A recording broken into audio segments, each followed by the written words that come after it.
A brilliant yellow chandelier sways overhead, its many candles burning so brightly that the whole room seems to glitter beneath the light. This lavish chamber belongs to the troublemaking son of a high-ranking noble house, the same young man who once lorded over the Magic Academy as if the entire place were his personal kingdom. And that infamous noble brat is none other than the narrator of this story, and unfortunately for him, its technical protagonist too. There he sits in the middle of his oversized, extravagant dorm room, surrounded by a grand bed, polished furniture, and every luxury a pampered noble could want, quietly reflecting on the disaster his life has become. Sadly, his run of good fortune is completely over. One after another, his sins have piled up beyond forgiveness, cursing in front of the honorable princess like some drunken sailor, tampering where he had no business during the entrance exam, throwing decency aside and dragging his family name through the mud because he was consumed by jealousy. Those are not the kind of offenses a noble household can simply shrug off and ignore.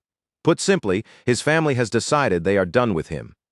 He caused more chaos than even they were willing to tolerate, so now they are cutting him out of the family register entirely, stripping him of his place in the house as thoroughly as if they meant to erase him from their bloodline. It's like fate itself is laughing at me, he laments, burying his face in his hands as the weight of it all crashes down on him.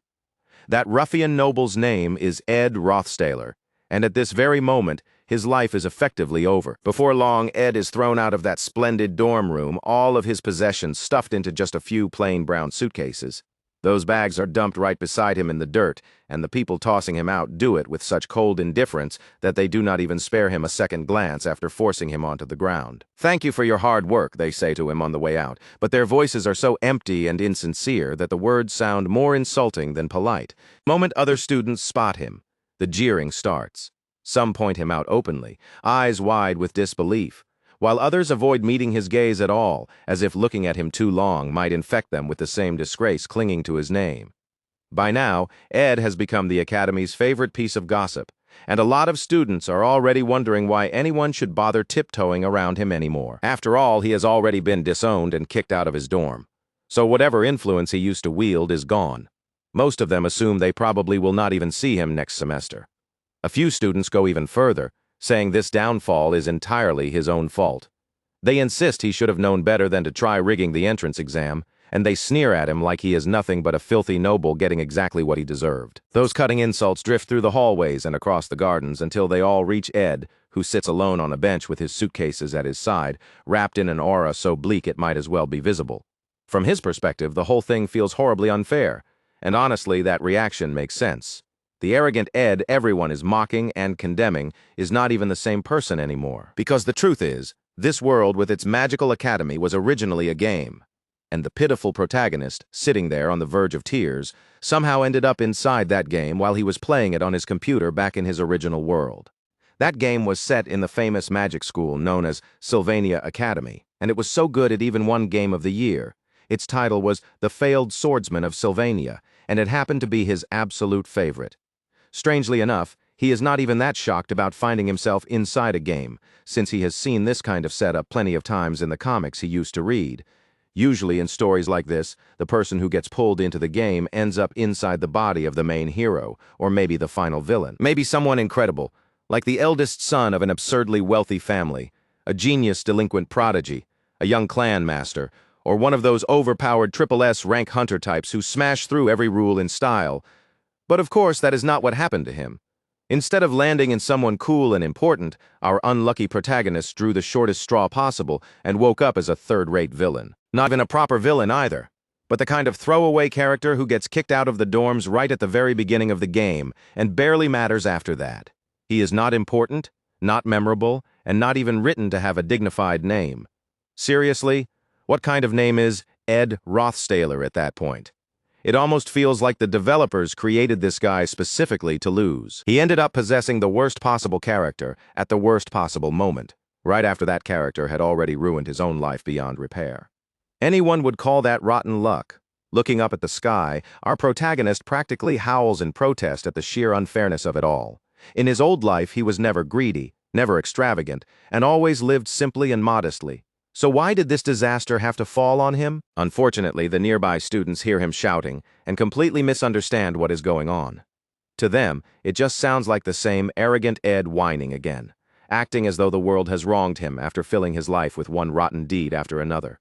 And when he starts talking like he lived frugally, they immediately fire back, calling him a shameless scumbag and mocking the absurdity of that claim. That reaction stops him cold. All at once, he just stands there with his mouth hanging open, stunned by the humiliation and shock, his spirit taking a direct hit. In the end, he can do nothing but sit down quietly, swallowing his embarrassment in total silence, while the angry students storm off and leave him behind. After a while, our poor guy lets out a long sigh and glances off to the side. That is when he suddenly notices something strange floating before his eyes. A status window is opened up in front of him. The window identifies Ed Rothstaler as a 17-year-old human male in his second year, with absolutely zero achievements to his name. The numbers only make things worse. His stamina is level 3, his intellect is level 4, and together they paint a pretty pathetic picture. There are at least a few brighter spots: level 7 talent, level 7 willpower, and even a bonus level 6 in luck, which means he is not totally hopeless. Even so, our guy cannot hide his disappointment. For a student in the Faculty of Magic, Ed's intellect is laughably low, and his stamina is so poor it is embarrassing for a noble. Looking at those stats, he can immediately understand why Ed never became anything more than a disposable, third-rate villain. That explanation fits even with his memories from when he played the game. Ed was such an unimportant character that he barely registered at all, more like a vague blur than a real presence. It is so bad that he cannot even remember what eventually happened to him later in the story. Then, all of a sudden, a flash of realization hits him. Like a forgotten file opening in his mind, he finally remembers exactly what kind of ending awaited the pitiful and useless Ed Rothstaler. Somewhere in the corner of the game's ending credits, he recalls seeing an old man crouched on the side of a street. The man had a thin mustache, wore a shabby suit, and most pitiful of all, had no shoes on his feet as he huddled there in the corner. That miserable old man was Ed Rothstaler, and his ending was to spend his life begging in the streets like a homeless drifter. Thinking it through calmly, our protagonist cannot even call that ending surprising. Ed had lived as a spoiled noble brute who knew nothing about how the real world worked, and then he was suddenly thrown out into it with nothing. Honestly, the so-called begging bad ending almost sounds merciful, because the fact he stayed alive at all was already lucky. But none of that makes the reality any less crushing for the guy now trapped in Ed's body. The moment he imagines that future, his face goes pale, his shoulders droop, and another heavy sigh escapes him. He has no clue why he was the one who ended up in Ed's body, and he has even less idea how to uncover the reason behind this bizarre possession. Even so, he grips the handle of his suitcase and lifts it with renewed resolve. No matter what else happens, he refuses to let his story end with him begging on the street. He rises to his feet, pale-faced but burning with determination, his eyes fixed straight ahead. Clenching himself together, he boldly declares that he is going to make this work somehow. After all, once you have already hit rock bottom, there is only one direction left to go. For all its name suggests a school, Sylvania Academy is practically a city unto itself, with the vast Arkan Mountains serving as its enormous grounds. The valley stretches out wide and green, its fields of grass rolling around the Academy's shining white towers, which rise beautifully against the landscape like something out of a fantasy painting. To get away from the stares and whispers of the other students, our guy heads for the undeveloped forest northeast of the Academy. By the time he gets there, he is sweating heavily and breathing hard, but he keeps pushing on until he reaches deep into the woods. After half a day of trudging through the wilderness with all his baggage, he finally stops and drops himself onto one of the suitcases to rest. Considering Ed's body is hardly that of a well-built noble, it is honestly impressive that he managed to drag both suitcases all the way out there by himself in the first place. Now that he has been disowned and reduced to the Academy's biggest disgrace, he has plenty of time to think about what to do next, even if the odds stacked against him are terrible. Back in the original game, Ed being disowned was basically the extreme opening point of his scenario. Even so, he was not expelled from the Academy, and that detail matters more than anything because Sylvania Academy is no ordinary school. It is a top-tier institution. Simply graduating from Sylvania is enough to secure someone a stable, comfortable future. And thanks to how obsessively our protagonist played the game, he now has the knowledge of someone who cleared it 5 separate times. That means he can squeeze every bit of value possible out of what he knows. As long as he can quietly endure, make it through school, and graduate without causing more trouble, then he still has a path to success. In fact, if he pulls this off, he might even end up with a softer, easier life than the one he had back in his previous world. So naturally, he settles on the clearest goal imaginable: graduation. He crouches down, scratches that word into the sand, and stares at it while visions of towering stacks of gleaming gold coins flash through his mind. But before he can chase that new dream, there are several immediate problems standing in the way. The biggest one comes first: tuition. Now that he has been disowned and cast aside, he does not have a single reliable source of money left to keep himself enrolled. And with his current abilities, he is nowhere near talented enough to expect a scholarship on merit. The one bit of good news is that his wealthy, noble family already paid for the current semester, so he still has a little time to figure out how to earn a scholarship before the next one begins. Even so, Ed's stats remain painfully bad, almost insultingly so, and our protagonist knows it. He cannot help thinking he would be lucky just to avoid failing out altogether with numbers like these. Still, for all his frustration, he has no intention of giving up here. In the end, he decides tuition can wait. Right now, there are more urgent concerns than next semester's fees. He was just thrown out of the dorms, so the real question is how he is supposed to stay alive from this point on.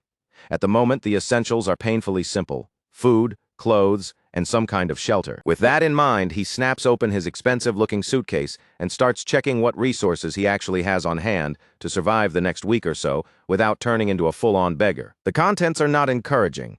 Inside, he finds flashy, showy clothes that look expensive but provide no useful stats or magical effects whatsoever, along with ceremonial daggers that are every bit as pointless as they sound. There is even an ornamental cup, which somehow manages to be even less helpful. It is a miserable inventory for survival, though at the very least, he does still have something to wear. That still leaves two huge problems. He has no place to sleep and no food to eat, and Ed's terrible reputation is only going to make both harder to solve. He lowers himself onto the ground and sits there thinking it over, which only makes him look even more like a homeless drifter already. Since returning to the dorm is impossible after being thrown out, he ultimately decides that, for now, hiding out in the forest is his best option. At least there is a clean stream nearby, so water is one problem he can cross off the list. On top of that, school does not start again for another 10 days, and he decides he will use every bit of that time to whip himself into better shape. He begins by practicing a spell called Wind Blade.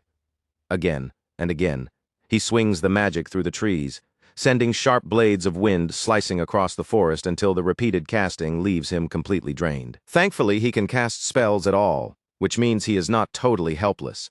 But there is a catch. Using magic only seems to make him even hungrier, and after using Windblade to cut down just a few tree trunks, he is already worn out and gasping from the effort. At that point, he starts to feel like the spell is not nearly as useful as he hoped. His frustration only grows when he remembers that he got kicked out without even being given food first.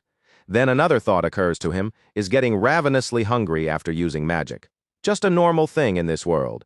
Because right now, after casting those spells, he is so hungry that sweat is rolling down his forehead. Then, without warning, an old memory surfaces. He remembers something his grandfather once told him when he was young. Back when barley was scarce during his grandfather's childhood, people apparently survived by eating tree bark from the back mountains. And just like that, Ed slowly turns his gaze toward the bark on the trees he cut down, staring at it with deep suspicion and visible doubt. Unfortunately, desperation has already pushed him far enough that he is willing to try even that. Only a few minutes later, he is actually using ignition to heat up strips of bark inside that ceremonial cup.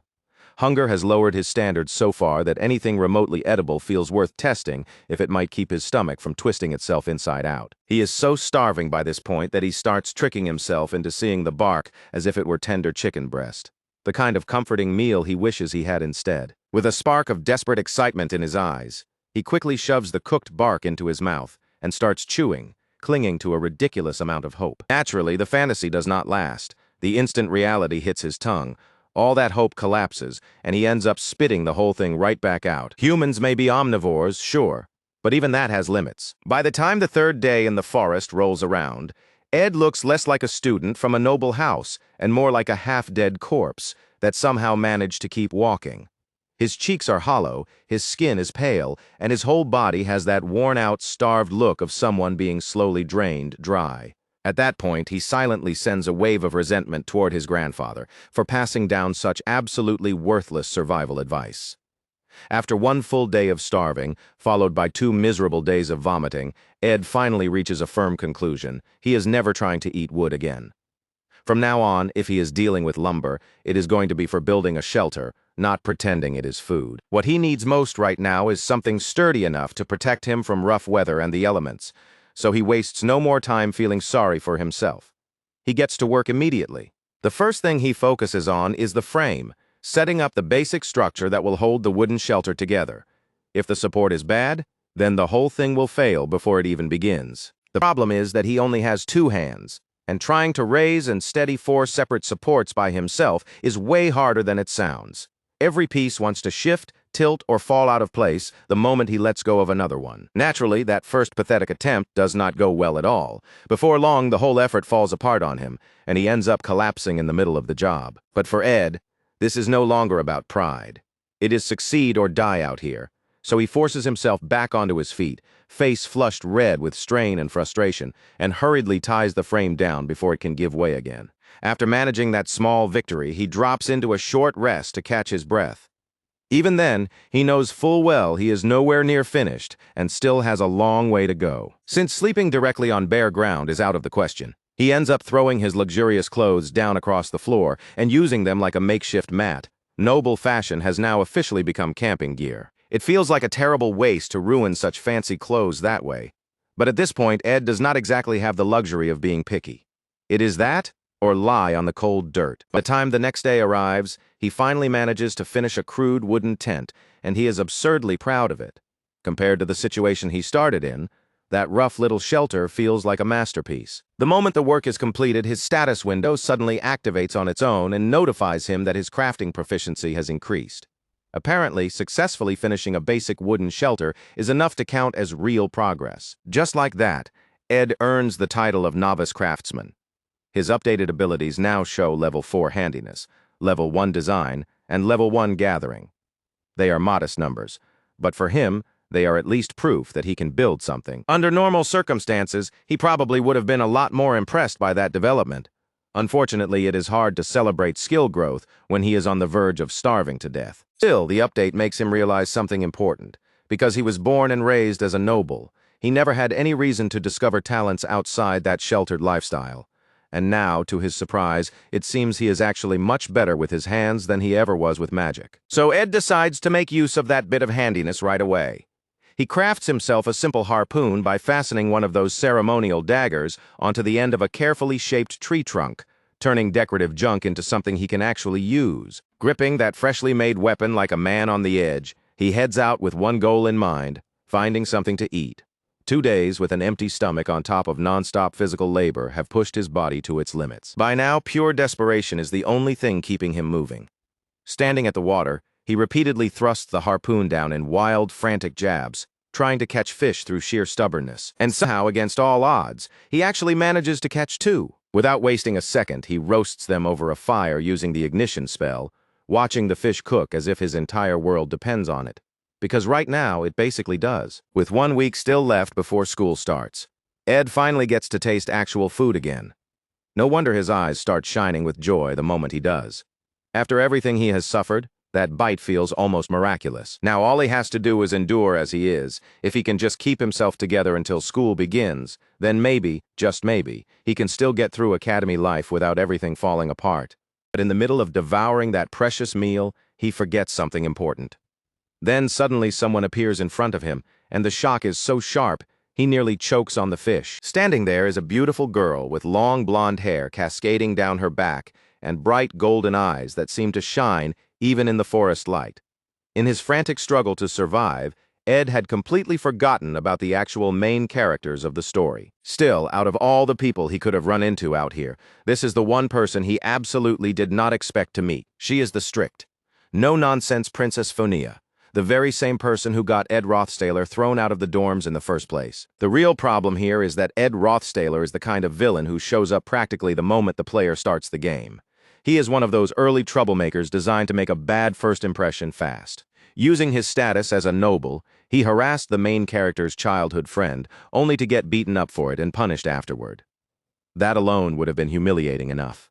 But Ed's bitterness did not end there. Still burning with resentment, he went on to abuse his family's influence and tamper with the main character's entrance exam at Sylvania Academy. Unfortunately for him, he was caught almost immediately by a girl who had come to take the entrance exam while concealing her true identity. That girl turned out to be Phinia Elias Clole, the third princess of the empire, and thanks to her gift of insight, she has the ability to detect the lies, schemes, and hidden intentions of the person standing before her. That was how pathetic Ed Rothstaler was exposed.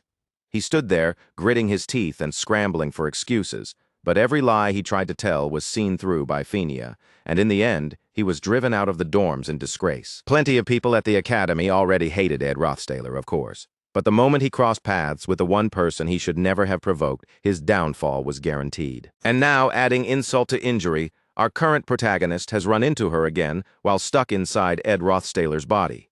The instant she sees him, her expression hardens. She folds her arms, clearly furious, and immediately assumes he must be up to something suspicious. "What are you doing here?" she demands. Her anger only grows when she realizes he was not expelled on the spot.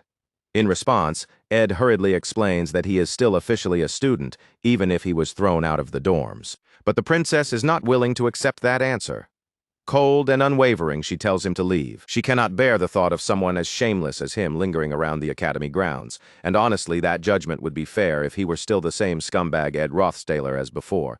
But inside, he is a completely different person now. The problem is, Phinia has no way of knowing that. As far as she is concerned, he is still the same rotten noble, and she immediately decides she will go to the academic department herself and request his expulsion. That means Ed is suddenly in very real danger. She fully intends to push for his expulsion on two grounds. First, for committing a dishonorable act as a student of the academy, and second, for deliberately setting up another student in an attempt to ruin that person's path toward a better future. Meanwhile, even in the middle of this crisis, part of Ed's mind is still screaming about his precious fish slowly burning away over the fire. But at the same time, he knows this situation is no joke.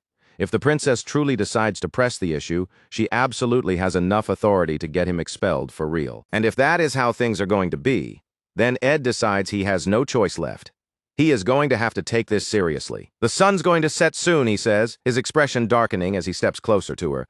Then he questions why a member of royalty like her is out here alone, without any guards at her side. In one sharp move, he flips the pressure back onto her, mocking the recklessness of a noble princess wandering into an isolated forest by herself. Even so, Phinia refuses to back down. Rather than feeling threatened, she raises her hands and takes a battle-ready stance, making it clear that even without her escorts, she is not afraid of him. But just when it looks like he is trying to intimidate her, our protagonist abruptly denies that he was ever threatening her in the first place.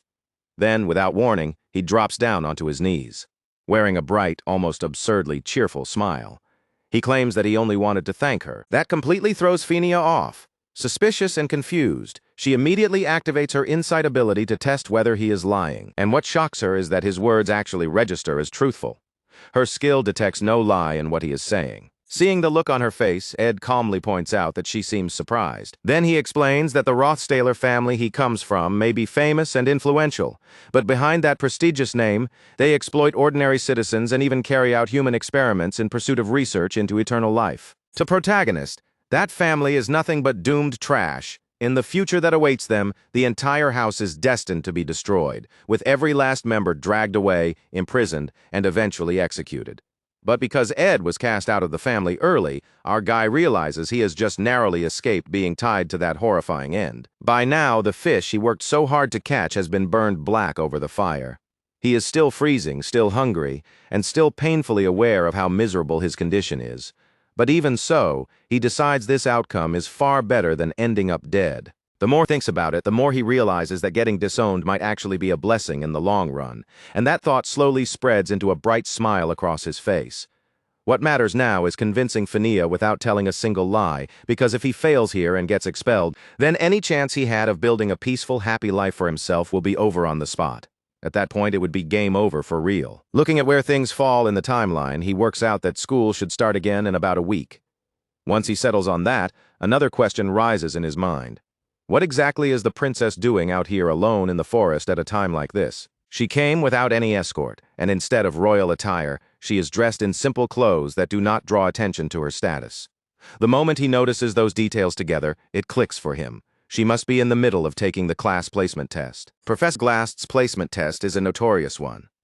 The students are sent into the forest and told to search for hidden magic beads scattered throughout the area. It is an especially vicious exam, and Ed knows someone like the noble Princess Phinia would naturally be aiming for the highest placement possible, Class A. But rather than appreciate anything he says, she snaps back at him, accusing him of trying to flatter her, and once again brings up the idea of having him expelled. Ed cuts in before she can press the matter any further, and tells her plainly that without his help, she will never be able to get into Class A. Then he raises the stakes himself, adding that if what he is saying turns out to be a lie, she is free to go ahead and have him expelled afterward. He tells her to head toward the lake in the southeastern part of the forest.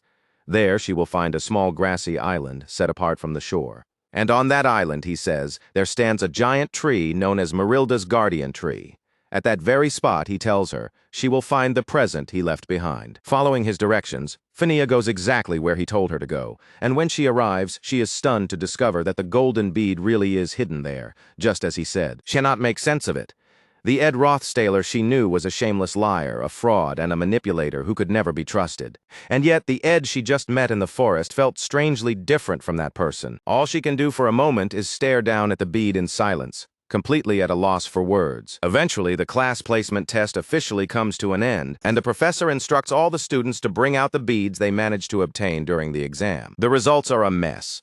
Some students proudly present absurd piles of beads in all kinds of colors, while others somehow come back carrying fruits and even eggs, clearly having missed the point of the test entirely. In response, Professor Glast flatly informs those students that they will be starting from Class F, because the exam was never about finding just any random magic bead. The only students worthy of entering Class A were the ones who found beads with the highest level of magical power, the golden beads. And in the end, only 3 students managed to find one. One of them was Jix Effelstein, a rough-looking boy with green eyes and red eyeliner that gave him an even fiercer appearance. Another was Lortella Ketchum, a striking red-haired beauty with green eyes and a sly cat-like smile. And the last golden bead came from the unusually powerful one hidden at Merilda's guardian tree. Whoever found that final bead would be acknowledged as the top student of the class. And from the look of things, the princess seems prepared to accept that honor. Meanwhile, Ed sits off on his own, reflecting on the choice he made to help the princess. His fish has burned, and he is so worn out now that he does not even have the strength left to properly use his spear. Still, he has not been completely idle. Thanks to the improvement in his crafting skills, he has managed to make himself a fishing rod. As he works, he thinks back on the Empire's third princess, Phinia. Ever since she was a child, she had been able to see through flattery and empty sophistry. And over time she sharpened that perception until it became the innate skill she now possesses. Nobody can fool that insight of hers. That is why Ed had no room to bluff or deceive her.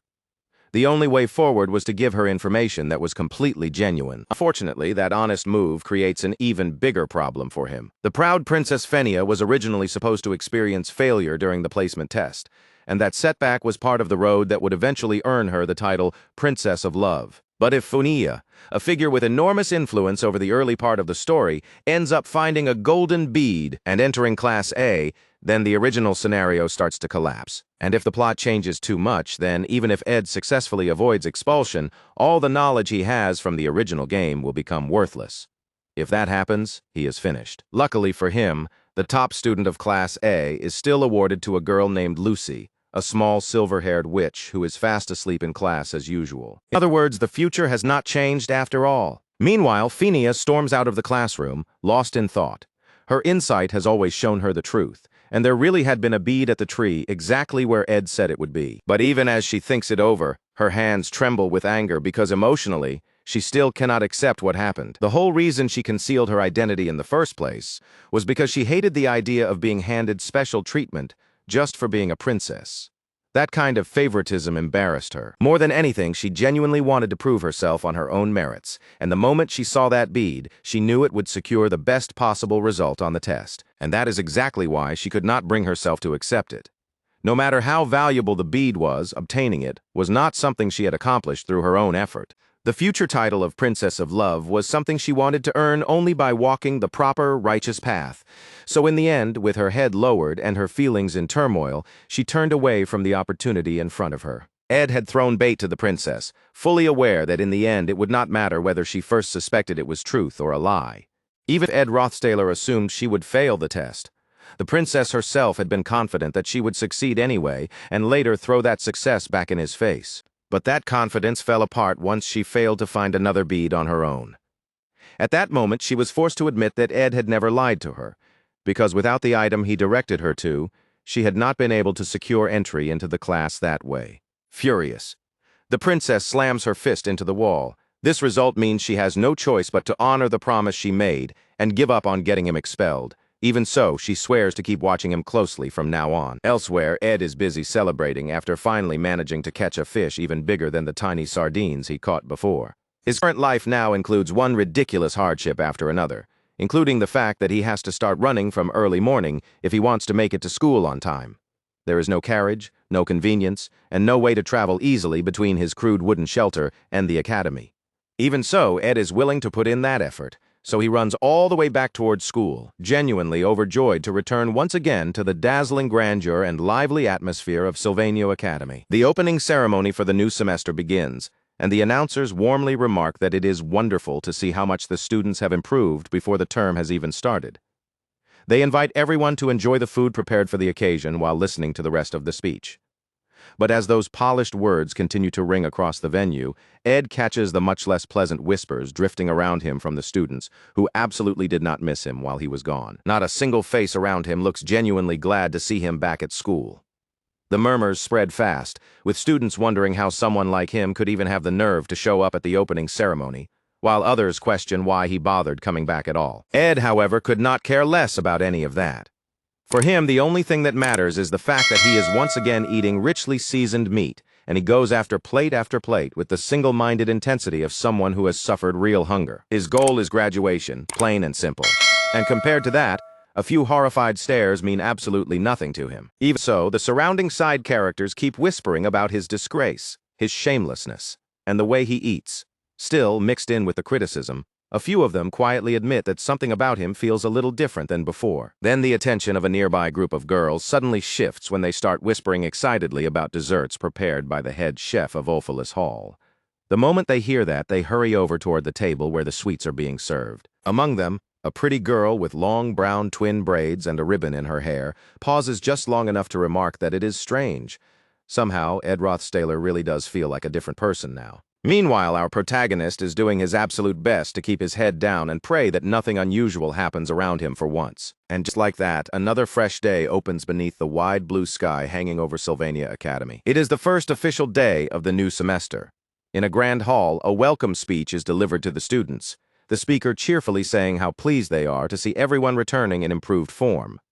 There is even talk about how Sylvania Academy will continue shaping them into capable people society can be proud of. But while the atmosphere sounds uplifting enough, things are not going smoothly for everyone. On the very first day of school, our protagonist Ed somehow finds himself sitting in the dean's office instead. In fact, he came alarmingly close to not starting the school year at all, because he nearly got himself expelled on day one. Ed never expected Phinia to report him to the dean, especially after what happened between them in the forest. Fortunately, the dean turns out to be a surprisingly cheerful old man, smiling the entire time they speak instead of acting stern or hostile. That alone is enough to make Ed suspect that Phinia probably did not say anything too damaging about him after all. Since he somehow managed to avoid expulsion by the skin of his teeth, he decides he needs to be more careful from this point on and lets out a long breath of relief. With fresh determination settling onto his face, Ed steels himself and decides once again that he has to keep the story from drifting away from the original route. His dream of a peaceful, comfortable life depends on it. Because of all the survival skills he was forced to develop out in the wilderness, he has now gained the combat ability of a novice fighter. His specialty, at least for now, is the bow, even if he is still only level 1 with it. On top of that, he also kept up with magical training, doing the kind of practice expected from a student in the Faculty of Magic. To balance survival ability with magic training, there was really no weapon better suited to him than a bow. It let him combine both skill sets at once, and he used that advantage to hunt small game for food. As his life skills continue improving, and he gets better at crafting high-quality arrows, he knows the day will come when he can infuse those arrows with spirit or magic formulas. But that level is still beyond him for now, so at the moment he sticks to hunting rabbits and steadily practicing while waiting for the day those spirit formulas become possible. Then, right in the middle of one of those hunts, Ed suddenly stops when he spots a breathtaking beauty seated beneath a tree, her hair moving gently in the wind. It is the brunette girl with the braided pigtails from before, and she is sitting there quietly reading a book, with several more books stacked on the ground in front of her. This beautiful young woman is Janica. She is in her second year just like Ed. But unlike him, she is also the top student of her class and a genius spirit sorcerer. The beauty lifts her gaze and her ruby-colored eyes sparkle as she looks up at him. The moment she notices Ed, she cheerfully remarks that he must be the amusing guy Marilda was talking about, with Marilda apparently referring to the tree, and despite the fact that she already seems to know about him, Janica is not wary at all. Instead, she looks genuinely pleased and introduces herself with an easy, happy smile. Ed is caught completely off guard when she suddenly closes the distance and leans right into his personal space, smiling brightly as if the two of them are already friends. With playful energy, she even asks whether he is surprised that she already knows all about him, almost like some kind of creepy stalker. Then she explains that this forest is the territory of Marilda, a high-ranking spirit, and apparently Marilda is an outrageous gossip. She has already told Janica all sorts of things about Ed. Hearing that, Ed is left genuinely stunned that the ruler of the forest apparently has enough spare time to talk about him to strangers. Janica just laughs it off and says that Marilda is a little nosy, which honestly explains a lot. Since Marilda's attention is spread all over the forest, it makes sense that she would notice an unexpected visitor living in her territory. Unfortunately for Ed, that also means he has just been classified as an unwanted guest in the place he now considers home, and that lands harder than he would like. Then again, once he thinks about it, he cannot exactly deny that he has been killing animals and chopping down plenty of trees to survive out there. The more he reflects on that, the more depressed he starts to feel, and Janica quickly realizes that her careless wording has made things awkward. So she hurriedly tries to reassure him, saying not to worry so much because creatures in the forest naturally hunt and eat one another. That is simply part of the order of nature, according to her. Marilda is not upset about things like that, which means Ed does not need to feel guilty over it. Hearing that, Ed is a little touched and even blushes faintly as he notes that the mighty master of the wild forest seems to have a surprisingly gentle heart. Meanwhile, the more Janica looks at him, the more she starts to think that Ed is unexpectedly handsome. Living out in the wilderness has definitely not done his hygiene any favors, but somehow his natural looks are still carrying the whole situation harder than they have any right to. Janica laughs and agrees that, yes, it really is a little unexpected that Marilda turns out to be such a softie. Then suddenly excited, she hurries to show him something she finds adorable, saying she made a contract with it just yesterday as soon as she saw him. A little sparkle of light gathers in her hands as the creature manifests, and she eagerly asks Ed whether he wants to try touching it.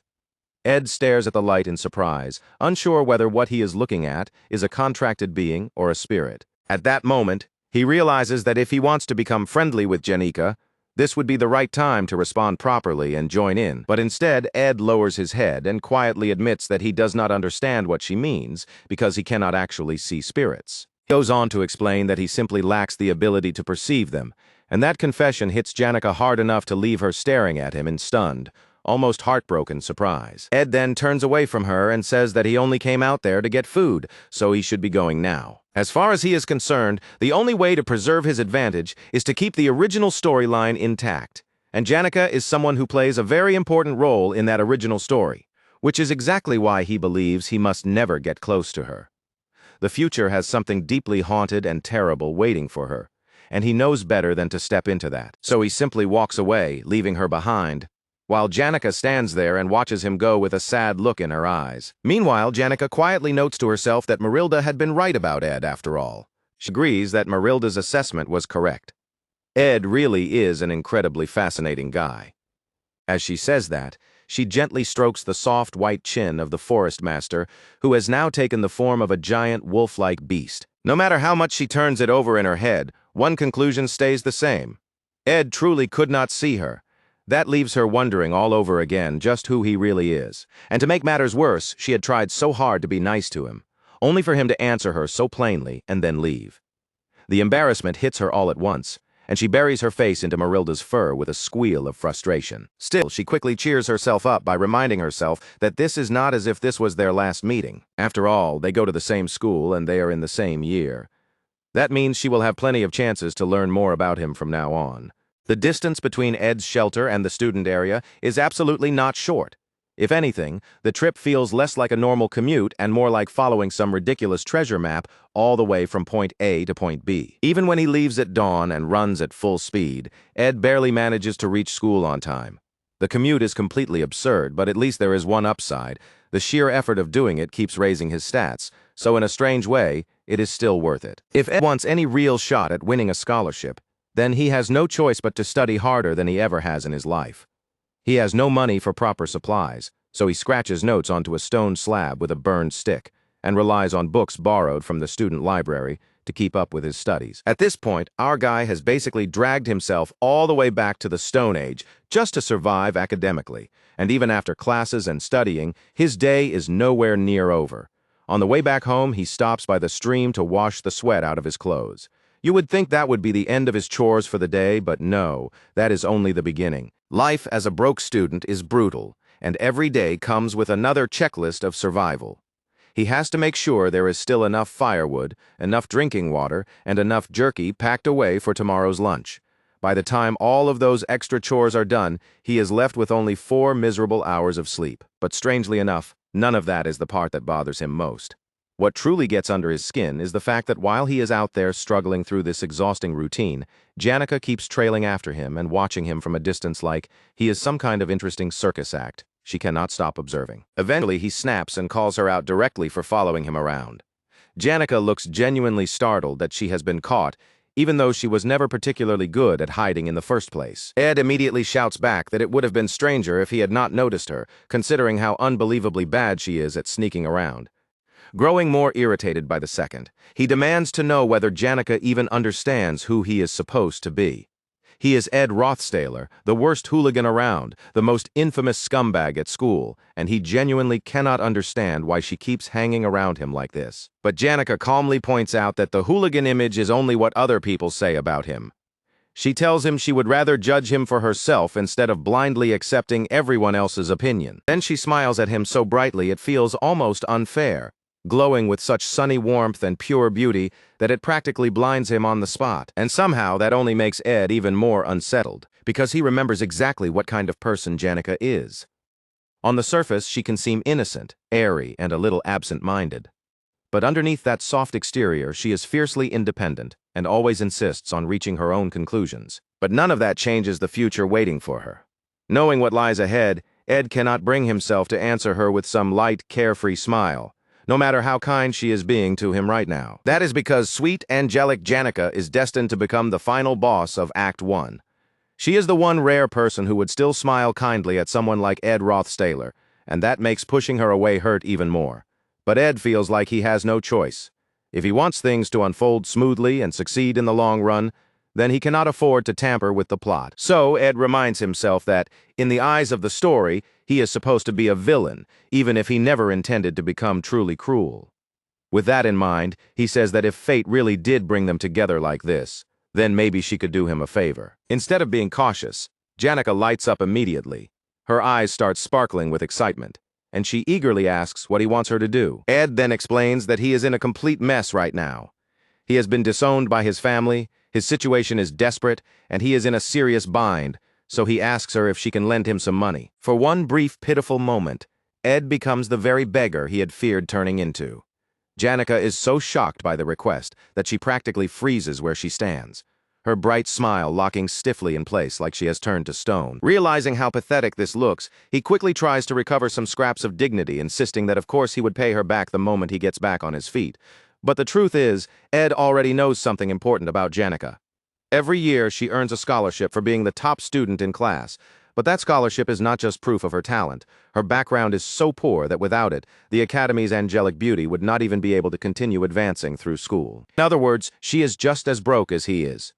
Janica, the sweet daughter of a humble ranch family, has one painfully obvious weak point, and that weak point is money. So the poor girl just stands there in the clearing, stunned and speechless, completely at a loss for what to say. At last, the frozen look on her face starts to crack as she apologizes in obvious pain and despair, admitting that she cannot help him at all. And that, of course, is exactly the answer Ed knew he would get. Deep down, he hopes this awkward scene is enough to cut Janica out of his life for good. And for the next 3 days, it actually seems to work. For the first time in a while, Ed is finally left alone in peace. Of course, he does not feel good about deliberately asking Janica for the one thing she could never provide. But even so, he keeps telling himself it was necessary. He does not want to get tangled up with important characters any more than he already has. What he should be doing instead is quietly continuing his simple routine of surviving, hunting, and living out in the forest. Above all else, he has to stay careful and make sure the story does not start drifting away from the original path. Eventually, he returns home and reaches his wooden tent, ready to step inside, only to freeze in place the instant he looks in. Because sitting inside that tent is someone with a presence even heavier and more overwhelming than Janica's. The genius everyone admires, the wonder spoken of by students and professors alike, the rare prodigy and the most powerful character in the game, the failed swordsman of Sylvania. Lucy. And there she is, Lucy sleeping peacefully inside his tent as if it belongs to her. A moment later, she stirs and wakes with a slow, tired yawn. Ed is horrified to find her napping in his home and cannot even begin to understand what she is doing all the way out in this mountain valley. Still half asleep, Lucy only mumbles that he is being too loud and that she cannot sleep like this. Ed is just about to ask what exactly he did that was supposedly so loud. But the sleepy girl cuts him off and says she was not talking about him. She is actually referring to the massive wolf behind him, the one so huge it is practically the size of a house. Apparently, it keeps talking to him. Ed's eyes go wide in total shock, and a bright light suddenly flares behind him. It's Marilda, the master of the forest. The mighty spirit makes a single request of Ed. Someday, no matter what happens, he must save Jenica. Considering Marilda is technically the ruler of the land he is squatting on, that makes this an incredibly dangerous request to receive from his own unofficial landlady. In the end, Lucy only stays at Ed's camp for 2 days. After that, Ed goes back to carrying out his usual routine, chopping wood with an axe over one shoulder and rope in hand as he works through his chores. While doing all of that, he desperately hopes that Lucy's brief stay in the forest will not cause any major disturbance to the plot. Looking back later, though, he can only think about how naive that hope was, because it does not take long at all for him to realize how wrong he was. Before long, Sylvania Academy begins its joint combat training. A huge auditorium fills with loud cheers from the students, and at the center of it all stands a fighting ring prepared for the matches. The joint combat training is basically a mock one-on-one combat exercise between students, a competitive but friendly event where they can test their abilities against each other without having to fear seriously injuring their opponent. To make the matches even safer, the school provides most students with practice weapons instead of real ones, reducing the danger of truly lethal blows. As duel after duel continues, Ed already has a pretty good sense of how many of them will turn out, especially the matches involving certain standout people. The glittering and benevolent Princess Fania, with her insight ability, the golden daughter Lortel, with her red hair and confident smile, Jix, one of the few students who made it into the top class through the bead hunt, and Janica, the sweet but penniless spirit sorcerer. Then there is the lazy Lucy, who does whatever she pleases without a care in the world, and the sinister-looking Clebius, a dark-haired boy with an edgy presence. The list of exceptional figures just keeps going, and Ed recognizes every single one of them. After all, each of these named characters is destined to become important in the game. And of them all stands the most important character in the story, the failed swordsman Taylor, the red-clad hero with dark, gleaming hair, blazing passion in his eyes, and a sharp, shining sword he turns on anyone who stands across from him. Ed stares toward the ring with his breath held and excitement sparkling in his eyes like an obsessed fanboy waiting for his favorite idol to step onto the concert stage. He can hardly contain himself as he wonders if Taylor will be fighting next. Since he already knows how most of the matches are supposed to end, he has not been paying much attention to the others at all. The winners of the duels in this joint combat training are mostly first-year students, just like the protagonist Taylor. And that makes sense because those winners are the ones expected to eventually form Taylor's elite team. The only real exception among those winners is Janica, who stands out because she is a second-year student. As if she had been summoned by the very thought of her, Janica suddenly pops up beside Ed with lively energy and greets him with a bright, glowing smile, much to his frustration. Ed is immediately dismayed that she still has not given up on trying to be friendly with him, even after the deeply awkward disaster of him asking her for money. Unlike Lucy, who behaves like a lazy cat and just drifts wherever she pleases, Janica comes at him with the eager energy of a happy dog every single time she sees him. Practically bouncing with excitement, Janica tells him that the match list has finally been posted. But Ed, arms folded and face turned away, barely reacts because his attention is fixed on the ring instead. Even so, Janica does not lose heart. She immediately questions why he is acting so uninterested, saying she thought he would at least want to know who he was matched up against. That one sentence hits Ed like a bolt of lightning. He freezes on the spot, as terror, horror, and sudden realization all crash into him at once, cold sweat running down his face. He had been so focused on everyone else's battles that he completely forgot the obvious: he has to fight too. And that terrifying oversight is entirely his own stupid mistake. Ed suddenly remembered something important. By the point when the joint combat training originally took place, Ed Rothstaler should have already been thrown out of the academy. But this time, that expulsion never happened, because Ed had managed to stop it before it could unfold. And that meant there was no escaping it now. Since he was still officially here, he naturally had to participate in the joint combat training, which also meant stepping into the arena and facing another student himself. A faint uneasiness crept into his eyes as he leaned toward the list in Janica's hand, quickly scanning down the names to find out exactly who his assigned opponent was going to be. At the same time, over in the ring, the story's true protagonist, Taylor, stood tall, with a proud, unwavering look on his face, thumping a fist against his own chest as if to steel himself before the fight. Taylor loudly vowed that he would give it everything he had, and the instant Ed heard that, his attention snapped away from his own situation completely.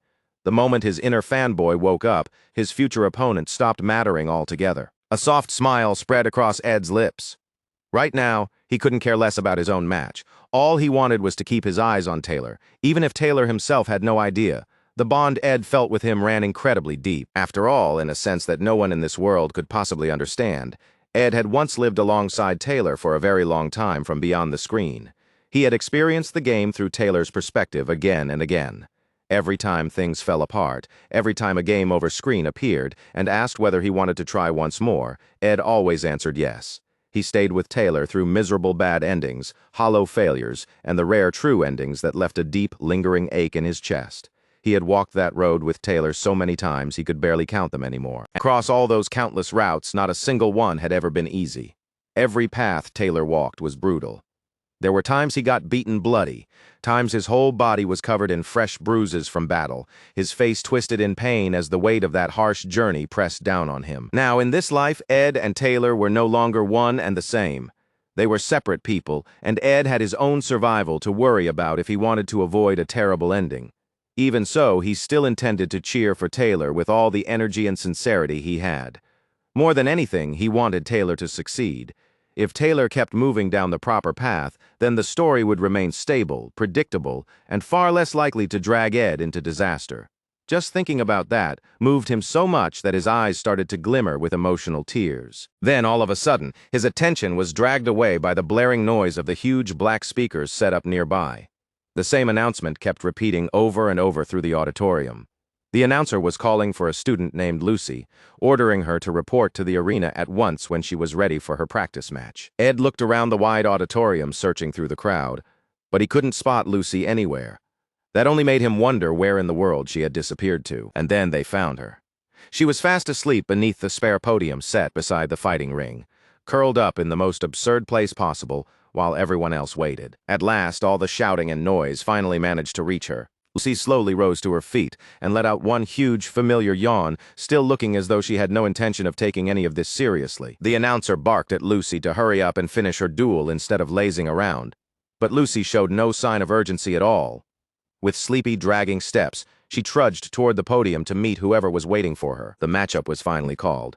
First-year top student Lucy was about to face Taylor, the very hero of the game itself. The moment Ed saw that, he instantly knew how this scene was supposed to go. Taylor was the kind of character who seemed born to become a swordsman, and yet up to this point, he had never even truly held a sword in his life. Even so, with his very first powerful swing, his blade blazing with fierce fire energy, he was supposed to slash straight through Lucy's lightning-fast magic. The spell Lucy believed would strike true and bring him down would be miraculously stopped instead.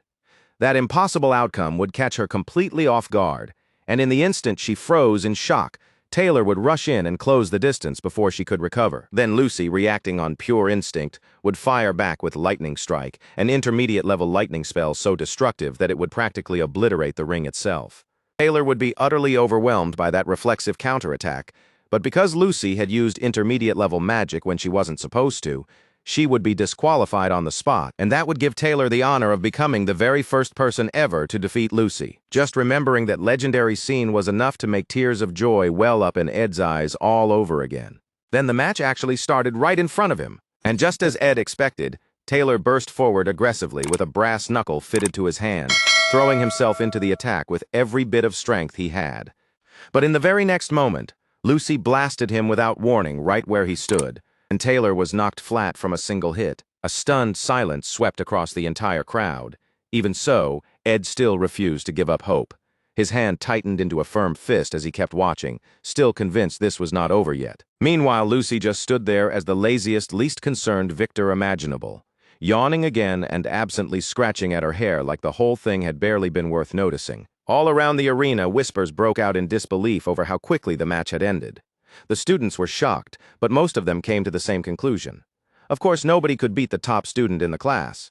On top of that, they thought Taylor had looked ridiculous, charging a mage head-on with his bare hands like some reckless bull. They muttered over his strange tactic for a moment before deciding he must simply be unlucky. But Taylor's life had always been a relentless string of hardships. He was the rural nobody, the student everyone looked down on, the hopeless underachiever who had failed to earn even a single respectable grade since enrolling. To everyone around him, he was a failure so complete that no one even bothered to acknowledge his existence. He was so overlooked, so invisible to the student body that nobody noticed the small movement of his hand.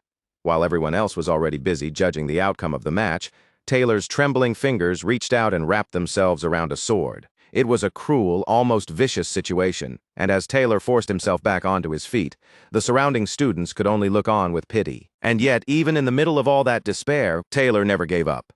The fire driving him forward still burned just as fiercely, and his will to succeed had not dimmed in the slightest. Ed watched in open excitement as Taylor staggered upright again.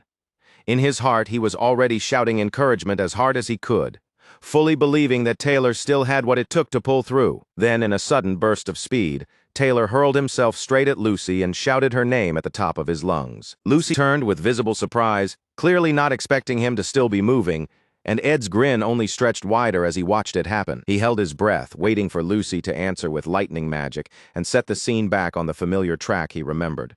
But instead, everything began to go wrong. Ed could only stare in blank confusion and shock as Lucy countered with a glowing ball of green light that instantly stopped Taylor's charge in its tracks. That magic swelled outward and took the shape of a snarling wolf's face, a beast-like image that crashed over Taylor and overpowered him completely. It was a face Ed recognized immediately, one that looked unmistakably like the forest master, Marilda. The powerful spell then hurled the helpless Taylor away inside a raging tunnel of green and white wind, spinning him through the air with terrifying force. Taylor's body was launched high before being thrown hard into the wall just behind where Ed was standing. His limp form slammed against one of the enormous pillars inside the grand auditorium, and then dropped from that height and smashed into the floor below with such terrible force that the stone beneath him cracked apart on impact. Lucy had counterattacked with magic, just as Ed expected she would, but it wasn't lightning. Wind swirled all around her instead, and a strange purple glow burned in her eyes as she stared coldly at Taylor's fallen body. She was glaring at the boy who had come dangerously close to defeating her.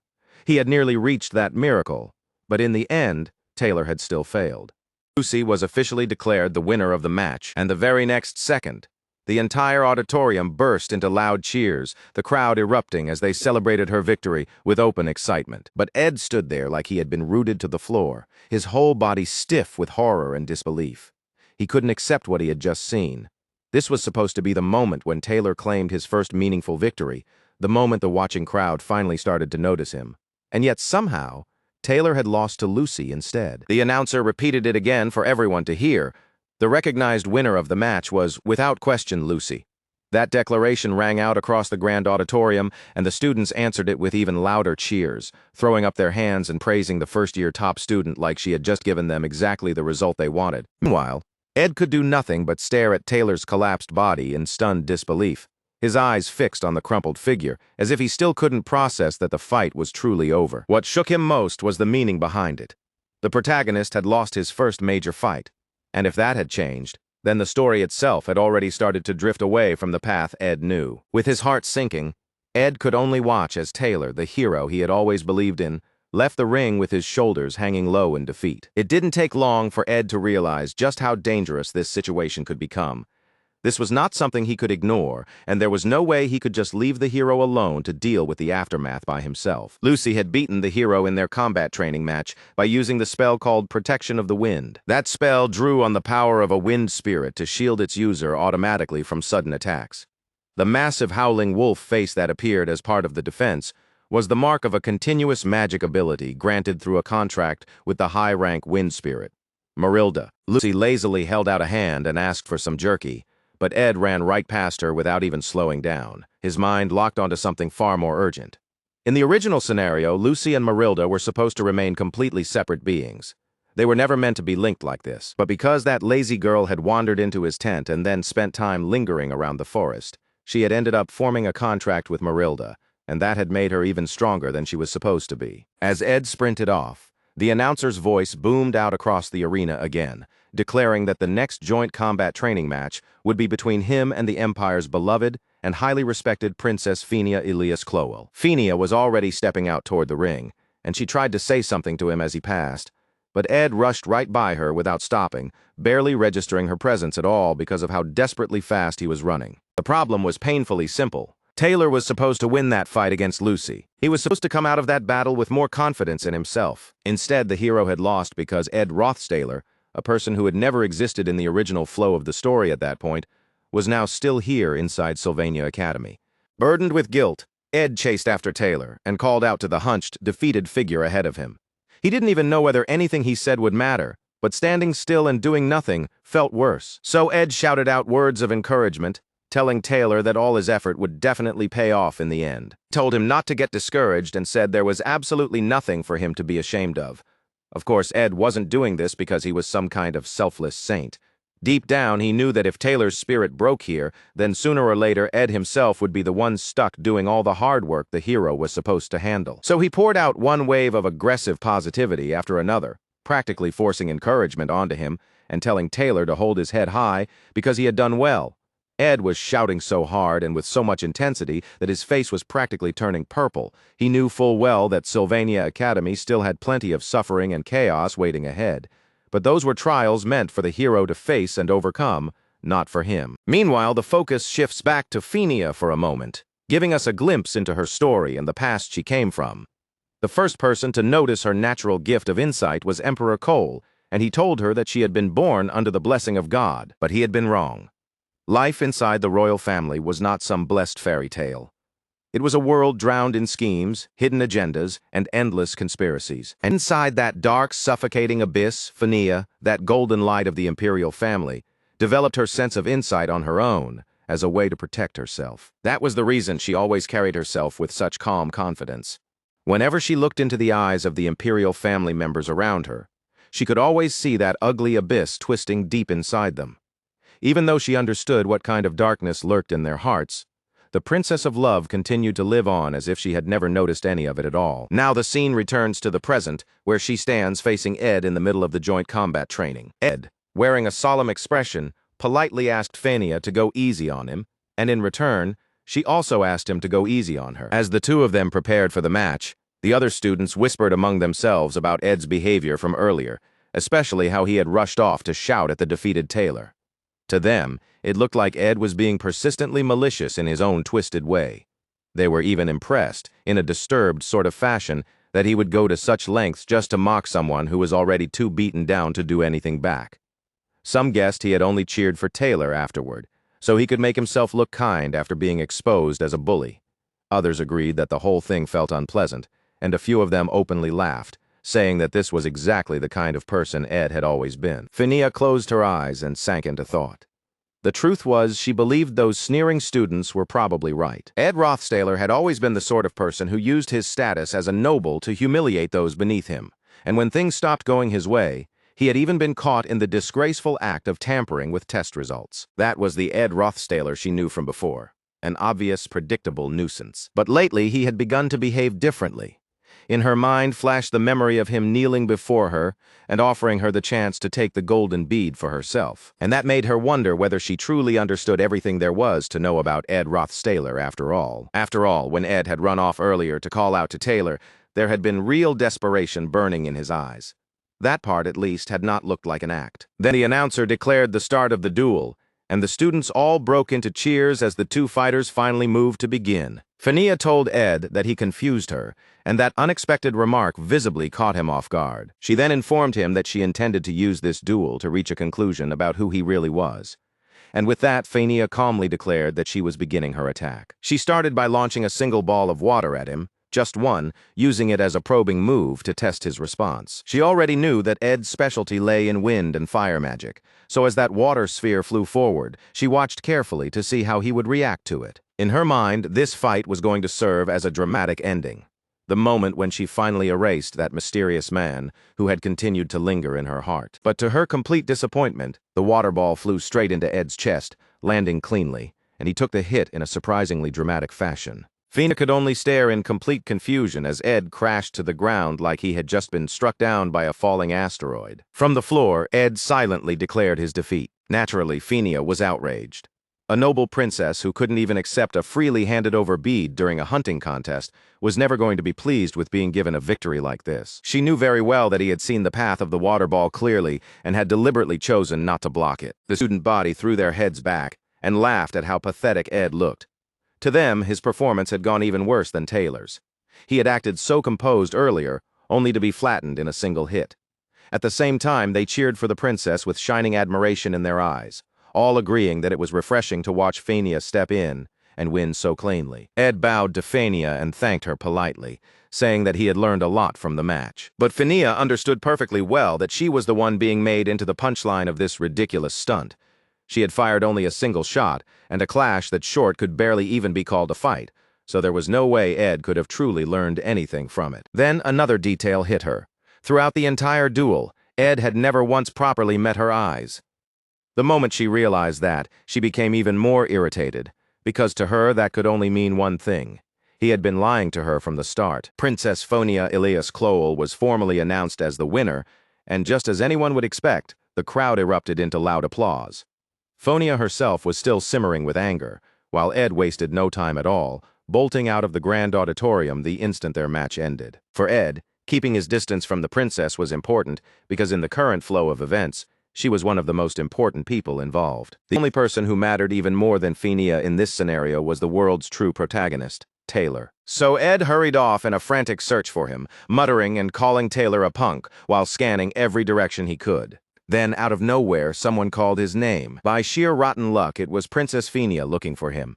Ed immediately asked why she was wandering the hallway without any attendants by her side, but she had no intention of letting his questions derail her. With clear anger in her voice, she demanded that he explain what exactly he was.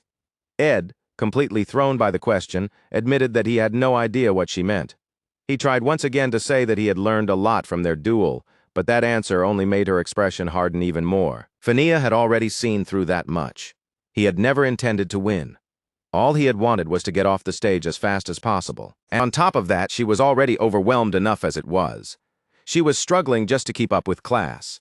The sly, red-haired merchant woman kept thinking about how to seize influence over the academy. Professor Glast's foul temper only seemed to worsen by the day, and the palace servants never stopped lecturing her about royal conduct from morning to night. Put simply, Princess Fania was completely fed up. Her head was already packed with more frustrations than she could comfortably carry. Ed, for his part, was genuinely surprised to discover just how much pent-up stress the princess had been bottling up inside. Back in his past life while he was playing the game, he had spent almost all of his time looking at the world through Taylor's perspective, so he had never really stopped to think deeply about what the other characters were carrying. So now, in a move that even surprised the mood of the moment, he gently placed both hands on the princess's shoulders and told her to calm down and take a deep breath. Carefully, step by step, he guided her through breathing exercises, and Fania actually followed along, breathing in and then slowly breathing back out. For a brief, stunned silence, her mind simply stopped. She had come here to confront Ed, and yet somehow, before she realized it, he had ended up helping her settle herself instead. A faint blush crept onto her cheeks, and in a much softer voice, she asked him to forget everything that had just happened. Ed agreed immediately and was already preparing to leave on the spot, but Fania clearly wasn't done speaking yet. She admitted that she had a habit of asking blunt, piercing questions because she had spent so long living in the palace, always trying to predict what other people were really thinking behind their words. Ed, meanwhile, could not have cared less about the explanation in that moment, because all he wanted was to get moving again and find Taylor. Still, Phinia refused to let him go without asking what she came to ask, so she finally put the question to him directly. She asked whether he had tried to sever ties with his family because he already knew about the darkness hiding inside them. Then she pressed further and demanded to know whether the reason he had targeted Taylor was because he needed some excuse to be cast out by the family. At that sharp deduction, Ed couldn't stop a cold line of sweat from sliding down the side of his face. Most of her guess was off the mark, but the part about the Rothstaler family having a dark side was dangerously close to the truth. Even so, there was no way he could openly admit that here. So Ed averted his eyes and denied everything. It was still far too early for Phinia to know anything about that. The fact that she could read so far ahead in that direction was already alarming enough. Phinia, meanwhile, was stunned by how shamelessly he brushed her off with such an obvious lie. She demanded to know why he had gone around cheering for the very person he had supposedly tried to get expelled. She asked whether he had never truly hated Taylor in the first place. Every one of her questions came straight and sharp, without any softness to cushion them. Ed answered by turning his gaze away again and piling on lies so transparently that Phinia could practically picture his nose growing longer with every word.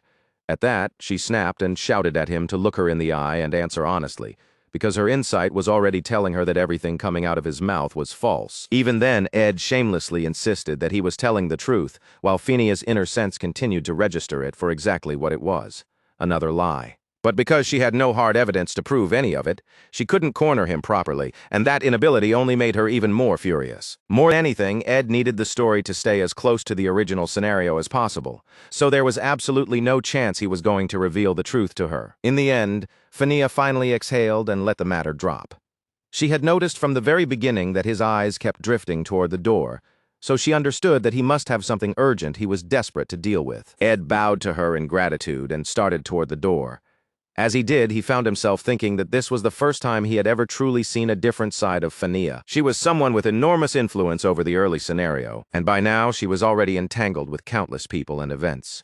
Enough overlapping complications to give Ed a headache just thinking about them. He even admitted to himself that many of these new complications were probably his fault, since he was the extra variable that had been inserted into the scenario. Compared to the burden Princess Phinia had been carrying all this time, his own worries felt small, and that thought made him stop for just a second. So Ed turned back and told her that yes, paying attention to complicated politics mattered, but she should also let herself relax once in a while.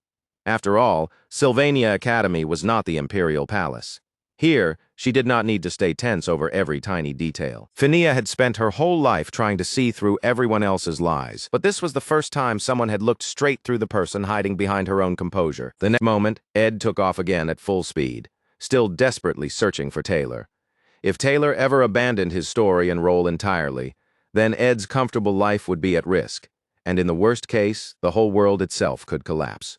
So naturally, relief washed over him the moment he finally found the main character sitting alone, wooden sword broken in his hand. But now that he had actually found Taylor, Ed suddenly had no clue what he was supposed to say.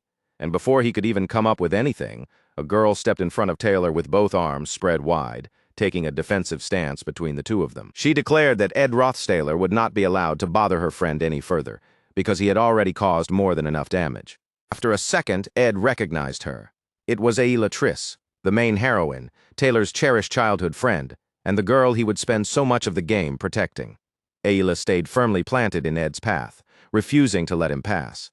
She told him that Taylor was already struggling badly enough without Ed showing up to make things harder for him. Then she raised her voice and told him flat out that Taylor did not need to be harassed anymore. At that point, Taylor slowly got to his feet and, with clear surprise, remarked that he hadn't expected Ed to still be in the academy at all. Meanwhile, Ed was having his own shock, because the main character had already recovered enough to stand again.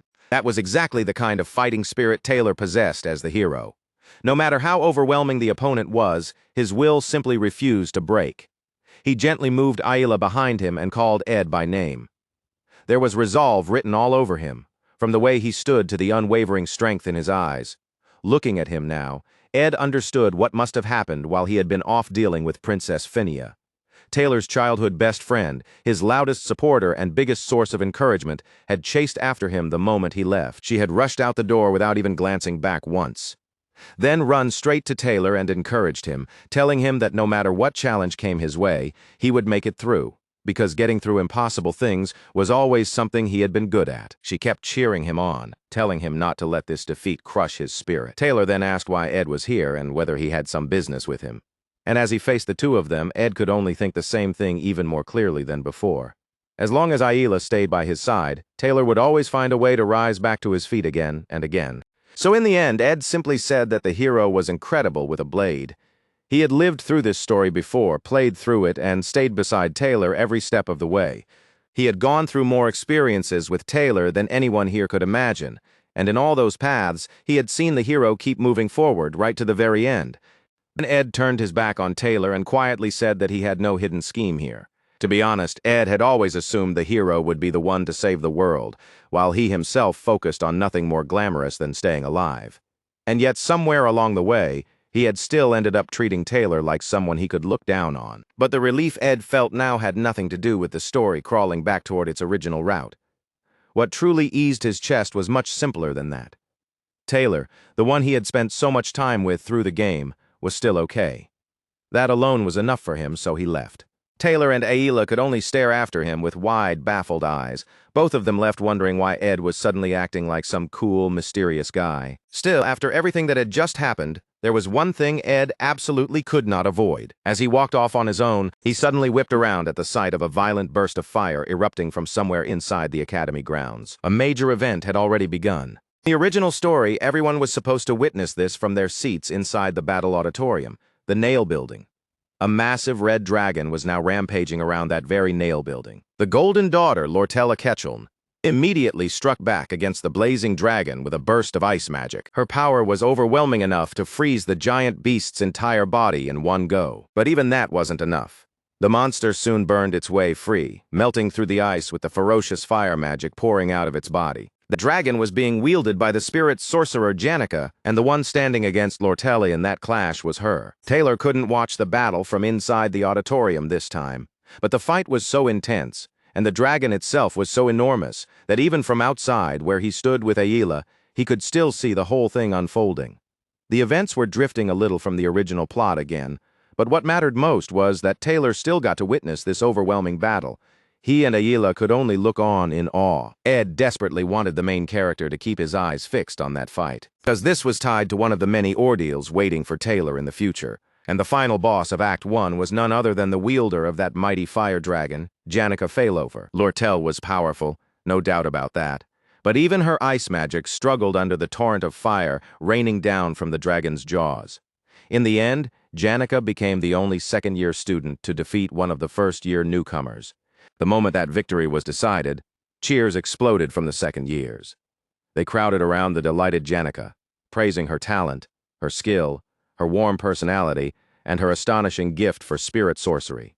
Janica lit up under all that praise and happily thanked everyone for their compliments with a bright, innocent smile. But then her eyes caught sight of the medics carrying Lortella away. Even while people were hailing her as the pride of the sophomores, Janica was horrified when she realized what she had accidentally done to Lortella. Because Lucy had beaten Taylor instead of losing the way she originally should have, the central star of the joint combat training ended up becoming Janica instead, the girl who now stood as the defender of the upperclassmen's pride.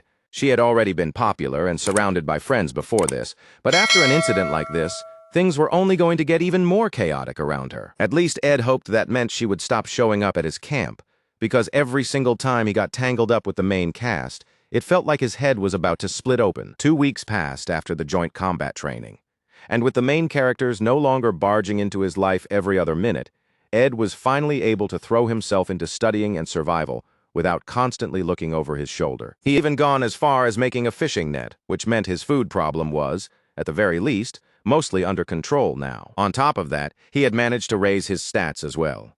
His stamina, intellect, talent, and willpower had all improved. As his stamina continued to rise, his body was starting to change too, tightening into a more solid frame with clearly defined muscle. And yet, the moment he stepped out of the stream after bathing, he found Janica haunting his camp again. The instant she noticed he was half naked, she flushed with embarrassment. Ed, on the other hand, was furious and demanded to know why she had suddenly shown up here again. He had just come back from fishing, so naturally he was still dripping wet from head to toe. Janica answered with sparkling excitement, saying the place felt like some top-secret hideout and made her feel like an adventurer, which to her was incredibly thrilling. She added that she also wanted to talk with Ed more, and on top of that, she had come because she needed some advice. That surprised Ed. He couldn't understand why she would come all the way to ask him for advice of all people, especially when she already had plenty of other friends she could go spend time with instead. Then Janica started explaining that during the joint combat training last month, she ended up hurting Lortel. Ed felt absolutely no sympathy hearing that. He already knew Lortel had used intermediate-level magic during the training, even though that kind of magic was forbidden there. Janica said she had been trying her best to move past it, but the worry kept nagging at her, and she couldn't shake the fear that maybe she had gone too far. So she asked whether she should apologize to Lortel. Her friends, she admitted, would probably disapprove if she did that, but Ed simply told her to do whatever she honestly felt was right. The bright and lovable second-year student Janica was treasured by practically everyone around her. To the people who knew her, she was the kind of person who seemed precious in every possible way. Because of that, anytime she felt guilty or started blaming herself, everyone around her would naturally rush to comfort her and take her side. But Janica herself understood something deeper than that. Being kind and being treated kindly did not automatically erase a wrong that had already been done. During his answer, Janica said that this was exactly what she had expected from Ed. Unlike everyone else, he never took her side unconditionally, and for some reason that seemed to please her. Stretching lightly, she smiled with open satisfaction. To herself, Janica quietly admitted that Ed had changed a great deal. The person standing in front of her now was nothing like the kind of guy he had been the year before. Janica might have looked like nothing more than a cheerful, bubbly girl with a smile always ready on her face. But beneath that softness, she was surprisingly observant. She had noticed it even back when Ed was desperate enough to ask for money. Even in that kind of situation, he had never carried the pitiful desperation of a true beggar. If anything, the way he acted had almost felt like he was quietly warning her not to get too close to him. And strangely enough, those very parts of Ed were what lingered in her heart as a kind of comfort. Looking at him now, she told him honestly that she found him reassuring. She even went a step further and said that she wished everyone in the world could be a little more like him. Then the next day arrived, bright and beautiful from the outside, but Ed was moving fast with fear and panic written all over him. The game, The Failed Swordsman of Sylvania, was an undeniable masterpiece, but almost nobody ever reached its ending, and new players especially had a habit of running headfirst into one bad ending after another very early on. One classic example came during the class placement test when a player chose to save a girl during a kobold ambush. Making that choice would open the door to the secrets surrounding the Golden Daughter. But then, before the player could enjoy that discovery for long, she would send someone to kidnap Taylor. And just like that, the player died while Taylor wound up assassinated too. Then there was the monster-slaying practice episode. If the player ignored the childhood friend Yahello and formed a unit with the Golden Daughter instead, Yahello would fall from a cliff and die. That happened because Taylor was originally supposed to be the one who rushed in and saved her from that fall. And if the player protected the Golden Daughter, who honestly wasn't sounding all that golden at this point, from the tree spirit Tarkin that Janica had summoned, then the reward for that choice was simple. The player got burned to death. That was exactly why Ed was running so fast right now, flat out ignoring the voice calling him senior from behind. Unfortunately, the girl cut in front of him anyway. Ed stopped short and demanded to know how long she planned on following him around. She answered with a faintly amused look, saying she hadn't expected him to grit his teeth and keep ignoring her for quite this long. She was the fourth heroine of the failed swordsman of Sylvania, the only daughter of the great business magnate Elty Ketchum, Lortelic Ketchum herself, the infamous Golden Daughter. Wearing an angelically innocent smile, she sweetly asked whether she might be allowed to purchase just 2 hours of Senior Ed's time. To Ed, though, Lortella had another title entirely, the Newbie Crusher. She was the hidden heroine, a character who, unlike Fenia, had been framed almost like a villain from the very beginning, only for her true side to be revealed much later in the story. By the time most players finally came to understand the loneliness and pain buried inside the realist called Lortel, they were already standing at the crossroads where they had to choose between her and Fenia. So while walking briskly away, Ed kept warning himself over and over that he absolutely could not let himself get pulled in by her words. Lortel, however, followed right after him, asking him to at least hear her out before deciding anything. She said she only wanted to help him a little. Of course, Ed didn't buy a second of her fox-like nonsense, and he bluntly remarked that she was saying things she didn't truly mean, still playing sweet and harmless. The sly girl tilted her head and asked how he could say something so cruel when she respected him so deeply as her senior. She even boldly claimed that simply seeing him was enough to inspire her. Honestly, hearing lies that shamelessly polished made it easy to understand how she ever ended up as a rival to Fania. With the same smooth voice, she added that she admired the way he kept learning and enduring despite being trapped in such difficult circumstances. She said she knew all the ugly rumors surrounding him, but that she didn't care about any of them. She even tried to laugh away his rotten reputation as if it meant nothing. But Ed stayed completely unmoved. Even then, the fox of a girl refused to give up and offered him 3 gold coins as a down payment, an amount so large it could make a poor student like him dizzy. Lortel had also noticed that Ed seemed to be getting rather close to Janica lately, and so she asked whether he could help her become friends with Janica as well. Ed did have to admit, at least internally, that a down payment of 3 gold coins was impressive. For some people, that kind of money could amount to an entire month's worth of income. Even so, he had no intention of letting himself be swayed just because she threw money at him. Lortel smoothly slipped the coins into Ed's pocket anyway and told him to keep them for the time being. Because from her point of view, the more people she could gather onto her side, the better her position would become. Ed already knew where this was heading. Eventually, Lortel would end up clashing politically with Princess Fania over control of the academy. So he couldn't help being a little impressed that she had already realized, this early, how necessary it was to secure allies as quickly as possible. A faint smile even touched his face in acknowledgement of that. But Ed was not some innocent fool who could be reeled in that easily. He knew all too well that for people who had spent their lives wrapped in wealth, even one brief plunge into poverty could be enough to break their spirit. And when people were cornered like that, when they were starving or desperate, it became frighteningly easy to lure them toward ruin with nothing more than a handful of cheap money. People in that state could eventually be driven to sell their family, their pride, and even themselves for a single gold coin. For the rich, preying on desperation was that simple and that cruel. In most cases, that was exactly how this should have gone. But Ed managed to slip the money right back into Lortella's hand during a handshake, and then left her there staring down at the coins in confusion, as if she couldn't quite believe what had just happened. Ed walked away from what he knew was certain danger, but even as he did, he was clearly irritated, because the truth was, taking that money absolutely would have made his life easier. But Ed couldn't afford to let himself alter the storyline any further than it already had. That night, Lortel Ketchum did not take Ed's clean rejection as some humiliation she needed to stew over. Instead, she paid a nighttime visit to Janica. Someone who truly understood profit, loss, self-interest, and opportunity never let a chance slip away once it appeared within reach. And Lortel was exactly that sort of perfect businesswoman. Rather than backing off, the fox-like girl only felt her determination burn even harder. She had decided that Janica Failover absolutely had to become one of her people. So Lortel apologized to Janica for having gone too far during the combat training, and explained that she had only wanted to see for herself just how powerful the spirit sorcerer really was. Lortel Ketchum quietly judged that Janica really did resemble the kind-hearted heroines from fairy tales. From where she stood, it would have been far easier to take advantage of someone like that by pressing on her guilt and steering her emotions wherever she wanted. But Janica immediately caught Lortella off guard when she casually brought up the fact that the spirits were always whispering little bits of gossip to her. She openly admitted that thanks to those spirits, she ended up hearing most of the conversations happening around the northern side of the forest anyway. At that, Lortel visibly broke into a nervous sweat. The meaning hit her almost at once.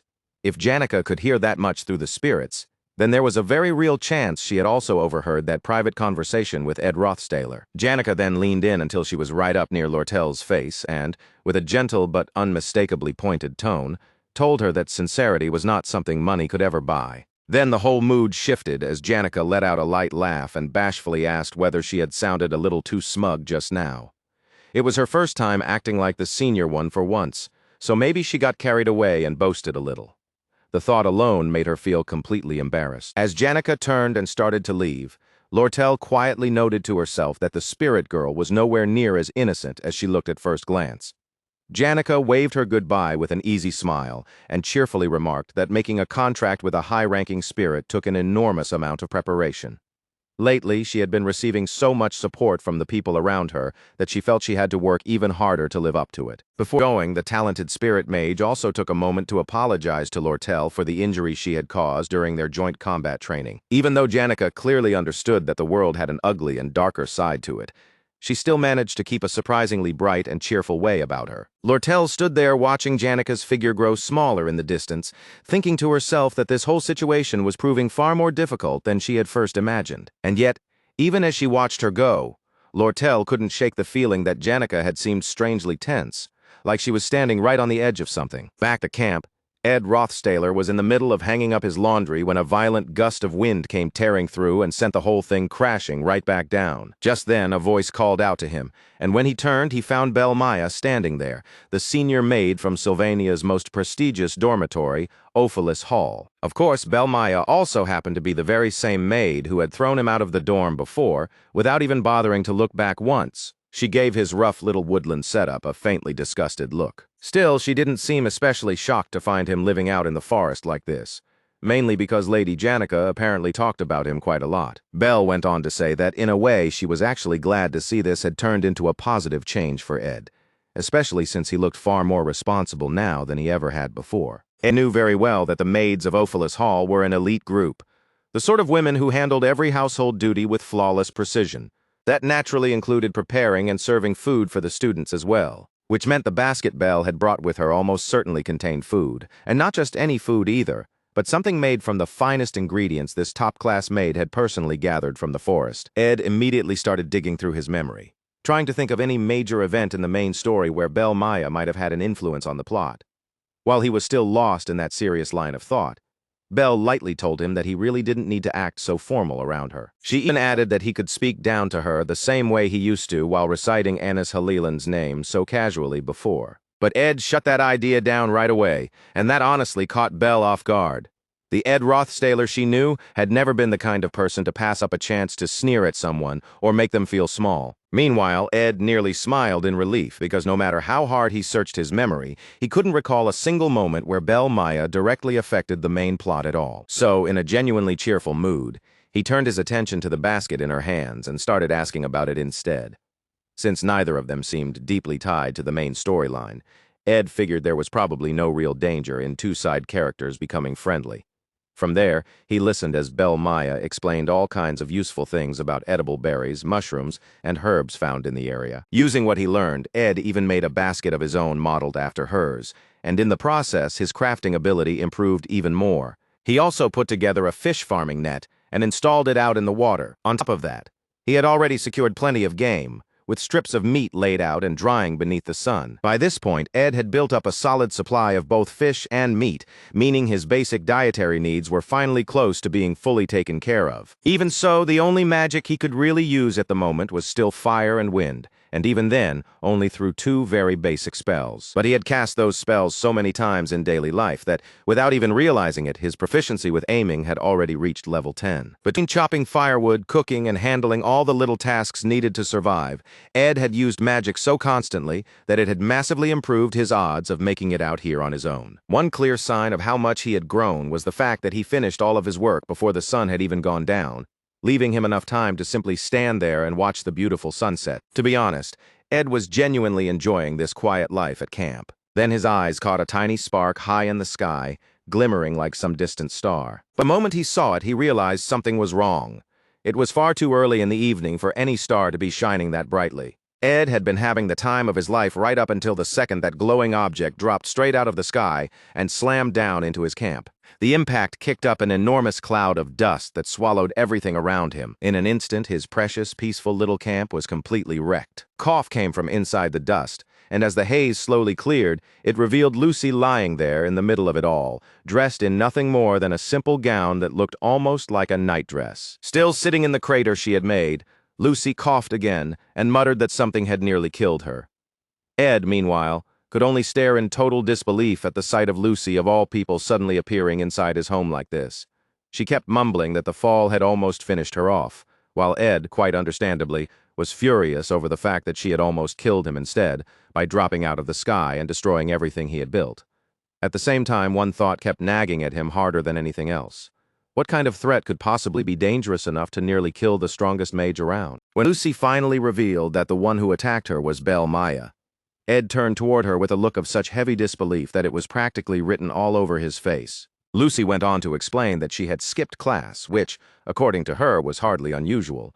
But for some reason, Belle Maya had been in a terrible mood that day. It had all happened so suddenly that Lucy panicked and teleported away on instinct, and that reckless escape was exactly how she ended up crashing straight into Ed's camp and ruining it for absolutely no good reason. Then the world's strongest mage looked up at him, and as if none of this was a big deal, casually asked whether he had any jerky. Ed's answer was immediate.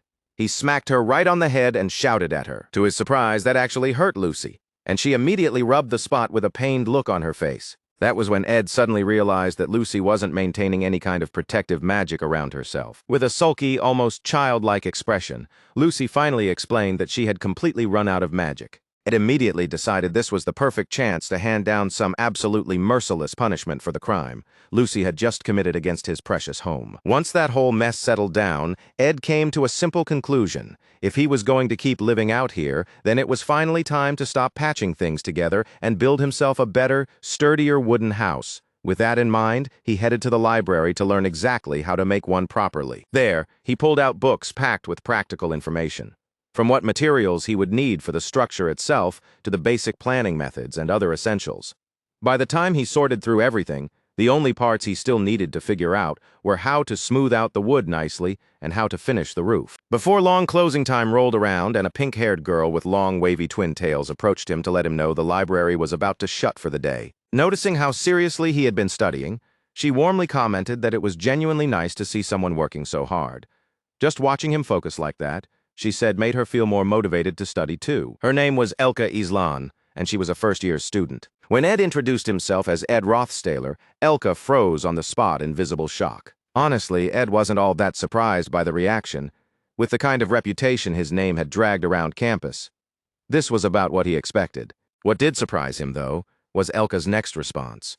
Looking at him with clear honesty, she said he was completely different from everything the rumors had made him out to be. She even pointed out that he had managed to read through books in just a few days that were so difficult she could barely understand them herself. According to her, the other students kept saying Ed acted arrogant, but the truth was that they clearly had no idea what he was really like as a person.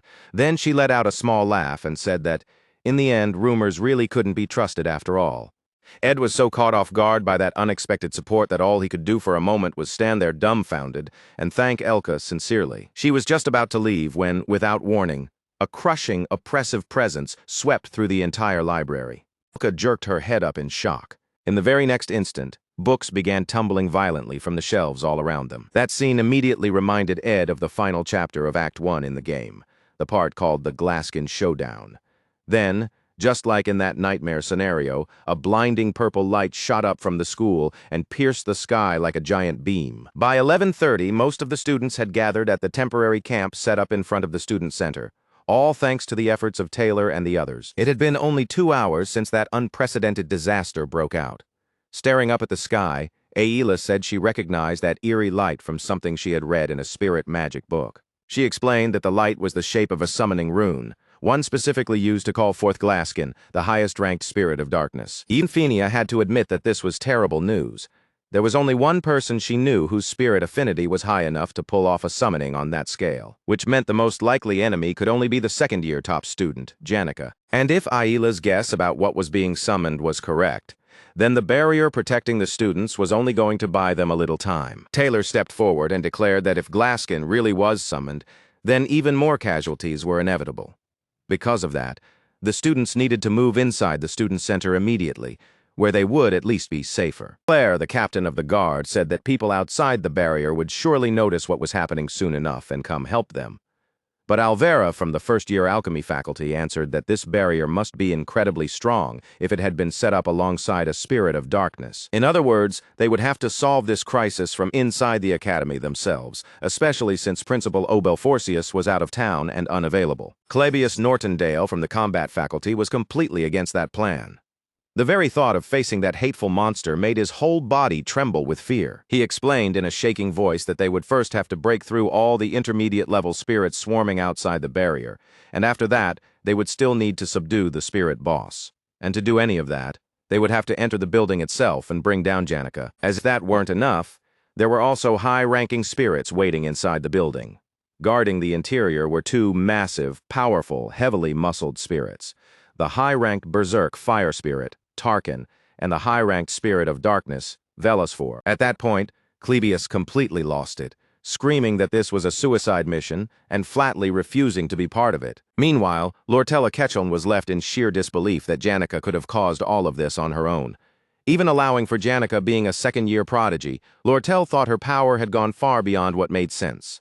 Ayla then explained that most of this overwhelming force was actually coming from Velosphore. Janica herself, she said, was merely acting as the medium through which that ultimate power was being manifested. Spirits of darkness were the natural enemies of spirit mages. They seized control of spirit users and turned them into puppets for their own sinister will. That was why every spirit mage felt that same deep instinctive revulsion toward them. In the end, spirit sorcerers were the ones who became prey to spirits of darkness. And right now, poor Janica was suffering that exact fate.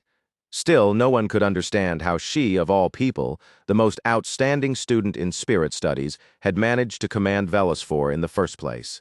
Jix reminded everyone that debating that question was not the most important thing right now. At that, every eye turned toward the noble Princess Phinia, who had started sweating heavily under the crushing weight of all this responsibility suddenly placed on her. The gathered students stood there in tense silence, all waiting for their beautiful and wise princess to tell them what they should do next.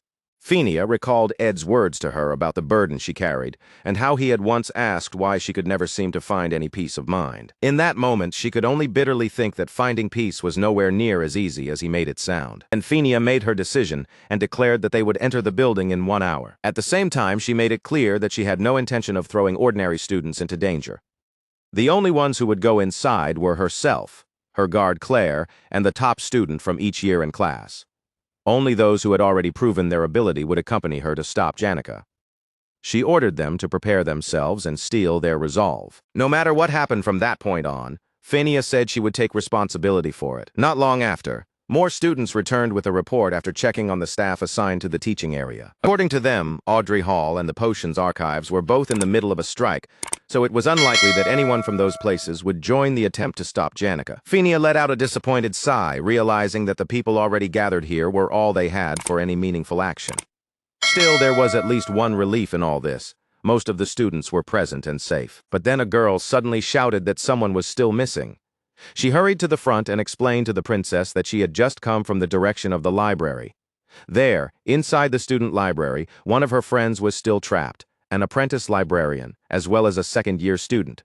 Hearing that, Phinia's expression changed, and she immediately asked for the names of the missing students. The girl quickly answered that the apprentice librarian's name was Elka Islan. The moment he heard that, Jix went pale with horror. The thought of Elka being caught in danger was more than he could bear. Unable to stand still for even another second, Jix immediately tried to run off to rescue her, because Elka had no power at all to defend herself. Lortella Ketchum quickly told Jix to calm himself, reminding him that the student library was far from where they were now. She said they had to focus on the true source of this disaster first, which meant stopping Janica before anything else. Phinia stepped in as well and blocked his way, siding with Lortel. She added that there was also a second-year student still inside the student library, so they had to trust that whoever that student was would surely protect Elka Islan. Jix found himself unable to argue back against that logic, no matter how badly he wanted to.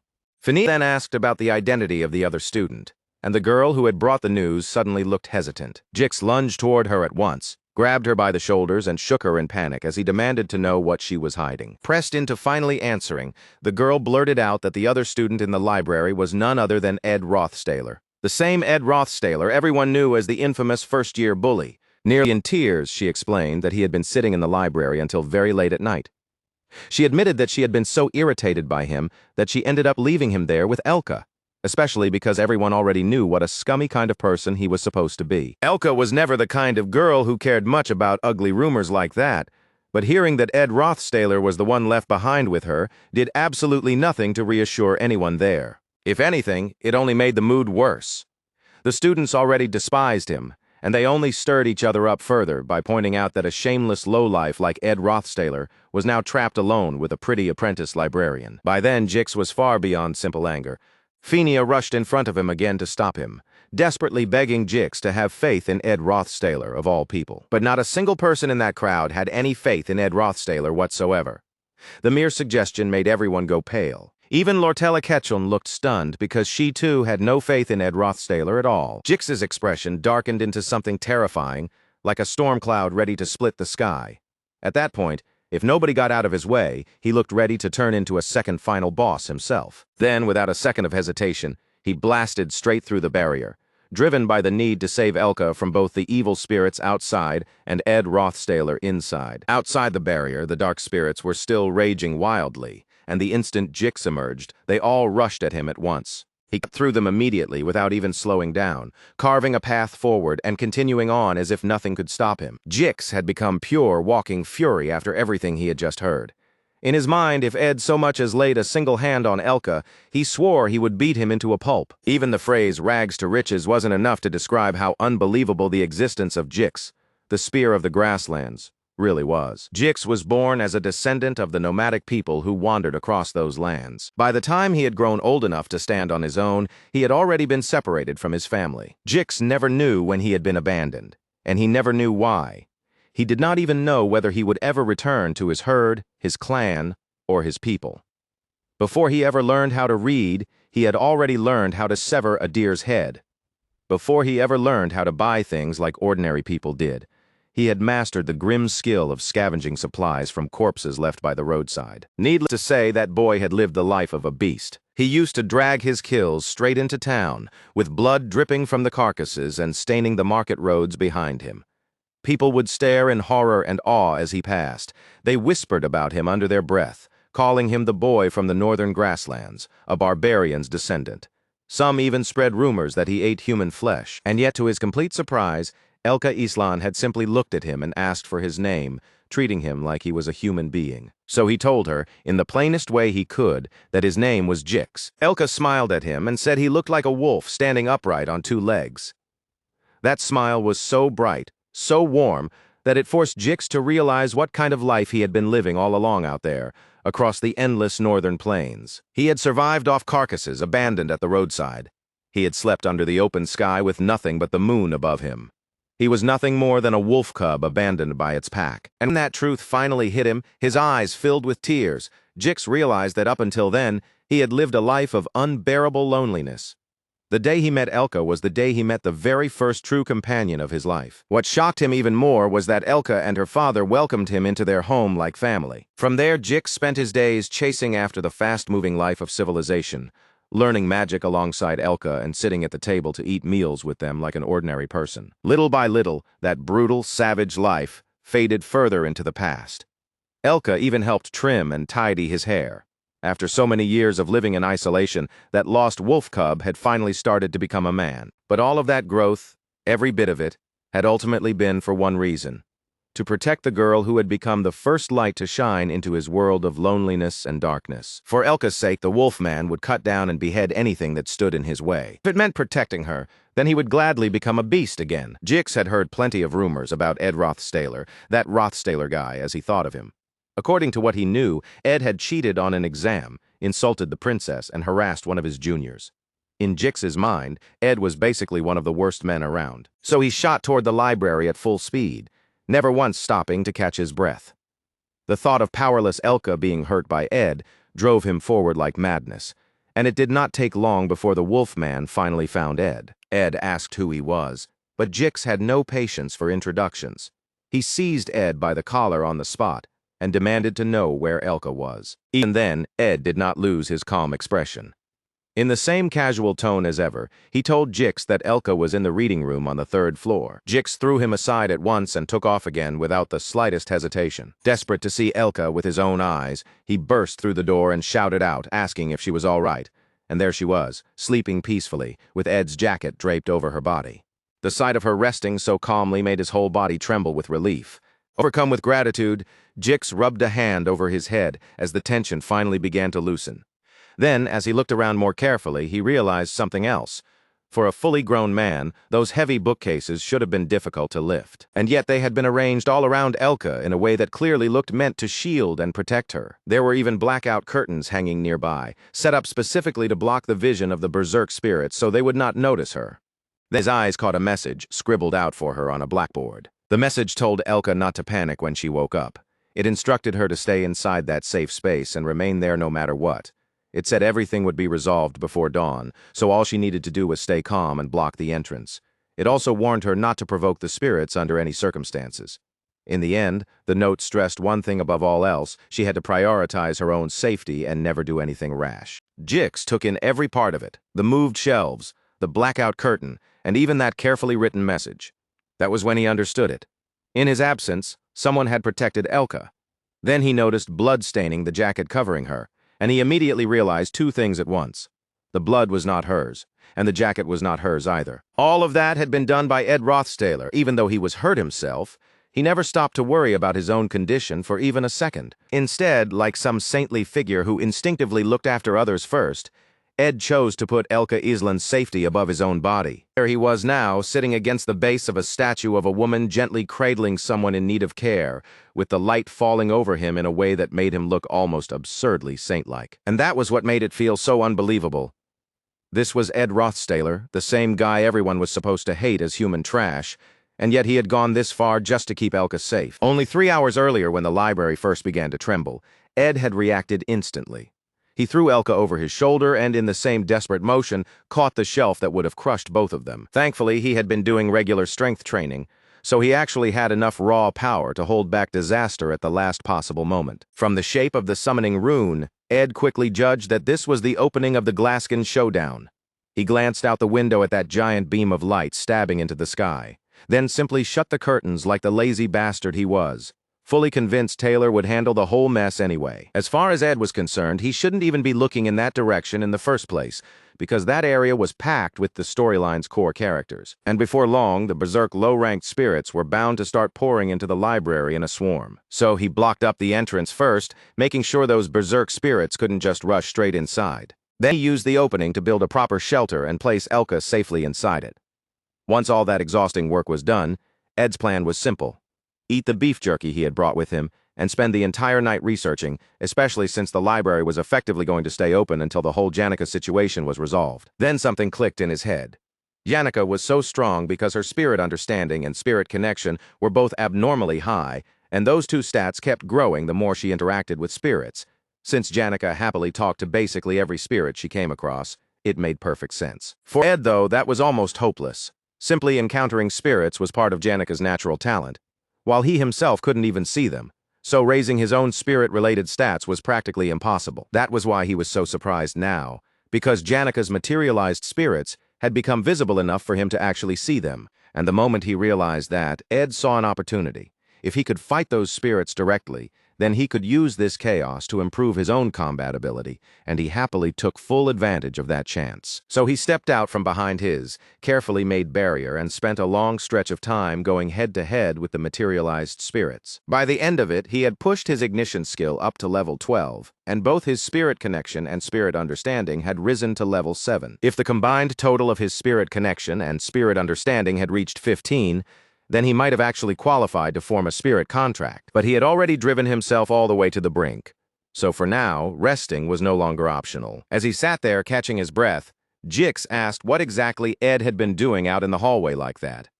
Ed figured the Wolfman couldn't possibly ignore the sight of him, sitting there bruised up from head to toe. There was no real need to make up some excuse, so Ed simply admitted the truth and said he had been training. Jix, however, didn't believe that answer even a little. Looking straight at him, the Wolfman said he had finally understood what kind of person Ed really was. With the most sincere expression on his face, he bent deeply at the waist and thanked him, saying he truly owed Ed an enormous debt, and addressed him respectfully as Senior Ed. Jix then promised that when the time came, he would repay that debt no matter the cost. That was when Ed finally put the pieces together and realized Elka was Jix's lover.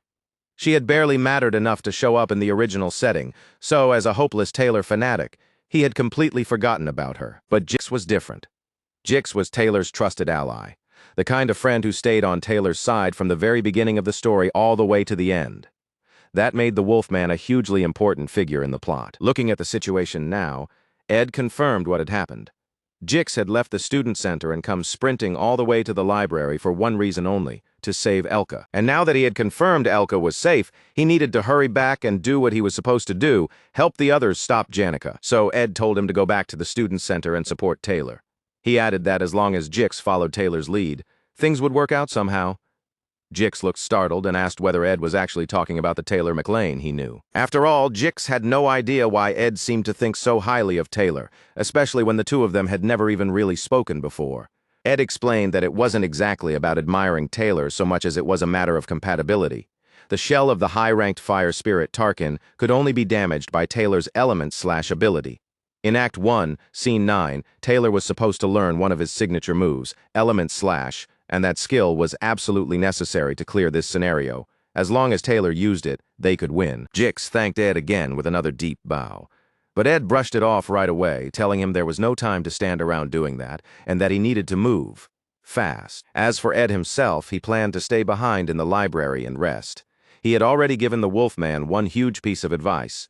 So now all he could do was hope events would start unfolding the way they had in the original story. That was exactly when Ed suddenly realized something alarming. Jix and Taylor were, surprisingly, not friends yet. In fact, the Wolfman barely seemed to think about the hero at all. In the game's Act 1, Scene 9, during the end-of-semester assessment, Taylor was supposed to suffer badly in a one-sided duel against the Wolfman. But during that fight, Taylor awakened Element/ and cut straight through Jix's magic.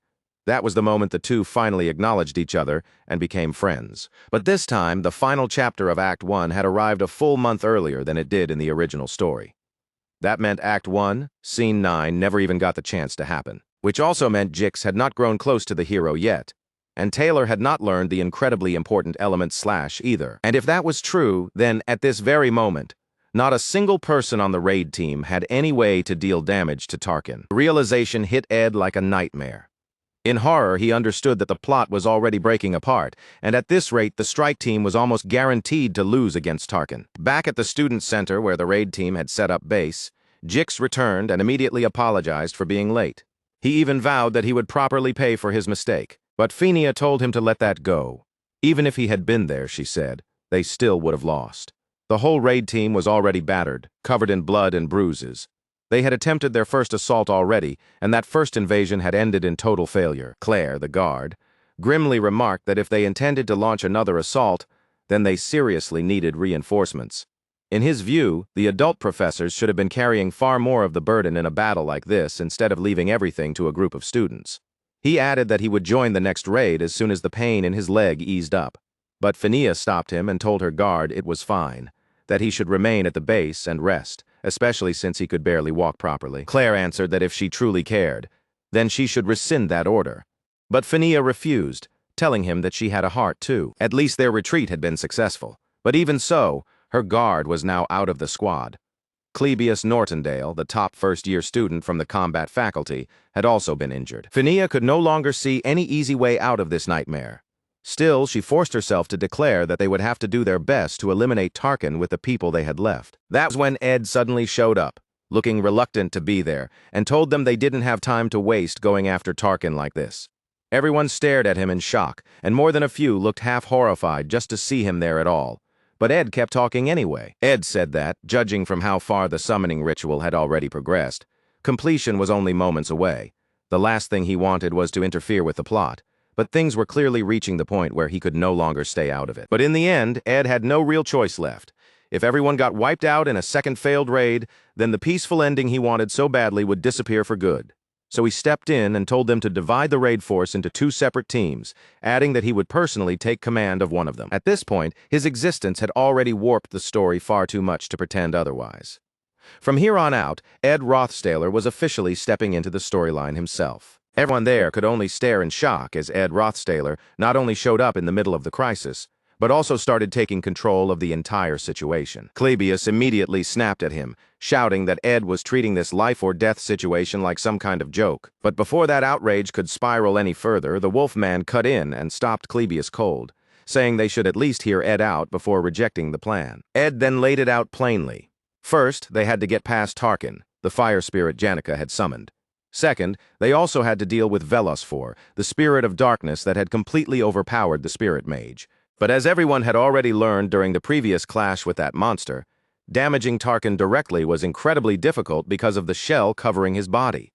That was exactly why Ed said they no longer needed to fight the beast head-on. Instead, once one group succeeded in drawing Tarkin's attention, the other group could slip into the combat training grounds and subdue the suppressed Janica directly.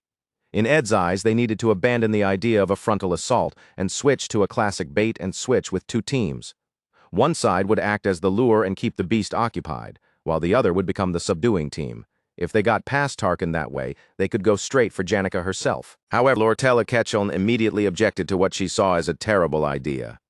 They had never fought anything like that beast during ordinary training, and the only reason they escaped the last encounter at all was because luck happened to be on their side. If the lure team failed to keep Tarkin's eyes on them, then the subduing team would end up getting chased down by the beast instead. And if anything went even slightly wrong, the lure team could be wiped out on the spot. Worse still, the subduing team might find itself facing two high-ranking spirits at the same time. To her, the whole plan was simply too dangerous. Ed answered without wavering. Risks could only be carefully weighed when there were other options to choose from. Right now, the most important objective was obvious. Yannicka had to be taken down first. Once that happened, the beast would lose its power as well. Some students muttered bitterly that choosing people for the lure team was basically the same thing as asking for volunteers to commit suicide. Even so, Taylor, ever the brave and sincere protagonist, immediately offered to join the lure team himself. Naturally, Ed shut that down on the spot. There was no way he was going to let Taylor waste time playing tag with a monster when they needed him confronting the real heavyweight enemies with that all-important sword technique of his. Taylor still insisted, saying he was fast enough and that he was willing to sacrifice himself if necessary. Ed, of course, wasn't having any of it. He shoved Taylor aside and told him flatly that he had it all wrong. They were not choosing sacrificial lambs here, and the teams were not going to be split into equal halves either. Ed declared that Klebius, Lortella, and himself would be enough for the lure team. The three of them would distract Tarkin. The moment those words left his mouth, both Klebius and the fox-like Lortell were horrified. Klebius loudly protested that he had no desire to die, while Lortell declined with polished respect and absolutely no enthusiasm. But Ed kept insisting that this was the only way they were going to defeat Tarkin. Klebius and Lortell continued objecting at full volume, while Ed's irritation became more and more visible. They simply did not have time to keep arguing while Janica's ritual crept closer to completion. That was when Phinia finally spoke. As the one in command, she made the decision that they would follow Ed's proposal and split the raid into two teams. Taylor, Phinia, Elvira, Aila, and Jix would form the team assigned to subdue Janica. Meanwhile, Klebius, Lortell Ketchum, and Ed would make up the team responsible for luring away Janica's high-ranking spirit, Tarkin. After that, Phinia kept her final order brief, because every passing second mattered now. She told both raid teams only one thing: no matter what happened, they were not to die. Inside the corridor of Nail Hall, Tarkin prowled like a predator stalking its territory. Lortella Ketchum asked Ed how exactly he planned to stall for time against an opponent that was basically a giant fire lizard. Ed only replied that she should do exactly as he said. If things unfolded according to plan, then they would definitely win. With those words, Ed, Lortell Ketchum, and Klebius rushed forward. Ed, for his part, was already familiar with Klebius the Gloomy from the game. Klebius was the kind of person who always looked gloomy, nervous, and painfully lacking in confidence, which stood in total contrast to how powerful his actual skills were. In spite of that miserable attitude, he was still the top first-year student in the combat faculty. So Ed tried to reassure gloomy old Klebius, telling him that he could absolutely do this. Klebius was caught off guard by how confident Ed sounded, even if he still privately thought the guy was an annoying brat. In the end, the main reason he had come this far with Ed at all was because he had been moved by the princess's firm resolve. He was still afraid, of course, but because he wasn't facing this alone, he felt like he might be able to squeeze out a little courage. And with that tiny spark of hope in his chest, Klebius actually managed a small smile. Then Tarkin finally noticed them, and the spirit was clearly not happy about the intrusion. The high-ranking fire spirit let out a furious roar, making its displeasure unmistakably clear. At the sight of that overwhelming monster, gloomy Klebius started trembling in fear and asked how in the world he was supposed to lure Tarkin away. But when he glanced behind him for support, he found nothing there. Ed and Lortell Ketchum were gone, and he had been left standing there alone. For a split second, both Tarkin and Klebius just stared at the empty space behind him in mutual stunned silence. Gloomy old Klebius then felt the crushing pressure of the fire spirit looming right at his back, and sweat instantly started pouring down him. With a terrified scream, he broke into a desperate sprint, shrieking in despair that Ed had tricked him. Cursing, yelling, and flailing through sheer panic, he ran for his life while somehow managing to avoid getting caught by Tarkin. Meanwhile, outside, Lortella Ketchum stood still for a moment and took a slow breath. Her mind flashed back to what Ed had told her in the hall. The second Klebius began charging toward Tarkin. Ed had quietly ordered her to leave. According to him, once they had driven Klebius into the corridor of Nail Hall, their part of the plan was already complete. He had even said, almost unbelievably, that Clavius might actually be capable of defeating Tarkin. Lortel gave him a sly, fox-like smile and asked if he was planning to sacrifice Clavius in the end after all. She admitted it wasn't necessarily a bad strategy, though he would never escape the moral backlash that came with something like that. But Ed flatly answered that this was not a sacrifice. No matter how pitiful Clavius looked on the surface, he was still a top student, and a surprisingly resilient one at that. Ed firmly believed he would not lose to Tarkin so easily. Ed then told the Fox Girl that the most important role in the plan actually belonged to her.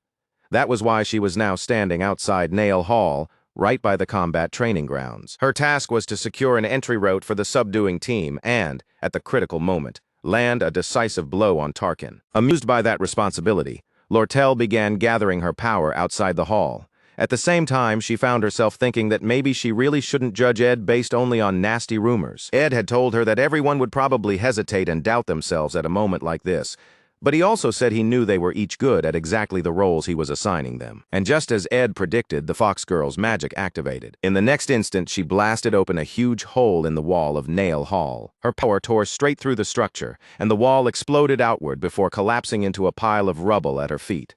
The members of the subduing team stared in shock and immediately demanded to know what on earth she was doing. Lortel answers with a sly little smile curling at the corner of her lips, as if this much was obvious from the start. In a calm, almost playful tone, she simply says they have no choice now but to go in. The girl suddenly remembers the joint combat training exercise, back when she had blasted open the ceiling of Nail Hall by firing off forbidden intermediate-level magic without holding back. A wicked grin spreads across her face the moment it clicks. Now she finally understands exactly why Ed had handed this role over to her in the first place. With that, the route of entry is finally secured. At this point, the only remaining piece they still need to line up is Clavius. And almost as if Lortel had summoned him with that thought alone, Clavius comes bursting out of Nail Hall at full speed, with Tarkin charging right behind him. As he runs for his life, he yells at the top of his lungs about how much he hates both Ed and Lortel. Even if everything goes according to plan, and the raid party slips inside without crossing paths with Tarkin, the problem still is not over. Lortel and Clavius will be the ones left behind to deal with the beast as it rampages around outside. If they have to face Tarkin out here in the student plaza, there will be nowhere to retreat and no room to escape. Mr. Gloom is already panicking, running straight toward Lortel, while desperately begging her to save him, and in that tense moment, she remembers a conversation she once had with Ed when she questioned his idea of killing Tarkin. Ed had explained it plainly back then. Tarkin is a high-rank creature, and something like that is not the type that simply runs away. If they want to beat him, then the only real method is to pin him down and apprehend him. And because of Tarkin's shell, ordinary attacks are practically useless against him anyway. They already confirmed that much during the practice match between Janica and Lortel, and Ed had even gone out of his way to remind the Fox Girl, rather smugly, that she lost that one. Not a single member of the raid team had managed to leave so much as a scratch on Tarkin's body. Then Ed had lifted a small pouch and told Lortel that the answer to Tarkin's shell was inside it.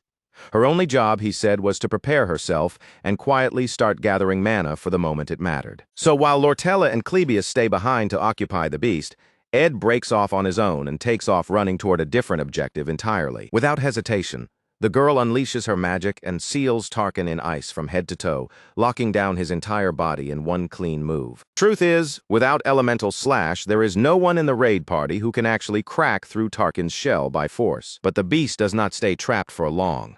In no time at all, Tarkin shatters the ice binding him and erupts from it with an enraged roar. At that exact same time, Ed slams a door open with a hard kick. Because the one thing they need most right now is overwhelming, absurd firepower. And behind that door, he finds the person he was looking for, Lazy Lucy, still fast asleep like she has been out cold for who even knows how long. Very few players ever bother trying to fulfill every additional achievement condition required to clear this part of the game. And honestly, that is probably because there are so many ridiculous requirements stacked on top of each other. But Ed is different. He has cleared this scenario more times than he can count, and because of that, he knows exactly where the correct weapon is hidden in every possible version of the situation. This time, that weapon just happens to be Lucy. He hoists the sleeping deadweight onto his shoulder, while she groggily mutters that all she wants is to keep napping, and Ed barely suppresses his irritation. In the middle of a full-blown disaster, he genuinely cannot understand how she is still sleeping this peacefully. At this point, calling it a nap does not even feel accurate anymore.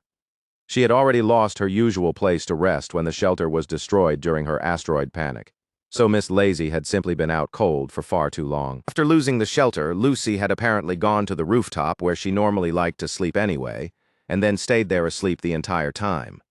From a game design perspective, it almost feels as if she had to be deliberately removed from the storyline for the plot to keep moving. Meanwhile, Belle Maya had been in a foul mood the whole time, mainly because Janica was clearly not in any condition to keep pushing herself. So Lucy had run off, burned through all of her magic, and then collapsed into sleep afterward. It really does feel like one of those blatant game mechanics meant to sideline the single most overpowered character during Janica's scenario. But Ed has already sprinted all the way to Obel Hall and dragged her back into the action himself. The instant Lucy catches the smell of beef jerky, her eyes suddenly snap open. Right now, she is nowhere near full strength. So Ed immediately starts stuffing her with as much beef jerky as possible to force her energy back up. The little secret pouch he showed Lortel earlier was not some rare magical item after all. It was packed full of beef jerky from the start, and Lucy does not get the luxury of being picky about it either, because the thing waiting for her is that flame-spewing lizard. Ed is not completely certain he can judge the distance perfectly from here, but that hardly matters now. Throwing things is one area he has plenty of experience in from his military days. That is right. He does not have the time to race all the way back to Nail Hall on foot, because if he does, he will never make it in time to help Clebius and Lortel, so instead he settles on a completely insane solution. He is going to launch Lucy straight from the rooftop of Obel Hall, now that Tarkin has been baited out into the open grounds. This is actually the perfect chance to bring him down. Ed bellows for everyone below to get down, and then he hurls Lucy with all the force he can muster. She shoots through the air like a guided missile locked onto its target, and the timing could not be tighter.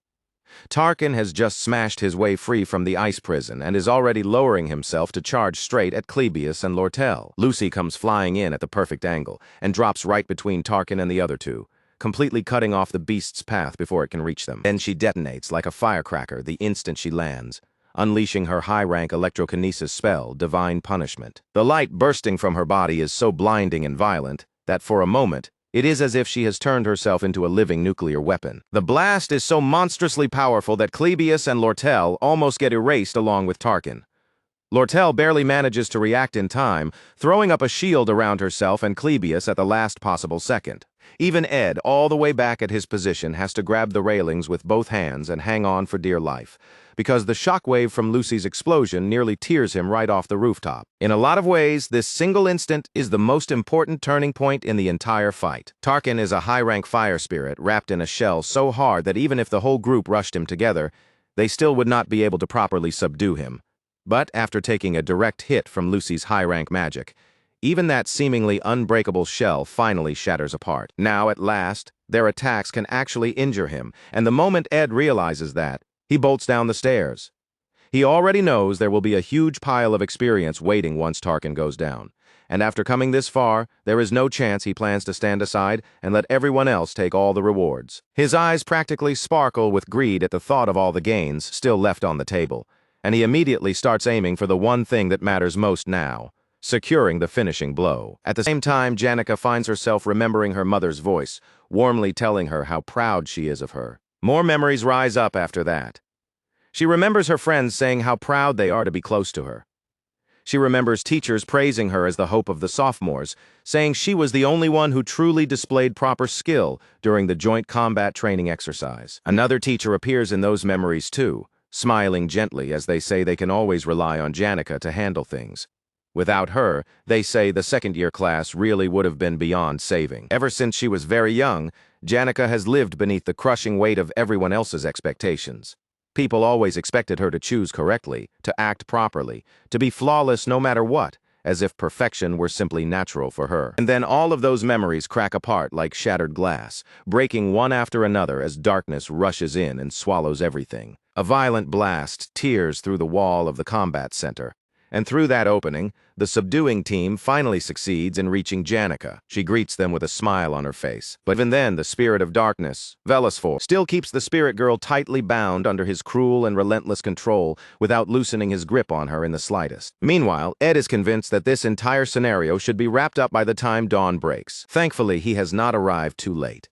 He makes it back to Nail Hall in time to see that Clebius is somehow still running for his life, while Tarkin is still alive and spraying fire wildly across the area. Ed notices right away that Lucy is nowhere in sight, so he asks where she ended up. Lortel answers in her usual easy manner, saying Lucy is still somewhere nearby, probably just rolling around in a corner like always. Typical Lucy. Even so, Ed thinks it would be ideal if Lucy could carry this all the way through to the finish.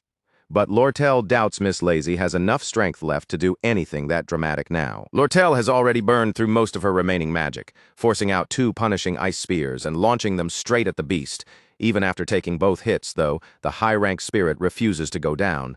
Tarkin is absurdly durable, stubborn enough to keep holding on no matter what they throw at him. Ed says the only way to finish this is to cut the beast's throat, and since that kind of precise killing blow is not really suited to the Fox Girl's magic, he will handle it himself. Lortel immediately points out the obvious flaw in that plan. Ed is from the Faculty of Magic too, so close-quarters combat is hardly his specialty either. In her eyes, the better option would be to let Clebius do it instead. But then, Mr. Gloom is far too shaken to pull off a clean finishing strike like that. Panic is written all over him. He says he is staking his life on Lortel instead, so he begs her to do it properly. Lortel lets out a quiet sigh and closes her eyes for a moment, almost as if she is wondering whether trusting her really does come that easily to Ed. From her perspective, this entire situation looks like nothing more than a blind gamble with lives on the line. But Ed immediately pushes back on that idea and tells her it is not a gamble at all. A human life is far too valuable to be treated that cheaply. No, in Ed's words, this is an investment. He throws the phrase out in the language of a businessman, speaking in exactly the kind of terms that would land best with a business-minded girl like her. That answer amuses Lortel.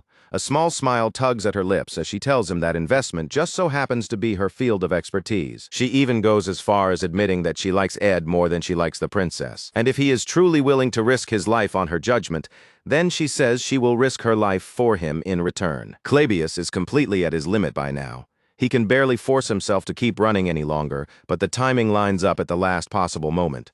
As Tarkin lets out another furious roar, Ed suddenly charges straight at the beast. Just like Clebius, Ed is scared. He feels that fear plainly. Even so, he does not slow down and he does not stop charging. No matter what, he has to get in close to Tarkin. Then all at once, a roar tears through the air. And everyone looks up to see something monstrous reaching down from the sky. A gigantic red-clawed hand wrapped in chains. Ed recognizes that sight instantly. He knows that hand belongs to Glaskin, which means Taylor's party has already entered the final phase of their battle. And from the look of it, things are proceeding well on that side. The problem is, a spectacle like that is more than enough to pull everyone's attention away for a split second. And Tarkin takes advantage of that opening immediately, spewing a blast of fire straight toward Ed. At the perfect moment, Lortella fires off a burst of ice and intercepts the flames before they can swallow him. Even with the entire battlefield thrown into chaos by such a massive upheaval, neither Ed nor the Fox Girl slips up.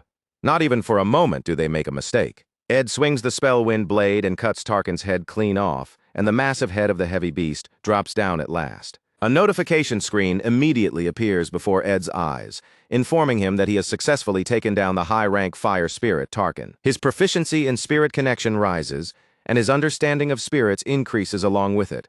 On top of that, his spirit contract slot is finally unlocked, granting Ed the ability to form a contract with a spirit for the first time. Meanwhile, Ed lifts his gaze toward the dark red sky, watching Taylor bring down Glaskin with a look that is half admiration and half genuine fondness. Taylor truly is the hero.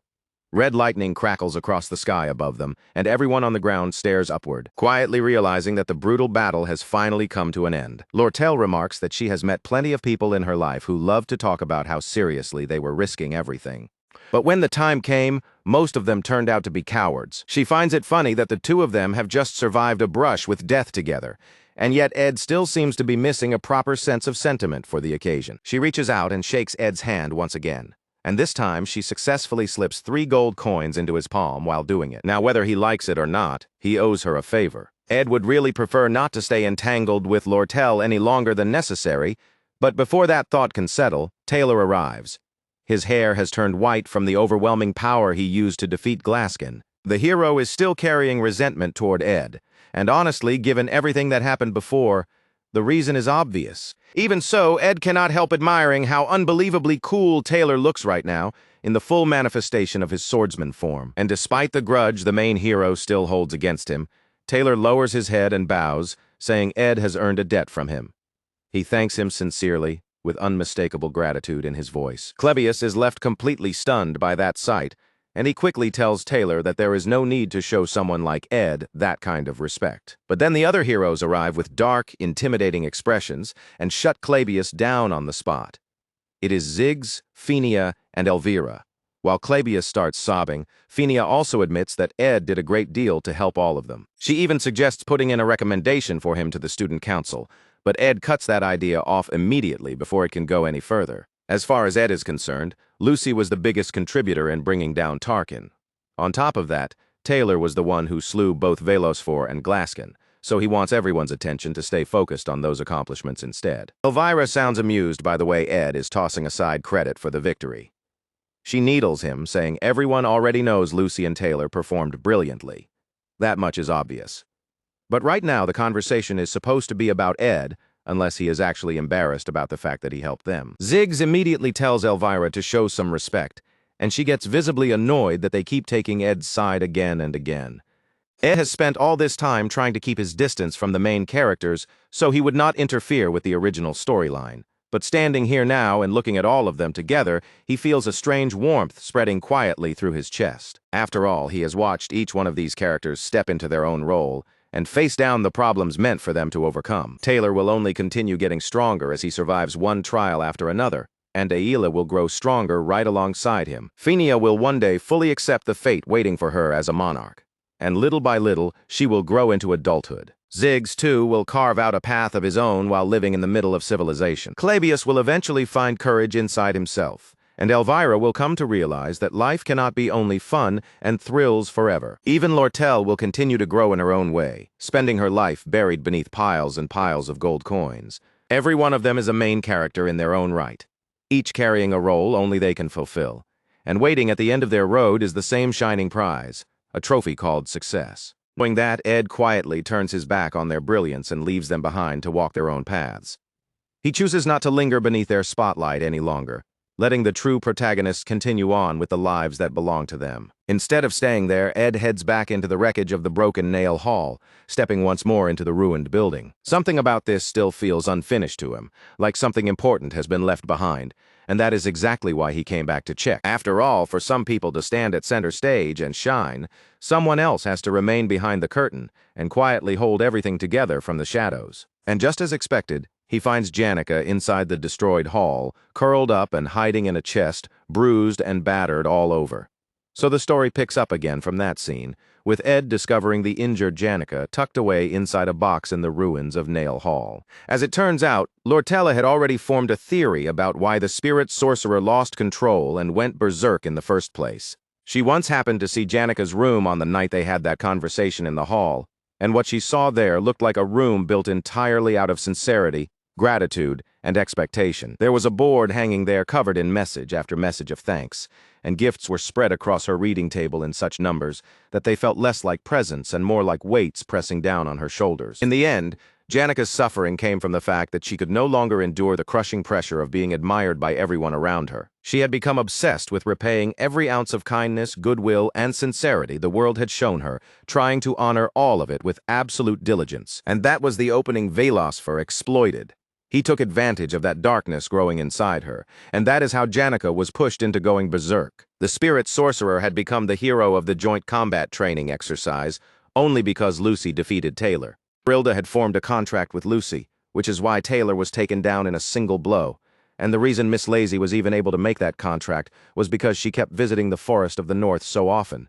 The reason she kept going there, of course, was because Ed had built the perfect napping spot for her in the middle of it. Everything had happened nearly a month earlier than it was supposed to, simply because Ed was still present in the story when, from the moment the first act began, he should have already disappeared from it.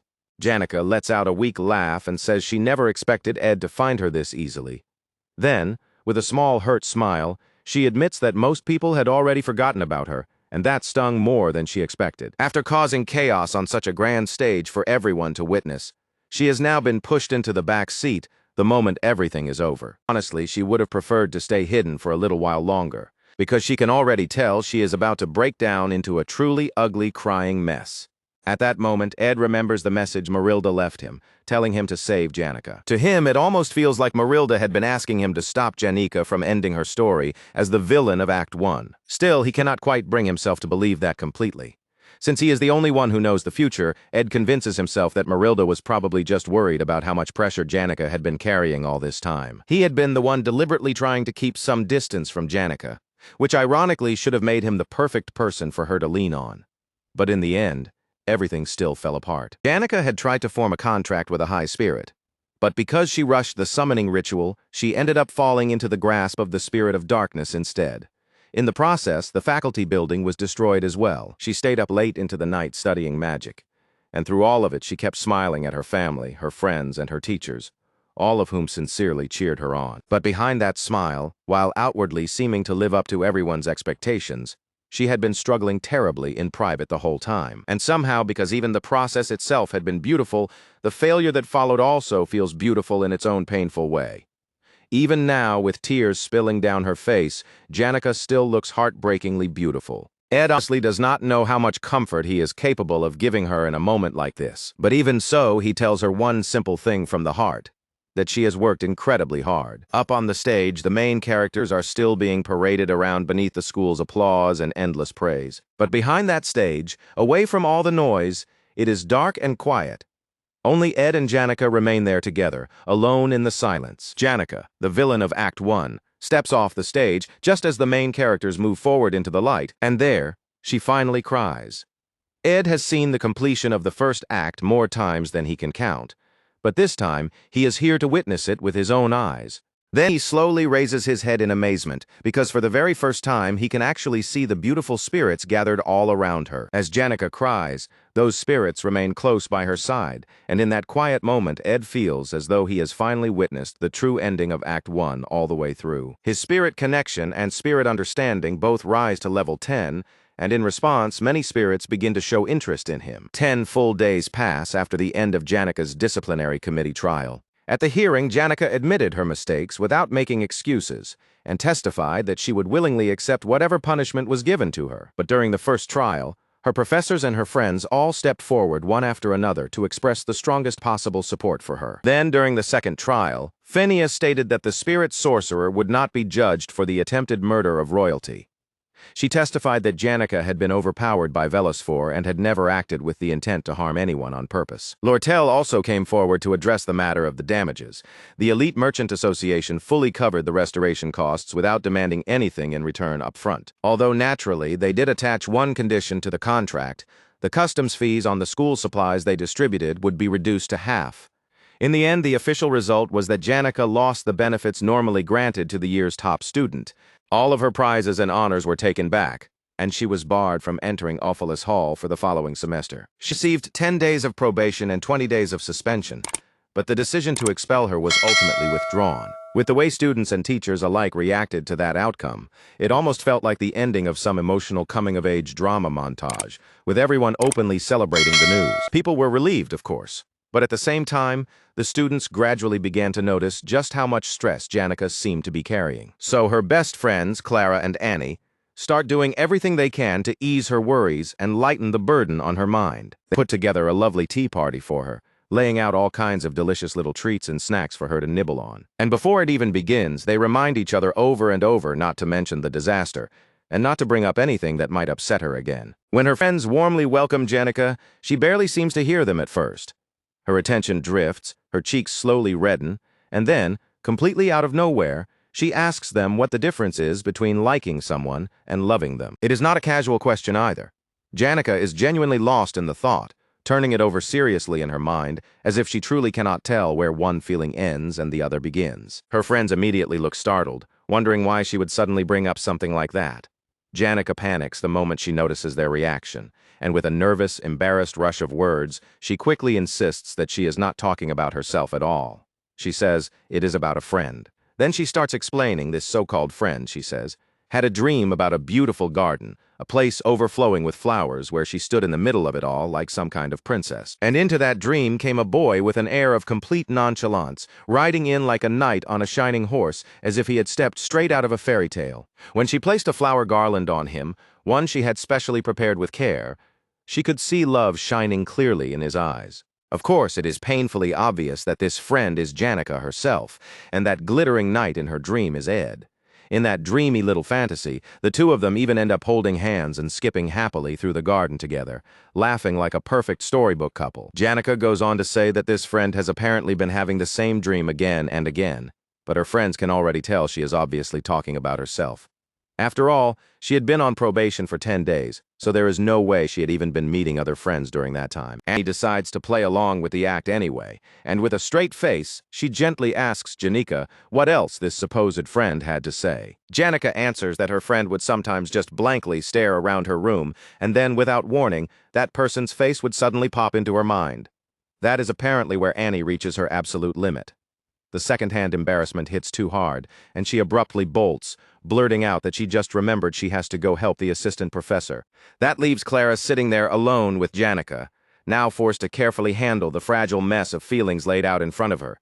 She knows she has to proceed gently here, because one wrong move could easily shatter Janica's delicate heart. If this gets mishandled, the entire student body could end up hearing about it. The love story of Janica failover would spread across campus like wildfire, so Clara carefully suggests that Janica try not to overcomplicate the matter too much in her own head. She explains that emotions are often confusing things, and sometimes it is genuinely difficult to tell whether what you're feeling is positive, negative, or something tangled up in between. Clara tells her that, at least for now, it would be better to be honest with her own feelings. Then she hurriedly corrects herself and says she means honest with her friend's feelings, of course. Janica, now looking unexpectedly motivated, nods right away and agrees with Clara's advice. Clara also warns her to be careful when talking about topics this sensitive, especially because it would not be good for her friend's reputation if rumors started spreading. Janica gasps in alarm, then quickly agrees again. For the time being at least, Clara has successfully prevented the Janica situation from exploding into gossip. Janica thanks Clara sincerely for the heartfelt advice. But after that, she says she needs to head back to Phyllis Hall to report regarding her suspension. Clara decides to remain behind in the garden for a little while longer, so she can sort through her own thoughts. She waves Janica off with a bright, friendly goodbye, and the moment Janica leaves, Clara drops forward and lets her head hit the table in pure relief. For now, at least, she has successfully defused the Janica bomb. Meanwhile, Ed thinks back on how stubbornly he had been saving up every coin he could. But thanks to Funia's petition, his fees for the next semester were waived entirely. With the money he still had left, Ed happily spends some of those gold coins on a few tools he had been wanting for a long time. Then, when he returns to camp, he is surprised to find Janica already there waiting for him. Up until now, Ed had been deliberately avoiding her. But with the first act centered around Janica finally over, he decides there should be no problem interacting with her more casually from this point on. So he greets her normally, only to freeze in confusion when Janica suddenly springs away from where she was standing and hides herself behind a tree. Ed has no idea what is going on, but on Janica's side, Clara's earlier words are echoing loudly in her mind, telling her to be honest about her feelings. And yet, when the moment actually arrives, she cannot overcome her nerves. In the end, she panics and runs off, blurting out that she has things she needs to do at Phyllis Hall. For Janica, trying to confess what she feels is a challenge far too difficult to face head-on. As for Ed, he is left standing there completely stunned, frozen in pale shock without any idea what just happened. Then, with his new tools finally in hand, Ed turns his attention to the thing he has wanted for ages. At last, he is going to build the hut he has been dreaming about. On the very first day, he picks out the location for it, choosing a wide shaded area that will not stand out too much. Once he settles on the spot, he begins working without wasting any time. By the third day, he is out gathering wood. At this point, he has become fairly skilled with wind blade, so the job goes far more smoothly than it would have before. On the fourth day, he pauses the lumber work for a bit to check the end of semester results. His practical scores turn out to be quite high, and even his theory exam results are above the average for freshmen, which proves all that studying has not gone to waste. One of the more notable developments during this period is that Janica continues avoiding him completely, and on top of that, her friends Clara and Anise keep looking at him like he has some nerve even showing his face around them. By day 18, the lumber work is nearly finished. While looking over what he has accomplished, Ed cannot help wondering if anyone else has ever become this good at using wind blade for construction work. By day 20, the school vacation has finally started, which means Ed can now devote all of his time to building the hut. Around then, one odd little incident happens when he goes to inspect the trap he had set for catching game. Instead of prey, he finds Lucy caught in the trap, fast asleep and looking perfectly peaceful. After seeing that, Ed makes a firm mental note to stop using beef jerky as bait. On day 27, the senior maid, Belle Maya, stops by to bring Ed some herbs and mushrooms. While she is there, she asks him how things are going with Janica, and when Ed says that the spirit sorcerer might actually hate him, Belle simply tilts her head in puzzled confusion. Then, on day 30, just when one central pillar is standing in place, the outer wooden walls collapse. That is when Ed realizes that properly shaping and fitting the joints together is not enough by itself to make the structure stable. Later that same day, he runs into Janica's group again at the bakery, and the instant their eyes meet, Janica outright turns and runs away. Once again, her friends glare at Ed as though he is somehow the one causing all of this trouble. On day 37, Ziggs comes by to offer Ed a hand with the work. He also brings news that Ed's recommendation had been correct, and that Taylor really is a good guy. Hearing that, Ed feels satisfied knowing things are once again moving in line with the original storyline. After that, Ed starts explaining to Ziggs which side of the house he has set aside for the chimney. As the days continue passing, Ed keeps marking the wood and refining the structure bit by bit. By day 45, he has reached the point where he can finally sit down inside the house itself. The floor is still unfinished, and the walls have not been properly secured yet. There is not even a single piece of furniture inside. At this stage, it is nothing more than a crude hut built from rough logs. Even so, it has outer walls and a ceiling now, and when he closes the door properly, even insects cannot get inside. Ed smiles with quiet satisfaction as he looks over the finished log hut, and once again his proficiency in creation increases. At long last, after all those exhausting days of labor, Ed finally has a home. As Ed rests inside his newly built log house, Janica watches him from a distance, unable to take her eyes off him. Her fingers curl nervously, and her cheeks are already glowing red with embarrassment. Now that Ed has finally finished the walls, the flooring, and even the fireplace, there is not much left to do. All that remains is putting up a proper fence, building some storage for firewood, and adding whatever extra features he wants later. But to his immediate annoyance, he looks up and finds Lucy stretched out on top of the roof, peacefully taking yet another nap like the house belongs to her. At last, Janica gathers every bit of courage she can and manages to say hello. Earlier, Belle Maya had told her that she had seen Ed deep in the woods, building an astonishing house with his own hands. The ever-capable maid had openly praised his handiwork, and even added that it would be a good idea for Janica to go see the inside for herself, which was enough to gently push the shy spirit sorcerer into finally coming over to check on it. So Janica appears, and in an almost overly loud voice, starts talking about how naturally curious she was about the house. Even though it is only a recent build, she awkwardly but enthusiastically praises how nice it looks. When Ed asks whether the spirits were the ones who told her about it, Janica instantly blushes because the spirits had not merely informed her about the house at all. What they had really been eager to tell her was how handsome and sweaty Ed looked while he was building it. So, flustered beyond belief, she hurriedly lies and says she has not really been talking with them that much lately. Ed then casually invites her inside. While Lucy continues sleeping deeply on the roof above them, Janica steps inside and gasps in sincere amazement at everything Ed managed to build all by himself. As the two of them sit near the fire and talk for a while, Janica eventually admits that she owes Princess Fenia and Lortella a huge debt for lending her the money for her tuition. Ed tells her that if paying them back is beyond her right now, then she should not keep crushing herself under the weight of it. After all, the whole incident happened in the first place because Janica kept burdening herself with responsibilities she never needed to carry alone. So many people had already invested in her and supported her, and even then, she still chose to move into the outdated Dex Hall, simply because she wanted to feel like she owed them a little less. Now she is sharing a room with 8 or more other students.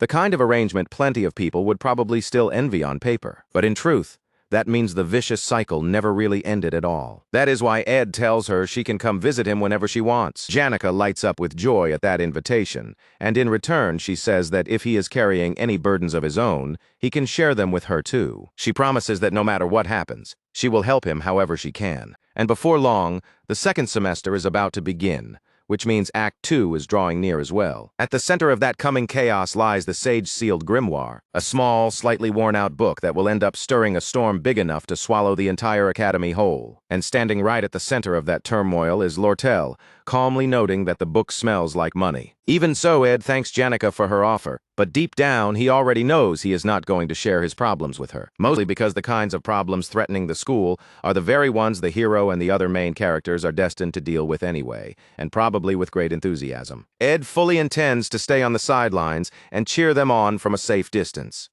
Then, on a dark night lashed by heavy rain, Act 2 begins, the occupation of Ophilis Hall. The honor students living in Ophilis Hall are practically guaranteed a lifestyle close to nobility. They get first pick of classroom seats, freedom and comfort during meals, personal maid service, and all kinds of privileged treatment piled on top of that. Then one day, around the time students are meant to return to school after vacation, a heavy rain begins to pour without mercy. Carriages and boats are arranged, but only for the students heading back to Ophilis Hall. Students who cannot make it back under those conditions are simply told they may rest for a few more days. Meanwhile, the so-called inferior students of Dex Hall are left to slog through the downpour on foot, because if they fail to return on time, they will have points deducted. Naturally, that kind of blatant unfairness leaves them frustrated, furious, and ready to erupt, until the anger finally spills over into a riot right in front of Ophilis Hall. And behind all of it, quietly pulling the strings, is a very familiar fox-like merchant.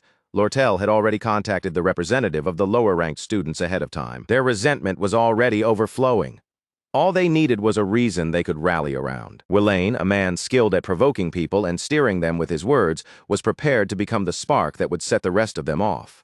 That reason took shape as the Academy's openly discriminatory treatment of ordinary students who were still expected to return on time despite the storm.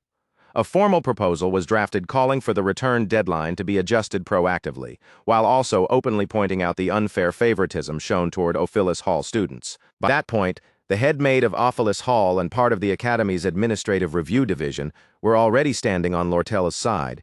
They strongly backed the proposal she had prepared. It had already gone beyond whether the Academy would approve the proposal or reject it.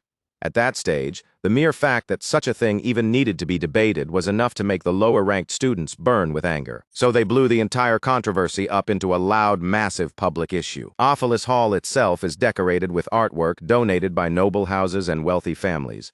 Its walls, carpets, and hardwood furniture were all crafted by skilled artisans, making the entire place feel like a monument to privilege. And from Lortel's point of view, the more damage done to those assets, the better.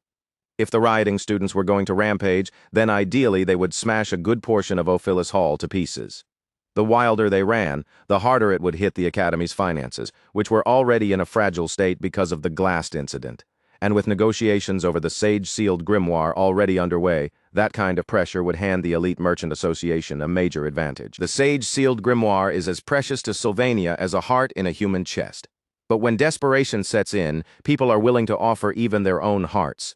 That is exactly the kind of moment Lortel is waiting for, as she stands there watching the rain pour down. Not a single strand of sunlight slips through the heavy, overcast sky. That bleak darkness pulls her right back to the days she spent in the slums, wrapped in little more than filthy, worn-out rags. She can only sneer at herself for actually feeling comforted by the dim, rain-soaked gloom, because the bright, polished world of Sylvania Academy had always felt far too dazzling for someone like her. To her, the image that comes more naturally is the one of herself sprawled in complete darkness, body stained with dirt, buried in filth. The evidence of schemes and manipulations scattered across her desk stands as proof of the kind of life she has lived.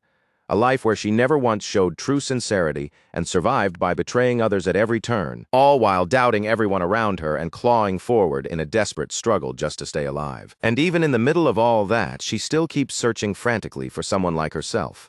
Even here in Sylvania, a place overflowing with people who seem so bright and untouchably radiant. Surely, among all of them, there has to be at least one person who could look at a filthy gutter rat like her and still acknowledge that miserable, disgusting life. She's lonely. Even so, the core of who she really was had never changed and never would. No matter how miserable reality became, she endured it the only way she knew how, by holding the exact same posture toward the world every single time. She was the dark curtain hanging behind the stage, always hiding the ugly, shadowed truth of reality. And that was exactly why players called her the hidden villain. The furious students raised their voices in a wave of loud, angry protest. In the original storyline, the occupation of Ophelis Hall was the episode where the main character stepped in to stop the lower-ranked students after they had been stirred up by Lortel Ketchum. From the first floor all the way to the fifth, there were supposed to be mid-bosses stationed throughout Ophelis Hall, each one getting in the main character's way while backing up the lower-ranked students. The mid-boss assigned to the first floor was originally Tote the Decoy. After calling Taylor a loser and getting beaten down by Taylor's friends for it, he held on to that grudge and ended up getting bought by Lortel Ketchum. His part in the scenario was simple: overpower the rookie maid and hold the first floor. After that, Tote was supposed to throw open the doors of Ophelis Hall and allow the enraged students to flood inside. They would surge forward in a frenzy, shouting at the top of their lungs that they were going to make their voices heard. And once the students broke through the first floor, Tote's role as the Act 2, Phase 1 mid-boss would properly begin. His job then was to stop the main character and the companions chasing after the students from moving any farther. That role was supposed to belong to Tote from the start, so Ed Rothstaler could only stare in disappointment and wonder how, out of all people, he had somehow become the mid-boss Lortel Ketchum bought instead. To his deep irritation, Ed Rothstaler had ended up taking the place of Act 2's mid-boss. To understand how things got twisted into that mess, the story has to go back 2 days earlier. At the time, Ed Rothstaler had gone back to hunting. Since he had no real talent for combat skills, he kept forcing himself to make do with a bow while tracking prey. Even after a semester and a half, plus the vacation period, his bowsmanship was still painfully pathetic. On top of that, his camp had started getting visitors far more often than before, because by now, too many people knew Ed Rothstaler was living out in the forest. One of them was the absurdly powerful Miss Lazy, who showed up whenever she felt like it. She would casually appear by slipping through the window, then start firing one troublesome question after another at Ed Rothstaler, even when he clearly did not have the time to deal with any of them. Another regular visitor was Janica, and unlike the others, he was genuinely glad to see her, especially since she often arrived carrying useful gifts like food, tips and help for washing laundry, and assistance with all sorts of small daily chores, her gratitude toward him seemingly endless. But whenever Ed Rothstaler tried to praise her for all that effort, Janica would suddenly blush, fidget, and start acting strangely, which left him baffled because she used to be much easier to understand. At times, she seemed especially off because she was jealous of how often Lucy kept coming around. Then there was the last visitor, Lortel Ketchum, the Golden Daughter herself, drifting into his space as if she already owned the place. Ed Rothstaler quickly guessed that she was trying to gather useful pawns for the occupation of Ophelis Hall, and he wanted absolutely no part in it. But then Lortel Ketchum calmly explained that Tote had collapsed. The moment he heard that, Ed Rothstaler demanded an explanation, because a change like that would throw the scenario badly off course. Apparently, Tote had picked a fight with Taylor, just like he was supposed to in the original storyline, and mocked him to his face. Problem was that Jix Effelstein dropped Tote with a single punch after Tote dared to insult Ed Rothstaler. Even Albie had apparently never seen the Wolfman that enraged before, and with Tote out cold, Lortel Ketchum decided to hand his role over to Ed Rothstaler instead. She needed someone who would not sell her out when the investigators started asking questions, and thanks to Ed Rothstaler's awful reputation, she figured he was the perfect person to approach. From her point of view, he also had every reason to want revenge, considering he had been driven out of Ophelis Hall. Ed Rothstaler had no desire to accept, but before taking the job, he still laid down a few conditions of his own. He sets his terms plainly and bargains for 20 gold coins in exchange for playing only a moderate part in the whole affair. As far as Ed Rothstaler is concerned, he is not trying to derail anything. He is only planning to put the flow of events back where it originally belongs. The occupation of Ophelis Hall is supposed to happen before the conflict over the sage-sealed grimoire begins, and Lortel Ketchum's real aim here is to throw the Academy's finances into total chaos. In the original storyline, her scheme actually works. From that success, she builds mercenary, a highly profitable force inside the Academy, and it eventually grows into a power structure strong enough to rival the princess's student council. On one side stand the idealists, and on the other stands the hard-nosed realism of mercenary. In the end, the only thing that really matters is which side Taylor chooses, because whichever camp he joins is the one that comes out on top. For Ed Rothstaler, that means the smartest move is to stay on the sidelines, watch carefully, and later attach himself to the side that looks most likely to win, because survival still comes first for him too. A little later, Janica comes by to visit, bright and cheerful. Happy that she can wander back and forth like this is some carefree camping trip, while Ed Rothstaler is stuck spending even the rainy days by himself. Now that the semester is over, Janica is preparing to move out of Ophelis Hall and into Dex Hall, and before the conversation goes any further, she gently reminds Ed Rothstaler that if he ever needs anything at all, he should come to her. Ed agrees, and Janica quickly starts listing off the extra things she has lying around: pillows, cushions, clocks, lanterns, and all kinds of daily necessities and supplies. Since Deck's hall is smaller, she says it would feel like such a waste to just throw all of that away. So Ed Rothstaler tells her he is willing to take anything she no longer wants. And the moment he says that, Janica lights up with pure delight. Then the two of them end up talking about how Lucy often stands alone on the roof while the rain is falling. Power on Lucy's level was never something that came without a cost, and for years she had hidden behind a life of laziness, using it as an excuse to look away from the fate that had been waiting for her all along. Rainy days were the only times she seemed to truly turn inward and reflect on the life she had lived. When Ed Rothstaler casually says that he does not really pay much attention to Lucy, Janica looks visibly thrilled to hear it. Once the occupation of Ophelis Hall begins, the large-scale protection runes will activate and seal the students inside their rooms all at once. Janica would still be able to get out on her own, but Ed Rothstaler asks her for a favor before that happens. He tells her to come to the Rose Garden in front of Ophelis Hall at 9 o'clock that evening. And when she asks why, he only says that he will explain the reason to her the next day. That answer alone is enough to send Janica blushing furiously with joy. In truth, Ed Rothstaler simply does not want Janica anywhere inside the building in case something goes wrong. The Rose Garden is far enough away to keep her out of danger, and on top of that, she will be able to stay out of the rain. Janica runs off with her face burning so red she looks like a beacon in the dark. And after watching her go, Ed Rothstaler quietly sits there and listens to the rain. By the time the new semester starts, the rain should finally be over. Then he will be able to look up and enjoy a clear, bright sky again. The long vacation is almost at its end. At last, the clock reaches 9 at night. Jix Effelstein is in his room doing his usual exercises and thinking about emotional control when he suddenly notices Ed Rothstaler outside the window, sprinting toward the dormitory. By then, most of the maids have already gathered inside the meeting room for an important agenda discussion. Once the last of them are in, the entrance will be blocked off. Since the one giving the orders has already been bought, everything is moving forward fast and smoothly. The maid cooperating with Ed Rothstaler has also prepared the items he requested beforehand. At this point, every last preparation has been completed, and Ed Rothstaler stands there beside a suspicious, mysterious bucket. That is the moment the occupation of Ophelis Hall finally begins, with the lower-ranked students charging in under the leadership of their representative, Willain. The doors are thrown open, and the students immediately rush inside in a wave. Willain is clearly taken aback when he sees that the person Lortella Ketchum bought over is Ed Rothstaler. Ed Rothstaler then delivers a half-hearted speech, acting like he supports Willain and believes in his cause because he himself had once been kicked out of Ophelis Hall. And somehow, despite how obviously fake it sounds, the lower-ranked student's representative is deeply moved by every word. Meanwhile, Ed Rothstaler is inwardly irritated that Willain caused this entire mess in the first place.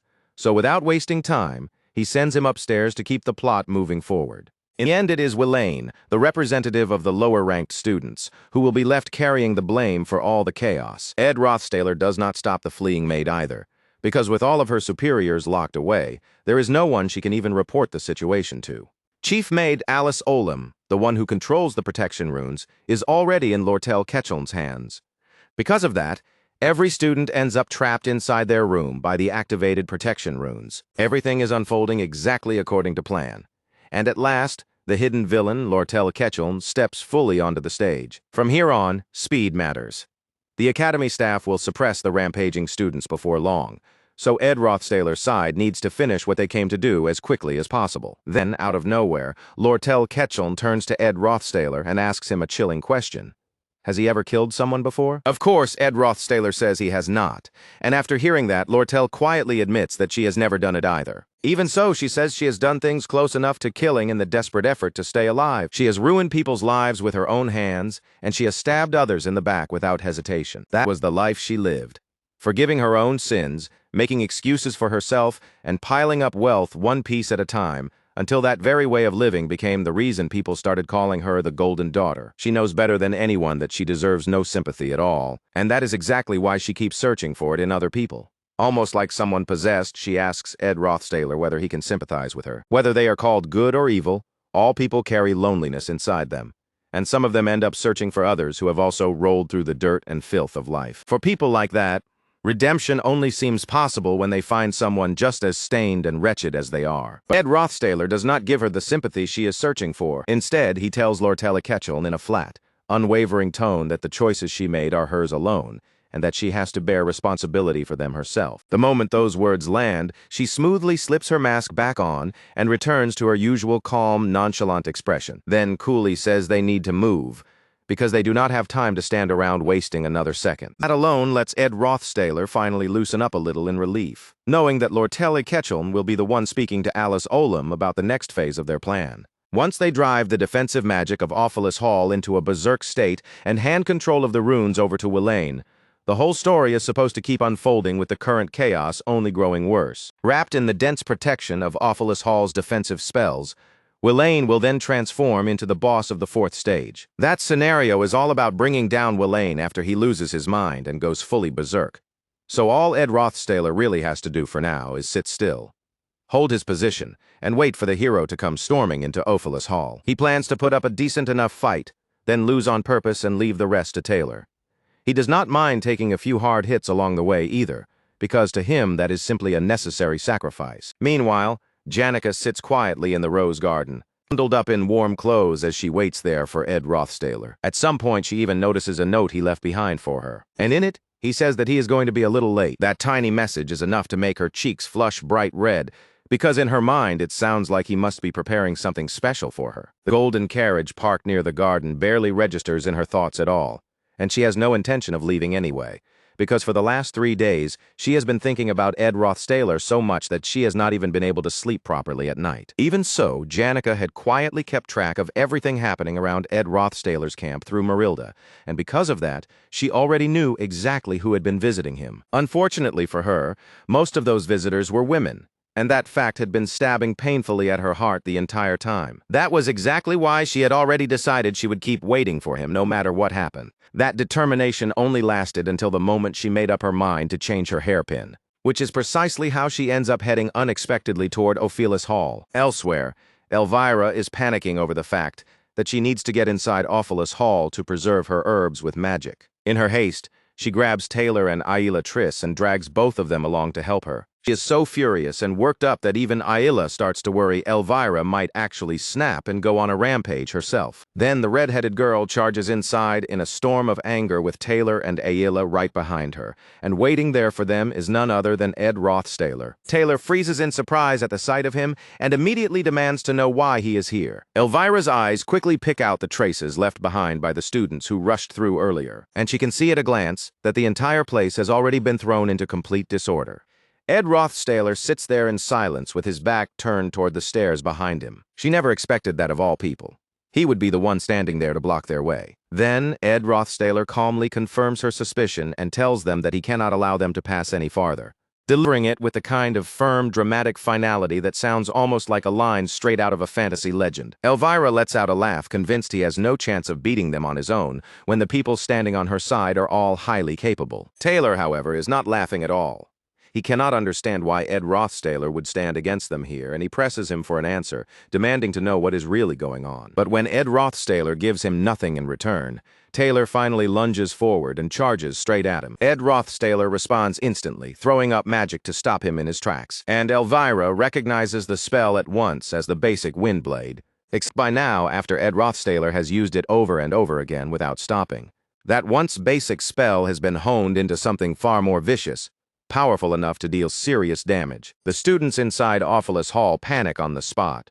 Or rather, Clebius Nortondale is the one who visibly panics first, completely unable to understand what is happening. Elvira, Taylor, and Aila all recoil in shock from the sudden attack. And then Elvira realizes with horrified disbelief that Ed Rothstaler has sliced off part of her hair. That is when it hits her that he is taking this fight completely seriously, so she moves for her potions at once. But before she can properly react, Ed Rothstaler casts ignition and sets the area ablaze. The battlefield is decided in an instant, and the speed and precision of his judgment leave no room for hesitation. At the same time, Elvira cannot help thinking to herself that Ed Rothstaler is displaying talent that goes far beyond the simple level of a high mage with good spell proficiency. As the top student of the alchemy faculty, Elvira is supposed to represent the strength of their main combat force. But the greatest weakness of alchemy is also painfully obvious. Without magic tools or prepared elixirs to rely on, an alchemist's raw combat ability is almost non-existent. That is why most alchemy students always carry enchanted rings, necklaces, or other backup tools on them.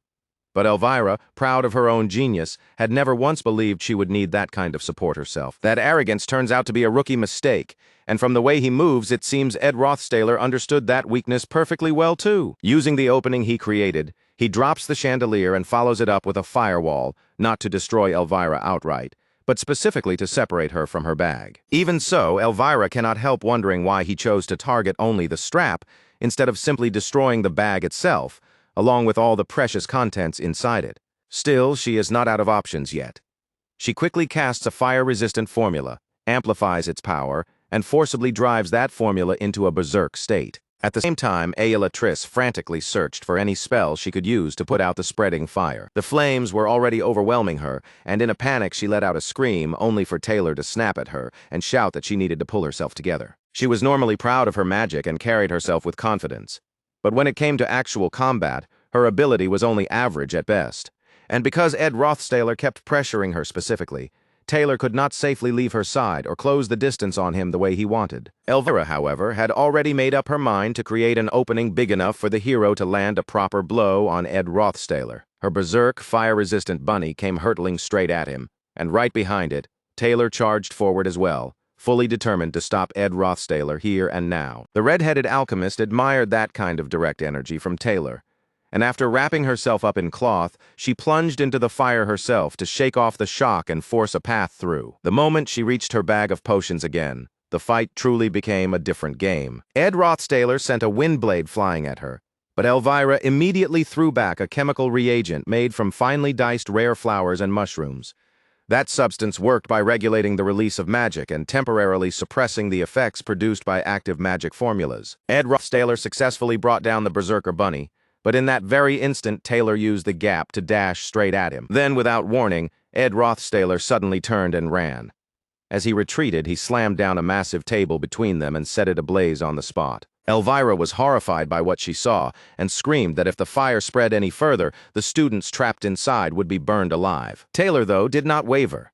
He was certain that any flames created through magic could be cut apart with his elemental slash. They had moved quickly while Elvira's chemical reagent was still taking effect, so Taylor rushed forward again, even as Elvira shouted after him and told him to wait. But the moment he pushed in, the details of the room started to stand out.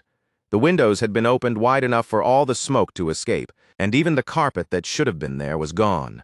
There were no other flammable objects anywhere in sight, which could only mean one thing. This whole setup was a trap. At that exact moment, Ed Rothstaler raised his bow and calmly nocked an arrow. Taylor had not expected him to suddenly pull out a weapon like that. But even so, he assumed he could easily knock the arrow aside if it came for him. Then, to Taylor's horror, Ed Rothstaler loosed the shot. Not at him, but at Ayalatris. And Ayalatris, still affected by everything going on, was in no state to use even the most basic spell properly. But Elvira reacted first and threw herself in, using Claw Hand, to intercept the arrow before it could ever reach Ayalatris. That was when Elvira noticed the arrowhead had been wrapped in cloth, and in that instant, she realized Ed Rothstaler had never intended to seriously injure her in the first place. Even so, Taylor ignored Elvira's warning and kept charging straight in, because by then it was obvious that Ed Rothstaler was not simply defending himself. He was waiting for something. Inside his room, Clibius Nordendale had already started to panic as Act 2 of the final chapter of the Awfulus Hall incident finally began to move. The moment Clibius Nordendale burst out of his room, Ed Rothstaler could finally relax, and that single opening was all Taylor needed to send him flying with a brutal hit. Elvira could only stare in absolute shock as Ed Rothstaler was launched across the room. Taylor shouted at the fallen Ed Rothstaler, demanding to know why he had gone this far and why he had done all of this in the first place. Even Elvira was angry now, because from her point of view, it felt like he had been toying with all of them the entire time. Everything about the way he fought only made that suspicion worse, because none of it looked like the behavior of someone who had truly been trying to defeat them. Still lying there, Ed Rothstaler simply tells them that if they are done, then they should go upstairs and handle what they came for. Elvira, furious and confused, demands to know why he deliberately let them win, a question that leaves Taylor and Ayalatris completely thrown off. Her anger only burns hotter because she now feels certain he made fools of them. And then, at the worst possible moment, Janica appears from her room after taking the time to choose a flower pin. Her pure feelings may have been naive, even a little delusional, but she still had every right to fill her heart with happy little fantasies if that was what she wanted. The cruel part was that reality did not care about those fantasies at all. The boy she had imagined would be waiting for her nicely dressed at the pavilion was instead lying on the ground, bloodied and battered, after being attacked by a suspicious group of people. There was no chance the ever-gentle spirit sorcerer was going to accept that sight quietly. And in an instant, Janica's eyes burned red with fury.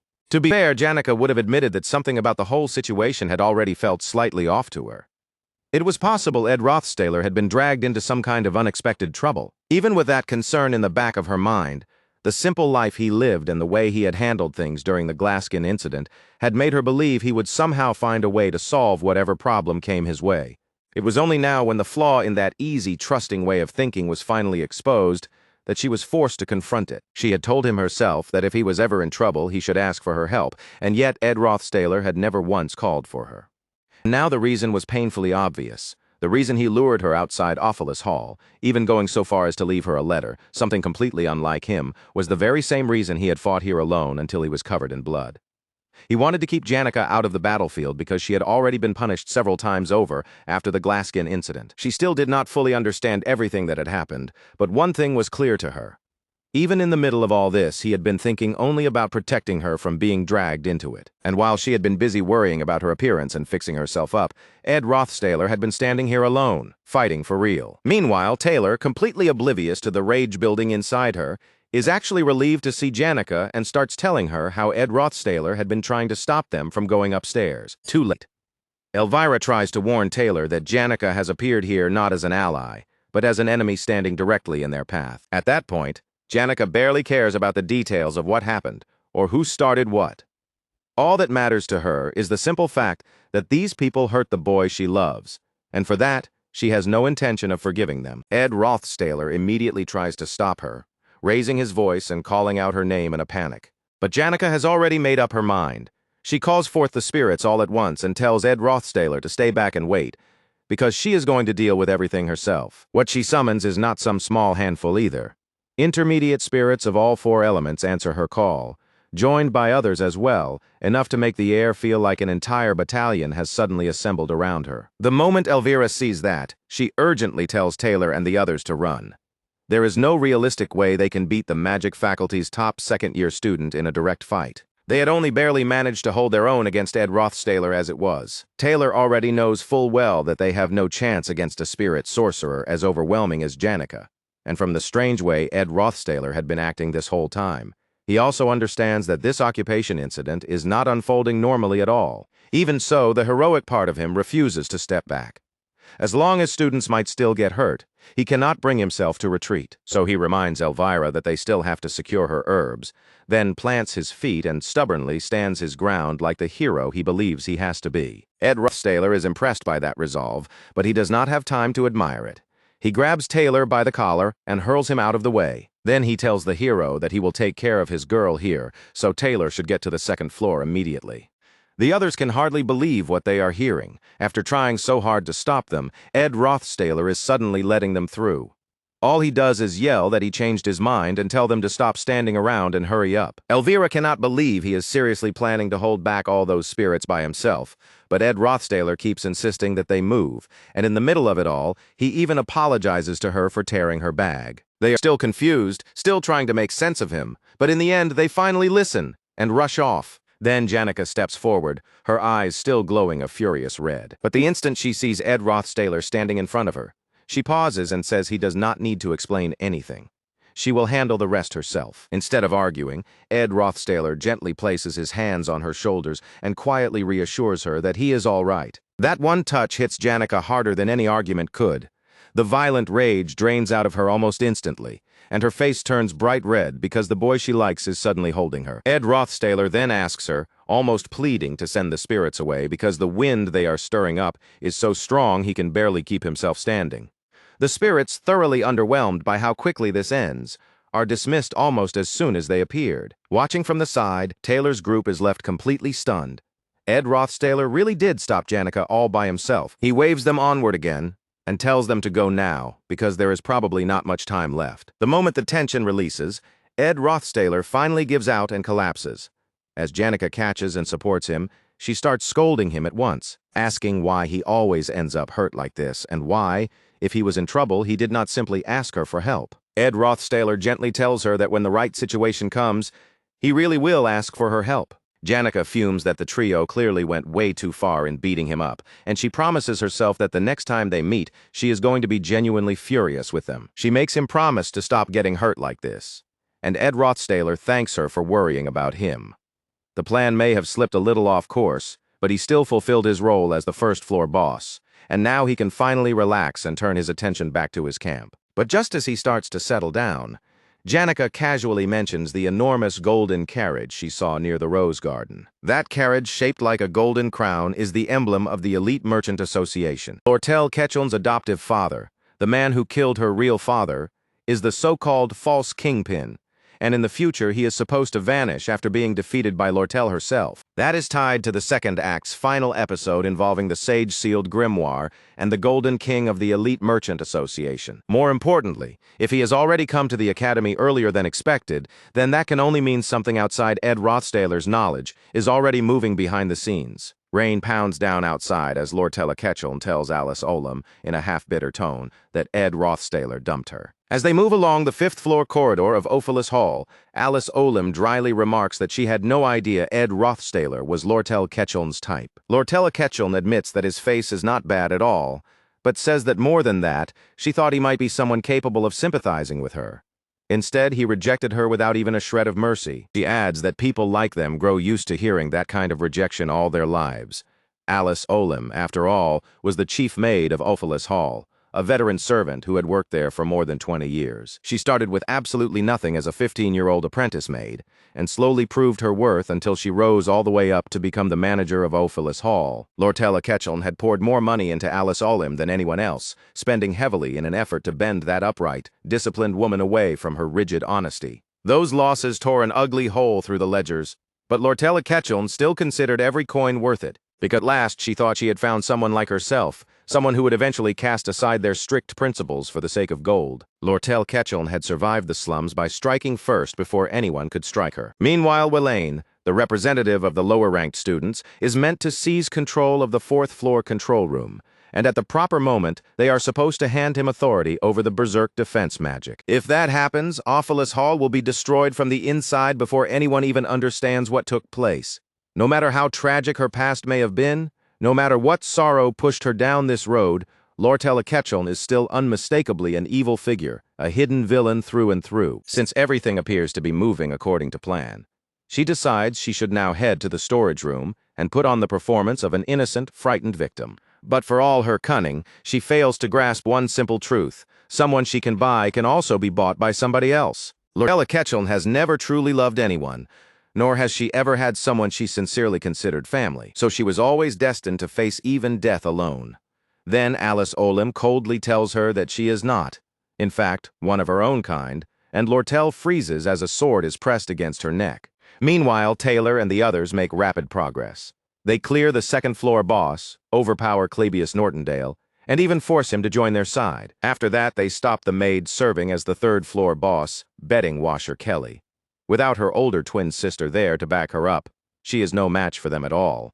Everything had been going far more smoothly than anyone expected, and before long, the group finally pushed their way up to the fourth floor of Ophelis Hall. Up to this point, the only truly brutal stretch had been the first floor, where they had nearly been stopped in their tracks. But the moment they reached the fourth floor, they arrived just in time to witness William completely losing control. He had effectively become a hostage to the building's own defense system, with the crystal ball that activated the Magic Circle control network placed right in the dead center of the control room.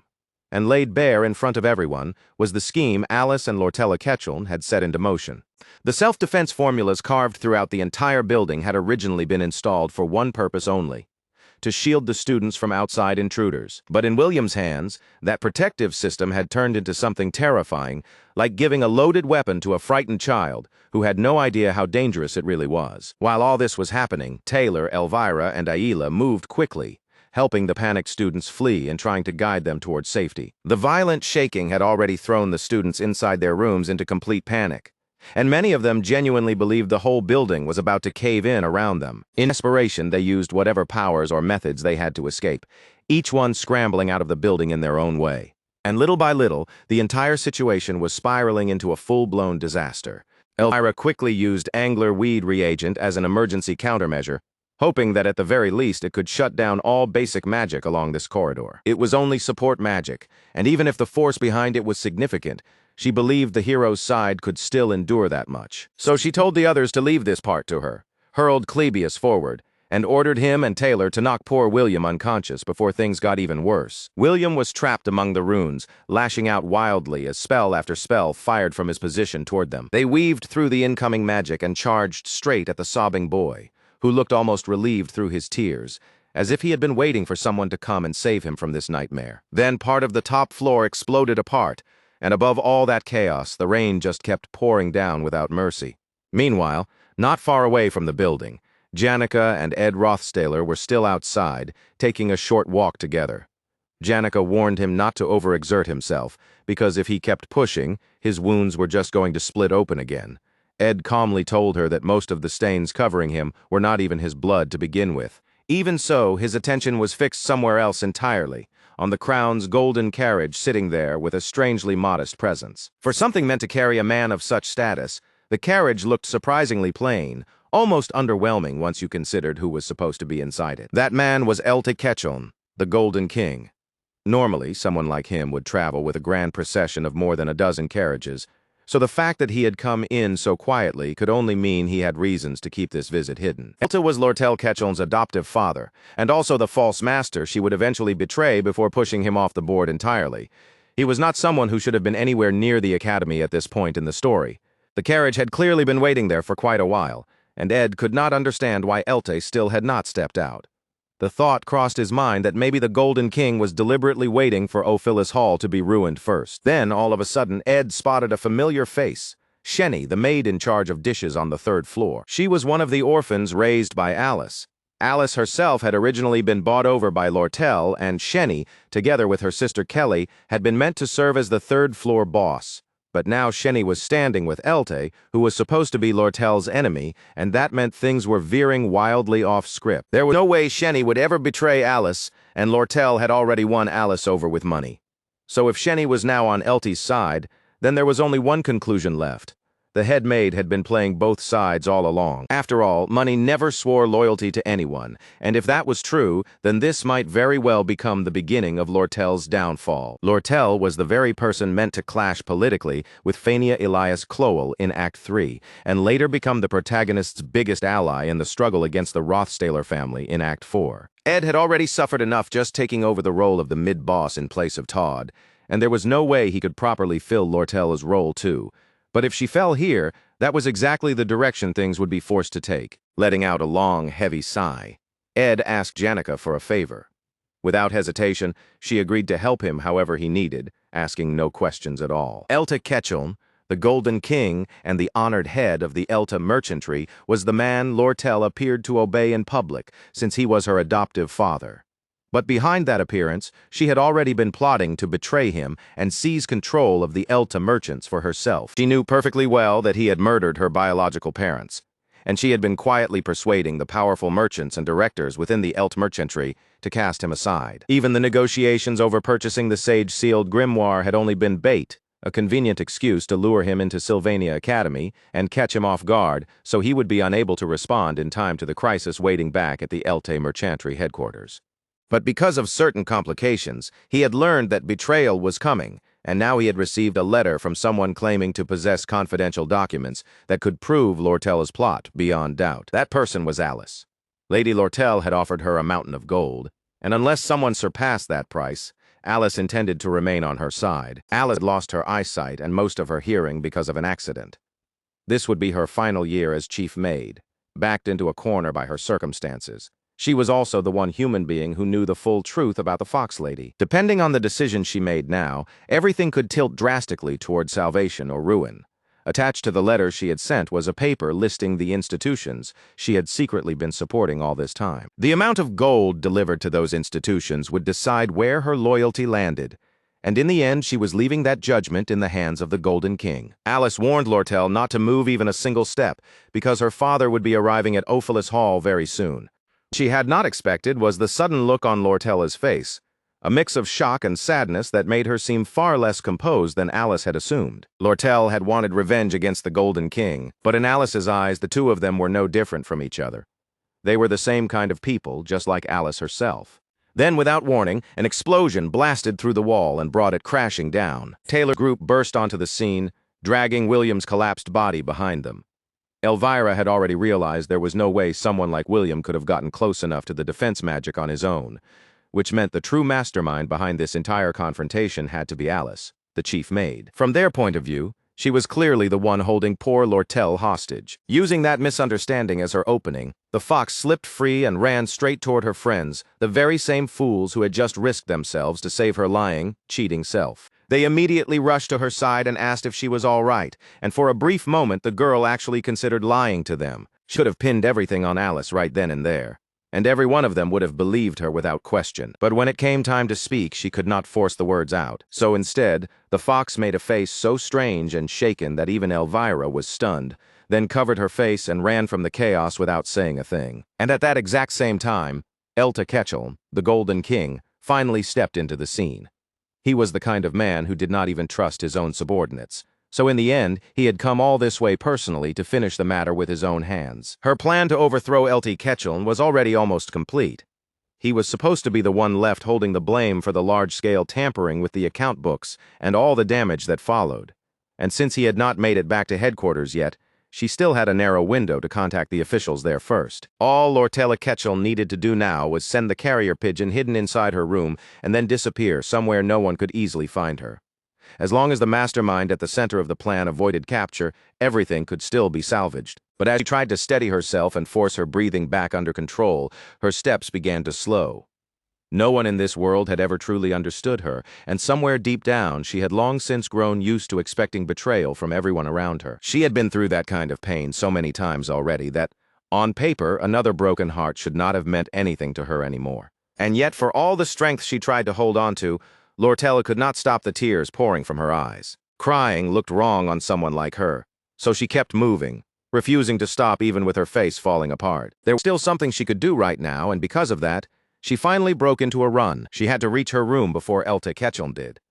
Once the carrier pigeon was sent, she told herself everything would still be fine. At that same moment, down on the first floor, the man at the center of all this finally stepped into the ruined main hall. The first thing Ketchel did was notice a student still standing inside, and he immediately told that student to evacuate. But that student was Ed Rothstaler. Calmly, Ed told him that because the building was at risk of collapsing, no one was being allowed farther inside for safety reasons. He was fully in his Gandalf act now, planting himself in the way, and making it clear that no one was getting past him until the faculty and staff arrived. Elta asked whether Ed was acting under special orders, but Ed replied that this was his own decision.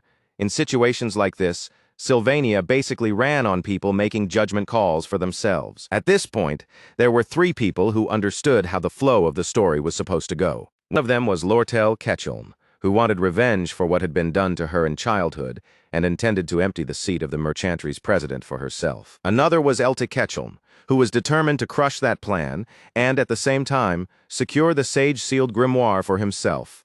And the last was Alice Olim, who had been playing both Lortella and Elta against each other from the shadows. She was the one who had truly created this twist in the story. Ed expected Alice to be up on the 5th floor with Lortel, even though he still could not tell what had pushed Alice to betray her. For a moment, Ed wondered if he should head up to the 5th floor himself and deal with her personally.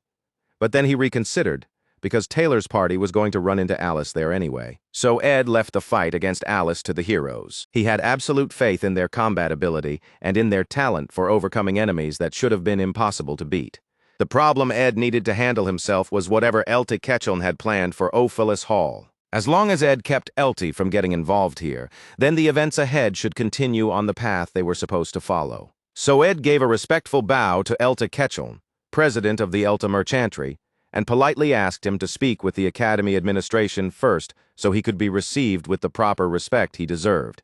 It was Ed's way of trying to steer him back out of Ophelis Hall without making it obvious. Elty looked at Ed, sized him up in an instant, and arrived at his own conclusion. With complete certainty, he declared that Ed was working together with Lortel Ketchum against him. Then the story shifts back to 10 minutes earlier, to the moment when Janika and Ed Rothstaler had made their way back into Ophelis Hall, and Ed was genuinely caught off guard to find Jix Effelstein still inside his room, calmly working out like nothing unusual was happening. The Wolfman explained that he was simply avoiding doing anything rash. As far as he was concerned, the building was not about to collapse and kill him, so there was no point panicking. He even asked Ed why he had gone and broken the wall, pointing out that it was going to make the whole room cold now. Meanwhile, Ed could only stare at him and wonder how someone with that kind of six-pack was supposed to pass for a mage at all. Jix naturally greeted Janika as well, and the two of them briefly apologized to each other for how rough their previous encounter had been during the Professor Glass incident. Then, out of nowhere, the Wolfman looked between them and casually asked whether Ed and Janika were dating, which instantly sent the spirit mage into a complete fluster. Ed, on the other hand, barely looked bothered at all. Jix quickly apologized for throwing out such a rude question so suddenly. Then, with honest curiosity, Jix asked why they had come all the way here to find him, and that was when Ed asked him for a favor. Back in the present, Ed was still doing everything he could to persuade Elte Ketchum to leave Ophelis Hall, pushing the idea that he should speak with the Academy administration first and be welcomed properly. But the Golden King saw straight through that excuse, and with a nasty gleam in his eyes, he concluded that Ed was backing Lortel Ketchum. He openly asked Ed if he had fallen for her looks, then told him he would be better off getting into his good graces instead of standing beside that fox. Elte warned him that if this ended with Lortel losing, Ed might never see a single payment from her. Then he went further, saying she had been born with fox blood and betrayed everyone she ever came across. Since he had raised her from childhood, he insisted that he knew her better than anyone alive. He even offered Ed double whatever amount of gold Lortella had promised, just to make him step aside. Ed thanked him for the offer, but his reaction stayed completely flat. Then he admitted that the amount he had been promised was exactly 0 gold coins, so doubling it would not make much of a difference. That answer clearly surprised Elte, but it did not make him retreat. Instead, he dropped all pretense and chose violence. He ordered his men to dispose of Ed quietly, and the henchmen all lunged forward at once. They rushed in to box Ed in from every side so he would have no path to escape, but then Jix unleashed his magic and blasted them away in one shot. Ed immediately left the rest to Jix and Janika, telling them he would return after he went to check on something else first. The two of them accepted the favor without hesitation and threw themselves into the fight against Elte's men, along with Elte himself. The Golden King barked at his subordinates not to hold back against them, and just like that, the battle truly began. Meanwhile, Ed ran. As Ed ran through the chaos, one thought kept pushing at the front of his mind. Maybe he needed to find Lortella Ketchum first and hear the situation directly from her before making another move. And to his surprise, he found her almost immediately. The real shock was that Lortel was still inside the building at all. Without wasting even a second, Ed told her they were heading for the back door and getting out of there, then turned and asked one blunt question: could she run? She was not allowed to fall behind, not even once, and she had to run as fast as she possibly could. In Lortel's world, goodwill and trust had always come with a reason attached. Even Cheryl, the receptionist at the Eltimer Chantry, only acted sweet and flirtatious around Lortel because she hoped some profitable piece of information might slip out by accident. And Caden, one of the merchantry employees, always lit up in front of her because she regularly fed him useful tips that could turn into money. Even Teeny, the pet bird raised at the academy, only loved clinging to her because the feed Lortel gave it was the finest it ever got. That was the kind of world Lortel had always lived in. Every bit of warmth, every smile, every scrap of kindness always had a price hiding behind it. Ed kept moving ahead of her as he spoke, telling her there was no time to explain everything in detail. But one thing was certain: Alice Olim had betrayed her. Hearing that, Lortel could only blame herself for making such a foolish, humiliating mistake. Janika had grown up wrapped in so much love and goodwill from other people that she naturally returned that same warmth to the world around her.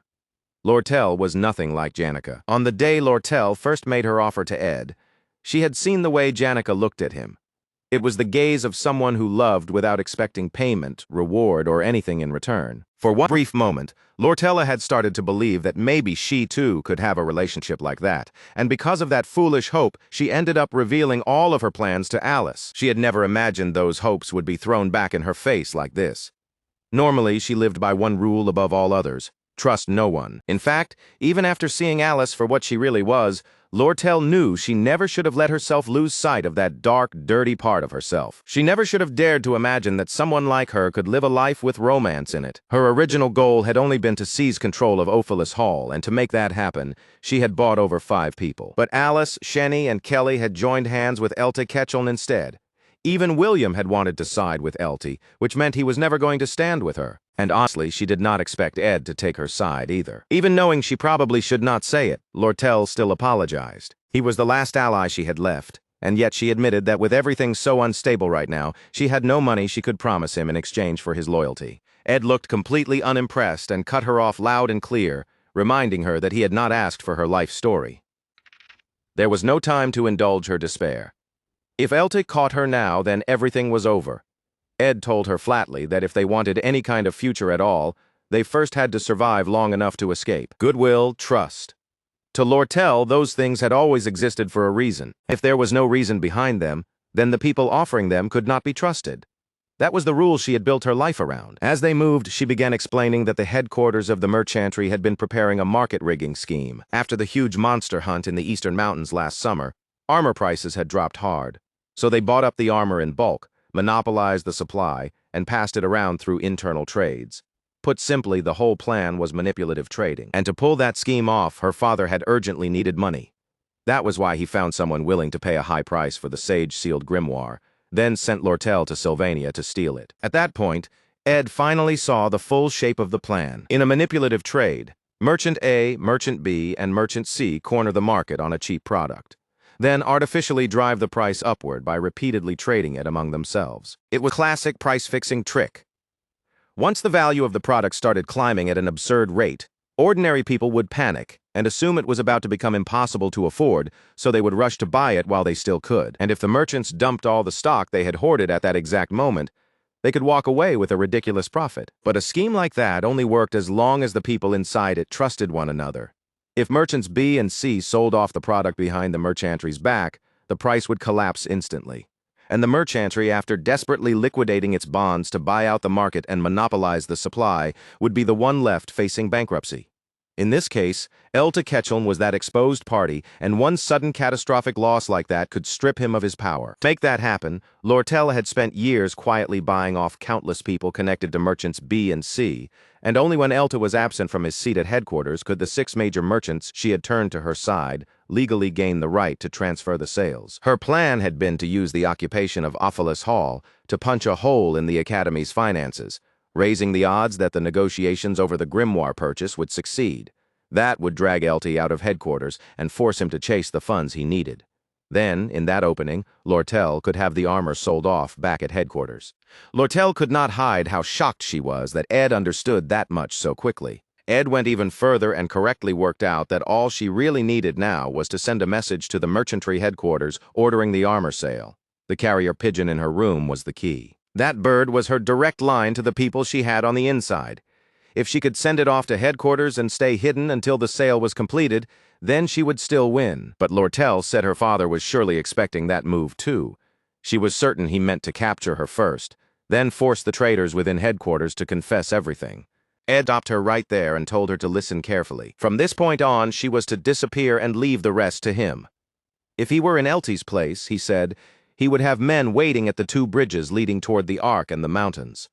They would absolutely try to track her movements, so Lortel needed to speak to the horsemen in the quarters and have an empty carriage sent toward the Ark and mountains. The horsemen were to abandon that carriage at an appropriate spot, then flee from there on foot. That way, Elty's people would assume she had escaped toward the outskirts of the Arkan Mountains. After that, Ed told Lortel to hide in the unfinished hut deep in the northern forest. All she had to do was endure there for 3 days. He would personally send the pigeon from her room to headquarters. A short, simple message would be enough. Her allies on the inside could handle the complicated parts themselves. Then Ed grabbed her by the shoulders and told her there was someone guarding the back door. He would deal with the outside, run to her room himself, and once he had taken care of the guard, she was to escape straight to the quarters. Like a merchant ally who had worked beside her for years, Ed laid out the moves one after another with perfect timing, handling everything cleanly and without wasting even a moment. And for the first time, Lortel truly felt that she could trust him enough to leave everything in his hands. Ed asked her why she looked so dazed, and Lortel answered that she understood what she needed to do now. She even admitted that his plan might actually work. But then, unable to stop herself, she asked him the one thing she still did not understand. Why was he helping her at all? Ed let out a long, tired sigh, groaning under his breath before giving her the only answer he had. He was helping because, for some reason, it just felt like the right thing to do. And with that, he turned away from her and started walking off without another word. Lortel dropped heavily to the floor, her body suddenly losing all its strength, and in that dazed silence, she found herself thinking that something sounded unbearably loud. It was not the distant clash of the final fight between Alice Olam and Taylor's group, and it was not the commotion rising from the battle still raging down on the first floor either. The noise filling her ears, the one pounding so close and so hard, was her own heartbeat, hammering inside her chest while tears kept slipping down her face. Meanwhile, Ed slipped out and immediately found Shenny, the dishwasher maid, standing guard at the door with a weapon already in her hand. Looking at her, he dismissed her almost coldly as a pretty underwhelming final obstacle. This long, exhausting attempt to seize control was finally about to reach its end. All the runes spread throughout Ophelis Hall had ultimately been gathered under the authority of one person, the swordswoman who could hold her own even against students from the combat faculty. The flawless intermediate-level magic user as well, the chief maid Alice Olam. And even with all of that power in her hands, she still could not defeat Taylor, because Taylor was the protagonist of this story. Act 2, Scene 3, The Conquest of Chief Maid Alice. The final battle had begun. At the same time, Ed found himself facing Shenny head-on. He was nearly dry on mana by now, but he could still squeeze out maybe 2 or 3 more basic spells if he absolutely had to. Shenny suddenly burst forward, sword in hand, moving with explosive speed as she closed the distance on him. Ed barely managed to avoid her opening strike, because he had already predicted that her first target would be his leg. He already knew the way she fought. He even understood the range in which he could read her movements before her reaction speed fully kicked in. So before she could yank out one of the daggers strapped to her thigh, Ed shot his hand out and caught her wrist. The special privilege granted to twin sisters born under the same star was known as ability sharing. Once each day, they were allowed to borrow and share one skill with the other twin. Shenny chose low-level telekinesis, and in the next instant the daggers were flying through the air straight at Ed. At first, Shenny looked smug, sure that she had him, but that expression cracked apart into pure shock when she saw him still standing there in front of her, unfazed, with several daggers stuck in his body. Ed already knew that borrowed abilities like that were never perfectly refined. Blades had cut into him, but not deeply enough to stop him. He calmly pulled the daggers back out of his wounds one by one and tossed them aside. Then he kicked her weapons away, forced her down, and pinned her in place while telling her flatly that it was over. Shenny screamed that she could not let her beloved mistress Alice down, thrashing desperately under his grip. But Ed answered her without hesitation and told her that the mistress she believed in was going to lose. The dishwasher maid cried out in Alice's defense, shouting that Alice had endured more pain and fought through more hardship than anyone knew. She had even saved countless orphans along the way. To be honest, Ed did not know much about Alice at all. The game had never really gone into her background in any real depth. All it had truly shown was the battle she fought against Taylor. Shenny went on to explain that she only had this job because of the sacrifices Alice had made for her. Without Alice, she never would have been able to earn money on her own. More than that, she said she probably would not even be alive at all if Alice had not saved her. Ed wrestled with the guilt rising in his chest, then forced himself to say that none of that had anything to do with him. Even after hearing her story, the conclusion in his mind did not change. Shenny cried out with pure hatred in her voice, and after struggling until the last of her strength gave out, she finally lost consciousness. Ed did not know the stories of every extra in this world, and because of that, there was nothing he could do for people whose lives he had never truly known. There were already far too many unseen stories in this world, too many lives whose truths would never come to light. And in the end, the losses caused by the Ophelis Hall incident were still far greater than whatever years Alice had spent rescuing orphans. The kind of people who could choose their path based on ideals like that were people living lives that still had the luxury of meaning in the moment. But Ed's own path, and the goal at the end of it, had never changed from the day he first woke up inside this body. No matter what happened, he was going to survive. After taking Shenny down, Ed obtained a new skill: pain endurance. Then he slipped into Lortel Ketchum's room and, for the briefest moment, found himself admiring just how luxurious it was. Everything inside had been arranged with perfect order and taste. The whole room felt unmistakably like Lortel. Without lingering any longer, Ed quickly wrote out a letter to the merchants. informing them that Elta Ketchum was currently in Sylvania and would not be able to return for at least 3 days. The message was simple and ruthless. Every piece of the acquired stock was to be sold off at once. Once the letter was tied in place, Ed sent the carrier pigeon up into the dark sky, where it vanished into the rain-soaked night with a furious beat of its wings. Bruised, cut up, and barely holding himself together, Ed staggered back toward his camp. As he dragged his exhausted body forward, he could only hope his injuries would close up soon. If Jix Effelstein, Janica, and the others had not stepped in when they did, Lortella Ketchum would have fallen straight into Elta Ketchum's hands, and her downfall would have come almost instantly. By now, the carriage Lortella had arranged should have been racing off toward the Arkan Mountains, leaving Elty with no real choice except to pursue it. Even if the coachman ended up getting caught, it would not matter anymore. By then, the carrier pigeon would already be far beyond anyone's reach. And if everything had unfolded the way Ed planned, then Lortel should already be waiting for him at the hut. But before he even reached the hut itself, he spotted her. At first, Ed thought she had come out to meet him. Then he noticed the knife in her hand. That was when he had to remind himself exactly who he had chosen to trust, the golden daughter who was famous for betraying people. With Elty gone from the board for now, Alice Olim would be forced to lean on Lortel again, which meant Shenny and Kelly would probably follow that same side.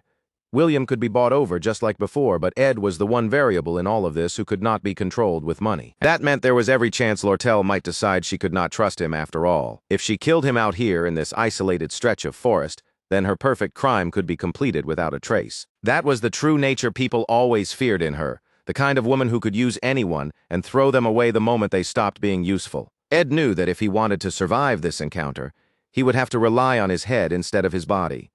The problem was, his body was already far too wrecked to help him much. Lortel swung the knife, only to slice off a strip of cloth and wrap it around Ed's injured hand as a bandage. Then she asked him why he was hurt this badly, and quietly offered to tend to him. By then, the rain had stopped, so Lortel built a bonfire. After that, she brought him inside so the two of them could sit together and warm themselves by the fire. Ed asked whether everything had gone according to plan, and Lortel answered with visible pride that the horseman had promised to draw as much attention as possible, even if it meant risking his life to do it. Hearing that, Ed could not help wondering if she had threatened the man's family to buy that kind of loyalty from him. Lortel then pointed out that if the plan succeeded, she would gain real power over the LT Merchant Association.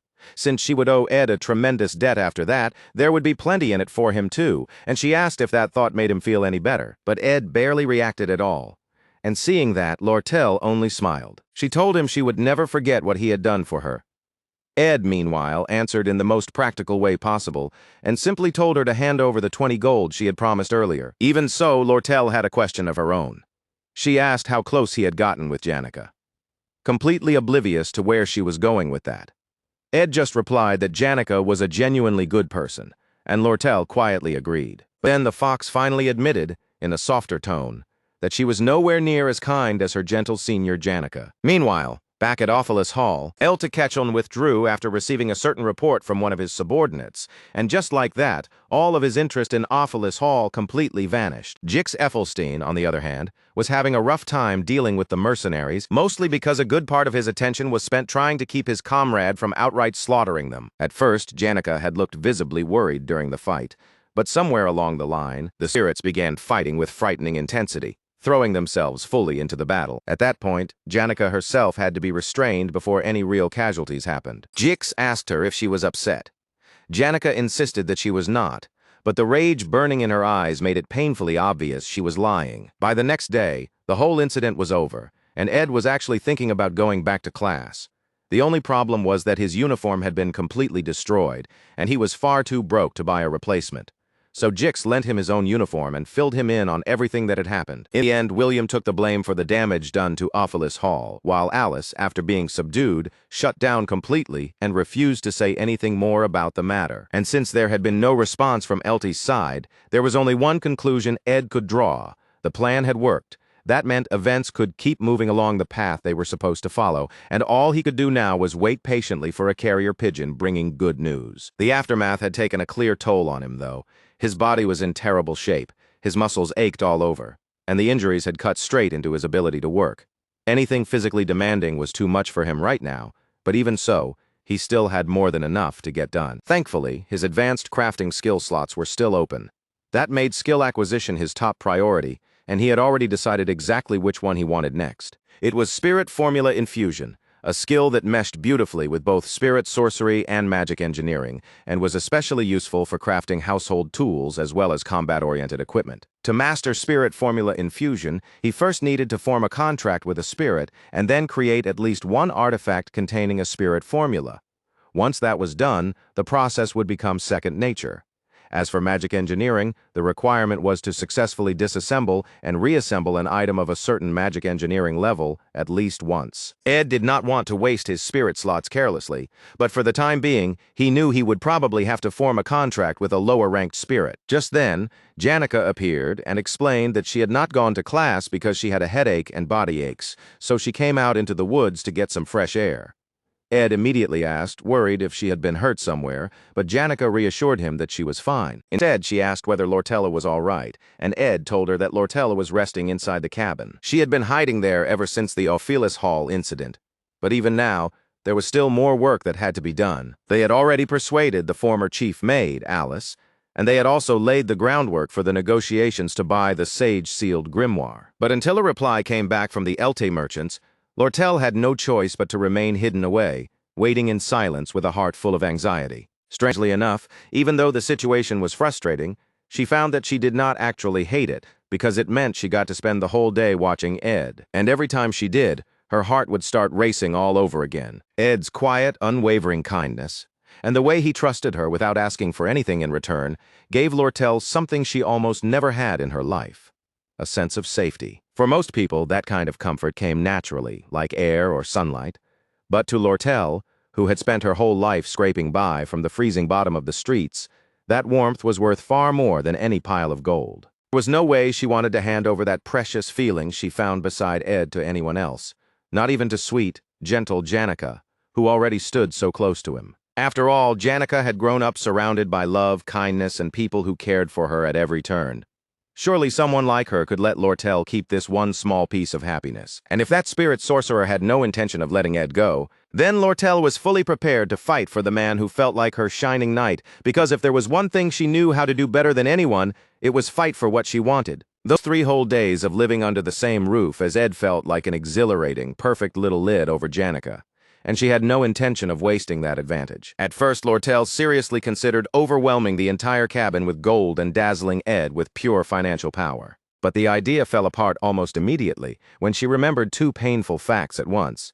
She was currently broke, and Ed probably was not the kind of man who would be moved by something that blatant.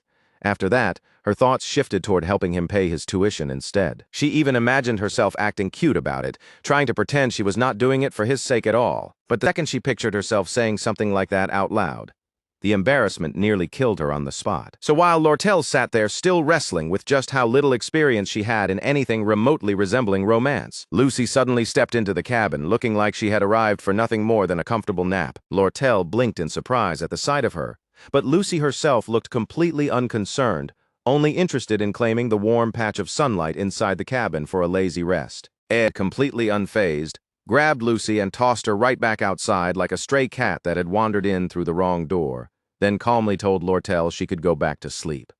From how naturally he handled it, Lortel quickly realized this was clearly not a rare occurrence. Lucy must have been dropping by the cabin like this on a regular basis. That discovery was a huge disappointment for Lortel, because it meant she had yet another rival to think about.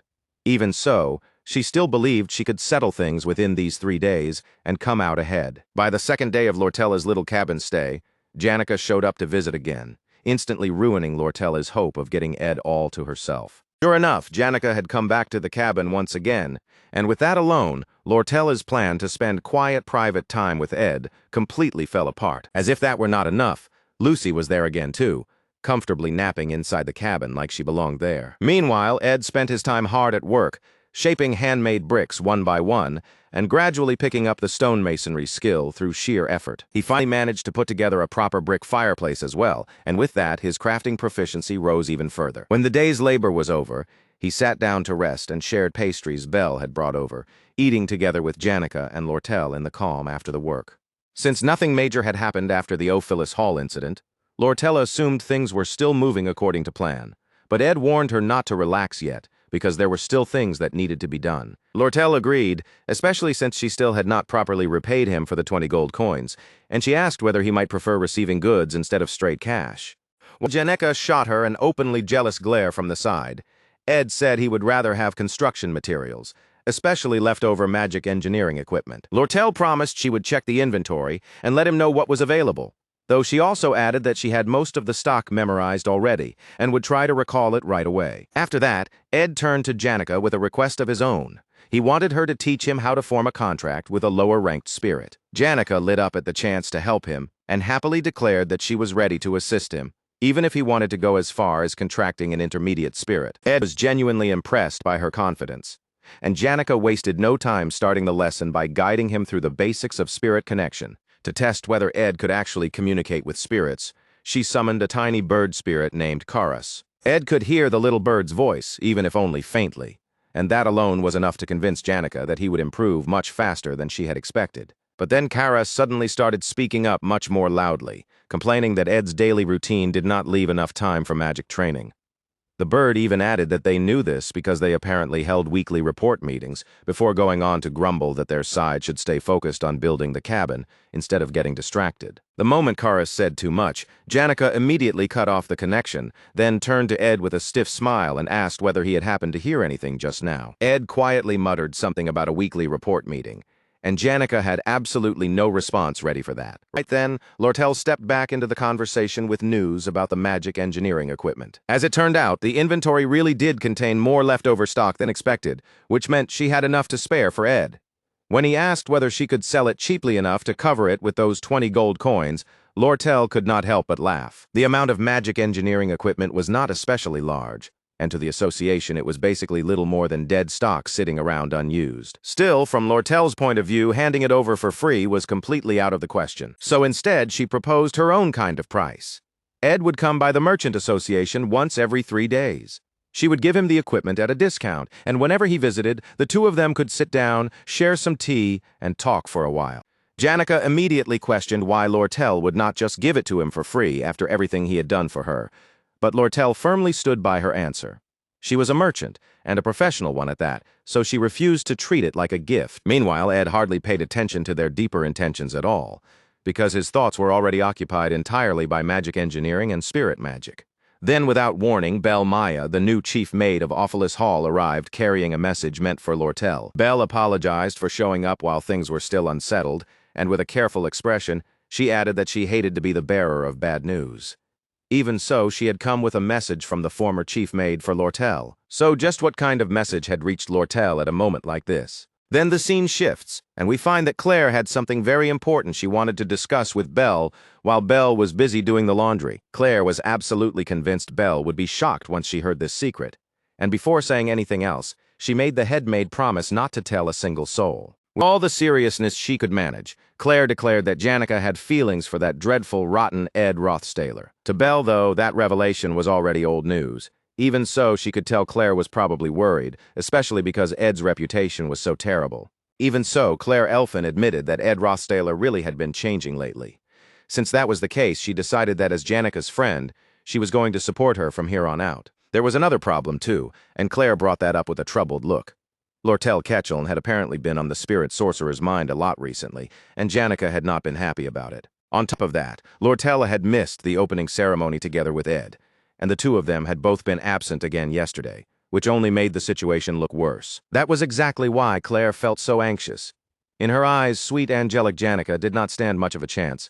If Lortella had already set her sights on Ed, what she really could not understand was how Ed still had not noticed Janica's feelings at all, and for a moment she even wondered if he was deliberately toying with her heart. Belle Maya, however, answered much more calmly. Maybe, she said, Ed was simply too busy and too buried in his own work to have any room left in his life for romance or dating. But Claire was not convinced in the slightest. To her, their guy was obviously just messing with all of them. And somehow, despite that, he was absurdly lucky to have girls sighing over him one after another. As Belle listened, she could not help forming her own image of the whole mess. To her, Lortel looked like a sly little thief cat, lurking right in front of a fish shop, waiting for the perfect moment to snatch what she wanted. And Janica, by comparison, felt more like a trembling little kitten. While Lucy, who always seemed to be hanging around nearby no matter what, was simply a cat in the most direct and unavoidable sense. Just sorting all of those girls out in her head was enough to give Belle a pounding headache. Still, there was something more important than gossip at hand. Belle had an important message she needed to deliver to Lortel, and it had come from Alice Olim. Night had already settled in by then, and the bonfire in Ed's camp flickered brightly, pushing back the darkness gathered around the forest clearing. With the firelight dancing over the campsite, Belle picked Lucy up in her arms and started leaving Ed's camp, while Janica followed along beside her. Ed did not like the fact that Lortel's location had been exposed to someone tied to Ophelis Hall, as that thought lingered in his mind. He pulled on his worn school uniform, while beside him Lortel unfolded and read the long-awaited letter of victory that had finally arrived by carrier pigeon. In other words, the time had finally come for them to return to school. Reading through the situation, Lortella concluded that her father must be making his final stand at the headquarters of the Merchant Association. It was probably nothing more than a desperate last struggle, but at the very least it meant he would finally be too occupied to keep focusing on her. There was still a chance that Elty Ketchum had a few hidden tricks left to play, but Glocht, who hoped to become the next chairman of the association, was backing Lortel. For that reason, she chose to place her trust in him. The one person she had worried about most was Alice Olim, but that issue, too, had already been handled. Alice Olim was not going to expose Lortella's manipulation because in the end, what mattered most to her was securing the money that would come from backing the winning merchant. The parchment Belle Maya had brought over was packed with details. The names of the orphanages the former chief maid had been supporting, the yearly cost needed to maintain them, and the exact methods used to keep them running. It laid bare just how relentless that woman's workload had been. Her health had steadily fallen apart under the burden, yet the academy had ignored her complaints the entire time. Eventually, things became so bad that she could no longer keep working, while also taking care of the orphanage. That was why she ended up making a gamble with her very life on the line. Because of her cold, stoic, almost emotionless way of carrying herself. Nobody had realized just how desperate her situation truly was. Of course, the people who followed her most closely seemed to understand her circumstances better than anyone else. Alice Olim was only standing on Lortel's side now because Lortel looked like the likely winner.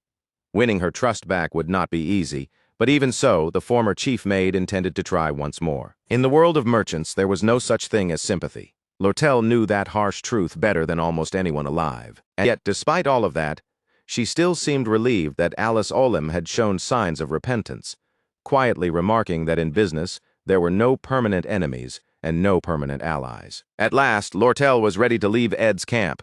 She said her goodbyes, then reminded Ed to stop by the Merchant Association branch later so they could write up the contract they had discussed.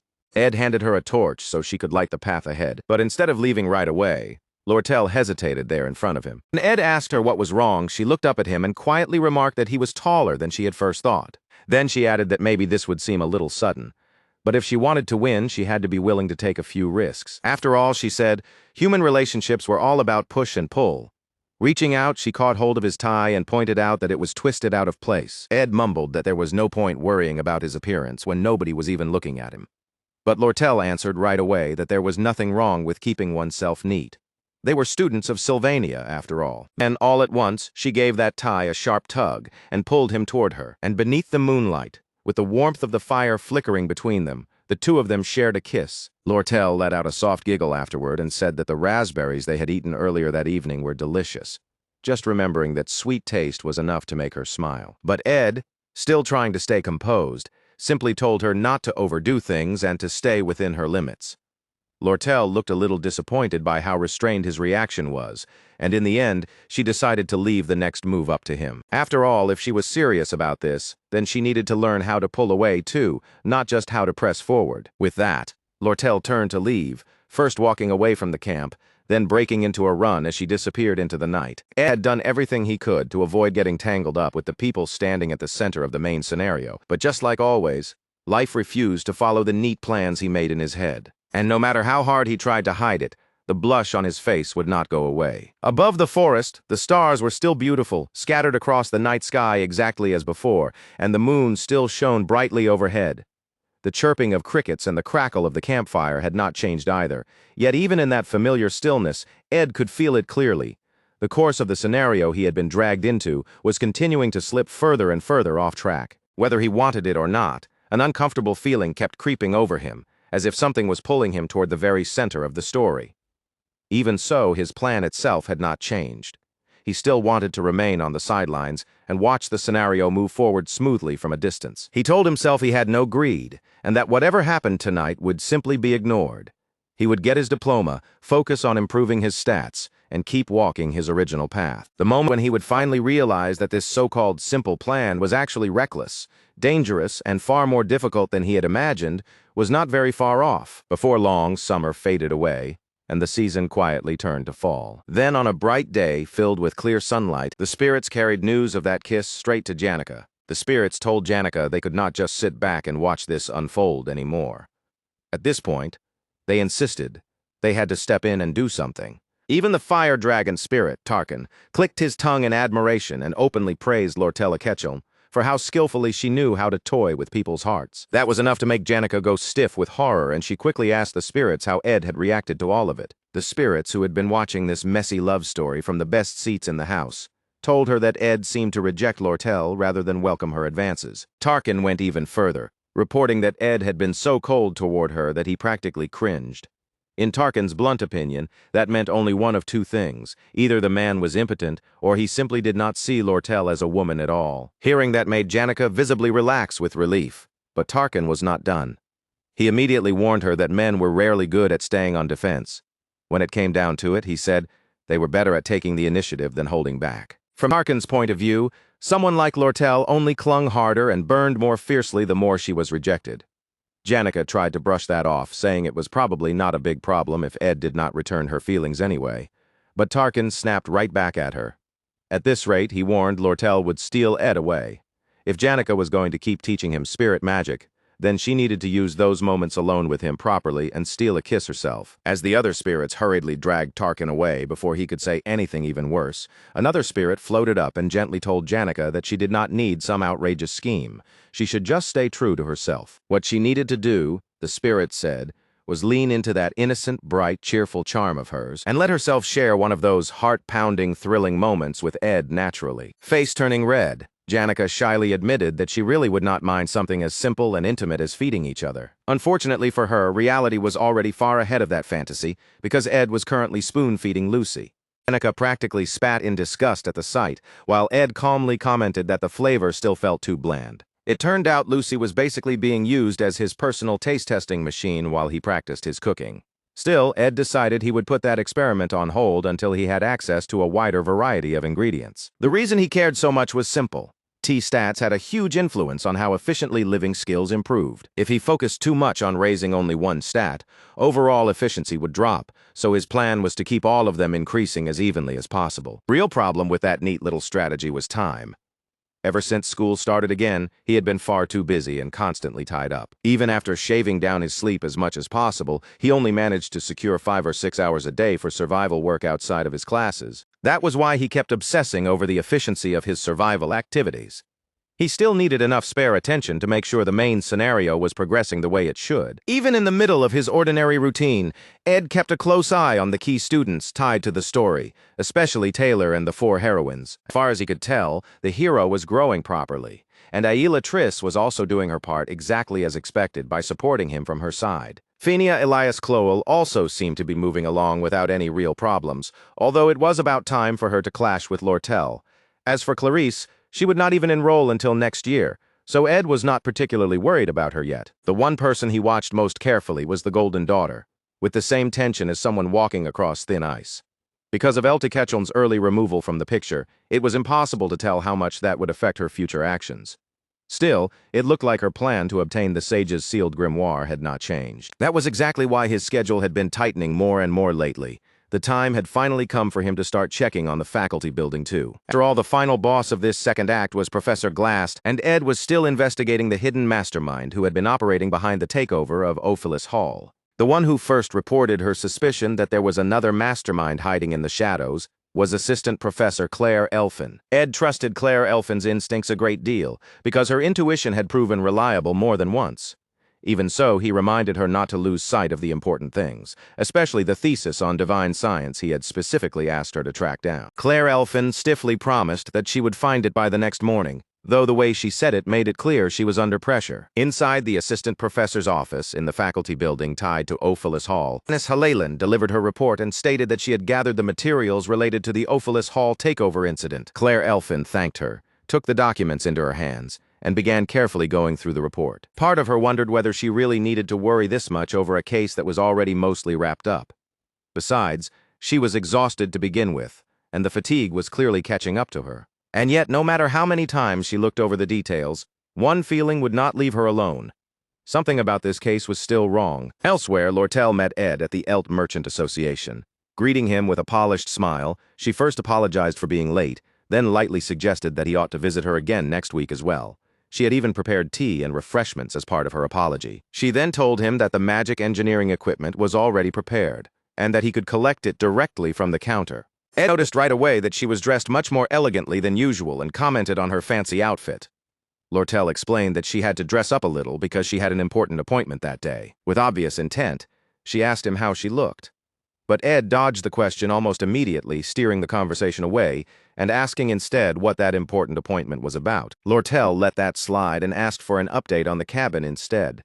Ed told her the construction had entered its final stage and was almost done. Hearing that, she pointed out that he would need furniture next. Then, in the same breath, she noted that the items sold through her side were all too high-end and too expensive for him. She also made it clear that she could not simply hand such things over for free, because that would violate her ethics as a merchant. So instead, she snapped a chair on purpose and casually declared that she could give him the damaged one instead, especially since woodworking happened to be one of his talents. Ed tried to refuse the offer out of principle, but even then, he still thanked her for thinking of him. Lortel could only stare at him in disbelief. Even after she had played what she considered a winning move, his expression had barely changed at all. No matter what she did, he still refused to look at her as a woman. That frustrated her all the more because she, on the other hand, clearly saw him as a man, and the help she kept giving him was not free of ulterior motives either. Ed honestly had no idea how he was supposed to respond to something like that, but Lortel did not press him for an answer.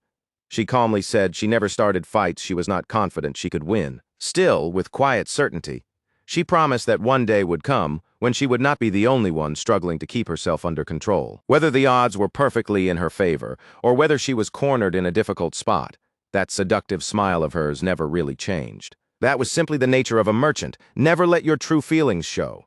Even so, her trembling hands betrayed the strain she could no longer fully hide. The very next day, the lesson Ed had been waiting for finally began. Janica met up with him looking bright, energized, and obviously excited to start teaching him spirit magic in earnest. Without wasting time, she summoned a small fire spirit into her hands and told Ed to focus his magic carefully, then try to reach out and form a connection with it. Ed did exactly that, and after concentrating for a moment, he finally managed to hear the tiny spirit's voice speaking from within Janica's cupped hands. Then Mug, the low-rank fire spirit, properly appeared before him and proudly declared that it was an honor to become his contracted spirit. Mug then launched into a strangely formal explanation, saying that in accordance with the agenda from the most recent report meeting regarding the proposal to select a contract spirit for Ed, he had passed the voluntary application round, ranked first in the interviews, cleared the third council review, and completed the fourth round qualification check as well. Not only that, Mug confidently added that he had shown the best performance in independent magic efficiency practice conducted in the Northern Woods, and that among low-rank spirits of his level, he took pride in having the finest unspoken compatibility around. Ed could only stare, overwhelmed, as this tiny fire spirit dramatically vowed to set his heart ablaze in loyal service. Back when Ed had once picked up a spirit-type skill while playing the game, his own spirit had been far more casual. They joked together, laughed together, and built a relaxed kind of bond. That was exactly why Mug's stiff, professional attitude felt so completely different. Caught off guard, Ed admitted he had not expected the spirit to be this serious. Janica explained that she had chosen one from among the spirits connected to her, specifically selecting one with a strong magic efficiency ratio. Apparently, though, the selection itself had turned into a slightly complicated process, mostly because Tarkin had stirred the spirits into holding their own elaborate competition. In the end, Mug came out on top, and with a gentle smile, Janica carefully handed the little fire spirit over to Ed. The moment Mug settled into his hands, Ed marveled at the warmth he could feel. Janica then explained that once someone formed a contract with a spirit, they could sense that spirit's physical and magical presence, even when it was not visibly manifested.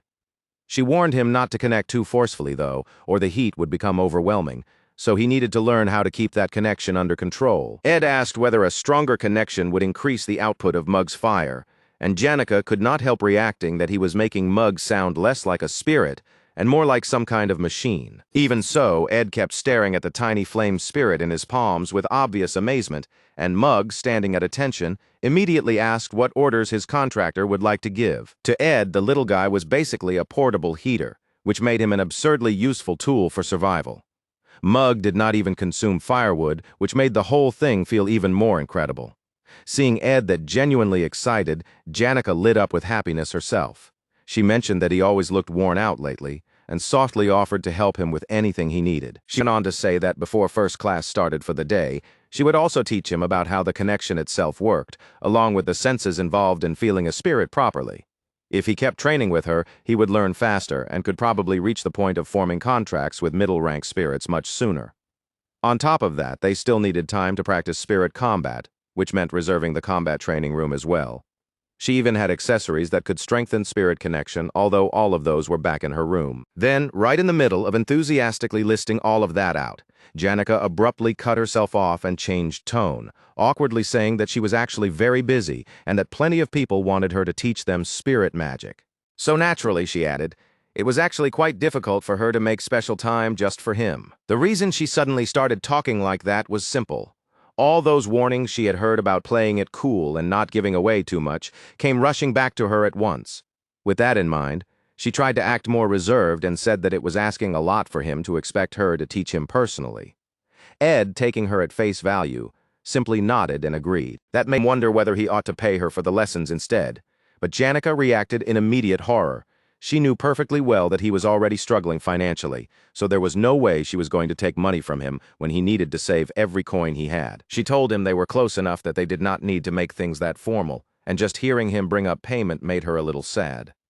But Ed, still confused, pointed out that she had literally just asked for compensation. Blushing all the way to her ears, Janica finally admitted that Claire Elfin had talked to her about the idea of push and pull, and about how she was simply too generous with him. Ed said that, honestly, Claire Elfin might not be wrong about that, but Janica quickly answered that she was not like this with everyone. She told him she would explain the details later, but for now, the next lesson should be held at the combat training grounds instead.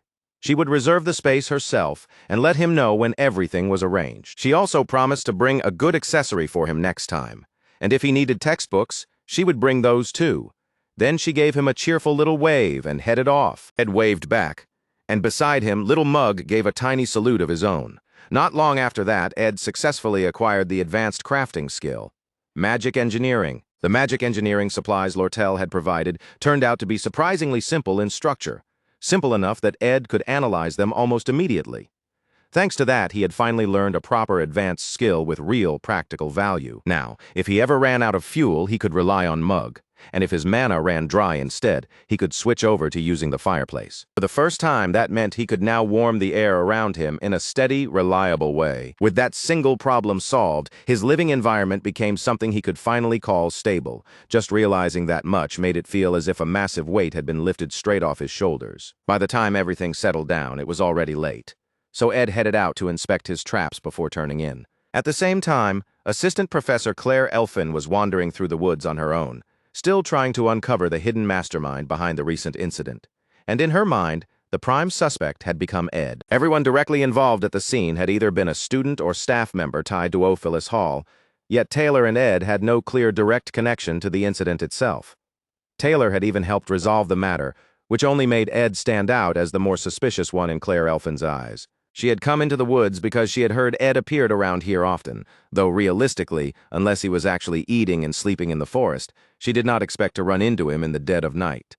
Then, to her complete and utter shock, she suddenly saw him in the darkness hauling Lucy along with the bleeding body of a dead deer through the woods. Principal Obelforcius was a towering figure, a man worthy of comparison to the greatest sages of Sylvania themselves. And yet, in Claire Elfin's view, even someone like that would need to use the full extent of his power if he were ever forced to face Lucy seriously. So when she saw Ed casually carrying Lucy's limp, unconscious body as though it were nothing, Claire Elfin felt a chill run down her spine and became more convinced than ever that he had to be the sinister mastermind she had been searching for. Watching Ed march through the forest while carrying someone as terrifyingly powerful as Lucy made Claire Elfin feel absurdly sure of herself. At that moment, she practically congratulated herself on having real talent as a detective. Then she watched him drag that overwhelmingly strong mage all the way back to a cabin hidden in the woods.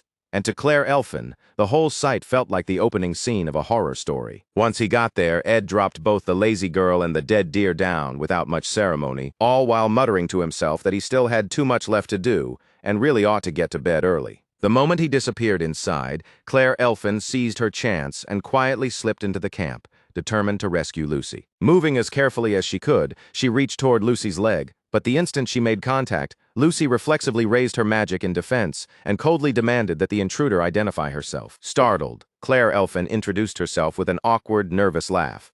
Then she could only stare as Lucy crawled right back into the little wooden tent outside, glaring at her with the hostile eyes of a cat guarding its territory. A moment later, Lucy shot up into the sky so suddenly that Claire Elfin was left standing there speechless, unable to process what she had just seen. Not long after, Claire Elfin rushed back to Professor Glast and urgently asked whether he remembered Ed, the boy who had been cast out by his family.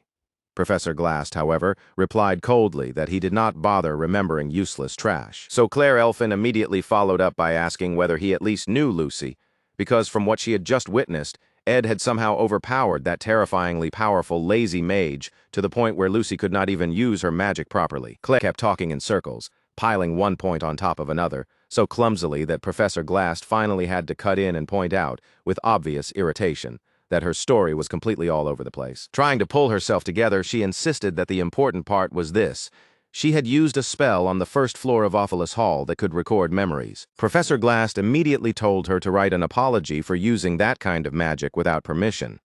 Claire hurriedly answered that she had already prepared the apology letter in advance. Even so, she argued that she could still claim there had been extenuating circumstances, because Ed sat there and acted so much like some hidden mastermind that she felt forced to investigate. For a moment, Professor Glast was left speechless by that logic. Then he asked in a dry tone whether that was truly all the evidence she had. Claire quickly added that Ed had also been carrying an unconscious Lucy. Glast, still frowning in thought, calmly asked whether Ed might simply have been moving her while she was asleep. This time, Claire was the one who fell silent, because that possibility had not even crossed her mind. In the end, Professor Glast dismissed her and told her to come back properly, with both her apology letter and a full written explanation. After she left, the brooding professor remained behind, looking over the reports again. One detail stood out to him. Ed had apparently tried to stop the hero and his companions, yet in the end, that group still came out victorious. On the surface, someone as ordinary as Ed should never have been able to stop a group like that in the first place. But as Professor Glast reviewed the recorded memories more carefully, something he saw made him pause. Meanwhile, back in the woods, Ed returned to crafting and finally succeeded in creating the ceremonial dagger, Explosion. It was a blade he had carried ever since he first started living on his own, and now, after engraving it and refining it properly, he had finally turned it into something genuinely useful. Mug immediately burst into praise, cheering him on and admiring the craftsmanship, even proudly announcing that the more the dagger was used, the more efficient it would become. The little spirit was so proud of Ed's progress that he practically broke into a song of worship, loudly celebrating the fact that his contractor had advanced yet again. Ed, however, could only feel awkward under that flood of praise, so he reached over and tugged Mug lightly by the wing to make him stop. Mug immediately started whining in confusion, as if he had no idea what he had done wrong. That was when Ed finally told him to drop at least some of the excessive formality. Ed understood the basic reason for it, of course. Low-rank spirits could raise their standing by forming contracts with spirit sorcerers, so it made sense that they would be pleased to be connected to a powerful sorcerer like Janica. But Ed himself barely had any spirit power at all, so he asked bluntly whether Mug had been bribed by Janica or something, because the spirit was acting far too excited to have ended up contracted with him. Since they were going to be together for a long time, Ed told him to just confess what was really going on already. At that, Mug finally burst into tears and spilled the truth. He admitted that he was ambitious and wanted to rise higher. By forming a contract with Ed while staying near Janica, he would be able to absorb refined magic from the area around her, which would let him grow at roughly twice the speed of an ordinary low-rank spirit. He had also heard all the rumors about Tyrant Ed and how Ed supposedly had a harsh, authoritarian personality. So Mug had been acting overly formal this whole time, in an effort to keep him appeased. He tearfully added that life had been hard as a low-ranked spirit in the first place, especially because higher-ranked spirits could be unexpectedly mean to those beneath them. Ed just sighed and comforted him, saying that in the end, everyone was simply doing what they had to do to survive. Mug replied that he still could not bring himself to speak casually to Ed and would rather keep a more respectful tone. So Ed gave in and told him that was fine if it made him feel better. His combat skills were still improving at a slow pace, but his physical stamina had risen dramatically to the point where he was no longer weaker than the average adult mage. His storage now held meat, vegetables, spices, and other supplies, and those miserable days of going hungry while sleeping out in the open were finally behind him. As for his classes, Ed knew he could handle them through sheer repetition. Subjects built on memorization and sequence theory could be mastered with enough time and enough effort.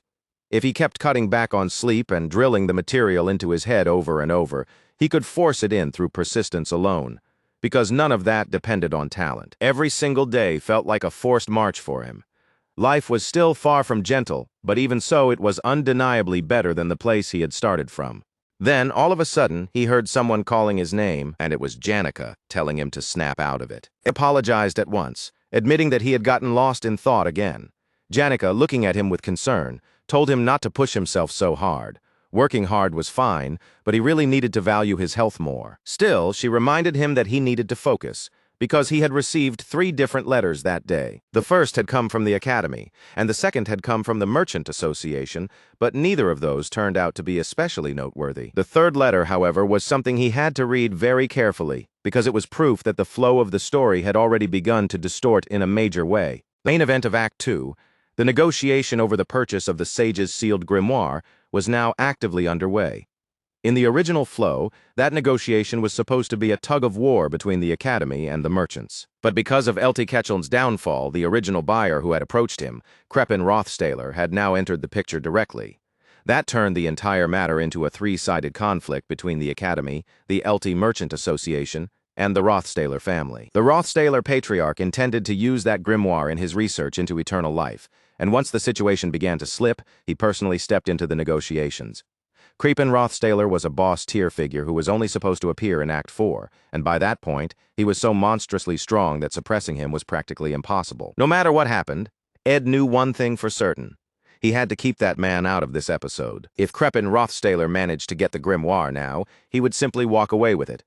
But if he acquired it when he was already powerful enough to stand as the final boss of Act 4, then even with all of Ed's knowledge advantage, clearing the entire game might become impossible. The letter Ed received contained a record of that man's recent moves, the suspicions surrounding them, and on top of that, an invitation. The one who delivered the letter was Claire, one of Princess Phania's personal guards.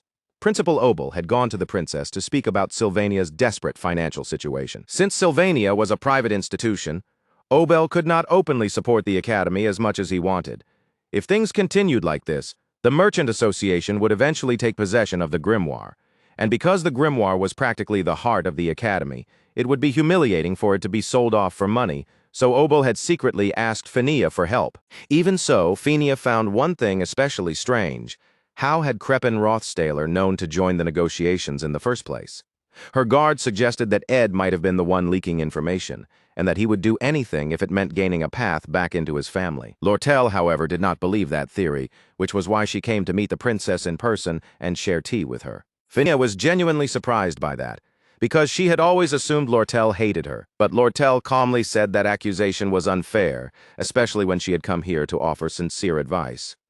Krepin Rothstaler had only become involved in the negotiations because of her father's collapse. Phania reacted with surprise, and Lortel continued her explanation, saying that her father had originally been the one approached about purchasing the grimoire. Of course, she only learned that after her father had already been defeated. He may have lost his position, but the plan to acquire the grimoire had never been abandoned, because too much time and effort had already been invested in it. Phania found that odd. If the Merchant Association was simply going to purchase it and then sell it to the Rothstaler family, then the interests of both sides were already aligned. So why were the merchants and the Rothstaler family trying to buy the grimoire separately? Lortel then openly admitted that she had no intention of selling it to Krepin at all, because the smartest move she could make now was to cut away any business ties that were connected to her father.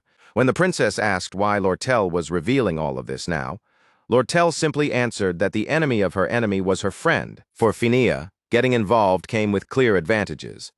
By stepping in, she could keep the Rothstaler family in check and secure the grimoire for herself at the same time. But politics was not the only reason she moved.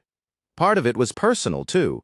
She had been genuinely worried about Ed, and in her own way, she was trying to look out for him. After all, Ed had already been cut off from his family. Dragging his name back into this incident would have been unfair, and Phineas understood that. Even so, the princess still had not let go of her suspicion toward Lortel, and she admitted to herself that Ed was far too useful to ignore.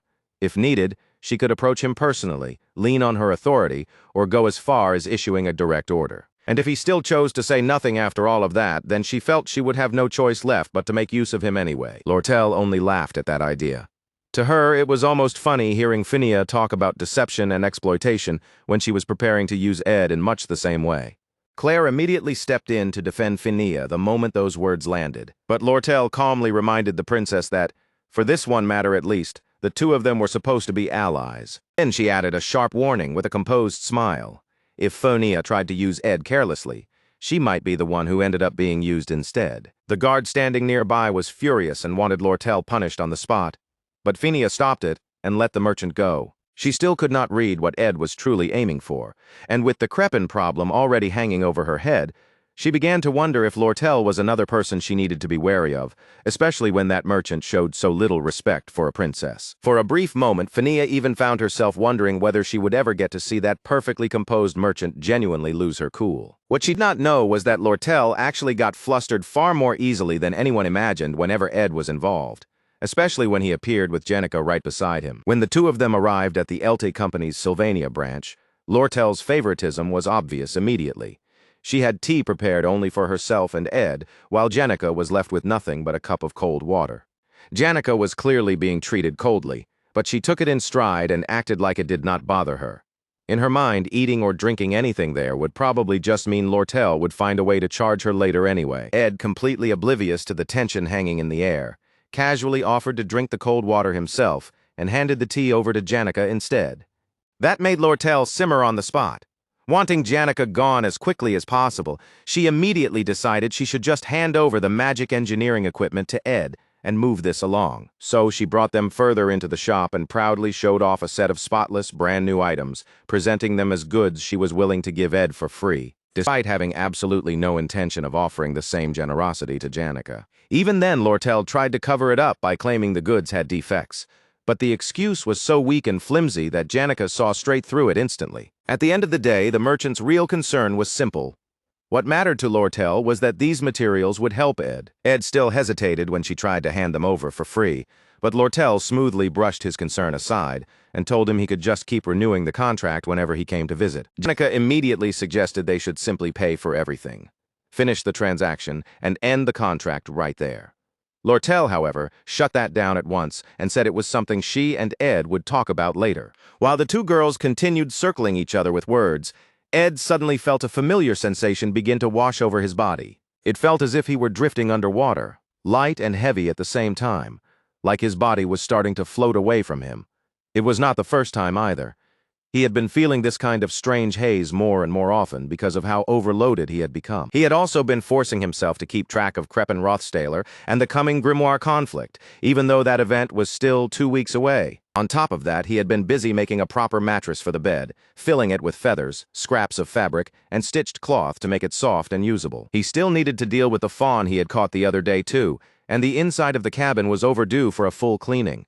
And somewhere in the middle of all that, he also had to make jerky for Lucy. The sheer weight of everything pressing down on him made Ed feel like he was drowning. By the time the girls started calling his name in alarm, he was already sinking into exhaustion. Meanwhile, Phineas kept replaying Ed in her mind, his firm, unwavering expression while fishing at the camp, and the calm, precise way he had given orders during the glassed situation. She also could not ignore his reputation for caring only about his studies, nor could she dismiss Lortel's warning that Ed was not someone to underestimate. For perhaps the first time, Phineas wondered if her own judgment of someone had been off. That uncertainty was exactly why she felt she needed to confirm things one more time. That was why she had ordered Ed to come and visit her at the royal residence. But when the report came back, her guard informed her that Ed would not be joining them after all. Phineas reacted with open surprise and demanded to know how anyone could refuse a royal order, only for Claire to explain that it was not defiance at all. Ed had simply collapsed from overwork. His condition was straightforward and miserable: severe exhaustion, followed by a fever. What he needed now was not politics or questioning, but proper rest and enough time to recover. Breathing felt difficult, and his whole body was so heavy, it was like he was pinned down from the inside. Even his lower abdomen was burning with heat. When Ed finally opened his eyes inside the bed in his log cabin, the first thing he saw was Lucy curled up on top of his chest, sleeping there like a cat that had decided he was the perfect place to nap. She was even muttering in her sleep, which somehow offended him on instinct. But what really surprised him was how little she weighed. She was astonishingly light for a teenage girl, almost exactly as delicate as she looked, maybe even lighter. She felt so light that it almost made her seem unreal, as if she might not even be human at all. Even then, with Lucy lying there like that, he still could not move properly. Since Lucy herself was behaving no differently than usual, Ed quickly assumed the real problem was his own body. He had pushed himself all the way into a complete physical breakdown. He recognized the cabin around him, but the blanket draped over him was new, and that made him wonder if it had come from the mercenary. Right then, Lucy woke up and immediately asked for food. Ed could only stare and wonder whether she ever did anything besides eat and sleep. Then, as casually as if she were commenting on the weather, she congratulated him on waking up and told him that his mana had become badly distorted. After all, he had spent months overtraining in magic, forcing himself to learn spirit magic too, and repeating that cycle again and again without giving himself any real rest. Ed asked if she had really stayed like that the whole time he was unconscious, and Lucy admitted that it had not been difficult, just boring, and that she had fallen asleep several times herself. Even so, she had been walking on eggshells the entire time because of Lortel and Janica. It had been an annoying hassle, but her care was necessary, because without that, they would never have allowed her to remain there. Lucy told him in her usual flat and almost careless tone not to get sick again. Even if she did not dress it up with warmth, the warning carried weight. Getting sick was hard, and sometimes people simply died from it. She said that because she had already seen it happen before. Someone like a grandfather to her, Glocked, had once wasted away in bed from disease, and she had watched him die like that with her own eyes. Hearing that, Ed quietly thanked her for healing him. Whatever her attitude looked like on the surface, he understood that she had been taking care of him. Just then, Jix suddenly showed up. He explained that he had not been sure whether he was allowed to use the cabin stove, so instead of risking it, he had started a fire outside. The timing made everything a little awkward, especially with Lucy still sitting right on top of Ed, but she casually got up without making a fuss and left the bed, then slipped out through the chimney as if that were the most natural exit in the world. Watching that, Jix found himself wondering how many times he had walked into something like this by now. Still, he brushed it off, thinking that having several partners was not exactly unheard of for men. He even went a step further in his own head and wondered if this was part of the so-called openness of civilized society. Maybe. Just maybe. He had been judging civilization from a perspective that was too stiff and too narrow. Ed, meanwhile, had something far more practical on his mind. He asked Jix why he had come instead, then explained that neither Janica nor Lortel could stay with him. Janica still had to keep up with her attendance, and Lortel had business waiting for her. As they talked, Ed noticed that the wolfman's hair looked longer than before, and Jix casually explained that it always grew out more during autumn. Ed could not help feeling embarrassed about being fed by Jix, but in his current state there was not much either of them could do about it. Even he had to admit that. Awkward as it was, it might have felt less strange if a woman had been the one helping him instead. The problem was, Lortel had already made it clear that no women were allowed to take on that job. Even in that condition, Ed's mind immediately drifted back to the scenario. He needed to know what had changed, so he asked about the incident where students had secretly mass-produced mandragoras and caused a mess. Jix admitted that Alvira had been behind that trouble, but Taylor and Clebius had already handled it. That meant Act 2, Scene 5, Academy Exploration, had been resolved cleanly without going off the rails. Ed did not stop there. He also asked about the monster that had slipped into the Academy's underground water system, the one that had been dealt with by Tello's order, and Jix told him that Taylor and the Wolfmen had taken care of that too. That meant Act 2, Scene 7, Demon of the Sewers, had also passed without any major problems. At that point, the only major event still looming ahead was the struggle over the grimoire, and Ed immediately asked how much time had passed while he was down. Jix told him it had been 10 whole days, and Ed was visibly shocked by the answer. Completely unaware of how serious that sounded, the Wolfman went on to mention that the girls would not be able to visit today because they were all busy, but Ed barely heard that part. His mind had already locked on to something else entirely. He had assumed he had only been unconscious for a day or two, but 10 days had passed, and in a rush of alarm he swallowed down the bowl of food in front of him. He needed to get a message to Lortel immediately. There was no time left to waste, because the very next day after he woke up, Act 2, Scene 10, the one packed with variables, would begin along with a struggle over the sage-sealed grimoire. The first major player involved in that coming clash was Princess Fania Elias Clowell, alongside the representative standing in for the leader of the Elta merchantry, Lortel Akechel. And then there was the man who had stepped away from the original storyline altogether, the patriarch of the ducal house, and the final boss of Act 4 himself, Crepin Rothstaler. Crepin greeted Princess Fania with polished courtesy, speaking warmly about how pleased he was to see her in good health. He then said it had been quite some time and that he had never properly had the chance to apologize, especially after the hardship she had suffered because of one foolish and thoughtless member of his family. He added that, just as she had ordered, that person had been disowned. But even so, he still wanted to offer his apology once again. Fania answered evenly that everything was fine now, and told him he did not need to trouble himself over it so much. On the surface, Crepin Rothstaler was everything a ducal head was supposed to be: noble, dignified, compassionate, and wise, even though he shared the same bloodline as Ed. You could feel it in the room just by watching the people around him. The attendants serving him moved with absolute precision, and every small action they took reflected the deep respect they held for him. And yet, when Fania looked into his eyes, she saw something completely different. Beneath all that refinement, the man himself was unmistakably evil. After that, Crepin turned his attention and offered his greeting to Lortel as well, acknowledging her as the proxy of the Elta Trading Company. Lortel introduced herself with flawless manners and said it was an honor to stand before him. She also identified herself as the daughter of the Golden King, and remarked that she had heard much about his keen judgment and adventurous spirit. Then, with her usual smooth confidence, she added that her people simply went wherever profit could be found. In the end, merchants like them always followed the scent of money. With the introductions out of the way, the negotiations for purchasing the sage-sealed grimoire moved forward according to a set process. First, the negotiation team would assemble. Then they would have lunch together, inspect the condition of the item afterward, and only then confirm the method of purchase. Once that was done, each participant would write down the price they intended to offer, and the one who submitted the highest bid would earn the right to buy it. The grimoire was one of Sylvania Academy's treasures, which meant the Academy could not afford to let it become public knowledge that they were selling such a valuable item because of financial strain. So Principal Obel Forcius had prepared a discreet solution. Fania would stand in as a royal observer and lend the process legitimacy with her status as a princess, while the principal's proxy, Vice Principal Rachel, would handle the auction quietly behind the scenes. In the end, the method itself was simple.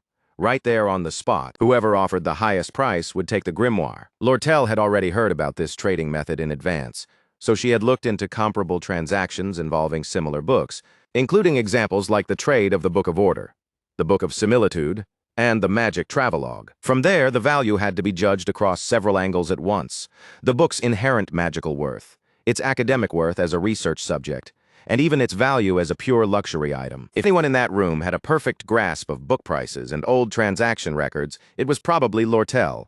She likely had far more figures memorized than anyone else there, down to the value of rare volumes and the way similar deals had played out in the past. Even so, the one who was ultimately expected to walk away with this book was Crepin Rothstaler. One by one, they wrote their bids down on slips of paper, and the maids collected each sheet before carrying them over to the vice principal, who formally received the amounts on record. Once everything had been gathered, she offered a composed word of thanks to everyone for presenting their valuable opinions. It was single bid auction with no upper ceiling. In a rule like that, the real key was simple: everything depended on accurately reading the maximum amount your opponent would be willing to pay. Lortel was still a merchant at heart, and merchants thought in profit first. From that perspective, there was no reason for her to bid above 8,100 gold coins, because that was roughly the highest price ever seen in comparable book transactions. Anything above that line would be difficult to resell later, and once resale became impossible, the purchase would almost certainly turn into a loss. That meant if Crepin simply offered a little more than what Lortel could realistically afford, something just above her upper range of 8,000 or so, the grimoire should have fallen neatly into his hands. Then the vice principal prepared to reveal the numbers, and just as Fania had expected, Crepin's bid came out to 8,500 gold coins. That alone told Fania something important. The patriarch of the Rothstaler house was not the kind of man who would come all the way to the academy just to turn a profit on rare books. The real question was why he wanted this grimoire badly enough to put down that much money for it. Then Lortel's number was announced, and the entire balance of the room shifted in an instant. Her bid was 9,400 gold coins, and even Phinia was left staring in shock. With that, the sage-sealed grimoire was sold to the Elted Trading Company, and the princess was stunned by what that meant. Lortel had not made her move for profit after all. Crepin Rothstaler's displeasure showed plainly on his face, though only for a moment before he withdrew for the contract signing, while Lortel, as proxy of the Elty Company, was guided away to a private room. Phinia still could not fully grasp what Lortel's true objective had been, but one possibility rose to the front of her mind. Perhaps from the very beginning, all she had wanted was to keep the grimoire out of Crepin's hands. But that explanation did not sit cleanly either. Lortel was not the type to move out of pure justice, and even if she somehow had, the fact that Crepin was evil and that his intentions were dark was still only something Phinia herself could infer. She did not even have solid proof of that, despite being a princess, so she started to suspect that someone else must have asked or ordered Lortel to act. Someone who knew the darkness hidden inside the Rothstaler patriarch and wanted to stop him. And as soon as that thought formed, Phinia's suspicion turned toward one person. Even after being disowned by his family and cast out into the wild, that person had kept living with such relentless determination that he had finally collapsed from overwork. And even then, he had still fought the darkness of the Rothstaler family all the way to the end. A headache started pounding behind Phinia's eyes as the pieces came together and she realized what she might have done. She could not stop thinking about it. How could she have pushed someone like that further down a road of ruin? The guilt hit her all at once and left her overwhelmed. And yet for all that pain, her misunderstanding might actually have turned out to be a blessing. Meanwhile, Lortel sat alone and looked over the contract she had secured, the document neatly listing the buyer, the seller, and the final transaction amount. She already understood the numbers perfectly. If she chose to resell the grimoire to Duke Crepin, then the absolute minimum she could charge him would be 8,500 coins. Compared to what she herself had paid, that would leave a difference of 900 coins. So yes, she had lied when she said she had no intention of reselling it to Duke Crepin, and as she flipped through the letters Ed had sent her, that lie became even more amusing to her. In those letters, Ed had promised her that he would do anything, as long as she bought the grimoire. To Lortel, that was an absurd mistake for him to make in front of a merchant, because she had every intention of collecting on that promise in a very big way. From her point of view, spending just 900 coins for a free pass to demand something from him later was practically a bargain. With a blissful smile spreading across her face, Lortel flopped back onto her bed and started daydreaming about what she was going to ask from him. If Phinia could have seen the expression Lortel was making while thinking about Ed, she probably would have coughed up blood on the spot. In the end, the merchant had won. Jix later told Ed that he really should have seen Lortel's face when the letter was delivered, adding that innocence like his was almost a relief to witness. Ed, however, had already more or less seen the shape of the game. Lortel had staked everything on the pull. Her charm had over him, while Crepin Rothstaler had placed his bet on the strength of the information he held. Thinking about what was likely to happen next, Ed almost started to feel sorry for the outcome that was coming. Then suddenly someone came rushing in through a cloud of dust. It was Janica. She had come running all the way from the faculty building before lunchtime, the moment her morning classes ended. She had no more classes after that, and whatever assignments remained, she had already decided she would just finish them later that night. Ed immediately apologized for causing Janica so much trouble, but Jix bluntly revealed that she had run all over the academy crying, to the point that rumors had started spreading that she was heartbroken. Janica panicked the second he said it and hurriedly tried to shut him up, then had her spirits drag him away before he could say anything worse, all while flusteredly insisting that the weather was cold and that he should leave before he caught a cold himself. That left Janica alone with Ed, along with a tearful Mug who suddenly burst into dramatic sobbing, and begged Ed to execute him for failing to stop him from pushing himself so hard that he ended up sick. Ed had not even realized the little fire spirit was there. Mug quickly apologized and explained that he had been afraid his own presence might interfere with Ed's mana, so instead he had been taking mana from Janica. Ed thought Mug was overreacting, but Jix pointed out that Ed had been unconscious for an awfully long time. Once that was said aloud, even Mug had no choice but to reluctantly accept the point. Then it hit Ed again all at once. He really had been down for 10 full days, which meant all the meat he had gathered by then had probably spoiled and rotted away, and the fishing nets he had worked so hard on were likely ruined too from being left without maintenance. In other words, his food stock was gone.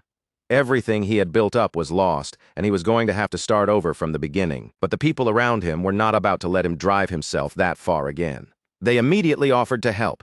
Jix, in particular, said he had some free time before the exam, so he could handle things like hunting or woodworking if needed. As far as work went, they told Ed he did not need to panic. He could just deal with things one at a time as they came, and somehow it would all work itself out. As Ed sat there looking at his little wooden shelter, a sudden thought came over him.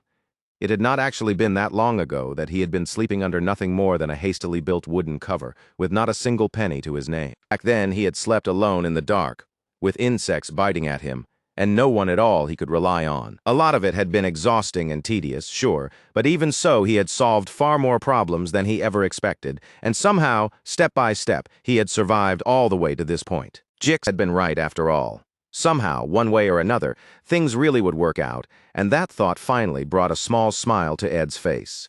Meanwhile, Janica could not stop looking at him with concern. Even now, his face still carried the tiredness of someone who had pushed himself far past his limit. As she watched him, she remembered what Marilda had told her earlier, that this was her chance. With Lortel tied up in negotiations, Janica was supposed to make the most of the time she had. According to Marilda, Lortella was clever, and if Janica wanted to compete, then she needed to learn from that. If she wanted to win a man's heart, then she had to become fox-like herself. The forest spirit had even gone so far as to criticize her appearance, saying she needed to fix her outfit, because as she was now, she looked too much like some plain country housewife. Janica had reluctantly admitted that, yes, the way she dressed did feel a little shabby. But then the great wolf cut in and said that was not a flaw at all, it was perfect. Men, she insisted, were weak to the sight of a woman who looked good at managing everyday life. So what Janica needed to do was show him that side of herself in a sly, subtle way, roll her sleeves up a little more, lean into that capable air, and let him see the image of a woman who could stand beside him and endure hard times with him like a wife. She absolutely had to make some kind of progress when she went to see him. Marilda was delivering all of this with the authority of a high-ranking wind spirit and the confidence of a dating master, even though she had absolutely no actual dating experience herself. Janica, still trying to process all of this, hesitantly wondered what exactly making progress was even supposed to mean, but Marilda brushed that concern aside as if it were nothing. Instead, the wind spirit pushed the conversation forward and demanded to know what Janica had actually been planning to do and how exactly she intended to get closer to Ed. When Janica admitted, a little too honestly, that she had not really been planning anything at all, the answer infuriated the great wolf. Her howl of despair rang out so loudly that birds burst out of the trees in fright. Marilda scolded her mercilessly after that. At a moment like this, she said, Janica should not be wasting opportunities. A man like Ed would not stay cornered for long. He would grow at an absurd speed and leave everyone behind.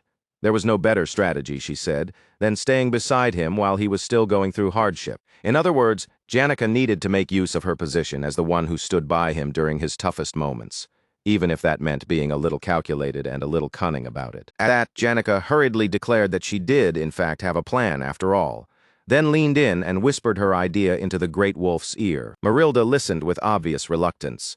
But in the end, even she had to admit that the plan was actually pretty good. By the time night had fallen, it was already quite late, and the stew Janica made turned out to be genuinely delicious. It was on a completely different level from the food Jix had made, and as Ed ate, he found himself wondering whether he ought to learn cooking from Janica too. Still more important than any of that was the fact that he needed to focus on recovering properly.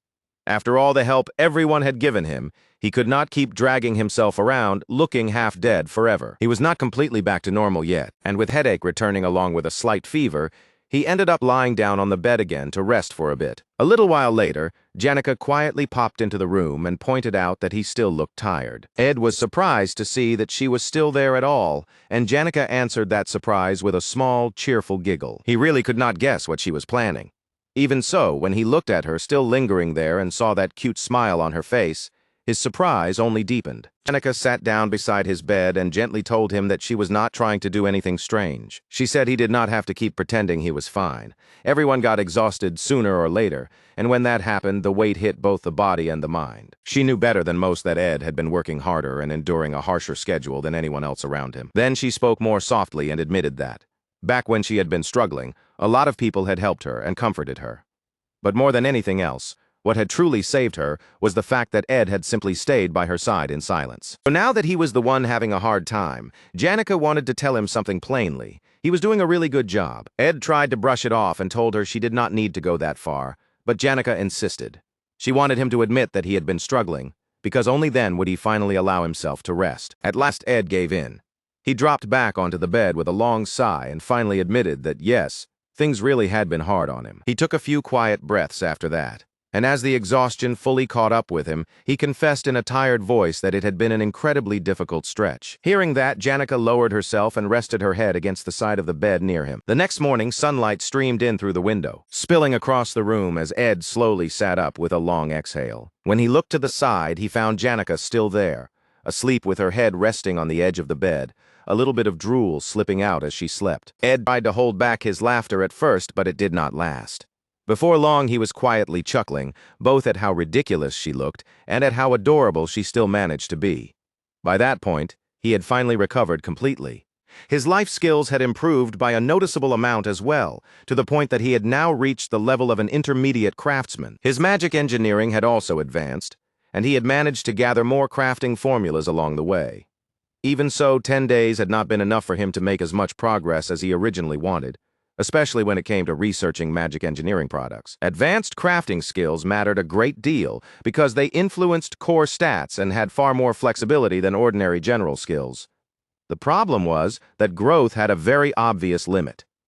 There was only so far he could go through self-study and by taking apart and reassembling magic engineering items, especially since most magic engineering recipes were rewards tied to main scenario quests. That made things difficult for someone like Ed, because he did not want to interfere with the main scenario, which meant he could not easily obtain those recipes directly. Unfortunately, Taylor had never shown much interest in magic engineering in the first place. That was probably because, even if someone had the recipes, magic engineering did not immediately produce useful items. To actually craft the better products, you needed materials that only became obtainable in the later stages of the original scenario. But Ed's situation was a little different from most people's, because he had one person around him who could procure practically any material, even if it had to be brought in from the other side of the world. And that person, of course, was Lortel.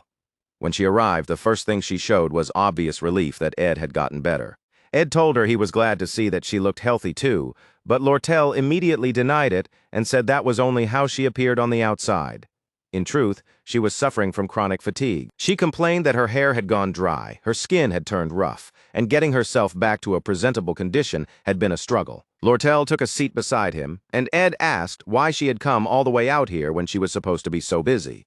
She answered that she needed a moment to rest, and that she also had something important she wanted to tell him. She explained that it felt strange to keep calling the merchantry by the name of her adoptive father, now that he had already been pushed out. So she intended to change it to simply Trading Company and reorganize the business structure altogether.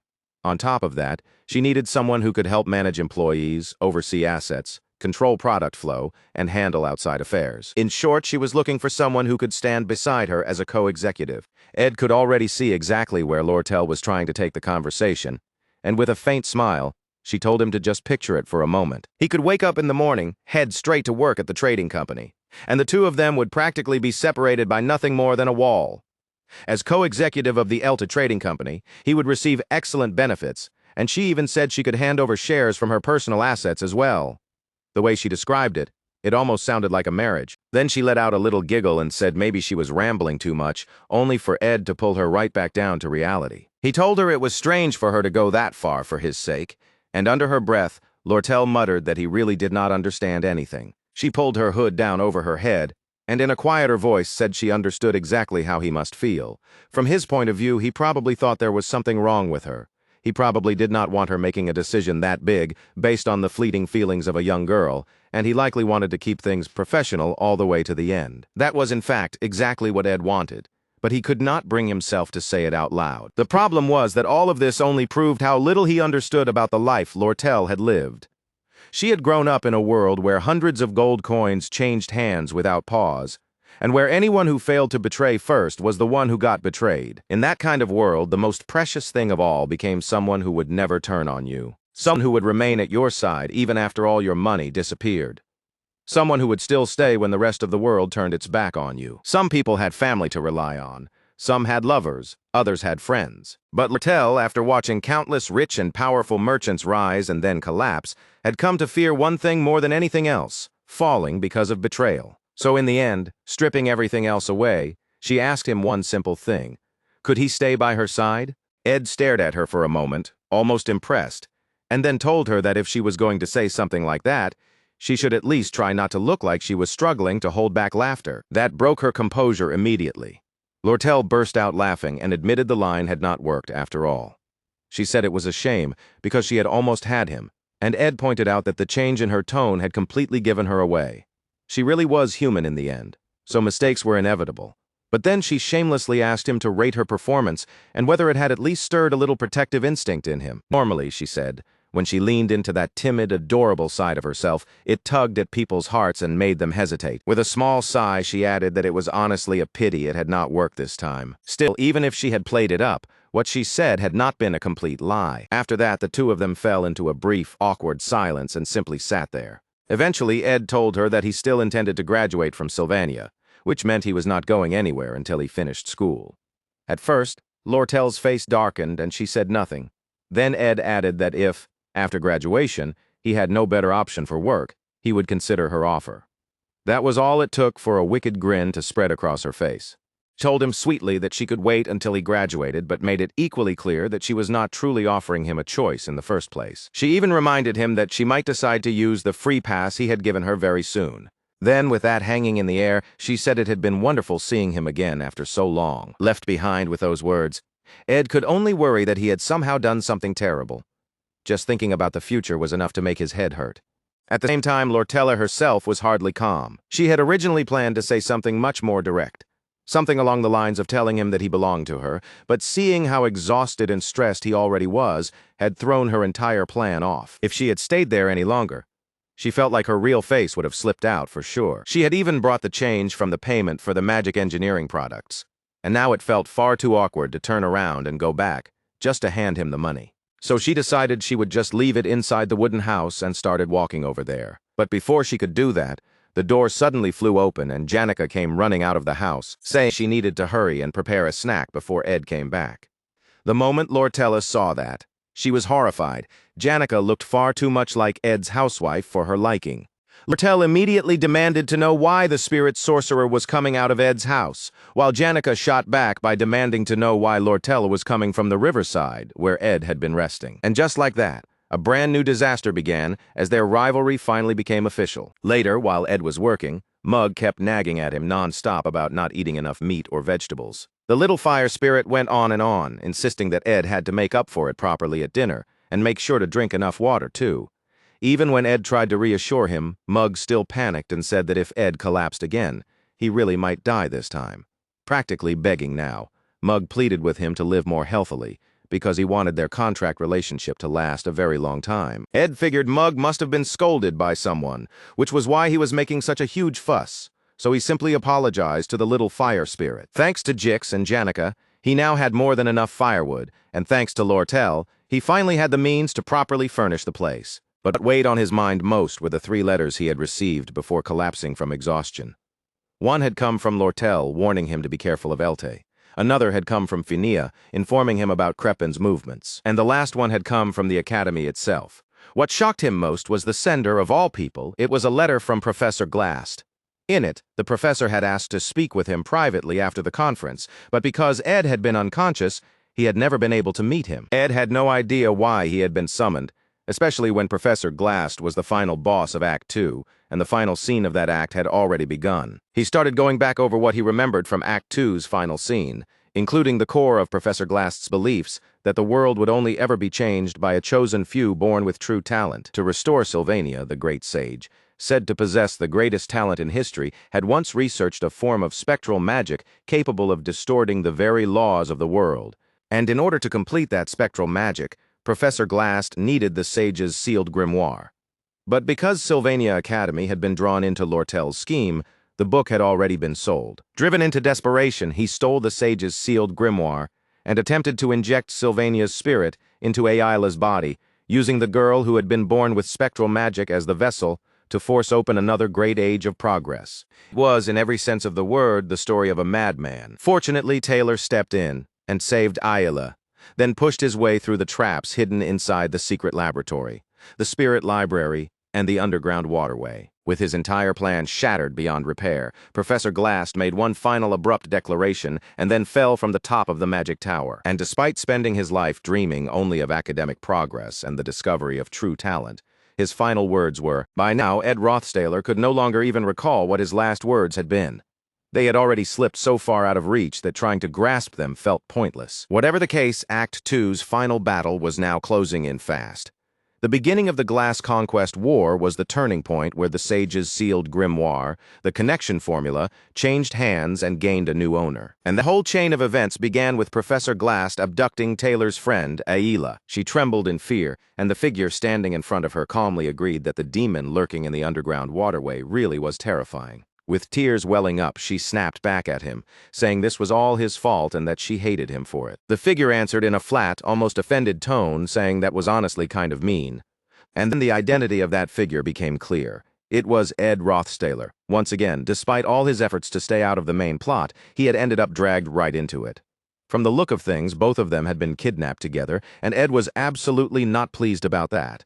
Like it or not, he had now been shoved straight into Act Two's final scene. The Glass Conquest War. Getting kidnapped had never been part of Ed Rothstaler's plan. Not even a little. In fact, the final scene of Act 2 had already started moving 3 days earlier. Back at his snug little wooden cabin, Ed Rothstaler had spent that time clearing out everything he had failed to finish over the previous 10 days.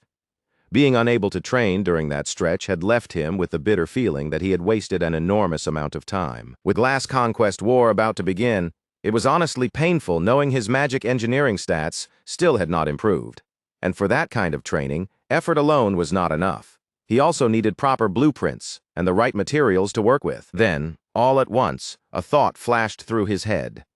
He had just come up with a way to raise his magic engineering stats in one huge leap. The final scene of Act 2, the Glass Conquest War, was divided into 4 separate battle phases. And among those 4, one of the nastiest by far was Phase 3. The secret laboratory.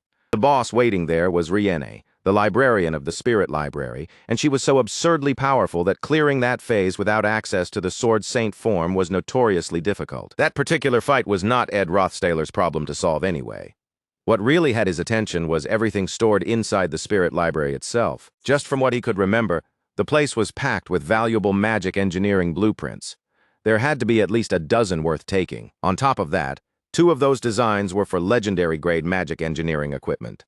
Of course, actually getting his hands on them would be dangerous. Still, Ed Rothstaler figured it would be manageable as long as he did not go in alone. At school, an announcement spread that Adele Saris from Class B and Yahello from Class C would both be joining Class A next semester. There were so many exceptional students this year that even adding new ones halfway through would not really disrupt the level of the class.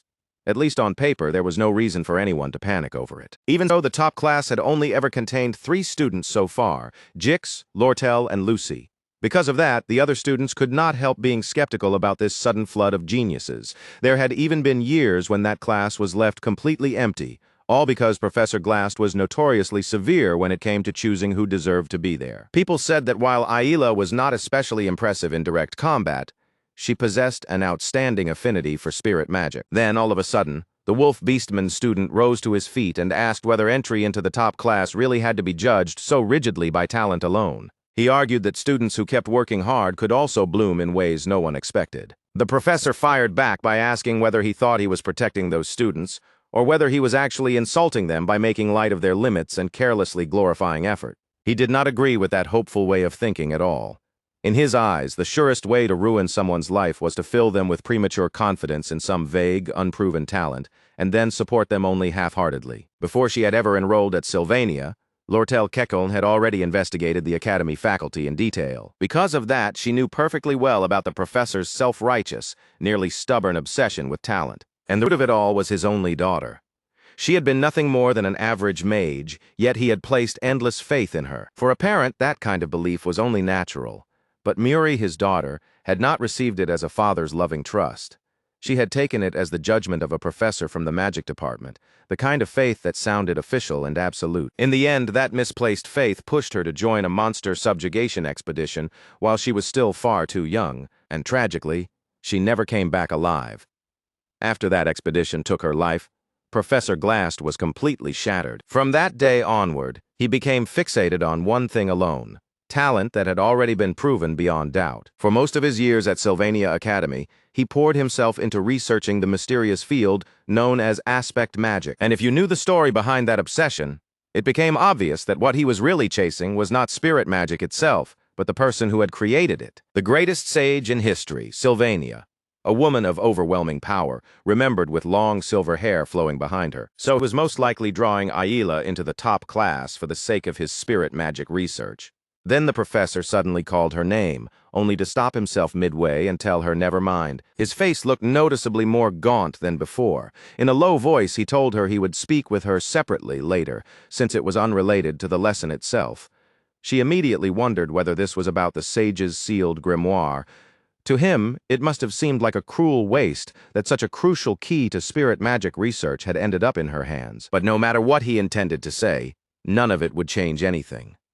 The connection ceremony that would transfer ownership of the grimoire to her was already right around the corner. Before long, the sage's sealed grimoire connection ceremony was about to begin, and with that, all classes were dismissed. It had been close, but Ed Rothstaler had managed to finish putting his plan together. And at the center of that operation was one simple idea: follow right behind the main flow. He was going to trail Taylor as the hero forced his way through the route, sticking to him from Phase 1 all the way to Phase 5 in the attempt to rescue Yahello. While the hero charged straight ahead through danger, Ed Rothstaler would hang back just enough to collect everything left in his wake. He had already made a careful list of the items he absolutely had to secure, especially the ones in Phase 3. His main target was clear. He intended to sweep up every magic engineering item inside the Spirit Library. Among the treasures he was aiming for were things like Glock's Eye and Delheim's Hourglass, along with several other high-value items. Their effects could seem absurdly overpowered, but that was balanced out by how brutally difficult it was to gather the materials needed to make them. Normally, those items could only be crafted in the very late stages of the scenario, which meant they would not be much help to the hero at this point anyway. That was exactly why Ed Rothstaler intended to claim them for himself. And while he was at it, he even planned to enjoy watching how Taylor handled Phase 5 from a safe enough distance. Because at the end of the day, he was still a total fanboy. After that, he would head straight back to camp. It was a perfect plan, or at least it looked perfect to him. The Glass Conquest War would begin on the very day of the Grimoire's connection ceremony. So Ed Rothstaler told Janica that he had lost something down in the underground waterway, and suggested that the two of them go search for it together. Ed had assumed Janica would hate the idea of going down there with him. The underground waterway was cramped, dark, and suffocatingly narrow, exactly the kind of place most people would avoid if they had any choice. But instead of shrinking back, she showed a strange kind of enthusiasm, and that only made Ed feel worse. He could tell she was doing it because she was worried about him. With someone as capable in a fight as Janica by his side, Ed felt like the whole plan had finally clicked into place perfectly. Before he could move forward with it, Assistant Professor Claire Elfin stopped him with a message. Professor Glast was calling for him. Ed had already heard that Claire had recently come by his cabin, so the moment he heard that summons, he immediately wondered if this had something to do with whatever she had wanted to discuss back then. The connection ceremony was set for the very next day, which meant Professor Glast should have been drowning in preparations. That only made the summons feel more suspicious, and Ed could not help wondering why he, of all people, was being called in at a time like this. He had missed the professor's last call because he had been completely passed out at the time, so this time he decided he had better respond. If Glast was reaching out again, then it probably was not something trivial. Still, the second Ed stepped into the office. His eyes widened in shock. Sitting there waiting was Yahello. She looked stiff and visibly uneasy, and Ed found himself thinking that her reaction was a little intense, considering he had not even done anything to her just now. Then again, even if more than 10 months had passed, it was not that strange for Yahello to still hold a grudge against Ed Rothstaler. After all, there had been that time he literally fired arrows at her. But more than her resentment, what really threw him off was the timing. Yahello was supposed to be kidnapped when the Glass Conquest War began the next day. So why was she here right now? That was when a cold, awful thought started creeping up his spine. Ed's expression tightened as he realized he might already know why he had been called here, and the guess forming in his head was horrifying. He quickly snatched up the papers laid out in front of him and flipped through them in a rush. Research records, scribbled notes, grimoires. There was a whole pile of materials spread across the desk, but even after scanning through them, He found nothing that clearly pointed to any change in the future he remembered. The only thing in that office that connected back to Ed Rothstaler was the report Claire Elfin had submitted during her investigation of the Awfulest Hall incident. That made him wonder whether the assistant professor had passed along what she had observed about him. If she had, then Professor Glast might have already figured out what Ed had done at Awfulest Hall. But even so, that still did not fully explain what was happening right now. Then suddenly Ed's eyes snapped wide open. In one sharp motion, he spun around and drew a dagger defensively, while beside him Yahello let out a startled shriek. The office door burst wide open without warning, and standing there in the doorway was Professor Glast. Yahello immediately rushed toward him, panicked by the sight of Ed holding a dagger. Professor Glast's eyes widened for a split second, and then a large magic circle flared into existence. He activated spirit magic and used a time prison to lock Yahello where she stood, freezing her in place before she could move any further. Then he turned that same magic toward Ed. In the same breath, the dagger was ripped away from Ed's hand. But to Professor Glast's absolute shock, Ed instantly released Mug, and the little fire spirit lunged forward in attack. That sudden counter caught the professor completely off guard. A burst of fire exploded between them, stopping Ed from being cleanly seized on the spot. Professor Glast remarked that Ed had been quick to realize what was going on. He added that Ed's response had been remarkably smooth as well, and asked whether he had really managed to scan through all those research materials in such a short amount of time. Even so, the professor found it odd. Simply glancing over a few documents should not have been enough for Ed to understand his intentions that clearly. Ed asked him directly, asking why the professor was trying to restrain him when all he really needed was Yahello's affinity with spirit magic. He pointed out that Glast had already achieved what he wanted, so there was no reason to hold him to, and promised he would not tell anyone what he had seen. Professor Glast admitted that he did, in fact, have something he was trying to accomplish, and said he was doing it for his own sake, so Ed should not judge him too harshly for it. But that answer only made Ed more irritated. At the very least, he wanted a real explanation, because this situation had already gone way too far. How was he supposed to accept something this insane, just because the professor vaguely told him not to think too badly of him? Then Ed turned those words over in his head one more time, and suddenly, to his own surprise, the logic started to fit. Even if he broke out of here somehow, Professor Glast would never just leave him alone after this, and that kind of interference would throw the whole scenario off balance. On top of that, if he got kidnapped now, he would most likely end up confined with Yahello inside the secret lab.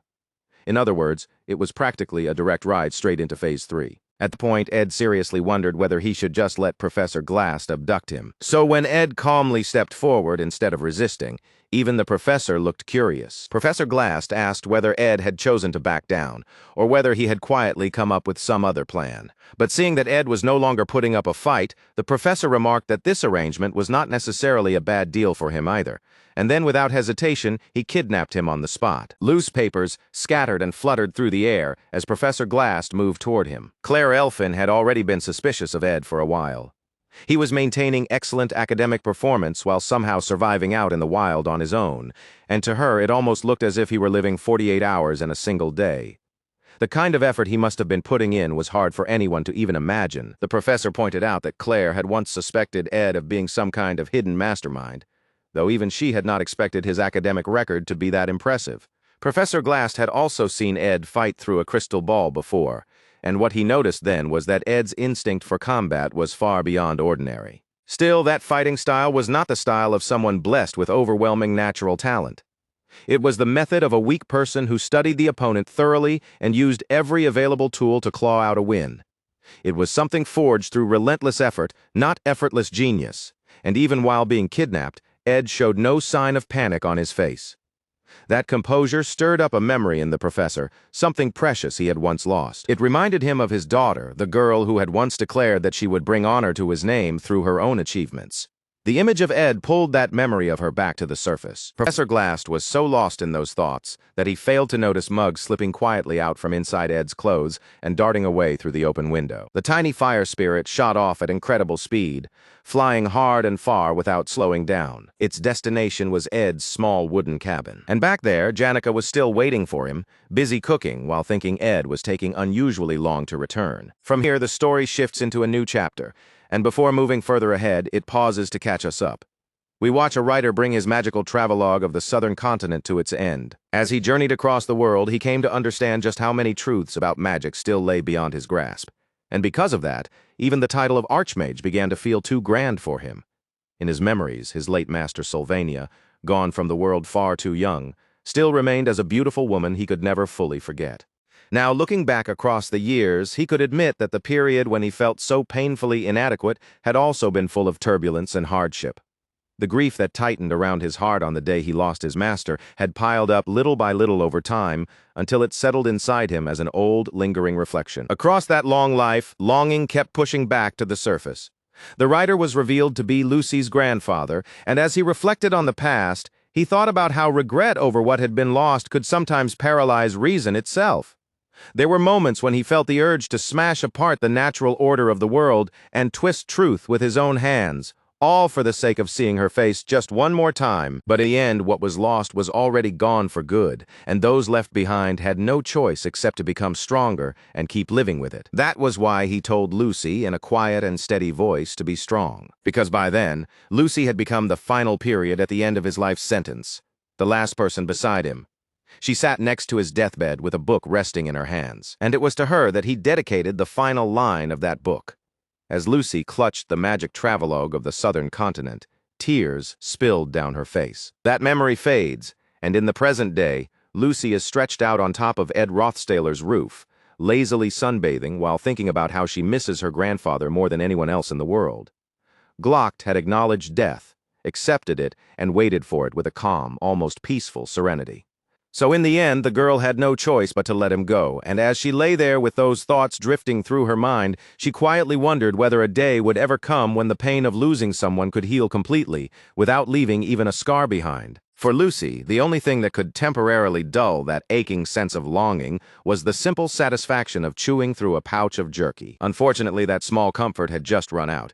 She was completely out of jerky. So Lucy lifted her head and started glancing around for something else to focus on. That was when she spotted Janica down at the camp, receiving urgent news from Mug. And the more the spirit mage listened, the darker and more thunderous her expression became. Even Lucy, who had been sprawled there half in thought and half in boredom, became curious at that change and started wondering what in the world was going on. Meanwhile, in the main conference room of Trix Hall, the secret ceremony to transfer the connection rights of the sage's grimoire was underway. The room was filled with scholars hoping to sell and merchants eager to buy. But this was no open gathering. Only the most elite figures from both sides had been allowed inside. And among all those important people, the two who drew the most attention were the leaders of each camp, Lortel Ketcheln, acting head of the Elty Company, and Obalforcius, the headmaster of Sylvania Academy. She was a little surprised when she saw him. He looked to be around the same age as Crepin Rothstailer, and even gave off a somewhat similar impression at first glance. Yet the more she looked, the more he felt fundamentally different in a strange and hard-to-explain way. After the negotiations over the grimoire purchase had ended, the patriarch of the Rothstailer family had come to see her personally, and with shameless directness he had asked her to hand the grimoire over to him. That bold request had caught her off guard for a moment. Still, this had been part of her broader plan from the beginning, so she had never intended to act discreetly about it anyway. Even so, the amount required to justify betraying the lie she had already told Princess Fenia was no small number. The price she set was 12,000 coins. It was an outrageous sum by any normal standard, but he accepted it without the slightest hesitation. Then he added one more piece of information. He told her that her father had hired a mercenary group and was now heading toward Sylvania. He shared that as a warning, saying he wanted to make sure nothing went wrong this time. He was an unpleasant man through and through, but that hardly mattered to her. The information about Elt Ketcheln was valuable, and on top of that, she had also secured a buyer for the grimoire. Now all the preparations were complete, and Obalforcius had to give up his own right to connect to the scroll. Then Lortel Ketcheln stepped forward to receive that connection for herself. If everything went as planned, she would walk away with the trading profit and the purchase certificate. Or, put it more honestly, an unrestricted pass straight to Ed Rothstailer. But at that exact moment, dark magic suddenly bubbled up around the grimoire and burst outward in a violent explosion. The blast shocked both Obalforcius and Lortel Ketcheln. Then massive rock monsters rose up on the spot, and Obal immediately moved to shield her while preparing to fight them off. But even in that chaos, her eyes were pulled straight back to the grimoire itself. And what she saw made her heart drop. The one who had taken it was none other than Professor Glast, the very man who had been officiating the ceremony. The next instant, he disappeared together with the grimoire. Tell looked close to tears as she watched her precious all-access pass to Ed Rothstailer vanish right in front of her. And even with Ed absent, the story itself continued moving forward without a single hitch. And so Act Two's final scene, the Glass Conquest War, began in earnest. Deep inside Professor Glass's hidden laboratory, Aila let out a scream. Shivering, crying, and barely holding herself together, she demanded to know why Ed was there and shouted that she hated him. Ed figured that by now Professor Glass had probably already seized the grimoire, and right as that thought crossed his mind, someone sharply told Aila to keep quiet. If she kept screaming like that, they warned, the monster in the underground waterway might wake up. The speaker was Coombe, a researcher in aspect studies. He coolly informed them that they ought to consider themselves lucky. The professor had specifically ordered that the two of them not be used for experiments because they were important people. Ed gave a low, absent-minded murmur in response, and Coombe found himself unsettled by just how calm Ed was despite the situation. In any case, Coombe said he would be keeping close watch over the prisoners while he reviewed the research materials, so they had better not entertain any foolish ideas. As for now, there was nothing more for him to do. As far as Ed was concerned, all he had to do now was wait for Taylor to arrive with the subjugation squad and turn the place upside down. By the time that happened, the library the hero had already passed through would be left in ruins without anything getting in Ed's way. That would be Ed's chance to sweep up every replica magic engineering formula hidden in those magic books. Once he did that, his whole operation would be complete. He would not need to do anything especially dangerous or take anyone out himself. The only thing bothering him now was how easy everything seemed to be going, and that uneasiness kept pricking at his conscience a little. On top of that, he still had to sit here with Aila, who was continuing to make a huge scene beside him. She screamed that if he took even one step closer, she would scream even louder. Then she threatened to bite her own tongue, insisting she was not bluffing. Ed explained as plainly as he could that he had no intention of harming her. He even pointed out that if he truly meant to hurt her, he would never waste an opportunity like this. And honestly, having seen things from Taylor's perspective, if he had to say how he felt out loud, it was actually rather positive. Aila shouted that she knew all about his reputation, but Ed snapped back and told her to stop saying ridiculous things and just sit down. If they waited, the hero would definitely come. At that, she demanded to know what right he had to casually say the hero's name like that. And Ed, completely baffled, shot back with a question of his own. Why exactly would he not have the right to say Taylor's name? Ed apologized for what had happened during the entrance exam, admitting that he had his own circumstances back then. Even so, he reminded Aila that he had helped a great deal during the glass incident, so even if she could not bring herself to trust him, then she could at least trust the hero. Taylor would come. He was absolutely going to rescue them. Aila stared at him in disbelief, unable to process the fact that he had just apologized so plainly, while Ed let out a long, heavy sigh. Then, all at once, Ed heard Mug's voice. The little spirit frantically called out to him, asking if he was all right, whether he was hurt, whether he felt weak, whether his vision was clear, and whether he could still smell and hear properly. The questions kept pouring out in a tearful rush. Mug practically shouted as he asked whether Ed had any numbness in his arms or legs, whether he felt sluggish or exhausted, whether his face had turned yellow, whether his heart was pounding, and whether his pulse was racing. Mug explained that he had tracked the magic response and confirmed that Ed's spirit connection level was still in pretty good shape, but it had taken him time to pinpoint his location. He also apologized over and over for arriving so late. Ed rubbed the little spirit's head with obvious affection, asked where he had been all this time, and even praised him for doing such a good job. Aila looked stunned at the sight. She could not believe Ed was controlling a spirit at all, especially since he used to be hopeless at even the basics of magic. Ed bluntly told her it was none of her business, because he had finally found a proper partner he could actually talk to. Aila quickly realized that if a spirit could reach the outside, then it could also send out a rescue request. It could carry a message to a staff member or to a professor with a strong enough spirit connection to notice it. But Ed had no intention of having Mug do anything like that. Mug, still eager and proud of himself, reassured Ed that he had received more emergency reporting training than anyone else. He explained that it had taken him half a day to avoid the eyes of all the monsters and the golem researchers just to get here, which meant about 2 days must have passed by now. But the moment Ed heard that, what came back to him was the image of Janika's face when she got angry. Beautiful in a frightening way, and the cold, sharp fury she must have shown when she learned what had happened. And it was not just Janika. Lucy had also taken an interest in the news, and Janika had even thought of asking that fox-like merchant, Lortel Ketchum, for help.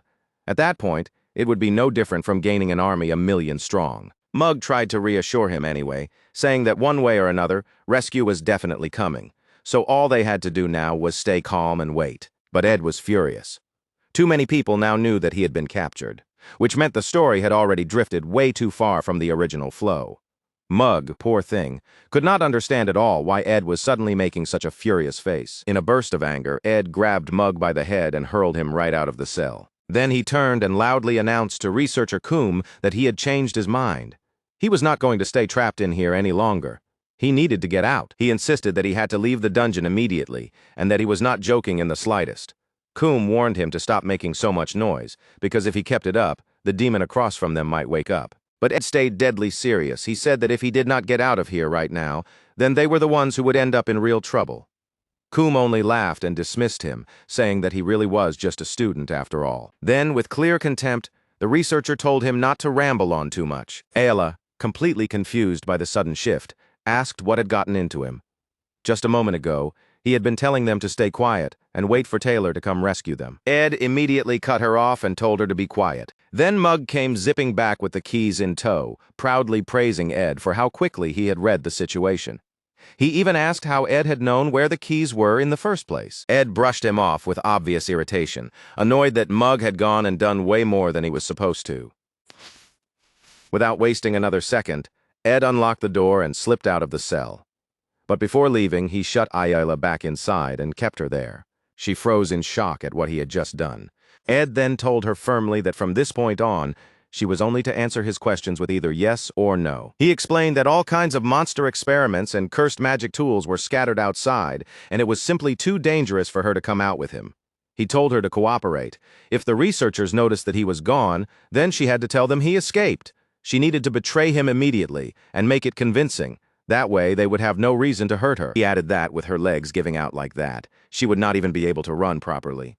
When she tried to say something back, he cut her off and told her not to argue. Just answer yes or no. At first, Yahello hesitated. Fear was still clearly swimming in her eyes. But after a pause, she gave a small, quiet yes. That was enough for Ed. Satisfied, he told her to stay still and keep quiet. And with that, he turned and ran off, telling her that he would handle the rest himself. New twists always had a way of forcing themselves into the story, and Ed could still recall the old raid bulletin board from the game, the one that laid out the conditions for Act 2's final chapter boss. Smaller variables he could deal with somehow. His stats had already risen enough that, with his knowledge advantage, he could solve most problems one way or another. But there were always going to be variables that he could not deal with alone. If Janica joined in, or if Yahello got involved, then maybe somehow he could still manage it. But even the most obsessive veterans of the game, the kind of freaks who had poured hundreds of hours into it, had never found a way to beat the absolutely unwinnable enemy that appeared if Lucy entered the battle. The moment Lucy joined, it led straight into a bad ending. In the game, it was something that never happened unless a player deliberately went out of their way to trigger it, so Ed had never bothered with it much.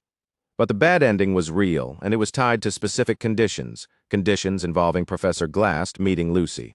No matter what happened next, Ed knew there was one thing he absolutely had to do. He had to stop Lucy from coming here. Then the scene shifts once again, and this time someone calls out to Jix Effelston while he is in the middle of his daily exercise.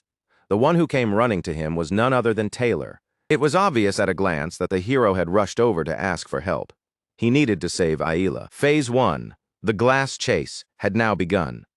After Professor Glass escaped from Trix Hall, Taylor lost track of him, so he went to ask the Wolf Beastmen for assistance. That much was exactly how the story played out in the game. Very soon, Taylor would lead his companions into the underground waterway to pursue the professor.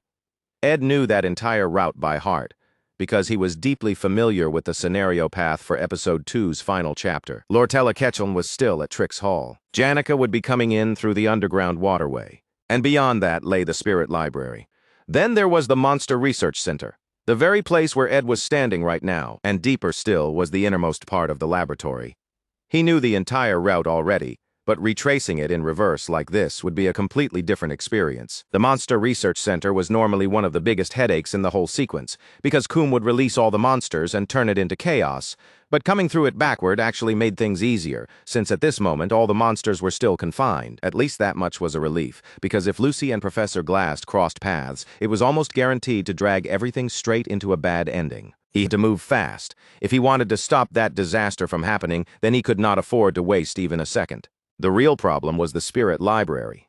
That place was not left unguarded. Its guardian was Rienne, the library's banshee librarian. Ed knew her patrol route well enough, so dealing with her in a fight was not what worried him most. What made this troublesome was the fact that she was supposed to be one of the hero's major sources of growth. Later on, Taylor would run into enemies that simply could not be beaten without his swordsman form. If he failed to build himself up properly here, then the scenarios waiting ahead would become much harder to clear. This arc was supposed to be the point where Taylor made some of his biggest leaps forward. It was here that he would encounter the beings and battles that would help him gain the essential skills he absolutely needed, including the revived demon of the underground waterway. And Rihanna, who was meant to hand him a massive amount of experience. So Ed decided he would only take the magical tools that were absolutely necessary for his own route, and then slip out before causing any further disruption. He quickly grabbed the Column C thunderclap generator and the one-way light dimmer. He fully intended to come back later once all of this was over, because leaving behind that many valuable magical items would just be a complete waste. Then Mug finally told him it was time to move, because the Guardian was no longer paying attention to this section. But just as he prepared to act, the entire room suddenly began to tremble, and Ed's first thought was that an earthquake had started. He had no memory of any event like this happening here. Startled, he sprang to his feet just as the bookshelves began crashing down around him. And then, to his horror, he realized Rihanna had already spotted him. In that instant, Ed understood one thing with painful clarity. He had made a terrible mistake. 30 minutes before that sudden shaking began, rock monsters were already rampaging out of control, terrifying the faculty members around them. They raised their massive stone fists and swung in to attack. But Lortella Ketchum stepped in and froze them in place with her magic before they could strike. She emerged from behind one of the immobilized monsters, complaining that if this deal had not been handled so quietly, Sylvania Academy's reputation would have been completely ruined by now. She could hardly believe Professor Glast had actually stolen the grimoire in the middle of a gathering attended by the Academy's core personnel. Obel Forcius said that even if it took time, he would take responsibility for recovering the grimoire himself. He asked whether she could wait a little longer. He already knew that whatever Professor Glast was trying to do would not end well, and Lortel immediately questioned what he meant by that. At that point, Obel decided that since matters had gone this far, he might as well tell her the truth. There were 3 great taboos when it came to twisting the laws of nature, disrupting the flow of time, overturning human destiny, and violating the natural order itself. Those 3 great taboos took form as the pursuit of immortality, the resurrection of the dead, and time travel. Lortel asked whether Professor Glast was using spirit magic to bring the dead back to life, and she nearly blurted out whether the headmaster had lost his mind before stopping herself. Obel admitted, in a measured tone, that he too was curious. Professor Glast had always praised and admired the legendary sage Sylvania, the one who believed that gifted individuals were the people who pushed the world forward. And yet Glast's daughter, Muri, died after he recklessly pushed her onward while trusting in talent that had never truly been proven. So if he really had completed a spirit magic capable of reviving the dead, then there was only one person Professor Glast would ever want to bring back. At that realization, Lortel was left speechless. Then suddenly the door burst open and someone rushed in to report that they had a serious problem. Several minutes earlier, the hero had been seen chasing after the rogue professor, who then fled toward the underground waterway. According to the witness accounts, Glast had not only stolen the grimoire, but had also abducted students in the process. The faculty were shaken when they heard that one of those students was A. Latrice. But the moment Lortel heard that Ed Rothstaler had been taken too, her issue with the professor stopped being business. It became personal. She was horrified by the news of his kidnapping. At the same time, the pounding tremors and heavy vibrations around them only made the situation feel even worse. Headmaster Obel Forcius was the greatest mage of the age. If he personally stepped in, then recovering the sage's grimoire was a promise he could almost certainly keep. And if that happened, rescuing Ed should have been easy for someone like him. From a purely rational standpoint, the smartest choice would have been to stay put and wait for that. But Lortel was already running. The direction of the tremors, along with that now familiar crashing sound, was coming from near the entrance to the underground waterway.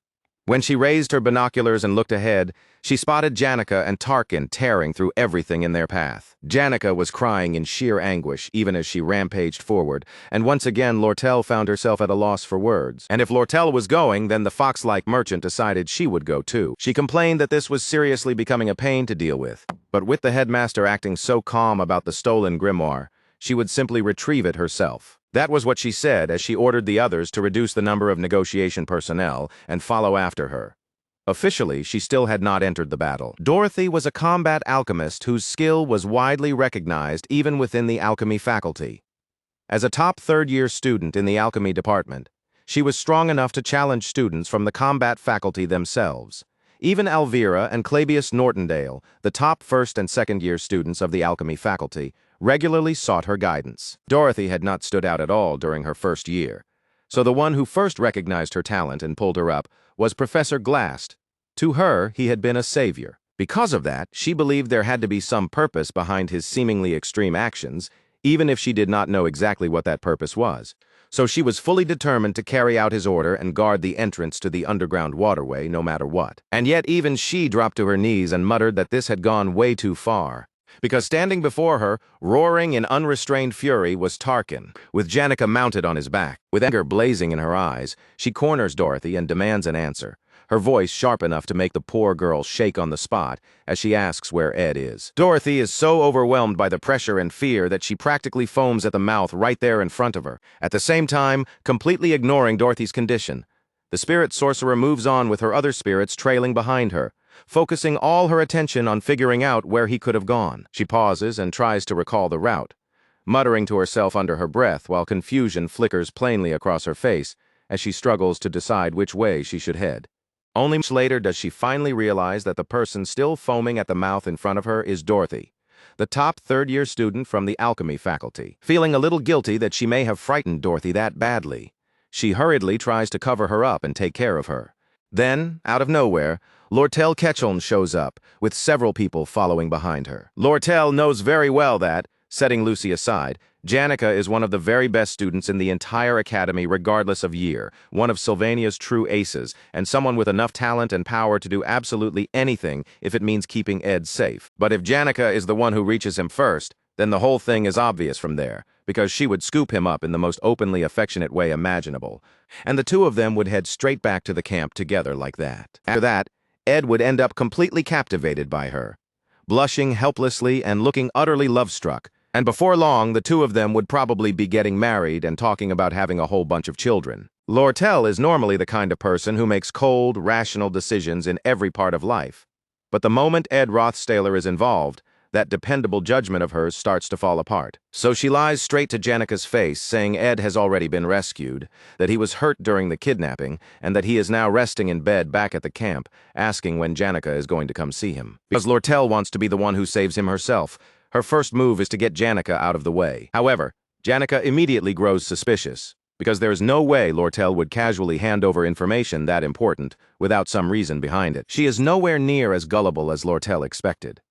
The instant Janica figured out where Ed was, she ran straight for the underground waterway, and since she had been close to the entrance the whole time, there is no way someone could have rescued him without her noticing. On top of that, she got there before everyone else, so the idea that somebody saved him and slipped away without her seeing anything makes no sense at all. Most of the time, Janica comes off as simple-minded and innocent, but the second Ed is involved, all of that vanishes, and she becomes frighteningly sharp. Lortel tries to steer the conversation somewhere else, but Janica quickly pieces together that the merchant must be planning to use employees from her trading company to rescue Ed. Janica points out in a dangerously cold tone that those people are not trained fighters, and that Lortel is being far too timid and cowardly about this. Hearing her suddenly talk with such blunt logic only irritates Lortel even more. Janica had actually gone to Lucy first and asked for help, but Lucy only gave a lazy yawn and wandered off, as usual refusing to listen to anybody and choosing instead to handle things however she pleases. Which means Janica is on her own too, just like Lortel. Lortel has no choice but to admit that this is not the moment for the two of them to interfere with each other, especially when there is no other rival in sight. She tells her employees to stay put near the entrance, and after that, nothing more really needs to be said. Janica will search the eastern side of the waterway, while Lortel takes the other route. Right now, the only thing that truly matters is getting Ed out of danger before it is too late. So the two of them immediately break into a full-speed sprint, each racing off in the opposite direction. Both of them are completely set on the same goal, to be the one who finds him first and becomes the one who saves him. Meanwhile, all the noise and commotion they caused has pushed Ed into even deeper trouble because now Rihanna has found him, and the question becomes who could possibly pull him out of a situation this dangerous. And just as that question starts hanging in the air, lightning suddenly tears through the ceiling above with a violent crack, and broken chunks of rubble rain down from overhead straight onto the library guardian. Even Mug is startled by it, to the point where he almost wishes this had just been an ordinary earthquake instead. Then, sitting in the bright opening above with her arms stretched out while standing on top of the fallen Rihanna, is none other than the lazy, familiar Lucy herself. Looks like Lucy got tired of staying put in the shelter and decided to step in and drag Ed out of this mess herself. And the second she appears, it already feels like the fight is over for everybody else involved. The next chapter shifts the scene entirely, with warm sunlight falling over Principal Obelforcius as he stands quietly on a balcony. A man questions whether it is really all right for them to sit back and watch while the children fight these battles in their place.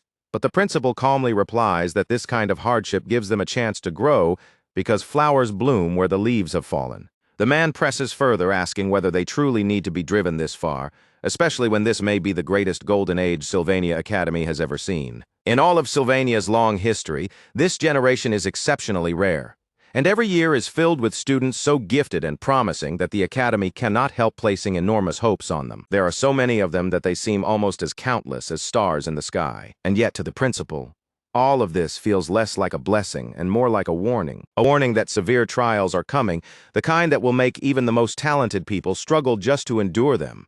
That is how harsh what lies ahead must be.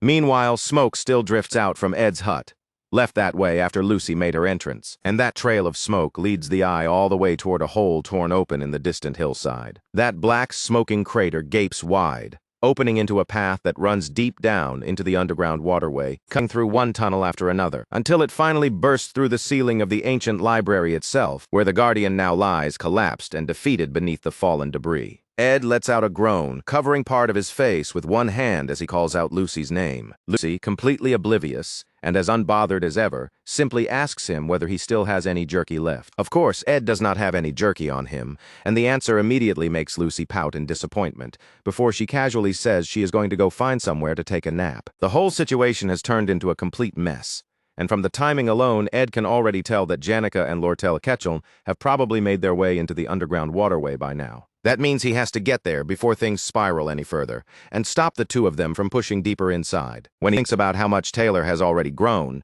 he figures that even if Taylor ends up clearing the later bosses, skipping Rihanna alone should not be enough to completely destroy the flow of the scenario. So, for the moment, everything is still barely manageable, and the one truly unpredictable problem in front of him is the lazy mage who has now wandered straight into the middle of the scenario. If Lucy ends up crossing paths with the professor, then the bad ending event will begin on the spot.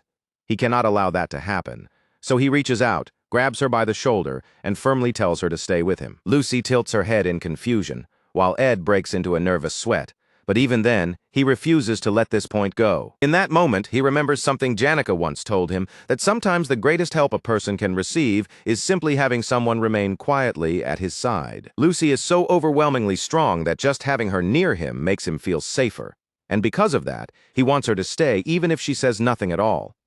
Meanwhile, Lucy herself is still hung up on one thing and keeps wondering whether he seriously does not have any jerky. A little fed up, Ed snaps back at her to stop talking about jerky already and just stay with him until the two of them make it out of the underground waterway alive. Lucy agrees to help him get out, but before he can leave, Ed says there are still a few things he needs to take with him first. She lets out a tired sigh, but she agrees to help with that as well. And right after that, Ed asks her for one more favor. Then he hoists Lucy up and carries her on his back, before bursting forward at full speed, deciding that the fastest way out now is to retrace his path in reverse. His plan is simple: grab everything he needs from the library, track down the two girls, and then get everyone out of this place for good. Even while riding on his back, Lucy drowsily asks yet again whether he has any jerky, and once again Ed has no choice but to tell her no. Above the tall library shelves, a pair of dark red eyes suddenly peeks out from the shadows. And in the very next instant, a swarm of ravenous bats comes flying straight at them. Ed fires off ignition and scorches them out of the air, wiping them out in a roaring burst of fire that lights up the space around him. His elemental magic rises, his mana resonance climbs with it, and he cannot help thinking that this must be the true thrill of mob hunting, because the monsters are basically showering him with that explosive burst of experience. As he keeps cutting down one enemy after another in his sprint toward escape, he silently promises Taylor that he will try not to take too much for himself. Somewhere nearby, a concealment spell is active, and that presence reminds him of the magic resonance and the sharp insight that even Professor Glass once acknowledged. Unlike Janica, who excels at linking with spirits, Lortel Ketchuln is the one who is rapidly working out the correct route through the area. She tells herself that this is no time to be trading sweet words or indulging in distractions. And then, all at once, something clicks inside her. For the first time, she realizes that right now she truly wants to help someone else with completely sincere intentions, without trying to bargain for something in return. It feels like she is touching a kind of relationship that cannot be bought with money at all, and the realization makes her heart swell once again. She recognizes that feeling immediately as the same one from before, and at the same time she catches a sound coming from somewhere very close nearby. Her heartbeat starts pounding faster all over again, and a pink flush slowly spreads across her face. Then, without warning, the wall right in front of her explodes apart, and Ed Rothstaler appears through it. Ed looks at her with open surprise on his face, while Lortel can do nothing but stare back at him in complete bewilderment. Letting out a breath of relief, he quickly explains that he had been kidnapped, and that he ended up loaded down with all kinds of magical items. He asks Lortel to help carry some of it, because it is too much for him to handle alone. And when she looks over what he is carrying, she is left gaping at the sight of advanced crafting formulas piled among the items. Lortel is left utterly dumbfounded when she realizes that Ed was not lying there on the verge of death after all. But Ed immediately insists that no, he really was in danger. Even so, he explains that he managed to get out of it thanks to Lucy. The second Lortel notices Lucy riding on Ed's back. Horror washes over her, and to her the whole sight feels both unbearably dangerous and painfully cruel. Janica may be too timid to boldly make a move when it comes to Ed, but Lortel has always been the one taking the more aggressive steps forward. They even kissed before on that day. She had been so breathless and shaken afterward that she nearly burned the whole forest down. So seeing him now act this casually with another girl right in front of her feels almost unbelievable. Meanwhile, Ed asks her to hold on to the crafting scrolls for him, and says that if her trading company can gather the necessary materials, he would gladly take them later. He even adds that if there is anything she wants to buy through this deal, he would not mind letting her purchase it cheaply as thanks for helping him so much. Lortel blurts out Ed's name, thinking to herself that she has to press harder and seize control of the moment. But before she can do anything, Ed pleads with her and says that she is the only one he can trust with this. At that point, he has completely crossed the line in her mind. How is he supposed to say something like that to her at a moment like this? And yet, despite herself, her ears turn pink, and his words begin echoing over and over in her head, the part about trusting her so much, the part about being grateful to her. In the end, all she can manage to ask with giddy delight is whether he needs a receipt, even while inwardly cursing herself for becoming such a pushover. A merchant working under her finally catches up, stopping for a moment and gasping for breath, visibly relieved that he managed to find her. And the report he brings is simple. They now have a huge problem on their hands. Meanwhile, back inside the underground waterway, Taylor and the rest of the group keep moving forward, advancing deeper as they continue their mission to rescue Aila Triss. But gloomy Clebius Nortondale still hesitates, dragging his feet as he asks why they cannot just turn around and leave this place behind. But Elvira immediately stomps down on Clebius Nortondale's foot and bluntly tells him they have no choice but to do this. Even then, he still looks unconvinced, since he never particularly cared for either of the people they are trying to save in the first place. Taylor apologizes to him for dragging him into this, but says he still has to save his girl no matter what, and asks gloomy Clebius to do him this favor, just this once. Jix Effelstein steps in too, insisting that the girl they are going to rescue is genuinely a good person, and firmly tells Clebius not to back out now. Even Adele Saris, the beautiful blonde seer standing with them, quietly raises a hand and points further ahead. With a faint smile on her face, she says she can feel something waiting in that direction. Her prophecies have a habit of landing with eerie accuracy, almost as if she can actually glimpse the future itself. And this time the feeling she gets is clear. Somewhere up ahead, a very dangerous opponent is waiting for them. She extends her finger toward one of the dark passageways in front of them, and in the very next moment an explosion bursts out from inside it. Jekka comes charging out with Marilda beside her, dragging along yet another person they found in the dungeon, and shaking them down while the captive screams that none of this was planned from the start, that it was all just a whim, and begs desperately for another chance. Even now, Janica still cannot remember the route properly, and she mutters to herself about whether she should have gone left or right, wondering if maybe she wandered too far to the right again. Then she stops, turns around with her spirits hovering near her, and happily waves at Taylor and the others as if this were the most normal reunion in the world. Jix is clearly glad to see her, but the rest of the group goes stiff with fear. The terror they learned before comes rushing back into their bodies before they can stop it. And fear locks people up. Even rational thoughts get twisted, and they cannot help remembering the time Janica nearly beat them senseless, just because they had been fighting Ed Rothstaler. There is no certainty at all that they could actually defeat her, but they already start assuming she is the enemy here, and each of them braces to go all out if they have to. Meanwhile, Jix and Adele Saris are just confused by the tension in the air. Janica is confused too, wondering why everyone is staring at her like that and whether she did something wrong. For a moment, she even starts worrying that maybe she grilled the assistant professor a little too hard. The wolf beastman tries to calm Taylor down, but Taylor has already made up his mind and is prepared to fight if that is what it takes to save his girl. Then, all of a sudden, a voice cuts through the standoff and stops everyone in place, and Ed Rothstaler steps out from the second entrance. Everyone stares at him in shock, because he is supposed to be the one who was kidnapped. Janica immediately rushes straight to Ed, hurrying over to check with her own eyes whether he is hurt or not. Taylor, on the other hand, goes rigid the instant Ed appears, especially because he knows exactly how dangerous Ed can be in a fight. With nothing but archery and a bit of magic, Ed once managed to hold off 3 opponents who were far more skilled than he was all by himself. And when that kind of ability is combined with the strength of the allies around him, he becomes almost impossible to stop. Since the Awfulest Hall incident, Ed has grown by a huge margin. They might have had a shot at dealing with Janica alone, but with Ed standing here too, Taylor can already tell his odds of winning drop all the way to 0. Ed walks straight toward the tense Taylor, his expression so calm and unreadable that no one can guess what he is thinking. But instead of attacking, he simply tells Taylor to keep going and continue the quest. As he passes by, he tells him that his girl is waiting ahead, that catching Professor Glass is Taylor's role, and that he has no intention of interfering. Then he keeps moving, Lucy still slung across his back. Now is the time for everyone to play the part they are meant to play.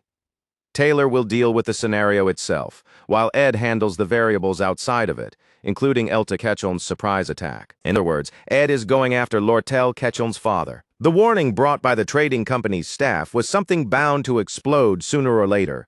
News had already arrived that mercenaries hired by the Golden King had entered Akan Island. In the original story, the mid-boss of Episode 2 was completely crushed without ever getting the chance to recover. But this time, the Golden King lost power at a different moment, and in a different way. And because of that change, he managed to escape when he should not have. Lortel had already known he was preparing a counterattack, and it seems he took advantage of the gap created by so many of the trading company's people being trapped inside the academy. That leaves the place practically defenseless, which means they need to get back immediately. This time, Ed managed to secure magical engineering crafting formulas along with a huge number of magical tools, and those may turn out to be even more useful than he first thought. Still, if anyone asked him what the single best tool for surviving in this world really is, then the answer would be obvious. It is the advantage of knowing the future. What is unfolding right now is the final stretch of Episode 2, and the battle to subjugate Glast is nearing its climax. Ed's plan is still to keep the main storyline moving as close to the original as possible.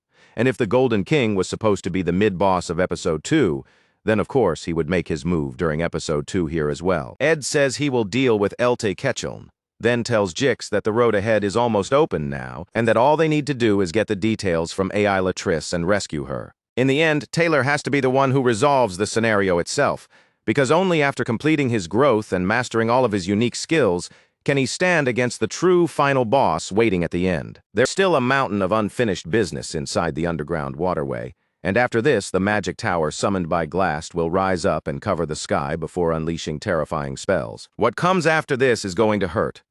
The road ahead is full of brutal trials, the kind that are hard to endure through human willpower alone. Even so, Ed pauses after calling Taylor's name, and in the end, all he says is a simple wish for good luck. Taylor does not need some grand dramatic speech from him, so Ed immediately rushes forward with his group and never once looks back. They already know that Elta Ketchuln is targeting the trading company in order to secure proof that Lortel orchestrated the losses from the armor sale that cost him his position. So before anything else, they need to report to the academy that mercenaries have already invaded. Janica calls out and asks them to wait for a moment, but Ed cuts her off and tells her they do not have time, because they are in a hurry. Janica grits her teeth in frustration and shouts after him that he is just going to get himself hurt all over again. He was only just kidnapped, and after barely managing to escape with his life, now he is already charging headfirst toward another fight, this time against the Golden King.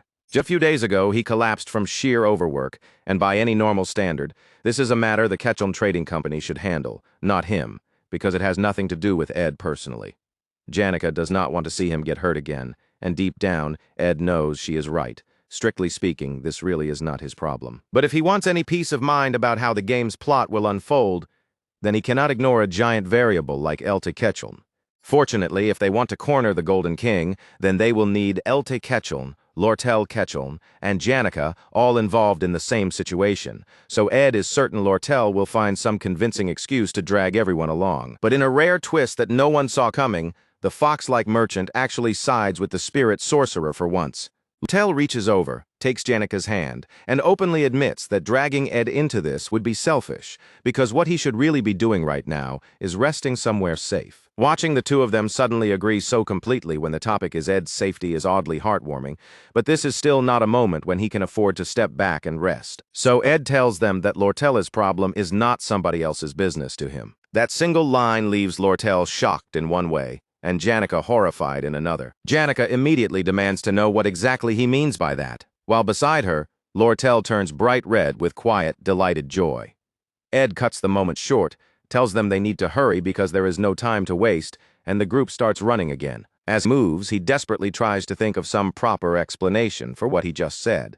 But finding a believable reason on the spot is never easy for him. Then Janica unexpectedly hands him the perfect excuse, suggesting that this is about his contract with Lortel. If she loses control of the trading company, then his supply of magical engineering materials gets cut off too, which would make this issue his problem as well. Ed freezes for half a beat, but he is so desperate for a way out that he instantly agrees with her explanation. Meanwhile, Lortel is still floating in a daze from what he said earlier, her face flushed in bliss, while Ed quietly thinks Janica really is sharp, just as you would expect from the top student of their year. Putting that aside, he glances around at the utter chaos filling the tunnels, and at the many collapsed bodies of the rock monsters that were probably supposed to be guarding the entrance. For a brief moment, he thinks Taylor's group must have rampaged through here with absolutely no regard for seniority, and in a situation like this, that kind of ruthlessness feels downright cold. But it does not take long for him to realize the real culprit behind all this destruction is the extremely guilty-looking Janica. Janica tearfully insists that she never meant for any of this to happen, and that things somehow just turned out this way. Lortel lets out a laugh and calls her heartless, only for Janica to protest even more desperately that she is not heartless at all, and that they are completely misunderstanding what happened here. Either way, they are close to the exit now, so whatever needs to be said can wait until later, after they have helped the academy. Janica explains that the carriage she arrived in is waiting near the entrance along with the staff. When they finally emerge from the underground waterway, the sight waiting outside is complete chaos. The carriage has already been smashed to pieces, and the bodies lying in the water have clearly been beaten down. Lortel lets out a low chuckle twisted by a dark grimace, quietly noting that the Golden King moved even faster than she expected. Standing there in front of them with his arms folded and a heavy shadow cast across his face is Ketchum.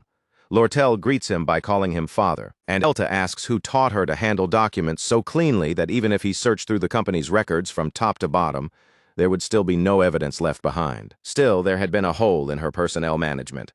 All he had to do was threaten one worker, and that terrified employee gave up the information that she was heading for this waterway.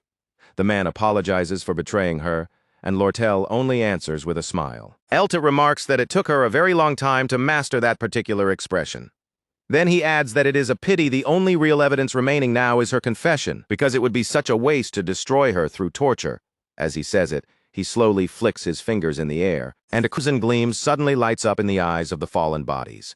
In the next instant, they burst up from the water with a violent splash and hurl themselves straight at the group. Sharp weapons flash upward as they try to cut down Ed and the fox-like merchant. But Lortel steps in and blocks the strike with magic before the blades can land. She says she expected he would not come alone, but really he does love dragging mercenaries into the academy, just like he did last time. Back then, Professor Glast escaped with the Sage Grimoire, but Lortel says there is no point comparing that case to this one, because this time is different. This time, Elte has brought the best mercenaries on the continent with him, and their side outnumbers Ed's group completely. He tells his hired men that the only life he cares about sparing is Lortel's, and that everyone else can be treated as expendable cannon fodder, so they should finish the job quickly. At once, the mercenaries move, loosing arrows that tear through the air toward them in a deadly barrage. Janica raises her magic and shuts the attack down before it can break through. Arrows whistle dangerously close to Ed from every direction. Yet not a single one reaches him, because the girls around him are protecting him with their magic. Janica uses her defensive bird spirit magic to knock the arrows aside and shield him, pushing the projectiles away before they can strike.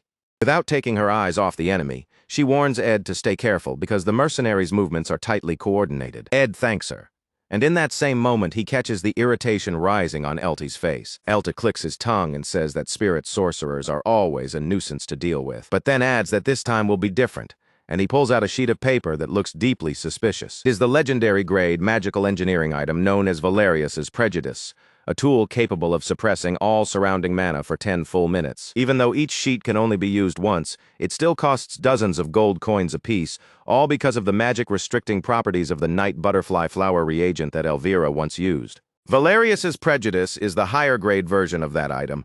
It does come with serious drawbacks, like the fact that it takes time to activate and the setup required to trigger it is so obvious that anyone watching can tell what is happening, but even with those flaws, it is still an extremely dangerous tool. They are already losing badly in terms of numbers, and on top of that, the enemy in front of them is a hardened veteran mercenary force.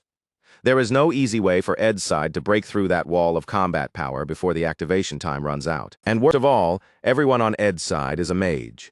Lortella Ketchum is not even surprised that Elte came prepared like this, because he already knows what kind of abilities they rely on. If that item finishes activating, then this fight is over for them. Someone throws out the obvious point that the Golden King will be held accountable by the Academy for all of this, and asks him how exactly he plans to deal with that. Elte only bursts into manic laughter and says that any outcome is better than losing his life. He is the kind of third-rate villain who should have been erased from the story much earlier. But Ed knows better than most that even the butterfly effect created by some third-rate villain can shake the whole world harder than expected, because in a way, he himself is proof of that. And this opponent is not even some throwaway extra. He is a mid-boss. If he survives here, he could become a massive variable in the future of this world. The Golden King was supposed to be the kind of villain who gets betrayed from behind and quietly exits the stage. That was the role fate had lined up for him from the start. He murdered Lortella's parents and clawed his way toward glory and prosperity by doing anything necessary.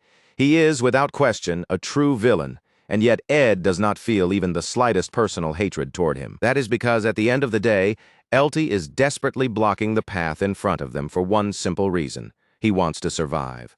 In that ugly persistence, Ed can see something uncomfortably similar to himself. Even so, Ed has absolutely no intention of giving Elte Ketchum that chance. He is not going to dress it up in noble words and pretend this is about bravely taking responsibility for every variable he created. If that makes him selfish, then so be it. This is his story too, and with that thought finally settled, he calls out to Lucy, still hanging off his back, and tells her it is time to wake up. Lucy slowly slips down from his back with an enormous, sleepy yawn. In a drowsy little mumble, she complains that everyone is being way too noisy, and at that exact moment, her magic power begins to stir. Light spills across the area in a sudden flood, and waves of raw magical force start crackling and rolling around her body. This is the moment when Lucy the Slothful finally wakes up. And honestly, just from that single image alone, it already feels like Elte Ketchum is completely doomed. Glock's Travelogue, the book written by the Archmage Glock during the final years of his life, had been created inside a modest little cabin so plain and humble that it barely suited a man of his legendary fame. Almost nobody knew about that place aside from Lucy, of course, because she was his granddaughter. While she lazily floated in the air nearby, half asleep as always, he would lecture her again and again that natural talent was never an excuse to stop learning. He told her to keep studying, to stay humble, and to use the power she had for the good of everyone around her. He also warned her, more seriously than before, to beware the loneliness and bitter isolation that always comes attached to overwhelming strength. When he sees the blank, absent look on her face, he pauses in the middle of his lecture and finally asks her to promise him 3 things, and for once, Lucy listens with a little curious interest. First promise is that she must never kill anyone. The second is that she should stay away from anything that might stain her hands with blood, even by accident.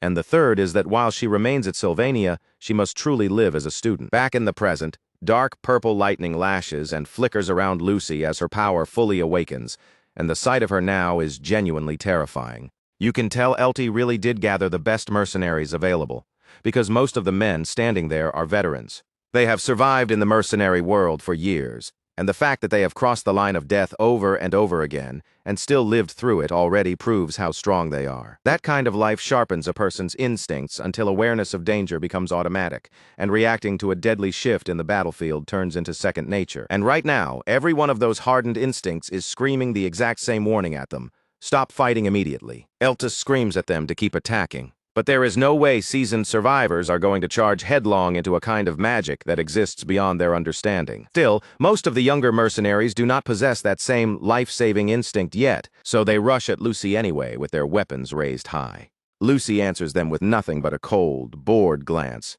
Even though she is a mage, she is not someone who actually bothers to use magic all that often. With nothing more than a casual flick of her finger, she unleashes enough force to deal maximum damage, blasting the charging mercenary away in an instant.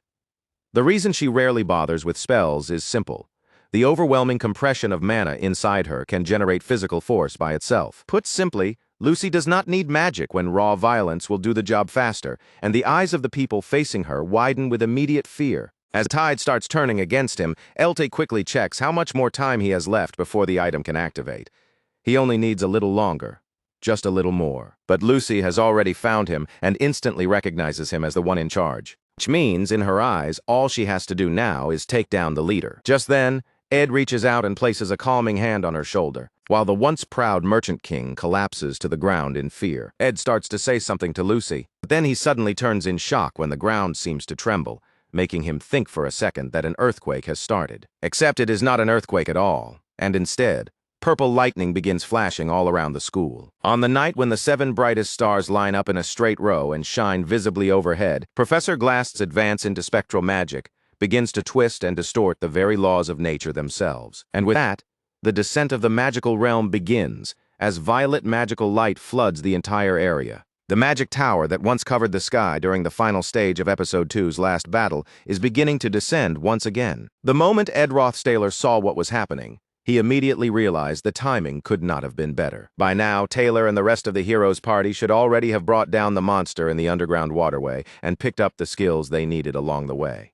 And with everyone required to clear this episode finally gathered in one place, it meant that even if it took a little time, Taylor should still be able to stop Professor Glass. On top of that, the scent of the magic realm had been triggered at the exact same point it was in the original storyline, which told Ed that the scenario itself was still moving forward without any real problems. Of course, this kind of magic was so strange, and so far removed from anything normal that nobody but Ed could make immediate sense of it. Even Janica and Lortel Ketchel, both outstanding students in their own right, would have found it completely beyond reason. But then, to Ed's surprise, Lucy suddenly lifted her gaze toward the sky and calmly said that each of the 10 magic towers served as part of a structure meant to absorb aspectual magic. Then he rose into the air and, as if following that thought to its conclusion, said that in that case, bringing back the dead might actually be possible. Ed could only watch her go, his eyes clouded with unmistakable worry. In the epilogue of Episode 2, the players are originally supposed to find Miss Lazy only after everything is over, and when she finally wakes up, she just lazily brushes the whole incident aside like it was nothing important. She was meant to sleep through the entire scenario up on the roof of Trix Hall, never involving herself at all. But if someone wakes her up early during Phase 1 before the scenario has fully ended and then brings her into the party, the cornered Professor Glass ends up making her an offer. What he offers is resurrection through spectral magic, not for Sylvania herself, but for her disciple, Archmage Glocht, who was also the prodigy's grandfather. And that's the point where Lucy turns into an enemy. Once that happens, the entire party is wiped out without exception. It is one of those bad endings the player simply cannot avoid. In the end, all they can do is watch her slowly disappear into the underground waterway, heading off to join the professor and carry out that dark ambition. In Episode 2, Lucy was never designed to be defeated in the first place. Even the most obsessive players, the ones who poured hundreds of hours into the game searching for some hidden answer, eventually had to accept the same conclusion. There was simply no way to beat her. When the main scenario gets thrown off by unexpected variables that were never part of the original plot, Ed can still sometimes step in and patch the damage before it spreads too far. And every now and then, those very same variables can even warp what should have been a predetermined bad ending. Seizing the brief instant when everyone's attention was elsewhere, LT activated Belarus prejudice. The effect immediately spread outward, suppressing every trace of mana in the surrounding area for the next 10 full minutes. Miss Lazy felt her mana being pulled away from her, steadily leaking out and flowing into the golden pitcher he had summoned. The Merchant King then shouted at the top of his lungs for his mercenaries to take advantage of the opening and crush those brats. After all, with their magic sealed off, they were supposed to be helpless. At that command, one of the mercenaries immediately drew his sword and charged straight at Ed. But Ed simply stretched one hand out in front of him. Then, to everyone's absolute shock, he activated Windblade anyway and blasted the mercenary backward in an instant. Ed himself might have been one more irregular variable inside this scenario, but even so, there were still existences in this world that not even he could hold back.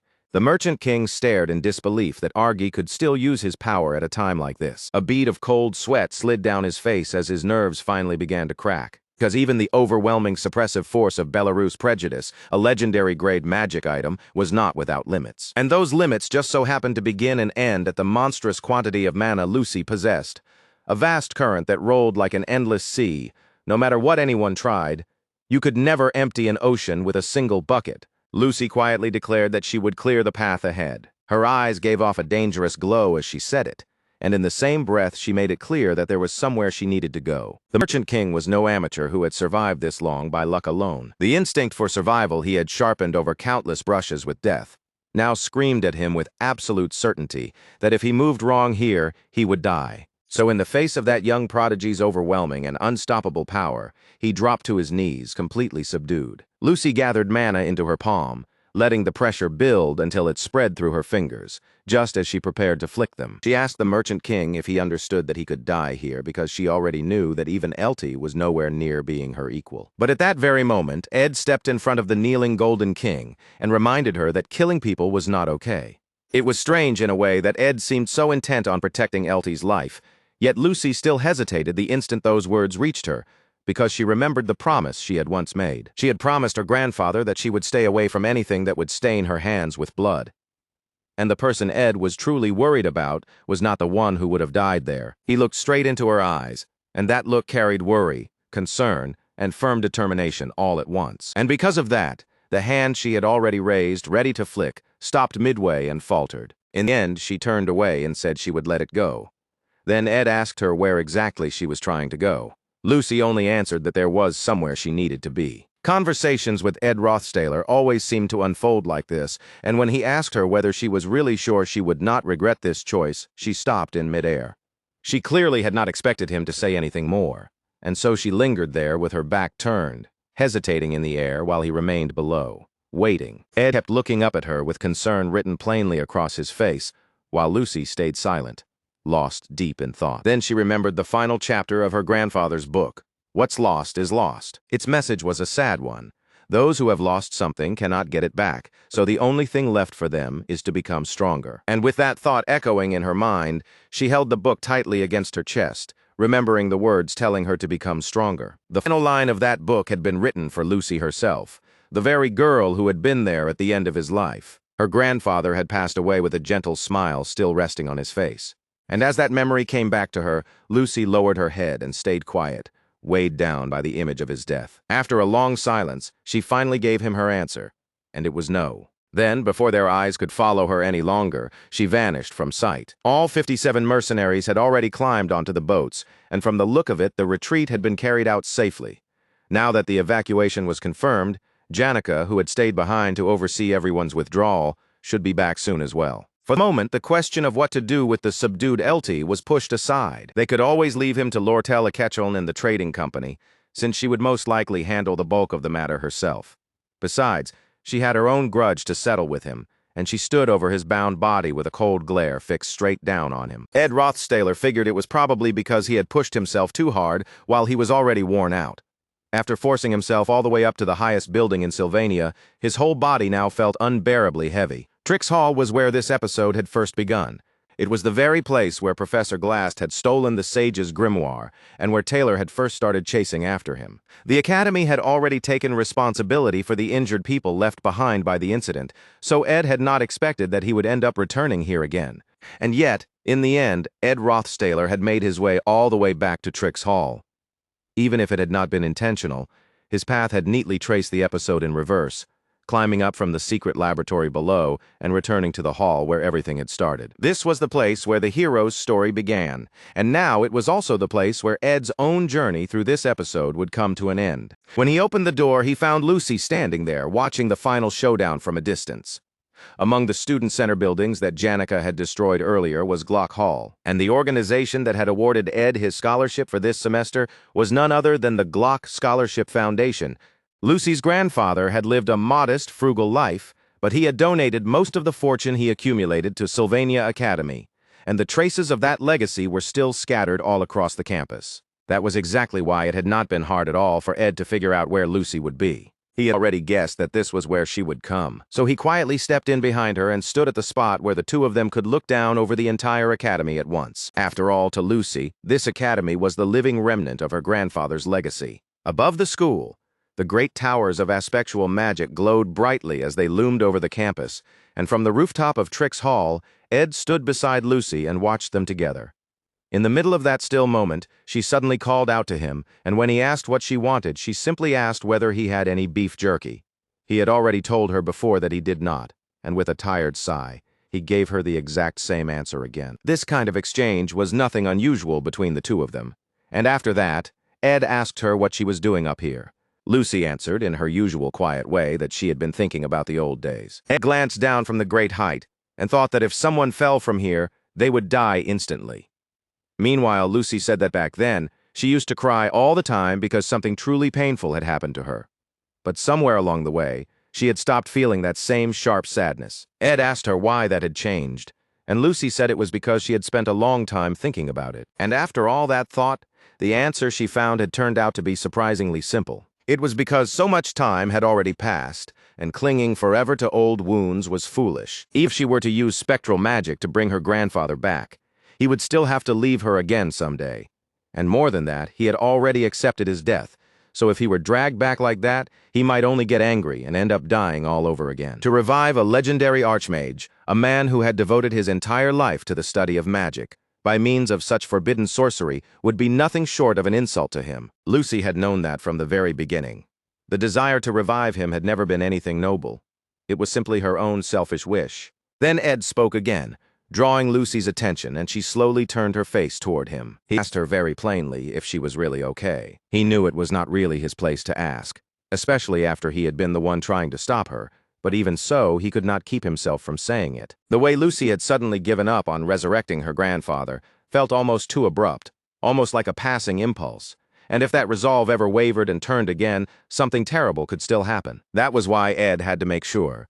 Though even in a moment like this, part of him half expected Lucy to ignore the question and just ask him for jerky again. But instead, Lucy moved a little closer and quietly asked him to lend her his shoulder. Ed wondered why she had made him sit so close to the railing. But the answer turned out to be simple. It was only so she could lean against him while that immense magic continued swallowing up the towers in the distance. There would probably never be another person in the future who was as obsessed with spectral magic as Professor Glast had been, which meant resurrection magic itself was now reaching its end. Dead remain dead, and what is lost stays lost. The shape of that loss may differ from one person to another, but in the end, everyone is made to face it sooner or later.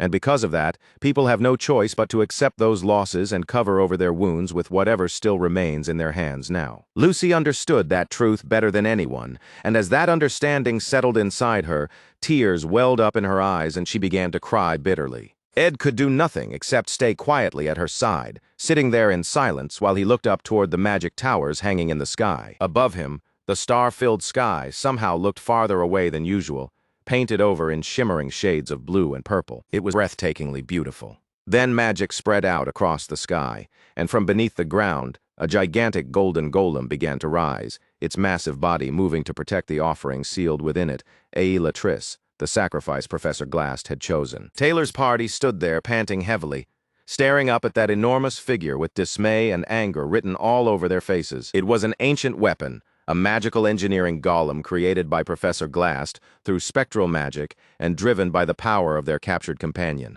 This was the final battle of Episode 2, and standing before them at the very end was the magic engineering golem itself, rising against the hero's party under Professor Glast's control. The battle to subjugate Professor Glast had finally entered its last stage. With one hand raised toward the heroes gathered before him, He controlled the giant golem and drove it forward, forcing the massive construct to launch its attack on the party. Taylor's eyes flew open in alarm the instant the golem moved under Professor Glast's command and brought its attack crashing down. Aelatris was still trapped inside the golem's heart, so the group had no choice but to save her while wreckage and chaos filled the air around them. In the middle of that destruction, Jix caught the golem's hand and held the enormous strike back, stopping it just short of the others. With everything he had, he shouted at the hero to keep moving and go on ahead. Taylor immediately sprang forward, racing up along the golem's restrained arm in one swift burst. At that moment, there was only one thing in his mind, and that was saving the girl inside. As Taylor came rushing straight at him, Professor Glass could not help but bitterly curse his own short-sightedness. Taylor swung his sword at the professor and shouted for him to give his girl back, sounding almost like some bitter, possessive ex who refused to let go. At some point in the clash, Taylor's strike landed. Blood burst from the wound the hero carved into him, and after that blow, Professor Glast could no longer see properly without his glasses.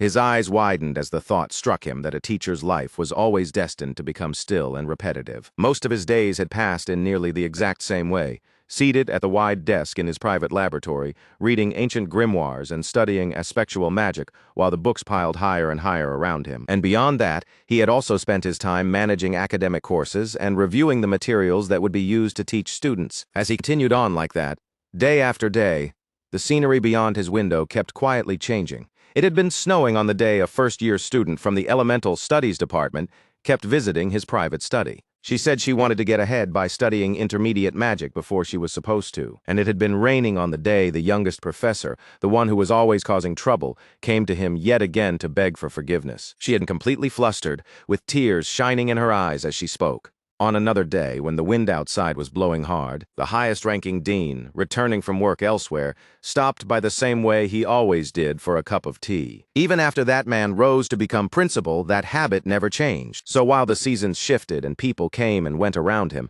Professor Glast remained in the same place, buried in his work. Somewhere in the middle of all that, he had convinced himself that those painful memories would fade away with time, little by little, but in the end they never disappeared at all. Back in the present, he coughed up blood. His whole body shook violently from the strain of forcing the grimoire's power through himself, just to suppress the hero's attack. Even so, he somehow managed to unleash magic and blast Taylor away from him. Then he activated a spectral spell, a small-scale time reversal, and used it to heal himself. But even then, those painful memories still did not leave him. His eyes turned red. Dark magic pulsed heavily through the air around him, and he began firing off one attack after another without pause, all of it aimed at the brave heroes still standing against him. Cleus shouted out in confusion, demanding to know what kind of attacks these even were. Professor Glast answered with another burst of spectral magic, and the shimmering purple force flooded through the towers and made the entire atmosphere tremble. Then he activated multi-time prison, and in an instant, all the students were frozen in time. Jix noticed it just in time and shouted at Taylor to dodge right away, while firing off a blast of magic to knock him out of danger. The Wolfman ended up getting caught and frozen as well, but Taylor narrowly avoided the same fate. Jix was sealed in place while Taylor barely escaped. Even then, he nearly fell, only managing to stop himself by driving his sword into the magical wall of the Purple Tower. Professor Glast stood there drenched in blood, his head hanging low. His vision started to blur, and through the long darkness waiting behind his closing eyelids, he saw the thing he had lost most dearly, his daughter smiling brightly back at him. In that moment, he remembered that he had almost reached her. His goal was finally within reach, and yet Taylor climbed back up once more, coming to stand in front of him again, breathing hard and panting from the strain. Professor Glass told the hero to stop already, to give up and quit trying to stand in his way, as he gathered the aspectual magic swirling around him. With everything he had left, he declared that he would reverse reality itself. The golem gathered its power next, charging fire into its body before releasing a massive blast of magic, straight from its mouth, its red eyes burning ominously as it fired. But Taylor hurled himself at it without hesitation, swinging his sword again and again as he carved through it from one point to the next. Then the golem burst apart in a flood of golden light, cut to pieces so completely it was reduced to nothing, and Professor Glast could only stare in stunned disbelief. His eyes widened in awe as he looked at the power surging through the hero, and at that striking head of white hair. Professor Glast looked at the hero and asked, almost in disbelief, whether he was using a swordsman form. But without even waiting for Taylor to answer, he immediately activated another spectral spell, Time Reversal. The moment the magic took hold, time itself began to rewind. Even the people who had been frozen in time were affected, and little by little the heroes' party began returning to normal. Professor Glass shouted at them in frustration, demanding to know why they insisted on resisting him so desperately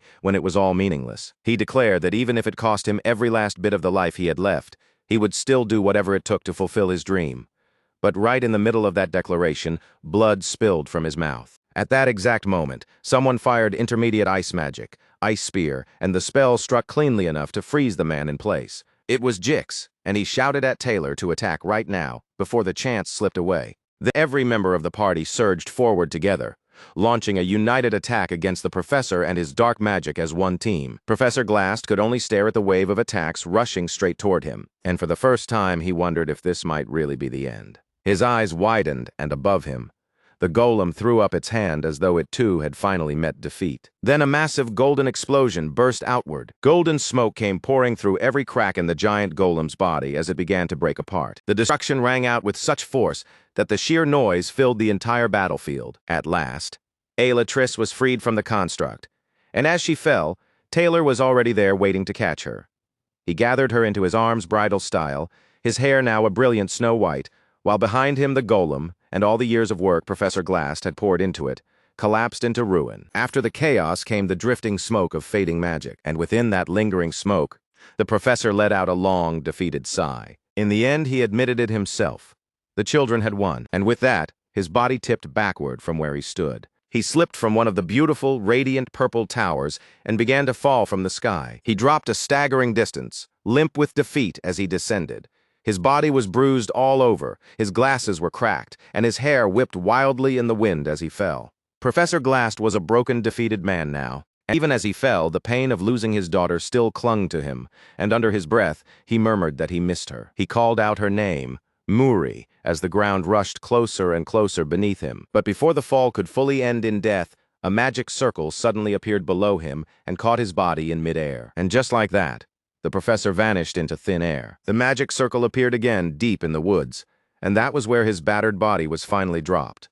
He had used spectral magic, spatial leap, and now he leaned against a tree, struggling just to catch his breath. He had saved that magic circle as his final means of escape, and now in the forest he coughed up blood with his head wrapped in a binding. For some reason he had escaped far too late. At this point, even using magic to stop the bleeding felt meaningless. His hand slid weakly down the tree, his knees gave out beneath him, and he slowly sank into the grass while barely managing to stay upright. Anyone familiar with the original storyline could have guessed he had no future left ahead of him, but seeing it unfold directly made it painfully obvious that in that moment in the forest he was surely going to die. And yet, when he lifted his head, he was startled to find a student standing there in the woods, long past curfew. That student was none other than Ed Rothstaler. Even after everything, there was still one thing Ed wanted to confirm for himself. So now the story loops back a little to the last point we left behind, when that bright, glittering purple magic was still wrapped around the towers. Before the teleportation spell was ever cast, Janica had already sent the mercenaries off the island. Meanwhile, Lortella Ketchum was able to find the former merchant king inside the trading company, which had already neutralized and removed every remaining threat.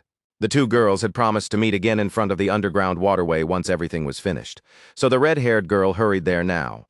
All she wanted was to make sure Ed was safe after he headed to Trix Hall, but to her absolute horror, what she found there was Ed standing with Lucy, completely unaware of the danger in the air.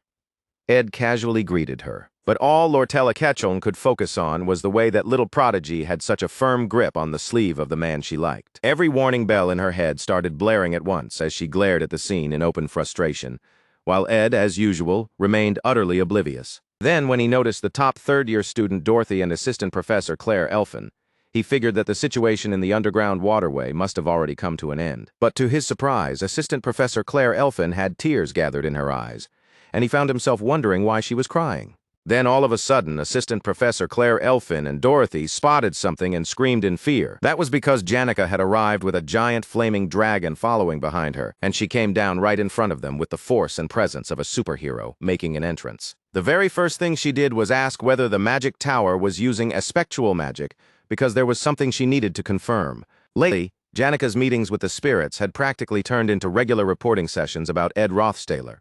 Originally, those meetings had only started because of her goodwill and her desire to protect the northern forest where the spirits lived. But a few days earlier, Taldarak had mentioned that he sensed traces of spectral magic coming from the magic tower in the northern forest, which was serious enough to require investigation. So if the magic surrounding these towers really was spectral magic, then it became easy to guess who had been responsible for the strange magic felt in the forest. The problem was that not even a single magic tower had ever been built in the northern forest, which left Janica wondering just what Professor Glast had been doing out in that region. That line made Ed Rothstaler stop and think for a moment, because as far as he remembered, nothing especially major had happened there in the original story before, so maybe he really did not need to interfere.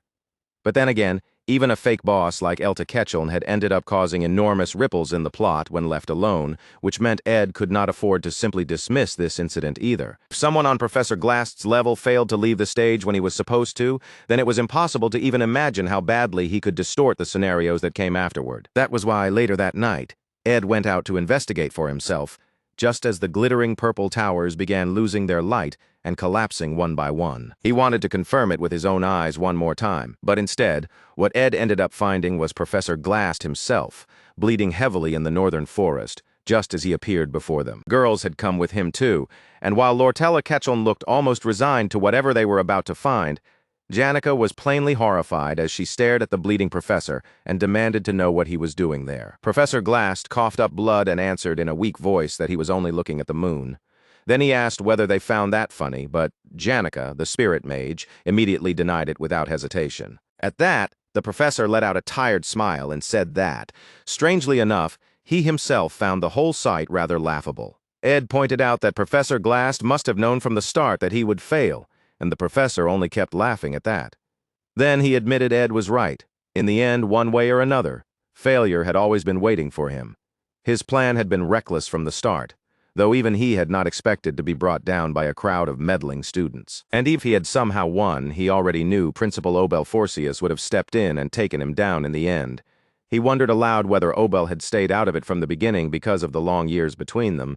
Then, almost like an afterthought, he added that he never really thought Obel was suited to be principal anyway. Then he told Ed that he was a better student than he had first realized, and that it was a shame he had discovered that too late, which was not like him at all. Hearing that, Ed asked the question that had been bothering him all this time. Why had the professor kidnapped him in the first place? Professor Glast admitted that Ed's talent had been extraordinary, and at first he had intended to use him as part of his plan. But before that could go anywhere, Ed had ended up collapsing from overwork, and that plan had failed too. And by the time the professor hurried back to retrieve him, Ed had already escaped. The professor said that dying alone like this was probably just the price he had to pay for his sins. Compared to everything he had done, he thought it was not such a bad bargain. Still, the 17 years he had spent with his daughter had never been lonely ones. That number caught them off guard, and when they reacted, he calmly confirmed that yes, she had been 17. Those years had felt both unbearably long and impossibly short at the same time. Then Ed pointed out that the professor had also known Assistant Professor Claire Elfin for a very long time, and that seemed to catch Professor Glast off guard. He had known Claire Elfin for 4 years during her degree program, and then another 5 after she earned her teaching certificate. If she had stayed with him all the way until his retirement, that would have added up to nearly 17 years too. Before they came here, Ed had seen Assistant Professor Claire Elfin crying. At those words, Professor Glast's eyes widened slightly.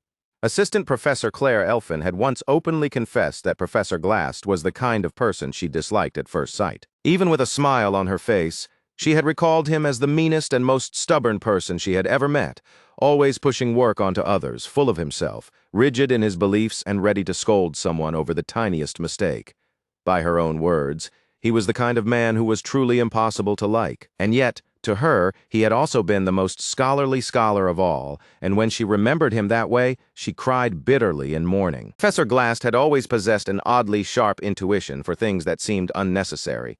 From what Claire Elfin had said, he must have sensed something from her words already. Dorothy had spoken too, her voice trembling as she admitted that she had never understood what he had truly been planning. But despite that, he had still been a precious mentor who had recognized her talent. At the same time, no one could deny what he had done. He had recklessly placed the lives of students in danger, and not even Principal Obel Forcius could deny that Professor Glast had gone astray.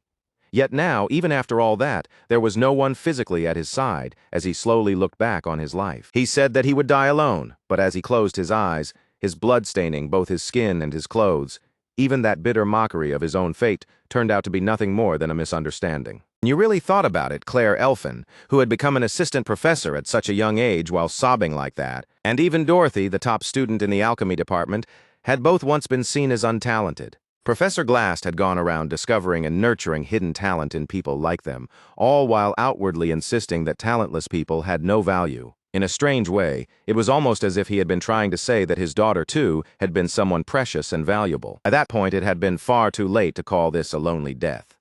In the end, he remained alive in other people's hearts. To some, he had been a mentor. To others, he had been a colleague. Professor Glast suffered from severe nearsightedness. After a certain point, he could no longer see anything properly without his glasses, not even himself. And as he lay there silently dying against the tree, bruised and broken, he said that before he activated Descent of the Magical Realm, he had seen the Spirit Library. Ed had made a flashy escape back then, after taking all the legendary rank crafting formulas, but according to the professor, there had been no point in doing only that. Ed immediately asked whether there was something else he should have taken, and in response, Professor Glast pulled out a key. He told Ed that this was exactly what he deserved. From here on, Ed would have to clean everything up with his own hands, so the mess waiting for him was one he had practically brought on himself. Then the professor told him that from now on, that library belonged to him and he was entrusting it to Ed. Startled, Ed asked why he was being handed such an incredible gift, but Professor Glast merely let the key fall into Ed's hand with fingers stained in blood, then asked why Ed did not even look happy after receiving it. He coughed again and explained that beneath the desk Rihanna had guarded, there was a hidden safe. He told Ed to make sure he dealt with it properly once the Academy's investigation began. Then, as his final words to someone else, he told Lucy that every once in a while she should look around herself too. Lucy was there as well, listening in silence, a dark shadow resting over her eyes as he spoke directly to her. Professor Glast's eyes widened slightly, and then his expression loosened as he said she was wise, because she had chosen to stand behind him. Ed found himself wondering what kind of expression Lucy had on her face in that moment to make the professor react like that. Unfortunately, from where he stood, he could not see her clearly. All he could feel was Lucy's grip tightening on his clothes as Professor Glast finally slipped away, his soul leaving his body for the next world. Looking at Professor Glast after his eyes had closed as naturally as if he had simply fallen asleep, Ed could only make his own quiet guess. Under the moonlit Zelkova tree, the peaceful corpse looked less like a dead man, and more like someone resting in a deep sleep, wearing a faint smile as though he were dreaming something happy. So they stayed there together for a while, simply watching over him in silence. Then the next day came, and Ed found himself summoned before several of the Academy's deans. They pointed out that he had been involved in the Professor Glast incident, the Awfulous Hall occupation, and now even the theft of the sage-sealed grimoire. Somehow he had been present at every single scene, and at that point even Ed had to admit his luck was unbelievably terrible. Ed faces the questioning head-on, fully aware that he has not actually done anything wrong. After being lectured for practically the entire night, it seems the next person in line to take a turn scolding him is now the dean. The dean lays out the situation piece by piece, saying that Ed claims he has no idea why Professor Glast abducted him, but the moment he found an opening, he escaped and immediately went looking for help. Somewhere along the way, he ended up crossing paths with Taylor's group. Ed calmly confirms it, saying that everything happened exactly the way he already wrote in his report. He also brings up how Janica and Lortel Ketchuln rushed in to help him, then sharply points out one troubling detail. When Ed fled, he left Ayla behind and escaped on his own. Ed explains that the girl could not even move in that situation, and on top of that, she clearly did not trust him in the slightest. So in the end, all he could do was go by himself and call for help first. At least that is the explanation he gives. The dean admits with complete honesty that he still finds Ed deeply suspicious, and he leans over him with a pressure that feels almost threatening. Even if the story itself sounds reasonable, there have simply been too many convenient coincidences for him to brush it off so easily. From the dean's point of view, the whole thing looks suspicious no matter how he turns it around. He says Ed keeps acting like he knows nothing, yet somehow gives off the unmistakable feeling that he knows far more than he lets on. Sitting there under the dean's fiery glare, Ed answers with casual nerve and even thanks him for such an overgenerous evaluation. That same shameless composure only makes him look even more slippery. Even so, because of what happened at Ophelis Hall and everything that followed in this latest incident, Ed is, in the end, still a student who suffered because of the Academy's negligence. Ed lowers his eyes to the paper in front of the dean and suddenly freezes in surprise when he realizes something is off. That is not the report he submitted at all. What the dean had actually been looking at was Ed's report card. The dean then plainly acknowledges that Ed has been working hard. He says the Academy intends to properly recognize Ed's efforts and reward him for what he has done, which catches Ed completely off guard. By the time he steps out of the dean's office, his mood has lightened so much that there is almost a bounce in his stride. Then, just as he is leaving, someone calls out to him. It is Janica. Ed immediately apologizes for making her worry so much, then looks her over and asks if she was hurt, because from the way things looked, she clearly fought hard, and that had been bothering him. Janica quickly reassures him that he does not need to worry about her at all. She says she is perfectly fine. Right after that, the little spirit bird perched on her shoulder chirps out as if delivering a message of its own. Janica suddenly doubles back on what she just said and hurriedly adds that maybe she is not completely unharmed after all. In a flustered voice, she asks whether she should mention that her body feels a little sore and that she did get hurt a bit while trying to save him. The moment he hears that, Ed's expression changes in shock, and he immediately asks where exactly she was injured. Caught in her own act, Janica lets out a strained groan and says her back hurts. Maybe, she says, she sprained it. Hearing that, Ed quietly says that this whole incident made him realize something important. Whenever something like this happens, Janica is always the one pushing herself the hardest and ending up the one who suffers for it. He admits that he had started taking that for granted far too much, and now, because of that, she ended up getting hurt. He says that thought really struck him after seeing Professor Glast's final moments. In the end, regret is always something that comes too late. Ed tells her that he is endlessly grateful for everything she has done for him, but at the same time, he cannot help feeling that he has only become a burden to her. The instant those words leave his mouth, Janica starts panicking. He apologizes and says that if being around him only keeps getting her hurt, then maybe she should stop involving herself with him altogether. The moment she hears that, Janica completely breaks. She blurts out that she lied about being hurt, then starts crying as she desperately apologizes. Then Ed adds one more thing. Since Janica's dorm is in Dex Hall starting next semester, he will be moving into Dex Hall too.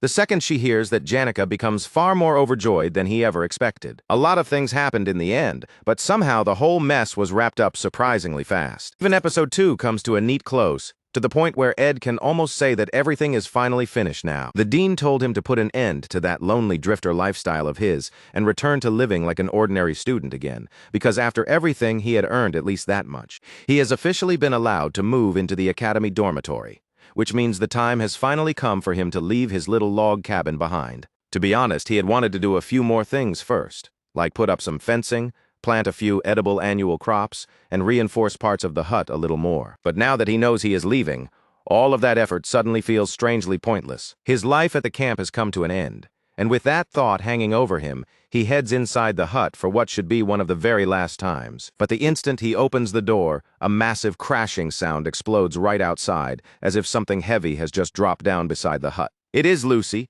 dressed in a sleeping gown, and the look on her face is hazy and dazed, like she is not fully awake yet. Voice wonders aloud if it might be about to rain.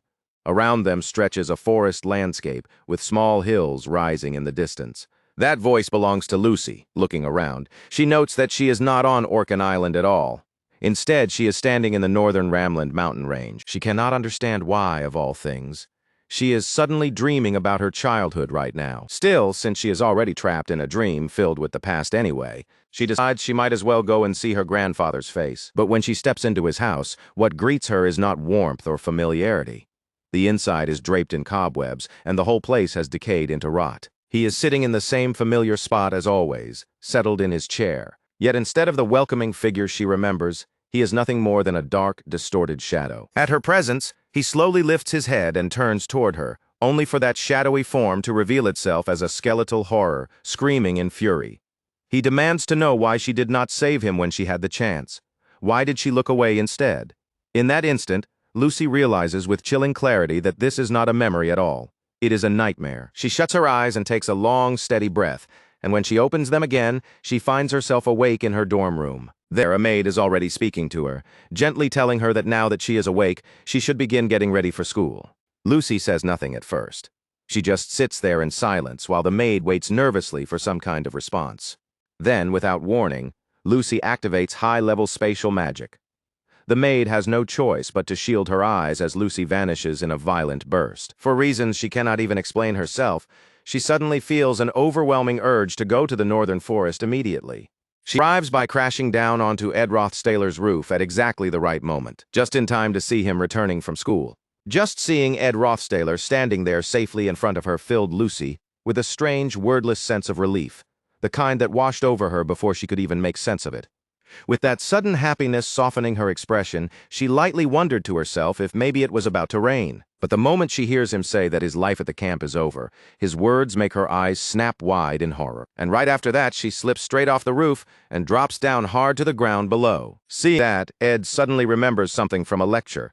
Cats are creatures that never move the way people expect them to, and trying to predict them is practically useless. The professor had said that when someone thinks they have finally gotten close enough and reaches out to pet one, the cat turns cold, aloof, and impossible to deal with. But the second that person gets busy and stops paying attention, the cat suddenly starts clinging instead. That is just how cats are, apparently. Which means the most effective way to deal with them is not to chase after them at all, but to lose interest first. So Ed does exactly that. Without giving Lucy any special attention, he simply turns his back and heads inside the hut. The professor had gone even further, saying that anyone who wants a cat-type spirit familiar should stop fussing over it and act completely indifferent. Strangely enough, if you do that, the creature will often come to you on its own. Back in class, the female students had laughed and said that sounded even harder than dating. And oddly enough, in Monster Economics, there really had been a section covering cat-type creatures like that. Lectures were being given by the veteran Professor Flurbin, and they were popular enough that most students performed well in that class. At first, Ed's grades had been sitting down in the lower ranks compared to everyone else, but before long he pulled ahead through preparation and effort, and eventually there were hardly any subjects where someone could outdo him.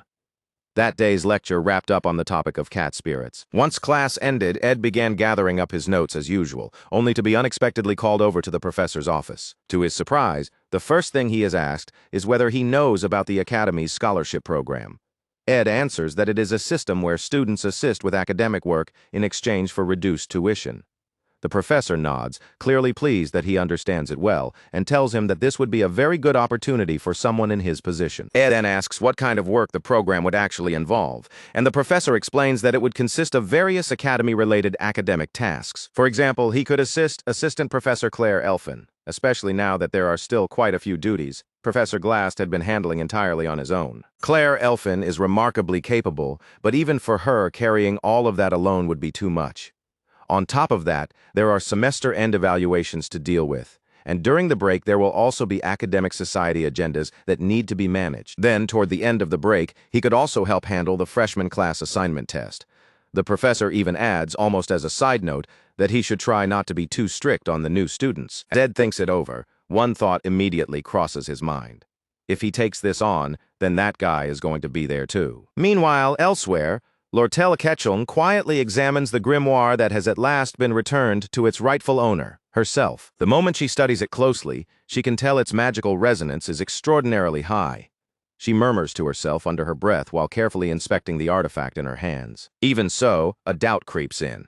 Is it really acceptable to sell something this powerful to that disgusting Crepin Rothsayler? After all, the fact that Ed made such a desperate request about it could only mean one thing. He absolutely did not want that man getting his hands on this grimoire. But from Lortella Ketchum's side, she had only purchased it with the intention of reselling it later, and that means she cannot ignore the amount of money already tied up in the deal. She clicks her tongue at herself and scolds her own hesitation, reminding herself that she needs to be more ruthless.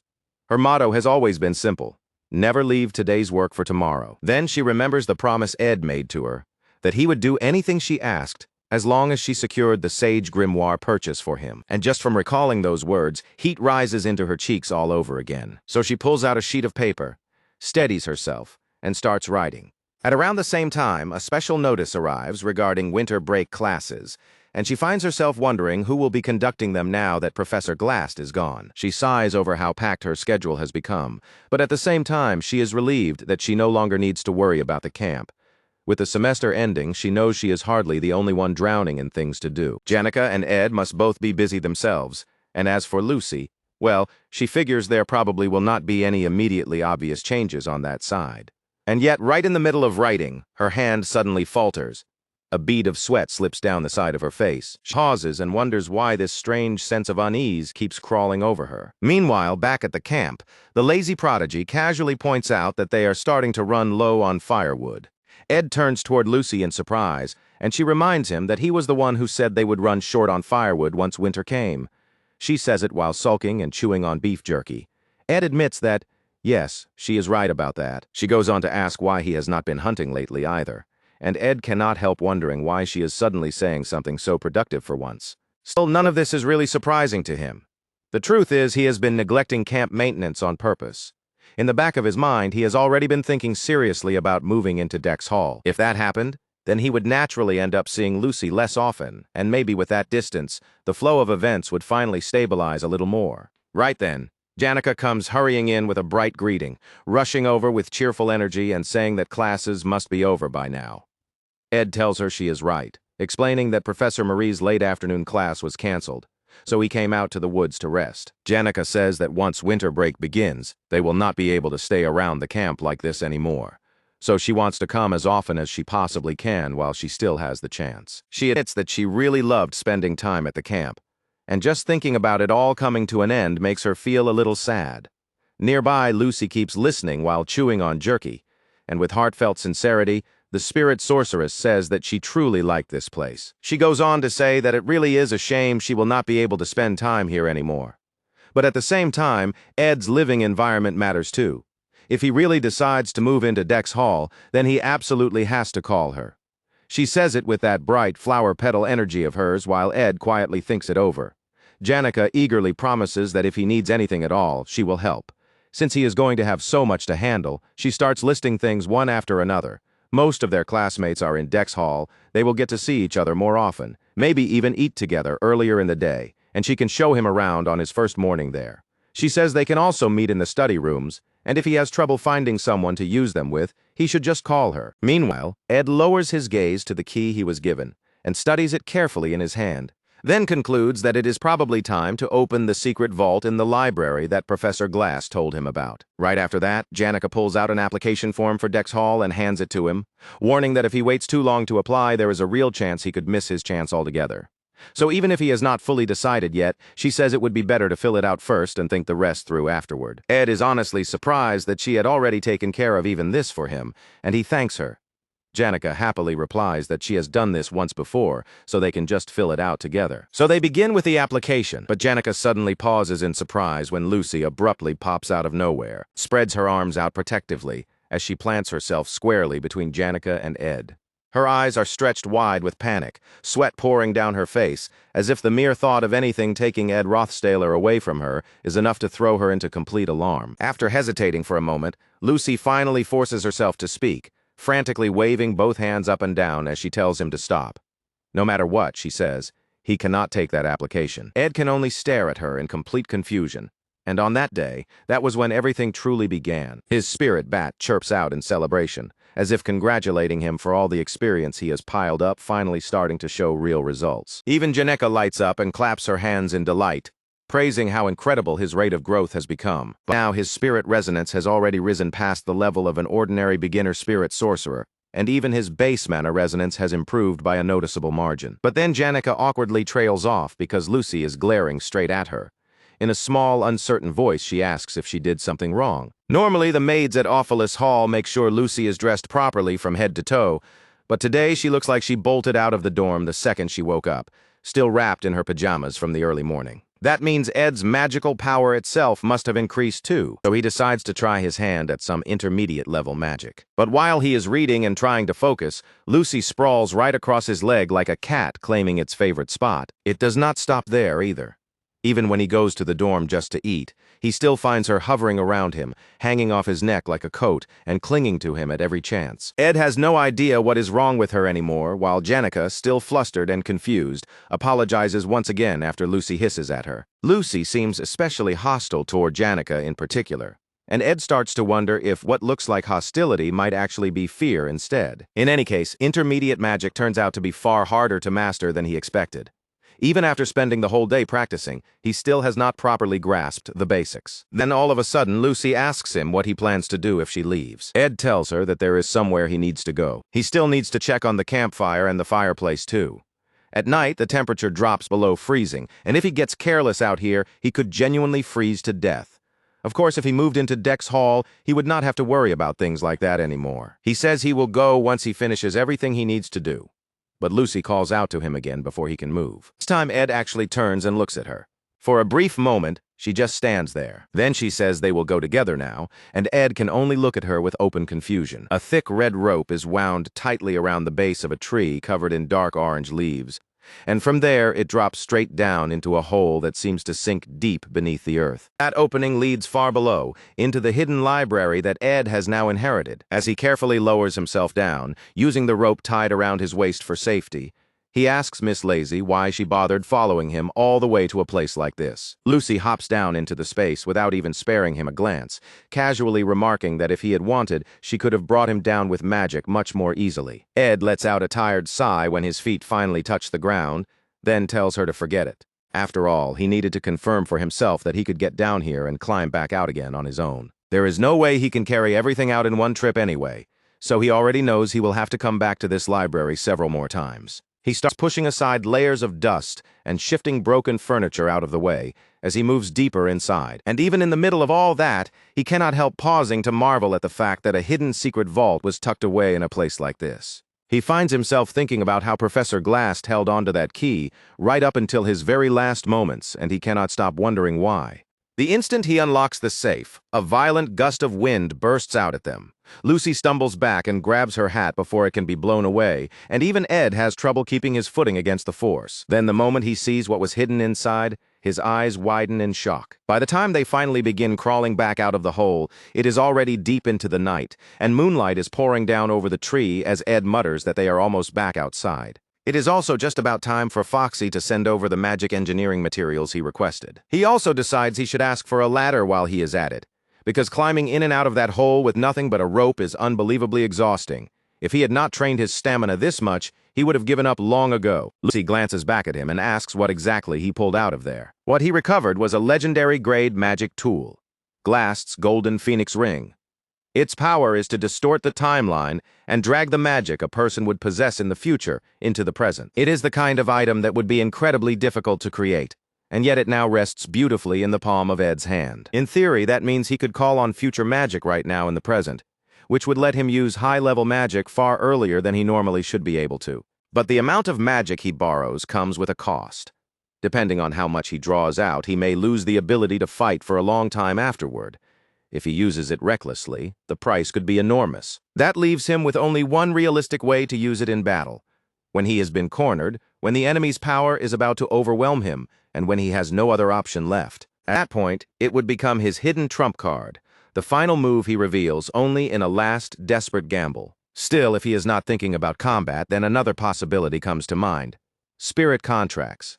Janica can handle so many spirits not only because of her sensitivity, but also because the sheer amount of magic she possesses is enormous. For a beginner spirit sorcerer like Ed, the number of available slots is usually only 1 or 2, and the reason he has to practice so hard just to hold a conversation with a low-ranked spirit is because his maximum magic capacity is still too limited. So if he could temporarily raise that maximum magic capacity, then in theory, he might be able to form a contract with a high-ranking spirit.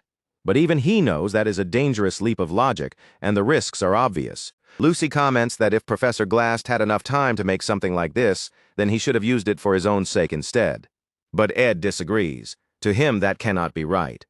Whatever the reason was, it belongs to the past now. And even if they searched every inch of that entire library, there would be nothing in it more valuable than this ring. A man like Professor Glast would never have wasted his time for no reason. Professor Glast himself once said that it was a sin to elevate people whose talent remained uncertain. But this ring was no ordinary artifact. It was something capable of smashing through that invisible wall called maximum magic capacity, and as Ed climbs back toward the surface, he cannot stop turning that thought over in his mind. The more he thinks about it, the more certain he becomes that this ring must have been the true reason Professor Glast spent so much time researching magic engineering items in the first place. And the reason he kept it hidden from everyone, all the way to the very end, was because it was meant to become a gift for his daughter. Above them, the night sky stretches wide, crowded with soft white clouds, while the two of them continue silently pondering everything they have just learned. Lucy suddenly recalls something small from the past. Once, one of the buttons at the very end of her sleeve fell off. While it was still there, she had never paid it any attention at all. But the moment it was gone, the loose sleeve felt awkward and uncomfortable against her arm. Because of that tiny missing button, she ended up suffering with that discomfort for quite a long time. Ed listens with quiet curiosity as she trails into the point she is really trying to make. Sometimes, she says, people only realize how important something was after it is already gone. Something that seemed meaningless can turn out to have mattered far more than they thought. That, she explains, is why she followed him here in the first place. There was something she absolutely needed to ask him. Looking down at him where he sits on the ground, Lucy asks him directly whether he is really going to move into Dex Hall. Then her gaze softens, and in a much gentler voice, she asks him not to go. Ed stares back at her in surprise, and from the look on her face alone, he can tell how difficult it was for Lucy to make a request like that. Even so, his thoughts stay calm and neutral as he weighs the choice.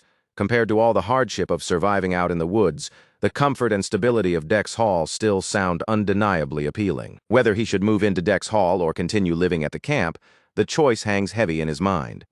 He breathes out and answers honestly that living in Dex Hall would obviously be far more comfortable, and that spending winter out in the cold forest is not exactly a normal way for anyone to live. Lucy lowers her face behind the brim of her oversized hat and adjusts it slightly, quietly admitting that his reasoning makes perfect sense. Then she suddenly asks whether it is going to rain. She has already seen the clouds overhead, and she can feel the dampness of coming rain brushing faintly against the bridge of her nose. She can sense rain approaching, but she asks anyway. Of course, she is not always right about things like that, and Ed simply tells her no. As he tilts his head and looks up into the sky, he says that it is still not time for rain yet. Lucy lifts her gaze too, and a quiet sense of wonder flickers inside her violet eyes as she stares upward. After all, no one can say for certain that the thing about to fall from the sky has to be a light drizzle of rainwater. When someone has just lived through a long monsoon season, it is natural to assume rain will come again without even thinking. But once that rainy stretch is over, what remains above is nothing but a clear, beautiful sky. He keeps talking, and Lucy turns to him in surprise when he brings up the fact that he has been so busy lately that he still has not gathered nearly enough firewood for the winter. By himself, he does not think he can finish it all in time. But if Lucy helps him, then maybe he will make it. If she lends a hand, he might be able to stay out here in the woods a little longer after all. With a small smile, he reminds her of what she herself pointed out earlier. Just like she said, they really do not have enough firewood. Lucy is so stunned by that answer that she throws herself straight at him in joy, her small arms wrapping around him before he can react. Leaves burst upward around them, and the whole moment feels unexpectedly warm and soothing as Ed gets knocked flat onto the ground by the force of her excited leap. Letting out a heavy sigh, Ed listens as Lucy asks if he truly means that. He tells her yes, he has already completely adjusted to life at the camp, and if they improve their surroundings just a little more, then honestly there are plenty of good reasons to just stay here and keep living in the woods. But then his eyes suddenly widen, and his words stop short as he notices something that makes him go silent. He drops backward onto the ground in surrender, arms spread out like he is making snow angels. That was how the second act came to a close. From here on, it was officially the third act, the stage where the scale of every coming trial would only grow bigger. Once he closes his eyes, there is far too much to think about. There is Phineas Elias Clowell, who is aiming for the student council president position, and the looming clash between her and Lortella Ketchum. There are also the new enemies and the new main players who will soon enter the academy as incoming students, including that mysteriously beautiful girl with a flower tucked into her hair. And above all, he thinks of the one who stands at the very end of this stage, the final boss of the third act, Lucy, looming with terrifying pressure while purple lightning dances around her. There is so much for him to sort through that he can only stop and sit with it all for a moment. None of what comes next is going to be easy. But for now, Ed decides to set those worries aside for just a little while, because no matter how the next episode ends, he believes that both he and Lucy will still be alive, healthy, and making it through somehow. That confidence comes from what he sees right in front of him now. Lucy is wearing an expression he has never seen in any route, in any scene, anywhere before. The smile on her face is bright, pure, and almost blinding, fuller than sunlight itself, and the sight of it makes him feel sure that somehow everything will be okay. It is hard to worry about the future when a face that innocent and dazzling is looking at you like that. And so, before long, winter finally arrives, and Ed drives his shovel into the ground as he continues the exhausting labor of keeping camp life running. Snow may feel peaceful while it is drifting down, but for a poor guy living out in the woods, every inch of it means more work. He has already spent the entire morning shoveling, and by the time we catch up to him, it is already the middle of the day. It has been quite a while since he set himself the rule that he cannot afford to overwork because there is simply too much to do. Still, today, he is going all out, because he was called in for his scholarship student duties at school, so he decided to finish as much of his personal work as possible the day before. And he really does have a mountain of things to handle, especially finishing up the firewood preparation and all the provisioning work. Still, the freezing weather has one advantage. Because the cold preserves things so well, he was able to finish the provisions work fairly quickly. Giving his dorm privileges ended up giving him tuition privileges instead. That meant his tuition problem was finally solved, and thanks to the dean's help, he no longer had to divide every hour of his day with desperate precision the way he used to. Of course, that does not mean he can just sleep peacefully whenever he wants now, because there is also one shamelessly lazy cat-like girl sprawled across his bed without a hint of guilt. At this point, Ed has already given up on trying to throw Miss Lazy out. It is not as if someone wrapped in layers of protection magic like Lucy would actually catch a cold, but still tossing her out into the snow would leave a bad taste in his mouth. There is a strange sense of peace in his current situation, the kind he is not sure will ever come again. Dressed in his formal academy uniform, he trudges out into the snow-covered forest, because if he is going to take this risk, then now is the perfect time to do it. He settles the ring firmly in his hand and quietly asks whether he can begin. His fingers curl into a fist, and at once red, orange, and yellow light spirals around his hand, gathering there as power starts to build. He calls out, asking whether the one he is addressing is listening, saying he is taking the time to speak properly. Around him, scorching magic whirls and twists in heavy currents. His expression sharpens into complete seriousness, and at last he calls the name of Marilda, the guardian spirit of the forest.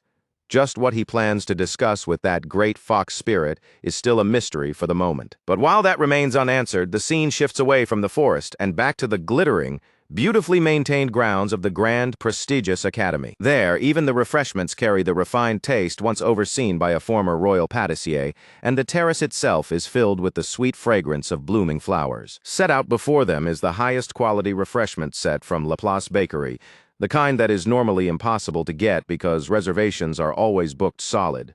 But this time, they managed to secure it anyway, because the matter at hand is serious enough to deserve exactly that level of preparation. This whole setup had been arranged for one reason only. It was the perfect bait to lure sweet, cheerful Janica out in a good mood. And judging by the glow on the spirit sorceress's face, it worked perfectly, even if part of her is still not sure how she feels about being baited like that, since that makes her sound less like a girl and more like a fish. But her friend wastes no time getting to the real issue. She bluntly tells Janica that things have already crossed into dangerous territory. The kind-hearted spirit sorceress has completely fallen for Ed, and her friends are absolutely not going to ignore that. Janica jolts in shock that they figured her out so easily and immediately demands to know how they even noticed. Her friends answer like it was the most obvious thing in the world. Even so, as true friends, they are not trying to stop her feelings altogether. At first, Janica had felt like she had lost her whole world over the situation, but once the way she saw Ed began to change, she eventually decided to accept what had happened between them and where her heart had gone. The real problem, though, is that every single time she sees the boy she likes, her heart starts pounding so violently that she can barely get a word out. Clara noticed it too. Janica gets so nervous around him that she cannot even properly meet his eyes. Flushing bright red, the talented spirit sorceress stammers out a complaint about why this suddenly feels like an interrogation. But her friend refuses to let her dodge the question and demands a proper answer. Still trying to deny it, Janica hurriedly lies and says that it is not nervousness at all. If anything, she claims being around him just makes her feel warm, safe, and comfortable. The second she says that, her friend practically explodes, shouting that this is exactly how someone stumbles into the worst possible romantic bad ending. She is horrified that her poor, lovable friend is on the verge of becoming nothing more than a comfortable girlfriend, which for some reason she treats like a full-blown disaster. Clara is so fired up by the thought that she nearly burns with rage, yelling that a relationship is meaningless if all the emotional movement only happens on one side. She flatly refuses to accept unrequited love for Janica and insists that Ed needs to start seeing her as someone desirable too. If Janica just keeps liking him quietly and trailing after him, then that is not a balanced relationship at all. that is just a follower's relationship. Even the spirits around her seem pleased that somebody is finally saying all of this so directly to their beloved spirit sorceress. It is winter break now, and her friend says that this is exactly when Janica needs to show some seriousness. Ed's face is attractive enough, and on top of that, he somehow keeps drawing women in, so they need to come up with a solution quickly. What makes her even more anxious is the fact that she will be going home for the holidays, which means Janica will be left to deal with all of this on her own. So instead of suggesting some ridiculous push-and-pull love game, she advises Janica to do something that will awaken Ed's instinct to protect her. Janica is genuinely impressed. Her friend has apparently absorbed the wisdom of countless other people's love stories, and everything she is saying sounds frustratingly correct.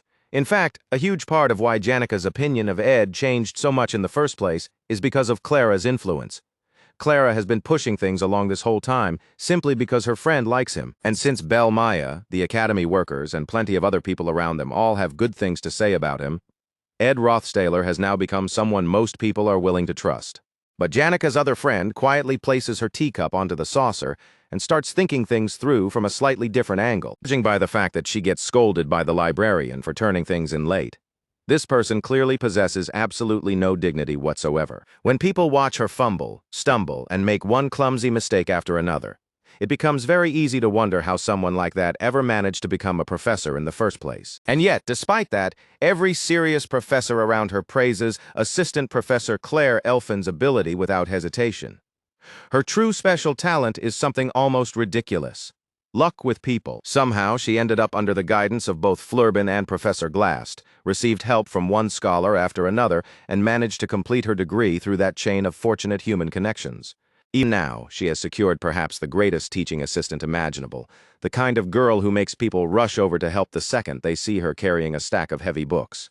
Claire Elfin may have an outstanding academic mind, but when it comes to practical work, it is this assistant who has been holding everything together and making sure the important tasks actually get done. That teaching assistant is Anis Haylalen of the Faculty of Magic, a second-year student. She is the kind of second-year student who makes even academy staff nod in admiration, and among those who know her, she carries the reputation of being the greatest advisor around.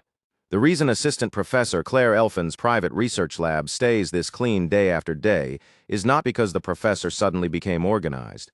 It is entirely because of Anis Hallen's absurdly capable work performance. The personal information she gathered came in at a pace that was honestly close to stalking. She moved back and forth between the student library, Trix Hall, the administrative management room, and even the dormitory night duty room. If she had ever been caught doing all that, she would have been in serious trouble, but she drifted through the whole process wearing a graceful smile like nothing was wrong. Other than Janica and Clara, almost nobody knew what Anis Haylalen was really like underneath it all. To her, human relationships were basically a game of changing masks depending on the situation. There were only 20 minutes left before the professor came back from the bakery with snacks. Until then, Anis needed to analyze every little detail she had gathered about the man who occupied the spirit sorceress's heart. She quickly looked into the Rothstaler family. Publicly, they were known as the strongest family in the Cloel Empire, and Ed was the second child in a household with one son and two daughters. But that kind of surface-level information meant almost nothing to her, so she dug deeper into his personal history. In the year he was born, he was placed into the line of succession. At 2 years old, he officially became an heir, which leads her to assume he must have been raised with arrogance. He was baptized at 5, started etiquette training at 8, and began additional lessons by 12. Looking only at his first-year grades, her conclusion is simple. Academically, he does not seem especially gifted. As for Anis Haylalen herself, the moment she entered this academy, her family situation became unstable, leaving her with no real choice but to survive on her own. That is why she ended up living as a student, a teaching assistant, and a scholarship student all at once. She had been born with extremely sharp survival instincts and had no hesitation about using every possible means to her advantage. She even regarded Lortella Ketchum, a student 1 year below her, as a kind of role model. Of course, she did not possess Lortella's gift for reading the flow of money, but she had her own way of navigating the world. So she went through the Rothstaler family history again, narrowing her search down to every single piece of information she could uncover about Ed in particular. He was the second child in the most powerful family in the Cloel Empire, a household made up of one son and two daughters. From that, she guesses that he must have grown up under heavy expectations and domineering values inside an oppressive environment. She is certain he never had to worry about money, and worse still, he appears to have had neither academic talent nor any particularly impressive ability during his first year. That leads her to one likely conclusion. There is a very high chance that he lacks confidence deep down, which means he might be especially drawn to someone pure, bright, and emotionally uplifting. There are many more details that would have fit the original Ed Rothstaler from the story, but they no longer apply to the Ed standing here now.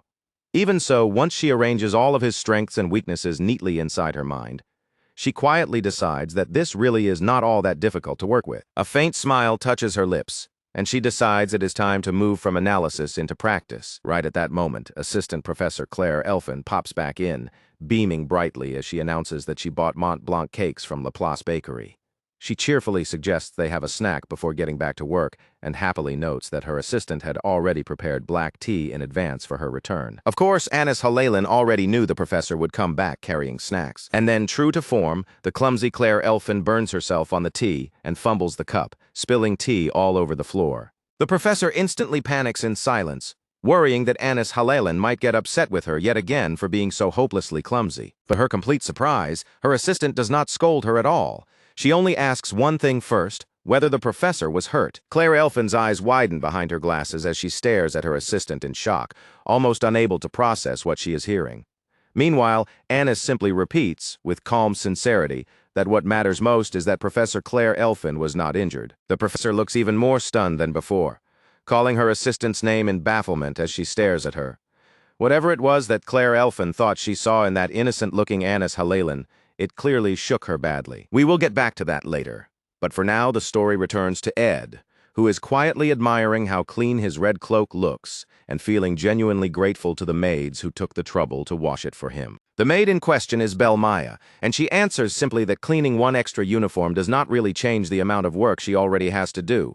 Besides, from the looks of it, the person she serves most closely, Lucy, seems to owe Ed quite a bit these days anyway. Lately, whenever she washes Lucy's clothes, she has been finding quite a lot of blonde hair tangled in them. And when she washed Ed's clothes earlier, she could even smell the same incense Lucy uses on them.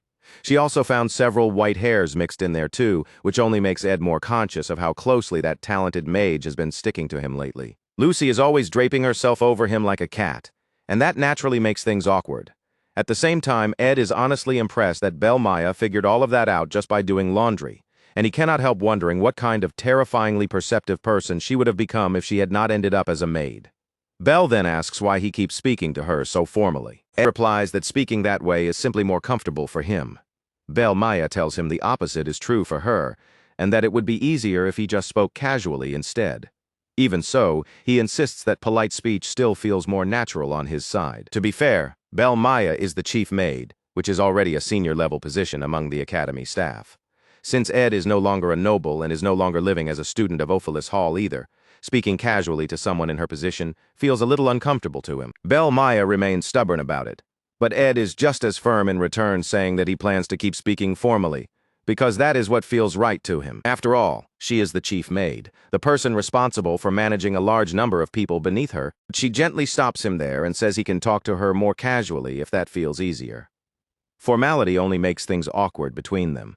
Besides, she adds, he is already someone who has people gathering around him and looking to him, clearly referring to the many people who keep drifting into his orbit. She goes on to say that overthinking it will only weigh him down. No matter what all those girls may decide for themselves, the final choice still belongs to him in the end, and that is what matters most. Then she cheerfully offers to do his laundry whenever he wants. Now that the work situation has finally settled down and the restoration of Ophelis Hall has been completed, she says she has a lot more breathing room than before. It is honestly hard to believe Ophelis Hall was restored in just a single semester. The academy must have poured an enormous amount of manpower and effort into getting it back in shape that quickly. On top of that, the maid adds that a new group of students will be entering soon as well. She explains that out of the 7 students they will be taking care of starting from this break, one of them has already asked to move in early and is in the middle of bringing their things over. That catches him off guard and he immediately asks who it is. He quickly figures it must be Tanya Rothstaler. The moment that thought hits him, things suddenly feel a lot more troublesome. A girl with long golden hair falling in loose waves and a ribbon tied behind her back comes to mind at once. Maya notices from his reaction that he has already guessed it, and he lets out a quiet sigh to himself, realizing this break is probably going to be a real nuisance. After all, his little sister is about to arrive. Later that same day, Jix Effelstein casually mentions that he plans to head back to his hometown during the break. Ed asks why he would bother doing that when Elka Islan is also leaving for the break, and the muscular Beastman student freezes for a second in visible surprise that Ed somehow already knows about that. After that brief shock, Jix admits it openly. Yes, he does want to spend some time with Elka. Then he turns the question around and asks whether Ed is planning to stay in the camp for the whole break. Ed says he probably will. He is about to become a third-year student, and if he cannot even use medium-tier magic by then, it will be embarrassing, so he is thinking about staying put and studying. Hearing that, the muscle-headed student practically shouts in disbelief, saying Ed was only at basic magic a year ago and warning him not to push himself too hard. Still, something feels strange to Jix. He cannot sense any magic from Ed at all, so he narrows his eyes and asks whether Ed has pushed himself to the limit again, just to be safe. Jix reaches over and checks Ed's temperature himself. His expression tightens when he feels the heat, and he asks if Ed is sick because he seems to have a slight fever. Ed answers that he is fine, but there is a specific reason he will not be able to use magic for a while. Once confirms Ed is not in immediate danger, Jix simply shrugs it off. He starts getting dressed again after having exercised bare-chested in the snow like it was nothing. That easy indifference is probably his greatest strength. If Ed says he is fine, Jix is the sort of person who will just accept it and move on. While he is at it, Jix mentions that Ayla Triss had been asking about Ed too. Apparently there was some kind of misunderstanding, and she said she intended to drag Taylor along with her so they could come apologize properly. The only reason that has not happened yet is because she could not find Ed's cabin, and for the time being, Jix chose not to tell her where it was. Ed says he does not need any apology. He insists he is not angry and that he is not carrying any bad feelings over the whole matter. Jix, however, bluntly points out that it does not really come across as tolerance so much as complete indifference.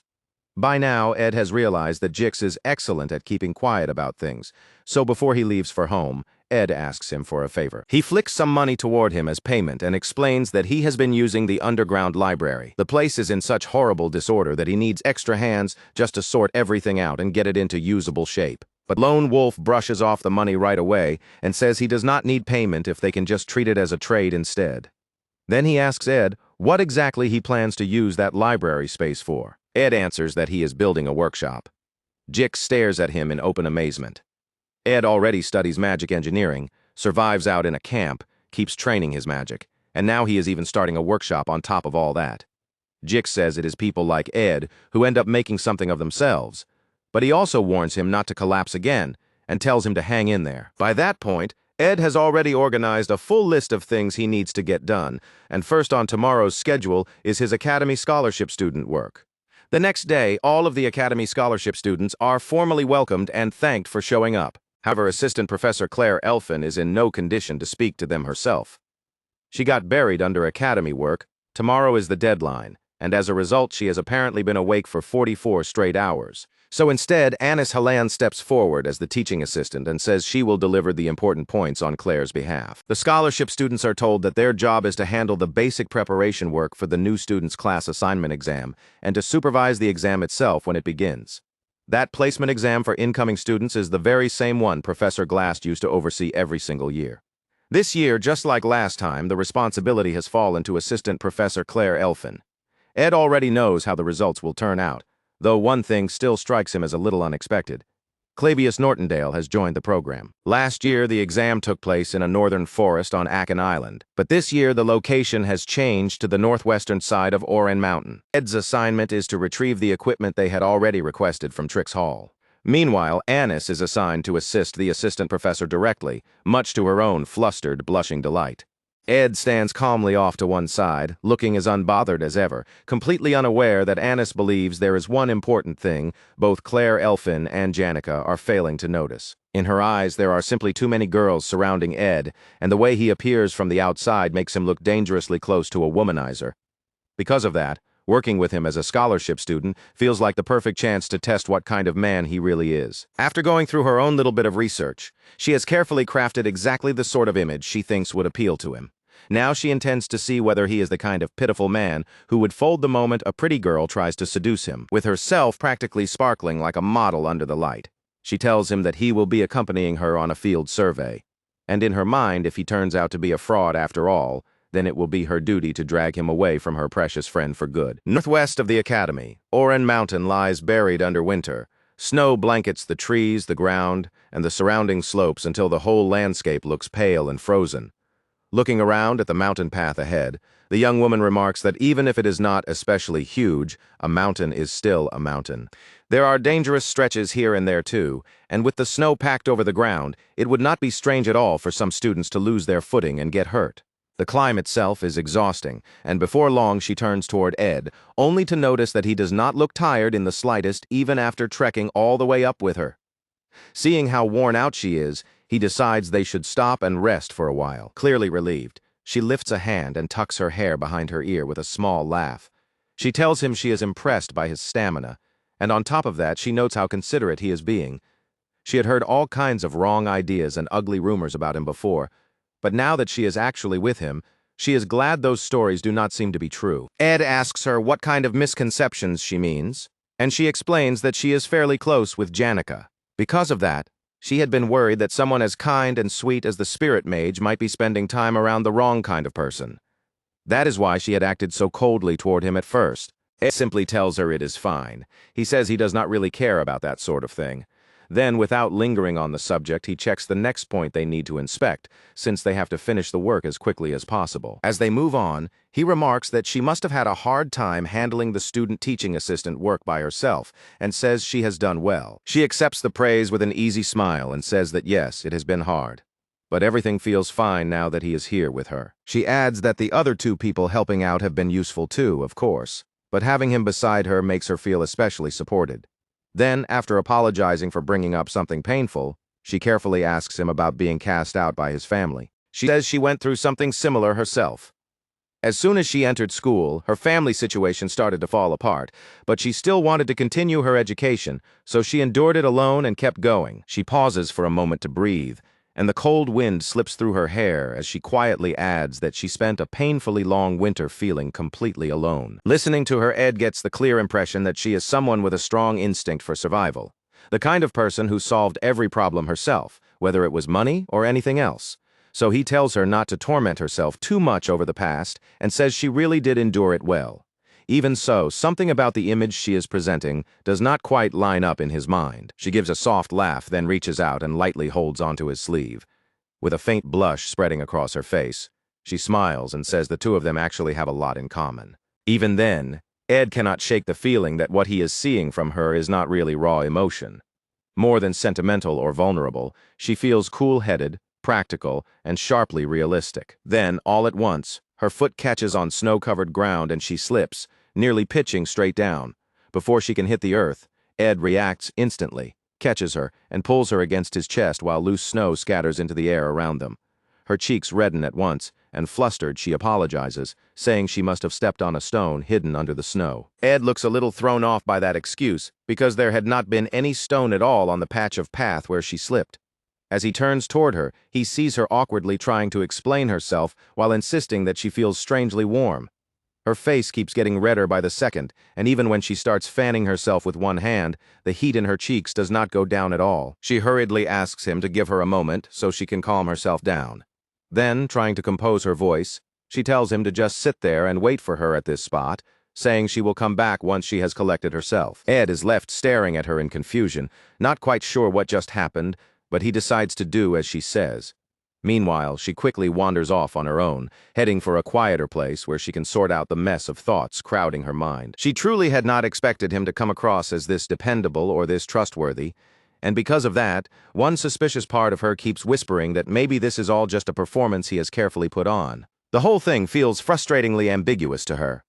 She had presented herself like someone who had also suffered through a difficult life at the academy, someone who had endured hardship and could naturally connect with him through that shared experience. On the outside, she built the image of a capable woman who could handle things. But underneath that, someone fragile enough to stir a man's protective instincts. Since she was not even sure whether Ed preferred mature women or someone cuter and younger looking, she had deliberately tried to blend both types together. She had carefully created several little moments where the two of them could get closer, one after another, and then saved one final push for the end by disguising it as an accidental fall. Up until now, almost everything had been moving according to plan. The only part that had not fit her expectations at all was that he had not exposed himself as some smug, self-satisfied scumbag. Instead, she keeps thinking about how solid and healthy his body felt when he caught her. He gives off the impression of a bookish, work-focused person, and yet underneath that image, he is shockingly well-built. She had assumed he would be the sort of pampered young noble who grew up without knowing how to do anything for himself. But the more she watches him, the more she has to admit he is far more capable at practical work than she ever expected. And then there is his appearance, something she cannot help noticing more and more. With that bright blonde hair almost shining in the light, he really is absurdly handsome. Looking at him now, she can suddenly understand why Janica ended up falling for him in the first place. She pauses again, her thoughts spinning, her cheeks still carrying a faint flush as she tries to make sense of what she is feeling. Then suddenly her eyes widen, as if a single conclusion has snapped into place inside her head. She convinces herself that this must be his real trick. This calm reliability, this steady kindness, this way of making women lower their guard and fall for him without noticing, it has to be the method he uses to win them over. In her mind, that is the only explanation left. But she immediately hardens her expression after that thought. No, she tells herself, she is different, and with that, she snaps fully back into the seriousness of her mission. Meanwhile, Ed can only let out a quiet sigh. Sitting there and gazing out across the open landscape, he finds himself drawn in by the mountain scenery spread out before him. For a brief moment, the view from Oran Mountain is so beautiful that it almost wipes away the stress in his head. Even so, there are still some problems he simply cannot come up with any answer for, no matter how long he thinks. One of the biggest is Tanya Rothstaler, the young lady villainess. As far as he is concerned, that description fits her perfectly. Just as you would expect from a daughter raised in a ducal house, Tanya is a natural genius when it comes to politics. Schemes, negotiations, manipulation, those instincts grew inside her almost effortlessly, as if she had learned them without even trying. Using that talent as her foundation, she moves toward becoming the first student council president in Sylvania's history. Before long, she will begin gathering the influential figures inside the academy around herself, and if things go the way Ed remembers, that will likely create trouble for Princess Fenia and Lortel Ketchel. Belmaya had said Tanya was moving into the dorms earlier than the other students, which meant she was clearly planning to lock down her position as much as possible before the semester even began. She was never some throwaway extra in the story. She was a true villainess, and because of that, there are certain things about her that Ed still remembers clearly. Because of that knowledge, he had thought he could at least prepare for her arrival in advance. But there is still one major problem he cannot get around. He has no idea how Tanya will treat him when they meet. That uncertainty is the real issue. By this point in the original story, he was never supposed to still be around as someone important enough to matter. In a strange way, he feels like he understands Tanya better than he understands himself right now, because he is the one variable that has already changed the game so drastically. Originally, Ed was nothing more than a minor villain who appeared briefly and then vanished from relevance. The setting never even bothered to mention where he was when his younger sister first arrived. There's not much to go on even in the epilogue. In the end, he truly was just an extra. That means there are no clues left for him to rely on now. No hint telling him whether he should stay out of Tanya's way or try to align himself with her. Faced with a problem this messy and uncertain, Ed's thoughts come to a complete halt. His mind just goes blank. He keeps staring at the beautiful mountainside scenery, but his thoughts refuse to stop circling. In the original game, from Tanya's perspective, her older brother was nothing but worthless trash, and that exact contempt is what spills from the lips of the noble girl riding in her luxurious carriage, her teeth clenched in irritation as she thinks of him. To Tanya, Sylvania is overflowing with prodigies. The imperial princess of the Cloel Empire, the executive of the Elta Trading Company, and even the spirit mage who can control high-ranking spirits at such a young age. And that is not all. There is also the great alchemist who produced the engraving elixir while still a student, the beast-like fighter who ruled the northern vegetation zone, the sword demon of Nortondale, and even a warrior capable of wielding the swordsman form. Above all of them, the one Tanya sees as the most dazzling figure at the academy is the rare genius mage said to have received the blessing of the stars from the great archmage Glocht. It is a gathering place of noble brilliance, a school filled with remarkable people, and just imagining herself approaching it makes the heart of Crepin Rothstaler's daughter beat faster with anticipation. She cannot help yearning to become part of that grand and gifted society called Sylvania Academy, with its elegant buildings and its crowd of exceptional students. She is determined to carve out a proper academic life for herself among them. Her maids have already arranged the luggage she sent ahead, and she is informed that her assigned room is the second one on the third floor. In a composed voice, she instructs her servants to complete the entrance procedures through the attendants for her. Before heading up to her room, there is one place she needs to stop first. The maid bows at once and says she understands. Because the very first thing Tanya has to do in Sylvania, the land of learning she has dreamed of for so long, is find the disgraceful older brother who stained the family name. The small, beautiful blonde girl folds her arms and steps down from the carriage with firm determination. With a cold seriousness shining in her eyes, she declares that the trash needs to be thrown out. She is Tanya Rothstaler, the second daughter of the Rothstaler ducal house. Somewhere else, a letter is being read. It opens warmly, saying how happy the writer was to receive word from the person now holding it. Then the message moves on to encourage that person's ambition. The letter also tells the recipient to show herself openly around the academy as the writer's representative. The one who wrote it is none other than the patriarch of the Rothstaler family, and the one receiving it is his daughter. His intention is clear. He wants her to strengthen her standing there. Tanya, for her part, is fully resolved to meet those expectations without the slightest hesitation. Before leaving for that land of learning, she had already spoken to her father and laid out the 2 resolutions she intended to uphold. She understands that Sylvania may react to her differently because of who she is, but at its core, the academy is still a place devoted to learning above all else. Even a princess in a place like that must bow her head to knowledge and treat the professors as her teachers and superiors. So the young noble lady is warned not to lean on her birth and behave rudely. She is expected to be polite to the staff and to treat every student above her year as a senior. Crepin Rothstaler also notes that she already knows enough about one particular man, so he will not waste too many words on that matter. That man is the very blemish of their house, a living point of shame and anger within the Rothstaler family. Tanya has known him since childhood, having grown up alongside him, so she already understands him well enough. She even believes that whatever hardships people around her may speak of, his could never compare to the lives of those truly worthy of sympathy. To her, steering a conversation naturally is easy, and she is certain her brother is nothing more than a bluffing, crude man with no understanding of grace or refinement. She despises the fact that someone like him once sat in the position of heir to the family simply because he happened to be born first. He has no perseverance. So the moment things become difficult, he gives up almost immediately. And yet his pride is absurdly high, so he would never admit his own incompetence. Just because he had the tiniest bit of mana resonance, he strutted around as though he were already some great archmage. And when he somehow barely managed to enter Sylvania, Tanya had truly been left speechless. Still, when she thought about it, only a few short years had been enough for him to create one disgrace after another and drag himself into his current ruin, and somehow that made her feel a little better.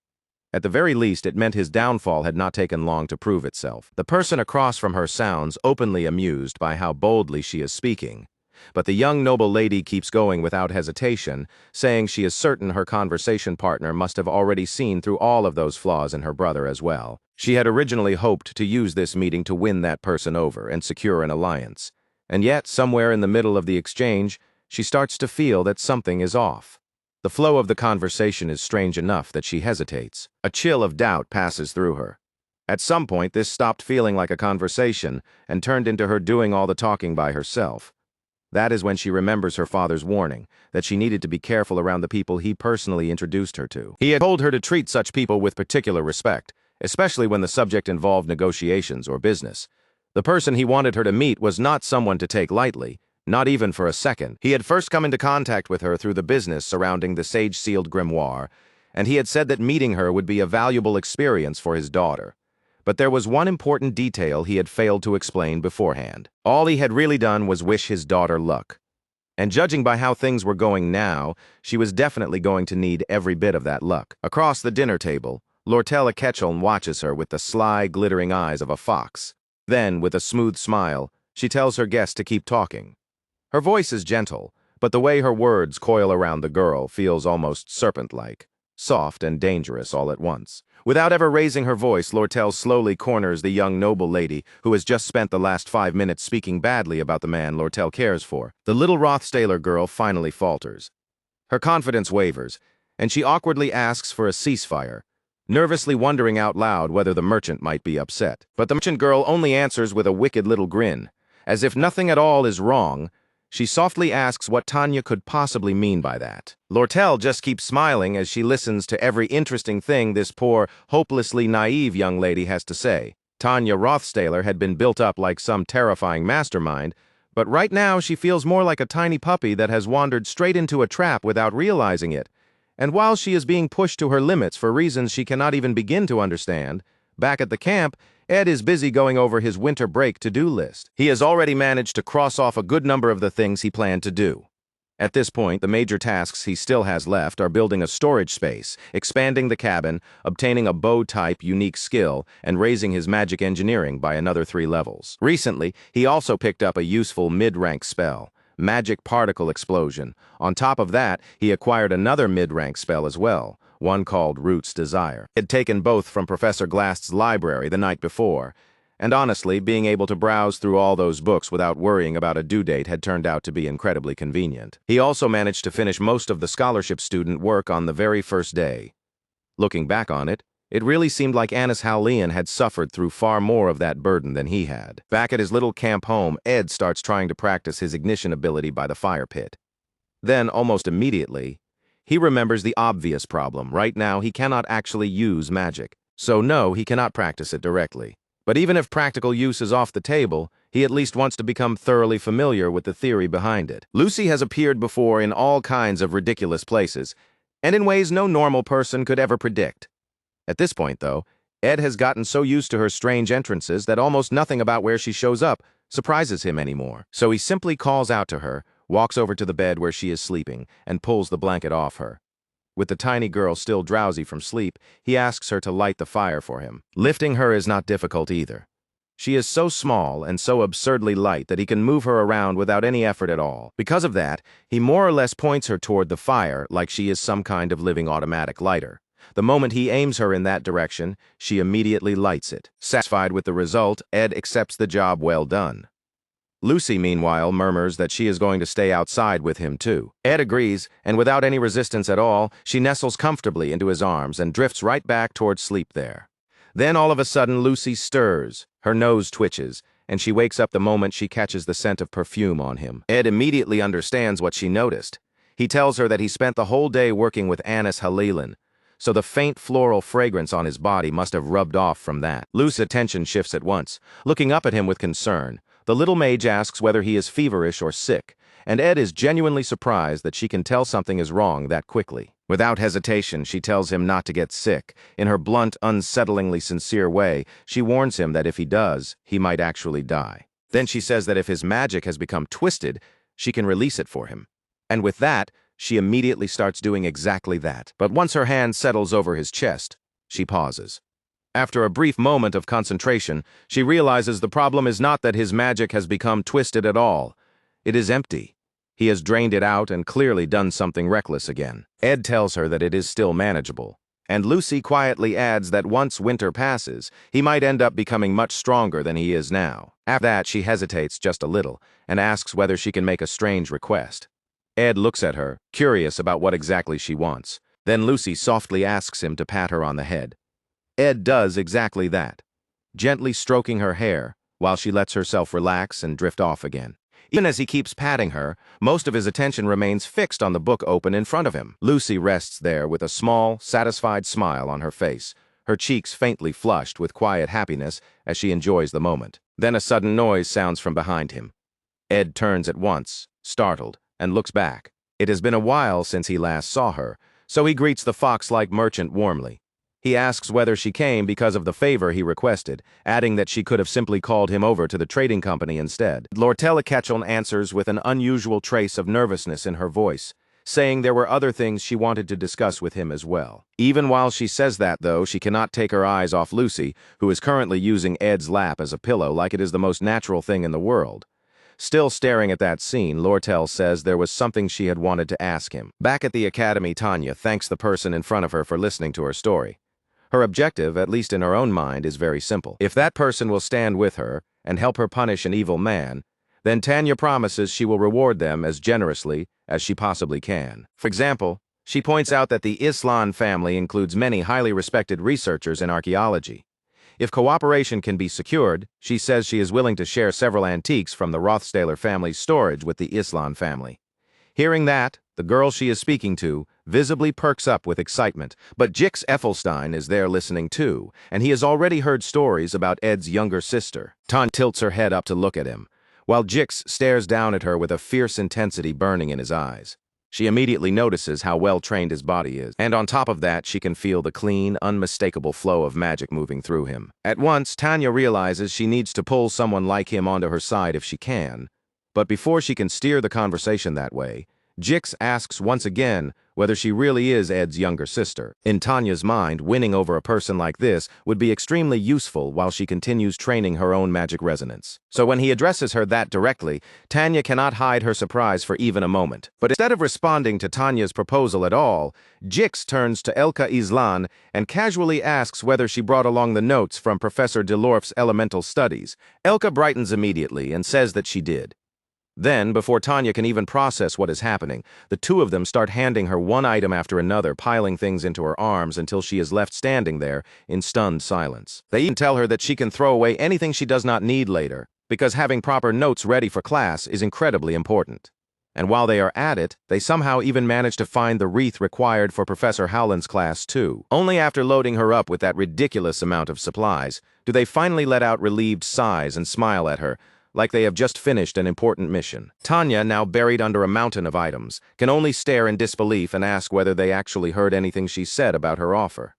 They admit that yes, they did hear that she wanted to do something about her brother, but Jix only shrugs and says siblings being on bad terms is not exactly unusual. He goes on to say that sometimes brothers and sisters simply do not get along, and that he can understand how someone might end up misunderstanding a person with a difficult personality like Ed's. But before Tanya can steer the conversation back to her plan, they mention that the transport is leaving soon, so they wave goodbye and tell her it was nice meeting her. Jix even introduces himself as Ed's junior, adding that he owes Ed a lot, which means the two of them are pretty close. Then, looking her over, he says that since she seems stubborn and tough in the same way her brother is, he is sure she will do just fine. He even adds that being born into such a great family is a blessing. Then he gives her shoulder a friendly tap, wishes her luck, and bounds off together with Elka. And just like that, Ed's poor younger sister collapses straight to the ground under the sheer weight of everything they dumped on her. She lies there on the floor, completely dazed, her mind in total disarray as she tries and fails to understand what just happened. Meanwhile, over in the faculty building, inside Claire Elfin's office, Assistant Professor Claire is being praised for the good work she has done. But one look at her face makes it obvious that she is utterly, crushingly exhausted. Still, if the new student's class assignment exam goes smoothly, then the rest of the break should finally become manageable, and they might actually get a chance to relax a little. Claire says that her teaching assistant is incredible and half-jokingly wonders whether this is just the power of youth, because Anis Halalan's stamina honestly feels like it is made of iron. But Anis, serious as ever, knows better than to place much faith in the outside scholarship students as labor. Neither the third-year Onyx nor the first-year Klebius had been especially efficient, so in the end, she usually had to redo half their work herself anyway. Ed, however, had been completely different. There had not been a single flaw in the way he handled the documents. He recorded exactly what she needed regarding the entrances and exits, as well as the possible hazards that might come up on the day of the exam. His ability to deal with practical problems was at a level she would rarely expect from a high-ranking noble, and honestly, saying she was surprised would not be an exaggeration. Apparently, he had not earned that reputation for surviving on his own for nothing after all. Even Claire, exhausted as she is, remarks that Ed actually resembles her young teaching assistant more than she expected. Then Claire admits something that absolutely must not be repeated to him. Back when she was investigating the Ophelus Hall occupation incident, she secretly followed Ed to see how he was living. What she found was a camp so well made that it felt bigger and more complete than their own laboratory. The tools, the workbench, the campfire setup, the storage display, the drying rack, even the smoker, he had built every last one of them with his own hands. Seeing all of that for herself, Claire could genuinely feel just how stubbornly and persistently he had lived, and who would have guessed that his grades would rise so much that even Professor Glast would acknowledge him. Even contracting with a spirit must have been painfully difficult to accomplish alone, so Claire admits she has no idea how he managed it. All she knows is that he must have worked incredibly hard, and Anis keeps finding more and more signs that his practical ability has developed to a strangely impressive degree. He is nothing like the nobles who grow up sheltered and pampered, like flowers raised inside a greenhouse. Claire, looking like she might collapse at any second, lets out a weak laugh and says that Anis and Ed seem to have more in common than she first thought. Anis thanks her for saying that, and after a brief pause, she has to admit something herself. Ed really is not a bad person. First, she knew she could not simply trust other people's opinions and tell her dear friend Janica to go enjoy some beautiful romance. But after meeting him properly and seeing how he actually behaves, she cannot really find any fault in him. He is just a decent, sincere, hard-working man. On top of that, he is strikingly handsome, yet he does not carry himself with any arrogant air. Honestly, even the clumsy, unreliable assistant Professor Claire seems to be unusually fond of him. He has a gentle side too, and rather unexpectedly, Anis even found out that he has a very good body. He also smelled surprisingly nice, which made it obvious that he takes decent care of himself. That is when Claire suddenly leans in and asks her diligent assistant whether she has started spacing out. Meanwhile, Anis is practically choking on emotions she cannot even sort out herself. She abruptly slams both hands onto the desk to snap herself back to reality, then marches over and throws the window wide open, blurting out that the office suddenly feels a little too warm. Claire agrees that a bit of fresh air sounds nice. But the moment the window opens, the wind rushes in and sends papers flying everywhere, forcing her to scramble after them in a panic. While chasing the loose sheets, Claire nervously asks whether her teaching assistant is all right, clearly worried that Anis might have pushed herself too hard. But Anis just grips the window frame and stares outside with a frozen look in her eyes as the horrible truth sinks in. She has done something seriously troublesome. No, not troublesome. This is bad. Really bad. Her face burns bright red as she realizes that in the process of trying to expose Ed as some terrible man, she crossed a line no good friend ever should. She gasps and covers her mouth, struggling against the realization as a memory flashes back to Claire's words about how even forming a contract with a spirit must have been difficult for him to do alone. And if he really managed to make a spirit contract in such a short amount of time, then there is almost no way he could have done it entirely by himself. That means Janica must have helped him connect with that spirit, and that spirit itself must be both talented and dependable enough to stay close to him. And if that is true, then the spirit could easily report every single thing that happened back to Janica, the gifted spirit sorcerer who is also Anis's best friend. Anis clenches her teeth so hard that her hand starts trembling, because as kind and gentle as she knows Janica to be, there is no way Janica would not misunderstand what happened earlier, and there is absolutely no way she would not get jealous. Behind her, Claire calls out cheerfully to her teaching assistant and says that since their work is finished, they should go get some snacks. She even offers to buy them herself. But when Claire looks around for her, Anis is already gone. Meanwhile, the Feylover family's guiding ideal is harmony and coexistence, and Janica always seemed to shine because of how naturally she cared for others and embraced everyone around her. She was not someone who had ever truly lived in loneliness, and because of that, she had gained many genuine friends over the years. Even so, no life exists without its own worries, and now, as she sits beneath a tree, the little firebat fills her in on everything that happened between the boy she likes and her best friend. And as if that were not enough, Ed's younger sister suddenly appears at exactly the worst possible time. With a bright, respectful smile, Tanya greets her senior and says that she wanted to introduce herself properly and have a conversation. Janica is one of the incoming third years, the unquestioned ace among aces, admired for her popularity, reputation, and overwhelming talent. And because of that, the sly fox Lortella Ketchum had instructed the young noble lady to bring Janica over to her side. Still completely unaware of what had just been reported to Janica, the young noble girl innocently asks whether the spirit sorcerer is feeling all right. And in the very next instant, the senior in front of her rises to her feet as a violent burst of heat flares outward like a flame being unleashed. Tanya can only blink in confusion. After all, Lortella Ketchum had told her that this spirit sorcerer was supposed to be kind, gentle by nature, and the sort of person who always treated others with care. But what Tanya is actually staring at now is something far more terrifying. A huge blazing dragon looming with fire all around it, and a girl whose expression looks frighteningly close to murderous. This is supposed to be the girl who listens to everyone and believes people with an open heart. Yet right now, Janica's eyes are filled with blood-red tears, and the pain burning there looks like betrayal, heartbreak, and jealousy all mixed into one. Meanwhile, returning to the earlier thread of events, the requested production materials had mostly been arranged without much trouble. The real problem was the legendary grade materials, because those were proving much harder to secure. And honestly, there was not much to be done about that. In the middle of winter, materials that rare were naturally difficult to find in the first place. Ed knows she is busy, which makes him all the more grateful that she accepted his request at all. But she simply tells him not to think too much about it, saying she only handled it whenever she had the time. Ed says she really should have spent that time resting instead, then asks why she came all the way out here just to tell him that in person. It was not exactly a short trip either. but she only gives him a small smile and says he does not need to worry because she came here to rest anyway. Above them, the moon hangs in the sky, no longer full and round like a wheel, with only traces of that former brightness remaining. Time had slipped by before anyone realized it, vanishing in an instant amid all the chaos they had been living through. Even the river seemed to have fallen into hibernation under the grip of winter, and in that season, tranquility came down over everyone equally. Still, the way each person accepted that quiet was completely different. For Ed, this was still a harsh season, a time when he had to protect his body from the biting cold just to keep going. He had a full winter break to-do list prepared in advance, and every day was busy because survival meant constant adjustment. But for those who had already risen above such practical struggles, winter felt different.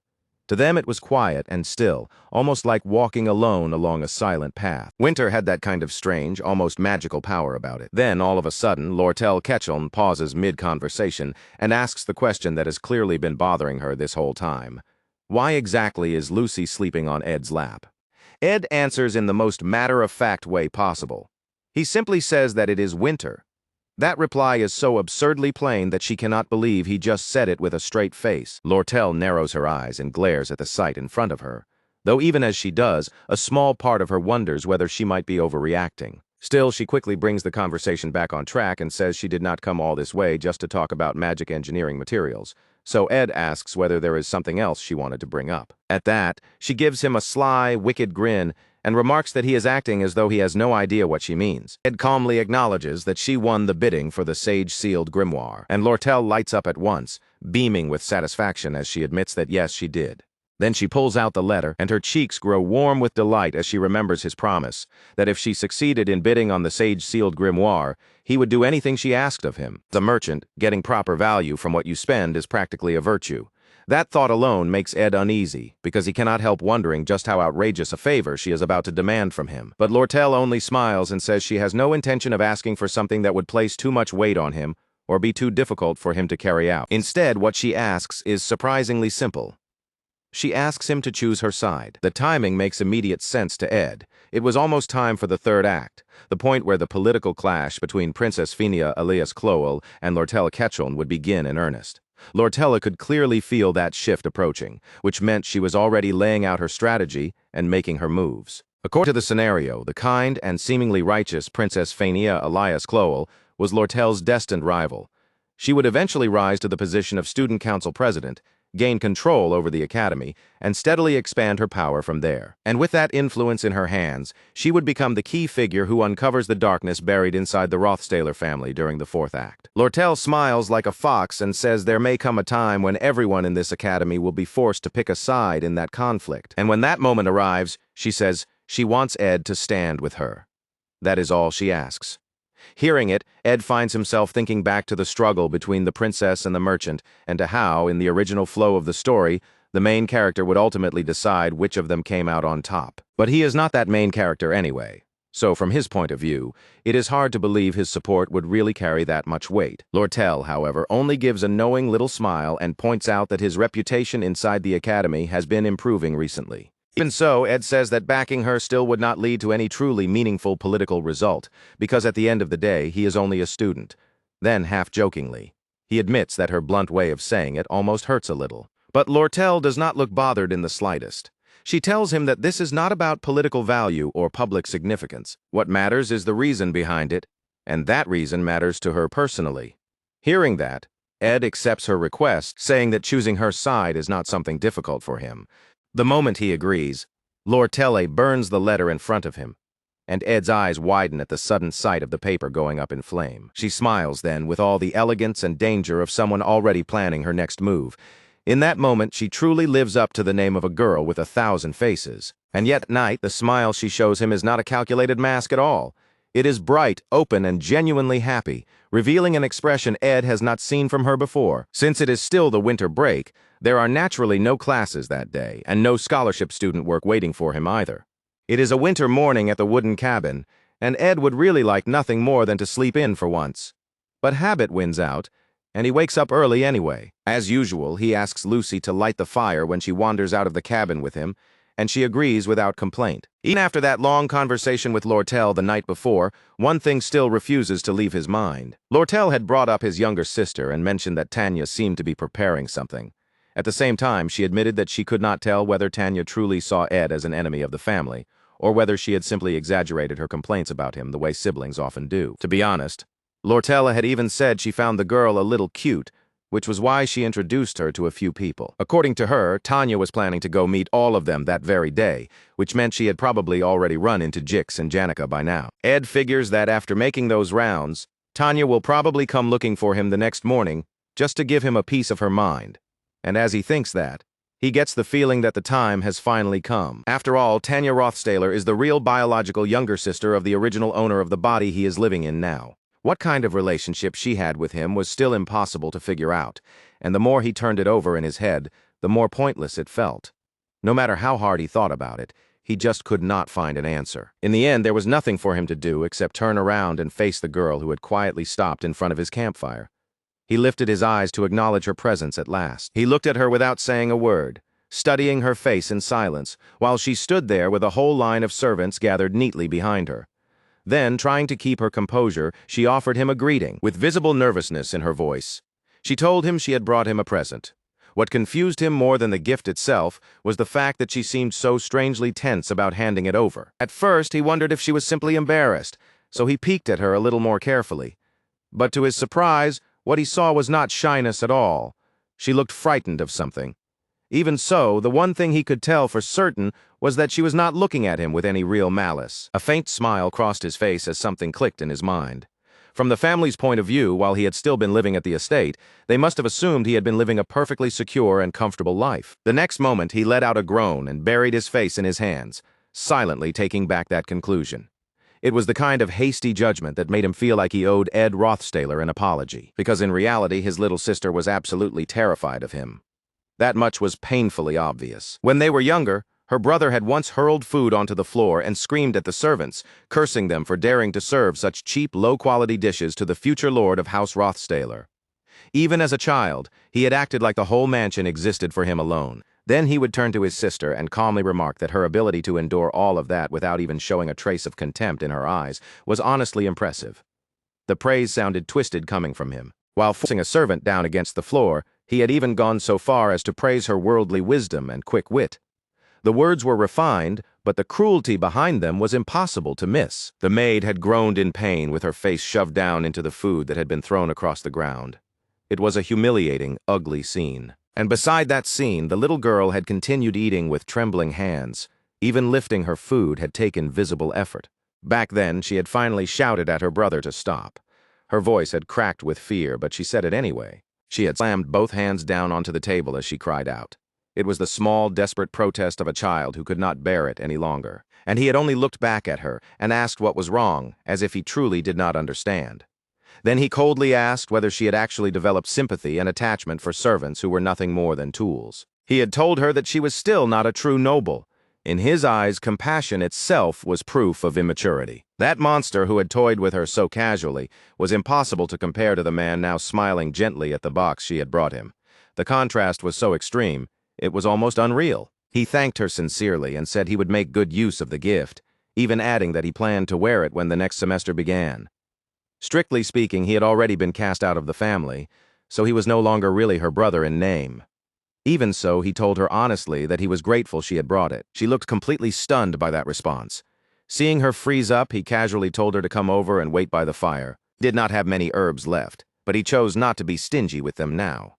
When she noticed Lucy sitting by the campfire, she jumped in shock, but he simply told her to ignore Lucy and had Lucy give up her seat for his sister. He had heard that she had been going around the academy to look around, so he asked whether she had met anyone interesting. Still nervous, she answered that she had also heard quite a lot about him during her visit, and that response caught him off guard. There really were not that many people around who knew much about him, so he immediately asked whether she had run into Jix or Janica. Those were the first names that came to mind. The moment he said that, both the servants behind her and the young lady herself turned pale purple with fear. Their reaction was so intense, it was almost comical. He smiled, apparently unaware, and said that if she had met Janica, then she must have been treated well, because Janica was the kindest person he knew and had the sweetest heart imaginable. In sheer panic, she blurted out that yes, she had definitely met that incredibly kind person, and that kind person had also been unbelievably strong, with a high-ranking fire lizard spirit at her side. She went on to say that Janica had summoned it right there and started tossing workers around like playthings. She even claimed Janica had threatened not to let the little girl leave if she failed to answer properly. And yet, even while saying all that, Tanya stubbornly insisted that the spirit sorceress had been very kind and had gracefully wished her good luck in her school life. Hearing that, Ed could only look puzzled, especially at the part about Janica bringing out a high-level spirit. Then the little girl practically screamed that no, she had not actually seen that at all, and that she had only imagined it. She hurriedly added that the story about the spirit was just based on rumors, and that she had made the rest up herself. Ed let out a small sigh, because he already knew something about this felt off. In his memories of the game, Tanya had never been this clumsy or awkward. Acting like this made perfect sense for someone who harbored a strong negative opinion of Ed Rothstaler. So he called her by name and gently told her that he was trying to live the best life he could right now. And because of that, he did not want her to keep looking at him with such negativity. He explained that he was now living as someone who had been excommunicated from the family, paying his own way and surviving on his own.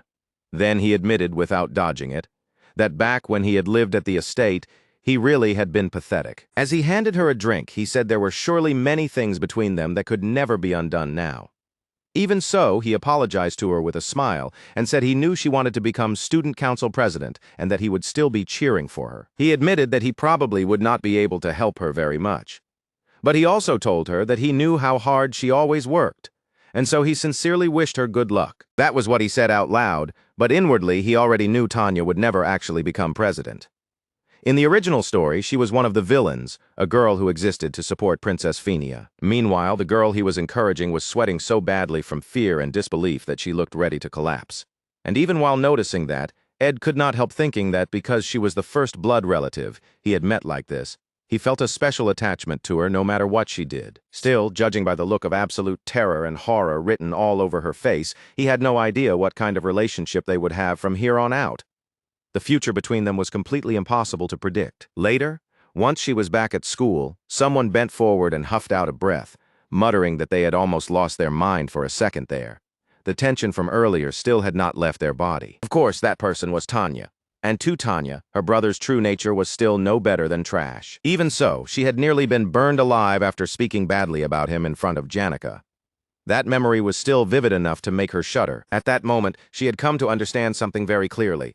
That was what real fury looked like. Because Janica, the spirit sorceress, truly believed with her whole heart that Ed was a good person.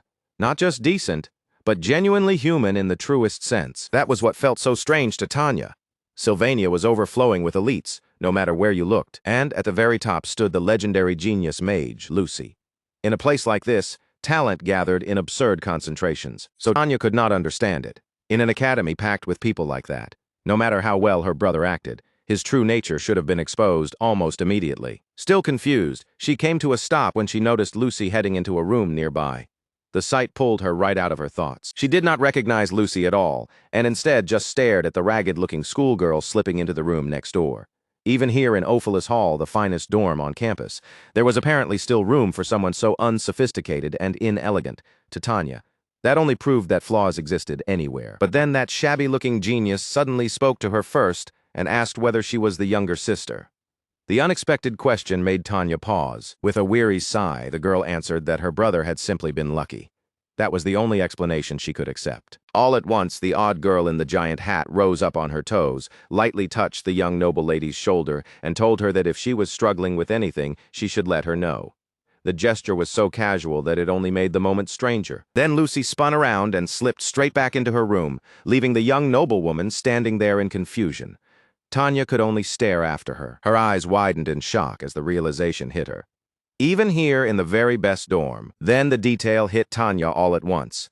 In Ophelis Hall, only the very top students were given those golden nameplates outside their rooms, so that single piece of decoration carried far more weight than it looked like. And her own room was placed right beside room 302, the room assigned to Lucy, the Academy's once-in-a-generation genius. Just realizing who her neighbor was made the hallway feel completely different. Tanya could only stand there with her mouth slightly open, staring in pure disbelief as the truth sank in. That ragged-looking girl she had just brushed off as shabby was actually Lucy, the legendary prodigy of Sylvania. At that point, nothing about this academy made any sense to her anymore. It was obvious that little Tanya would need a long time to adjust to life at Sylvania. And honestly, that confusion was hardly her fault. Then, the next chapter, someone quietly asked to be introduced to a boy in the rose garden. The request came out carefully, but it was still direct enough to make the air shift. She said that, if possible, it should be someone handsome, tall, and refined. And since Belle had worked in Ophelis Hall for such a long time, she must have come to know plenty of students like that. The way she said it made it sound almost practical, like she was trying to solve a problem. Belle, the warrior maid, hesitated right away. She knew the young woman speaking was not the sort of person who casually went around meeting boys, and on top of that, the girl had no real experience with romance in the first place. The words hit hard enough that the girl fell silent on the spot, and Belle quickly apologized, saying she had not meant it in a bad way. She only meant that the girl was always busy, always doing her best, always taking proper care of herself, so Belle had never imagined she would suddenly be interested in dating. Belle even added that she was a lot like Master Ed, who would soon be entering his 3rd year, and the more Belle thought about it, the more similar the two of them seemed.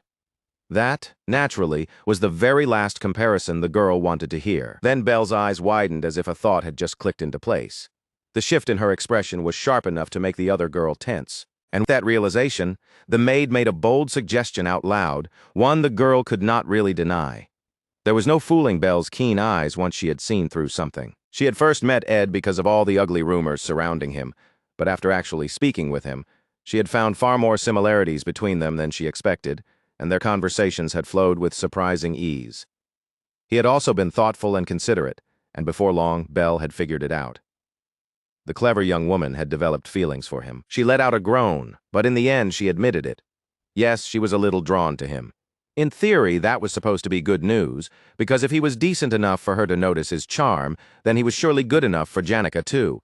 So as long as she got rid of her own feelings, there would be no problem. But when Belle called out to Anis kept going and compared it to a malignant tumor, saying it was at least a relief that they had discovered it early. The metaphor was grim, but the determination behind it was obvious. It was not as though he were the only man in the world, she said. As long as she found some other boy to replace him and made it publicly known that they were dating, then everything would work itself out. And hearing that, Belle finally understood the full situation. Anis already knew that her best friend was in love with the very same man. The maid immediately told her that trying to find a replacement boy just to cover up her feelings was incredibly disrespectful to whichever boy got chosen. Even Belle, who usually let many things slide, had never expected Anis to be so careless with another person's heart. She could not just start dating someone else for the sake of convincing herself that her feelings had gone somewhere new. That was not fair to anyone involved. To be honest, Anis admitted that while walking through the teacher's wing the day before, she had run into Janica. Just that brief encounter had been enough to shake her. The two of them had not even managed to greet each other properly before parting ways, and the whole exchange had been unbearably awkward. What stayed in Anis's mind most was how dark Janica's expression had looked. Next year, during the class assignment exam, Anis would have to supervise the test together with Ed. The thought alone made her tremble, because she felt so guilty toward her friend that she genuinely did not know how she was supposed to face it. But Belle, still calm, told her that maybe it was not actually such a terrible thing after all. Her answer came more gently than Anis expected. In fact, Belle said the situation might even be better this way, which only left the intelligent assistant staring back at her in confusion. That was clearly not the conclusion she had been expecting. Belle explained that Janica had always been kind and sincere toward everyone around her. And because of that, the people close to her had always tried to protect her from getting hurt. As her friends, they had been doing that for a long time. The real problem, Belle said, was that far too many people treated the spirit sorceress like someone flawless, almost untouchable, and that placed too much pressure on her. Maybe the way they had all approached Janica had not been very good, and maybe now, things might finally start getting better. Anis had been startled when she first heard that. But the more she thought about the way Janica had spoken to her and trusted her, the more grateful she began to feel. That trust meant more than she had realized. Sometimes, Belle said, it was actually more charming for someone to show an imperfect side. There was something about that kind of vulnerability that naturally made people want to protect them. That only reminded Anis that Ed, for some strange reason, had a ridiculous amount of luck with women, and that this whole mess needed some kind of solution soon. She even thought back to how, instead of playing silly games of push and pull, they had once advised Janica to do things that would stir up his protective instincts. Looking back on everything now, Annis finally felt the fog in her head starting to clear.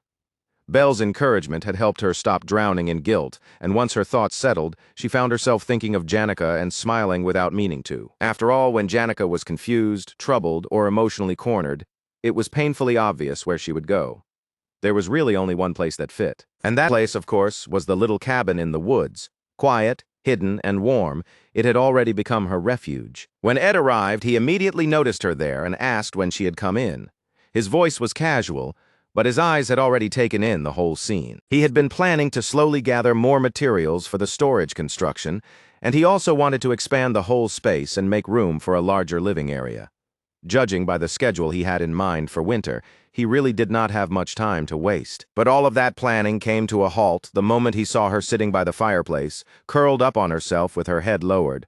The sight made him pause before he could say anything else. He watched her in silence for a moment, then quietly poured some tea and placed a warm cup into her hands. Only after that did he speak, casually mentioning that it had started snowing again outside. There was already a thick layer of snow covering the ground around the cabin. Winter had settled in so deeply that the whole world outside seemed buried in white. And from the way things were going, it looked like snow would keep falling at least once every 2 days. The cold was not easing up anytime soon. Then, in his usual straightforward way, Ed told her that if she had something weighing on her mind, she could talk about it. He left the invitation open without pressing her. Janica hesitated before quietly apologizing, saying that she could not speak right now. Even getting those few words out seemed difficult for her. Ed answered just as simply, telling her that she did not have to talk.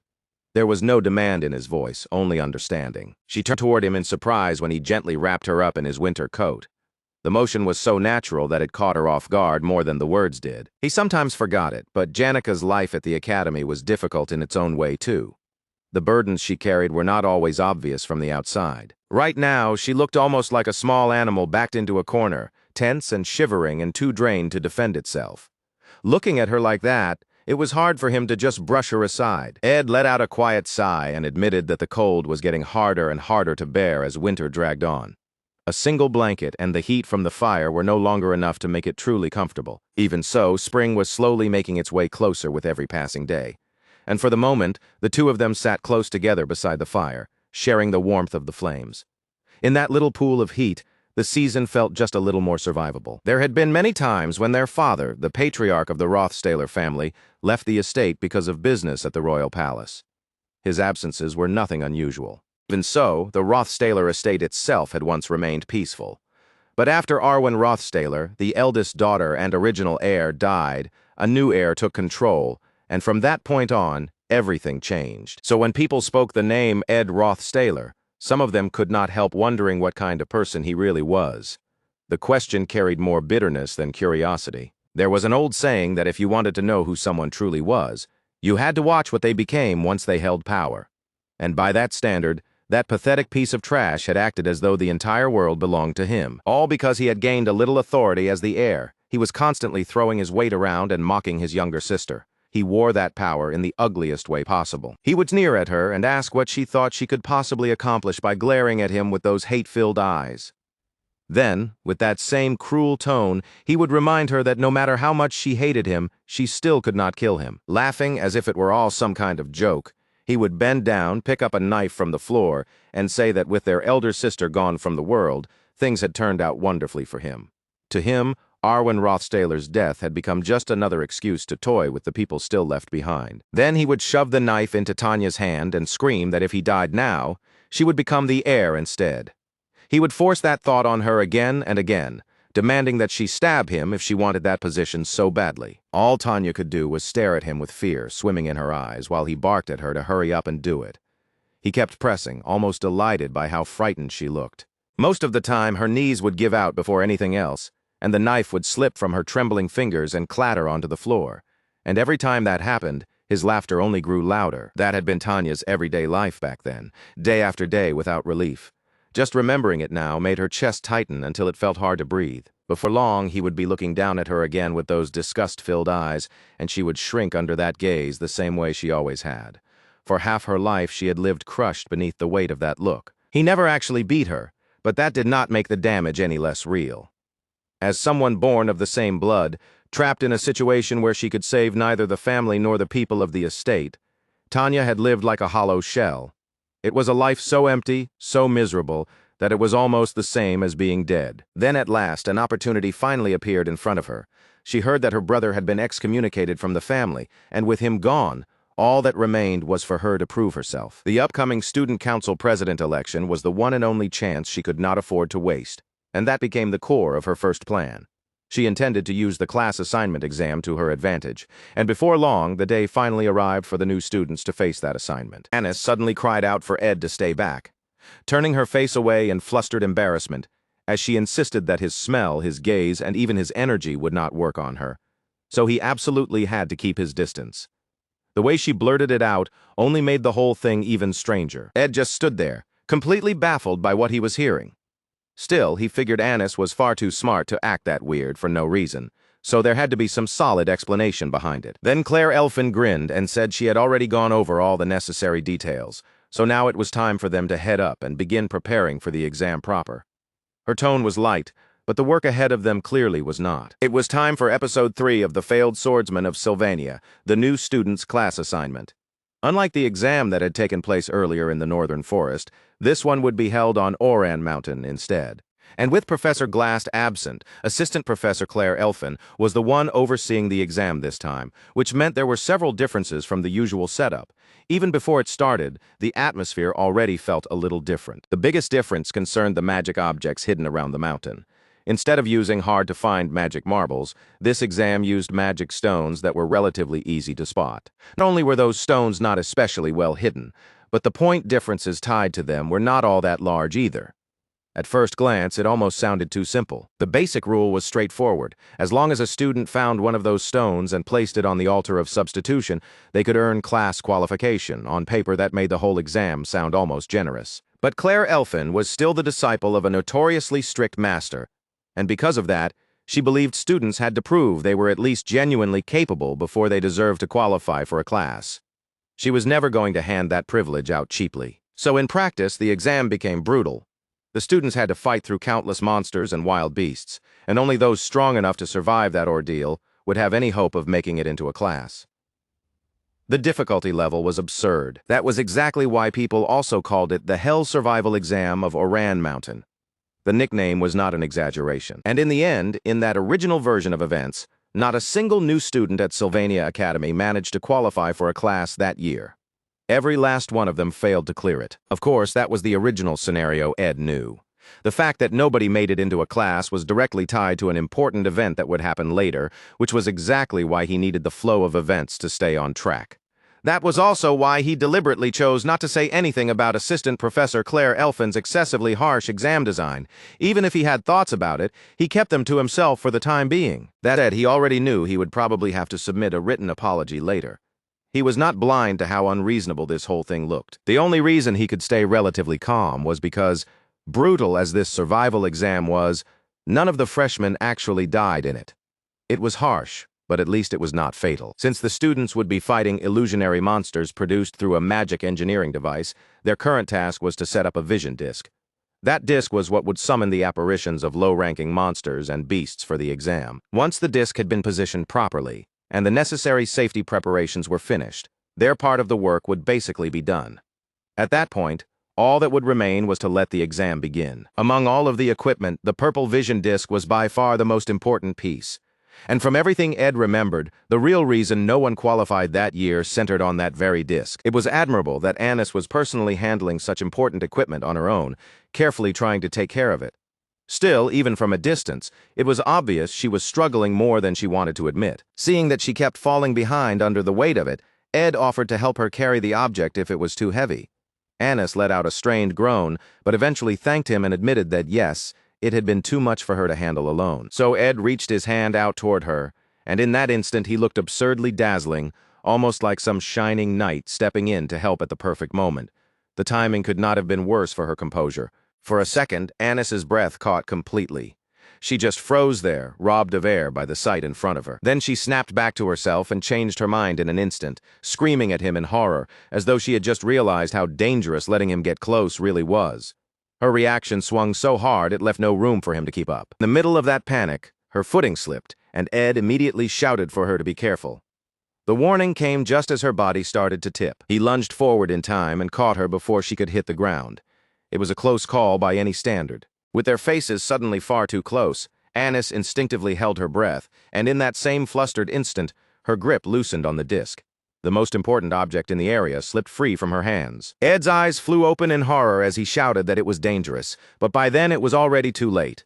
The disc had already broken free and started rolling down the slope. Fortunately, the most important purple disc did not smash immediately. Before it could be lost completely, someone intercepted it. That person caught it and raised it up high, holding it overhead as though to show that disaster had been avoided. For one brief moment, it looked like everything might still be fine. Then he shouted at them to be more careful. The rebuke came fast and sharp, exactly what you would expect in that situation. He went on to yell that if the disc broke, they would all be stranded out there. And Ed let out a small sigh of relief as he watched. Just as expected from a top student, someone had stepped in at the perfect time. But just when it seemed like the scenario had barely been saved before the semester even started, a crack suddenly spread across the surface of the disc. The relief vanished in an instant. Right there in Clebius Nortondale's hand, the entire purple disc shattered apart. Everyone could do nothing but stare in shock as the broken fragments rained down onto the ground. For a moment, nobody said a word. They simply stood there in stunned silence, staring at the ruined remains now that the disc was gone. Then Clebius asked what they were supposed to do now while Ed quietly released the girl he had been holding. As Anis let out a scream, Ed could only sigh and mutter to himself that, yes, things really had been going far too smoothly up until now. In other words, this disaster almost felt inevitable. Last year, during the joint combat training, Taylor had picked up a sword for the very first time, defeated Lucy, and suddenly drawn everyone's attention. That moment had been a major turning point. But despite that, the scenario had still ended up going off the rails. The result had not followed the path it was supposed to. And because of that derailment, Janika's destructive route had accelerated much faster than it should have. What should have unfolded gradually had been pushed forward far too soon. That was exactly why this year's joint combat training mattered too. It was another event that absolutely could not be taken lightly. And on top of that, the elite first years who were overflowing with talent were given the right to request combat training matches against upperclassmen who had already built real reputations for themselves. It was the kind of stage where the gifted rookies could try to prove themselves all at once. The moment those matches started, the first years went absolutely wild. Their energy exploded the instant the training began. At that point, it barely even resembled orderly training anymore because they were so obsessed with winning that they used any method they could think of. Technique, tricks, pressure, dirty timing, anything that gave them an edge was fair game. And yet, in the end, every single one of them was defeated by Taylor alone. He tossed them around one after another until they were all sprawled across the ground around him, staring up in shock with their strength completely spent. The hero had only continued growing stronger over the course of that year, and by then, his name had spread to everyone. He was no longer someone people could afford to overlook. Then the saintess, Clarice, who had been hiding her identity, fixed her eyes on Taylor, and with that, the act came to a close. Watching the hero's growth was emotional on its own, but more importantly, the connection between the fourth-generation hero, the saintess, and the hero himself was a relationship the story absolutely had to preserve. Her power would be necessary for the third act too, especially for Lucy's showdown and for everything that came after it. She was not some side character who could be ignored. Clarice was an extremely important figure in the scenario. That much could not be overstated, which meant this entire event had to unfold the way it was supposed to. If this part slipped, the damage would spread much farther than just one exam. That also meant the elite first years needed to lose their minds exactly as planned. But the honest reason they became so frenzied in the first place was simple. During the class placement exam, not a single freshman had managed to secure a spot in A class. And the reason none of them made it into A class was because the highly motivated assistant professor Claire Elfin had used the purple disc for the exam. That single choice had shaped the entire result. Now, that same purple disc was broken beyond repair. There was no easy way to undo what had happened. The students groaned in frustration, saying this had become a complete nuisance.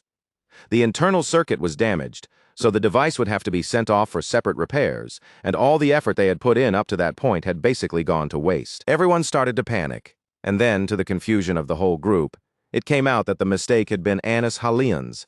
That revelation made the atmosphere grow even heavier. Anis lowered herself and apologized, saying she should have handled it more carefully. Her voice was stiff with embarrassment and guilt. But an apology was not going to magically fix a broken magic engineering device, and if things continued like this, there would end up being far too many A-class students. They had to come up with a solution before the problem turned into something much worse. Ed, however, calmly said that there was definitely a way to solve it. Clabius looked at him in surprise, clearly not expecting confidence at a time like this. Then Ed went on and clarified what he meant. In his view, the top fighter among them was obviously going to have to step up and contribute, much to that fighter's immediate horror. The poor guy cried out in dismay the moment he understood what Ed was implying, but by then, there was no backing out. The decision had already started moving forward. The class assignment exam was being held at the entrance to Oran Mountain, and the narrator posed a simple question. When did someone truly feel that they had arrived in Sylvania, the land of learning? The answer depended on who you asked. If you asked Tanya Rothstaler, she would say it was the moment she found herself standing shoulder to shoulder with classmates who were noble in the truest sense. For her, that was when Sylvania started to feel real. At this academy, even the princess and the chancellor were students just like everyone else, wearing the same uniforms and, at least in theory, leaving birth and status behind. That unspoken rule held firm across the school. But there was still one clear exception, and that exception was the Saintess Clarice, the spiritual pillar standing at the center of millions of followers within the Tello order. She was the kind of person whose very presence made the air around her feel different. So naturally, everyone bowed the moment they saw her, even as she gently thanked them and asked them to spare her the formalities. Her voice was soft, but it did nothing to lessen the reverence surrounding her. She even said that if everyone kept worrying so much about etiquette around her, the academy itself would become unbearably stiff. Because of that, people tried not to make too much of ceremony in front of her. The students expressed how honored they were to meet Saintess Clarice, and Tanya immediately took that golden chance to introduce herself as well. She knew a moment like this could not be wasted. Clarice seemed intrigued when she heard Tanya was a member of the Rothstaler family, and she mentioned that she had once baptized Crepin Rothstaler, the family patriarch. Still, she added that she had been very young at the time, so she did not truly remember it. Tanya quickly replied that the Saintess's blessing was a great honor to their family. Her words were neat and respectful, the kind expected from a noble daughter. Then she added that once she became an adult, she also hoped to receive baptism from the Saintess herself. Even as she said it, her posture was full of earnest anticipation. Clarice smiled warmly and said she looked forward to that day.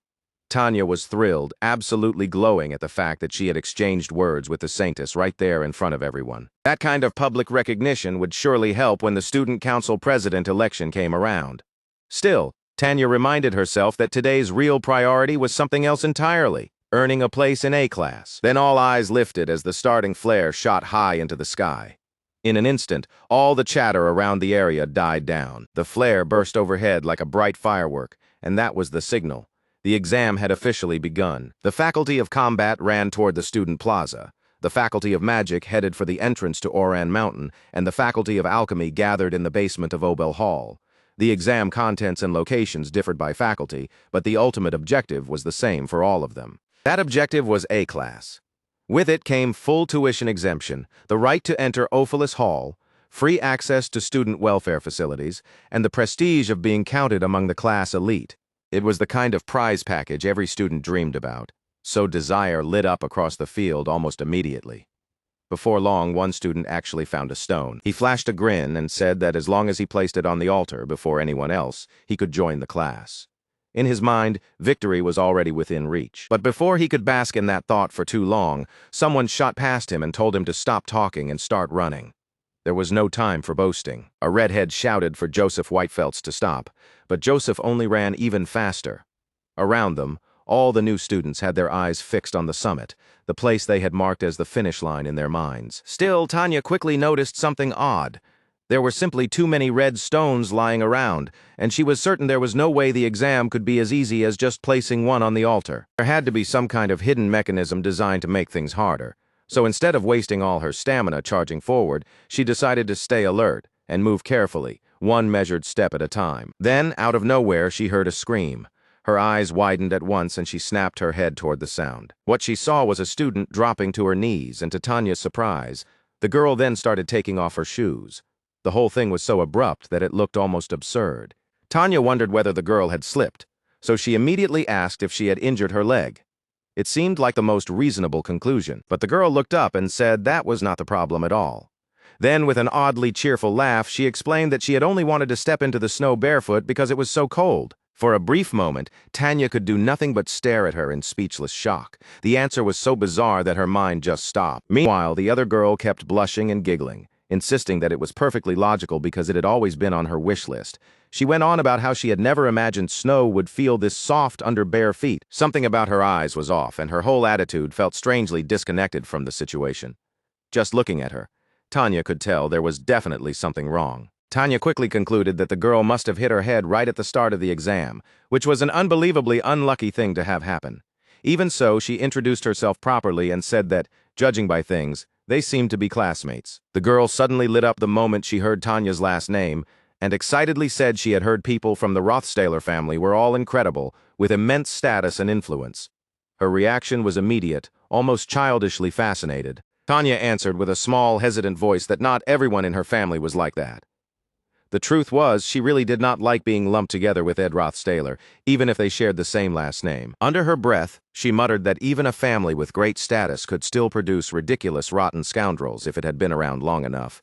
Noble blood did not magically keep filth from growing inside a household. She had seen Ed at the camp, and yes, he had seemed changed, almost reformed. But even after that, she still could not tell which one was the real Ed Rothstaler, the calm man she had met there, or the deranged person she had grown up fearing. That kind of fear, the kind carved into someone over years, was not something that simply vanished overnight. It stayed in the body long after the moment had passed. Meanwhile, the other girl kept talking, saying she did not think Tanya seemed like that kind of person at all. She added that Tanya was from a noble family, while she herself came from the countryside, so she felt she ought to be more respectful. Tanya quickly told her it was fine, because this was Sylvania, and in a place like this, status was not supposed to matter. The girl blinked in surprise, then her cheeks turned red with delight as she nodded and agreed. Yes, she said, this really was Sylvania after all. And she introduced herself as Kaliak. She explained that she came from a small eastern city-state called the Taranai Principality, that she did not really know much about the wider world, and that she wanted to apologize in advance in case she did anything strange. Places like this were completely unfamiliar to her. Tanya asked if they could just speak casually since they were classmates, and Kaliak brightened immediately and agreed. After that, Tanya reminded her that this was still an exam and they needed to hurry, and Kaliak nodded along without complaint. But then Kaliak laughed and said she was not especially worried about making the class, because getting in would only draw a lot of annoying attention to her. That was the final straw for Tanya. She could hardly believe this little country girl kept answering everything in such an unbelievable way. Before Tanya could properly respond, Kaliak suddenly grabbed her by the hand and cheerfully declared that if Tanya was interested in the exam, then she would help her. And while they were at it, she added, the two of them could become even closer. Then she simply pulled Tanya along with her, leaving the young noblewoman wide-eyed in shock as she was dragged forward through the snow. Kaliak laughed and said this was her first time ever having a friend her own age. Tanya, flustered out of her mind, shouted back that she was only letting this slide because it was Kaliak, but she would seriously appreciate it if her new friend pulled herself together. If Kaliak acted like this around the princess or the saintess, she would be in real trouble. Kaliak tilted her head and asked if that was really true, and Tanya let out a tired sigh before admitting that, honestly, she herself would be in trouble too. Then she told Kaliak not to overthink it and said they might as well keep moving. 30 minutes after the exam began, the red-headed student swore that he would be the first one to reach the summit. Wearing a determined grin despite the harsh climb, he forced his way upward and boasted that no matter how capable Joseph Whitefeltz was, his own stamina was on a completely different level. A moment later, he had to stop to catch his breath, thinking he might have pushed himself a little too hard with all that running, and that was exactly when a monster suddenly appeared right in front of him. It lunged at him with a scream that sounded like it was telling him to just die already, and the redhead instantly let out a cry of pain. The attack had come out of nowhere. Reeling back in shock, he wondered what the hell had just jumped out at him and scared the life out of him. Meanwhile, the one who had attacked him was also breathing hard. The redhead's hand trembled as he accused the attacker of using a dirty, cheap, pathetic trick that was completely unbecoming of a senior. He was furious, but there was fear mixed into that anger too. As Clabius Nortondale looked down at his own shaking fist, another realization hit him. This was actually turning out to be much easier than he had expected. He had complained bitterly that he had been roped into this kind of job all over again. To him, it felt like he kept getting dragged into nonsense. But Ed had assured him that this time, at least, he would not be working alone. That promise had been the only reason Clavius agreed at all. And sure enough, all across the mountain, multiple explosions began going off one after another. It was proof that the others were already moving too. Clavius and Anis Halilan had been assigned to cut the students off halfway up the mountain before they could reach the altar. If the first years could actually break through both of them and keep climbing, then they would have truly earned their place in a class. Anis felt this was partly her responsibility in the first place, since her mistake had caused the entire situation. So she had decided she was going to put everything she had into fixing it. Jix, being especially skilled with flight magic, had been put in charge of safety and oversight. That role suited him well. The paperwork needed to report the sudden change in exam conditions could be rushed through by Assistant Professor Claire Elfin, so she planned to head back down and write it all up once the exam ended. She had grown more capable with this kind of workload, and if she was willing to sacrifice sleep, it could be done. So the assistant professor was handling the documents, Jix was handling safety, Clavius was assigned to the southern entrance, and Anis was assigned to the northern one. After laying all of that out, the sharp teaching assistant turned and asked Ed what exactly he was going to do. Ed only muttered that he would stay here. His answer was short and plain, but final. More specifically, he would stand right in front of the altar itself and block the path there. He intended to become the last wall waiting for anyone who made it through the rest. Claire Elfin looked worried, since Ed still could not properly feel or use his magic the way he normally should. So she asked him honestly whether he was really going to be okay like this. Ed only mumbled that he had something in mind, then sat down where he was while the chaos spread across the entire mountain. All around them, the sounds of battle continued, with fighters yelling for their opponents to drop dead. As far as Ed could tell, everything was progressing well enough, so he quietly got to work repairing the purple vision disc with his crafting magic. His hands moved while the rest of the mountain burned with noise. Completely restoring the vision disc was not an easy job to begin with, and on top of that, his own magic had not even fully returned yet. The work in front of him was difficult from every angle. Even so, he calmly pulled out one of the magic stones packed with a large amount of magical power. That was the resource he intended to rely on. The stones being used for the exam were of extremely high quality, and if he made proper use of the altar, it would take time. But he could keep recharging his own magic little by little without stopping. Slow but continuous. His little fire spirit bounced happily beside him as if cheering him on, and Ed smiled the moment he saw it. He still could not hear what the spirit was saying yet, but even so, just seeing it there made him glad. Anis and Clavius were doing a good job buying him time, and he had more than enough magic stones to keep the repair process going. For now, the conditions were manageable. At the end of the day, his objective was simple. He was not going to let a single person pass this exam. After letting out a breath, Ed called out for the first-year students to come at him because his preparations were finally complete. He was ready for the next phase. By that point, many of the freshmen had already collapsed into the snow, completely drained after suffering one-sided beatings from their seniors. The mountain was already littered with exhausted bodies. The only ones still standing were the young noble lady and the new friend she had made along the way. The beast-like opponent in front of them admitted that he was getting a little tired himself, but it was obvious from his expression that he was in no mood to drag things out, so he decided he would end it quickly. That was the conclusion he reached without hesitation. And yes, the beast standing in their path was none other than their senior, Clavius Nortondale. The girls screamed the moment they saw him looming over them, his presence so overwhelming that he seemed larger than life. Then a sudden explosion rang out behind the furious second year, and Clavius turned around in surprise.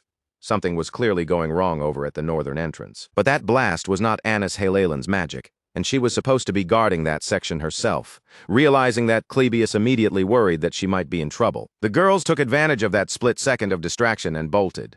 Clavius gasped and shouted after them to stay where they were, but they were already running. Anis Halen was talented enough to be recognized as a specialist in both practical work and academics. But when it came to straightforward combat, she was only a little above average compared to the best students in her year. Of course, that still did not make her an easy opponent for freshmen to overcome. But this time, Anis had run into someone who could genuinely match her. That opponent was Joseph Whitefeltz, and the difference in his presence was impossible to miss. With his gleaming purple magic and his striking purple hair, he looked like he belonged on an entirely different level, unlike his sister, who had to work herself to the bone just to become the top student in alchemy. Joseph Whitefeltz had become the youngest person ever to attain the rank of Magic Society researcher, and he could already use mid-rank magic freely.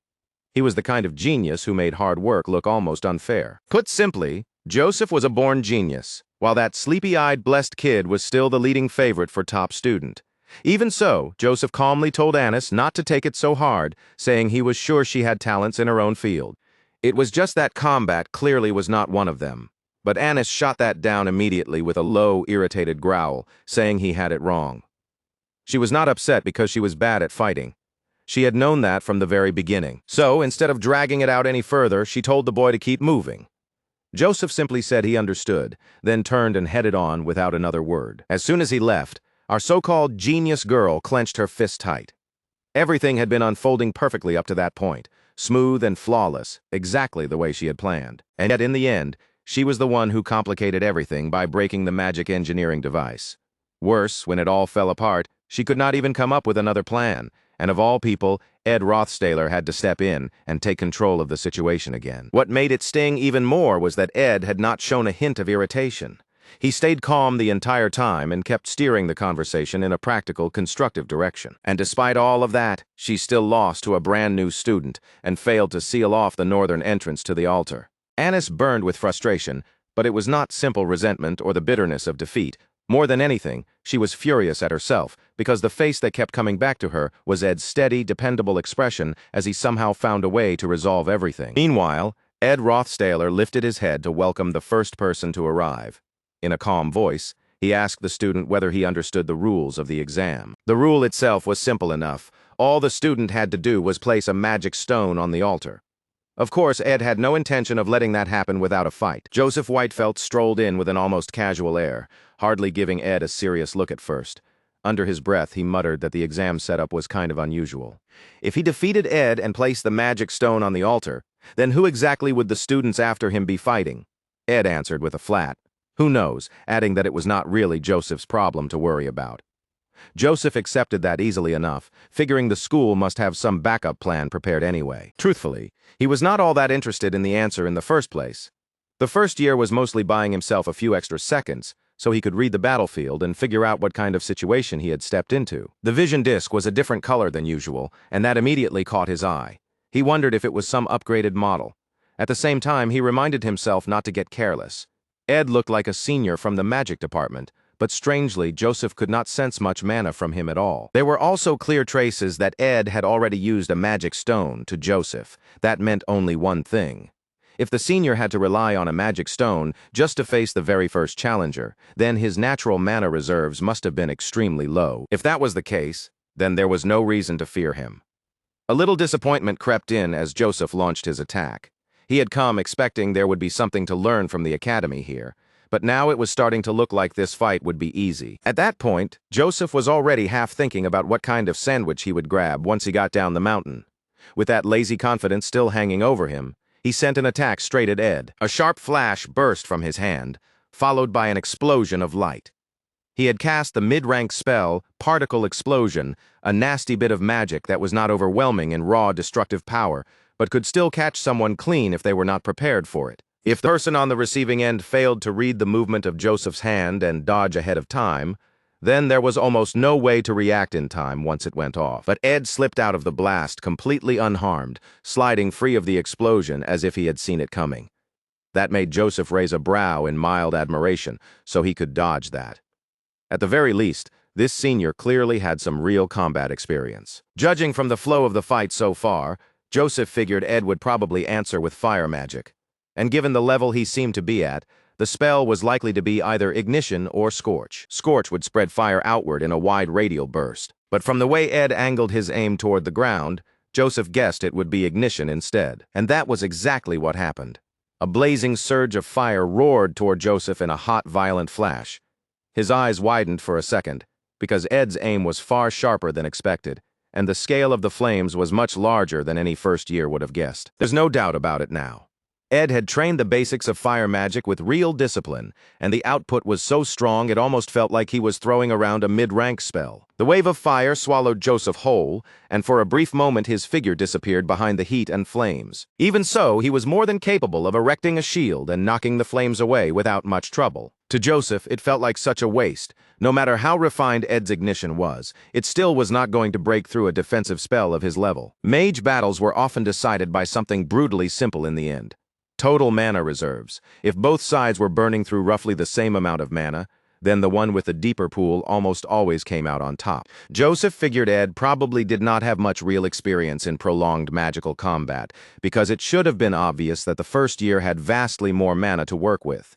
In Joseph's mind, the outcome was clear. Sooner or later, Ed would fail to block the incoming spells, or he would lose control of his own ignition the moment his mana ran dry. Battles between mages could be subtle and deep, layered with calculations and timing, but in the middle of all that, Joseph was caught off guard when Ed suddenly called him by name. Then, almost before he could process it, a giant fire-wreathed figure came rushing after him like some monster born from the flames. As he closed the distance, Ed made it crystal clear that Joseph's defensive magic circle might stop spells, but it could not stop raw physical force. That towering fire monster was Ed himself, and he smashed straight through the stunned student's shield without slowing down. He grabbed Joseph by the shoulders, yanked him in close, and drove his knee straight into the first year's face. And while doing it, Ed scolded him for making one stupid assumption. Just because both of them were mages did not mean the fight had to stay a clean textbook duel between mages. With his eyes glowing through the heat, Ed looked down at him from above. Joseph stumbled and slid backward across the ground, scrambling to regain his balance and clear his head. Groaning, Joseph held his aching cheek and stared in disbelief. Ed had pushed through fire itself to get to him, and Joseph could not understand how that was even possible. That was enough to make him swear to himself that he would not be careless again. Tightening up, he began casting mid-rank ice magic, only for Ed to answer by sending another huge wave of ignition crashing toward him. Joseph's eyes sharpened in surprise when he saw fire magic coming at him yet again.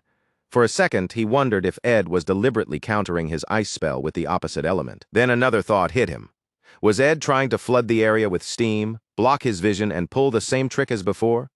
But Joseph was not limited to one element, and there was no way he intended to get caught by the exact same setup twice. So he fired back with Scorch, hurling blazing heat and sheets of fire directly at Ed. The flames erupted massively, scorching everything they touched and washing the entire area in a thick orange blur of heat.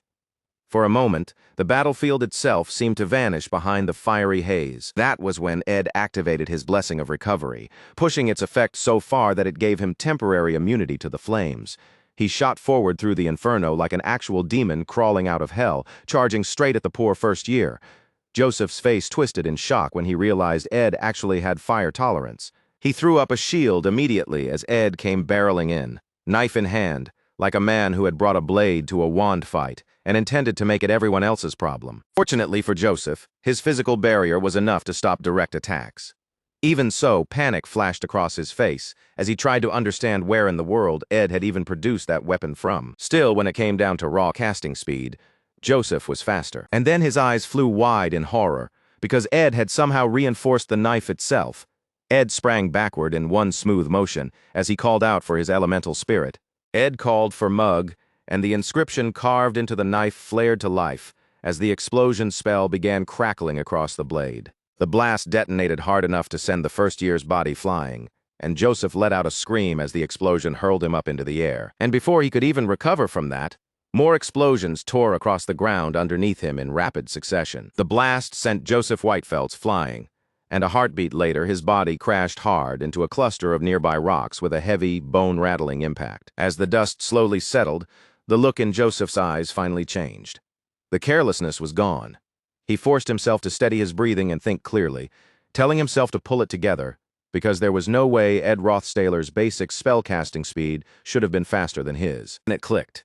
Ed was not just using ordinary magic. He was using spirit magic too. What Joseph had just witnessed was not simple explosion magic at all, but a spirit-based formula woven into the fight. And once Joseph realized that, the whole exchange finally made sense. Ed had charged straight through Scorch with his own body because he had the spirit magic known as Blessing of Recovery. He had even hidden the form of his spirit inside the flames on purpose, but now Joseph could see it clearly. Mug was there, and Ed was mixing spells with spirit magic in a way Joseph had completely failed to notice. And on top of that, there were still those magic engineering tools Ed had not even bothered to use yet. Leaning against the tree he had slammed into, Joseph let out a pained groan, the weight of the situation finally starting to sink in. At that point, Joseph honestly had no idea what kind of person he was dealing with anymore, while Ed stood there in front of him, upright and unshaken. With a tired hand, Joseph let the magic stone slip from his fingers and admitted defeat, saying plainly that he had lost. Ed remained standing before him, his eyes following the magic stone as it rolled across the ground. But the moment Ed's attention shifted to that stone, Joseph seized the opening. In a sudden burst, he lunged forward and launched a sneaky counterattack straight at Ed. At the same time, the first year activated the mid-rank spell Ice Spear and drove its aim directly toward Ed. Ed had already read the move, though, and he slipped out of the way with ease before the attack could catch him. Joseph still refused to let it end there. With a ragged yell, he threw himself forward and swung his fist. And this time, he actually managed to drive that punch right into Ed's face, which made the scene feel even stranger, because Joseph was someone who had spent his whole life buried in magical study. He was never supposed to be the kind of person who could make any real difference with a punch. But in the next instant, the truth of what happened became clear. Joseph's strike had not connected the way he thought it had, and a dark current of wind began swirling around them. Joseph's eyes widened on the spot, stunned and confused as he tried to understand how that could possibly be happening. Then a massive spirit beast roared out from Ed as the protection of the wind activated automatically, just as it always did whenever it detected an unexpected attack. The moment that defense triggered, the attacker was meant to be hurled away by the force of the wind. And that was exactly what happened, as poor Joseph was blasted backward through the forest. He was thrown inside that tunnel-like surge of wind and sent smashing into another tree deeper in the woods. This time, the impact was so violent that the tree itself cracked and broke apart. Joseph's whole body trembled. He was bruised, battered, and obviously in pain, but even then he still would not surrender. Gasping for breath, he raised one shaking finger, its tip charged with magic, and tried to keep fighting. And then his strength finally gave out. He collapsed in exhaustion right in front of Ed, and the magic stone shattered. This time, for real. Joseph accepted the outcome and admitted his defeat. Ed looked at him and muttered that he had done well, that the way he went out had been impressive. It was a good call, and somewhere in the middle of all that chaos, the first year had still managed to land a hit. After that, Joseph lifted his head and asked Ed for his name. Ed turned to the central spot where he had been waiting before, then settled himself back into his seat. Without making a big show of it, he gave his answer. His name was Ed. Ed Rothstaler. With that done, Ed left the defeated first year in Anis Halilan's hands so he could be taken away and treated. Meanwhile, somewhere else, inside a carriage rolling along, Jix Effelstein was suddenly asked why he had chosen to enter the magic faculty. The wolf boy looked genuinely surprised by the question, but the girl with him pressed on, saying that if he had gone into alchemy or the combat faculty instead, he probably would have become the top student there. It bothered her that he had passed up so many advantages because of her. Jix only smirked at that and said he never put much value on becoming the top student in the first place. Maybe he could have pulled it off in alchemy, sure, but not in the combat faculty. And the reason for that, of course, was the group of second years waiting ahead. The #1 student in the combat faculty was Clabius Nortondale, and he had just now finally been knocked flat. That top combat student lay there in a daze, blinking through the impact and trying to figure out what in the world had just hit him. Someone hurried over in a panic, asking if he was all right, whether the holy magic had been too strong, and whether anything had been broken. Another voice immediately said to leave Clabius to them and urged the two students to keep moving and continue their exam. Clabius cursed under his breath and someone nearby shouted at him to get a hold of himself. But the combat student was completely drained. He could not even imagine how anyone was supposed to block something like that. By then, there were only 20 minutes left before the end of the exam. And by that stage, everyone involved had already been pushing themselves to the limit. At last, the two girls made it to the centerpiece where Ed was waiting. The moment they arrived, both of them froze in shock at the sight of him standing there at the finish line. This was the final exam stage, and all around him lay a mound of defeated students. Ed did not waste time with ceremony. He simply said he would get straight to the point. The man who had once been nothing but an object of fear and hatred to that noble young lady was now standing right at the center of the exam itself. Bruised, bloodied, and worn down, he looked straight at them and bluntly told them to just give up. The Saintess Clarice had two dreams. In one of them, while she was praying quietly at the church, A priest told her that true nobility was born from the unwavering belief a person carried and protected for their entire life. That teaching said a person was supposed to become like a blank slate.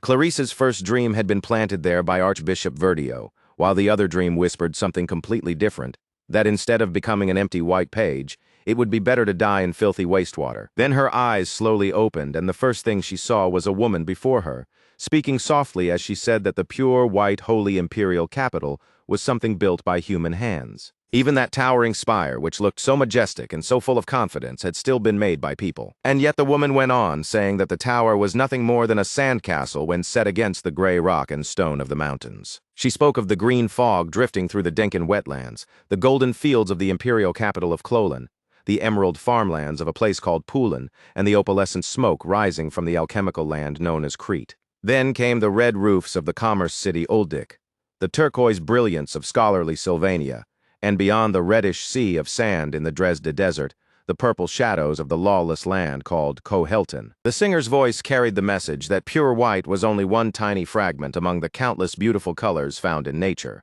That singer was Adele Saris, the woman once placed in charge of the Holy Fire. After she left the order, she started calling herself a romantic, though no one really knew how she managed to slip so freely from one building to the next. The whole world had gone quiet and fallen asleep. That self-proclaimed romantic would often stand beneath Clarice's window and sing to her in the night. The dream the Saintess carried with her after those nights was a dream of the outside world, the one her only friend would whisper about while the two of them looked up at the stars. It was a life that sounded painfully ordinary in the best possible way.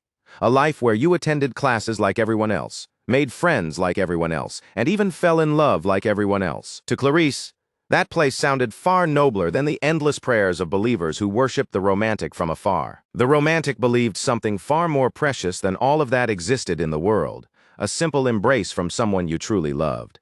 She smiled with a brightness that felt almost like moonlight pouring down from above, and after leaving the order, Adele Saris joined Sylvania. Then, whenever vacation came around, she wandered across the world just as she still did now. And after that beautiful blonde woman disappeared from her life, Clarice returned to those places Adele had described, visiting them again and again inside her dreams each night. At the end of every one of those dreams, the Saintess would share a deep, wordless embrace with someone, and then the two of them would walk away together along the road she had once traveled alone. That imagined journey overflowed with color, the complete opposite of the pure white life Clarice had always known.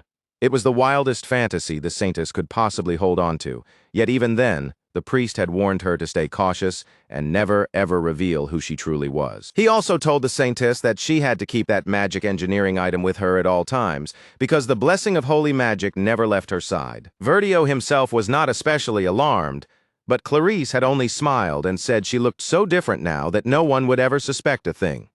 Even so, Archbishop Verdio reminded her that there was never anything wrong with being careful. So coming to the academy through arrangements made by the order became the most natural way for her to slip away from that old life. And sure enough, nobody paid any special attention to Clarice as she sat quietly on a wooden bench by the road near the faculty building.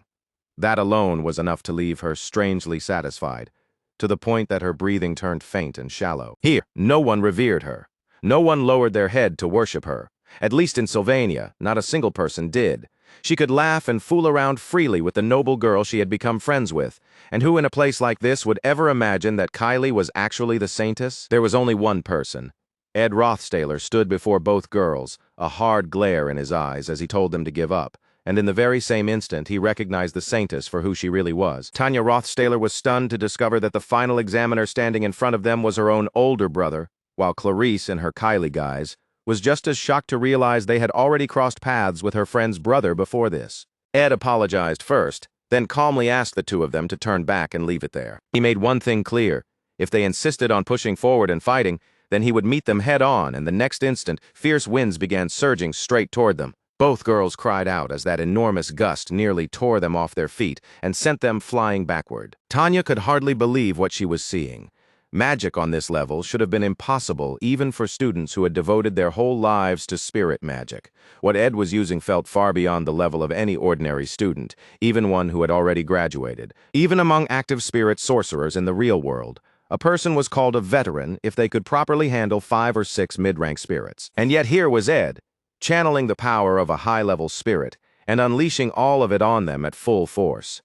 It was overwhelming to the point of being unreal. Panicking, the bob-haired saintess immediately blurted out that she would surrender and begged Tanya to think rationally. For a second, Tanya could tell that her friend was right. The moment that high-level spirit pressed down on her, the old trauma of facing something like that came surging back into Tanya's mind once again. Even so, she ground her teeth together. That inherited Rothstailer stubbornness, refusing to let her back down. Because in her mind, if she turned around and left now, then it would mean nothing had changed at all from the miserable past she had spent under her brother's shadow. So Tanya said she did not know what Kylie intended to do, but as for herself, she had no intention of giving up. A person born into high rank and noble status always carried a certain burden and responsibility with them, and Tanya could still remember exactly what her brother had been like 2 years earlier. Because of that, she also knew there had to be a limit to how much he realistically could have improved in that amount of time. She refused to believe that someone who once could not even use elementary magic properly could suddenly be wielding a high-level spirit. In Tanya's eyes, the power in front of her had to be fake somehow. It did not matter if it had taken the shape of a giant howling wolf made of wind. It did not matter if every gust and roar felt terrifyingly real. If there was some trick behind it, then Tanya had already decided what she needed to do. She would ignore the wolf's relentless wind and go straight for the real target, the main body standing behind it. Kylie cried out as the gust lifted them both, and Tanya's eyes went wide in shock. She threw up her arms to shield her face, surprise and fear mixing together as she struggled to understand how something like this could possibly be real. Then her eyes opened wider still because she finally understood. What stood before them truly was a high-level spirit, and the one controlling it from the heart of that storm was her brother himself, battered, torn up, and exhausted, but still standing there without yielding. The force of the wind hurled both girls backward. Kylie went flying outright, while Tanya barely managed to catch herself and stay upright. Even in the middle of all that chaos, Kylie could not hide her amazement, blurting out that the person they were fighting was Tanya's brother. The young saintess had always carried a certain image of nobles in her mind. To her, noblemen were supposed to look neat and polished, smile generously, and move with effortless grace. So when she heard that the man who seemed to be the complete opposite of all that was a son of the Rothstailer family, Kylie became absolutely convinced of one thing. Ed Rothstailer had to be a scoundrel. Even a bob-haired girl like her, someone who knew almost nothing about the world outside the holy imperial capital, and was not especially quick on the uptake, could still feel that unpleasantness coming off him. She remembered what her new friends had told her too, that ridiculous scoundrels could appear in noble families no matter how lofty their status was. And judging from the deep, bitter hatred Tanya showed toward him, the saintess felt even more certain that Ed really was a bad person. So Kylie forced herself back onto her feet and told the blonde noble girl to do what she had already been trying to do from the start. Go straight for the real body. As for herself, Kylie said she would gladly play the bait. After all, she had mentioned before that she had a strange constitution, which meant that outside of special cases, she definitely would not die. Naturally, Tanya hesitated. She was worried about her new friend taking a serious injury, especially when Kylie had already made it clear she was not even that interested in the exam itself. But Tanya had also already said that Ed was a truly awful person, and for Kylie that was not something she could just overlook and let pass. More than that, Tanya was the very first friend Kylie had made since arriving at Sylvania. And to her, that mattered more than almost anything. Under normal circumstances, Tanya would have brushed that kind of declaration off immediately and told the other girl not to say something so absurd. But Tanya had already seen Kylie fight on their way up to the altar. A combat faculty senior had charged at them like some demon, and in the next instant that attack had been instantly deflected by a strange flash of light. That was why Tanya had begun to suspect that her new friend possessed some kind of unusual power. What shocked the young noble girl the most, though, was that this same timid friend of hers, the one who frightened so easily, was now the one rushing to the front and taking the lead. Tanya honestly found herself wondering whether Kylie had always been this brave. But that question answered itself almost immediately, because the bob-haired girl burst into tears while running straight at Ed. Of course, Kylie was terrified as she ran straight toward that giant wolf made of wind. The wolf almost seemed to let out a weary sigh when it saw the girl rushing closer. But then its eyes suddenly widened, as if it had realized something too late. And in the next instant, a golden light wrapped around Kylie. The moment the beast tried to strike her with its paw, that paw was sliced open instead. Kylie had triggered the blessing of holy magic, a mid-rank power that automatically activated the instant any hostile being tried to harm her. The wind wolf threw back its head and let out a howl of pure, overwhelming pain. Then even greater gale exploded across the mountain. a crushing wave of wind so violent that it pushed down against even Kylie and the protection of her holy magic. She cried out as the storm smashed into her, her body curling up instinctively inside a small golden barrier while the wind tossed her around like a leaf. From where he stood, exhausted, bruised, and barely holding himself together, Ed Rothstaler watched the scene and asked if that was really all they had. But before the moment could settle, someone answered him by making it clear she had not given up yet. It was Tanya Rothstaler. She came at him with an attack of her own, launching a basic spell straight in his direction. The blast shot forward and struck Ed cleanly, knocking him right off his already battered feet. His body was thrown up into the air. Tanya panted sharply, breath catching in her throat as she stared. Then shock hit her all at once when she realized her brother had vanished into the storm. A moment later, Tanya noticed the vision disc. At the same time, arrows started flying at her so fast and so close that she was forced down onto one knee. Her eyes widened as she saw those blue magic arrows coming at her, and then a voice cut through the tension, telling her to stay still. Tanya froze in disbelief. She could not believe that the brother who once could not even properly grip the hilt of a sword now somehow knew how to use a bow. And yet there he was, broken, bloodied, and still fighting. Ed stood there, aiming those arrows directly at her. He told her the first shots had only been warnings, and that the arrows he fired were made out of magic. Tanya's eyes opened even wider as the thought struck her head on. Was this really her brother, Ed Rothstaler? She stood there panting, fear spreading across her face, and it felt exactly like it had back then, as if he were still towering over her with the same unreachable power. Tanya shut her eyes tight, and a single tear slipped free when she thought, with crushing bitterness, that nothing had changed at all. No matter how hard she tried, no matter how stubbornly she fought against it. In the end, she would still just be his powerless younger sister, someone who could do absolutely nothing. And then, instead of crushing her with more force, Ed simply remarked on how hard she had worked. Her eyes opened in surprise. Ed apologized and told her there was a reason he could not allow her to pass this exam. He added that he could not go easy on her just because they were family either. In fact, he said, if he had held back simply because she was his sister, she probably would have hated that even more. As he spoke, Ed knelt beside her and crushed the emerald-colored gemstones in his hand. Tanya looked up at him in confusion, thrown off by how unexpectedly gentle his voice had become. But Ed kept going, openly praising her and saying she had been incredible. He told her that if he had been in her place, he would have turned around and run a long time ago. What impressed him most was that she had faced him all the way to the end, even if this had been only a vision.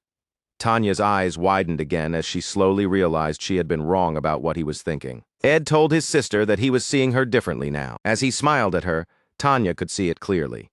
He really was impressed by this side of her, and in that moment, she became certain that something about her brother truly had changed. Ed smiled and told her that even if it had only been an illusion, she had still fought him to the very end.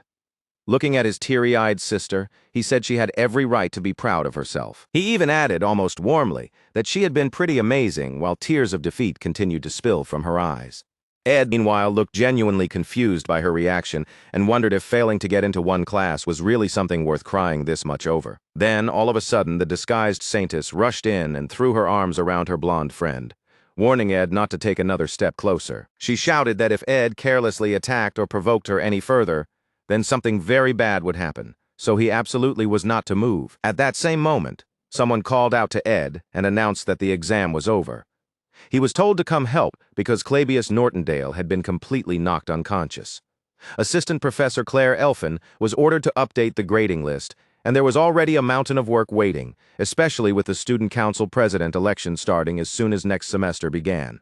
With the exam finally over, the little bob-haired saintess let out a wave of relief, but something about her voice sounded slightly different now. She looked over in horror and saw that her hair was already beginning to shift from white back to brown. That was when she realized the transformation magic was unraveling. Then it hit her. It must have happened back when she was fighting Ed, when the special charm she relied on had been knocked away. She needed to keep that magic engineering item on her at all times if she wanted the transformation to stay intact. At this rate, her identity would absolutely be exposed before Claire Elfin got any closer. Claire noticed that something was off, and Kylie immediately started panicking. Convinced that her identity was about to be revealed and that her school life would end before it had even truly begun. But then Mug suddenly came flying over and dropped the golden item into Ed's bruised hand. Without drawing attention to it, Ed quickly handed it back to her while deliberately looking away. He told her to be more careful not to lose her belongings, and for a split second, it sounded like he had almost addressed her by her true title. Riley could only stare at him in shock, caught completely off guard by that quiet act of kindness. Right after that, Claire asked Ed why he was so badly injured, but he brushed it off and insisted he was fine, and so the class assignment exam came to an end.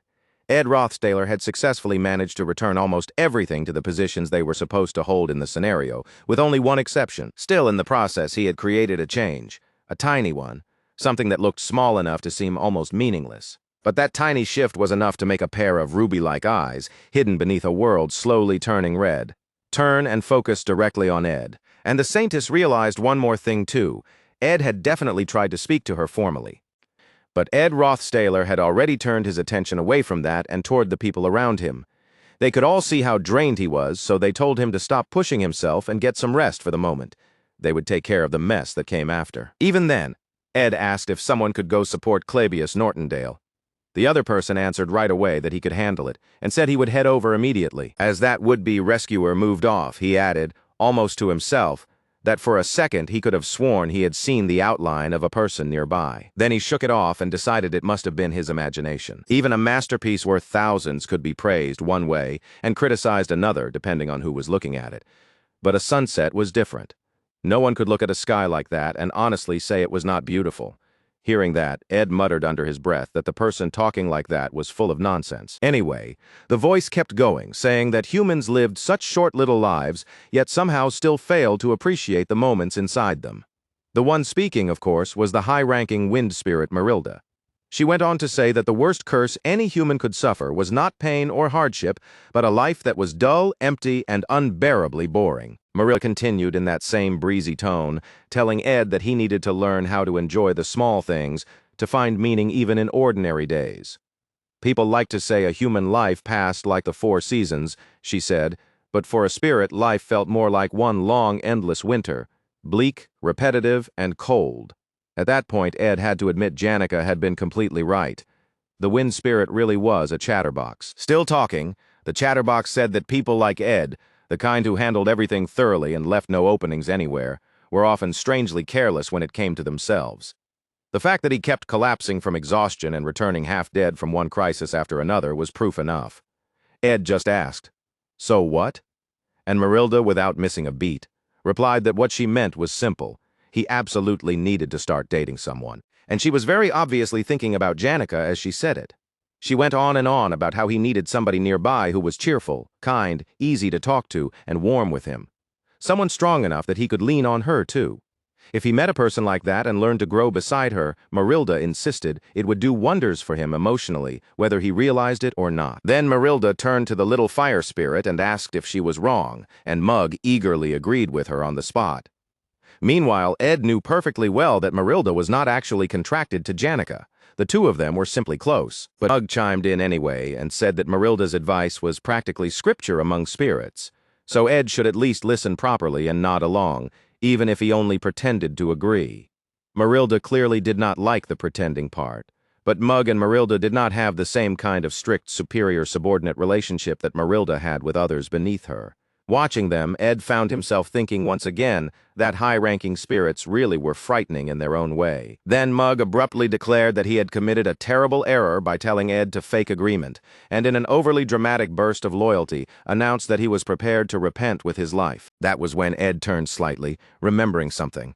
Janica had seemed a little down lately, and he asked Marilda if she knew the reason for it. Marilda let out a soft, amused laugh, and asked if he was worried about his friend. Of course, Ed was worried. But Marilda only grinned and said she could not tell him something Janica herself had not chosen to tell him yet. That only left Ed even more confused, though the high-ranking spirit reassured him and told him not to worry too much. Even a famed spirit sorcerer, she said, needed to experience winter once in a while. Janica had to go through that season herself, to endure the process of growth and understanding that came with it. After all, the world was not some neat little fairy tale. A lot of people simply had to endure the cold until spring finally came. At last, Ed pushed himself up from the ground.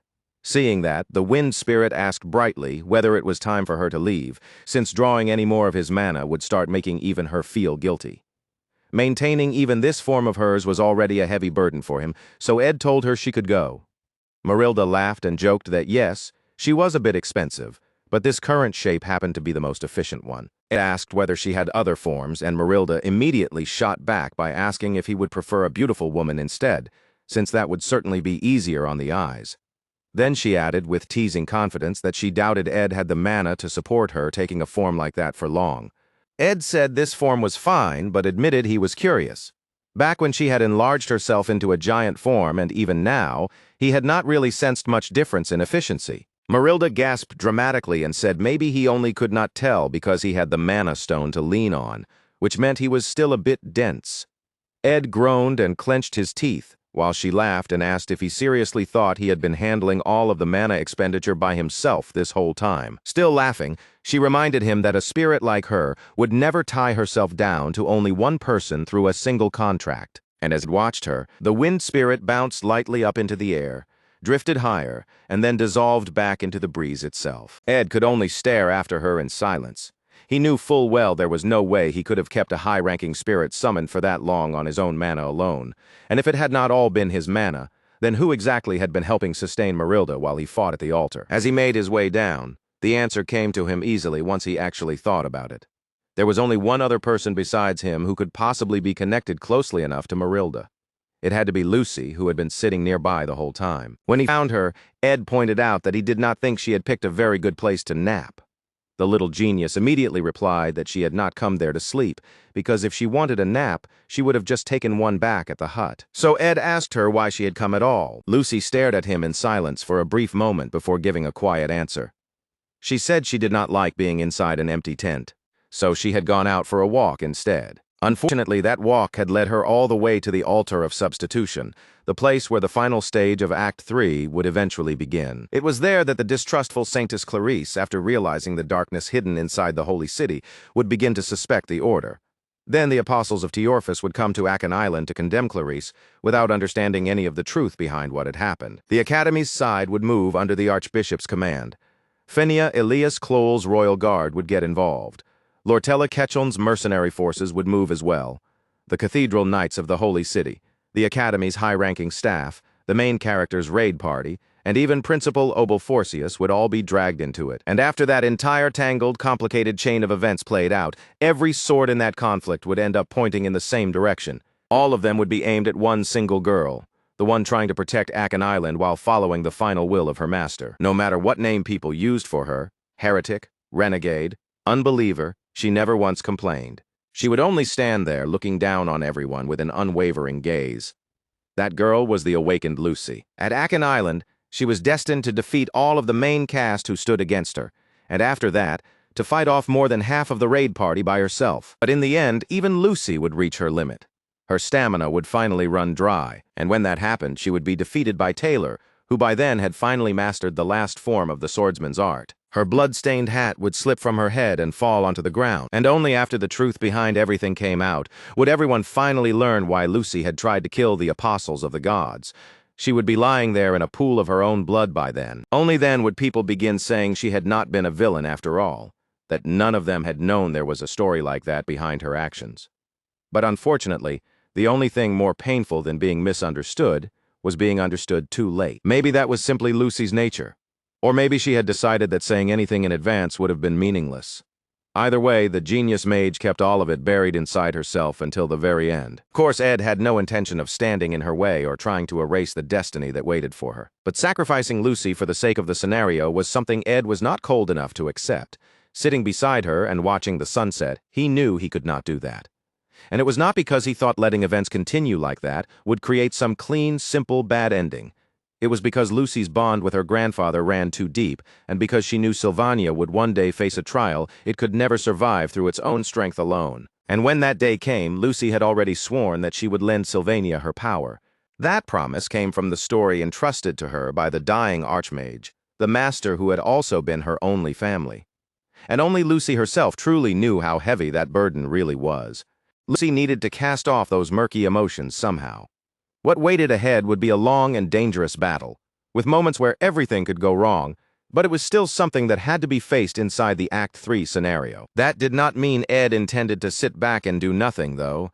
As the sunset deepened around them, The little mage rested her hand on his lap and quietly told him that she had found something recently. Ed couldn't help smiling when Lucy quietly curled up and rested her head on his lap.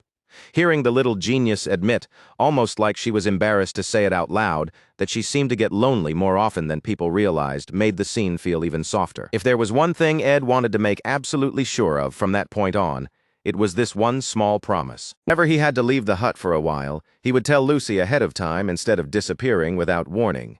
He knew that much at least was something he should never overlook. Not long after that, someone came back much earlier than expected and immediately explained that she wanted to get out of that place as soon as possible. The urgency in her voice made it clear she had no intention of lingering there. With a bright smile, Clarice happily held out a present. Most people tended to assume Anis was the one from a noble family because of the way she carried herself. But the truth was that Clarice was actually the one born into a fairly well-known Viscount house. Belle was visibly touched to receive a gift from the red-haired noble girl. After that, Clarice stretched out lightly and said this was the one place her heart truly called home, a place where she always felt calm and at peace. Still, there was something she had to do next, since she had not seen her academy friends in quite a while. Clarice said she needed to go visit them, and she had already finished preparing everything for a tea party with her two best friends, Anis and Janica. On top of that, she had brought plenty of delicious snacks with her. With that, the cheerful redhead set off first, already bubbling with excitement at the thought of seeing them again after so long. She had so many things she wanted to tell her friends, and more than anything, she couldn't wait to let them try the blueberry pie she had brought along. But the moment Clarice skipped away, Belle's hand suddenly tightened around the box she was holding until it crumpled. A cold sweat broke across Belle's face as horror washed over her. She had realized far too late that the blueberry pie tasted like sand. When Clarice finally arrived at the tea party, she froze in shock. She couldn't understand why her two closest friends were sitting there like raging flames in human form, barely speaking to each other at all, and she immediately started worrying that they must have had a serious fight. Janica and the genius teaching assistant Anis would sometimes bicker, sure, but it had always been playful before. This time, though, the air felt completely different, and the tension was so heavy it intimidated even Clarice. She wondered if she should try making a joke to lighten the mood, but even with no idea what the right thing to say was, she still nervously tried to break the ice. Then, all of a sudden, Janica spoke first. The moment she called out Anis by name, Anis visibly flinched like she'd been struck by the sound alone. Janica looked straight at the teaching assistant, hurt shining plainly in her eyes, and asked the question she had clearly been forcing herself to hold back. She wanted to know if Anis had really gotten a hug from the boy she liked. Ed Rothstaler was 18 years old, a third-year student, and after surviving on sheer grit for a full year, he had reached the level of a high-ranked spirit summoner. For someone who had clawed his way up from the margins, that alone was no small achievement. His stamina, intellect, talent, willpower, and even luck were all sitting at pretty respectable levels by now. On top of that, he had just finished building a wooden wall meant to block the wind around his camp. The problem was that work like this no longer raised his stats or his production proficiency anymore. Since this kind of crafting had already fallen beneath his current level, Ed found himself wondering what he should make next if he wanted to keep growing while he worked. As he pushed the hair out of his eyes and looked over the structure, he told himself that being thoroughly prepared for brutal winds was still the right call. Whether it helped his growth or not, caution was never wasted out here. Right then, someone arrived and called out that it was a relief to see he looked healthy. Ed glanced over and asked Belle if she had come to take Lucy back, especially when Lucy already looked on the verge of tears like a little kid being dragged off to school. Belle explained that the academy had introduced a new rule. During the snowstorm, students were only allowed to leave the dormitories if it was absolutely necessary. So she had come to retrieve the little genius. Belle went on to say that Lucy was considered the student most likely to try escaping under those conditions, which was exactly why she needed the closest supervision. To make sure of that, the academy was even planning to rotate staff members on watch throughout the entire week. Even while Lucy let out a miserable, drawn-out whine, Ed understood the situation perfectly. There wasn't really anything unreasonable about what Belle was saying. Ed answered her in the same polite, formal tone as always, saying he would continue to speak respectfully. Even in a situation like this, he wasn't about to suddenly drop his usual manner of speech. Belle then looked around the camp and asked him, more seriously this time, whether he could really endure a week-long snowstorm in an environment like this. She added, a little hesitantly, that it might be presumptuous for her to say so, but she honestly didn't think a windbreak like this would be enough to protect him. Ed quietly replied that he hadn't built it to shield himself anyway. It was mostly there to protect his supplies. He explained that he had also considered the possibility that the hut itself might take damage, so he had run twine across the roof and tied it down tightly to the ground to keep it from being torn up by the storm. On top of that, he had already gathered up all of his hunting traps and tools ahead of time and moved every last one of them inside the hut. He had prepared as much as he could before the weather fully turned. As for the week of the snowstorm itself, Ed said he was planning to spend that time focusing on magic engineering research over at the Spirit Library. He already had a clear use for the days ahead, so he reassured Belle that he actually had another place where he would be staying during the storm, and because of that, she really didn't need to worry about him too much. Hearing that seemed to ease Belle's mind at least a little. Watching her reaction, Ed remarked that she seemed especially anxious, probably because this was her first time dealing with a snowstorm while working from the administrative side of things. Belle admitted that she truly was worried, but then she added that there was actually something else about Ed that had been bothering her too. By that point, Lucy had finally stopped resisting and gone quiet. In the end, though, Belle decided against saying anything more. She thought it would be overstepping her place to bring it up, and somehow that only made Ed more uneasy than if she had just said it outright. All Belle could do was let out a sigh and wish Ed the best of luck, while somewhere else the fire burning between Janica and Anis only kept blazing hotter. With despair hanging openly in her eyes, Janica finally gathered the courage to ask the question she had been dreading. Even forcing the words out seemed to take everything she had. Clarice stared in shock, then quickly turned toward her genius friend, looking for some kind of explanation on Anis's face. But Anis was sweating so badly she looked like she was about to collapse on the spot. She sat there speechless, stiff, and painfully guilty, unable to deny how awful the timing looked. Clarice's thoughts were in complete chaos as she looked back and forth between the two of them, desperately telling herself there had to be some misunderstanding, and that maybe the spirits had gotten it wrong. But then Anis flat out admitted that she really had flirted with Ed Rothstaler, and the moment the confession landed, Clarice's attempt to reassure herself shattered into pure disbelief. After that, Anis immediately slipped into a shaky stream of apologies. She told Janica she was sorry and hurriedly explained that at the time, she hadn't trusted Ed Rothstaler in the slightest. She practically blurted it out, saying he looked like a complete playboy.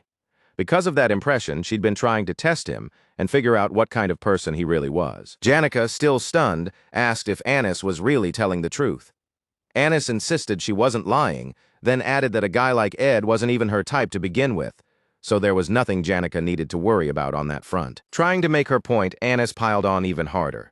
She said Ed looked like a thug, acted arrogant about everything, and was always muttering complaints under his breath. She even added that he lived in a completely selfish way, and she honestly couldn't understand why she would ever want a man like that. Of course, hearing someone talk that way about the boy she liked only hurt Janica more.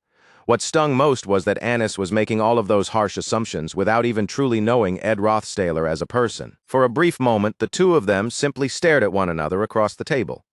Trapped between those clashing emotions, Clarice could do nothing but sit there in the middle. Then Anis let out a long sigh and lowered her head.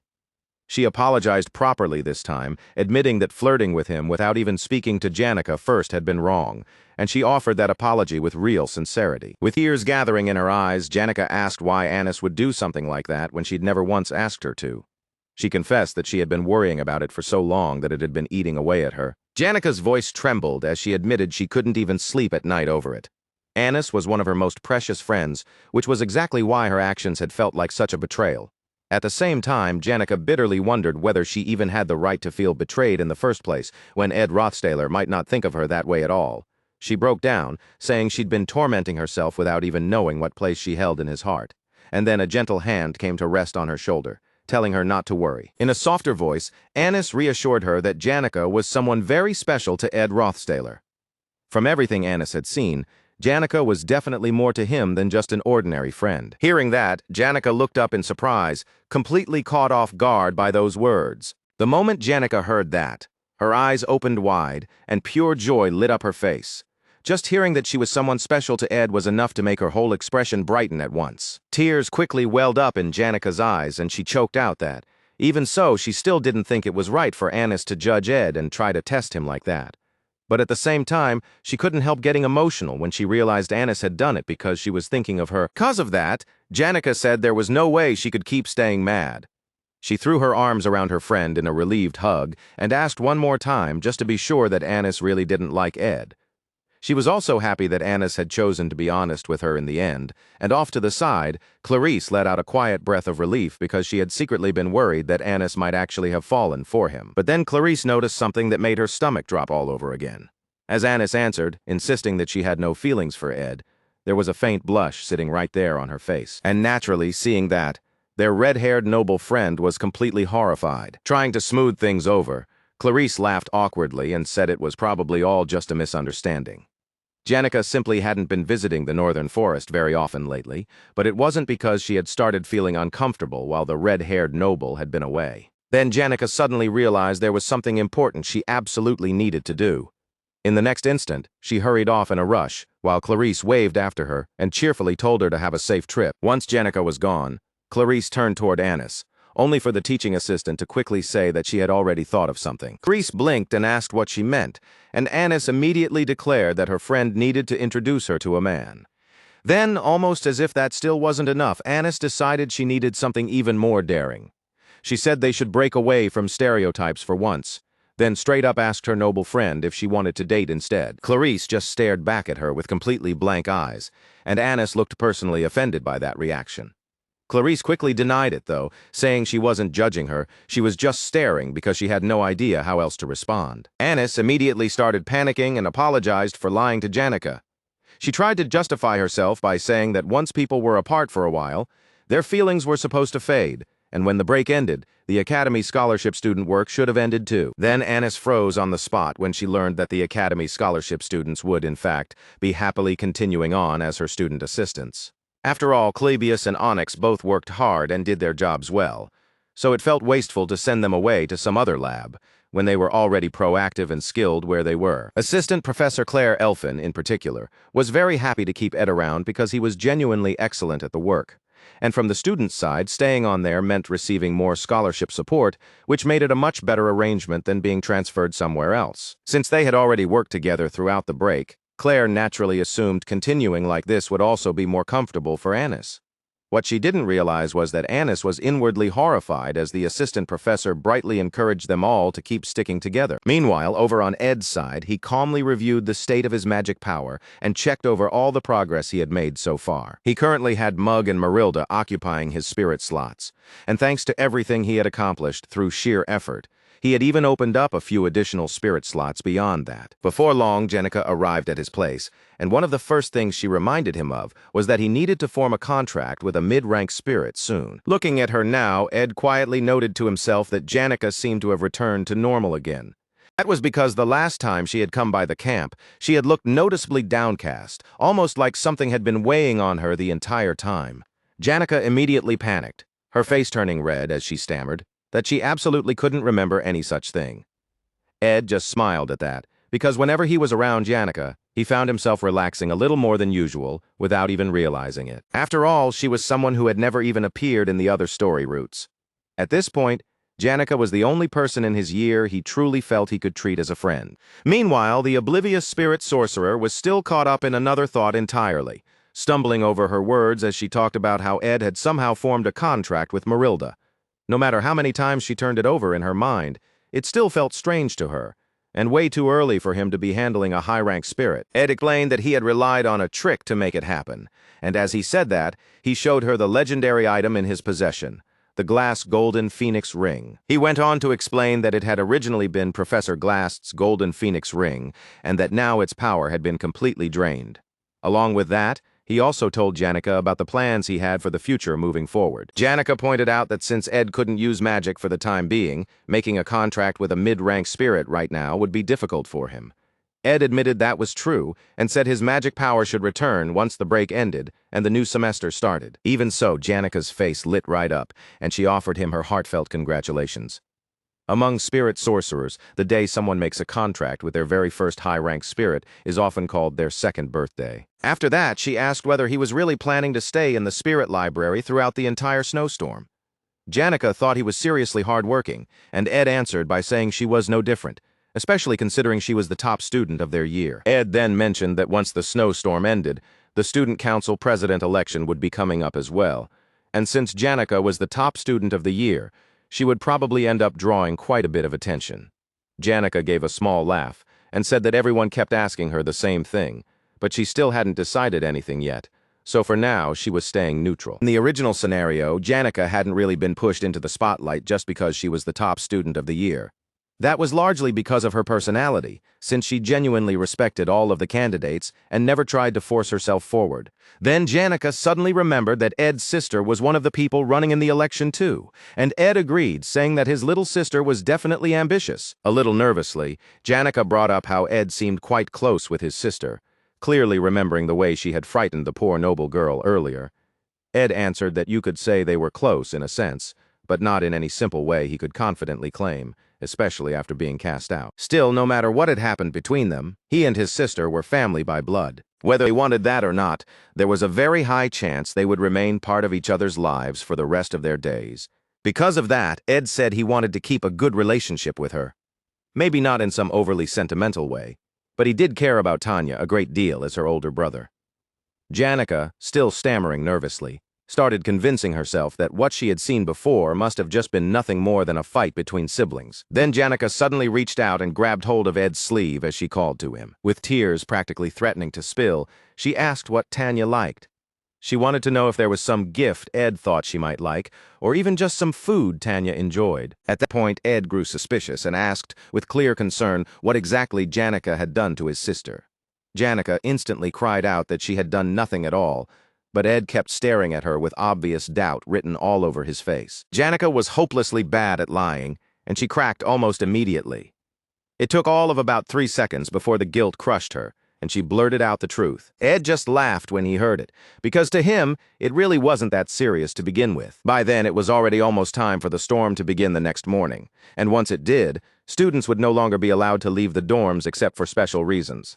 So if anyone had business they absolutely needed to take care of outside, they would have to request permission through a maid. Elsewhere, the little saintess clutched the item tightly in her hands, unable to shake the memory of what had happened a few days earlier. What she had seen in that third-year student, Ed, had definitely been frightening. But more than fear, what lingered in her chest was a deep, uneasy discomfort.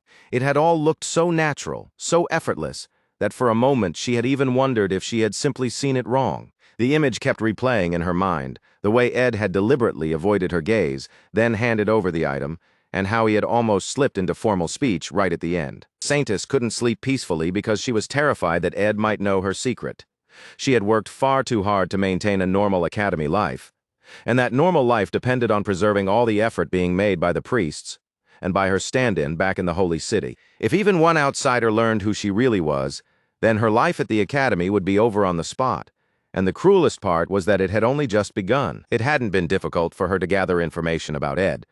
Everyone who had reached the altar had crossed paths with him at some point. The first years mocked one another over failing to make it into Class A, and one student remarked that the senior he had fought was no ordinary human.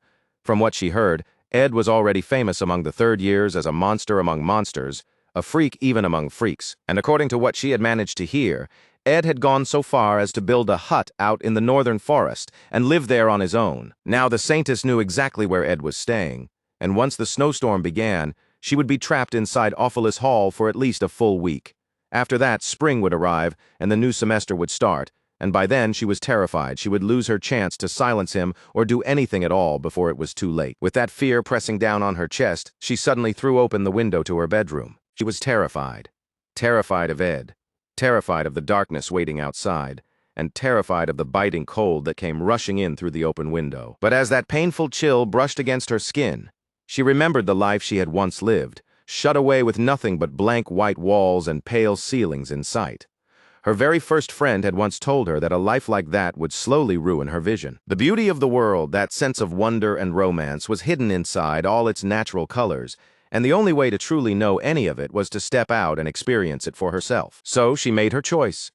The little saintess leaped forward, throwing herself out into the freezing air and plunging straight into the snowy night below. She clutched her charm tightly in one hand, and in response a soft golden light spread out around her body. The instant she landed outside, that glow wrapped around her and transformed her appearance. She simply could not bear the thought of losing the freedom she had fought so hard to obtain. If she wanted to properly confirm her suspicions, then she had to meet that man face to face. and with that resolve hardening inside her, she ran out into the snow. That night, Clarice, the saintess herself, ran headlong into the storm, surrounded by danger, driven by fear, and desperate for answers. There were eyes that had long since grown used to the dark, because darkness was the only thing they had ever truly known. And among all the memories buried inside that darkness, the clearest one was of an older brother who had stayed by their side even when everyone else in the household had turned away. That same brother stood there in memory, covered in blood, coughing blood as well, and then came the unbearable image of the moment they had driven a blade straight through his heart. The boy's final words to his brother, words that may as well have been a curse, were never shown. Before they could be revealed, the scene abruptly shifted away to Assistant Professor Claire Elfin. Claire looked genuinely surprised when she heard that another lab was interested in taking one of her student assistants. Standing there nervously, Clebius began trying to explain himself, stumbling into the topic of the student assistant position. He admitted that the last time around he had felt more like a burden than a help, especially after being knocked unconscious by a student during everything that happened. Still, the treatment in the lab had been very good, and even the top combat students seemed to appreciate the environment there. Claire smiled at that and said she had been worried Clebius was dissatisfied or that some other lab was trying to poach him away from her. Since neither of those things was true, she simply asked if he could continue working as her student assistant. At that point, the combat student really had no reason left to refuse. Claire's face brightened even more, and she cheerfully told him to just keep doing the work like before. The gloomy top combat student bit down on his lip and fell silent for a moment, then quietly accepted the role. In the end, he couldn't bring himself to turn her down. Meanwhile, because Ed Rothstaler had originally been born with such a weak body, it now felt like he had trained that body all the way to the absolute edge of what it could endure. During the break, he had been able to devote himself completely to training. Not only had he pushed his physical conditioning further, but he had also improved his crafting through spirit formula infusion and sharpened his skills in magic engineering as well. At this point, both of those fields had advanced enough that they could honestly be called Ed's specialties. And with just a little more training, he would be able to put those specialties to use at an even higher level than before. So for the remaining week, Ed planned to hole up inside the underground library and spend his time working on magic engineering and spirit formula infusion. He had only given Jix a bit of money and asked him to clean up the mess with some magic, so he definitely had not expected the Wolfman to go as far as organizing the books, too. And considering the books had even been sorted neatly by topic and title, Ed was pretty sure he had clearly told Jix that this underground library was supposed to stay a secret. Still, judging by the results, it looked like Jix had gotten help from Elka Islan, and the two of them had probably treated the whole cleanup like part of their training. Ed made a quiet note to repay them properly later, then turned back to his studies. After all, trying to memorize hundreds of formulas all at once would only be inefficient. What mattered most here was setting priorities and focusing on the right things first. His goal was to eventually obtain the legendary magic engineering item known as Glock's Eyes, an artifact that could temporarily amplify the proficiency of every sensitivity-related ability. On top of that, he also had his eye on another legendary item, Delheim's Hourglass, which could rewind all physical states by a few seconds and erase any wounds or damage, though it could only be used a single time. For now, Ed's immediate aim was to successfully produce at least one legendary magic engineering item. To build up to that point, he planned to repeatedly craft things like a weak wind emitter, an echo noise generator, a crystal ball, a blue magic sphere, Kriegel's magic ink, and a light-transmitting sphere. He would keep making those over and over to raise his magic engineering proficiency, and once his hands were fully used to the work, he intended to move on to crafting other rare items too. Just thinking about that path ahead was enough to put a smile on his face. He had already reviewed all the ingredients in advance, so all that should have remained was using the tools and getting to work. But then Ed's hand stopped halfway through rifling through his bag, and a second later, he froze in dawning horror when the thing he needed wasn't there. That was when the awful truth hit him. He had left the tools back at the hut, which meant, no matter how annoying it was, he had to crawl his way back through the snow to retrieve them. Letting out a tired thought to himself, Ed figured it was about time his body did some work anyway as he trudged forward through the thick snow. A life spent staring at nothing but white walls and white ceilings would slowly ruin a person's eyes. The world was supposed to be full of color and wonder, full of that so-called romance people always talked about. But as her boots sank deep into the snow with every step, the little saintess realized there was absolutely nothing romantic about struggling through endless white drifts in the freezing cold. Last, she found the river, and the small bob-haired girl lit up with relief. She had heard that the river ran through the northern forest, and according to the map, this part should have been downstream. That meant if she kept following it, there was a good chance she would eventually come across the hut. For a moment, it really did feel like she was on some grand adventure. And to be fair, Clarice wasn't weak at all. Even by ordinary standards, she was already more talented than many mages, and when it came to holy magic, she far surpassed most people. Blessing woven into her holy magic meant that if anyone tried to harm her, the damage would rebound back onto them twofold. So even if she ran into a wild beast or some robber in the darkness, she shouldn't be the one getting hurt as she forced her way through the cold night. And yet, despite all of that protection, Ed still frightened her in a different way. There was also the possibility that as a successor of the Rothstaler household, he had been baptized by the Teorphus order. If that were true, then the blessing of holy magic would not work on him. After all, those baptized by the order were not supposed to harm their fellow brothers. In the first place, someone devout enough to receive that baptism should never even think about harming the saintess. But that wasn't why she had come out here. She was here because Ed might know who she really was. At last, it was time to confirm her suspicions for herself. She kept telling herself that somehow things would work out. But then, to her confusion, the hut's door wouldn't open no matter how hard she tried. In the end, the bob-haired girl planted her feet, gathered up a ridiculous burst of strength, and yanked the door open with all she had. The moment the door flew wide, she accidentally knocked over the paint Ed had been using to keep it shut. The moment the little saintess saw that streak of red inside Ed's home, her eyes flew wide open in shock. Then she slowly lifted her gaze and spotted a huge boar hide nailed up on the wall, and that sight alone was enough to make a terrified scream burst right out of her. The bob-haired girl stumbled backward and collapsed in shock, letting out a shrill squeal as panic took over. And when she looked again, she saw that Ed's tools were smeared with red, too, which only made the whole scene feel even more horrifying. There was blood everywhere, all of it spreading from the overturned bucket near the door and staining the inside of the hut. The little saintess stared down at her own hands in horror, wondering if she had somehow stepped straight into hell itself. Then suddenly she heard footsteps drawing closer from outside, and in an instant, her panic spiked even higher as her eyes darted around the blood-spattered room. Desperate and shaking, the little saintess frantically searched for anywhere she could hide. A second later, the door was shoved open, and a gust of snow came spilling into the shed along with the freezing air. From outside, a massive figure wrapped up in scarves leaned in and peered into the room, looking for all the world like some hulking snow monster. The door opened wider, and that bundled-up figure took in the mess and the damage in one sweeping glance. Meanwhile, the little saintess was crouched in a tiny corner with both hands clamped over her mouth, trembling so badly she could barely stay still. The person stepped further in and reached down to touch something lying on the floor. Frozen in fear, the terrified girl slowly lifted her eyes and looked up at the figure. But the stranger didn't notice her at all and moved on, focusing instead on pulling something out from a nearby box. In the dim light, he started checking through a set of dangerous-looking tools, and the whole image made him look even more suspicious and frightening. The little saintess let out a tiny hiccup of fear, the kind that slips out when someone is already terrified beyond reason. Her whole body was shaking so hard that it felt like a miracle she hadn't already given herself away. Then all at once, a hand appeared above her head, and that looming creature bent down to peer at her from above. Like something straight out of a horror story, it stared down at her and asked in a low voice who she was. The little saintess nearly had a heart attack on the spot, and that was exactly when Ed finally recognized her as Kylie. Completely stunned to find her there, he asked what she was doing inside his house and why she was trembling so violently. But the bob-haired girl was far too shaken to think straight. In pure fear and panic, she lashed out and blasted Ed with holy light. Holy magic had the power to nullify most of an opponent's magic while also dealing direct physical damage.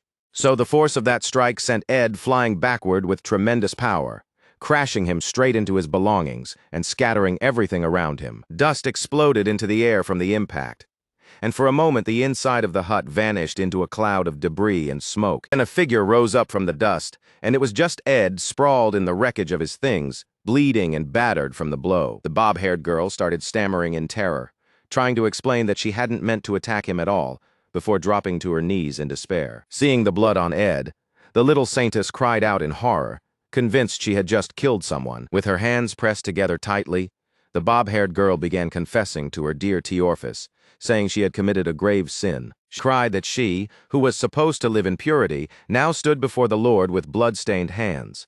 She confessed that she had been tainted by sin and deserved to burn in the depths of hell to atone for what she had done. But before she could keep going, Ed reached out, pressed a hand onto her shoulder, and called out to her. That sudden interruption cut right through her prayer, and when Ed growled at her in anger, it only terrified the little saintess even more, making her scream again in fright. At that point, the poor bob-haired girl had already been through so much that it looked like her soul was practically ready to leave her body. Still clasping her hands together, she fainted on the spot, and Ed could only stare down at her collapsed form. Ed was so furious that his perfectly good day had been completely ruined.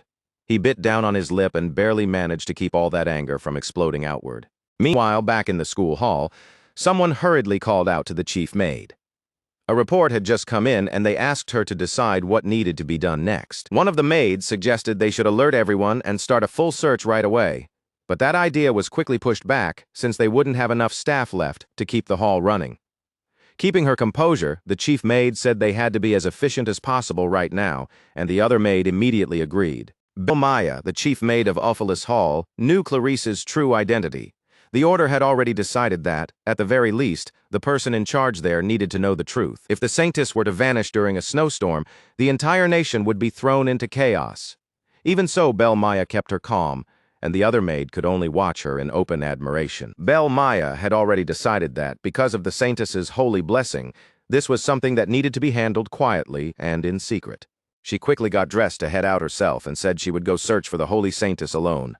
Before leaving, she told the other maid to take care of the rest of the students, and especially to keep a close eye on Lucy. The maid agreed at once, but then added one more detail from the witness report. Kylie had apparently headed toward the northern forest. That single detail made Maya stop cold in surprise, because she knew perfectly well whose territory that was. She also knew all too well about the girls Ed had accidentally charmed along the way. And in her mind, he was absolutely the type who unknowingly seduced women without even trying. Now that same man, absurdly blessed when it came to women, was trapped in a snowstorm with a girl, isolated from everyone else, forced into a situation where the two of them might have no choice but to rely on each other until rescue arrived. Just imagining those two alone together made Maya's thoughts immediately spiral toward the worst possible conclusion, and she became certain they would end up doing all sorts of lovey-dovey things. Maya was horrified. Ed absolutely could not be getting lovey-dovey with the saintess. She fell silent for a brief second, trying to process what her next move needed to be, while the other maid called out to her in confusion. Then Maya stomped forward and rushed straight into the forest in a panic, stammering that they had to find them as fast as possible. In her mind, one thing was certain: the saintess was in terrible danger. In northern forest, there was already a rumor going around about a suspicious man. He moved through the trees like a shadow, expressionless, carrying the bloodied carcasses of beasts on his back, and with a body so well built that the students couldn't stop talking about him. And as the snow kept pouring down harder and harder, those rumors only spread faster among the students. Maya raised an arm to shield her face from the violent snow while that rumor crossed her mind. But unlike the others, she knew the truth of who that man really was. Using the magic fireball she had conjured as a guide, the chief maid pushed forward through the storm and followed its light all the way to Ed's cabin. When she arrived, she immediately spotted the footprints pressed into the snow, the exact tracks she had been searching for. For all his cold and distant appearance, Ed Rothstaler was actually easier to talk to than people expected, and he was far more considerate than his reputation suggested. Maya knew perfectly well how many girls had ended up charmed by him without him even trying, and she also knew he was the kind of person who carried out his responsibilities faithfully, no matter how complicated those women made things. Even out here in the woods, he was still someone worth looking after. Even so, just imagining those already messy relationships becoming even more tangled made Maya's head start to ache. She grabbed the door handle, still telling herself that young Master Ed couldn't possibly know the young lady's true identity, but the instant she stepped inside, she heard Ed calmly say that he already knew. So it really was her, exactly as he had suspected. Ed stood there wrapped in thick bandages, while in one corner the saintess, still in her Kylie disguise, was tearfully holding a chair as punishment. This was absolutely not the kind of scene Maya had expected to walk into, and the bizarre sight left her alarmed on the spot. After staring for a beat, she hesitantly asked Ed to explain what exactly she was looking at. After some time, Maya finally got the full explanation. Even then, one thing remained urgent. If she didn't take Miss Kylie back soon, the snowstorm would become too fierce for them to safely make it through. Ed understood that completely. He also pointed out that someone in Maya's position really shouldn't be leaving Ophelis Hall unattended for that long in the first place. Maya agreed with him, while the Saintess remained in her corner, thoroughly ignored for the moment. As for why the Saintess had come all the way out there in secret, Ed could more or less guess the reason. Still, that didn't stop him from feeling rather irritated with her. He had clearly gone to great lengths to hide her identity, but the whole thing had still felt unnatural to him from the start. More importantly, that identity wasn't supposed to be exposed until much later. It was not supposed to come out now, but the Saintess was already openly suspicious of Ed at this point. So, after apologizing for his rough behavior, he politely asked her to set the chair down. The girl let out a breath of relief the moment she heard that, and she quickly lowered the chair. Then both Maya and little Kylie reacted in complete shock and horror when it finally sank in that Ed already knew she was the Saintess. They were stunned that he had known all along, but Ed simply pointed out that he had been baptized into the Teorphos order. Once her disguise spell was undone and he saw her up close, it only made sense that he would recognize her. Then, in a gentler tone, Ed tried to calm the terrified Saintess and urged her to settle down so they could at least talk about the matter like civilized people. The girl agreed, though only after a hesitant pause, and as that happened, Ed reminded himself of one thing very clearly. He had not changed his plans, and he was not going to change them now. He had already decided that he wanted no involvement with the main characters of this scenario. But at this rate, if the Saintess kept panicking badly enough to blast him out of fear, she might do something completely unpredictable. So in the end, it was simply better to tell her outright that he knew who she was. That way, maybe she would stop feeling so anxious around him. Ed let out a tired groan and said that if she had hidden her identity just to come all the way out there, then she must have been exhausted by a life of constant restraint. That much, at least, he could understand. The little Kylie hesitated, clearly unsure how she was supposed to answer that. But Ed continued, then turned the question back on her.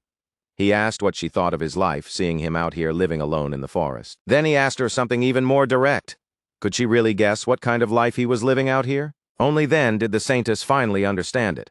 What Ed was living was not some beautiful life of freedom at all. As she looked around the cabin, she realized he wasn't freely enjoying the wilderness. He was surviving in it. Everything had its bright side and its dark side, and freedom was no exception. If Adele Saris represented the romantic, beautiful image of freedom, then the man standing before her embodied something entirely different. Ed apologized for showing her something like this when she was the Saintess, because what he represented was the harsher, uglier side of freedom. Then he bowed his head and apologized again for overstepping, explaining that he had simply thought no one around her would ever tell her this kind of truth. After saying all that, Ed rose to his feet and quietly asked little Kylie to leave. The little Saintess lowered her head in shame and apologized to Maya for forcing her to walk all the way out to a lonely cabin in the forest. Maya answered that she was only doing her duty and that the girl shouldn't trouble herself over it. Once they returned to Ophelis Hall, the young Saintess would be back in a warm room with hot soup waiting for her, and this freezing hut in the middle of the snowstorm would probably start to feel like some distant dream. But Ed would still remain inside that hut. After dressing himself properly in warm clothes, he would step back out and continue his studies, while the cabin itself still carried the smell of blood and the cruel weight of reality. The Saintess had never once imagined that the man she had seen standing there blocking the incoming students was living a life like this behind the scenes. And now she found herself thinking again about the romance of freedom she had once dreamed about. There was something deeply sad about having that dream broken apart right in front of you. Even so, the Saintess still believed that coming to the academy in search of freedom had been the right thing to do. Then, before she fully understood why, a blush crept across her face. Somewhere along the way, she had met someone she truly could respect. As the two of them walked away with the fireball lighting the snowy path ahead, Maya silently noticed that faint flush on the girl's face. Her own expression tightened into one of disappointment, though not surprise. Of course, Maya was horrified because she had no way of knowing whether Ed's accidental charm had now taken root in the Saintess too. She couldn't read the Saintess's heart, so in the end all Maya could do was keep worrying. Then spring arrived again, almost before anyone realized it, and maybe that was exactly what made its return feel so special. Someone remarked that they didn't really need tea, especially since getting a seat at a place like this usually required a reservation. But at Laplace Bakery, a certain visitor had come on business, so that much could be overlooked, and the sly redhead, Lortel Ketchum, turned and asked Ed if that arrangement was acceptable to him. There was still going to be some time before the inventory inspection finished, after all. The chef bowed nervously and told them to please make themselves comfortable, adding that if they needed anything at all, they only had to ask. Lortel thanked the flustered man with a smile and dismissed him before his nerves ended up dripping all over their food. Having a monopoly really was entertaining in situations like this, and it gave Lortel a kind of power she had never enjoyed before. Meanwhile, Ed sat there thinking she was clearly the only one having any fun with this. Even so, the redhead simply sipped her tea and said that was a rather harsh way of putting it. Maybe Ed wasn't wrong, but it wasn't as though she went around actively harassing people. They just happened to get nervous in front of her. As Ed already knew, the snowstorm had caused some errors and confusion in the distribution process, and because of that, Laplace Bakery had placed orders for a large number of goods it didn't actually need before the storm hit. Then, just as the delivery date drew near, they suddenly canceled all those orders. Ed asked flatly whether that counted as a deceptive order, and the wealthy merchant replied that she could at least understand the mindset behind it, since food became especially valuable in times like these. Still, she couldn't praise them for trying to hoard goods that might have gone to other businesses instead. People needed a sense of morals and ethics, she said, before taking another elegant, self-satisfied sip from her teacup. Just then, the chef came rushing back over and begged Lortel to please reconsider and speak to her people. He admitted he knew they had been in the wrong, but if she kept restricting the amount of goods they were allowed to order, the bakery would end up in serious trouble. He pleaded with the merchant to be understanding, saying that if nothing changed, they would be in deep trouble. Lortel only let out a small laugh and answered, "I see." She had class that afternoon, so Lortel Ketchum casually asked Ed Rothstaler if he wanted to walk with her on the way there, all while completely brushing past the chef's miserable sniffling and desperate pleading look. Even Ed had to admit, watching her do that so calmly, that she could be surprisingly cold when she wanted to be. She said she had not wanted to resort to anything this severe in the first place, but the blizzard had cut off supply shipments from the main branch, and that had left her finances far tighter than usual. With money suddenly squeezed from all sides, they had no choice now but to endure it and make do with what they had. Ed had to admit to himself that even merchants had rough days like this. In response, Lortel only flashed him a bright, confident smile, the kind that practically asked whether he had somehow forgotten exactly who she was dealing with. She told him not to worry, because handling trouble like this was exactly what she was good at. As long as no money was being wasted on pointless things, everything would work out fine. If she could not manage this level of difficulty, then she had no business running a trading company in the first place. Then the red-haired merchant suddenly paused mid-conversation, turned toward Ed, and asked him where his textbook was. Ed explained that he just needed to stop by the library and borrow one, and that he should get moving soon. Still, he added in his usual easy tone that at least running around like this was probably good for his health. Lortel looked genuinely horrified. She immediately blurted out that the textbook was not even that expensive, and asked why on earth he had not just bought his own copy already. But then, after saying it, she seemed to think it over again. By an ordinary student's standards, the book really was not cheap at all. In fact, most of the Academy's textbooks were outrageously expensive. That realization left her visibly troubled, and with a faint look of dismay on her face, she slowly reached into her purse, fully aware that even she was operating on a tight budget right now. With clear hesitation in her voice, she nervously asked how much the book cost altogether. Ed appreciated the gesture, but even so, he refused her offer to buy it for him. Since the student council elections were coming up soon, Ed guessed that Lortel was probably not planning to run for a position this time. After all, the trading company had to come first, and from her point of view, it would naturally be best if someone who liked her ended up becoming student council president. With that in mind, the merchant half-jokingly, half-seriously asked Ed to run instead, saying she certainly would not mind backing him if he did. Ed had no interest in that idea, and besides, it was not as though becoming president would be guaranteed even if he tried. Lortel let out a disappointed sigh and called it a shame, though she admitted she had already expected him to refuse. Then, as if she had just thought of something, she suddenly brought up his little sister instead. Ed was caught off guard when Tanya Rothstaler's name entered the conversation, and the red-haired fox only responded with a sly grin. She remarked that one way or another she really did not want to end up having to flatter Princess Fenia. Ed did not explain much, but Tanya was still very young. Lortel smiled as if she already knew that perfectly well. She said that even if every top student from every grade rallied behind Tanya, it would still be incredibly hard for such a young, noble girl to become president. Tanya might be a daughter of the Rothstaler family, but the gap between her and Princess Fenia was simply far too wide. Ed silently agreed with Lortella's judgment. Looking at how things were unfolding now, the outcome that made the most sense was still Princess Fenia becoming student council president. Tanya Rothstaler, by comparison, was the lesser evil in his eyes, and she was throwing herself into the race with desperate passion. She did everything she possibly could to scrape together even a single additional vote. It was earnest, but also painfully pitiful, almost pathetic to watch, because no matter how hard she pushed, she still could not close that massive gap. In the end, Tanya was crushed by an overwhelming difference in votes and lost the election badly. After that, Lortel asked Ed whether he supported Princess Phania's rule. The question clearly caught him by surprise, but after thinking for a moment, he admitted that he did not really know. If he had to lean one way, though, he felt he was more inclined to support Tanya. Lortel looked genuinely delighted to hear that.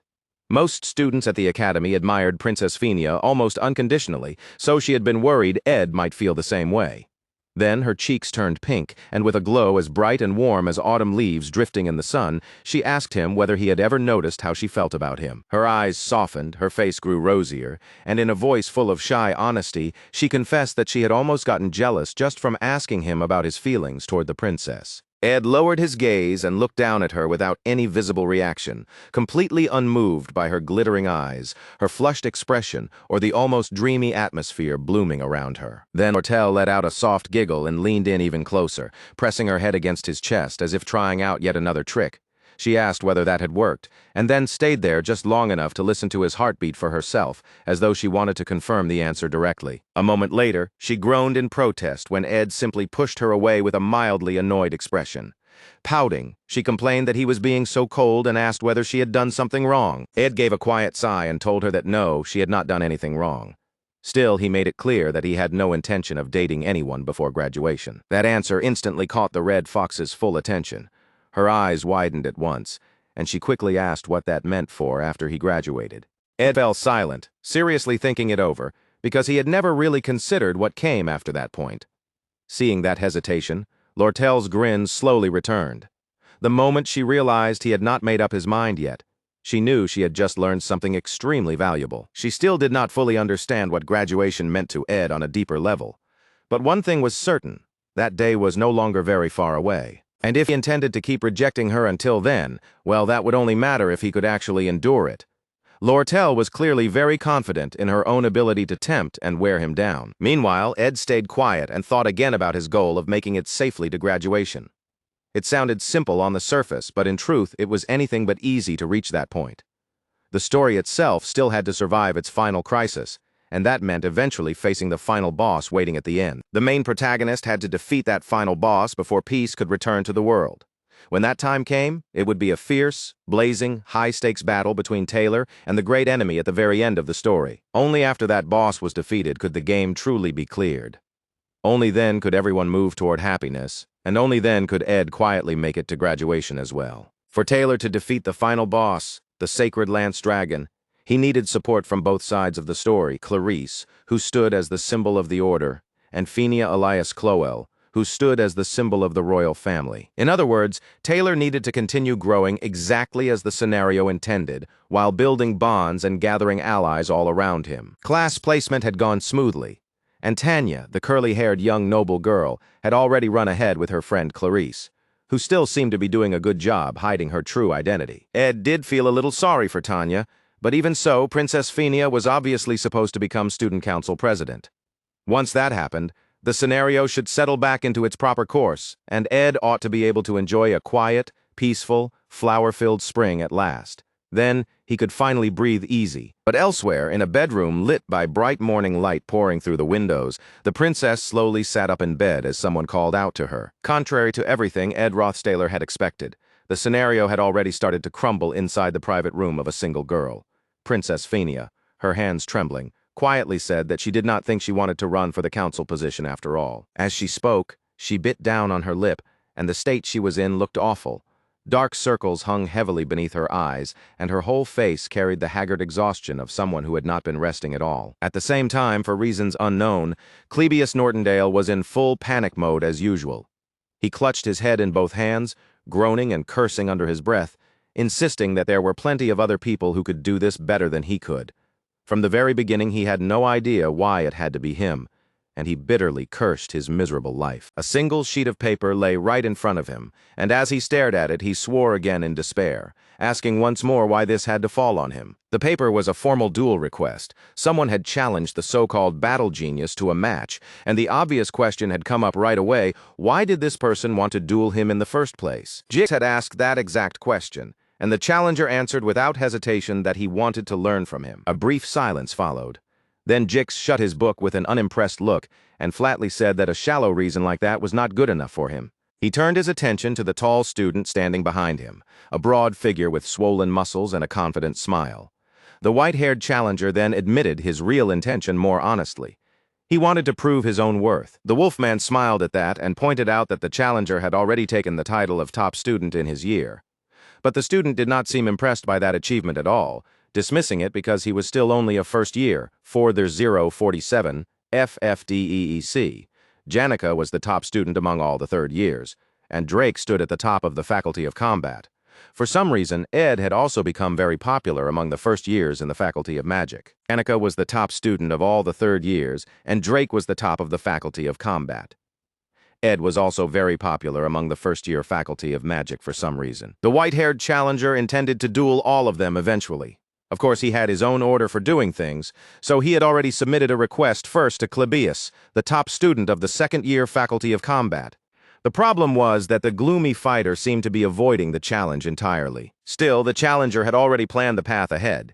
If he beat the second-year combat champion, then next he intended to challenge Elvira, the top student of the Faculty of Alchemy. After that, he would send a duel request to Jix as well, so he had come to inform him in advance. Hearing all this, the Wolfman could only stare up at the towering, broad-shouldered student in front of him, thoroughly perplexed. Then Jix asked with plain curiosity why he was next on the list when he was not even the top student to begin with. The younger student let out a small sigh and explained that the true top student of the second years was out of the question, because Lucy was an undefeated prodigy. So with her excluded, that basically made the Wolfman the technical top of the second year. The Wolf Boy smiled at that and remarked that his junior seemed awfully full of himself. Still, the plan was clear enough. The first year wanted to beat Jix first, and after that, move on to challenge Janica, and then finally Ed as well. At that point, it almost felt like the first lesson this junior needed to learn at Sylvania was a very simple one. The world was not always going to go the way he imagined. The Wolf Boy admitted, with a calm and honest tone, that defeating him would not be easy. But then he stopped himself and corrected that thought. No, that was not really what he meant. The dark-haired magic student beside him let out a laugh and bluntly said that this arrogant junior was never even going to make it as far as him, let alone Janica or Ed. Jix laughed too, saying the first year seemed to be mistaken about something important, because in his view that overconfident newcomer was not even going to get past Klebius Nortondale. They told the junior that if he seriously wanted to beat his seniors, then the first thing he needed to do was learn how to see reality properly. Hearing himself talked down to like that made the arrogant first-year flare up instantly, and he stood there speechless, seething with pure anger. Later on, as Jix was leaving class, someone called out to him. He looked up and saw Ed, the one person he was always happy to run into, standing there and waving. Ed had come over because he wanted to thank Jix properly for the work he had done for him at the library. Then Jix filled Ed in on everything about that junior, Wade Collarmore, and the trouble he was stirring up. Wade was the acknowledged top student among the first years, and lately he had been sending duel request forms to every student with a strong academic or combat reputation. From the sound of it, he intended to come after Ed too. As far as Ed knew, Wade Collarmore's challenge streak was something that would continue through Act 3, from Scene 3 all the way to Scene 5. Episode 3 of the game had already begun, and one of its major threads was the Student Council President election. Around that same time, the top first year appeared, a naturally gifted swordsman born as the son of the commander of the Northern Border Territories. He was tall, broad, heavily built, and wrapped in a blue battle aura, and with that overwhelming strength, he easily seized the top student position among the first years. But even after taking the top spot in his own year, that prodigy was still not satisfied, so he turned his eyes upward and began challenging the upperclassmen too. In the original flow, he ended up defeating them one after another with frightening ease, leaving bodies collapsed on the ground and covered in injuries wherever he went. He had even managed to bring down Jix, the Wolfman who seemed impossible to stop. To be fair, Jix had already been worn out before the duel even started, so the circumstances were hardly favorable for him. Still, a loss was a loss.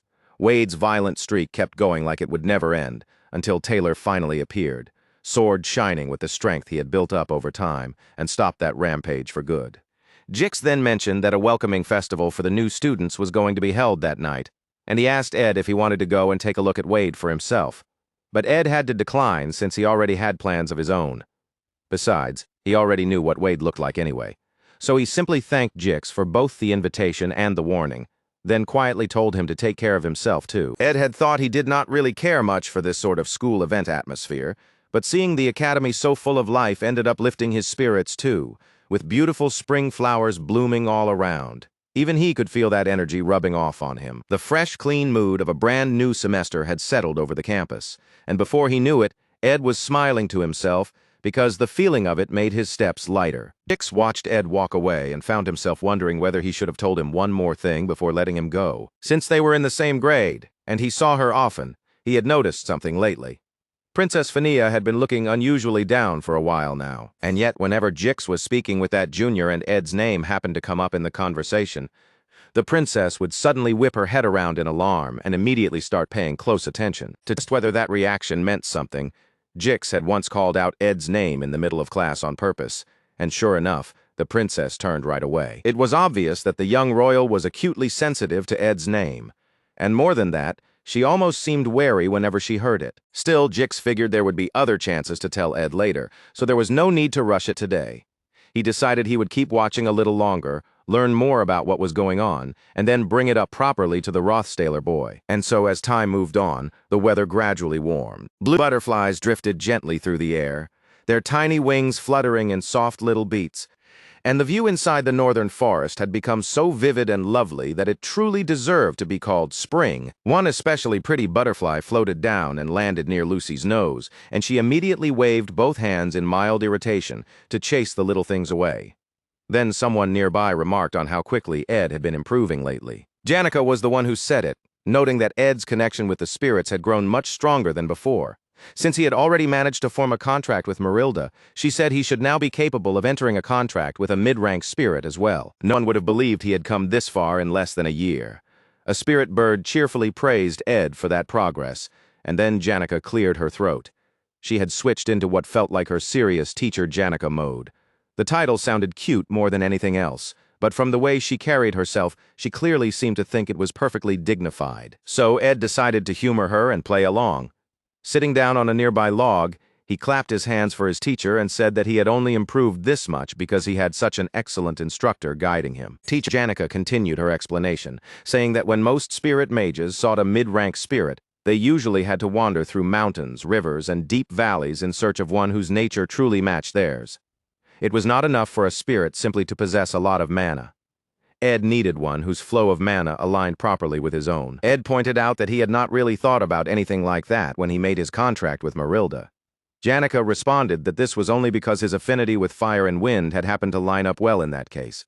But if he wanted to make a new contract now, then it would be much smarter to look for a spirit that was not fire or wind. Ed had to admit she was right. Sure, it would be easier and more convenient to contract with a spirit tied to an element he was already comfortable using.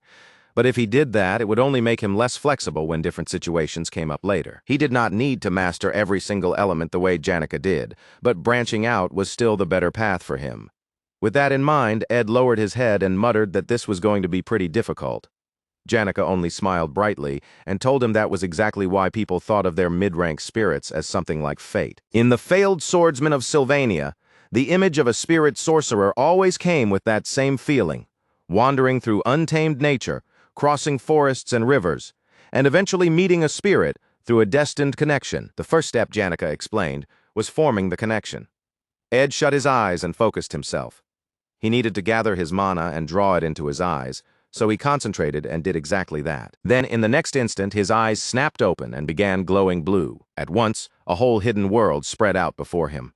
Spirits floated through the trees, drifted over the ground, and flickered through the air in every direction. It was as if an entirely new layer of reality had opened around him. Beaming proudly, Janica began introducing him to the mid-rank spirits she had carefully selected for him. Ed could not help being impressed, and he asked whether all these spirits surrounding her did not get distracting after a while. Janica only laughed and answered that there was no reason to push them away when they all liked being around her. She had already spoken with every one of them, too. and as she said that, she casually played with a spirit snake coiled around her wrist. Once again, Ed had to admit she was incredible. But admiration aside, it was finally time for him to choose one spirit from all the candidates she had brought before him, and every eye around him seemed to be waiting for that decision. Overwhelmed by the sudden pressure and the sheer number of choices, Ed could only nervously repeat her suggestion back to her, as if he still could not quite believe he was really supposed to just pick one. Then a mid-rank water spirit introduced itself first. It was called Pella the Pelican, and it proudly spread out its beautiful blue wings as if making the best first impression it could. The next candidate showed off its own power right after that, while Mug, Ed's little firebat, acted like a snobbish judge looking down on them all despite being lower rank itself, bragging like it had special status for having been chosen first. Watching that attitude, Ed could not help silently judging the bat a little. Still, the whole experience felt a little strange to him, and Janika's expression fell when she noticed that. Looking worried, she asked whether she might have brought too many spirits at once, and whether it would be better to leave the selection for another time. Ed let out a sigh and said it was nothing serious. Mug immediately urged him to look at the next applicant already. Even so, Ed could not hide his disappointment. He had imagined some once-in-a-lifetime fated encounter, and instead this felt more like a lineup, so he found himself wondering whether this method was really the right one. Meanwhile, the welcoming festival for the incoming students was a hugely meaningful event for the new first years. But the top student among the third years, Janica, was unable to attend because of personal reasons. In reality, those personal reasons were that she was busy giving spirit lessons to Ed. The top student of the second year, Lucy, also could not attend for personal reasons, and in her case, that very serious personal reason was sleeping. Because of that, some members of the faculty ended up in a rather awkward and difficult position, worrying that the festival might not be very lively without those star students present. In the end, though, the absence of those top students did not hurt the atmosphere nearly as much as everyone had feared, because one of the most dignified figures in all of Sylvania had appeared in their place, Princess Fania. Princess Fania sat before the chessboard, her fingers moving a piece with visible care. But there was a nervousness in the way she shifted it, as if even that small motion carried more weight than it should have. Sylvania Academy prided itself on equality, but reality did not become that simple just because the school said so. Faced with someone of royal blood, ordinary students still found themselves too intimidated to speak freely, and even the noble students hesitated to step forward and approach the chessboard where the princess sat. In the end, only one person managed to speak with her naturally during the event, and he did it while calmly pushing the match to a clean, effortless checkmate. That person was Wade Collarmore, heir to the Collarmore family, a house fiercely loyal to the royal family and counted among the 3 great swordsmanship lineages. He was also the top student of the first year. Princess Fania acknowledged his skill at chess, and Wade quietly pointed out that after sacrificing one of her pawns, she had started hesitating. He told her plainly that if she had cast off that hesitation, then the one who would have lost that game was him. But Princess Fania admitted that she disliked treating chess as though it were some direct reflection of real battlefield tactics. That was the kind of thing palace tutors loved to do, yet reality was never that neat.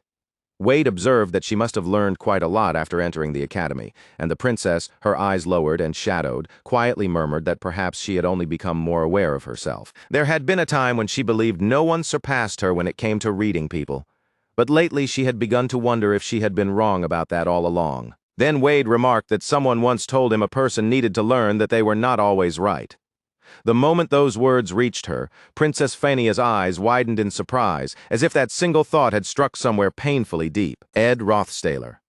The mistake of driving him out of Ophilis Hall had once seemed like only a minor matter to her, something small and irritating, like a fishbone caught in her throat. And yet after that, he had gone on to save Janica, and somehow he had even built a life for himself out in the forest. Then, as more time passed, he kept rising to the occasion again and again, like an undefeated hero, and with every passing moment, his presence only grew larger. Even the newest students entering the academy had started speaking highly of him. As Ed's presence within Sylvania continued to expand, the weight of her mistake grew with it, and that bone lodged in her throat seemed to hurt more and more. Of course, it was normal for people to be wrong sometimes. That was true everywhere in life, not just inside Sylvania. But if Princess Phonia kept acting like a child and continued avoiding the problem in front of her, then nothing would ever actually be solved. No matter her status, no matter her class, she was still a student at the academy, and learning was part of her duty there. A small smile finally appeared on the princess's face. She thanked Wade for the words he had given her, then reached for a chess piece again, ready to start another game. She could not keep running from her mistakes forever. That would only be foolish.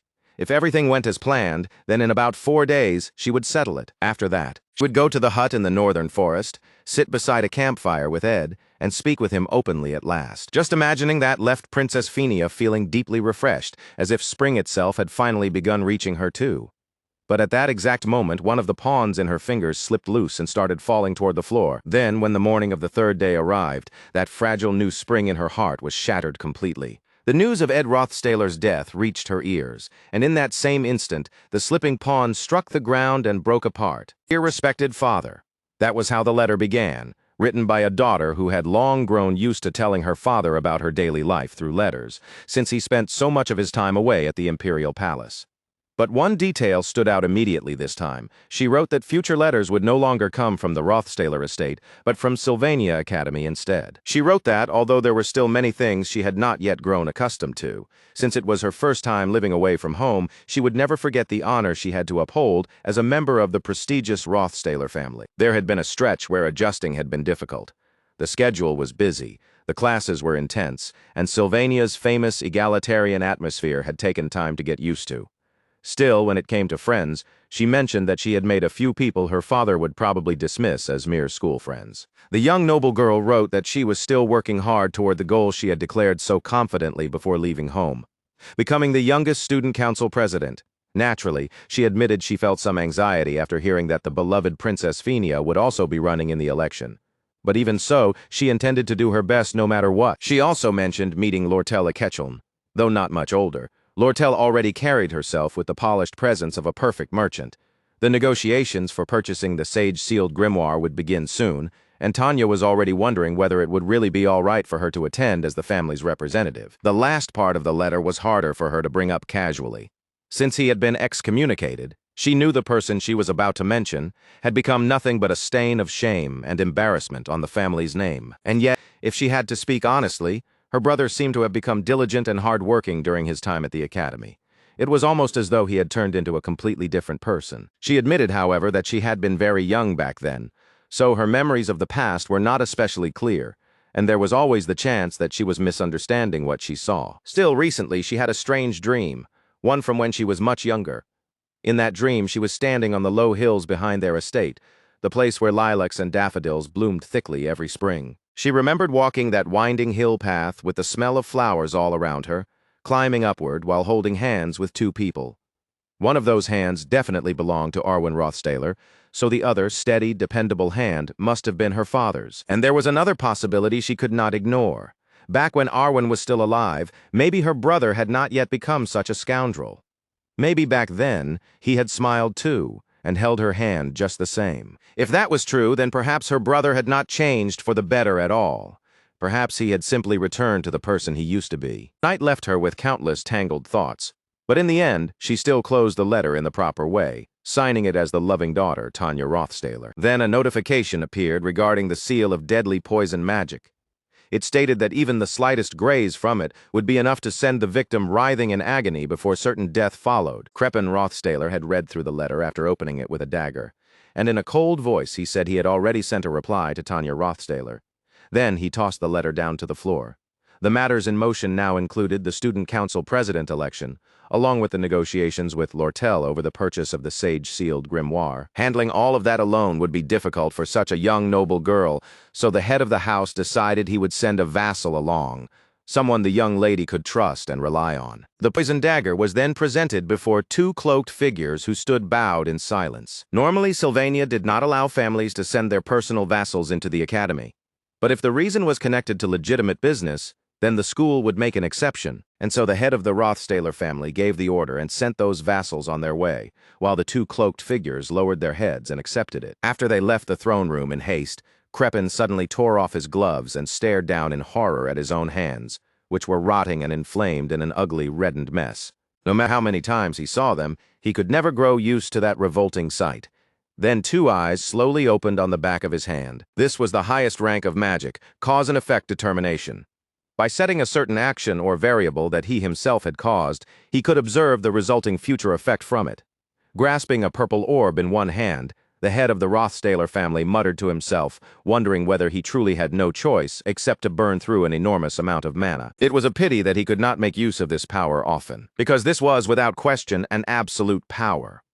When faced with an important matter, he could trace the source of an action he had taken and confirm the inevitable result that would come from it. And the result he saw was Ed, eyes wide open, bruised and battered, being dragged through the rain to the edge of a cliff before someone drove the poison-coated dagger straight into him. Ed coughed up blood, shocked and unable to believe what had just happened. And nearby, Janica could do nothing but watch the scene unfold in pure horror. Then she screamed as Ed was suddenly shoved from the top of the cliff. His body dropped into empty space, plummeting from that tremendous height while blood sprayed through the air around him as he fell. Janica threw her hand out toward him on instinct, desperate to catch him somehow, but he was already far too far away for her to reach. All she could do was cling to the broken edge of the cliff with her third spirit trembling beside her, crying out for Ed, as if refusing to believe he was really gone. For a moment, no words came out at all. She stood there speechless while the heavy rain poured down without mercy, drenching her hair, her clothes, and even her skin straight through. Then Janica slowly turned back toward the people responsible, and by the time she faced them, there was nothing left in her eyes except rage and raw malice. Watching that entire scene unfold through the orb in his hand, Krepin Rothstaler found that even for him it was not exactly a pleasant sight. Even so, he still regarded it as a necessary sacrifice. 3 days before Ed's death, bright sunlight was pouring down over Sylvania Academy, and the whole campus wore the peaceful, open feeling of an ordinary spring day. Tanya Rothstaler was in the middle of checking the progress of her campaign for student council president, only to end up badly intimidated by just how overwhelmingly outmatched she was. The approval survey for the presidential candidates made the situation painfully clear. Princess Phania was crushing the field in support by a complete landslide. She was so famous and beloved that practically everyone in the Cloel Empire had probably heard her name at least once. If Princess Phania truly entered the race, then no matter what Tanya did, her chances of winning would fall to absolute zero. Realizing that left her thoroughly depressed. Of course, Tanya knew perfectly well that reality and the hopeful fantasies in her head were two very different things. It was disappointing, but maybe she really should just give up. Just then, she ran into Jix, who greeted her cheerfully and asked whether she was on her way to elemental studies training. Tanya looked surprised to see her upbeat senior, and Jix quickly asked whether something had been troubling her in class lately. He even suggested that the two of them have tea later with Elka. A crowd of girls was trailing behind the Wolfman, whispering and gushing in admiration because they thought he might be the strongest person in the whole academy. And they were openly impressed that Tanya was speaking with someone like him so casually. Later, Lortella Ketchum told Tanya that she would probably need to attend a negotiation meeting for the grimoire trade and asked what time would work best for her. The fox-like merchant even told Tanya to let her know whenever she was available, and she would arrange everything herself, making it clear that she truly wanted the young noble girl present. And of course, more onlookers started murmuring when they saw Rothstaler noble, speaking directly with the famous executive of the Elte Trading Company. Even Lucy managed to gather enough energy to say hello to Tanya, and that alone sent the people nearby into a frenzy. They could hardly believe that Lucy, Sylvania's greatest genius, was actually talking to the young noble girl. Some of them seemed even more stunned by the fact that the famed prodigy apparently really did spend half her life sleeping. Seeing all that, the surrounding students were amazed by just how many powerful connections Tanya seemed to have. To them, she looked completely different from an ordinary student, and they could not stop calling her cool. They kept praising the number of important people connected to her, and what impressed them even more was that Tanya carried herself with such dignity without ever flaunting any of it, that only made them admire her more. They said they would be happy if they could become even half as graceful as she was, and Tanya blushed so hard under the flood of compliments that it almost looked like little sparkles were dancing around her golden hair. Then, all at once, Tanya puffed up with smug energy and cheerfully told her adoring fans that they had worked hard enough for the day. Since they must be tired, they should head back to their rooms and rest. If they kept applying themselves like this, then Clarice and the others, both her fans and her friends, would become splendid students too, so they all had to keep working hard again tomorrow. The others eagerly agreed, saying they would work hard tomorrow and the day after that too, so that one day they could become as talented and dignified as Tanya herself. Then Tanya shut the door to her room behind her, and the moment it closed, confusion immediately settled over her face. For some reason, it really felt as though her status and position inside the academy had shot up to an absurd degree over just the past few days. And the strangest part was that she had not actually done a single thing to earn that kind of treatment. If she had to point to one reason at all, then it was obvious that people were treating her like this simply because she was Ed's younger sister. Tanya let out a miserable groan and held her head, because for the longest time she had only ever looked at her older brother as worthless trash. But now somehow she felt like the trashy one instead, because she was receiving all these benefits just for being related to him. She genuinely could not understand how things had turned out this way. Then her eyes shifted as the door to her room opened once again. Two grown men were standing there. They greeted her respectfully and said they were glad to see that she looked healthy. Tanya immediately recognized them as Caddick and Knox. She remarked that her father had been quite considerate to send both of them and warmly told them it was good to see them too. The two men replied that they had heard she had been working hard at school, and they were relieved they could finally be of some help to her. The taller one with the mustache explained that he would handle gathering information on the market price involved in the grimoire purchase negotiations. He also intended to investigate the current financial state of the trading company so the negotiations could proceed more smoothly. Beside him, the stockier man with the black beard said he would take on work that Tanya could not manage while focusing on her studies. He would assist her with the student council election, and since rumors said Princess Fania might join the race, he planned to dig into information about campaign promises and pledges as well. But Tanya stopped him and said there was no need for Knox to go that far. After all, some new information had come out that very morning. Apparently, Princess Fania would not be entering the election after all, and everyone who heard that news was stunned. Janica had heard that the Imperial Secretary made the announcement near the Imperial dorms, and the entire place was already buzzing with whispers. Still, since it was only an announcement, Ed tried not to put too much weight on it yet, knowing that this sort of information could still change. Final boss of the fourth act was Crepin Rothstaler, and because of his flawless work and polished public conduct, everyone knew him as the benevolent head of the Rothstaler family. Only Princess Fania was meant to notice the darkness hidden under that image.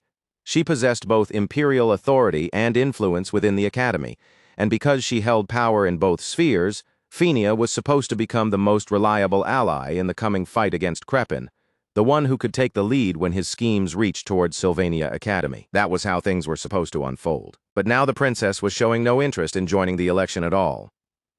Janica puffed out her cheeks and said she was starting to get a bad feeling about this, while Ed just looked at her in confusion. Janica then leaned in close over him and said she had a strong feeling he was about to do something reckless again. He pulled that sort of thing so often by now that she could practically feel it in her bones. Ed tried to object, but she immediately cut him off, saying she could not accept him going off, hurting himself, and carrying everything alone again while she remained in the dark. Ed was already carrying more than enough suffering on his own, so there was no reason for him to make life even harder for himself. Whatever he was planning, Janica said firmly that she would help him. Ed let out a sigh and admitted honestly that he really did think it would be best if Princess Fania became student council president. Janica looked surprised by that answer. The princess had treated Ed badly before, and Tanya was his own sister, so she had naturally assumed he would stand with his family. Still, if Princess Fania herself was stepping out of the race, then there was not much they could do about it. At the very least, though, it would help if they could learn why she had made that choice. Right then, Jix suddenly showed up and dryly pointed out that there were a lot of eyes on them, and that the two of them were looking rather scandalous, standing so close together in broad daylight. Both Ed and Janica jumped in surprise when they saw the Wolfman. Jix casually apologized for interrupting what he called their quality time, but then he added that he thought he might actually know the reason Princess Fania was no longer running. Janica instantly caught fire with embarrassment over Jix calling the moment scandalous, and she protested that his wording was way too much.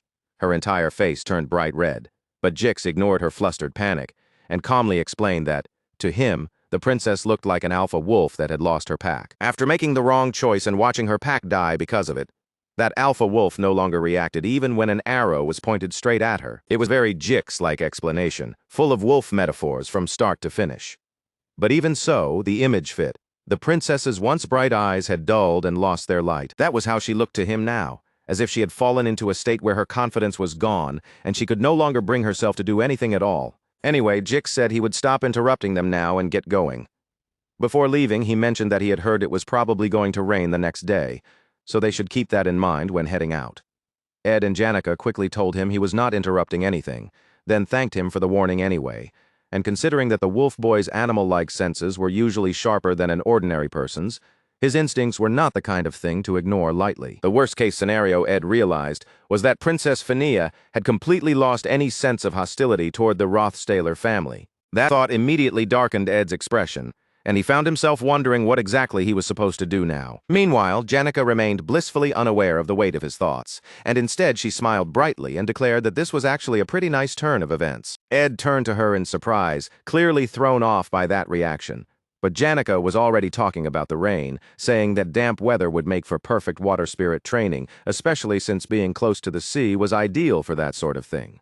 So tomorrow, after class, they absolutely had to head to the northern cliffs and train with a mid-rank spirit there. They would go right after their elemental studies class. And hearing her say all that with such straightforward optimism, Ed could not help smiling a little. He returned that brightness with a grin of his own and thanked her, deciding that for now, the best thing he could do was focus on whatever was actually in front of him. At that same time, Lucy lifted her nose slightly into the air and caught the scent of incoming rain. Then her eyes suddenly widened. There was something else mixed into the air, too, and with a strip of beef jerky still hanging from her mouth, she instantly reacted. The girl jumped down from the roof of Ed's hut and landed lightly beside the campfire. With a sharp snap of her fingers, the fire flared to life, and a moment later Ed stepped out from the bushes nearby. Spring had finally arrived, and Ed casually started toward the hut while the powerful mage lay sleeping on her usual log nearby. But then he glanced back at the sky and the rain starting to come down, realizing it was going to make going back out later much more troublesome. The drizzle that fell onto Lucy's small frame seemed to drag her mood down with it, and seeing that, Ed found himself hoping the rain would pass quickly, if only for her sake. Meanwhile, someone else was making their way into the forest, taking in the place as they moved. That someone was Ed, and it was his first time coming all the way out to the northern coast.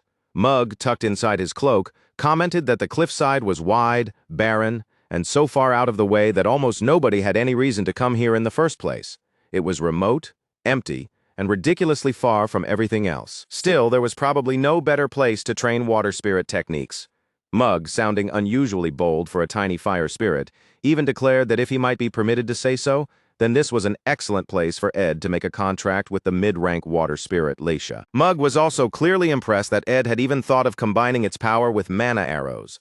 But then Ed's expression changed, and he quietly told Mug to stop talking because he had just felt a dark presence nearby. A pair of dark figures stepped forward and greeted him, saying it was an honor to finally meet him in person and addressing him as young Master Ed. Ed's reaction was immediate. He raised his bow, set an arrow in place, and held it ready to fire. For some reason, in the middle of this moment, two figures who belonged in Act 4's final chapter scene, the Crepin showdown, had appeared here instead. Kadik and Nox, veteran vassals who handled the darker side of the Rothstaler family's affairs, now stood in the rain before him. Men who had spent their entire lives buried in the family's history. They looked thoroughly menacing there with a dagger in hand and hard eyes fixed on him. Crepin's right-hand men who had endured every hardship imaginable on Arkan Island. These should have been familiar faces Ed ought to feel relieved to see. But that was the last emotion he could honestly manage. The two men respectfully called him young Master Ed again, and said it was an honor to see his face after so long. Ed, caught off guard that they still used that title even after he had been excommunicated, bitterly remarked that maybe he ought to feel grateful. They said they had heard how he had been living, and that they were there under Crepin's direct orders. Then, without shame or hesitation, the two adults calmly stated that their purpose in coming here was to assassinate him. Ed's eyes widened at once. Then the men added that afterward they would repent for it. That only made the whole thing even more confusing, and he kept his weapon aimed at them without lowering it. They explained that as vassals, they had once harbored deep resentment toward young Master Ed. That hatred was exactly why they had come here now to kill him. The man before them had once ruled over the estate like a tyrant, so unlike the child he used to be that he may as well have been a different person. And so they had come intending to take his life with a blade engraved with the seal of deadly poison. But the more they looked into how he was living now, and the more they heard how others at the academy saw him, the more they had started to see something unexpected in him again, the brightness he had once possessed in his youth. He had helped people, gained trust, and somehow become both well-liked and widely respected throughout the school. Looking at that, they came to believe that Ed had finally returned to his true self as the heir of the Rothstaler household. They said they would explain everything to Lord Crepin themselves, and with that, both men bowed their heads and asked Ed to once again become the heir and restore the honor of the Rothstaler family to the world. Ed could only stare at them in confusion as the two men who had arrived as assassins suddenly stood there, bowing like loyal allies in the rain. After a short silence, he flatly told both of them to stop screwing around. At that, the two men slowly raised their heads again, both wearing crooked, wicked little grins, as they remarked that he really had grown. And Kadik moved first.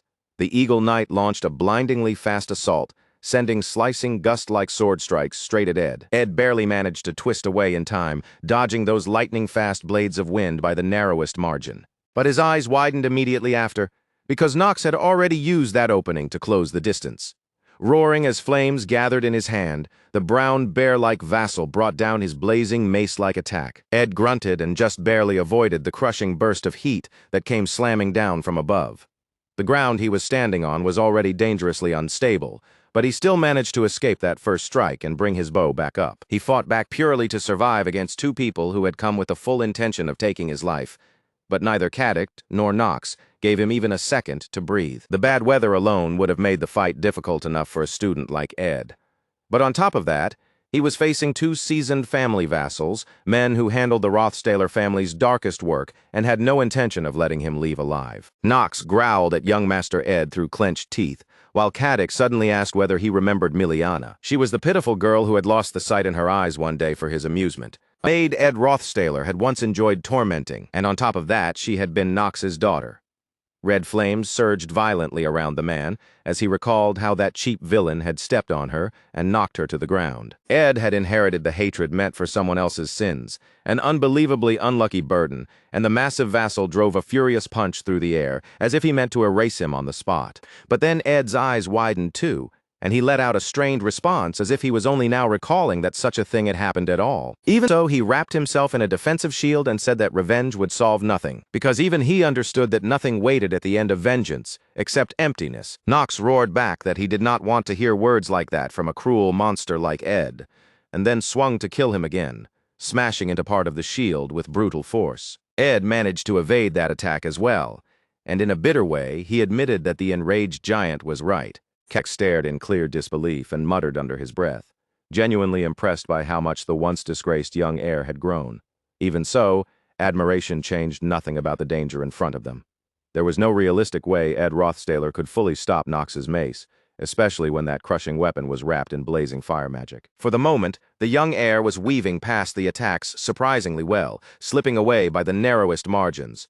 But the situation was brutally simple. If that burning mace landed even once, he would die on the spot. Ed knew that as well as anyone, and it showed in the way he clenched his teeth and forced himself to dodge every single swing. The whole exchange had already turned into a nightmare, and the bow hanging at his side was starting to feel more like dead weight than a weapon.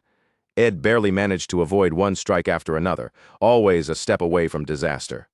Each time he escaped, the flames still brushed close enough to scorch his skin, and keeping up with Nox's disciplined, practiced rhythm was getting harder by the second. Under that relentless pressure, even Ed's movements began to lose their sharpness and turn sloppy. As the fight dragged on, it became harder and harder for the young heir to keep track of everything around him. His focus narrowed, his footing slipped, and for one dangerous instant, he nearly lost balance on the mud-slick ground beneath his feet. Breathing in ragged gasps, Ed skidded to a stop and jammed his fingers into the wet earth to keep himself from pitching straight over the cliff's edge. It was a desperate save. This was a fight he had never prepared for, and in a situation where he was both outnumbered and overwhelmingly outmatched, the gap between him and his enemies felt painfully obvious. Nox let out a furious growl, seeing that the young heir had been driven into a corner at last. With rage burning across his face, he raised his flame-wreathed mace high, ready to bring it down. Even Ed had to admit it. Nox was right. There was nowhere left for him to run. And then, without warning, a knife suddenly punched through Nox's back, spraying blood out in a violent burst. The enraged father cried out at once, his scream twisting together pain, shock, and total disbelief. Kadik shouted too, his voice cracking with alarm as he called out to his partner in shock. For a split second, the other vassal thought the young heir had somehow used telekinesis. But almost immediately he realized the truth. This had not been telekinesis at all. It was a spirit formula. Ed had used basic shield magic, the kind that could only block magical attacks to defend himself at the crucial moment. At the same time, he had intentionally baited them closer, making it look like he was cornered while quietly setting everything else up in the background. Then the young heir called out to Mug. At that command, the tiny fire spirit burst apart in a fiery explosion, and flames scattered wildly in every direction. Kadik had no choice but to throw up an arm to protect his face as the blast flashed across the cliffside. The mustached vassal yelled for his partner at once, his voice filled with worry and confusion. And right after the fire died down, a rain of magic arrows came pouring through the aftermath. They streaked straight toward the mustached vassal, and he let out a pained groan when one of those magic arrows punched cleanly through his thigh. Grinding his teeth, the vassal could only stare in disbelief and wonder how their young master had managed to turn the situation around with an explosion like that. Ed panted heavily, fighting with everything he had just to stay alive. Bathed in the orange glow of the flames around him, he clutched his bow tightly and refused to give in. He invoked the blessing of recovery, and with it, his temporary resistance to fire rose even further, buying him just enough breathing room to keep going. The mustached vassal cursed under his breath, unable to understand how, in such a short span of time, a scoundrel like the young heir had changed this much. But even in that frustration, one thought hit him hard. Next time, the young lad needed to aim for vital points, not waste a shot on the lower body. Of course, there was not going to be any next time.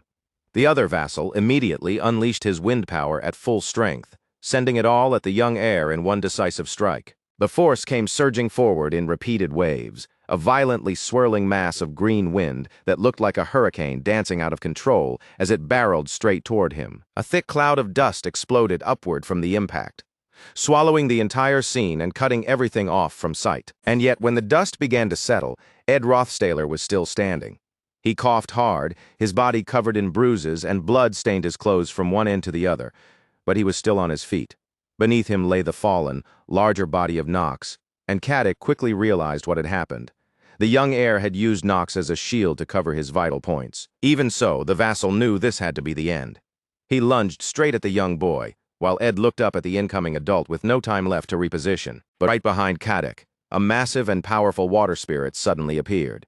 It let out a furious roar, as if enraged by the sight of Ed being attacked. At that instant, the vassal remembered the arrow that had flown past his shoulder earlier and dropped into the water.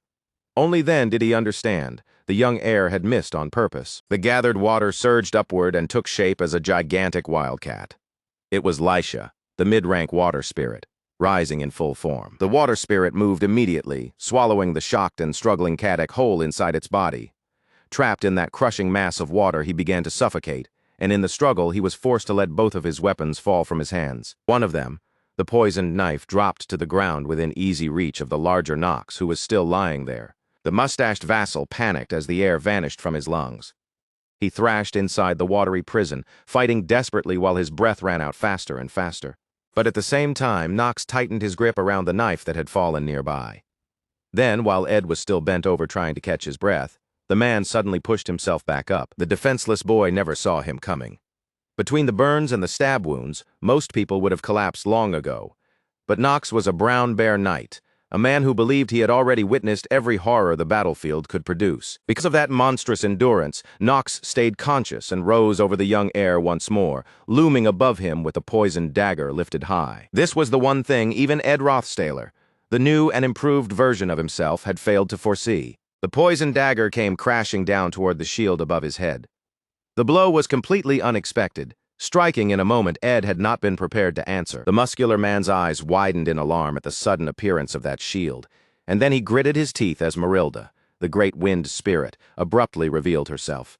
With all the fury of a protective mother, Marilda hurled herself at the huge, muscular vassal and struck back in defense of Ed. The wind's automatic protection, triggered in response to an unforeseen attack, exploded into being and blasted the massive Nox away.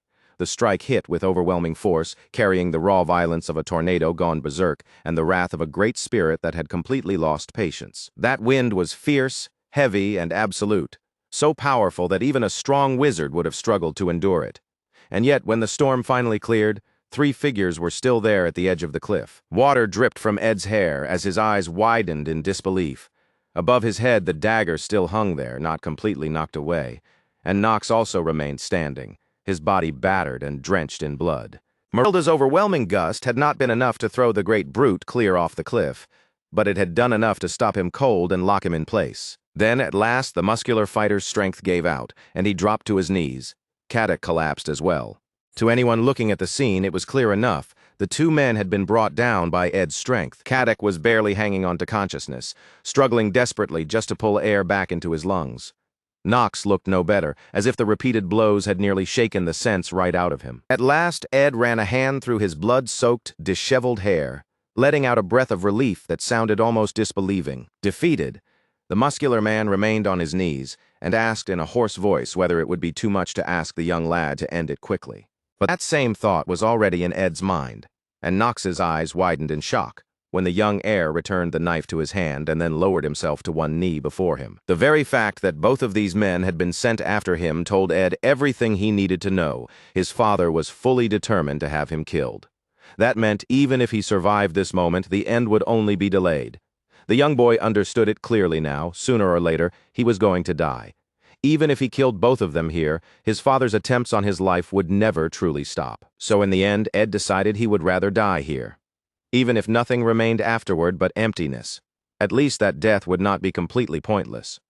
If it ended this way, then Knox, at the very least, would no longer have to keep dragging those chains of revenge behind him. The huge, battle-worn vassal could hardly believe what he was hearing.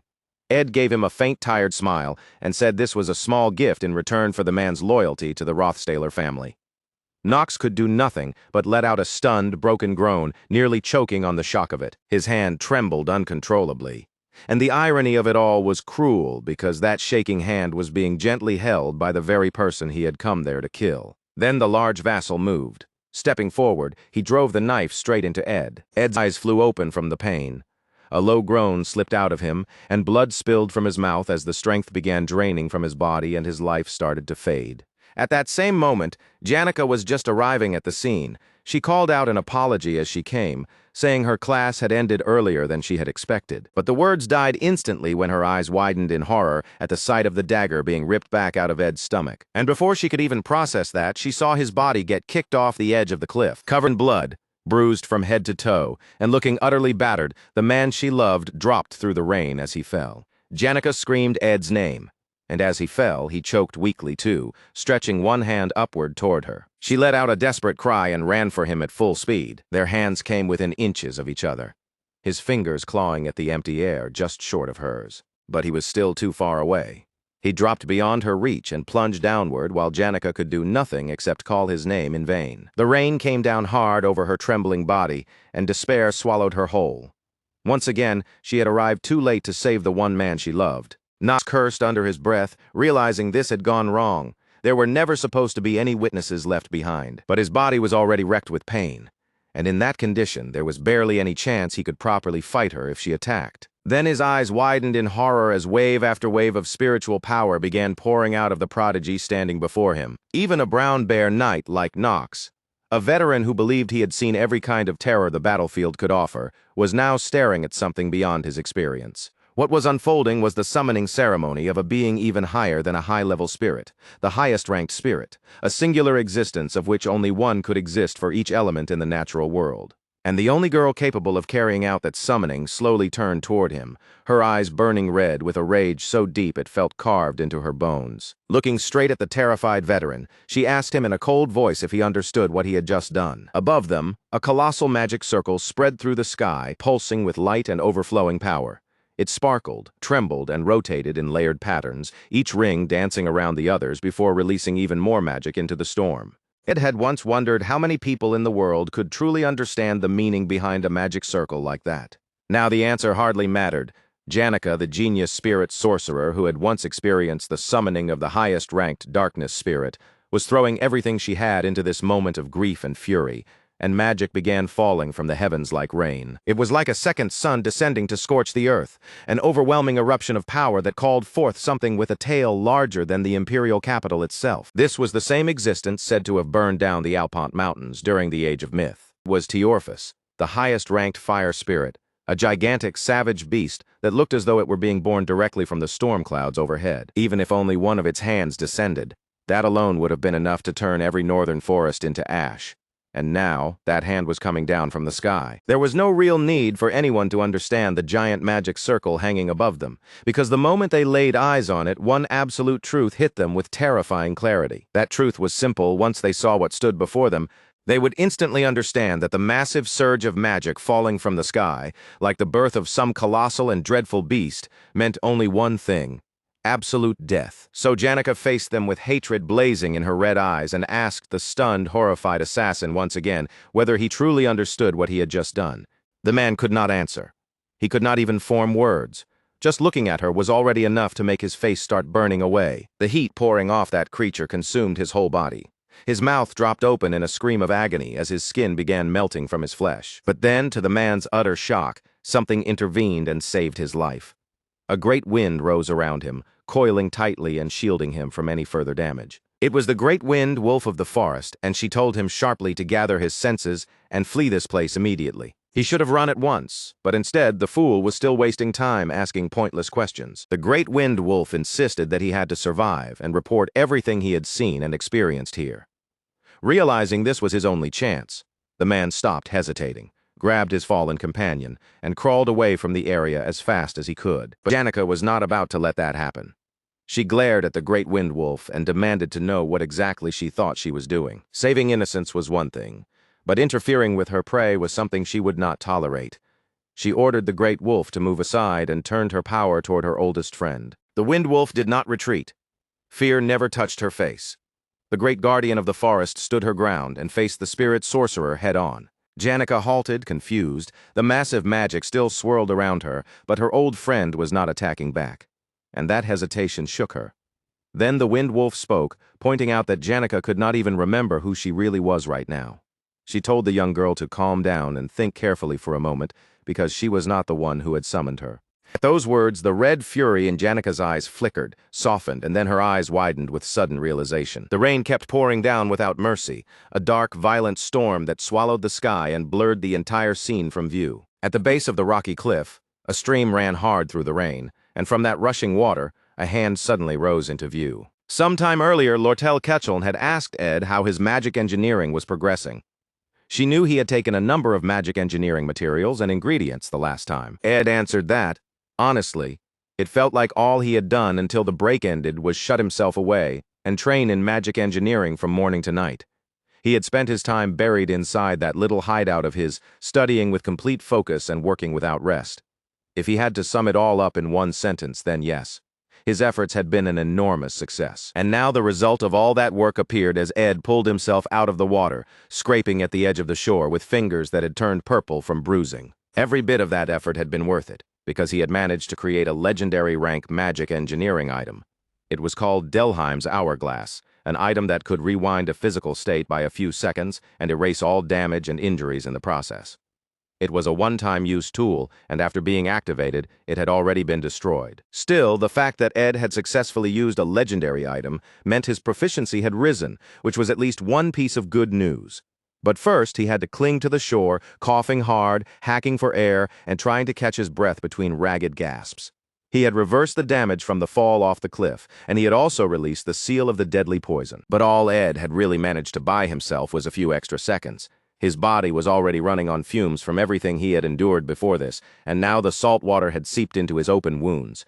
With every passing moment, the cold bit deeper into him, and his body temperature started dropping fast. He had called Marilda because what was happening up on that cliff had gone far beyond anything normal, but in the condition he was in now, so battered and half-conscious, he could not even tell whether that desperate move had actually worked or not. Delheim's Hourglass was a legendary magic engineering item that was never supposed to appear this early. Not in the third act, and certainly not in a moment like this.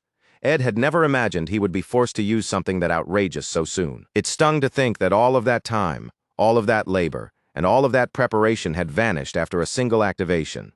Still, painful as that was, one fact mattered more than anything else: he had survived. Kreppen Rothstaler's cause and effect determination magic was a truly infuriating thing to deal with. Even if Ed managed to defeat Caddick and Nox and somehow crawl out alive, Kreppen would simply use that enormous monopoly of power at his disposal and keep repeating his cause and effect determination magic until he found another future where Ed ended up dead. That was exactly why Ed had needed to die once. The young Rothstaler still had no idea why his father had suddenly decided he needed to be killed. But if Kreppen had already confirmed a future where Ed died, then for a while, at least, he would probably lose interest in pursuing his son any further. There were not many excuses strong enough to justify sending vassals to Akan Island without raising suspicion. The only believable reasons would be helping Tanya with the election now that she had grown busy, or handling the negotiations over the sage-sealed grimoire. And once those matters were finished, the vassals would have to leave. That meant Ed could not risk showing his face and would have to remain hidden, practically living as if he were already dead until both the grimoire negotiations and the election had ended. On paper, it was a solid plan. In reality, he was covered in wounds, barely conscious, and ended up collapsing face first into the mud. The biggest problem was simple. His body was no longer responding the way he wanted it to. Rain kept pouring down. Exhaustion was crushing him, and he could barely move properly at all. Then the exhausted extra suddenly paused when a bright light flashed across his face. Looking up, he saw a giant beast of fire rushing straight toward him.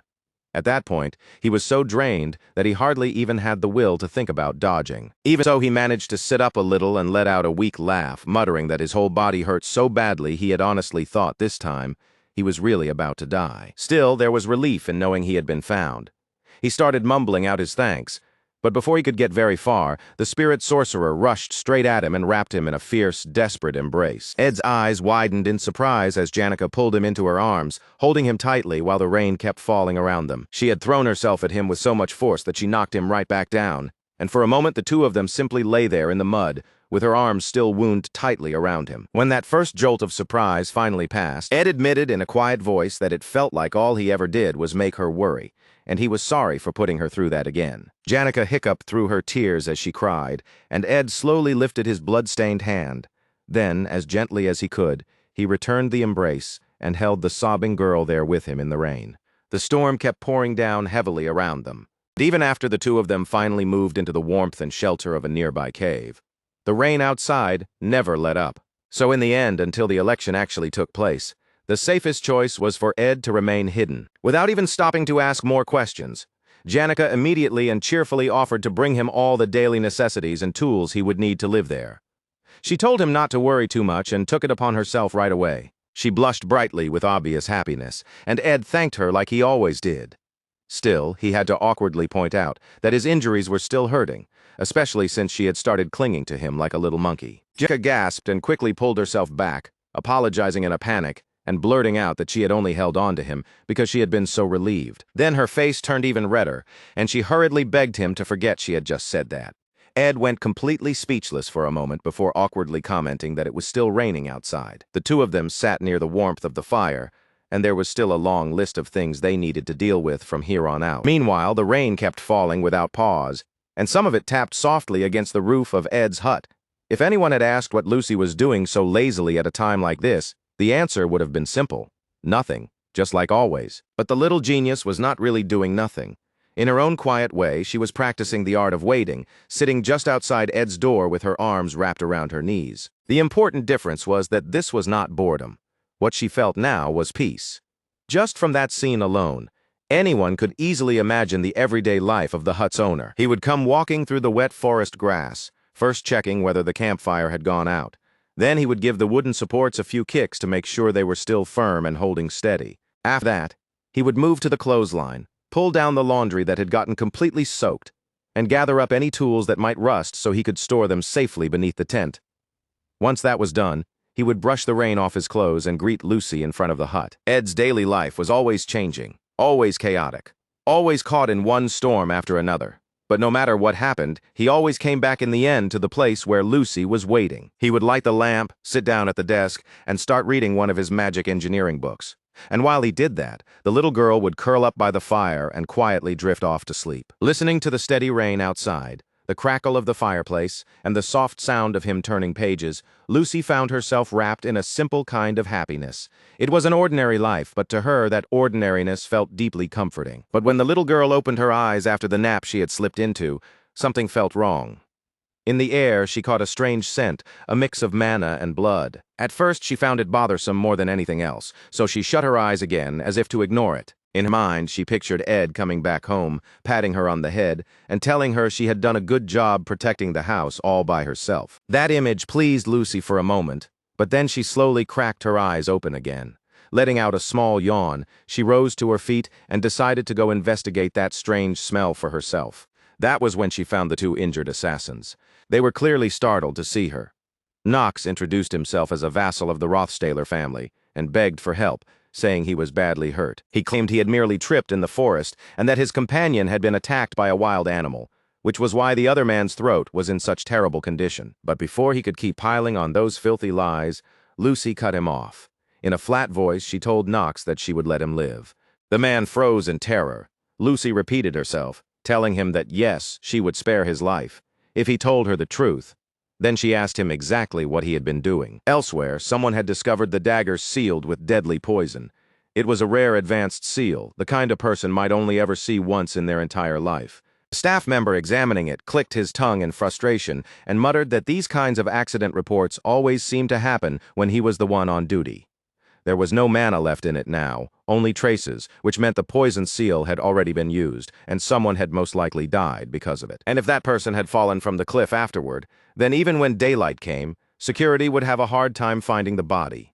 In other words, when the whole situation was boiled down, someone had come to meet Ed to help him with his spirit sorcerer problem, only to find that he had already been stabbed. Janica lowered her head and calmly said that yes, that was exactly what had happened, delivering the lie with a straight face, so cleanly it did not even tremble. The staff member said he understood that the young lady must still be in shock, but he asked her to try her best to remember whether she had seen the culprit clearly. Still shaken, the young spirit sorcerer answered that the men had identified themselves as vassals of the Rothstaler family, Caddick and Knox. Hearing that, the staff member's expression changed at once. He was clearly startled that vassals from the Rothstaler family were supposedly involved in something like this. After a brief pause, he decided that once morning came, he would report the matter directly to the High Dean. But then his attention suddenly shifted. He noticed a student walking toward them through the scene, a small girl wearing a tall hat. Before either of them could react properly, she vanished from sight, and then appeared right in front of them in an instant. It was Lucy, of course, and both of them were visibly taken aback to see the little genius appear like that. Janica immediately realized the situation could turn dangerous fast, so she hurriedly said she would explain everything once they got back to the camp. But Lucy cut straight through that and coldly announced that she had already caught them. The people who had murdered their precious Ed, the Rothstaler vassals, Caddick and Knox. Then the little girl stepped forward, seized a bow, and poured magic into it. There was no mistaking it, that bow belonged to Ed. Janica tried to call out to stop her, but Lucy was far beyond persuasion now, and waves of purple magic began crackling off her body. The power burst outward right in front of the onlookers, and they barely managed to keep themselves from being blown away by the sheer force of her grief and heartbreak. The staff member stared in shock at that violent eruption of magic.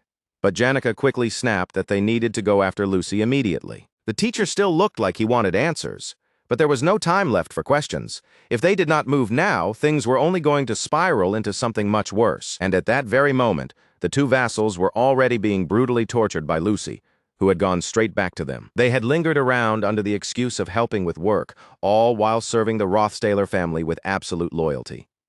Just thinking about that alone was enough to make Lucy boil over with rage again. With Ed's bow clenched in her hand, she remembered the way those vassals had insisted they were not suspicious at all, and how they had claimed they were there legally, with Academy permission to assist Tanya Rothstaler. That detail twisted Lucy's anger into something even darker, because the moment she remembered Tanya, she began thinking the young Rothstaler girl might somehow be connected to all of this. Lucy's hand slowly curled into a tight fist, and power started radiating off it in a furious pulse, and then she smashed a hole clean through a building wall. The invited guest stepped through the broken opening, like a force of destruction given shape, furious, overwhelming, and impossible to ignore. As Lucy entered, the damaged walls crumbled even more around her, and with vengeance burning in her eyes, she demanded to know where Tanya Rothstaler was. The world had taken away the one thing she had come to treasure, and now all she wanted in return was Tanya Rothstaler's location. Then someone called out to the enraged little mage, and Lucy turned with fire in her eyes. It was the maids from the dormitory, standing there in the rain and asking what in the world had happened to her. Their usually sweet, lazy little darling had never acted like this before. A magic box was activated, and blue light began shining brightly from inside it. Magic circles spread out around Lucy and the two prisoners she was holding, trying to suppress her and lock the situation down. Head maid, Belle Maya, could not understand what she was seeing at all, and she asked the gifted little mage why she had suddenly gone on a rampage like this. When Lucy looked back at her, there was a level of malice in her eyes that Belle had never once seen in her before. A flash of magic erupted, and the blue box meant to contain her was blasted right out of Belle Maya's hands. Belle's eyes widened because instead of listening to their pleas, the little mage answered with a demand of her own. Lucy coldly ordered them to bring Tanya Rothstaler to her. With darkness sitting deep in her gaze, Lucy had no intention of stopping until she stood face to face with the young Rothstaler girl. Then a huge, thunderous explosion rang out. When the dust finally settled, it was clear that the brief clash had been a solid fight. But the redhead was clearly unhappy with the outcome, especially since she was the one down on one knee. Under her breath, she muttered that her opponent was acting awfully smug just because he had beaten the second-year seniors. The silver-haired junior only smiled at that and praised Elvira for her effort. Even so, he calmly added that he still could not claim he had beaten the second years yet. After all, there was still 6 left to fight. The wolf boy clearly was not interested in any of that boasting, and he merely let out a sigh, ignoring the large, powerful junior. Even if one-on-one battles were supposed to be his specialty, it was still incredible that the young junior had managed to defeat Elvira, the top alchemy student. Joseph Whitefelts was already famous throughout the first-year magic department as a genius, and yet somehow this silver-haired fighter was still considered the top student of their year. He was Wade Collarmore, heir to the famous swordsman family of Collarmore.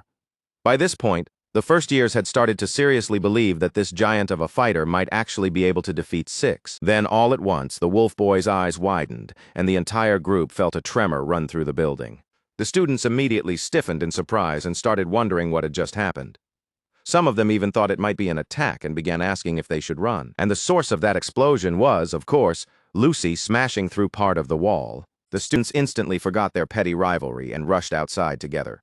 The top first year said they needed to find the head maid right away, but the wolf boy shut that idea down immediately. It was already too late, and the moment they saw the scene ahead, they understood why. The head maid and the others had already been frozen in place like statues of stone. It was the time-type aspectual magic, time prison. The spell had fallen over all of the maid staff, locking them in place so completely that they looked like solid rock. In this world, there existed one terrifying kind of genius. A person who could witness the aspectual magic another mage had spent an entire lifetime researching, and then reproduce that same aspectual magic after seeing it only once. That terrifying genius was, of course, the lazy little mage herself, but Lucy was no longer in her usual quiet state now. She was seething, and with that fury boiling over, she demanded to know where Tanya Rothstaler was. The wolf boy was completely stunned. Of all people, seeing Lucy causing this much destruction was the last thing he had expected. Some of the maids were still down on the ground, while the others frantically worked to evacuate students towards safer parts of the academy. 6 immediately moved to gather information, trying to figure out what in the world had happened. A maid, clearly rattled, explained that even the head maid had already been taken down, and no one knew what they were supposed to do anymore. And if Lucy was telling the truth, then the situation was this. Ed Rothstaler, a third-year student from the magic faculty, was dead. That single piece of news stopped the wolf boy cold. His stride broke, and he slowly came to a halt.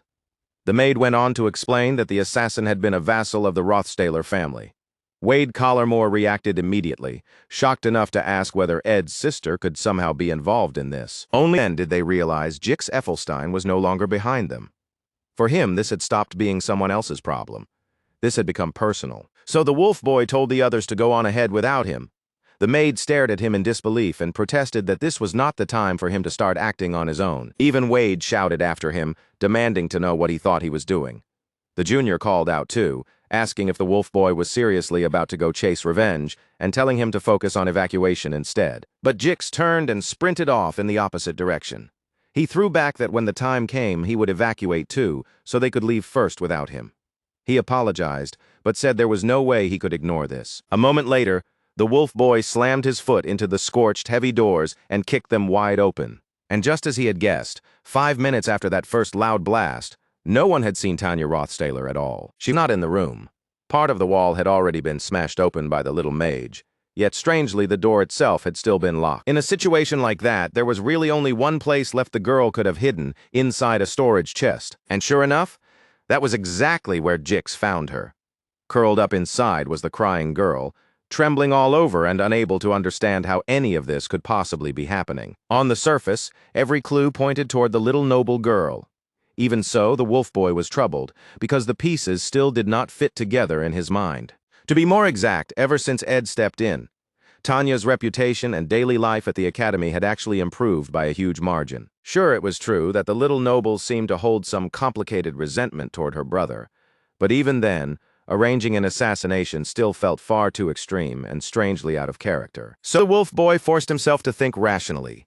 He told the little girl to listen carefully and answer him honestly.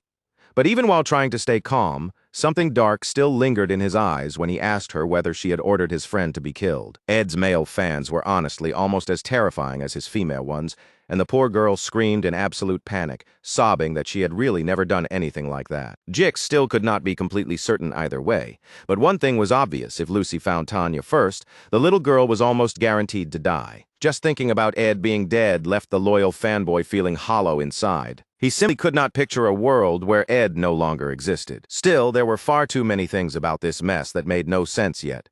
From a distance, it might have been smarter not to get involved at all. And yet, he pulled off his coat and told Tanya he would hear the full story later. For now, she needed to stay hidden right where she was in that cramped hiding place. One fact was certain: if the young noble girl stepped out into the square now, she might die. So Jix wrapped his coat around her, knowing in his heart that Tanya dying here, and Lucy staining her hands with blood, was never what Ed would have wanted. That was why the wolf boy decided he was willing to put himself on the line just to hold Lucy back for the time being. Then, out of nowhere, someone appeared and asked Jix if he seriously could not read the room. Joseph Whitefelts had shown up again. Calmly, he said there was no point trying to do the impossible. Right now, the correct choice was to listen to Lucy. No one could predict what would happen if they kept hiding and protecting the little girl, so in Joseph's view, the safest move was to hand the trembling young noble over to the talented mage. But the wolf boy refused to accept that. He insisted he would make his own judgment about the situation. Tears welled in Tanya's eyes as she watched one senior willing to fight for her, while a classmate standing nearby was ready to abandon her to death. Strangely enough, that same classmate remained stubbornly firm, pressing Jix again and again that he was making an unreasonable decision. And when the wolf boy still refused to back down, Wade Collarmore decided he would reach his goal by force if he had to. He drew his sword and declared that he was taking Tanya with him. Magic clashed against magic, purple against gold. Lucy was so overwhelmingly gifted that she was nearly impossible to stop, and nothing anyone threw at her could keep her pinned down for long. As she hunted for Tanya Rothstaler, she blasted through building after building across the academy grounds. Some unlucky students were even turned to stone-like statues, frozen inside her time prison as collateral in her rampage. Claudius Nortondale was horrified the instant he saw her. Then his horror deepened when he caught sight of the stone figure standing right in front of him. It was Dorothy, a third-year student from the alchemy faculty. She was one of the top students too, and yet even she had fallen victim to Lucy's power. The combat specialist was terrified. When he slowly looked up, he saw Lucy hovering there in the air with her two prisoners still in tow. The little mage had never looked this sharp, this awake, or this dark before. Just one look from Lucy was enough to scare Claudius so badly that he spun around and started running for his life. He could not even begin to understand why something like this kept happening, and he definitely had not enrolled at Sylvania just to get dragged through one insane crisis after another. There's apparently no such thing as peace in Claudius's life, and at this point he was having the worst experience imaginable. He cried as he ran, and in his panic he even squeezed his eyes shut, which of course led to him catching his foot on a small stone in the path. A second later, Claudius went crashing face first, straight into the mud, and stayed there for a painful moment. The poor combat kid just lay there and pretended he had become one with the dirt itself. And honestly, with someone like Lucy suddenly appearing in that state, of course he was terrified. The young student could only swear from the bottom of his heart that he absolutely hated this whole situation. Out of nowhere, someone appeared and sneered at him like he was the biggest fool alive, openly mocking the absurd sight of that dark-haired boy sprawled out in a place like this. The black-haired combat student lifted his eyes in surprise and found Elvira standing there, the academy's alchemy prodigy, looking down at him. She immediately pointed out that he had been in the middle of sparring only moments ago, but the exhausted student could only whine back that he had burned through all his reagents during the fight, and now had no choice but to head back to the lab for more. At this point, the only people who could possibly hold back that monster called Lucy were the Academy's very best students, and even then, all they really needed was time. If they could somehow endure for at least 30 minutes, the Academy staff should arrive and take over. It was obvious Claudius's legs had already given out beneath him. Once that cowardly warrior managed to recover enough strength to move again, their plan was to flee straight for the faculty building. If there were any academy workers there, they would drag them back here immediately. Above them, the entire sky was already ruled by Lucy's magic, yet Elvira still turned and strolled away with total confidence. The black-haired boy watched her go, and for a moment, something about that fearless attitude stirred him a little. As he stared after her, he started thinking seriously about the situation he was in. And the next thing he did was curse himself viciously, spitting out one cruel insult after another at his own expense. Clebius, meanwhile, broke down cursing through tears, one hand covering his face as he cried, while the shrieking wind and pounding rain only made the whole scene feel darker and more hopeless. At the same time, Janica was hurriedly keeping Ed Rothstaler informed, and the news was already terrible. The academy workers were on their way, and Marilda was coming to help as well. But before Janica could properly explain everything, Lucy had already found out on her own. The spirit mage admitted nervously that, after this point, she truly had no idea what Lucy might do next. Then Ed asked where Lucy had gone, and he was told that she had headed to Ophelis Hall in search of Tanya. The moment he heard that, Ed froze. Then he suddenly sprang to his feet and started stretching out the bandages wrapped around him, moving with urgent determination. Ed answered with a firm okay, then declared without hesitation that he would have to go there himself. Outside, the rain showed no sign of stopping, crashing down in thick sheets over Ed's little hut. For Lucy, the sound of that rain brought back an old memory, a time when she had rolled around outside in weather like this, only to end up bedridden with sickness while her grandfather harshly scolded her for it. Back then, he had sternly told her to remember that feeling well. The weary little girl had only looked up at her grandfather in confusion. And as the years passed, the number of times she ever lay down with a fever or ended up wounded grew fewer and fewer. Eventually, she began meeting weak people, people who would spend their entire lives barely managing things that she herself could do with effortless ease. Now, those very people had gathered in the square, desperately launching magic at Lucy as they tried to bring her down. But the irritated mage barely reacted, quickly realizing that the people on campus had no intention of handing over the one she was after. If that was how it was going to be, then Lucy was done asking nicely. It would not take long for her to find her target on her own. Her grandfather had once warned that the little girl would grow into a mage so powerful that one day no one in the world would be able to stand beside her. The magic swirling around her looked like a storm given form, a massive purple tornado raging so violently that no one could break through it. Anyone who tried to charge at her was swallowed by that surging wave of power and, in an instant, was stopped cold, frozen in place like stone. The small mage touched down lightly as another one of her grandfather's warnings echoed in her mind, that her inborn talent might one day make life unbearably dull, until everything in the world began to feel meaningless. He had even said that pain itself might someday become nothing more than a distant memory. But as Lucy trudged forward through the rain, clutching at the agony tearing through her heart, she could only call the old man a liar. Tears streamed down her face, because she had just lost her best friend. Then Lucy's foot came down on a square of stone that suddenly flared with heat, and in the next instant, a hidden magic trap detonated beneath her. When the smoke finally cleared, Lucy was still standing there exactly as before, looking only mildly annoyed by the attempt. Her opponent cursed under their breath, frustrated that the plan had failed, and of course it was Elvira with another one of her tricks. The alchemy genius clicked her tongue and remarked that Lucy's power was strange, a kind of force she had never seen before. Yet the speed at which it was being cast was completely abnormal. Lucy showed no real interest in the alchemist at all. She simply flicked her hand as if brushing aside an annoyance and coldly told her to move. The next attack hit Elvira hard. She spat blood as her body was blasted backward in pain, and even while reeling, she was still trying to understand what principle could possibly explain Lucy's absurd casting speed. Then she realized the truth. That was not magic at all. This little mage was an entirely different kind of monster, and she kept walking toward them with a chilling calm. In the end, the real issue was the mana itself. Ordinary mages with excellent mana sensitivity would shape mana into magic. But Elvira, grinning through the danger, threw back a question of her own, asking whether Lucy understood that alchemists could also grasp mana and transform it into something other than magic. Lucy's eyes widened slightly when she finally noticed the small devices and trinkets that had already been scattered around her feet.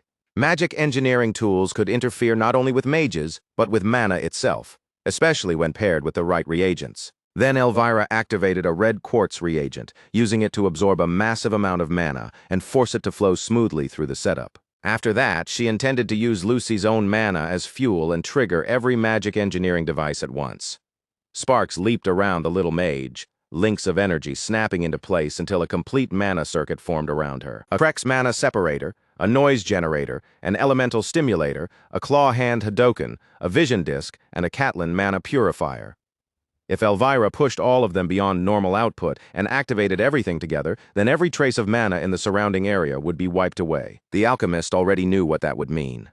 All of her precious creations, The invention she had poured her whole life into would probably be ruined in the process. But not every student had finished evacuating yet, and the maid still needed more time as well. So the red-haired girl was prepared to sacrifice everything she had built if that was what it took to buy those extra moments, and she challenged Lucy to go ahead and try breaking through this too. The circuit roared to life around Lucy, glittering with brilliant colors and radiant streams of light and energy. It really was a good plan. In fact, it was a brilliant one, at least if the enemy had been anyone other than Lucy, the monstrous genius mage who instantly responded by flooding the circuit with overwhelming mana. Elvira's eyes flew open in shock, and an instant later all of her devices exploded one after another, unable to withstand being crammed full of Lucy's raw essence. It truly had been an excellent strategy. In theory, it was possible to calculate the exact amount of mana needed to overload every magic engineering tool. But no one ever seriously pursued that kind of calculation, because academically there was simply no value in it. After all, it was supposed to be impossible for any person to possess that much mana in the first place. Unfortunately, Lucy was the living proof of the impossible, and when someone like her existed, stopping her from the beginning was a near impossibility all on its own. The amount of time Lucy needed to crush the resistance assembled by Awfulus Hall was almost laughably short. Belle Maya, the top fourth-year student in the magic department, Trussiana Bloomlever, the top fourth-year student in the alchemy department, along with Joseph Whitefeltz, 14 high-ranking maids, and even Elvira, the top second-year student in the alchemy department, had all been brought down in just 3 minutes. Lucy looked over their collapsed bodies without the slightest trace of concern in her face, then calmly stepped forward and walked right past them. But even then, the red-haired girl still refused to let it end there, reaching out from the floor to grab the little mage by the ankle. Elvira warned Lucy in a strained voice that if she did not stop now, regret would be waiting for her later. With the sheer amount of mana Lucy possessed, she could have blasted all of Awfulus Hall into the air already if she truly wanted to. The fact that she had chosen not to go that far had to mean something. Deep down, Lucy herself must have known that Ed Rothstaler would never have wanted things to end like this either. Those words made Lucy stop where she stood. She knew they were true. Slaughter, destruction, blind violence. None of that was something their friend would ever have wanted done for his sake. Even so, purple magic still bubbled and churned in her hand as she coldly replied that she would decide all of that only after she had seen Tanya for herself. Then, without warning, something came crashing down toward the little mage from above. It never actually touched her, though, because Lucy's ever-active shields intercepted it before it could land a hit. The one who had thrown himself into the attack looked half out of his mind, his whole body trembling so badly he seemed barely able to stand. But even in that miserable state, he still planted himself in Lucy's path and refused to let her pass. Both of them already knew he would not last long against a monster like her, and for a brief second, silence hung between them. Lucy casually raised her magic again, and in the very next instant, she shot Clabius Nortondale down. The time it took Lucy to subdue Clabius Nortondale, the top second-year student in the combat department, was only a single second. She even looked faintly bored afterward, as if putting him down had taken less effort than swatting away an inconvenience. Meanwhile, Wade Collarmore was still being as stubborn and troublesome as ever, pushing the fight with Jix as far as he had to in order to get what he wanted, even if that meant forcing the issue. The young swordsman demanded Tanya, while the frightened girl peeked out from inside the closet, her face pale with fear. Jix kicked up a nearby sword with a sharp motion, and with that alone he managed to evade the junior's opening strike. Then he spun right back around and answered with a thrust of his own, only for Wade to react quickly and block the attack head-on. The junior swordsman was stunned that the wolf-like senior could display the island family's swordsmanship so naturally and so easily. It was far too extreme a change to explain away as something simple. What Jix was using was the swordsmanship of a beast, a style born from someone who had once roamed the northern grasslands, and only later became civilized after staying at the island estate. It was wild and free in spirit, but it was not some mindless mess completely detached from theory. Jix's sword had been honed through real combat and real experience. Even so, the junior refused to be cowed by it, lifting his sword again to meet the wolf boy head-on. The style was still incomplete, though, and Jix's center of gravity sat too high, leaving behind a weakness that could be spotted if someone looked carefully enough. The junior swordsman thought he had it won, so he rushed forward at the wolf boy with a killing charge like he intended to finish everything in one blow. Jix saw the blade coming, but before it could strike, the attack was intercepted by an unfamiliar burst of magic the junior had never anticipated. It was a blade of wind. Wade growled as his sword was knocked off course, and Jix instantly seized the opening, lunging in and driving a punch straight into the silver-haired junior hard enough to knock his lights out. Once Wade hit the floor, Jix looked down at him and coolly asked whether he still wanted to continue. Even then, the arrogant junior staggered back onto his feet and said, of course, he wanted to keep going. He was the type who genuinely enjoyed fighting strong opponents, and the grin on his face looked downright villainous when he added that a chance to cross swords with someone as strong as Jix was not something he could give up so easily. Wade shouted back at him, practically begging the wolf-like senior to entertain him a little longer. Jix let out a sigh and muttered that his junior had become pretty ugly to look at. People were not supposed to enjoy fighting itself. What they were supposed to enjoy was winning. A swordsman should only burn with that kind of hunger in battles, where he could at least see a path to victory. But Wade clearly could not understand a single word of what his senior was trying to tell him. If he truly wanted to challenge someone strong, then he would never have picked Jix out of all the second years in the magic department. Jix was not even the department's top student. That title belonged to Lucy. The accusation made Wade falter. But Jix cut him off before he could protest, telling him that if he was done hiding behind excuses, then all that left of him was just a coward. The junior was so startled by that blunt answer that a squeak slipped out of him when Jix smacked his sword aside. His eyes widened in shock, because now the wolf-like senior was staring at him exactly like a predator locking onto prey. The tip of Jix's sword stopped right beneath Wade's neck, and if he pressed even a little farther, it might genuinely make the world a better place. But before it came to that, the junior had already thrown up a hand in surrender. With his eyes still wide, Wade asked what he was even supposed to do against someone as impossible as Lucy, because trying to fight her head-on would just be stupidity. Jix agreed with that much, but he also told him plainly that Lucy represented the limit Wade had run into. Then suddenly, Jix's eyes widened as a terrifyingly powerful presence rose up behind him and made the air itself feel heavy. Lucy had arrived. More warriors had died from pride than from almost anything else in this world. One had to be careful of those who mistook reckless confidence for virtue, the kind of people who glorified charging ahead with noisy courage while failing to respect those who kept putting their lives on the line again and again, just to prove themselves. And there in the darkness, one single red eye glimmered as someone dragged along a battered, broken body behind Lucy. When he was young, Clebius Nortondale had been taught that fear was not shameful. Fear was his weapon. Now Clebius stood in front of Lucy once more, his small dagger repeatedly stabbing into different parts of his own body, while blood dripped steadily onto the floor beneath him. Because if that gloomy fighter spent his whole life doing nothing but fearing everything, then eventually the day would come when his legs would no longer be able to move at all. Even Elvira could only stare in disbelief. Because although Clebius Nortondale had always been the kind of person who could slip away the instant things turned bad, this time was different.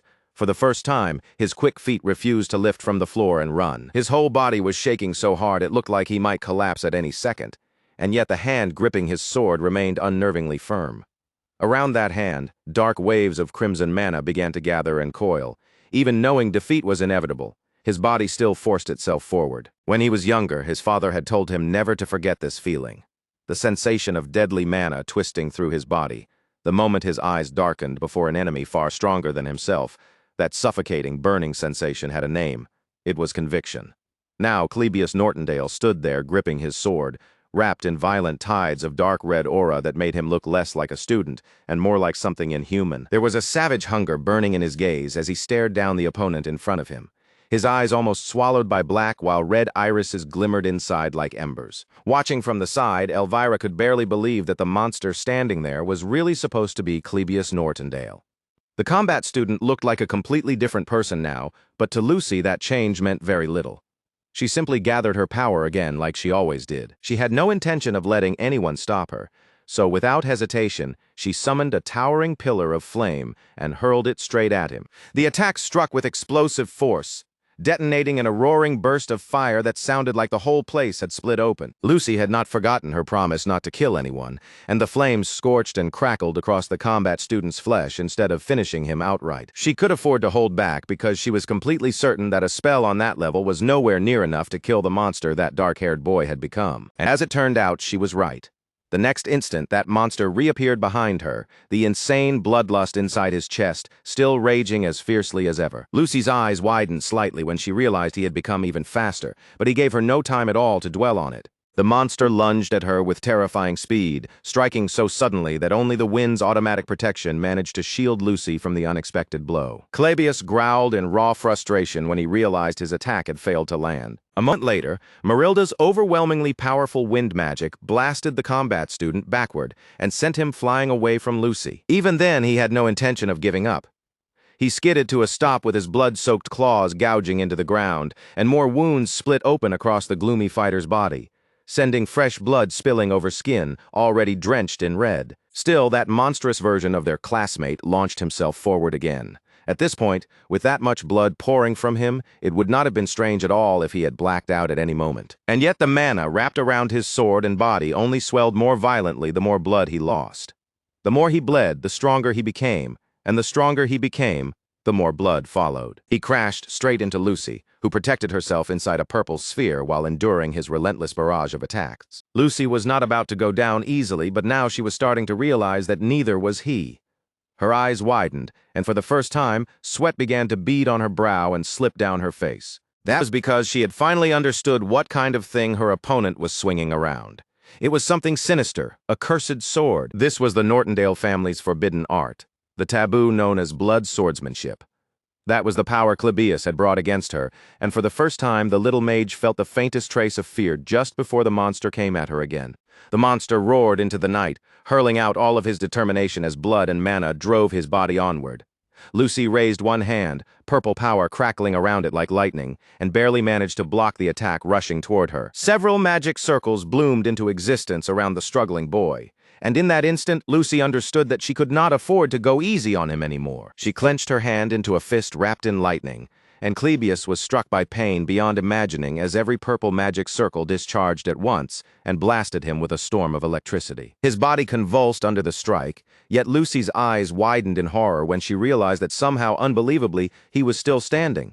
Worse than that, he had become even more vicious than before. The gloomy combat student let out a savage roar, looking less and less like a human being, and more like a true monster with every passing second. Lucy's lips trembled slightly as she gathered even more power into her hand. She was desperately trying not to kill her own schoolmate, even while raising the force of each attack. And even then, that combat prodigy still tried to slash straight through her power, swinging his blood sword against the blast itself. The output climbed even higher, and once again Lucy's attack slammed into the combat student head-on with full force. A massive eruption of purple power swallowed him whole.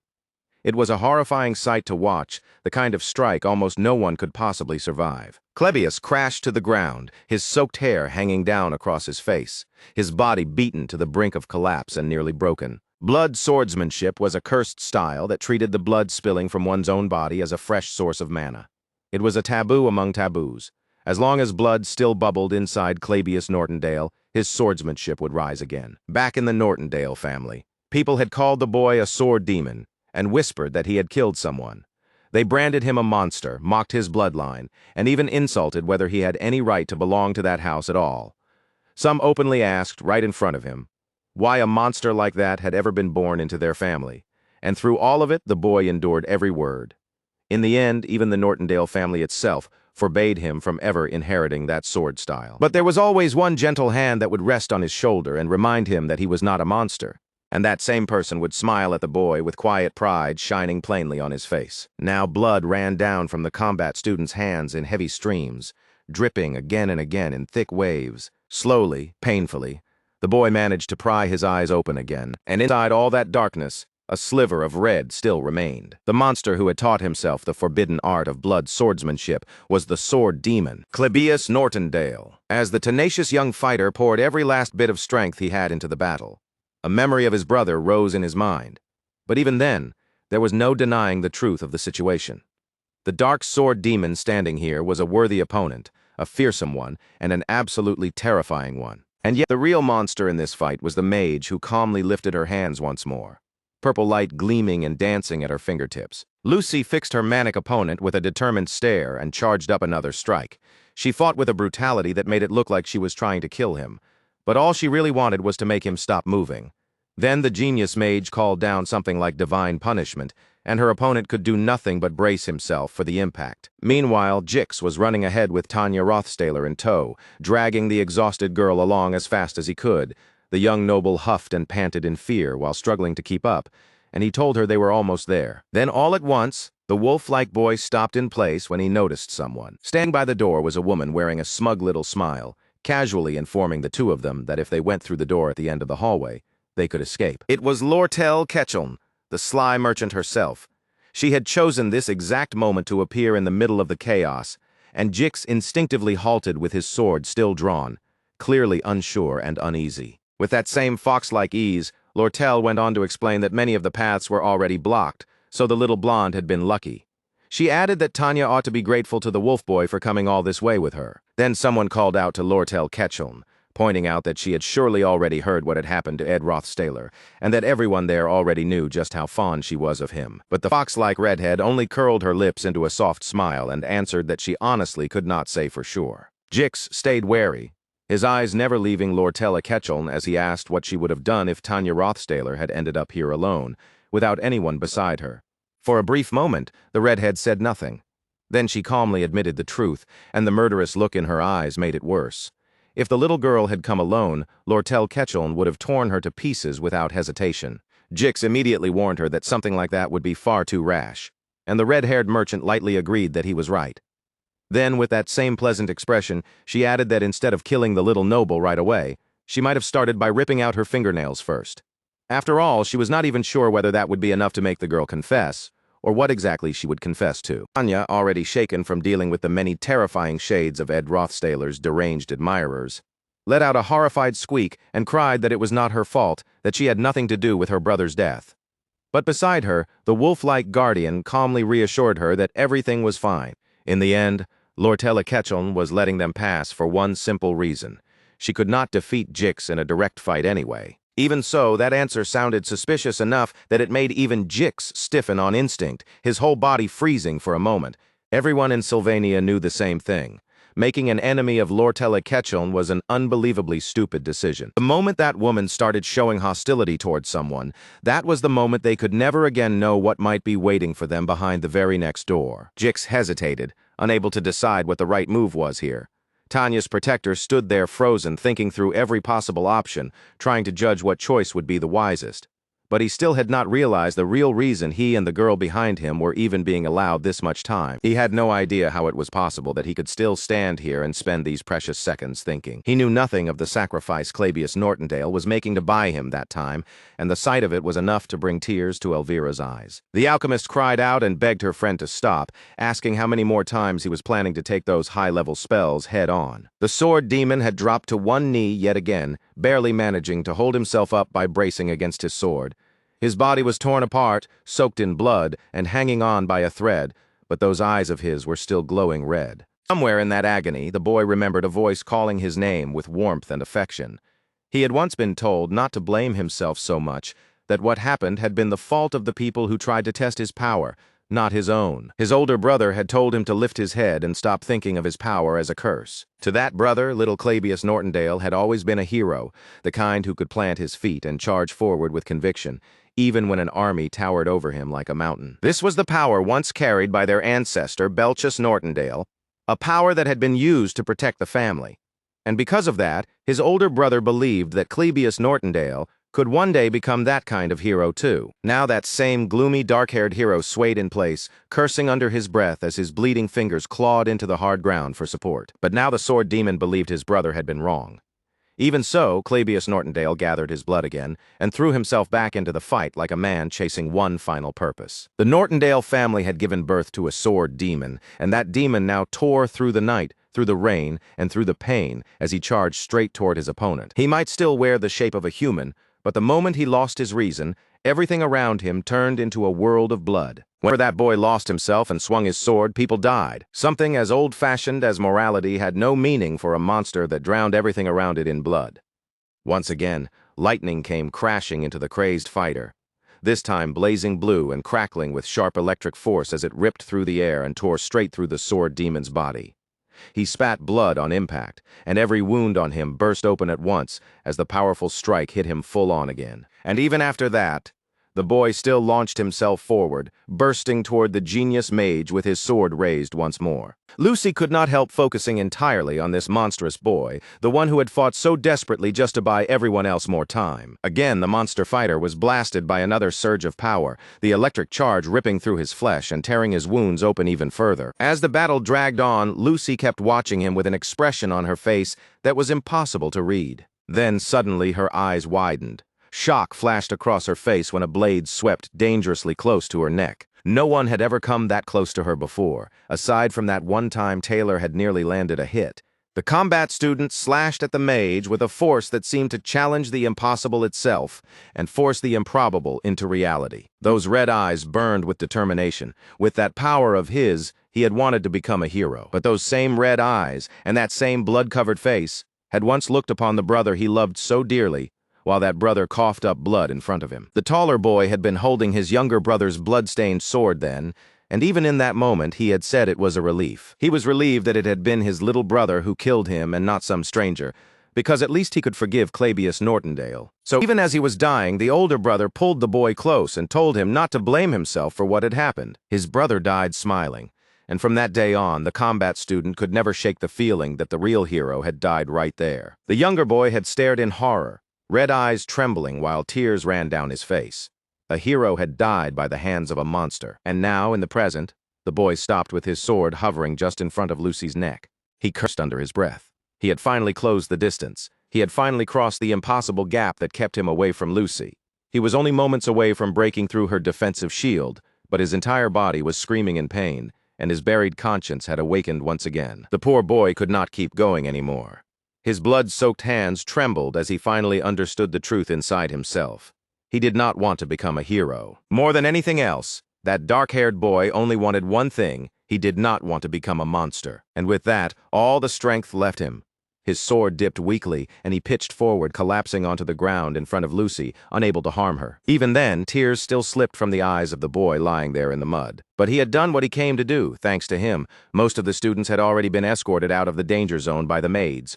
Clabius Nortondale had fought with everything he had, and he had fought well. So at last he let consciousness drift away and left his battered body slumped at the feet of the tiny genius mage. Blood swordsmanship was a style in which the mana surrounding the sword and the body increased as the user took more wounds and spilled more blood. Cruelly enough, the closer someone got to death, the more overwhelming their power became. But even that monstrous power meant almost nothing in front of Lucy. And yet, whether it was the carelessness of the strong or the desperate resolve of the weak, a moment was born there that could never be repeated. For the very first time in her life, Lucy had been cut by an opponent in battle, a thin, shallow line opening across her neck. For the very first time in her life, the little mage had faced an opponent who truly could have killed her. Lucy had always lived on the side of the strong, and as her fingertips brushed the fresh cut on her neck, she found herself confronting a feeling she had never been able to understand before, the helplessness of being weak. That first taste of death lodged itself deep inside her chest, and from that fear came a cold resolve. She decided that the weak one lying before her, the one who no longer had either the strength or the will to keep fighting, had to be killed. She could not allow something like this to happen ever again. So with that fear still clinging to her, Lucy gathered a storm of power into her hands and prepared to strike down the fallen sword demon where he lay. But just before she could do it, an arrow slammed into the ground in front of the collapsed Clabius Nortondale. The broken boy groaned and cursed in surprise at the sudden interruption, and those startled words came out almost at the exact same moment as the tiny mage's own. Just as he had suspected, there was now someone standing in front of them both, a figure wrapped in a hooded cloak, while wind and rain tugged harshly at the fabric. They knew that silhouette immediately. It was an archer they both recognized, and Clabius Nortondale let out a curse under his breath as his suspicion was finally confirmed. The one at the center of all this chaos had been alive the whole time after all, and judging by the look on his face, he was furious. Meanwhile, back in the hallway, the Academy's wolf-like swordsman still stood frozen with Tanya Rothstaler behind him and Lortelli Ketchum blocking the path ahead. Jix could not decide what his next move should be, and he ground his teeth in frustration while trying to force an answer out of the impossible situation in front of him. There was no time left to waste either. Lucy was drawing closer and closer with every passing moment. He had to make a choice now. Whatever the next course of action was going to be, he needed to decide it immediately. Jix had only just started to speak to the red-haired merchant when the window beside them suddenly exploded, bursting outward in a shower of shattered glass. The wolf-like swordsman was stunned. Even the fox-like merchant was stunned. And all of them could do was stare in disbelief when Janica, of all people, came crashing in, straight through the broken window. The spirit sorcerer landed right on top of Ketchel, instantly crushing the tense deadlock that all of them had been trapped in just a moment earlier. Janica looked genuinely surprised to see Ketchel there at all, and casually greeted her on reflex, while the fox-like merchant could only blink in equal surprise at the sudden appearance of the talented spirit mage. Then, as if crashing through a window in the middle of a life-or-death situation was perfectly normal, Janica simply shook the rainwater out of her hair like an excited dog. The next moment, her eyes landed on Tanya Rothstaler. Janica immediately pointed at the blonde girl and loudly declared that she had found her, much to Tanya's horror and Jik's renewed caution. A strange silence followed as the four of them stared at one another for a beat, with Tanya trembling so badly she looked like a leaf in a storm. Ketchel watched Janica carefully, and the more she looked, the more unnatural it felt. Even after hearing what had supposedly happened to Ed Rothstaler, Janica seemed completely fine, which was the exact opposite of how Janica should have been acting. That alone made the merchant instantly suspicious. In Ketchel's mind, there were only two possibilities. Either the spirit sorcerer had gone insane, or there was another explanation entirely. Janica, for her part, looked hesitant and awkward as she mumbled that they were misunderstanding the whole situation. Then Marilda appeared at her side and calmly said that, if anything, the spirit sorcerer had shown up at exactly the right moment. And in that same sense, Ed Rothstaler had arrived at exactly the right time too, gripping his bow tightly as he stood out in the pouring rain, directly in front of Lucy. He really had been alive this whole time, and Klebius Nortondale could only curse when he saw him. The battered combat student coughed up blood, and Ed looked over at him and asked if that wreck lying there was really the gloomy combat student he knew. The dark-haired fighter groaned and muttered that he knew perfectly well how terrible he looked. He had been beaten senseless, and after all that fighting, he knew it had amounted to nothing.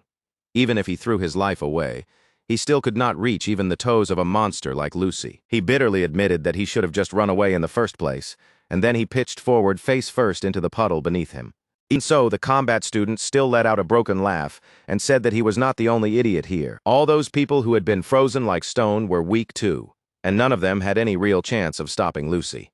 But they had still stepped forward anyway and tried somehow to hold back the rampaging little mage. Nobody had asked Elvira to do it either, and yet she had thrown away the very inventions she had spent her whole life creating without a second thought, all just to stop Lucy. For Klebius Nortondale, it would have been easier if his older brother had been like everyone else, and simply told him to give up everything and run. Instead, even while watching his younger brother break apart, that brother had believed he could still become something like a hero. The gloomy boy sniffled and cried through the pain, asking why his brother would not just let him run away. Even after death, that brilliant older brother still would not stop haunting him. And after all of that, Klebius Nortondale still could not win. The weight of regret and pain shook him so badly, he felt like everything had gone wrong once again, and that everything he had done was meaningless. Then a scarred hand came down gently onto the trembling boy's shoulder. Ed Rothstaler had stepped forward, and in a quiet voice, he thanked both Elvira and the combat student. What they had done was not meaningless at all. Their struggle had mattered, and it had real value. Even Elvira could hardly believe what she was seeing as Ed turned away from her and faced forward again. Even slumped on the ground beside him, the combat student still could not stop himself from cursing at Ed, calling him a loser and an insect through his sobs, even while admitting that, yes, he understood. Elvira noticed the combat student's condition getting worse and shouted at him to stay with them and pull himself together. But the boy had already sagged down to the floor, and deep in his heart, he knew Ed's words had not been empty comfort.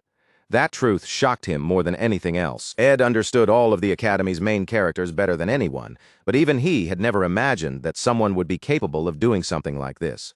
Not even he had expected it. The rain kept pouring down over the three of them, and by then, at least 10 minutes had passed while the evacuation was completed, and Ed made it to the scene. That meant Klebius Nortondale had stood there alone for all that time, fighting the strongest mage of his generation, and nearly winning. The failed swordsman, who should have been Sylvania's third-act final boss, had crossed blades with the awakened Lucy, the little mage standing in the rain before him. Her oversized hat hid her eyes from view as water streamed off its brim and soaked every part of her small frame. Her expression was impossible to read. Standing before her, Ed found himself apologizing, saying that he really should have told her beforehand. But given the situation he had been trapped in, he had no choice except to die. At the same time, he explained that he had truly been in a situation where his life was at risk, so there had been no chance to contact her. He had not been able to prepare anything in advance, and he was sorry he could not let her know first. But before he could finish saying any more, that giant hat suddenly tilted forward and dropped right over the little mage's head. And in that instant, the genius mage, who always seemed so unreachable, so untouchable, and so overwhelmingly strong, suddenly felt very small inside Ed Rothstaler's arms as she grabbed tightly onto his cloak. The little girl trembled all over as she clung to him, holding on so tightly it was like she was afraid he might disappear again if she let go. Her voice shook as she told him that, for a moment, she had truly believed he was dead. But he gently calmed her down and assured her that he was still here. With his scarred hands resting on her small shoulders, he told her to look at him properly. He was alive, right in front of her, and then he pulled her close and held her firmly in his arms. So the two of them stayed there in the rain, embracing while only a few distant onlookers watched in silence. And at last, everything seemed to settle back into place again. Once Jix had made it back into civilization, he had honestly thought there was nothing left in this world that could ever make him feel fear again. But standing face to face with the spirit Marilda, who looked straight at them and announced that she had found Tanya and had been searching everywhere for the little girl together with Yannicka and Lortel, was an entirely different matter. Jix instantly realized he had stumbled into a truly miserable situation. Those two were already barely holding themselves together after hearing the news of Ed's death, so at this point he had no idea how badly this could end. Then Yannicka suddenly spoke up and said she had something she needed to say about their guy. But before she could even get the words out, Jix hurled a barrage of magic at her on instinct, because the way Yannicka looked when she said it was honestly a little too demonic for comfort. The little blonde girl coughed and flinched as the wolf boy barked at her to get a grip and think clearly. He hurriedly explained the route to her. If she followed this path and kept running straight ahead, she would eventually reach a fork in the road. Once she got there, she needed to turn west, and if she ran hard enough without stopping, she would make it to the residential buildings. After that, once she had shaken them off, she had to find somewhere safe and ask for help. He reminded her that she was now the heir to the Rothstaler family, so the best outcome would be finding imperial troops or a noble house she was on good terms with. The girl stammered and nervously asked what would happen to him, but the wolf boy only told her that he would block the others as long as he could so they would not be able to chase after her.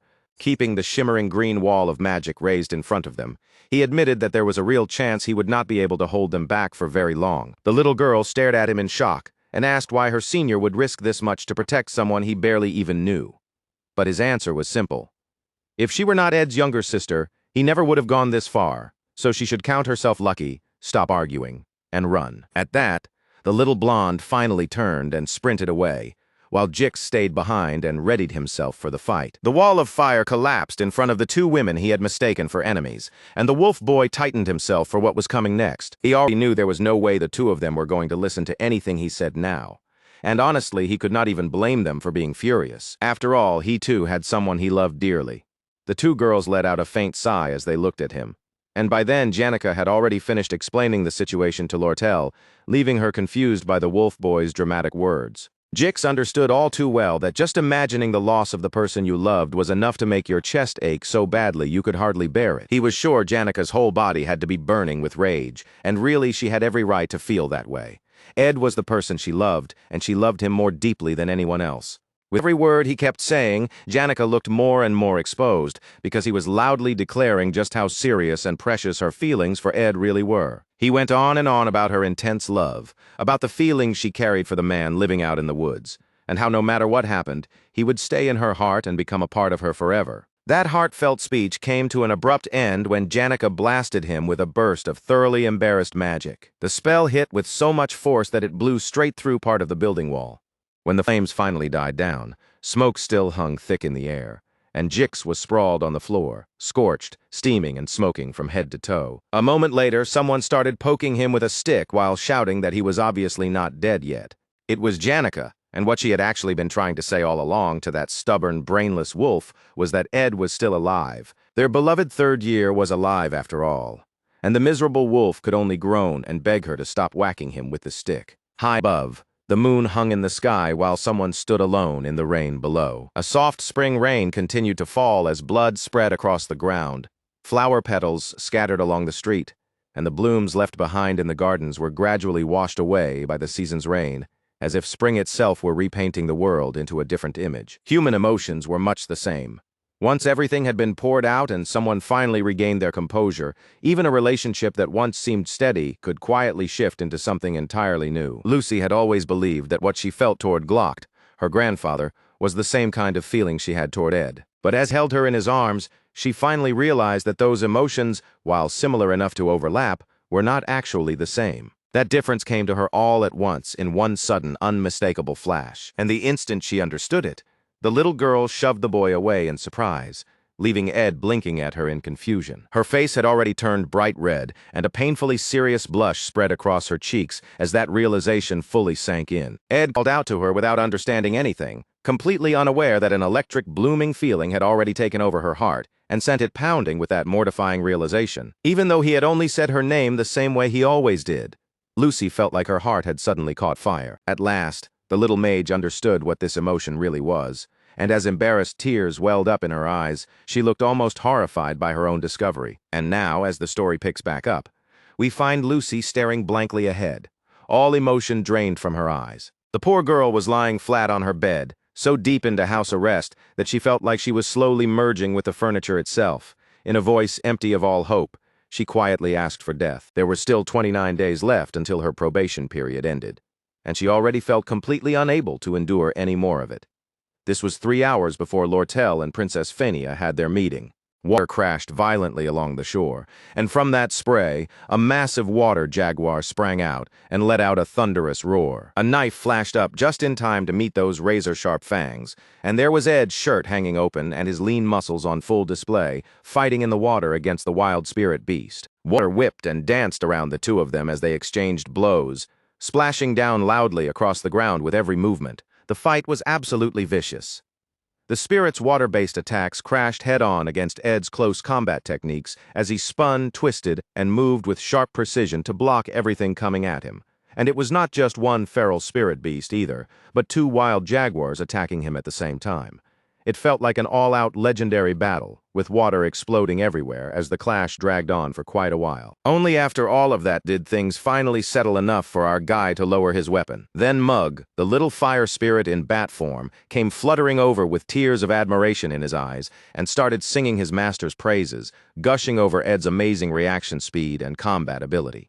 He was so moved by the performance that he even suggested this would be the perfect place to call it a day. Nearby, one of the water jaguars spoke up and praised the young man too, saying his close-quarters combat skill was incredible for a mage and that he must have trained hard for a long time to improve that much.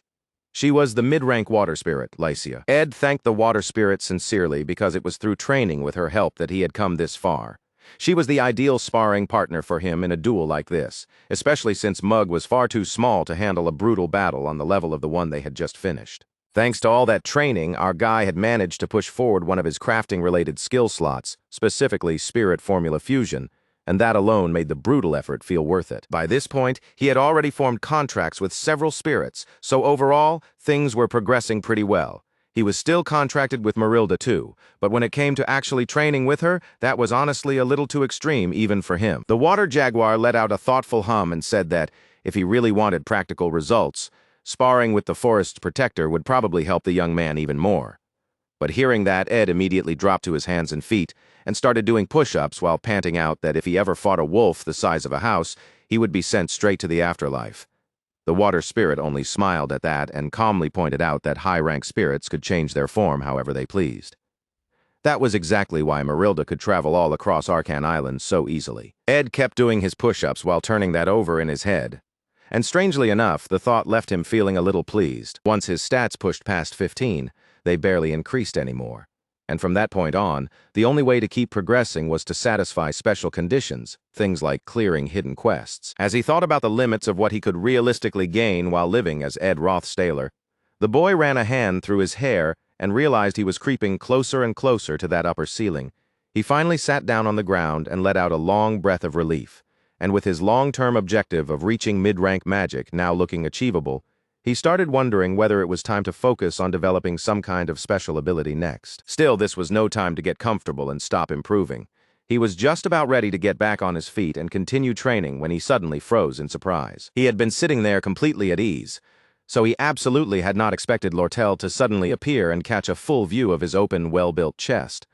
The redhead herself flushed in surprise too, then casually admitted that she had simply been appreciating the scenery. With that sly tone of hers, she told him that living shut away like this had to be frustrating, but if he was going to stay in seclusion, then he at least needed to build better habits and learn to rest when he had the chance. Ed asked if that was really how it looked, because to be honest, he felt calmer living in isolation like this than he ever had back in the forest. Food, clothes, shelter, everything he needed was now being provided with the help of the people around him. The fox-like merchant tilted her head and asked if he was talking about Janica, and Ed admitted that Janica was definitely the one who helped him the most. Lortel then glanced toward the spirits and remarked that he must have been training with companions who were clearly not very happy to see her. After all, they already knew she was trying to snatch away Janica's crush. The redhead blushed at her own boldness then, as if fully aware the spirits were watching, she deliberately leaned in and wrapped both hands around Ed's arm, pressing it tightly against her chest. The spirits reacted instantly and set off what might as well have been an emergency alarm. They made their disapproval known on the spot, practically condemning her behavior in unison, and Lortel only laughed in clear amusement at the reaction. Ed asked her what exactly she was trying to pull, and the redhead answered that she would soon be going to meet Princess Phinia. Since the student council elections were coming up, she had already thought of several ways to profit from the situation, and before visiting the princess, she intended to finish one particular deal first. As Ed had requested, releasing the two knights, Caddick and Nox, would not actually be difficult for her.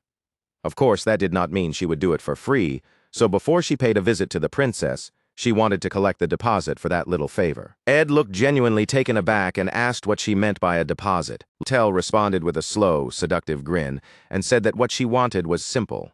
She wanted the young man to hug her once. For a second, the boy could only stare at her, completely speechless at such an unexpected request. But after that brief pause, he accepted it far more quickly than she expected, let out a resigned sigh, and quietly prepared himself as though coming to terms with unavoidable fate. The delighted redhead watched his hand begin to move, and while she pressed herself lightly against his exposed chest, she clearly expected to stay in control of the moment. Instead, she was suddenly pulled straight into his arms, and the unexpected firmness of that hug left her both startled and thrilled all at once. She had been the one to ask for the embrace, but from the way her whole body tensed and her face heated up, it was obvious she had never expected being held by him to leave her this flustered. The girl let out a sharp gasp and hurriedly pulled back, telling him to wait, especially after her hands landed squarely against his chest.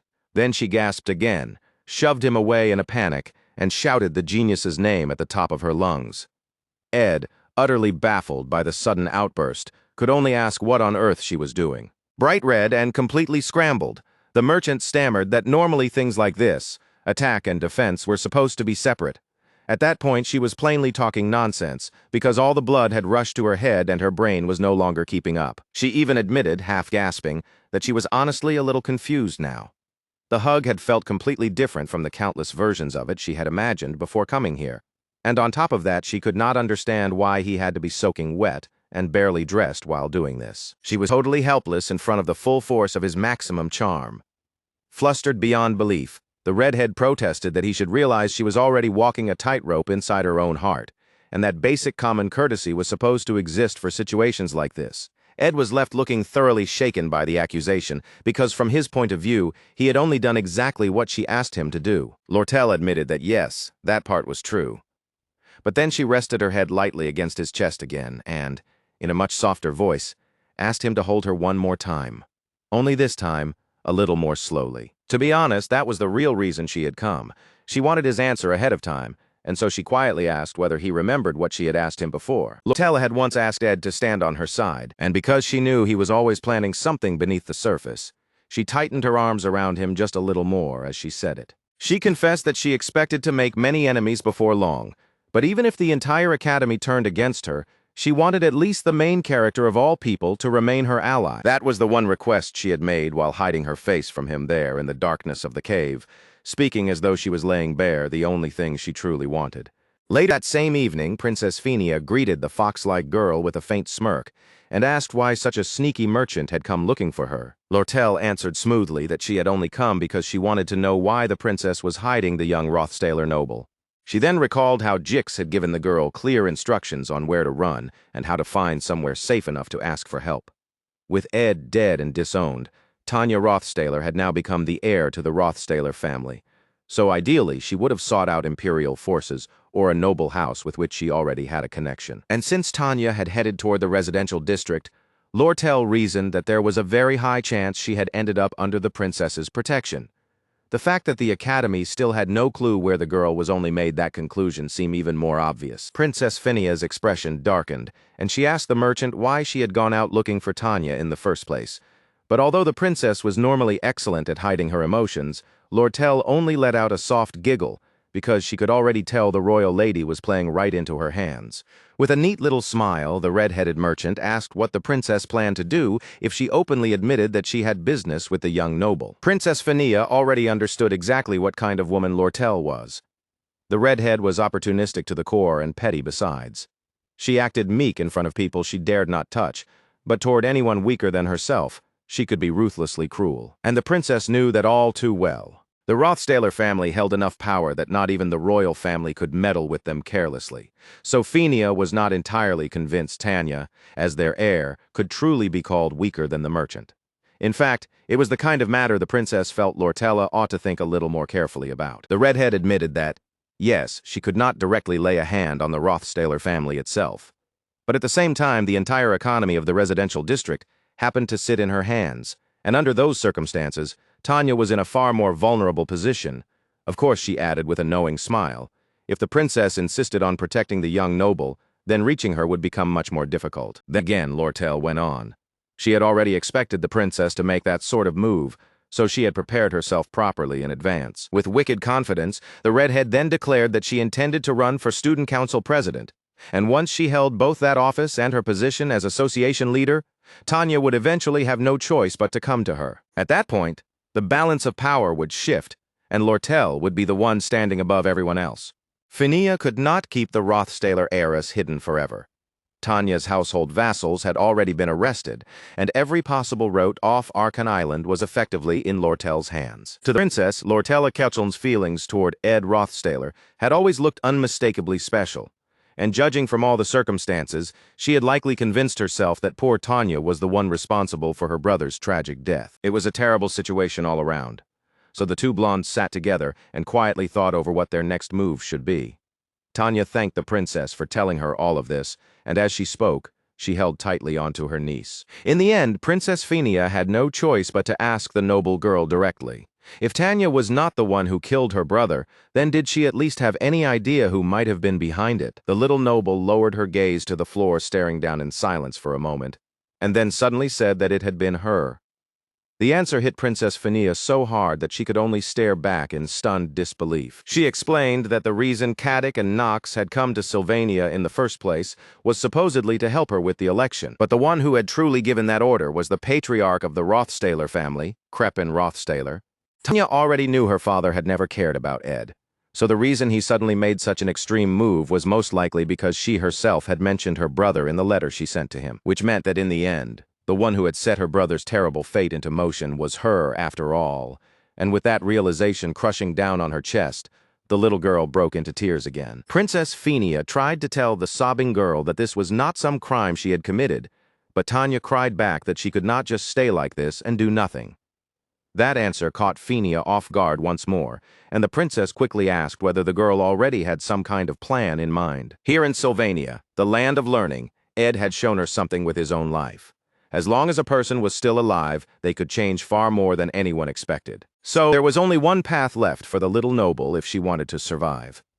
Wiping the tears from her eyes, Tanya steeled herself and decided that she had to uncover the truth behind her brother's murder, and with that resolve, the little girl declared that she was going to run in the student council president election. Princess Finia immediately reminded her that it would not be easy, especially when she was already under suspicion for murdering a member of her own family. Tanya knew full well that nothing about this would be easy. Even so, when she thought about the people who had helped her after she had been cornered so badly, and when she thought about Ed, she knew she could not keep sitting still and doing nothing any longer. So, in response to that determination, the princess made up her mind and chose to support Tanya publicly, which left the young noble girl staring at her in surprise. Tanya turned toward her and asked why Finia would go so far for her sake. And truthfully, even the princess herself was not entirely sure why she was fighting this hard for the girl. Then, after gently patting Tanya's hands, Fania explained that she too carried a debt to Ed Rothstaler, one she could never truly repay. And with a dazzling smile bright enough to sweep away the gloom for a moment, the princess gave her pledge. The next day, bright sunlight spilled over the town, and inside the Merchants Guild, Lortel's assistants informed her that they had gathered all the related documents that had been submitted. One of the workers hesitantly asked the redhead whether she was really planning to run in the election.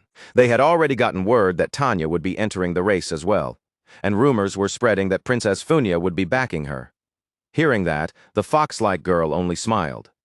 Since Tanya was suspected of killing her own brother, most people assumed she would never gain much support anyway. Still, Lortel, as the association leader, was handling most of the work herself, and the lack of sleep was beginning to show. The people around her were worried, and among them, her secretary Liema seemed especially concerned. She carefully asked whether her boss truly believed it was possible to serve as both association leader and student council president at the same time. The redhead coolly reminded her secretary to ask only the necessary questions, and the girl immediately panicked, bowed her head, and apologized, saying that she would deliver the documents to the academy right away. Once her secretary had left, the redhead let out a deep breath. The student council president election at Sylvania Academy was finally beginning, and it was all unfolding with Ed Rothstaler presumed dead. Lortel then laughed quietly at the question her secretary had asked. Liema would understand soon enough just what kind of twisted scenario was rushing forward minute by minute, all of it turning inside Lortel's hands. Meanwhile, deep below in the dungeon, the Rothstaler vassals remained locked away, and one of them cursed bitterly, lamenting how pathetically their fate had turned out. The man muttered that Duke Crepin's judgment had, in the end, been correct. Even if Ed had not been fully polished on a technical level yet, the speed of his responses and the sheer proficiency he showed in battle meant one thing. If young Ed had been allowed to live and continue growing, he could have become a major threat to the Rothstaler family. That possibility was never something they could afford to ignore. The other vassal agreed with that conclusion, and added that it was not only the boy's own ability that had stood out so much, there was also the spirit mage who had summoned a spirit with the resolve to burn through every last drop of her mana, and the mage who had chosen revenge without even a moment's hesitation, all in the name of the disowned boy. And judging by the way that orange-haired young man had managed to form such deep bonds with people that powerful, his true potential had been something no one could have predicted in advance. They knew perfectly well what kind of horrible person the delinquent heir of the Rothstaler family had once been, and yet they could not stop wondering why the patriarch had ordered his assassination in the first place. But now, at least, they felt they could make a cautious guess as to why.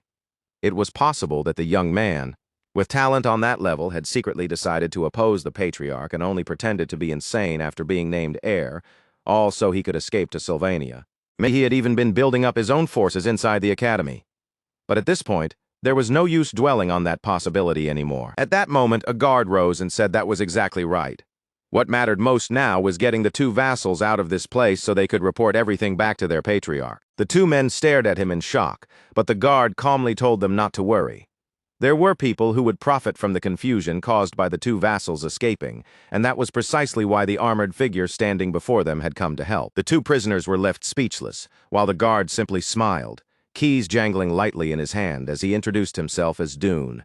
He said he was nothing more than a decoy from the Alp Trading Company. Elsewhere, still trapped in confinement, little Lucy could not stop thinking about Ed and Jerky, the two thoughts floating around in her head again and again. She let out a long sigh and mumbled something to Belle, but the maid gently reminded the little girl that she still had 24 days and 3 hours left in confinement. The tiny mage went completely silent for a second after hearing that.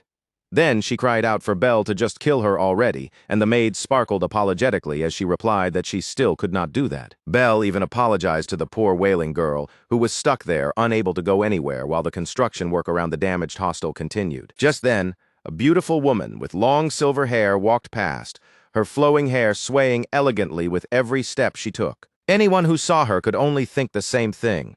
She was breathtakingly beautiful, and there was something deeply captivating about the aura surrounding her. Her shining silver hair caught the light so brilliantly that it drew everyone's eyes to her without effort. And then, all of a sudden, she vanished right in front of them. She looked about the same age as a student, but she was not wearing a uniform, and so the saintess, still in disguise, found herself genuinely wondering just who that beautiful girl had been. There was still so much the brunette did not know yet, and because there was so much left for her to learn, she became even more determined to live each day to the fullest. The girl pumped herself up with fresh excitement, knowing there would never be another stretch of life quite like this one again. Then those rather depressing words settled in, and for a brief moment the girl fell completely silent. After that, she let out a heavy sigh while staring down at the pamphlet she was holding in her hands. She had assumed she would be able to meet Tanya as soon as Ophilus Hall was recaptured. But in reality, the noble girl's whereabouts were still unknown to most of the students, and even much of the staff. Even so, the Saintess had been startled when she saw in the Academy newsletter that the blonde girl was listed as one of the candidates for Student Council President. At the very least, if Tanya was well enough to run for office, then it was an enormous relief to know that she was safe. Truly shocked the brunette more than anything else was the report that the third-year student had died. And from everything people were saying, the most likely culprits were the vassals of the Rothstaler family. The very same family that had cast him out. The sight of that hut buried in a winter blizzard, and the memory of the boy who had made her think about what freedom really meant, still remained vivid in her mind, so fresh that it felt like it had only happened yesterday. But Tanya, that blonde noble girl, had been the very first friend she made after arriving at the academy, and now that same girl was being named as one of the people involved in Ed's murder. The brunette believed in her friend with all her heart. Still, after hearing that the vassals had escaped from prison, the mood around the academy only got worse, and more people were beginning to recoil at the idea that Tanya might have killed her own brother. After Ed's loss, the entire atmosphere of the academy felt heavy, tense, and almost painfully uncomfortable. Everywhere you looked, there was nothing but gloom. Meanwhile, the principal let out a thoughtful hum and remarked that there was an incredible amount of work to handle. But in the end, all of it was tied back to Ed Rothstaler's death. Because of that, he wanted one professor to take responsibility for getting it all sorted out. Naturally, it needed to be someone who knew at least a little about the murdered boy, and who had also interacted with Clebius and Lucy. So the principal asked whether there was no professor from the magic faculty who fit that description. In the end, though, there was at least one assistant professor available to take the job, and so poor assistant professor Claire Elfin ended up saddled with the duty. By now, she looked absolutely drained, like every bit of life had been sucked right out of her. She could only wonder when exactly the workload had exploded like this. Back when Ed was around, he had been such a huge help in the office. The exhausted assistant professor groaned and sighed that people really did take life for granted, and the depression in her face was impossible to miss. Beside her, Clebius muttered in agreement, careful not to say too much because he knew perfectly well that the boy was not actually dead. Looking half-starved from overwork, the assistant professor slowly glanced around the office. That was when she noticed that Anis Hallian had stopped talking too. The poor girl had dark circles hanging beneath her eyes, and she barely spoke at all as she stared blankly at a stack of papers. Quietly, Anis cried to herself, knowing that whatever she had with Ed had only ever been a brief, passing connection, one that never would have had the chance to bloom into anything more. The ache filling her heart was enormous. Even so, she tried to reassure herself that she would be okay. As long as she could still see the faint shimmer of her crush lingering in her heart, then somehow she would just have to endure it. But of course, the person who had testified about the real culprit in Ed's murder case was Janica. Anis was already suffering this badly, so she could only imagine how much worse Janica must be hurting. In her mind, there was no doubt that her friend had to be going through absolute hell. And yet, the very girl everyone assumed should be mourning in misery was instead cheerfully announcing that she wanted to try making curry that day. Since her friend Anis was great at cooking, the spirit mage asked for her opinion. Janica explained that handling fire precisely was hard for a country girl like her, so she wanted to make something she could just leave simmering over medium heat for a while. The perfect teacher's assistant could only stare in absolute disbelief at that reaction. Meanwhile, Janica kept chatting away, saying that while she was used to chopping ingredients, trying an entirely new dish still felt a little scary. Then she reconsidered and said maybe she should do more than just that, since they had only been eating hot foods lately. At the same time, she reasoned it would not be good to cut down on vegetables, so she started thinking out loud about making a salad too. At that point, her friend suddenly sprang to her feet and threw herself forward, wrapping Janica in a crushing, all-consuming hug that took the spirit sorcerer completely by surprise. The teacher's assistant cried out for her friend to wake up from whatever dream she was trapped inside, begging her to let go of the memory. Ed was dead, and Janica had to accept that now. Janica could only freeze in stunned silence for a moment before gently patting the girl on the head. Then she remembered that she was supposed to keep pretending Ed was dead, so instead of saying anything reckless, she simply comforted her friend and quietly shushed the spirit that tried to call her out for acting strange. Meanwhile, back at the cave, Ed was busy bringing in water. This time, at least, he was fully dressed. By now, Tanya had finally made it back to the academy on her own, and apparently she had been hiding out in the royal dormitory. Even so, she was now actively cooperating with the investigation in order to clear her name. Princess Phineas had also officially decided to support Tanya, so some of the girls' lost support had started to return simply because people trusted the princess. Janica happily gave Ed this whole update while cheerfully washing his clothes. Of course, when it came to raw numbers, far more people in the academy were still backing Lortel. Crowds were energetically cheering Lortel on as the queen of the economy, the champion of the common students, and the registration period for candidates was not even over yet. Even so, the entire energy of the election had already started leaning her way. But then Janica's hands began to tremble, because the spirits had already told her all about what happened when that red-haired fox came to visit the cave. Ed froze in total shock, clearly not expecting her to bring that up at all. The spirit sorcerer let out a bright, high laugh and admitted that yes, maybe it was none of her business, but at this rate, something was definitely going to happen sooner or later. Their conversation was suddenly interrupted by someone declaring that Lortel was going to become the next student council president. It was Jix. He had come because of the promise he made with Ed, though apparently he had not expected Janica to be there too. The surprise on everyone's faces made that much obvious. The boy let out a sigh and said that whether Lortel became president or not was not the real issue. The problem was that Caddick and Knox had escaped, and because of that, the rumors accusing Tanya of murdering her own brother were only getting stronger. Jix explained that he had gone to the royal dormitory after Princess Phineas called for him. But because Ed had risked his life in his own way to set things up like this, the wolf boy could not step forward and testify for Tanya either. What Jix really wanted to say, when it all came down to it, was that Tanya was in terrible condition. She had lost a frightening amount of weight, and all the healthy color had drained from her face.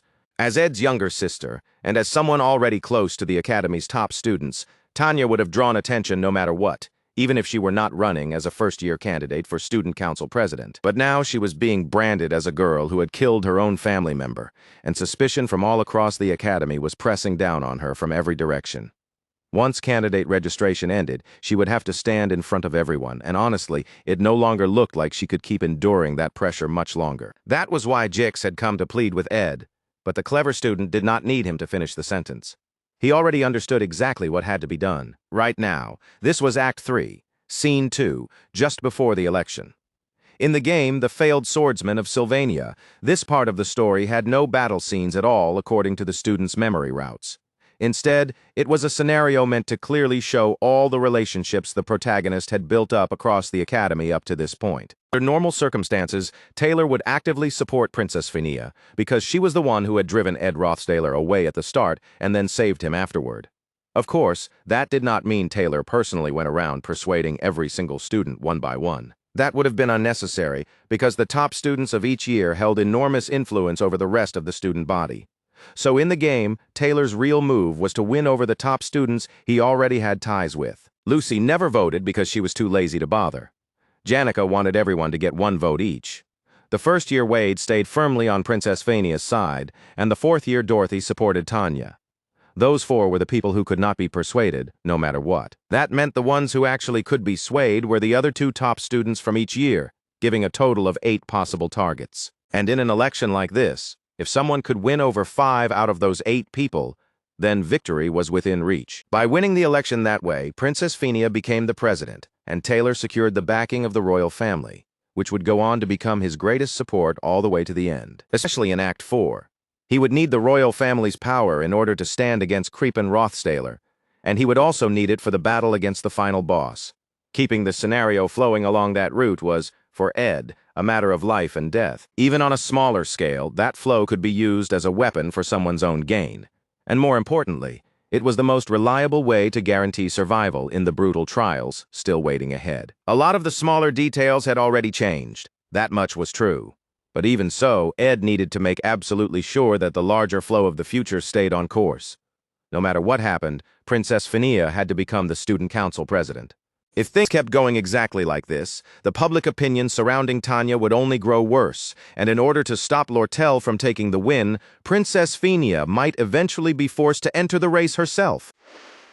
One possible move would be to secretly inform the princess that he was still alive, then persuade her to run for the presidency, and after that, start stirring the situation further by bringing over all the top students he had connections with. No matter how he looked at it, as long as the registration period had not yet ended, There were still plenty of ways to turn the princess into an official candidate. So Ed pushed himself up to his feet, only to stop midway when the thought of his poor little sister suddenly caught hold of him. The girl who, in the original story, was only supposed to serve briefly as a one-time villain before fading away, had now been turned into a murderer because of Ed Rothstaler.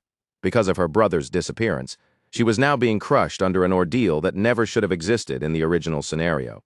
That meant the boy was now standing at a crossroads between his sister and the scenario itself. Watching him hesitate like that, Jix could tell how troubled he was, and the first year admitted quietly that it was a cruel shame. The wolf boy then asked whether Ed wanted to cancel what they had planned for the day, but Ed simply answered that it was fine. They were going ahead with it, and Jix smiled at that answer. Before anything else, the clever student wanted to confirm the results of all the training he had been doing up to now, and there was also one particular thing he wanted to test for himself. When his mind was crowded with too many thoughts, moving his body was often the best way to straighten things out. The wolf boy smirked and thanked Ed, saying he had not had a proper opponent in quite a while and had been dying for a chance to work up a real sweat. As he drew out his massive sword, he declared that this would do nicely. His new sparring partner agreed as well, and the two of them decided to have what was supposed to be a light little practice match. Then, as so often happened with old memories, something from the past quietly rose to the surface of the girl's mind. The light in that memory had already faded quite a bit with time, and yet she still tried her best to remember every single scene. The three siblings had once walked hand in hand toward a hill covered in blooming flowers. Tanya and Ed had walked together like that, with their little sister safely led along by the hands of both of her older siblings. Maybe that had been the last truly happy memory the little girl still possessed. Ever since then, the young noble's life had been buried beneath responsibility and suffocating pressure. There really had been happier days once, but now, instead of those gentle memories, she could hear the students outside shouting for the girl to step down. They screamed at her and called her a murderer. A crowd had gathered in front of the princess's residence, hurling those accusations at young Tanya while she could only watch them from behind the window. The blonde heiress could not help wondering how everything had spiraled into something this awful. Ed knew that helping Tanya now, when she was being cornered this badly, would have a massive effect on the flow of the scenario, and that was exactly what made him hesitate. That hesitation only grew heavier because so many things had already twisted away from the original route, and many of their causes were still completely unknown. Even so, the sharp-minded student now turned to face the wolf boy, while Jix planted his stance and lifted his heavy sword high, ready to begin. Aside from Lucy, Jix Effelstein was the strongest second year and one of Taylor's comrades all the way to the end. Still, in the original scenario, because of exhaustion and poor compatibility, he should have dropped in ranking. The boy swung down his massive sword and called out as he launched himself straight at Ed. The slash carved a brutal arc through the air and tore across the ground as Jix brought out his first blade. It was only a small detail, but it had been bothering Ed for a while now, so he decided this was the perfect moment to confirm it. The slash came flying straight at him, and Ed quickly brought up his dagger to knock it off course. More than anything, he needed to see just how much stronger he himself had become, because among all the people in this story, he was the one who had changed the most from the original scenario. With that in mind, the main character stretched out one hand and activated a basic defensive spell meant to block magical attacks. Ed's eyes flew open in shock, because in the next instant, Jix was already almost on top of him. At point-blank range, the wolf boy brought his sword down in a close-quarters strike. The outcast had badly underestimated just how fast that second-year student could move. For a split second, Ed could only think in disbelief about how the hell the wolf boy was moving that fast. Still, if Jix was going to move at that kind of speed, then there was one particular kind of attack that would become much harder for him to avoid. So Ed slid backward, catching his opponent off guard. In the same motion, he dropped his dagger right in front of Jix, and then immediately summoned his fire spirit, Mug. A violent explosion erupted at once, and flames blasted upward in a roaring column. Even Ed himself looked startled by how fierce the fire had become, and just as he expected, the wolf boy burst out of it in a motion so strange it looked as though he had leapt backward through time itself. The orange-haired boy had never seen a movement that unnatural before. He immediately rushed forward and snatched up his dagger again, and as he blocked the incoming strike, realization dawned on him. The main character slashed out in a wide arc, forcing the mage boy to spring backward, and in that instant Ed understood what he was seeing. Jix was using telekinesis magic to move his own body in the middle of combat. No matter how well someone understood their own body, or how finely they controlled their mana and physical strength, those were not movements that could normally be reproduced. What the wolf boy was doing right now was operating on an entirely different level. To fight like that, a person would need battle instincts far beyond simple theory, and Jix possessed that kind of combat experience in overwhelming waves. Then the dark-haired boy redirected a mid-rank ice spear toward the main character, and Ed threw up his hand to intercept the attack. Ed only barely managed to avoid it, and in that moment he realized Jix was no longer holding back at all. He could not help wondering whether his opponent had seriously assumed he would dodge something that savage. In truth, the main character was barely staying afloat against the relentless barrage. But then came a sudden wall of ice, and Ed immediately saw through it.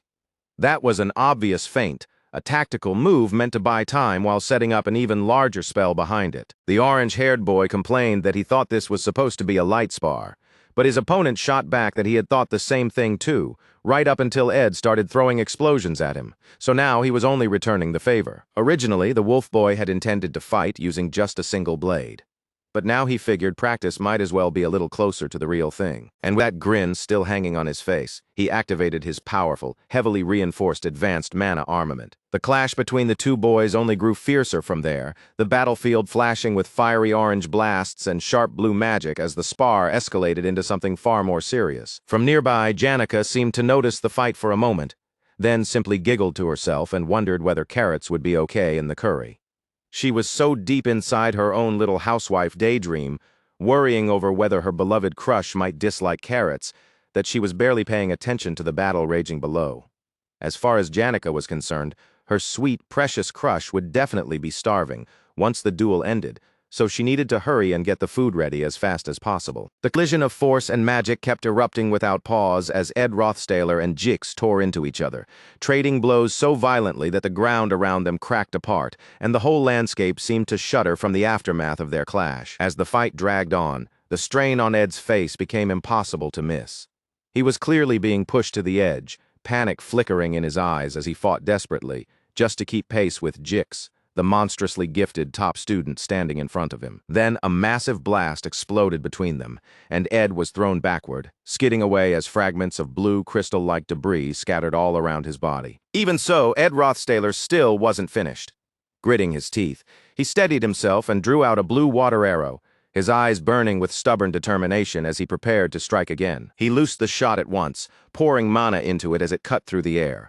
But instead of reaching Jix directly, the arrow veered away and slammed into the defensive shield Jix had already raised in anticipation. Mana armament, true to its name, was a type of magic built around shaping the user's mana into actual weapons and combat gear. For most mages, there was never much reason to go that far. They usually didn't need to arm themselves with such a wide range of weapons, which made mastering a difficult high-rank spell like that feel almost unnecessary. But Jix was different. As a rare solo mage who could wield every kind of weapon without restriction, mana armament had become his personal specialty, a magic that fit him better than anyone else, even facing that abnormal magic head-on. Ed refused to back down.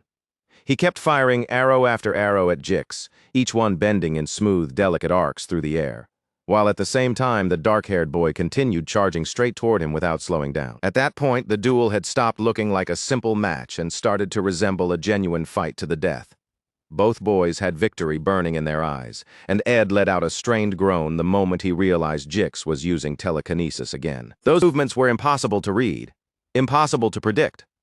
And before Ed could properly react, Jix was already slipping into his blind spot and closing in from where he couldn't be seen. Ed's eyes flew wide in alarm, and in that same instant the blessing of the wind activated on its own, a defense born specifically to answer sudden attacks like this one. The moment it triggered, the wind roared to life with explosive force. It was meant to blow the enemy away, and Jix suddenly found himself swallowed by a violent volcanic torrent of raging air. A pained groan escaped him as he was hurled far back from Ed, and a low growl followed right after when the savage temper of that defensive wind carved harsh lacerations across his body.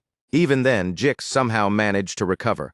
He twisted himself mid-flight, came down on both feet, and slid across the ground before finally grinding to a stop some distance away from Ed. Jix's boots scraped to a halt on an especially soaked patch of mud, and the instant he touched it, the water hidden there activated immediately. For a brief second, surprise flashed across his face.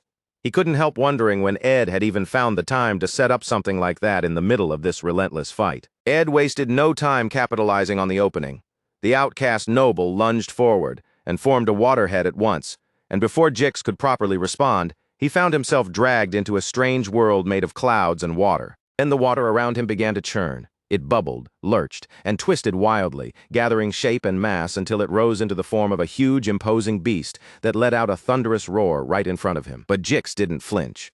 He remained completely unmoved, even as the jaguar-shaped water spirit rose up behind him with terrifying presence. He let out a growl, spun around in one sharp motion, narrowly evaded the incoming water attack, and then stomped down hard onto the puddle beneath his feet. But even as he did that, something still passed overhead. Jix's eyes widened, and then Ed suddenly appeared above him, nearly smashing a fireball straight into his face from point-blank range. It was mid-rank magic, particle explosion, and this time it detonated cleanly, blasting Jix away and sending him flying into the distance. Just as Ed had expected, Jix was absurdly strong. He was being forced to remember that fact all over again with every heavy breath that left his body after their duel. If Jix had already learned mana armament, then he had reached exactly the level Ed had expected for the scenario. At this rate, Taylor's party really wouldn't have any trouble handling future enemies. And then Ed's thoughts were cut off completely. Shock and horror washed over him the moment he looked up, and realized the second-year student was still standing. The dark-haired boy coughed, and as if confirming a suspicion he already had, muttered that it was exactly as he thought. His senior really was incredible. Bloodied, bruised, and battered from head to toe, Jix still forced himself upright. His eyes glowed with a dangerous light as he admitted that this was precisely why he couldn't afford to lower his guard for even a second. Then he stepped forward again and declared, without hesitation, that he was finally going to get serious. And the smile on his face at that moment looked less human than something massive and monstrous crawling out of the underworld. Before Ed could even object, Jix activated Convergence, gathering his mana into a single point and compressing it with terrifying focus. Ed's face went pale with horror, and he immediately sent Laisha forward to intercept the damage before it could reach him directly. The water spirit lunged in with her fangs bared wide, roaring as she charged to shield her master. But the magic Jix unleashed was even more terrifying, and it tore straight through everything in its path without mercy. This was still only the beginning of the third act, yet the power Jix was displaying during this duel had already reached what should have been the upper limit for the scenario ahead. Ed could only stare in a mix of awe and absolute dread. He had never imagined he would witness this terrifying form so early. In Act 4, Scene 7 of the failed route in Swordsman of Sylvania, this had been Jix's final battle pattern, the overwhelming form he was supposed to reveal during the Gregel Cathedral infiltration battle. And now that horrifying state was unfolding right in front of the orange-haired student. As Ed watched in disbelief, the dark-haired boy slowly lifted that dreadful weapon high into the air. Its name was Nature's Lance. Instead of dragging things out in some pointless battle of nerves, Jix had decided that the simplest answer against someone like Ed was to crush him outright with the overwhelming gap in their power. That enormous force came surging straight at Ed, and he stood there facing the oncoming wave head-on. A groan escaped him as he forced fire magic out in front of himself, trying to defend against it somehow. When the two powers collided, the explosion that followed dwarfed everything that had come before. The detonation shook the entire area and blasted a brilliant burst of light high into the sky. The strike Jix launched was simply too fast, and by then Ed was already running dangerously low on mana. Particle explosion was horribly inefficient as a spell, but he had been left with no choice except to burn through that much energy to survive. The real problem came right after that, because a second attack was already on its way. Jix shrugged off his school jacket and used that moment to launch the follow-up. Ed drove his fist into the ground, and light began dancing around his hand as he pushed himself with everything he had left in this battle. Blue and purple light flooded the space around him, painting the world in vivid color as Ed activated the desperate final move he had been saving as a last resort. Breathing hard, Ed barely managed to block the second stream of Jix's overwhelming power. The clever student had resorted to using an impact-amplifying wave ball, a magic engineering tool, because ordinary means were no longer enough. Jix caught that detail immediately and declared that if Ed was relying on a magic engineering tool now, then it could only mean one thing. He was completely out of mana. But instead of stopping the match there like any reasonable person would, Jix roared that this was the end and came at him with full force. He sprang forward with Nature's Lance aimed straight at Ed, who could do nothing now but face that incoming weapon without any real guard or protection left. But then, all at once, Jix froze, frustration and surprise flashing across his face. His opponent still hadn't gone down. Somehow, Ed was now using wind magic. That should have been impossible because by all logic, Ed had already exhausted his magic. With a rough growl, the senior raised his fist toward the junior and fired back. If the dark-haired junior was going to throw everything he had into this clash, then Ed had no choice but to answer with everything he had as well. So Ed brought out the legendary rank magic engineering tool, the glass golden phoenix ring. He couldn't afford a repeat of last time, where using it had left him unable to handle mana properly for a long period afterward, but at this point he no longer had any other choice. He had to be incredibly careful here. Ed Rothstaler couldn't afford to waste even a drop more mana than necessary, so he tried to call it forth with the absolute minimum possible, just enough to barely give it shape. It took everything he had to manage even that much. Grinding his teeth and forcing himself through the strain, Ed somehow succeeded in dragging the summon into existence. Then, all of a sudden, someone let out a quiet sigh of relief, and Ed's eyes widened at once in startled surprise. Without any altar of substitution, and without borrowing mana from Lucy or Janica, the main character had finally managed to summon a strange woman dressed in pure white robes. The woman smiled gently and told the stunned student that this was a huge step forward. And then Ed realized, to his complete shock, that the person standing before him was none other than the human form of Marilda. Then the large golden loudspeakers across the grounds boomed out that the event was over, and all around them the gathered students threw their hands into the air and erupted into loud cheers. A huge crowd of students had gathered, and among them one white-haired boy scoffed and asked what the point of even having 4 candidates was. To him, the result already felt obvious. The next student council president was clearly going to be the red-haired merchant, Lortel Ketchum. The students shouted and cheered in agreement, and even the ones close to her admitted that when Lortel spoke, it was easy to feel her sincerity. With the leadership experience she had built from running trading companies, they were certain she would do an excellent job as president. From where they stood, the business leader really did seem like the safest and strongest choice by far. One worried student asked what the members of her company would even do if the merchant really became president, and a man answered bluntly that it would simply mean nobody inside Sylvania Academy would be able to stop their company leader anymore.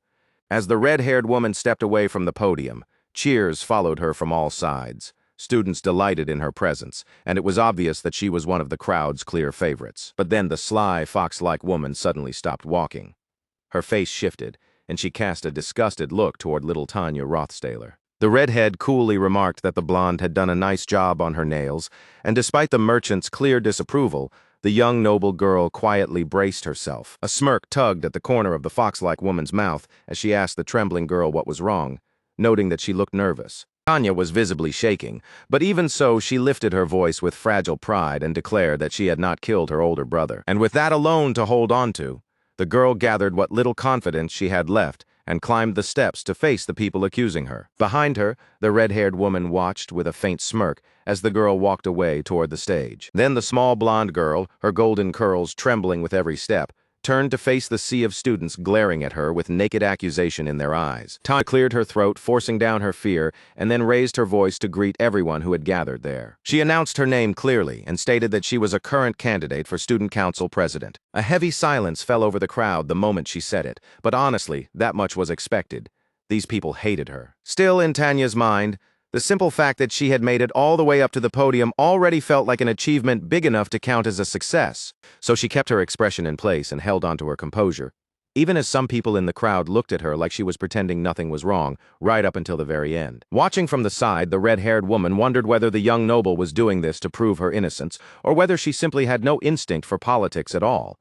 But either way, 10 whole minutes had passed since Tanya began speaking, and not a single person had shown any real reaction. At that point, the blonde girl was practically speaking into a void, talking to herself in front of a hostile audience. The only mercy was that no one had started screaming curses at her just yet. Silence still hung over the students, and Tanya, fighting back tears, finally announced the end of her speech. But the instant she finished, a voice burst out from the crowd and shouted the word that shattered everything, calling the poor girl a murderer. The accusation hit her so hard that fear nearly blanked out her vision on the spot, and the longer she remained standing there, the more the students began pelting her with paper, each crumpled sheet thrown with contempt. They shouted over one another, demanding that she explain the murder accusations against her. They yelled that it was all tied to internal conflict within the Rothstaler family. They asked if she was really planning to deny everything even now. They screamed that they had already read everything in the student newspaper, and they demanded to know why she still refused to say a single word about the murder charges hanging over her. Tanya tried to thank them for listening to her speech, but before she could even finish, another wad of paper smacked against her head and made her flinch. Then her foot caught on a bottle that had been thrown up onto the stage, and just like that, the little girl lost her balance and fell hard to the floor in a clumsy, graceless heap. The students pointed at her and burst into mocking laughter, openly enjoying the sight of her humiliation. They laughed, jeered, and mocked her without restraint, saying they couldn't even hold back their laughter anymore. Crying openly now, Tanya called herself reckless as she struggled to push herself back up. Somewhere inside, she knew this had been foolish from the start. Trying to stand at that podium in front of everyone had been a mistake. With tears spilling down her face, she wondered if she should have just run away instead, but the students didn't stop. They kept shouting and cursing, and in Tanya's terrified eyes, their stares had become almost monstrously red as they continued to scorn and ridicule her. She cried that she needed to run, but she could barely even get back on her feet while dirt and trash kept raining down over her. Then, without warning, a violent burst of wind exploded through the area and swept aside the people gathered around the stage. The students gasped in confusion, and through the sudden roaring gust, someone tried to peer ahead and see what had appeared. What they saw was a mark so unmistakable that anyone would have recognized it immediately. Standing in front of the stunned students was the wolf spirit guardian Marilda, shielding Tanya while carrying a cloaked figure on her shoulders. Those images in Tanya's mind had always been so faded and worn that she could never tell whether what she saw were real memories or only dreams. In the end, she had stopped trying to figure it out and simply given up. But every now and then, those buried fragments would come rushing back with such unbearable clarity that they felt too vivid to deny. And after all this time, there was no way she could forget again, because once more a hand reached out and took hold of her. Tears flooded Tanya's eyes as she looked up and saw a face that felt achingly familiar staring down at her. That familiar stranger spoke in a low voice and told her there would be a lot to explain later. But right now, they needed to deal with the situation in front of them first. Several days earlier, when Ed Rothstaler had appeared there, the wind spirit in her human form had congratulated him. She had smiled and told him that he had made a truly meaningful step forward. Of course, Ed had been shocked to see her. Marilda only smiled and explained that his mana efficiency had improved significantly. There were still limits to what he could do, but for now, this much was enough. What Ed had used was Updraft, a spell that lifted everything in the surrounding area into the air and restricted the movement of anyone caught within it. Jix was blasted backward by the force of the spell, and a sharp scream tore out of him as he fought desperately against the violent wind trying to drag his body away. Ed Rothstaler stared at the scene with a strange feeling in his chest, watching as the talented magic student lost control and came crashing hard down to the ground. Even in that moment, Ed's mind kept racing. He quickly judged that Jix's growth, at least for this stage of the story, had probably already reached the absolute upper limit. The amount of magic Ed had just spent wasn't especially large in normal terms, but that no longer mattered. His reserves had already been drained completely dry. The spirit told him that his mana efficiency had definitely improved, but with a disappointed sigh, she admitted she didn't like being forced into that particular form. Even so, if Ed used every magic technique available to him, and Marilda backed him up with what was basically a cheat-level secret art, then the battle should still end in Ed's favor. Meanwhile, Marilda kept whining and growling without restraint, complaining that she hated the tiny mouth, hated not having fur, and hated how the loss of her tail threw off her balance every time she tried to move. Then, all at once, the spirit's eyes widened. At the same time, green power surged out from Ed Rothstaler, and he rushed forward with a clear, uncompromising intention to win this fight. The woman was visibly startled and alarmed, blurting out that moving around in this body was far more difficult than it looked. Ed showed absolutely no mercy. With shameless efficiency, he slammed the glowing green orb of magic straight into the complaining spirit lady. Magic flickered and danced dangerously close to Ed's exposed neck. But just before things went too far, it stopped. Jix had suddenly appeared, stepping in to shield the wind spirit, though his attack halted a hair's breadth short of taking Ed's head clean off. After a brief pause, Ed finally lifted both hands in surrender, completely soaked and drenched in sweat, with blood and exhaustion written all over his body. The boy admitted that he had learned something important that day. Jix, still struggling to believe it, couldn't understand how Ed had managed to train himself this much in less than a year. Marilda was still openly furious over being hit so suddenly, while the wolf boy fought to steady his breathing. Jix had grown stronger, even beyond what Ed had expected from the scenario, and Ed could only wonder how his calculations had gone so wrong. Ed acknowledged Jix's strength and growth, then asked him what his secret was. Jix admitted that even without Ed, he would have kept pushing himself and training harder anyway. But because he had watched Ed working day after day to become stronger, he had ended up feeling inspired himself. For a moment, the background character could only sit there speechless after hearing that. Then the young mage smiled and told him plainly that Ed's relentless effort had been the very thing that pushed him to move forward. The two boys eventually collapsed beside each other, both of them reduced to filthy, blood-stained wrecks, sitting shoulder to shoulder on the ground. Up until now, Ed had done everything he possibly could to keep the story flowing the way it was supposed to. He had fought desperately to preserve his knowledge of the future, too, because there was one condition he believed absolutely had to remain intact if Taylor was going to win in the final act. That was why Ed had convinced himself that keeping the plot on course had to be the only real answer. But truth was much uglier than that. Even with the plot already coming apart, danger had been piling up from the very first arc onward, and every single deviation caused by Ed's presence inside the game had created new risks of its own. Even so, Ed had still kept struggling to drag the story back toward its original track. As a result, it was also true that he had gradually started fearing everything that lay outside his control. That was exactly why. After hearing that Kadek and Lacia had escaped, he had hesitated over whether he should step in and save Tanya Rothstaler or not. By that point, whatever fragments of the original story still remained had already slipped far beyond his hands and far beyond his control. So in the end, Ed just smiled and made a decision.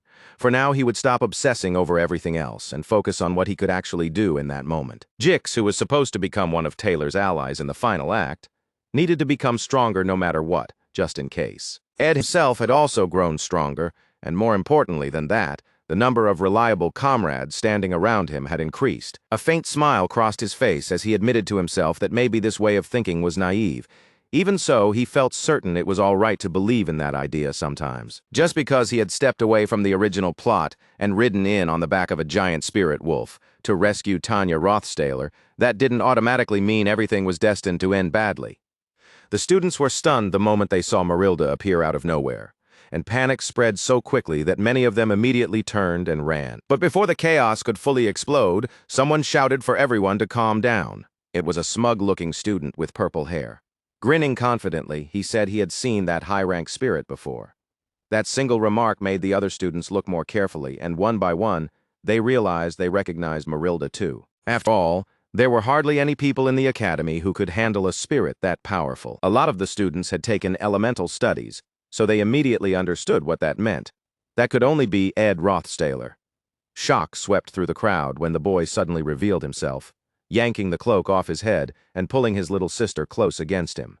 The two siblings stood near the podium together, and all around them students cried out in disbelief at the sight of Ed being alive. Then Ed Rothstaler reached for the microphone and calmly greeted all of the students gathered in front of him. He introduced himself first, then stated clearly that Tanya Rothstaler had never murdered him at all. Off to the side, Lortelle Ketchuln smirked, because everything was moving exactly the way she had intended.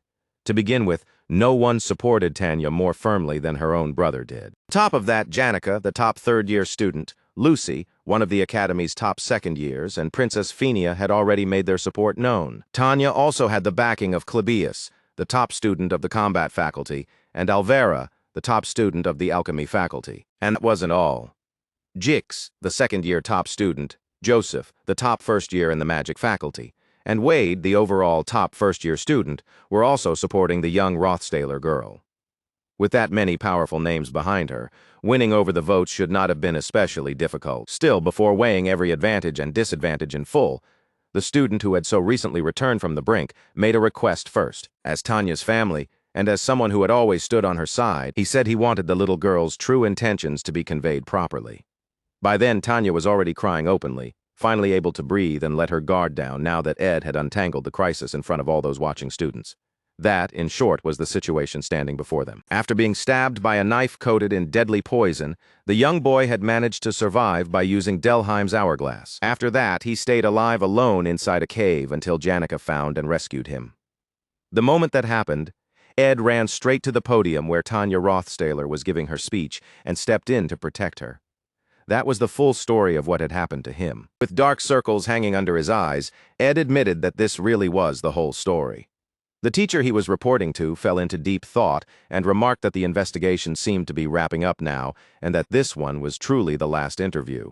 By then, Ed had already stopped counting after the number of interrogations passed 10, because practically every teacher in the academy had wanted to question him personally about what happened. Ed was sick to death of the whole process, and he could barely believe that it was finally coming to an end. Then, all of a sudden, the final teacher addressed him directly, calling for the magic faculty's third-year student, Ed Rothstailer. Unfortunately for him, the very last person left to interrogate him turned out to be none other than the principal himself. Principal Obel Forcius called for the boy to come in. The principal had already gone through every report tied to this sensitive incident, and after reading it all, he quietly noted that the young student had truly been put through an unbelievable amount. He said he wanted to apologize for the academy's failure to prevent something this awful from happening, and for the fact that Ed Rothstailer had been forced to endure such severe hardship because of it. But Ed calmly reassured him that the assassins had likely planned the entire attack with extreme care and precision, so even tighter security probably would not have stopped something prepared that meticulously. The principal thanked him for saying that, then picked up his tea and drank it down in one go like a man throwing back a cup of strong liquor. It had clearly been a very long day for him. Then he brought the cup down onto the table with a hard sound and admitted that he wasn't entirely convinced by everything Ed had just said. To him, the whole story felt just a little too neatly arranged. Looking at the timing alone, it almost felt as though the boy had deliberately waited until Caddick and Knox escaped before choosing to make his return. Obel Forcius wasn't willing to swallow Ed's explanation so easily.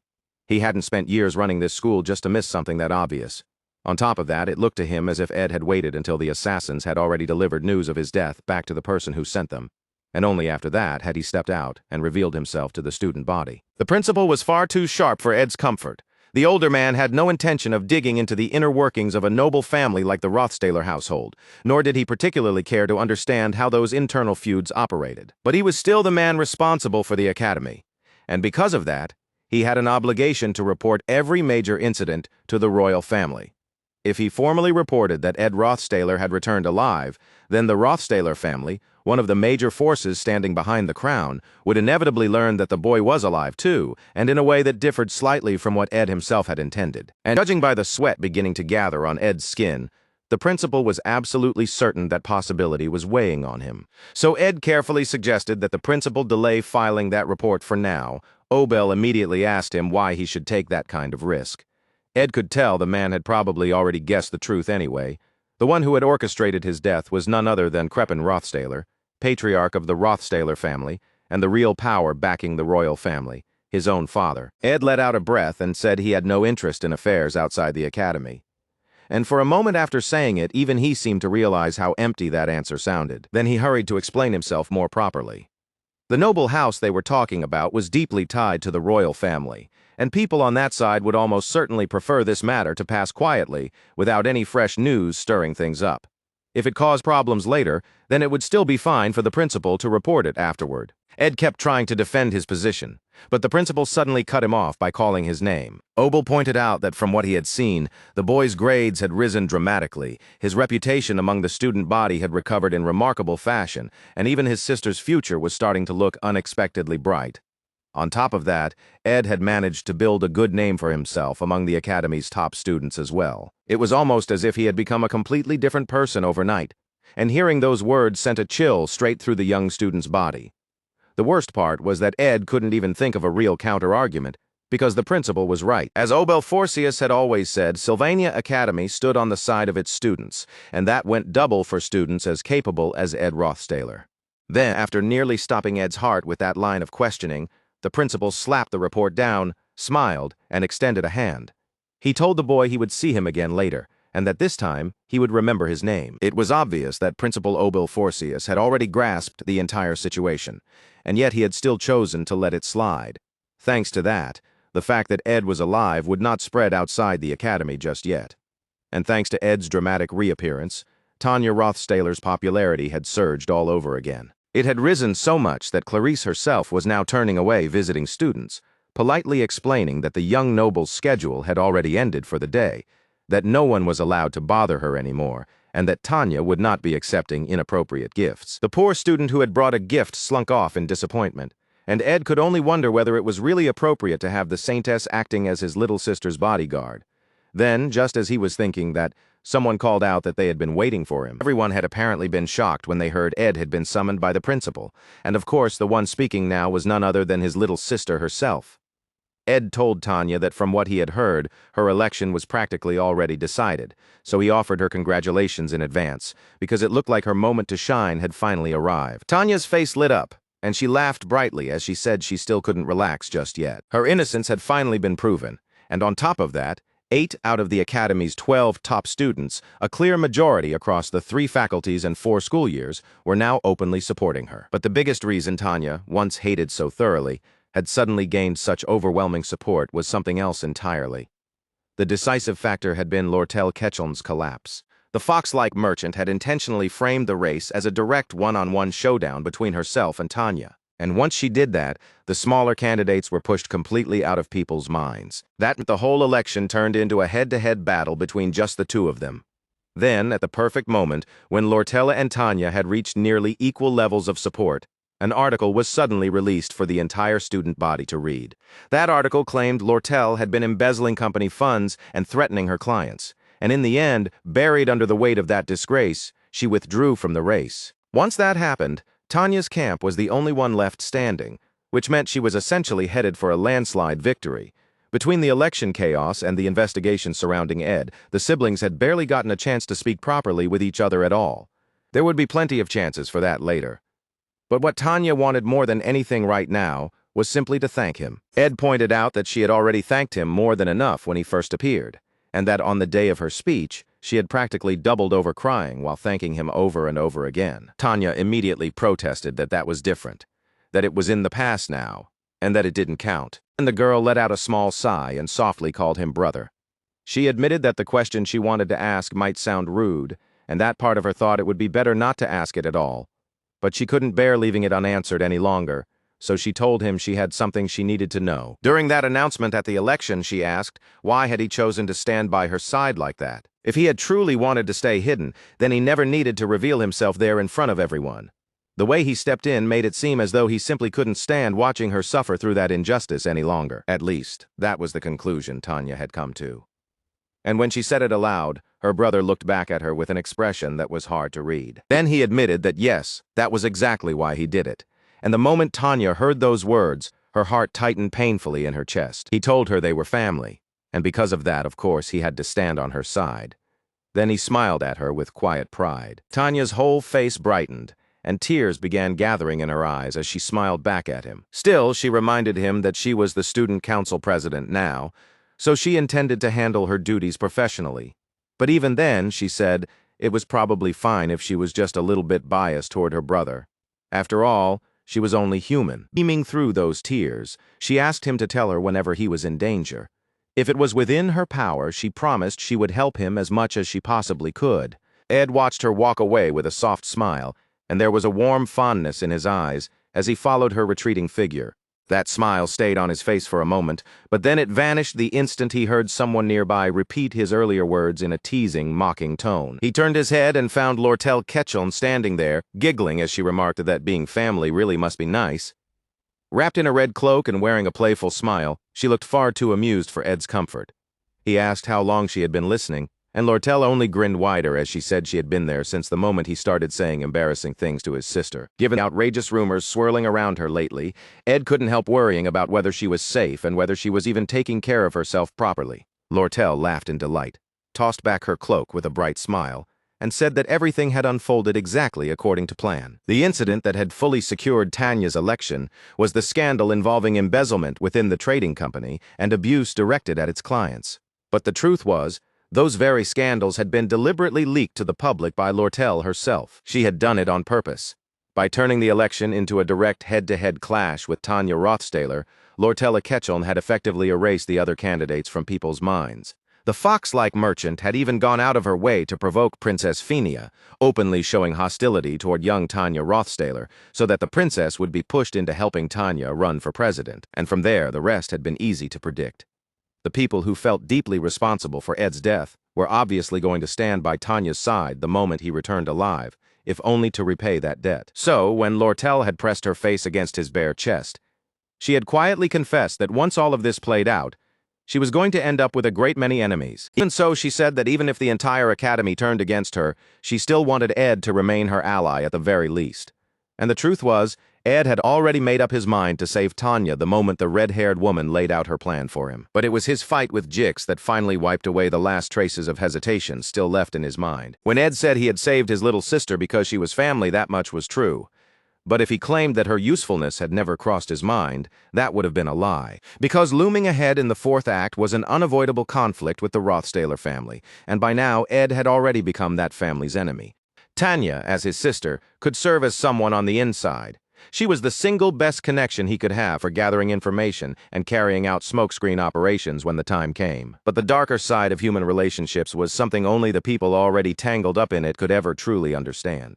Like a girl who had grown up surviving by measuring everything in terms of profit and loss since childhood. Lortel laughed and said she had become quite infamous around the academy lately. And since Tanya clearly didn't think too highly of her anymore, she said she would have to leave things in Ed's hands for a while. Ed let out a sigh and remarked that she really did have a bad habit of grabbing hold of everything around her and shaking it all up. Lortel admitted her guilt without resistance, but she only laughed and called it an occupational disease. Then she added with a smile that sometimes she got shaken too. After a pause, Ed asked her if she was really all right. She had put up with a lot just to help him, and he couldn't help worrying about what that had cost her. Lortel smiled and brushed it off, saying it wasn't as if rumors alone were going to make her lose money. Besides, she said the role of villain suited her better than anything else. And with a strange brightness in her eyes, she added that she would be perfectly fine as long as Ed himself never became her enemy. That kind of life genuinely seemed to satisfy her. Human relationships always carried hidden layers underneath. And because of that, no one could ever fully read every intention buried inside them. And so the scenario was about to take yet another turn. From the balcony of her luxurious residence, Princess Funia smiled with quiet pride. Ed had no idea what Princess Funia, who had failed to become student council president, was planning to do next. As for the conflict that might soon unfold between the royal faction and the Rothstaler family, he couldn't say with any certainty how that would end either. All he could do now was watch and wait to see how the rest of the third act scenario would unfold from here. It had been nearly a month, and after being away from his wooden shack that long, coming back to it suddenly felt strangely special. Of course, that didn't change the fact that there were still quite a few things waiting for him to take care of. If he wanted the camp to feel normal again, the first thing he needed to do was tidy up the campfire area and put everything back in order. And then there was the inside of the shack itself, which he had left without properly cleaning before he went away. The moment he stepped in, Ed's eyes snapped wide open in surprise. Someone was already inside, sound asleep and snoring in his house. And of course, the culprit turned out to be that all-too-familiar visitor. Freshly released from a full month of house arrest, and now happily dozing away inside his shack, as if she belonged there. Lucy was sprawled out across his bed, clutching his pillow in her arms with complete contentment. It was such a familiar sight that Ed couldn't help letting out a soft sigh and smiling to himself. There she was, that small, familiar figure, sleeping peacefully in that same familiar bed, without the slightest concern in the world. He dusted off a few books, quietly took a seat in a chair nearby, and spent some time doing a little light reading while Lucy continued resting. Before long, even Ed decided it would be best to simply rest for a while. He laid the book over his face and let himself drift off. Soon enough, he too was snoring softly, finally able to rest after making it back to camp at last. 3 days later, the Academy officially announced Tanya Rothstaler's appointment as the new Student Council president. Meanwhile, Janica, the gifted third-year spirit sorcerer, was unexpectedly told that she was being evaluated, and a beautiful professor even said she'd be happy to give the girl some bonus marks. That woman was Professor Melina, a senior instructor in spirit studies. Of course, on a purely academic level, Janica still couldn't be compared to a full professor yet, but at her age, she could already handle high-ranking spirits freely. When it came to instinct alone, Janica was already among the best even when compared to active spirit sorcerers in the wider world. Even so, the humble girl only grew flustered and asked why she had been singled out for this. Professor Melina explained that joint combat training would be starting soon, and as a senior, Janica ought to show at least a little dignity. Janica, still awkward and sincere as ever, admitted that she didn't really have any personal desire to act dignified. The professor let out a weary sigh and said she hadn't exactly expected much dignity from her in the first place. Even so, Janica was still the top student in her year, and the most talented spirit sorcerer in the entire academy. Yet in class, she always drifted around with a smile on her face like the happiest person alive. It was painfully obvious that the girl was overflowing with joy. Then, out of nowhere, the professor casually added that she knew Janica was dating Ed, though from the look of things, the girl seemed far too deeply in love with him. From the outside, it genuinely looked like Janica had lost her mind, and Janica practically did lose her mind on the spot, blurting out in total confusion over when exactly she had apparently started dating the boy she liked. As far as she knew, Ed was still just her crush. Her gasp of shock was so loud and intense that even the professor was momentarily stunned into silence. Janica could barely process the idea that everyone thought she and Ed were dating, and she hurriedly asked why the professor would suddenly say something like that. Professor Melina stared at her like the girl herself had to be joking. After all, the two of them were always together, not just during spirit studies, but in their shared quarterly lessons and their elemental classes too. They were constantly seen together at the student welfare facilities, and even at the cafeteria the two of them showed up side by side so often that it had become normal. And lately, the professor admitted, she didn't even know what was going on anymore, because Janica spent so much time just giggling to herself and smiling with that ridiculous look of happiness. Professor Melina said she had no idea what kind of nonsense was constantly running through the girl's mind, but Janica would stare off into empty space and grin for absolutely no reason at all. Even during lectures, she would sit there smiling blankly at the chalkboard. To anyone watching, she looked exactly like a girl who had just started dating someone, and the professor couldn't help sighing at the sight. That only made Janica even more flustered, and she quickly begged the professor not to tell the other students about all her love-struck behavior. With another sigh, the teacher replied that she usually had no interest in children's dating rumors. But then the professor added one more thing, and Janica's eyes widened immediately when she heard it. Everyone already thought the two of them were dating. Horrified, Janica slowly turned her head and looked around the room, only to realize that every single student present seemed to feel exactly the same way. The spirit sorcerer's face turned bright pink with embarrassment as she saw the expressions around her. They all genuinely believed she and Ed were a couple.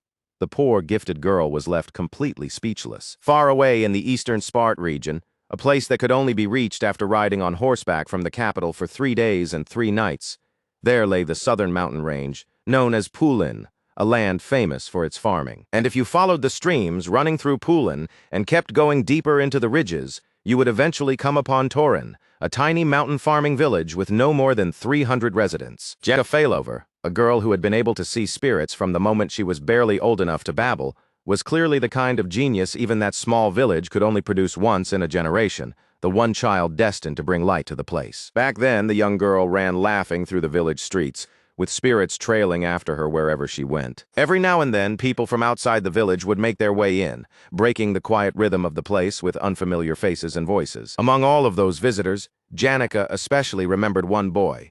He was the only one who ever spoke to the young girl in a formal, polite way. All of the village boys and girls her age had already left for the city, so Janica spent her whole childhood as the village's cherished youngest. Because of that, being addressed so formally always felt strange and unfamiliar to her. Still, maybe because Janica was naturally so open and friendly, that visiting boy gradually relaxed around her. Once he did, he started telling the little genius all kinds of stories about the great cities that existed beyond Pyolin. The beautiful girl, who was the pride of the village, had grown up surrounded by affection. Whether in the village or in the world that stretched all the way toward the imperial holy city, she had never known a life lacking warmth or care. Everyone adored the young girl, and she passed her days laughing brightly and living happily. And as for that boy who only came to the village from time to time, in the end, he too fell for Janica. Maybe that was only natural. One day he finally gathered the courage to confess to her, standing there with a large bouquet of flowers in his arms. But Janica was the kind of girl who could never easily tell someone no. And on top of that, she knew nothing at all about romance. So instead of answering him cleanly, she lowered her head and apologized to the boy. The moment she turned down his feelings, the bouquet slipped from his hands and scattered onto the ground. The boy left almost as if he were fleeing, and after that he did not return to the village for a very long time. So when he finally came back, what he brought with him was something Janica never could have expected. He came carrying a letter of admission from Sylvania, and he quietly placed it into Janica's hands. Then, still using that same formal tone, he offered her a final goodbye. After that, he turned away and walked off without looking back even once. Now, 3 years had already passed since the girl entered Sylvania, and by this point, she could barely even remember what that boy's face looked like anymore. Even so, Janica was still afraid of rejection, and formal speech still made her uneasy. Now, with the letter in her hands, Janica gave a tiny flinch the instant someone addressed her politely. The staff member gently told her that no matter how many days had passed, if she had any request or any question, she should simply speak up without hesitation. The administration office at Trix Hall added that once they checked the details, they could handle things quickly, as long as it was an administrative matter. At that, the girl's cheeks turned red with nervous embarrassment. She had come because of a leave request from the Trix dorms. The woman at the administrative office said she did not really understand what Janica was so torn up about. But if Janica truly did not know what to do, then she could always ask the people around her for advice. After all, there were plenty of people who would rush to help if she simply asked. The woman sounded certain that anyone would be willing to listen to the talented spirit sorcerer's concerns. In the past, Janica had always been surrounded by people, but because she found that kind of attention burdensome and often wanted to run away from it, even starting a conversation felt hard for her. And that awkwardness did not disappear just because the people in front of her were close friends. Anis ended up scolding her, saying she should have realized Ed was alive the moment she saw Janica smiling to herself all day long. Janica hurriedly apologized, saying she had her reasons, and that answer made her friend's eyes widen in surprise. Anis had been convinced that Janica must have had no other choice. But even so, seeing Janica looking anxious and uncertain all over again made her start wondering what in the world her friend was so worried about now. Janica struggled to even bring up what was bothering her. As Anis already knew, the spirit sorcerer was still hopelessly bad at turning people down. The moment someone asked something of her, rejecting it became painfully difficult. Exasperated, the teaching assistant shot to her feet and shouted that Janica had spent so much time accepting every request Ed made that she had practically turned into that guy's maid. He was perfectly capable of living tucked away in seclusion on his own, so there was no reason for her to keep cooking for him and taking care of all his housekeeping. Now, genuinely concerned, her friend pressed her for answers and asked what Ed had requested this time, and just how troublesome granting that request was going to be. Janica quickly jumped to Ed's defense, insisting it was not like that at all. She said she only helped him because she wanted to. This time, if anything, she was the one who had something she wanted to ask of him, and that was exactly what made it so hard. They were already so close and so used to each other that asking him for something now felt strangely difficult. Hearing that, Anis could only stare and wonder what her friend was talking about this time. Then the teaching assistant offered an idea. Maybe Janica should put a little distance between herself and the boy she liked. That suggestion caught Janica completely off guard, and Anis went on to explain that if there were even a bit more space between them, it might become easier both to refuse him and to ask him for things herself. Maybe the two of them had simply grown too intimate. If Janica stayed that conscious of Ed for too long, perhaps one day her heart would stop racing the way it once had. Even while giving that advice, though, the teaching assistant could not help wondering whether Janica was even capable of putting any real distance between herself and Ed. Honestly, it sounded almost impossible from the start. But then again, if they grew too distant, that talented student from the forest might just end up all alone. Maybe a little separation would at least make the boy react somehow.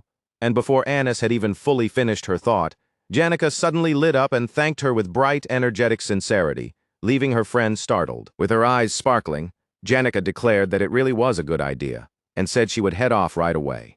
Her friend was left in complete shock.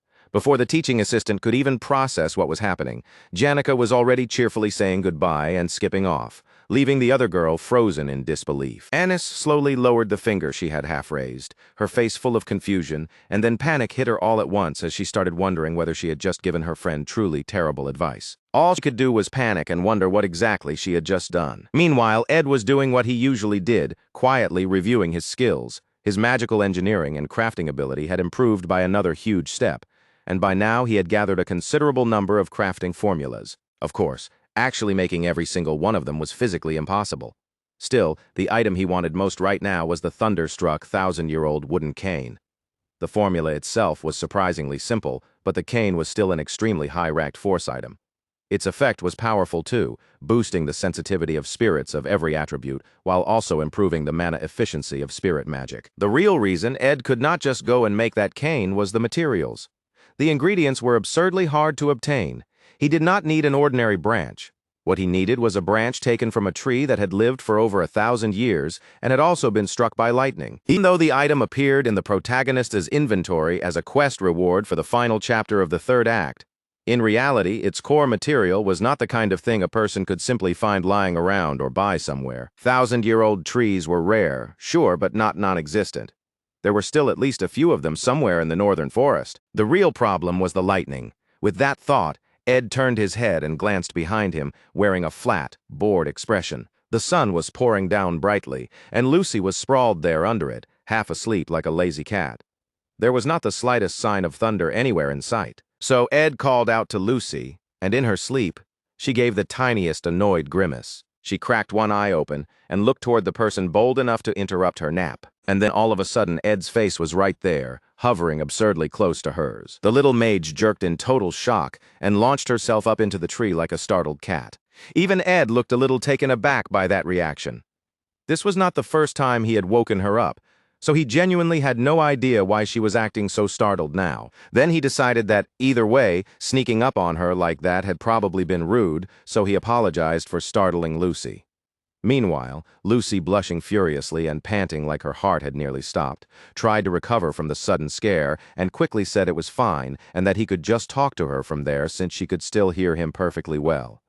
Still looking a little concerned, Ed told her it was really fine and that there was no hurry, so they could just talk much later. After all, it was already time for him to get going. The moment Ed disappeared from sight, Lucy finally lost the strength in her limbs and dropped right out of the tree. Later that same day, Janica appeared in the woods with her usual bright smile. The instant Ed saw her, he greeted her and casually pointed out that she had shown up a little later than usual. Janica let out a light laugh and immediately defended herself, saying she was only 10 minutes late. Ed had assumed she would take the easier route, so he asked whether something had happened on the way over. But Janica just stood there, smiling proudly, glowing like a little lantern, and said there was no special reason at all. She had simply chosen to be late because she wanted to be. In her mind, this was what it meant to create a little distance. Ed, of course, did not see anything unusual about that. He simply said it was normal, especially since she had plenty to keep her busy. Then he thanked her for still coming all this way to help him with his sensitivity training.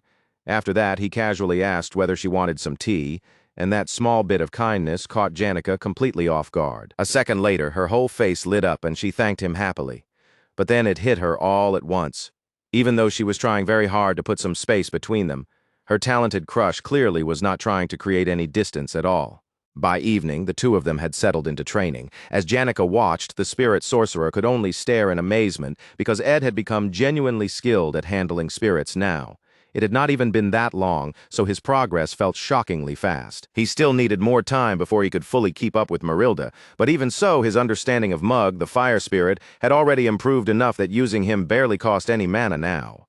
And seeing that made Janica quietly happy, because Mug's compatibility with her crush was clearly excellent. Mug himself was overjoyed by the flood of praise and nearly cried on the spot from all the compliments. The tiny spirit bounced with excitement and promised he would work even harder. Then, just as the mood was warming up, someone called out to them, and Ed paused when he realized Belle had come to pick up Lucy again, just like usual. The head maid gave them a proper greeting and explained that Vice Principal Rachel had called for the top student of the year. Belle then bowed and admitted that she had been quite shocked when she heard news of Ed's death, so seeing him alive now was a genuine relief. In return, Ed lowered his head and apologized for making her worry. Still, given the circumstances he had been in, there had not really been any helping it. Then, for a brief moment, the two of them exchanged sharp, crackling looks, and the sudden tension between them visibly surprised Janica. Belle coolly asked Ed whether he knew that a maid's virtue lay in always considering herself in the lower position. Still glaring back at her, Ed replied that he was not about to start speaking informally to the head maid. Belle then said she should be on her way, since maids had to be thorough in all parts of their work, especially when it came to questions of formal and informal speech. Ed answered that he understood perfectly well, but even so, he intended to keep speaking to her formally. Belle's stare turned scorching, like the heat of 1,000 suns, and Janica was left stunned because she had never once seen the headmaid make a face like that before. What Janica did not know was that Ed and Belle often ended up locked in these quiet little battles of wit, and seeing that made something click in Janica's mind. She remembered that she herself was supposedly trying to create distance between her and Ed, all to keep their relationship from turning into something awkward and overcomplicated with formal speech and strange tension. Belle then turned toward Janica and said she had also been worried after hearing that Lady Janica had gone to Dex Hall, so it was good to see her safe and healthy. Janica brightened immediately, and with a cheerful smile, replied that living together with her friends there had actually been quite nice.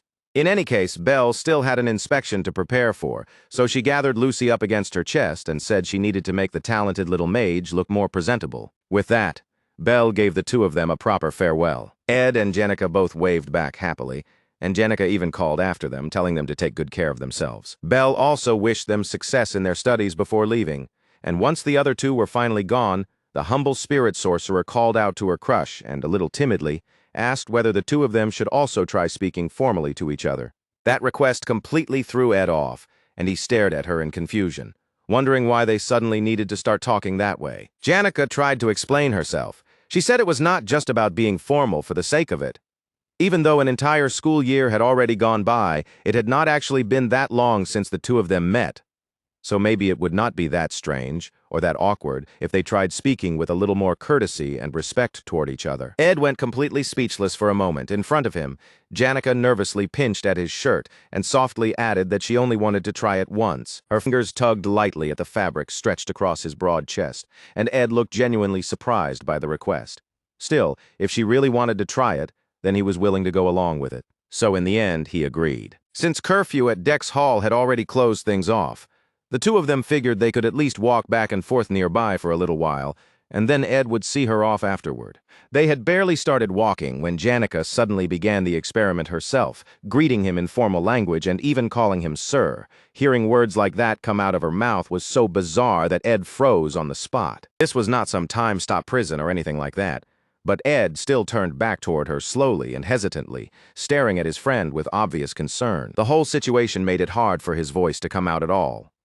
Meanwhile, Jenica stood there twisting her hair around her fingers and fidgeting nervously with her hands. Somehow her embarrassment felt contagious. Ed had no idea why she was suddenly so flustered or why her cheeks had gone such a deep pink. But for some reason, just watching how anxious she was made him nervous too. 3 whole minutes later, the two of them somehow found themselves right back where they had started. And when they finally worked up the courage to speak, they both tried to begin the conversation at the exact same time. That only made them both stop short again, and after the painfully awkward overlap, Jenica quietly mumbled, "Never mind." Then an even longer silence settled over them. They had shared tense silences before, sure, but this one felt several times worse. And for Ed, it was honestly far more suffocating than any of the others. Up till now, he had thought their relationship was practically like family. But somehow, in just a moment, things had turned stiff and strangely awkward, and he had no idea how he was supposed to handle it. The worst part was that even Jenica, the one who had suggested this in the first place, clearly had not expected the atmosphere to get even more uncomfortable. She was standing there, red as a beet, looking like she wanted to vanish on the spot. Both of them wanted this weird tension to disappear as quickly as possible, but neither of them could figure out what they were even supposed to say. Even so, Ed tried once more to start a conversation, but right then Jenica suddenly sprang to her feet, gasping as if time had flown by far too quickly, and her curfew was almost up. She bowed her head, thanked him for today, and then hurriedly said she would see him tomorrow before taking off. Ed could only stare in stunned silence at the empty space she left behind after she shot away in a blur. The poor guy was so thrown off that he covered his face in embarrassment, almost feeling like he might cough up blood at the thought that he might have to keep forcing these painfully awkward interactions from now on. At another point, Ed was reading. It was one of his favorite pastimes, and there was something especially good about sitting alone in the forest, turning pages in the middle of that quiet, peaceful calm. Unfortunately, the peace did not last. Marilda suddenly asked whether he intended to keep up that awkward little game of mutual respect and formal speech with Jenica. Ed let out a tired sigh and asked why she was even bothering to ask when she had seen perfectly well how the whole thing went. This time, the forest spirit was in her human form, smiling to herself. She said she was not so free that she could follow them all the way back to the academy. So naturally, she was curious about what happened during all the time she could not watch. She even wondered whether anything interesting had happened during class. It had been the same thing yesterday, too. Ed had casually waved at Jenica in the academy halls, and she had panicked like a startled deer. The whole thing had become strangely uncomfortable. At first, he thought maybe this was just some unusual way of her letting out buried stress. He had not paid it much mind in the beginning, but by now he was starting to wonder whether something was actually wrong with her. Marilda gave a soft chuckle and pointed out that he sounded very obviously worried about her. The blonde boy did not even try to deny it. Of course he was worried. Jenica was his friend. At that, the forest spirit's smile curled into something far more wolfish. Putting that aside, Ed asked whether he could snap off a few branches from the tree he was leaning against. He explained that he wanted to make a thunderstruck 1,000-year-old wooden cane.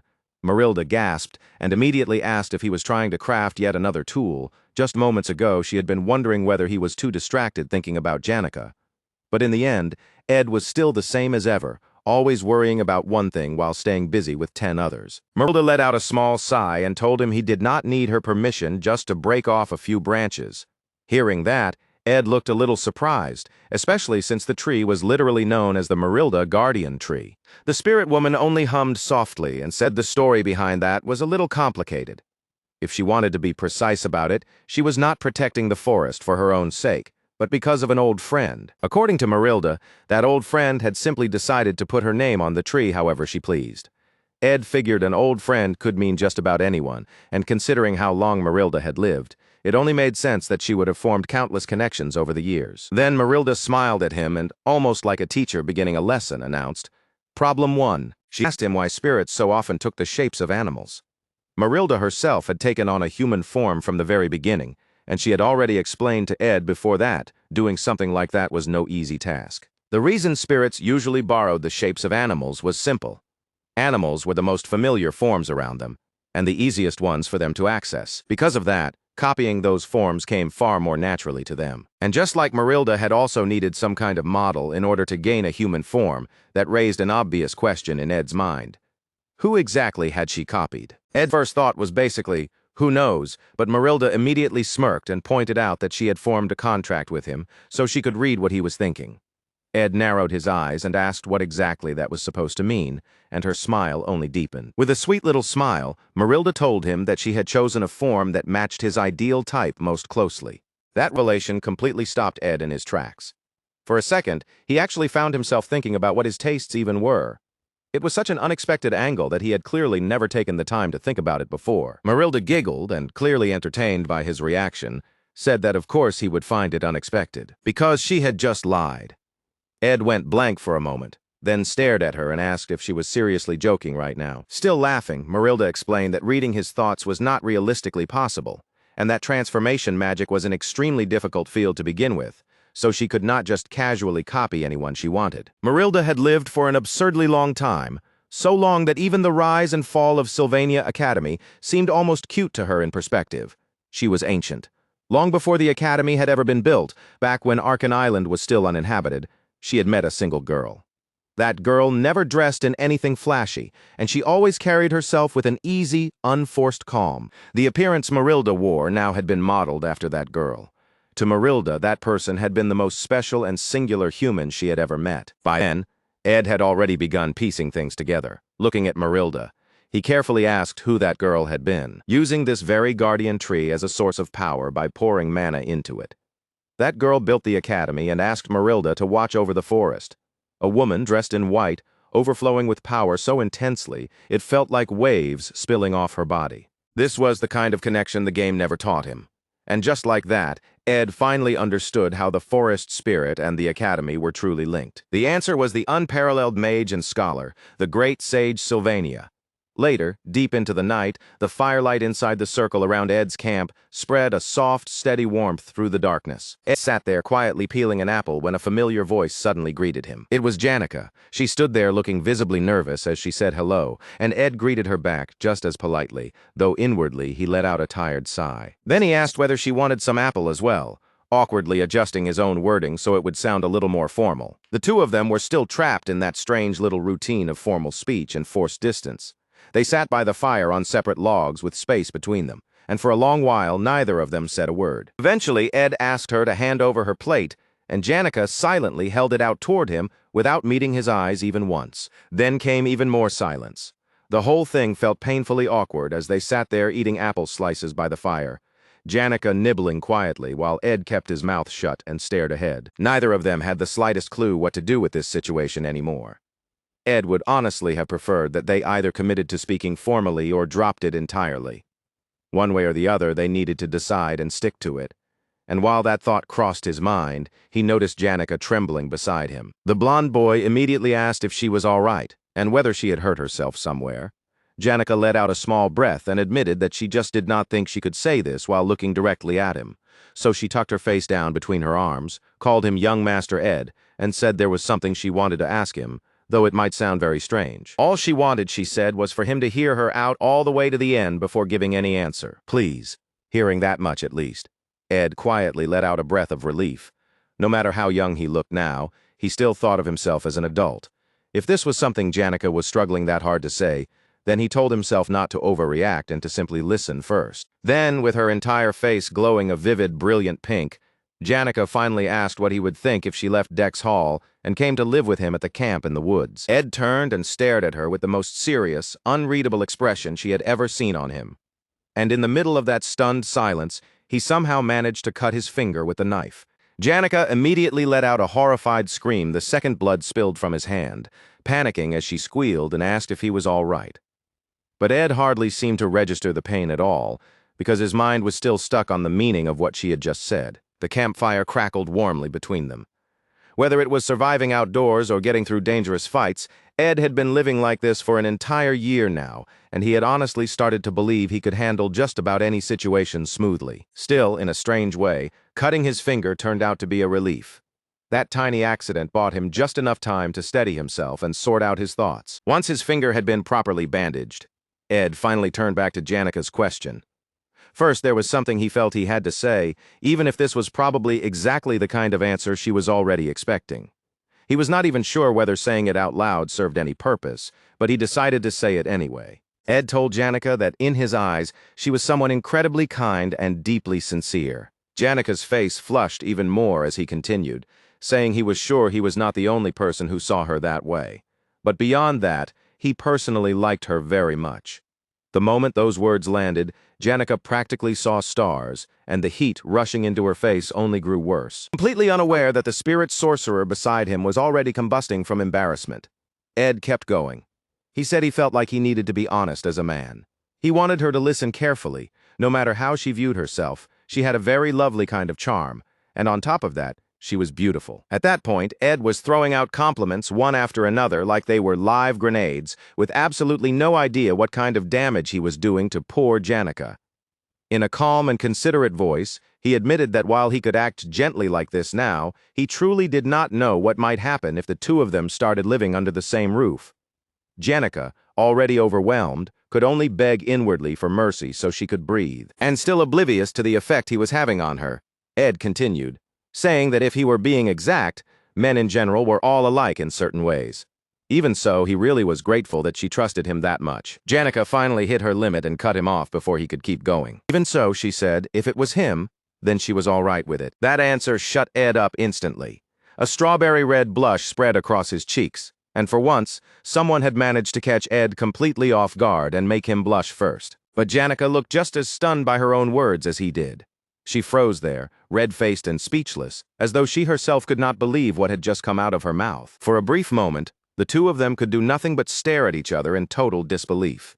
It felt like they were both standing on the thinnest possible line, balancing over some strange and fragile boundary neither of them fully understood. Then Ed slowly lowered his head and rose to his feet, a dark, heavy shadow seeming to hang around him as Janica called out to him in alarm. Speaking politely for no real reason had already made everything feel both strangely familiar and strangely alien at the same time. And now, after the brutal, exhausting student council president election, just when he had finally come back to camp and begun to feel a little peace and freedom again, Janica's sudden proposal that they live together had hit Ed completely out of nowhere. Janica's face had gone so red she looked like a little tomato, and the longer Ed stayed silent, the more she panicked.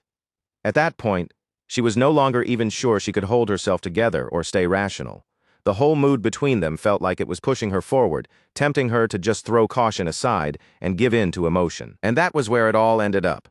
Ed quietly called her name, then moved over and sat down beside her on the very same log. Then, with nothing but concern and kindness in his voice, Ed gently asked whether the spirit sorcerer was going through something difficult right now. That question caught Janica completely off guard. Usually, when someone suddenly did something unexpected, there was some reason behind it. So after hearing her blurt out something this huge out of nowhere, Ed naturally started wondering if there was some hidden factor at play, some trouble behind the scenes he did not know about. Janica could hardly believe it. Somehow, someone this smart could also be this unbelievably dense.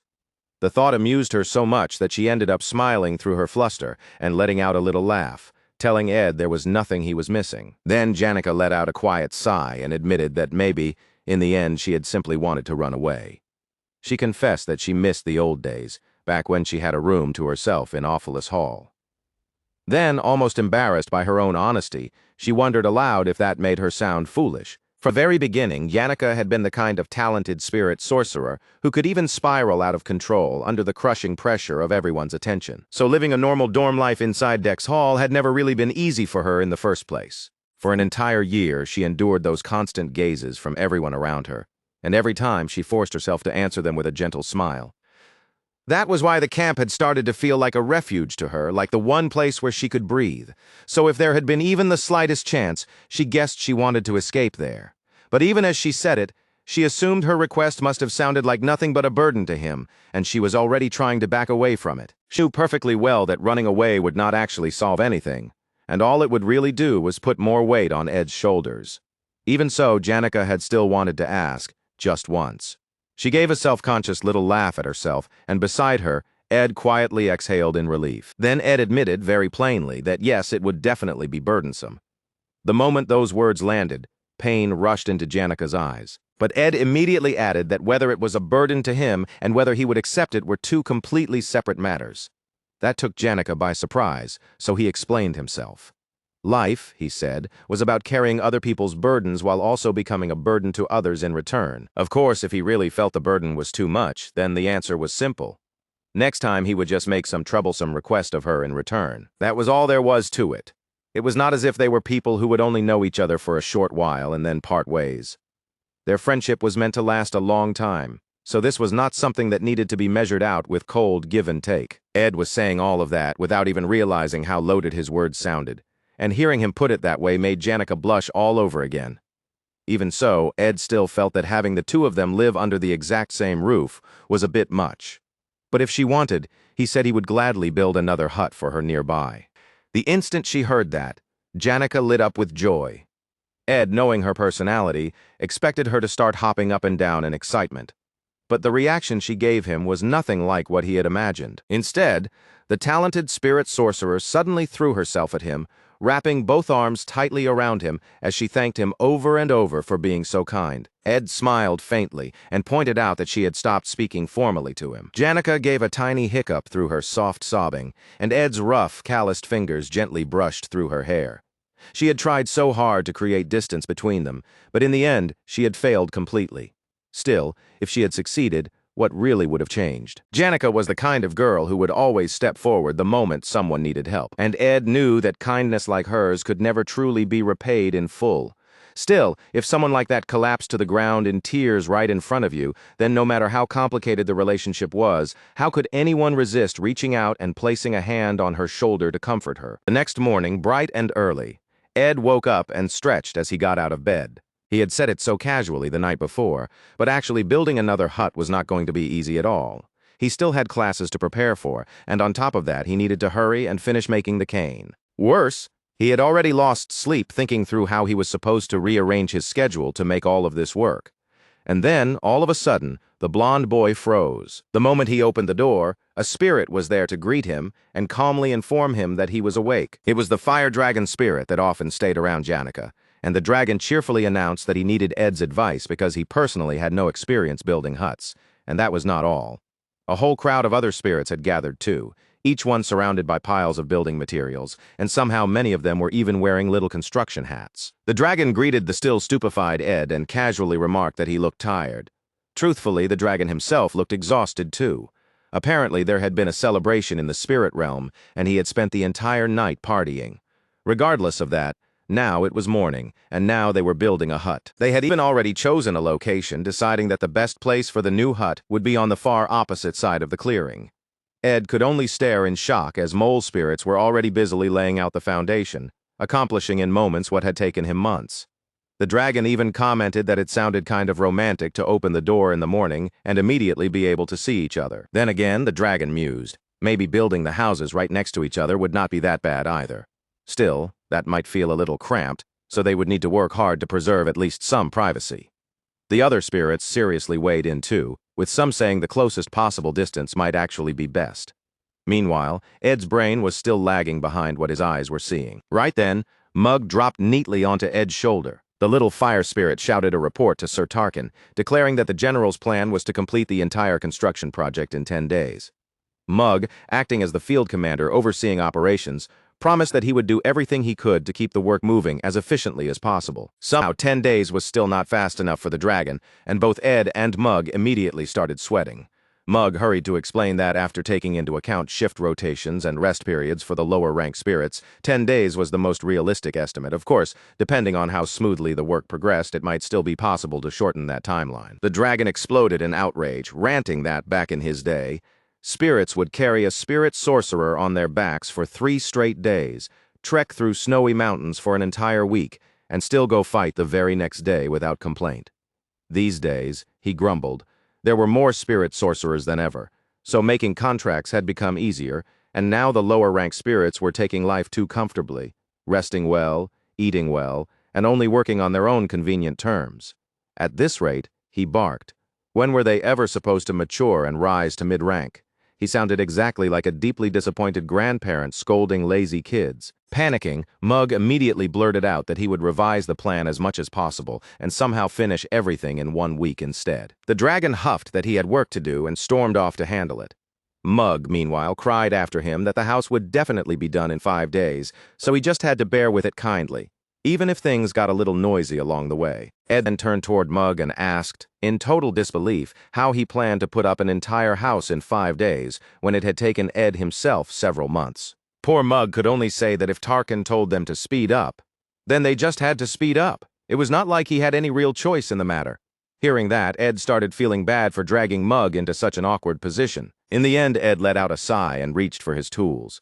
Still, as absurd as all of this was, it did solve one major problem in his schedule. Now he actually had the time he needed to focus on making the thunderstruck 1,000-year-old wooden cane.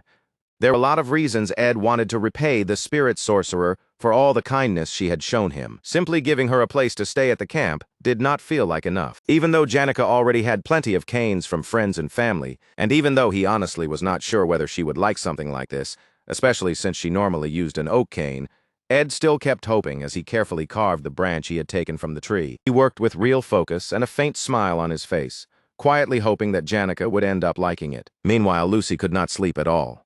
The little prodigy mage just sat there staring ahead in irritation, thoroughly fed up with all the commotion coming from Ed's camp. Spirits were marching all over the place, moving through the camp in noisy waves as they pushed ahead with the construction work. That building project, which dragged on noisily through the entire day, was a huge reason she had gotten almost no rest. Lucy ground her teeth and glared at the busy workers, but the real source of her dissatisfaction was not the construction itself. It was Janica, who was sitting happily atop a pile of logs nearby, swinging her feet back and forth in absolute bliss. The moment Janica spotted the little mage, she brightened and called out to her with a cheerful smile. Janica always greeted Lucy warmly like that, but the truth was, those two had already crossed swords in their own quiet little battle of wits before.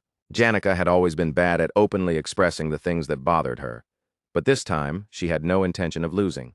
So she lifted her chin and smiled down at Lucy with a proud, almost haughty little look. She was practically shining with delight as she looked at her rival, nose tipped up in triumph, and cheerfully announced that from now on she would be living out here in the woods. That declaration was absolutely unacceptable to Lucy, and the little mage yanked at her hat in obvious irritation, clearly displeased by what she had just heard. Meanwhile, Ed had absolutely no idea this silent battle of nerves was unfolding right on his own turf. The boy had borrowed a whole stack of elemental magic books and was now carrying the heavy pile in both arms. He had decided it was about time to learn some new spells, so he had gone and taken several books from the faculty building over in Eastern Square. What Ed wanted to study in particular was particle explosion magic.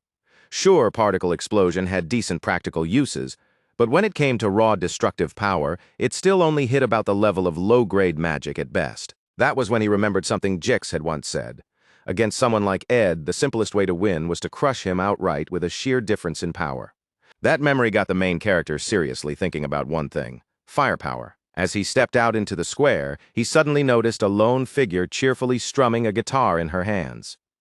It was the Holy Firekeeper, the romantic, the prophet, Adele Saris. The beautiful blonde girl, flowers tucked into her hair, gently played her guitar with a peaceful smile on her face. Even though Adele appeared regularly from the first act onward as one of Taylor's companions, she actually did not show up that often in the game itself. And since she and Ed had very few direct points of contact, he figured it would be best to slip past her without getting involved. Unfortunately for him, she suddenly called out his name and casually remarked that he seemed busy today, too. That made Ed freeze on the spot. He could not help wondering why on earth the famous romantic was suddenly talking to him. Adele only smiled and said she had heard quite a lot about him from Taylor and Ayla, and from the sound of it, the two of them seemed to have rather complicated feelings about the former background villain. Ed replied that it really was none of his business, though he did admit he was a little curious about Taylor. From what he had heard from Jix, the protagonist had been getting steadily stronger and was doing well. At this rate, Taylor's swordsmanship would only keep improving, and he would probably be able to get through the joint combat training with no real trouble at all. For Ed, that was honestly great news. Then Adele asked whether Ed wanted to hear a song. For now, she might have been staying in Sylvania, but at heart she was still a bard who wandered the continent. Ed awkwardly muttered that it was fine, especially since the books in his arms were already pretty heavy. Adele let out a small sigh and said that was a shame. But just before he could finally leave, she called his name one more time. Still smiling as sweetly as ever, she told him something utterly ominous. One day, she said, he would rise to the patriarch's throne. And when that day came, he would have to kill the person he respected most with his own two hands. And if he hesitated at that moment, then he would be the one who died. Exactly the kind of cheerful thing any teenager would love to hear in the middle of an ordinary school day. Ed could only stand there stunned after getting hit with a prophecy out of absolutely nowhere. The reason Adele could always sit there calmly plucking at her lute, no matter what kind of chaos surrounded her, was because of her prophetic power to glimpse the future. Still, since her prophecies did not always come true without fail, Ed told himself there was no reason to panic too much over it. And yet, as he watched Adele walk away, he still felt deeply unsettled. The reason was simple. Ed already knew of another future, one far more certain than her vague prophecy. According to the scenario, by the third act, the flower-crowned romantic, Adele Saris, was destined to die. Meanwhile, somewhere else, a very firm answer came back. No. Ed stared in bafflement at the person in front of him, completely unamused by that response. He had wanted to make two thunderstruck, thousand-year-old wooden branches into a pair of canes, one for Janica and one for himself. But when he asked Lucy to create some lightning for him, the little mage only puffed out her cheeks in displeasure and declared that she would do it for one cane and one cane only. Ed was thoroughly confused and pointed out that she only needed to cast the lightning once anyway, since both canes could be handled at the same time.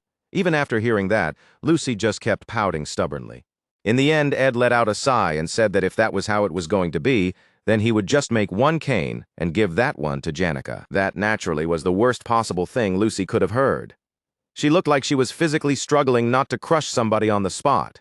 Since the cane had such high performance, Ed reasoned that it only made sense to give it to the person who could use it best, which only made Lucy spiral harder as she groaned in anguish. At last, Lucy growled through her frustration and snapped that she would make lightning for both canes after all, which caught Ed completely by surprise. Then she added that she had one condition. It was not anything huge, she said, but there was something she wanted in return. Ed looked surprised, but he was still willing to hear her out. Lucy's request was simple on the surface. She wanted Ed to go somewhere with her. Archmage Glocked was a giant in the field. No matter what branch of magic or scholarship one named, elemental studies, monster ecology, herbology, mana management, sensitivity theory, spirit research, and practically everything else besides. His research achievements were recognized everywhere, and on top of that, he had contracted two of the highest-ranked spirits at once, Teorphus, the fire spirit, and Salaha, the water spirit. After the great archmage retired, he devoted himself to nurturing the younger generation, pouring his entire fortune into education and research funding for the academy. People even said he barely spent any money on himself at all. When it came to Sylvania Academy, it was Archmage Glocked who had pushed it forward until it became the finest educational institution in the entire world. And now Ed found himself being dragged across the academy grounds with Lucy gripping tightly onto his arm. Glocked had spent nearly all his wealth on the academy before withdrawing to live in seclusion in the great Ramlin Mountains in the continent's northwest. As Ed walked through the school like that, he could hear whispers springing up around him from every side, with students murmuring that he was the guy dating Janica. Back when the Archmage was living in the Ramlin Mountains, he had met an abandoned child at a monastery there. That child had been little Lucy, and what no one expected was that her talent for magic would surpass even Glock's own imagination. It was a gift so precious it felt like a jewel humanity should treasure, and the final years of the great Archmage, the man who had carved his name into history, were spent polishing that jewel. He truly was a great man. If someone ever wrote a book about his life, it could be packed from beginning to end with grand adventures and legendary tales. But the later chapters of that life were touched by a deep sadness. The wife he had met in his youth lost her life while subjugating Teorphis, and one after another, all of the colleagues who had once stood beside him passed away before he did. Eventually, the only people left around him were those who worshipped him from afar, and those who wanted to take advantage of his fame. That was probably why he ended up shutting himself away in a small hut in the mountains. Even so, there was one quiet comfort left to him. While his old hands trembled at work, there was always a tiny hand there to rest over them. There was someone at his side who could inherit his will and carry it onward. And so, on a rainy day inside that shabby little mountain hut, Archmage Glock passed away with a smile on his face, comforted by the simple fact that he still had Lucy. That was how Archmage Glock's journey came to an end, and how the little girl's journey began. Though by now, that chapter too had already passed. Ed looked confused by that story, so Lucy asked him whether he knew where the old man's hometown really was. Ed was not sure, but based on what he had learned in history class, he guessed it was the lawless region of Kohelton. Lucy immediately said the history books were wrong. That place was only where the old man had spent his youth. In truth, the Archmage's real hometown was right here on Arkan Island, the very same place where he had built the academy. Lucy led Ed all the way to the beach, and the two of them stood there side by side, looking out over the water as it shimmered beneath the light of the setting sun. The little girl stared quietly out over the water and admitted, almost flatly, that she still had no idea what was supposed to be so fascinating about this view. And yet, whenever that old man talked about spending his life on Arkan Island, his eyes had always shone with such sincerity that even on his deathbed, he was still worrying about this school. In the end, she could only mutter that the old man really had been a fool. But there was nothing strange about it, really. To him, Arkan Island was the place his heart always returned to, his true home no matter where life had taken him. And with that thought hanging between them, Lucy began telling Ed about the journey she had no choice but to make. Back then, the young Lucy had been left with almost nothing at all, just a crumbling little hut and the cold body of the old man. She wrapped his corpse carefully in a blanket, tied it down with leather straps so it would not slip loose, and then sealed it in ice with her magic. For most mages, keeping up that kind of ice spell for even a single hour would have been enough to wear them out completely. But even at that stage of her life, Lucy had already reached the point where she could do it. She fastened a rope from her own body to the coffin, then dragged it behind her through the forest, making it float as she walked. Just imagining it was enough to make a person's skin crawl. Since Glock's hut lay in the Ramlin Mountains in the far northwest of the continent, she had started by heading south. From there, she crossed the Urakel forest, passed by Great Lake Aka, and moved through the land of alchemy, Crete. Lucy kept going after that as well, making her way across the Malan Plains, through the holy city of Carpia, and over the Denken wetlands before she finally reached the border of the Cloel Empire. And even that was only part of it. She passed through Teldonal County, then followed the river downstream past Merchant City Oldek, Owlin County, Island Barony, Sale Viscounty, Rothstaler Duchy, Feder Marquisate, and Tiz County. After that, she crossed the Janet Mountains, the Drez River, the territory of Zala Margrave, and then turned southwest, skirting past Cranpole Forest. If someone opened a full world map and tried to trace her route by hand, they would have to drag a quill across it in one long line for quite a while. Only after all of that would the line finally reach Mexis Bridge, the crossing that connected the mainland to Arkan Island. The absurd journey carried out while she constantly maintained the preservation spell on her master's corpse, and even used magic to support her own body, had taken Lucy 3 whole months. And to make it even worse, she had gotten a little lost along the way. It had taken the little mage an entire week just to find this place in the end. Hearing that, the boy could only stare ahead in stunned silence. Lucy lifted a hand and pointed towards something dark and faint in the distance, almost swallowed by shadow. According to the records the old man had left behind, this was the place where the Archmage and the great sage had taught one another, studied together, and trained side by side. This was where her journey had come to an end. Right in front of them stood a rough, makeshift grave, marked by a long staff stabbed into the earth, with flowers laid around it as if someone had continued to visit it in quiet remembrance. Near the grave, there was also a small stack of books left behind. Among them was an introductory volume on spectral magic, and of course the author's name on it was Glock. The moment Ed saw that book, his eyes widened. Glock's travelogue about the southern continent, The one filled with his reflections on magic was said to sell for 7,000 gold coins. That was more money than Ed had seen in total since arriving in this world, and that book was not even considered one of Glock's greatest works. If this was his posthumous text containing an analysis of spectral magic, then its value had to be so high that Ed could not even begin to put a number on it. Lucy told Ed that he could have the book if he wanted it. Everything written in it was something she already knew, so she had no need for it anymore. After all, every word her grandfather had left behind was already etched into her memory. The little girl had not even lived through half the span of life she had been given yet, and somewhere ahead of her there still might be another journey waiting.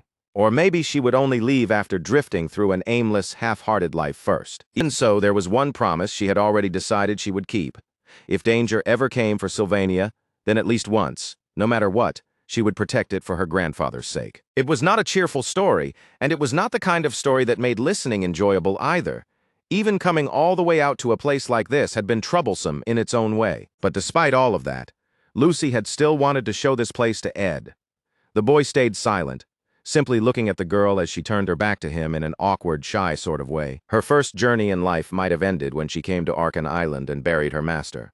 But even after that, Lucy still had not truly escaped the shadow he left behind. That was why she kept waiting for danger to approach Sylvania, sometimes with a strange sense of anticipation and sometimes with fear. When Ed thought about it like that, her lazy way of living suddenly made a lot more sense. Ed quietly sat down beside her, and the two of them looked out over the water together. Once the trial she had promised to face finally passed, Lucy would at last be able to step into a new journey and begin living a life that truly belonged to her. And because Ed knew that moment was not very far away anymore, he decided that for today, he would just sit there and be lazy with Lucy. The sound of the waves rolled in gently, and the late spring wind drifting over the shore felt clean and refreshing. It was the kind of weather that was neither cold nor hot, comfortable enough that even after sitting there for a long while, neither of them felt the need to move. After a quiet pause, Ed reached out and gently patted the top of Lucy's hat. It was the same kind of soft touch her grandfather had once given her many years ago. Ed smiled and remarked that at least the nice weather was a stroke of luck. And beneath the shadow of her hat, Lucy ended up smiling too. Danica could only stare in open amazement. Her new cabin looked practically radiant, as if it were glowing with how fresh and neatly finished it was. The wood still looked new, clean, and almost unbelievably beautiful to her eyes. The spirit sorcerer honestly had no idea something like this could be built so quickly to Danica. It almost felt less like construction and more like a miracle. Meanwhile, the animal spirits that had done the work were sprawled out across the floor, looking half dead from exhaustion. Danica immediately scolded them, asking why they had pushed themselves that hard when she had clearly told them to take it easy. The poor fire spirit mug tried to explain in a weak voice that Tarkan would never have allowed the work to drag on any longer than this, but halfway through the explanation, he seemed to lose the will to continue, muttering that maybe he could just ascend now and be done with it. Still looking completely drained, the overworked fire spirit told Danica that as long as she had a happy life at the camp, that alone was enough reward for them. Apparently, that was all those poor spirits needed to hear before they dramatically ascended right in front of her eyes. Danica happily waved them off and thanked them over and over as they vanished, only to realize a moment later that they had simply been unsummoned. It felt strangely anticlimactic, but even so, she was genuinely grateful for all the help they had given her. Then she bent down, picked up a stick, and drew a line in the sand. It was Danica herself, and with careful strokes, she wrote out a few characters. The word she carved there was simple and direct: cohabitation. The girl's face flushed bright red, but her smile only grew wider. In her mind, she had just taken one more precious step toward the dream of living right beside the man she loved. Then, suddenly, the door behind her swung open, and Danica's eyes widened on the spot. For one hopeful second, she thought Ed had come out. But instead, it was Lucy, casually strolling out of Ed's house with her clothes all rumpled. The sleepy genius mage let out a long yawn, then slowly lifted her gaze until her eyes met the spirit sorcerer's. Now that they were neighbors, the shorter girl naturally noticed the letters Danica had scratched into the ground. Her eyes dropped straight to the word cohabitation, and then Lucy's lips curled into a smug little smile. She clearly understood the meaning right away, and from her point of view, she was already one step ahead since she was living inside her crush's house. Standing there in all her wrinkled, shameless glory, Lucy planted her hands on her waist and grinned as if the victory spoke for itself. Compared to plain old cohabitation, sleeping together was obviously on an entirely higher level. Then a new article finally revealed itself. Basic aspectual magic. At long last, Ed had managed to unlock the level 1 manifestation of aspectual magic, and the appearance of that new entry alone made the moment feel significant. He immediately started testing it, balancing the magic across his fingertips and staring at it with obvious fascination. Just being able to touch this new field of magic at all filled him with a childlike sense of wonder. Even Marilda drifted close to watch while he played around with it, only to remark that this attempt was another failure. Aspectual magic was proving much harder than she had expected, and she asked whether Ed had even started to properly grasp the flow of mana yet. Still, the blond boy kept studying and experimenting, all while Lucy lay there casually napping with her head on his lap. He was not confident with this new branch of magic, but he knew he had to keep trying anyway. Lucy gave another lazy yawn and told him that with aspectual magic, understanding the principles came first. Magic was the kind of discipline where theory and instinct had to exist together, and she said that if he kept practicing, he would eventually develop a feel for it. Then, almost as if it were nothing, Lucy decided to demonstrate it herself for fun by controlling Ed's axe and a few other objects scattered around the camp. She was very obviously showing off now, casually lifting one thing after another into the air while praising how much he had been practicing. The whole display made it crystal clear that she was in a completely different league. Ed admitted with an easy little smile that he had actually managed to do it 2 or 3 times already. As he said that, he reached over and patted Lucy on the head so naturally that the girl's face immediately warmed, and a surprised blush spread across her cheeks. The blond boy went on to say that maybe something like this would have been simple for a genius like Lucy, but there was no way he could have guessed that Glock had even written an introductory text on aspectual magic in the first place. Meanwhile, the silver-haired mage was quietly suffering under the overwhelmingly sweet treatment she was getting from the pets of the boy she liked. Ed had always thought of spectral magic as one of those absurd branches of power that could never actually be learned in the game. It was the kind of magic that required delicate control over time, space, and even the human mind itself, and because of that, it stood at the very top when it came to raw potential. But at the same time, that was exactly why it was so difficult. Spectral magic ran against providence and pushed against the natural order of the world, so not only was it dangerous, it was also one of the least researched and hardest forms of magic to even begin understanding. And Lucy, unfortunately, had learned it almost entirely through instinct. She could use it as casually and naturally as breathing, but that same talent made her a poor teacher for it. She had shown it off a few times already, yet that did not mean she could properly explain it. Honestly, this was the kind of situation where Ed could not help thinking it would have been perfect if Professor Glast were still around. Unlike Lucy, he had been a real educator, someone with actual experience teaching others. And on top of that, he had been deeply versed in aspectual magic. Yeah, if the professor were still alive, then he really would have made an excellent teacher for this. With that thought, the blond boy let out a long sigh full of regret. And then, out of nowhere, someone suddenly pointed out that there was yet another woman here. Ed looked up in surprise at the voice just as the newcomer muttered that even if the blond boy had grand ambitions as a man, at this rate, nobody knew what kind of hell he was going to end up dealing with. It was Jix, and the wolf boy was so stunned by what he had walked into that he actually dropped the thing he had brought onto the ground. The moment he noticed Marilda nearby, Jix gave her one dull, unimpressed look and dismissed her presence almost immediately. In response, the forest spirit started crying on the spot, devastated because she had been enjoying her reading so much. The wolf boy quickly apologized for jumping to conclusions, explaining that he had not realized the other woman was the same spirit from before. After hearing that, Ed asked him what had brought him all the way out here. Jix explained that he had come to deliver the old magic books Ed had requested, the ones that were supposed to be discarded anyway. Ed immediately told him to pass along his thanks to Elka Islan, since he needed to start again from the very basics, and borrowing those kinds of books one by one would have been a pain. The stack must have been heavy, so the blond boy thanked him again. Ed was already thinking he really ought to find some way to repay Jix for the trouble, but the wolf boy insisted it was not a big deal. Still, after a brief pause, Jix admitted that if Ed truly wanted to return the favor, then there actually was one thing he could help with: some student council work. The wolf boy looked a little awkward but also strangely flattered as he explained that, after what happened before with Tanya Rothstaler, the student council president now trusted him quite a lot. Apparently, Tanya seemed to want more people she trusted gathered close around her. So Jix came right out and asked whether Ed would be interested in joining the student council as well. Ed could not help blurting out whether it was really okay for the council to be put together in such a half-baked way. But Jix immediately objected, saying this was not half-baked at all. This was the first time in Sylvania's history that a first-year student had become student council president. Tanya was apparently serious about building the strongest cabinet she possibly could.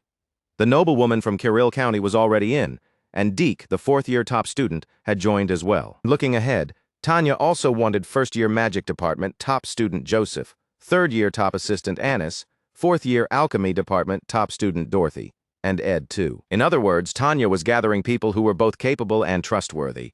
Even so, Jix had already guessed Ed would probably turn the offer down anyway. And honestly, Ed could see why. Between magic engineering, spirit sorcery, stamina training, camp life, academy scholarship work, and now his attempts to learn an entirely new category of magic, he was already stretched thin. Jix gave a resigned sigh and said he had expected the rejection, but Tanya would still be disappointed. The funny part was that Ed had not even answered yet. He just sat there looking completely dumbfounded that Jix had already moved on to predicting his refusal before hearing a word. Ever since he had saved Tanya and pushed the scenario into completely unfamiliar territory, little predictions like that had started to feel almost meaningless. Jix joining the student council in the first place had already been unexpected, and the rest of the names on Tanya's list were just as surprising. According to the original timeline, the joint combat training should be coming up soon. That event was supposed to be the biggest turning point before the final event of the third act, the one that centered on Lucy's subjugation. It was a major incident that repeated every second and fourth year for the generations surrounding the protagonists. In that event, the first-year alchemy department top student, Claude, was supposed to lose in the final battle and then drink the forbidden substance known as the evil god's blood. Ed remembered that event very clearly and not in a good way. It was one of those scenarios that left behind nothing but an unpleasant taste. But now the scenario had already slipped far beyond Ed's control.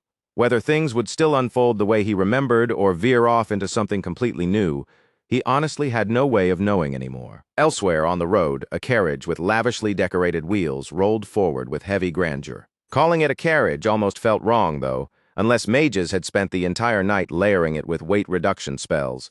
This giant vehicle should never have been able to move at all. It was closer to a palace mounted on wheels than any normal means of transport. The soldiers guarding it were so numerous and so imposing that they looked more like an army escort than a traveling retinue.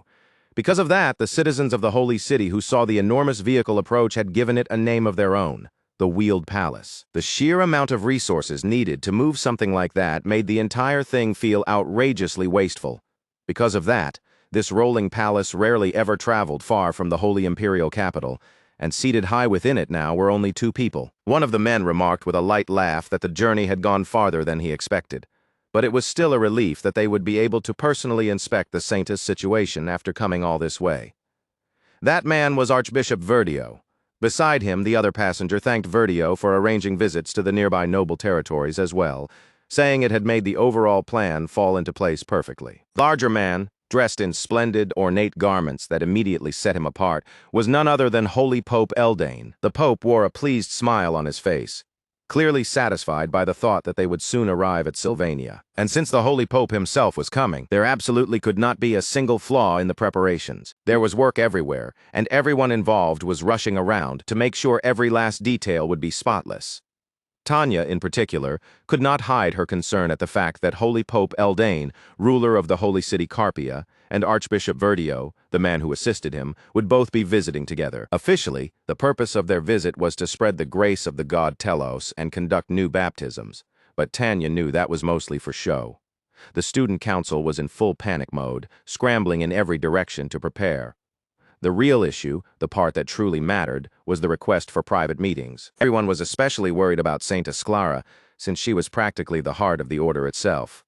And then Tanya realized there was one more meeting request on top of that. For some reason, the Holy Pope had specifically expressed a strong desire to meet the second-year student, Adele Saris. On top of everything else, Tanya now had to work out the schedule, so she herself could also arrange a meeting with the Saintess. Today, the Holy Pope was coming all the way from the Holy Imperial capital. That was exactly why, instead of remaining as Kylie, the hidden Saintess had to set aside that disguise and allow the maids to comb and prepare her hair. For the first time in quite a while, she would be presented before the students in her true appearance and under her real name, Clarice. To make things even worse, today also happened to be the day of the joint combat training, and unfortunately that event overlapped with the Pope's visit. Because of that, Kylie would not be able to participate. The girl looked genuinely downcast over it too, since she had been looking forward to spending time with students from the other grades. The sulking girl had no desire to return to the holy imperial capital. To her, this life as a student felt like a dream she had only just begun to enjoy. And on top of that, she still had not even managed to meet the person she was supposed to meet. That person was the girl who carried responsibility for the holy fire, the one who always seemed to keep her eyes fixed on the wider world beyond her reach, the wandering minstrel, Adele Saris. The little saintess had even taken plenty of walks through paths where she might run into second-year students, hoping for a chance encounter. But Adele was the kind of person who appeared and disappeared unpredictably. So even within the academy, she was surprisingly hard to find. That only made the saintess want to meet her even sooner, especially after hearing all those stories about the exam Adele had once shared with her friend. Clarice found herself wanting that meeting more and more. And then there was the hut she had gone looking for in the middle of the night, with the storm raging around her the whole way. Clarice had always been the one listening before, quietly taking in other people's stories. But now that she finally had stories of her own, she wanted so badly to sit down with her friend and share every one of them. The silver-haired girl's expression turned solemn, though, because deep down, she knew perfectly well that she could never tell Archbishop Verdio about any of this. She could not possibly describe the chaos of the Academy's top students storming through the dormitories and wrecking them in the process. And there was no way she could bring herself to mention the fallen noble who ended up entangled in a murder case either. If Verdio, who always preached the importance of a pure and proper life, ever heard about incidents like those, the poor old man would be horrified on the spot. Clarice was certain he would immediately order her to leave the academy without another word. It had always been difficult for her to refuse anything Archbishop Verdio said, and it was not simply because of those rumors about him being able to read minds. For a moment, the silver-haired saintess even wondered whether that supposed mind-reading ability might really be some form of holy magic. But whatever the truth was, it did not work on her. The real reason she found him so hard to refuse was much simpler, ever since she was little. He had always stood in her life like a teacher. Once Belle Maya, the head maid, finished helping the saintess get dressed, she gently informed her that she could relax and eat in comfort now. That soft remark made Clarice flinch a little, embarrassed that her nervousness had apparently been so obvious. Still, for the moment, everything was technically fine. As long as the condition remained the same, that the instant another student discovered her true identity, her student life would have to end, she could still stay. Then, all at once, her eyes widened. Because in that moment, she remembered that Ed Rothstaler already knew who she really was. By that condition alone, the rule had technically been broken already. Of course, Clarice did not think Ed would recklessly expose her. But what if her nosy grandfather Verdio happened to meet that blonde noble? The thought alone made her panic. If Verdio somehow learned through mind reading that Ed knew her true identity, everything could fall apart at once. Meanwhile, Belle Maya was casually asking whether the silver-haired girl would like a cup of tea. Clarice, whose body had already gone stiff with dread, quietly refused it while her mind spiraled deeper and deeper into dark possibilities. Even so, she did have one request. The saintess asked Belle to help prepare her to go out. The maid pointed out that there was not much time to spare, but she still asked, a little puzzled, where Clarice suddenly needed to go in such a hurry. And then the pure young maiden said the one thing that sounded almost forbidden in this situation. She wanted to see Ed Rothstaler. She added with complete sincerity that she felt like she would calm down if she could just meet him. Clarice said it with the sweetest, most earnest expression imaginable, insisting that she needed to see him right away, as soon as possible.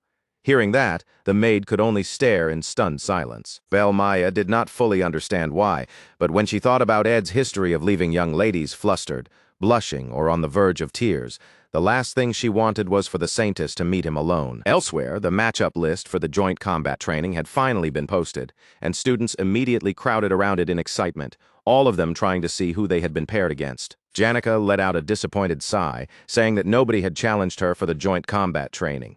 Annette asked whether there was anyone Janica herself wanted to challenge, but hearing that made the spirit sorcerer feel like the question sounded a little too arrogant. Just like the previous year, the joint combat training had begun again.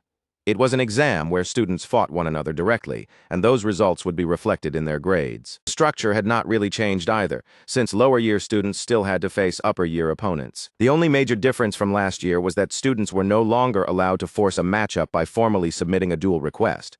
According to how things stood now, there were no first years attending class at that moment, and because of that, the first-year students were especially fired up about somehow scoring wins against the second years. Since so many strong figures existed in the protagonist's year, The matches between first years and second years were expected to be the real highlight. On the other hand, hardly anyone seemed very interested in the third year and fourth year matches, so a lot of those older students were just lounging around and casually talking about what to eat later.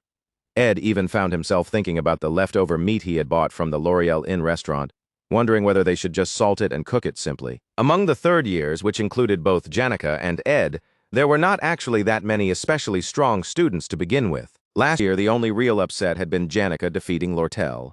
Other than that, there had not been a single case where someone from their year beat a junior. By that logic, the fourth years ought to be able to challenge nearly anyone and win without much trouble. At the same time, the students who really were strong often ended up not receiving challenges at all. Janica, meanwhile, was happily fussing over the man she liked, pointing out that Ed kept reading the book Lucy had given him. Ed quietly replied that it was too important a book to ignore, and for now he thought he would focus only on reading that. Since no one seemed willing to challenge him either, he found himself wondering if people now considered him strong too. There was, of course, a way to issue a challenge first yourself, but with Janica's personality, that was asking a bit too much. The pink-haired spirit sorcerer puffed out her cheeks in a sulk, while the blonde noble calmly reasoned that he really needed to keep a low profile anyway. Right then, one of the guards suddenly shouted for the students to clear the way. A carriage carrying the Saintess was making its way through the academy grounds. Ed looked up in surprise the moment he saw the Saintess's carriage approaching, and his mind immediately shifted to one thing: he needed to pay close attention to just how much the scenario had changed. To begin with, it was already strange for Clarice to be moving around openly at a time like this. Normally, the Saintess preferred to keep her appearances to an absolute minimum and reveal herself only to a very limited few. She was not even supposed to participate in the joint combat training since it overlapped with the Holy Pope's visit. That made Ed wonder whether the Pope's schedule had somehow been delayed. Ed kept turning that possibility over in his head, trying to figure out what kind of variable could have been big enough to shift the timing of the Pope's arrival in the first place. That was exactly when he suddenly realized something even stranger. The Saintess was coming straight toward their table, bathed in a presence so bright she almost seemed to glow. The pure maiden smiled and said that she had originally planned to send him a letter, but she had wanted to see him sooner, so in the end, she decided it would be better to come in person. Then, with a smile as radiant and gentle as an angel's, she called out to Ed by name. Clarice spoke quickly, explaining that she could not stay for very long, but she would be happy if they could at least share a brief conversation. Ed, completely caught off guard, could only answer that the honor was his. At the same time, Janica was practically overflowing with excitement at getting to meet the Saintess in person. Her face turned bright red as she awkwardly stammered out her own name and said it was an honor to meet the Saintess from so close up. Even for someone raised in the countryside, that reaction was only natural, after all. Nearly a quarter of the Empire's population followed the Order of Telos. Meanwhile, Ed found himself at a loss when Janica turned toward him in silent panic, clearly asking with her eyes what she was supposed to do now. And looking at Clarice standing there in full Saintess form, with that silvery hair, that flawless smile, and an air so refined it almost seemed unreal, it was hard to believe she was the same girl as Kylie. Every movement she made carried a polished elegance shaped by relentless discipline, with not the slightest visible disturbance in her emotions. The young blonde noble had already heard that the Holy Pope and Archbishop Verdio were supposed to arrive soon, so he asked whether it was really all right for the Saintess to be out here like this. Clarice answered that the place the Holy Pope was visiting was called Trix Hall, so thankfully it lined up with where she already needed to be. Since it was also the time when the joint combat training matchups were being announced, she had guessed Ed would likely be nearby. As it turned out, the Saintess's guess had been exactly right, and now Ed could not help wondering what it was she had specifically come to see him about. Clarice then began carefully choosing her words, saying that while the Holy Pope was famously sharp and intelligent, Archbishop Verdio was also an extraordinarily perceptive person. The way she said it made it sound as though she genuinely suspected he might be the sort of man who could read minds or something close to it. For someone trying to protect a secret identity, the Saintess was being surprisingly direct with the hints she was dropping. She went on to emphasize that the way the Archbishop seemed able to see straight through a person's thoughts was almost fascinating, and perhaps it really was some form of holy magic. By that point, the number of clues she was handing Ed had become almost absurd, especially when she added that there were even rumors saying Archbishop Verdio could somehow see what everyone was thinking. Ed was left genuinely dumbfounded by how blunt that warning had been. Clarice was being so obvious, so almost shamelessly direct that for a second he could only sit there and stare. It took him a brief moment to sort through what she was really saying. But once the pieces clicked into place, his eyes widened. The Saintess had actually come all the way out here, forced herself into this awkward little conversation, and carefully steered it toward one point for a reason. She was trying to warn him about Archbishop Verdio's strange, dangerous ability to read people's thoughts. What Clarice was really afraid of was simple. She was terrified that somehow, some way, the Archbishop would discover that Ed already knew her true identity. So Ed immediately played along.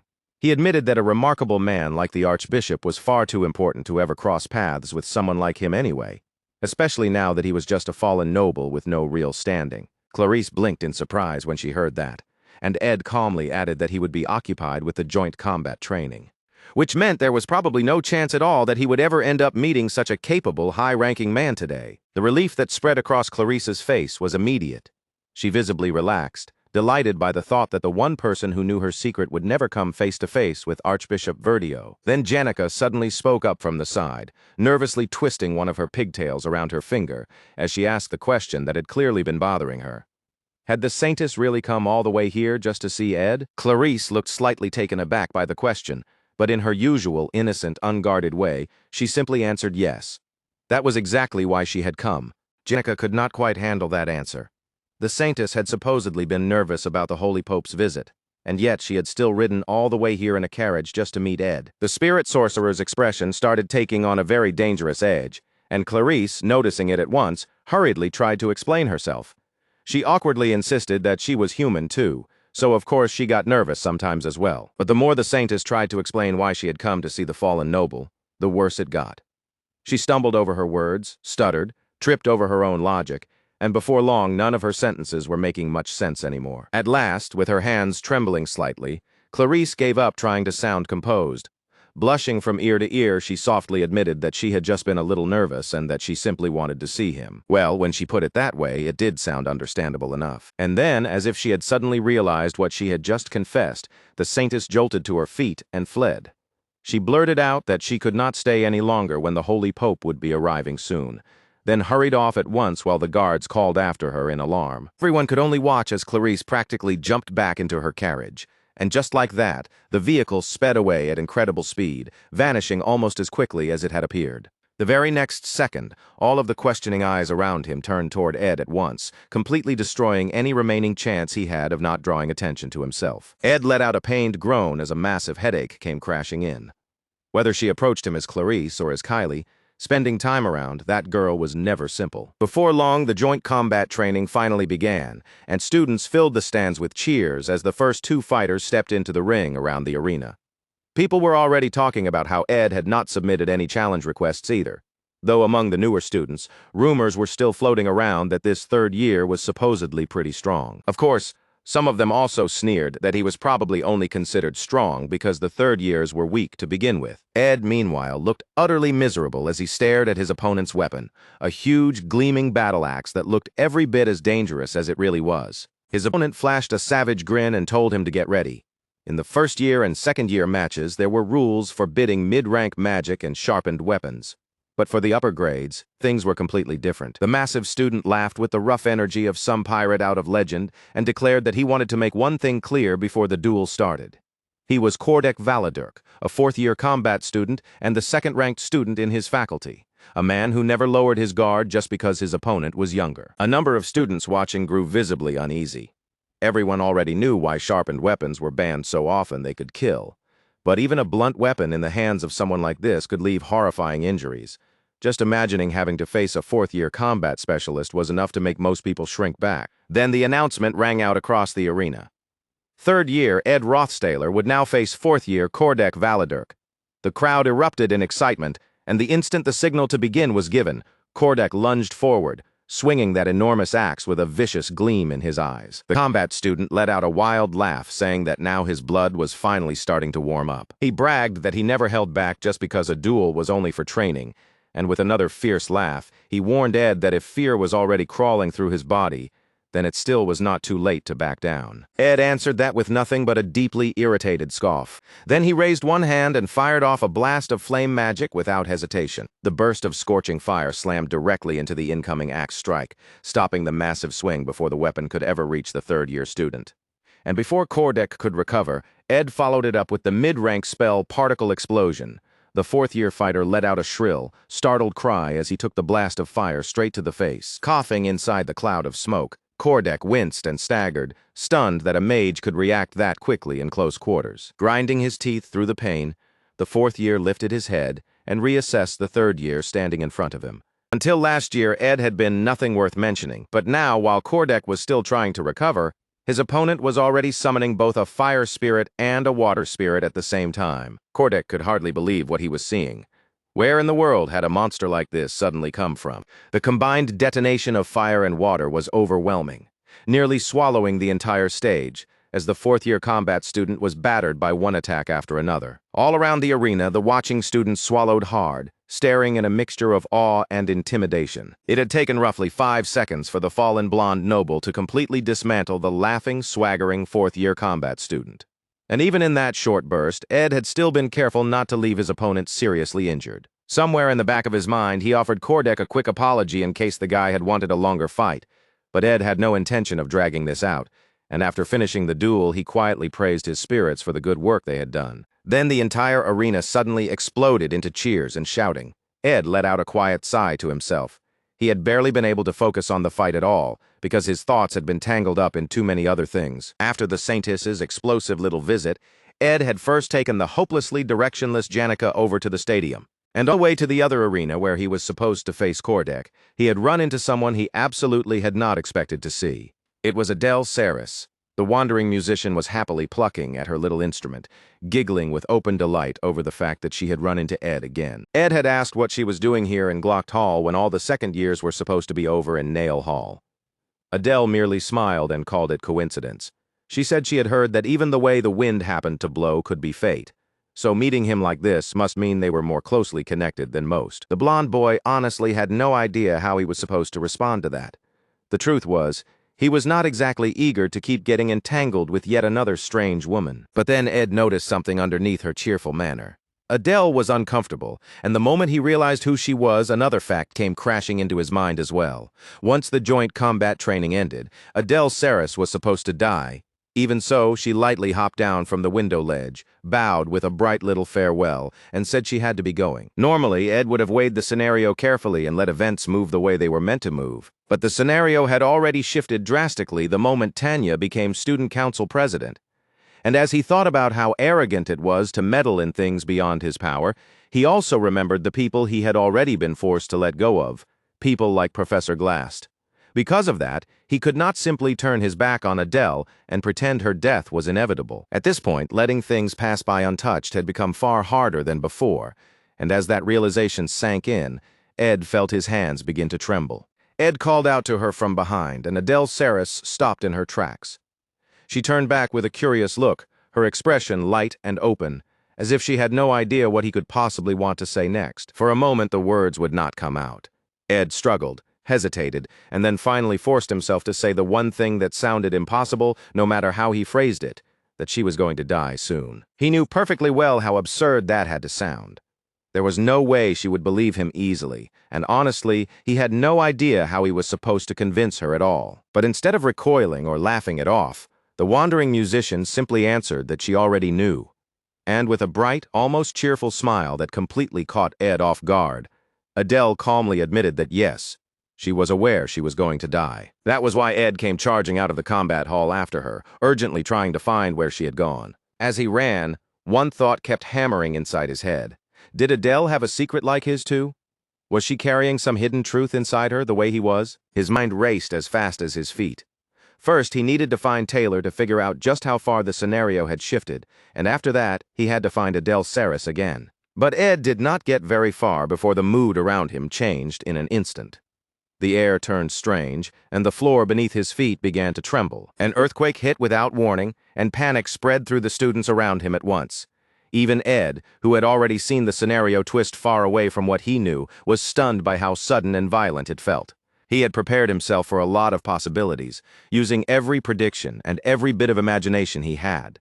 But in confusion, he still rushed to a window and threw it open, desperate to see what was happening outside for himself. And what he saw was something far beyond anything he could have imagined.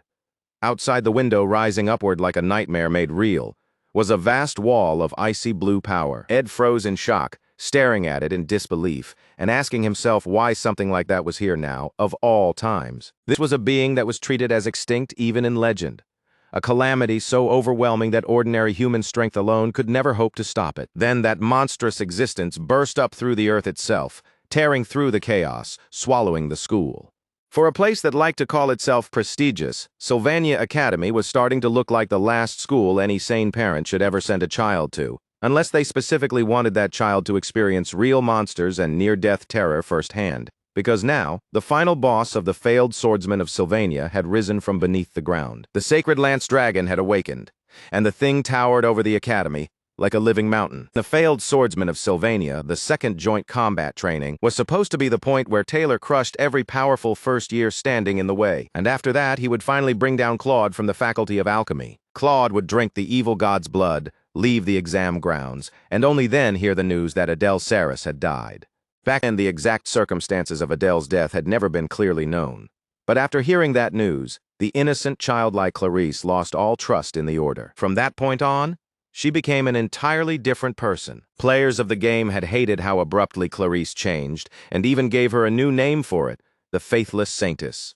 Once she turned against them, the Order dispatched troops to Arcan Island to contain her. And in the end, the one who went berserk and destroyed those forces single-handedly was Lucy after awakening as the final boss of Act 3. That was how Act 3 was originally supposed to unfold. But now, right in front of Ed's eyes, a colossal scaled beast spread its wings and let out a roar that shook the world around it. Thunder cracked overhead, lightning tore through the sky, and a freezing chill rolled across the academy grounds as the sacred lance dragon rose into full view. It was enormous. So enormous that calling it merely massive almost felt meaningless. The creature dwarfed the entire school. Its name was Wellbrock.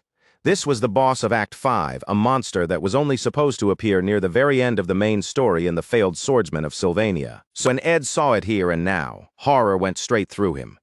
The scenario had not just shifted, it had gone catastrophically, impossibly off course. That giant beast was a disaster simply by existing.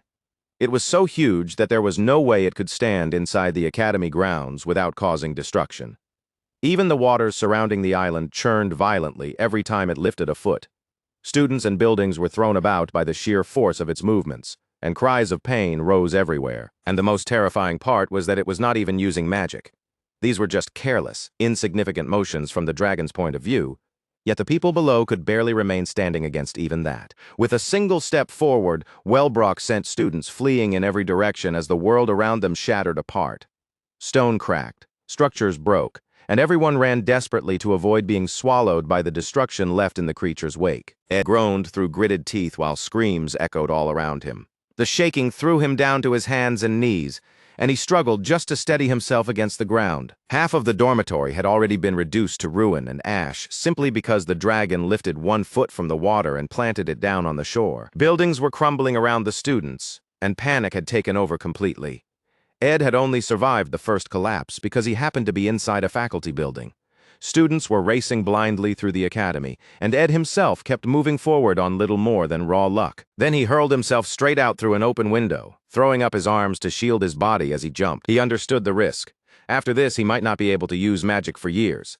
In the worst case, he might even lose the ability to use magic altogether. Even so, that possibility was not enough to make him stop. If protecting the school meant risking his life and burning through everything he had, then that was what he would do. Ed pushed out the maximum output of his power and fired directly at the beast with everything he could muster. Marilda, the forest spirit, answered his call and launched herself straight toward the giant monster. Ed knew the truth of it. In a real battle against a beast of that scale, he could die no matter what he did. But if death was a possibility either way, then he refused to just stand there and do nothing. Meanwhile, over in Trick's Hall, a voice shouted desperately for the Saintess to run. Clarice knew she had to get away at once, and she urgently ordered the servants to gather the others as quickly as they could. The knights fought frantically to protect her, reaching for her and telling the Saintess to take their hands. They said they would escort her to the carriage they had already prepared. Before the knight could even finish speaking, the beast took a single step forward. Its enormous claws drove straight through him, impaling his body like a skewer right in front of the once-sheltered girl. At this point, Sylvania really ought to have surrendered any claim to being a safe school. That grotesque sight was worse than anything Clarice had ever witnessed in her life. A bubble of holy spiritual magic flared up around her, and she gave a terrified cry as she stumbled backward while the dragon advanced, wiping out the knights who had been trying to save her. Dust and debris filled the air in every direction, and the girl could do nothing but cry out in horror and terror. She had no idea what was happening anymore, and in that moment it truly felt like the worst day of her entire life. Then she saw it clearly. Scales were embedded in the knights' bodies. That was when she realized the horrifying truth. Some of them had died simply because the creature had shaken loose those gigantic scales from its body. Even then, the surviving knights still grabbed Clarice and dragged her forward, shouting that they had to leave immediately. She followed as they directed, stunned and shaken, unable to understand what kind of wicked being could possibly create something so monstrous. The knight shouted for Marv to get the carriage ready, barking the order out without the slightest pause, as if the blood soaking his body meant nothing at all. But when the man staggered forward, clutching at his bleeding shoulder, he forced out the truth between breaths. The carriage was already gone, reduced to wreckage, so instead he urged the girl to take the surviving warhorse and run for her life. If she could just stay on, that trained horse would carry her straight across the Mexis Bridge and off Arkan Island before the nightmare behind them could catch up. With both hands slick and red from blood, the man shoved the reins into her trembling hands. The poor girl broke down even more at that, crying out that she had never learned how to ride in the first place. Even so, the men did not back down.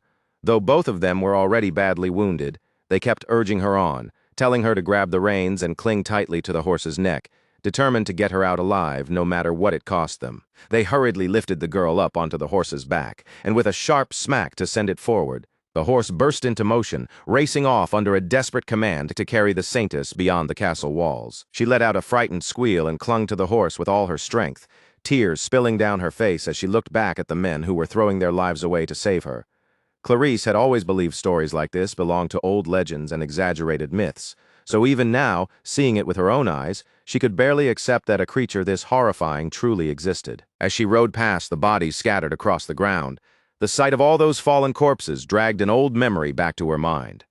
She remembered the story Archbishop Verdio used to read to her long ago. It was the tale of Wellbrock, the sacred lance dragon, and now that very creature was no longer part of a story, but the monster painting the battlefield with carnage while Clarice fled for safety. Whenever the dragon exhaled that blazing breath packed with magic, bright and merciless like a piece of the sun itself, everything beneath it was simply erased. High overhead, the dragon gathered another surge of power, blue lightning fire crackling around its body as it lit up the sky. Anything that flame touched was electrified in an instant before the beast hurled it down onto the people suffering below. Clarice cried out as that lightning came crashing down toward her, but at that exact moment, someone activated a massive barrier of magic nullification. The tremendous barrier slammed directly into the dragon's electric flame, meeting that violent power head-on in a blinding clash. Clarice lifted her face in stunned disbelief, staring up at the radiant barrier above her, amazed that she had somehow come through it unharmed. The barrier had spread across the school itself, sheltering the grounds, and when the girl looked up to see who had cast it, awe filled her eyes. It was Principal Obel Forcius, finally stepping in to defend his school with his own hands. Even he clicked his tongue and admitted that a spell of this level could only deflect the dragon's breath, not truly stop it. Even the principal immediately realized what was wrong. The sacred lance dragon had awakened far earlier than it ever should have. But the dragon had no interest in whether its awakening was early or not. It lashed out the moment it pleased, savage and unrestrained. Its enormous claw came crashing against the barrier Obel had raised, grinding against the magic wall as if it meant to tear its way straight through. Obel growled under his breath, frustrated that the beast would not even give him enough time to seal it away.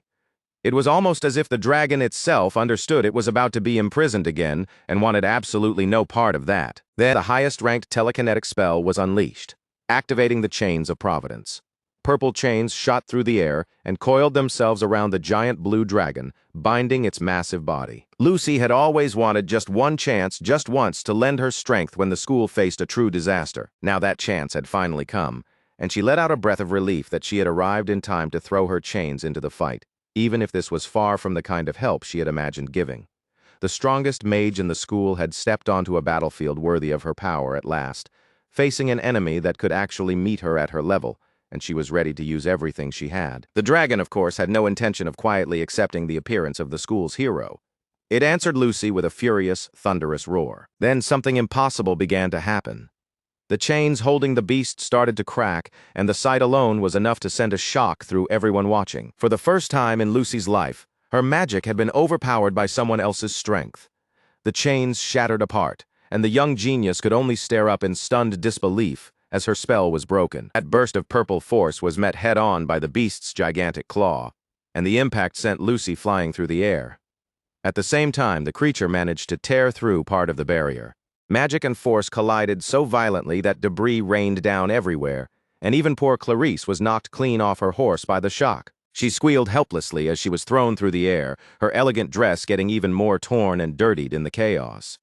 This was no place for a sheltered lady, and the enemy before them was unlike anything they had ever faced. Meanwhile, Lucy had wrapped herself in a small protective magic barrier of her own, and from inside it, she looked up at the monster with open surprise still written across her face. Even so, Obel thanked Lucy for buying him precious time, and in that brief opening, it almost felt as though the rampage of the great beast that had already caused so much destruction might finally come to an end. Seizing that moment, the principal invoked the highest-ranked defensive spell of all, the Shield of the God of Creation. A flood of golden magic burst forth, radiant and overwhelming, shining through the dragon's icy blue power as it smashed against it. While the principal continued clashing with that enormous creature, Clarice was falling apart mentally right in the middle of the battlefield. This was the first time she had ever stood on a battlefield soaked in real blood and death, and she was handling it terribly. Panicked and breathless, the girl stared around in horror. The white dress that had once been so spotless was now smeared with blood, and as she panted to herself, she kept trying to remember what she had to do next, reach the Mexis Bridge and escape the island. But every direction she looked was filled with corpses, and everywhere around her felt drenched in death. Even so, she desperately tried to force her shaking body to run. Her hands were stained red, her eyes overflowing with tears as her whole body trembled beneath the pressure of what she had been thrown into. This was nothing like the beautiful school life she had imagined for herself. Clarice had heard so much about the sweetness and beauty of life that she had never truly looked at its other face, the side that was ugly, cruel, and terrifying. It was all too horrifying, and she had no idea what she was supposed to do next. Then, all of a sudden, a voice reached her, telling her that she was safe now. Clarice looked up in surprise and saw Ed Rothstaler standing there. He was covered in blood himself, and lines of magic ran across his injured arm, making it obvious he had pushed his body far too hard. But despite that, the blonde boy looked simply relieved that the Saintess had made it out alive. He immediately asked whether she was hurt, reaching out a battered hand to help her up. Still shaken, the girl could only stare and ask in disbelief how he had even known she was here. Ed Rothstaler reminded her that she had been planning to meet important guests today, so he guessed she would be at Trix Hall. Clarice, still trembling, tried to explain that she had been escaping toward the Mexis Bridge on horseback, but Ed told her there was no point in going there now. That route was already too crowded, and even if she managed to leave the island, she still would not get beyond the dragon's range. She would only end up dying for nothing. Then Ed climbed onto Marilda and pulled the Saintess up behind him, telling her to hold on tightly as she got onto the back of the forest spirit. Against a monster like this, human strength by itself was never going to be enough. Right now, the principal and the school's strongest mage were fighting the creature together. But even with Lucy and Obel Forcius both there, the best they could do was hold the beast back. According to the original story, this was the point where Taylor would push his strength to the absolute limit and awaken the ultimate swordsman form. And so at that moment, Ed could not help but wonder whether this was the point where he should finally give up. Even so, Ed Rothstaler gritted his teeth, forced down the panic rising in his chest, and shouted for Marilda to keep moving. He could not afford to fall apart here. The main story had already gone off the rails. Right now, the blonde boy knew he had to identify the biggest variable that had caused the plot to drift this badly. That meant leaving the frontline fighters behind and pushing ahead on his own, because somewhere up ahead had to be the clue that would let him force the sacred lance dragon back into slumber. At first, Ed had honestly believed this new deviation might somehow be his fault, too. Up until now, whenever events had strayed from the original plot, it was usually because he had done something to influence them. But even if a butterfly's wings could eventually stir up a storm, this was on a completely different scale. The world was not supposed to be ending already. The finale of Act 5 had no business erupting in the middle of Act 3, no matter what a fallen noble like him had changed. So first, he needed to confirm exactly who had summoned the sacred lance dragon. To do that, he had to sort through the major characters of Act 3 in order of importance. Adele, the Saintess Clarice, the hero Taylor and Lucy, the Avenger. Lucy, at this very moment, was already locked in battle against the sacred lance dragon itself. Clarice, on the other hand, clearly did not seem to know anything, and on top of that, she was barely holding herself together after everything she had just seen. Meanwhile, Taylor, the story's true protagonist, was the one exception in Ed's reasoning. He was probably out there right now running himself into the ground trying to rescue as many people as he could. Which meant that, aside from Ed himself, the only person left who could be causing the story to twist like this was Adele, the traveling musician. And the moment that thought connected in his mind, Ed's eyes widened. Nell Hall was already in shambles, and all around it, students screamed at one another to run, their voices overlapping in raw panic as destruction closed in. But amid all that chaos, one set of footsteps kept moving forward, cutting through the confusion without the slightest hesitation. Adele had arrived at the Nail Hall training room at 1 in the afternoon. She was supposed to wait there until her opponent for the next match had been decided, after receiving a note from her challenger, Clarice. But before that meeting could happen, combat training was canceled because the Saintess's plans had suddenly changed. To the musician, it was simply a shame that the two of them had missed each other. Even so, she smiled softly and said fate would bring them together someday. Then, with a darker edge in her voice, she added that it had always worked that way. The game's final boss, Wellbrock, had suddenly awakened in the middle of Act 3. There was no realistic way to defeat a ferocious monster like that head-on. But if Ed could somehow uncover the reason behind its awakening, then there might still be a way to seal it away again. So when he reviewed the major players of Act 3 one by one, he could immediately rule out Lucy and Taylor as the source of the story's shift, and it was not Clarice either. That left only one real irregularity in the narrative. Adele, the traveling musician of love, the very girl who was originally supposed to die in this arc. The strangest part was how calm she had remained, even while knowing that death was supposed to be waiting for her. If Ed Rothstaler could just find Adele, then he was certain the truth behind all of this would finally come into view. But before that, he had to get the badly shaken Saintess somewhere safe, and then move as fast as he could to find Adele. Time was slipping away, so Ed urged the mighty Wind Wolf onward and hurried off without wasting another second. At last, they reached a place that seemed safe for the moment, and there he quickly set Clarice down because the protective magic barrier around Ophelis Hall was still active. For now, the best thing the young Saintess could do was stay there, recover herself, and wait. Then, all of a sudden, the blonde boy realized something important. The barrier really was still active, but the dragon's first attack phase involved a bombardment of Wellbrock's scales, and that barrier had failed to stop those projectiles. That meant everyone sheltering inside Ophelis Hall was still trapped in a horrible position, with danger hanging over all of them. Still, at the very least, not every single person inside would have died from one fatal hit. The barrier was undeniably still being maintained, so the two of them rushed through the hallways. Someone had to be sustaining the spell from the maintenance room on the top floor. So they hurried up to the top floor, desperately searching for the person who had somehow survived long enough to keep the barrier in place. And they found her. The young student froze in horror at the sight of Miss Bell's body, pierced through and collapsed there. It was Belle Maya, the head maid and the one who managed Ophelis Hall. Clarice immediately tried to rush forward, wanting to use holy magic and save the wounded maid before it was too late. But the moment she saw the condition Belle was in, the truth was already obvious.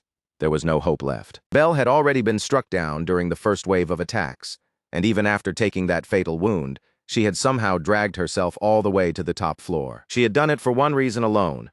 Just in case there were still survivors below, she had carried out her duty to the students in the hall to the very end. Coughing up blood with her life fading fast, the maid pressed a golden key into Ed's burned hand, sacrificing what little strength she had left in the process. In a moment like this, Ed could almost hear the kind of words she would probably say, that she had only done what needed to be done. A single tear slipped quietly down the maid's eye. Beside her, the Saintess sobbed in pain and shock, unable to understand how something this cruel could possibly be happening right in front of her. And Belle, always diligent, always dependable, slowly closed her eyes for the last time, and at that sight, the light in Ed's eyes darkened. Clarice could not accept it.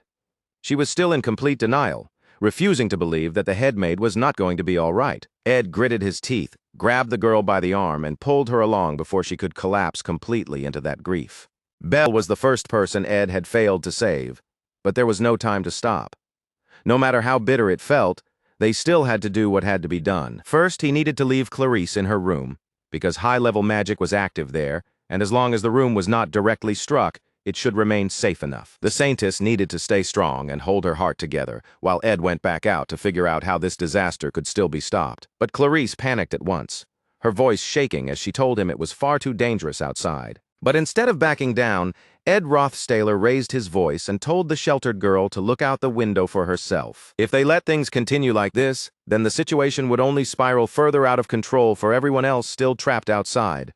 And the moment the boy turned his eyes toward the window, his expression changed completely, because what he saw there was something almost unbelievably magnificent. Spread across the sky was a brilliant blue magical formation, glowing with the unmistakable hue of spectral magic. And at a glance, Ed could tell this was no ordinary spectral magic circle either. He immediately ran for the shelves and started yanking books loose one after another, tossing them aside so quickly that Clarice could only stare, still struggling to make sense of everything happening around her. Ed was certain the answer he needed had to be somewhere in this room, so he scanned the spines at frantic speed, throwing books aside as he searched title after title without stopping. Then at last his hand found the one he had been looking for. Glock's Introduction to Spectral Magic. The sacred lance dragon had suddenly been revived. Adele had vanished, and Clarice herself knew absolutely nothing. This was the kind of situation that demanded careful, ruthless thinking. And now, with that strange aspectual magic circle fully formed above the sky, Ed understood that this method belonged to neither Obel Forcius nor Lucy.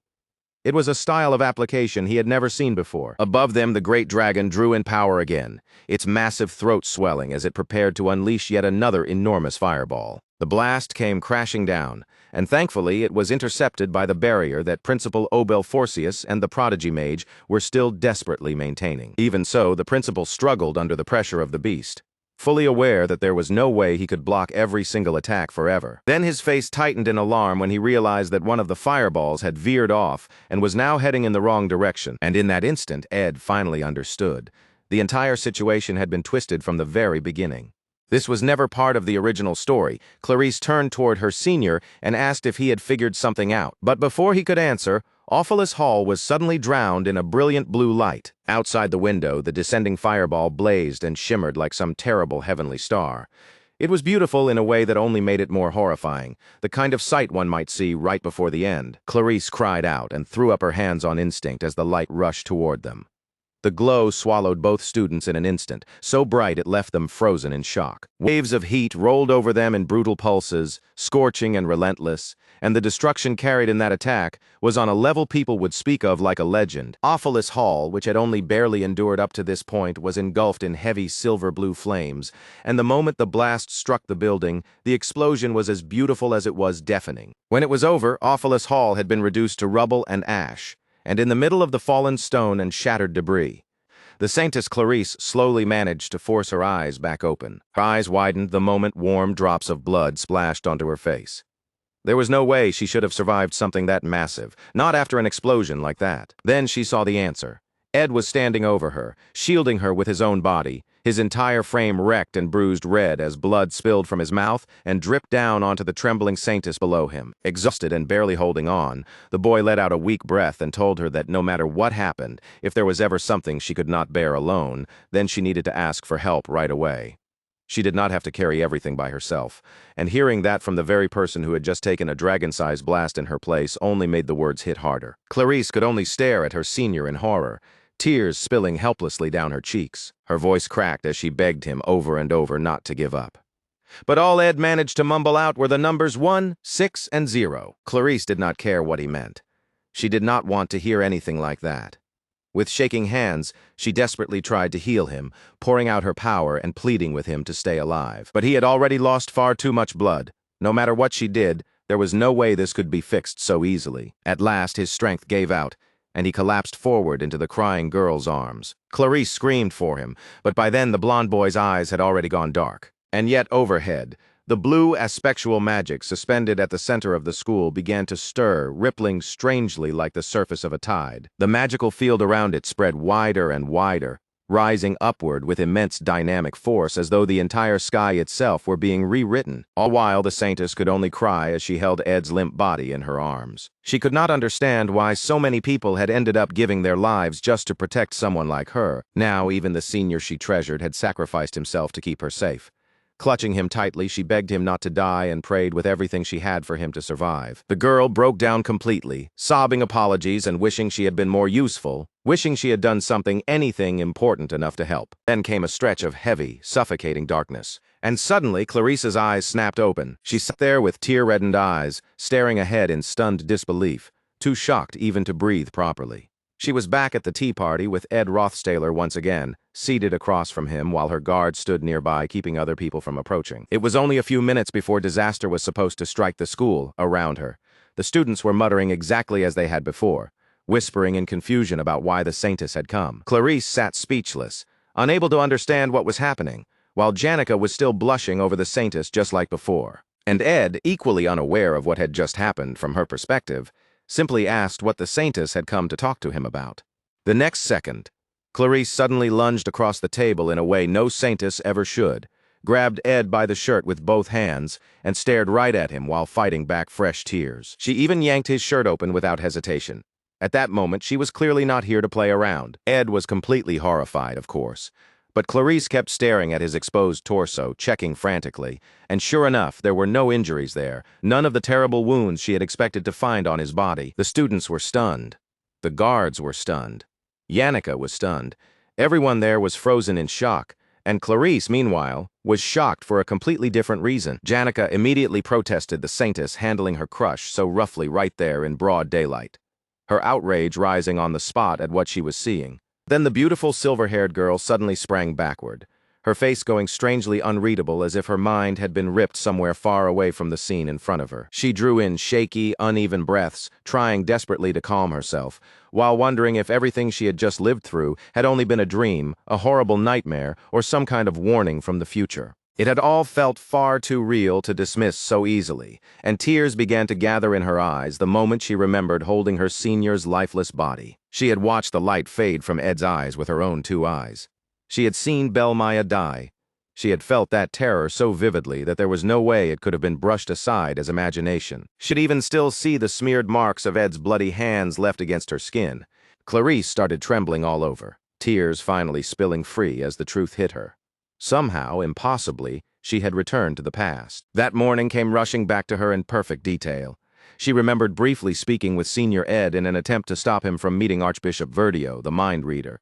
The memory played back in her head exactly like a film she had already seen once before. After that, she had gone to Trix Hall, where she waited for the Holy Pope, sipping tea and carrying herself elegantly right up until a massive tremor shook the school and made the entire building groan from its foundations. Then the dragon had spread its wings and roared into the night, its cry so enormous it seemed to rip straight through the sky.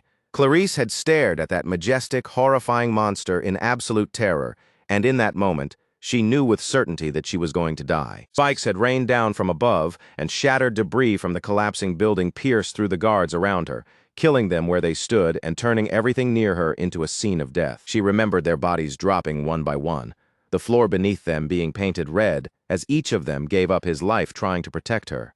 Even the boy had ultimately fallen into her arms, and now she was back at the very beginning, fully aware that everyone around her was still fated to die if things continued the same way. At this rate, every single one of them really would die. The Saintess stood there shaking, staring at the bloody fingerprints still marking her arms, while tears kept streaming down her face without stopping. Meanwhile, Ed nervously fastened his shirt back up, still badly rattled by what she had just done, and called out to her because she clearly looked like she was on the verge of breaking down. Then, without any warning, the silver-haired girl grabbed his arm and cried out that they had to run, dragging the blonde boy along with her as she fled. Ed was completely caught off guard, unable to understand why she was suddenly hauling him away like that. But he also could not just yank himself free. Shaking off the Saintess by force would have been far too rude. Before he could properly protest, she shoved him straight into the golden carriage, even while he was still trying to remind her that she needed to go to Trix Hall and meet the Holy Pope.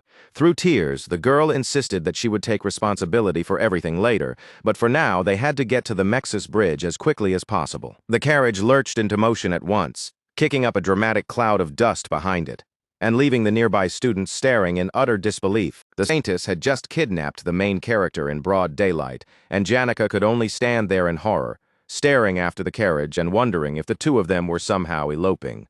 Meanwhile, Ed had absolutely no idea why he had been abducted like this, and now he was trapped inside a carriage, racing off in a completely different direction.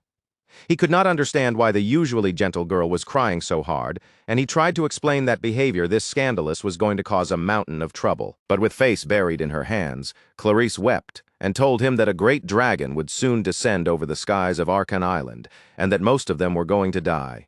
Hearing that, the blonde boy was left utterly speechless. Then the saintess revealed something even more unbelievable. She had already died once, and somehow she had returned to the past. She told him that he had saved her back then. Right before he died, he had looked as if he had finally understood something important. But before he could pass that answer on, falling rubble crushed him, and he died in her place. Of course, Clarice knew none of this would make sense to him. She took both of his hands and told him that she understood how insane she must sound right now. But before he died, her senior had definitely said something to her. Back then, Ed had told her that no matter what happened, she had to come to him for help. No matter what it was, she needed to tell him. Ed could only stare at the crying saintess in complete disbelief, honestly unsure how anyone was supposed to respond after being told something like that. Looking outside, he saw that they were already drawing close to the Mexis Bridge, and at the same time, the blonde noble noticed inspection personnel stationed ahead near the crossing. They were going to be forced to wait at least for a little while. Besides, Ed still believed coming this way had been a mistake from the start, and he continued pressing her to turn back and meet the Holy Pope instead, rather than answer him directly. The girl started counting under her breath, repeating the numbers 1 and 5 again and again. 1, 5, 0, 0, 1, 6, 0. Those were the exact words he had spoken right before his death, and the moment she repeated them, it hit him like a trigger being pulled. Ed's eyes widened sharply as reality slammed into place. At the front, the carriage driver was grumbling about the traffic and saying that, because of the Holy Pope's visit, merchandise from the Elta Trading Company had backed up the road near the bridge. At this rate, it looked like it was going to take quite a while for them to get through. Then, all at once, Ed roared for the driver to push through immediately. It was as if something inside him had been violently reset into place, and he shouted that this was an emergency. They had to get past the blockage however they could, and they had to move now. When the driver tried to protest that the academic society would complain, Ed barked back that the saintess was in danger. No, not just her. Every last one of them was in danger, and they needed to accelerate at once if there was any possible way to do it. The driver was to force a path through no matter what. Nothing else mattered right now, and apparently that was all the old coachman needed to hear, because he immediately told them to hold on tight. With that, he snapped the horse forward. The old man declared that after 22 years as a coachman, he could probably cross the sea itself if he put his mind to it. True to his word, the carriage surged ahead, and a path opened through the crowded road so the saintess could be rushed forward. Soon the sacred lance dragon would awaken, and everyone would die. Bracing himself inside the violently shaking carriage while the saintess clung to him with all her strength, Ed gritted his teeth and made a decision. No matter how ridiculous her story sounded, he was going to believe Clarice completely, because the numbers she had just spoken were not something anyone else in this world should have been able to understand. 1, 5, 5, 0, 0, 1, 6, 0. Those numbers were from his tag. Before the protagonist was ever transported into this world, that had been his military service number. As the carriage flew down the forest path at breakneck speed, Clarice hurriedly explained everything that was about to happen. Even Awfulous Hall would eventually be destroyed, and there was nowhere else on all of Arkan Island that could truly be called safe. That was exactly why she had tried to flee in the first place. And if time really had been turned back, then spectral magic had to be involved. Out of all known magical theories, only spectral magic had any chance of interfering with the flow of time itself. Ed was finally starting to push through the shock, and he asked the saintess if she was actually listening to anything he was saying while she clung to him so desperately. Clarice replied that she was listening, but that she needed to stay in his arms just a little longer. Meanwhile, he was still trying to explain the theory behind spectral magic. The blonde boy confirmed that reversing time on a scale this large should have been impossible for any human mage. But if something like that truly had happened, then it could only mean one very important thing. Before Ed could finish following that thought to its conclusion, a thunderous roar exploded ahead of them, and something burst out right in front of the carriage. A gigantic blue dragon burst into view, so enormous that it seemed to dwarf the very landscape around it. It was not just a beast, but a living mass of fury and overwhelming power. At the sight of that monster from her nightmare returning once again, the girl instinctively threw her hands over her head and cried out in raw fear. But this time was supposed to be different. They had already escaped the school, and by now they should have been on the verge of leaving Arkan Island behind. So the girl clung desperately to that hope, praying with everything in her heart that this time they would finally be safe. But it happened again. The monster had appeared out of nowhere once more, and just like before, it brought ruin down over the famous Magic Academy. When the girl forced her eyes open, she discovered that she was once again protected inside a magic bubble, while everything around her had already been reduced to devastation. The coachman had fallen, and she found herself trapped in that living nightmare all over again. Then a voice called out, asking if she was all right. The moment she heard Ed's voice, the girl turned in relief, tears of hope rising to her eyes as she called back to him. But when she looked properly, she saw that the boy had been badly impaled by shards as well, blood pouring from his wounds in terrifying amounts. Even while Clarice frantically tried to heal him, Ed told her not to give up and insisted that she had to keep moving forward. The saintess broke down crying, begging him to be all right. She had struggled this hard over and over again just to save his life. Through her sobs, she apologized again, saying that once more she had failed to help him, failed to protect anyone, and failed to be useful in the moment it mattered. Just like last time, she had not been able to do anything. While she stood there powerless, the senior she cherished kept throwing his life on the line for her again and again. Once again, he was about to die for her sake. Still weeping, the girl cried that she had done nothing for him while constantly depending on him instead. Tears poured down her face in endless streams as she completely fell apart. But even in that state, the boy gently reached up and cupped her cheek, telling her softly that there was nothing she needed to apologize for and no reason for her to cry. He promised her that if he was given another chance, he would help her again for sure, so she absolutely could not give up. Then his hand dropped lifelessly, and the girl reached toward it with trembling fingers, almost as if she were trying to catch his departing soul before it slipped away. She called out to the boy slumped against the beautiful silver carriage, and her whole body began to shake violently as she stared at him. Her blessing, cruel in its own way, had protected her once again, only so she could be forced to witness the death of her friend all over another time. Instead of someone as helpless as her dying, that brave boy had once again lost his life in her place. Clarice cried even harder, desperately wishing she could still change the outcome somehow, while magic bubbles floated around her and the giant dragon beat its wings overhead. She wished with all her heart that she could go back once more, return to the past just one more time, and then a brilliant light swallowed the area, dazzling and magnificent as it covered the entire landscape. Once again, the saintess's eyes flew open in shock. Ed called out to her in the same plain, unimpressed way as always, looking as ordinary as ever, and asked why she had come to speak with him. He wanted to know what she had wanted to talk about, and once again the silver-haired beauty could not answer right away, left speechless by the sight of him being alive. Tears of gratitude spilled down her cheeks as she suddenly threw herself forward and hugged him tightly, stunning and horrifying everyone around them at once. It was scandalous, completely improper, and the sort of thing a saintess should never do in public, but Clarice no longer cared. By now, she had already made up her mind that she would save this boy no matter what price she had to pay. So once again, she shoved the confused boy into the carriage, even while he stared at her like she had completely lost her mind.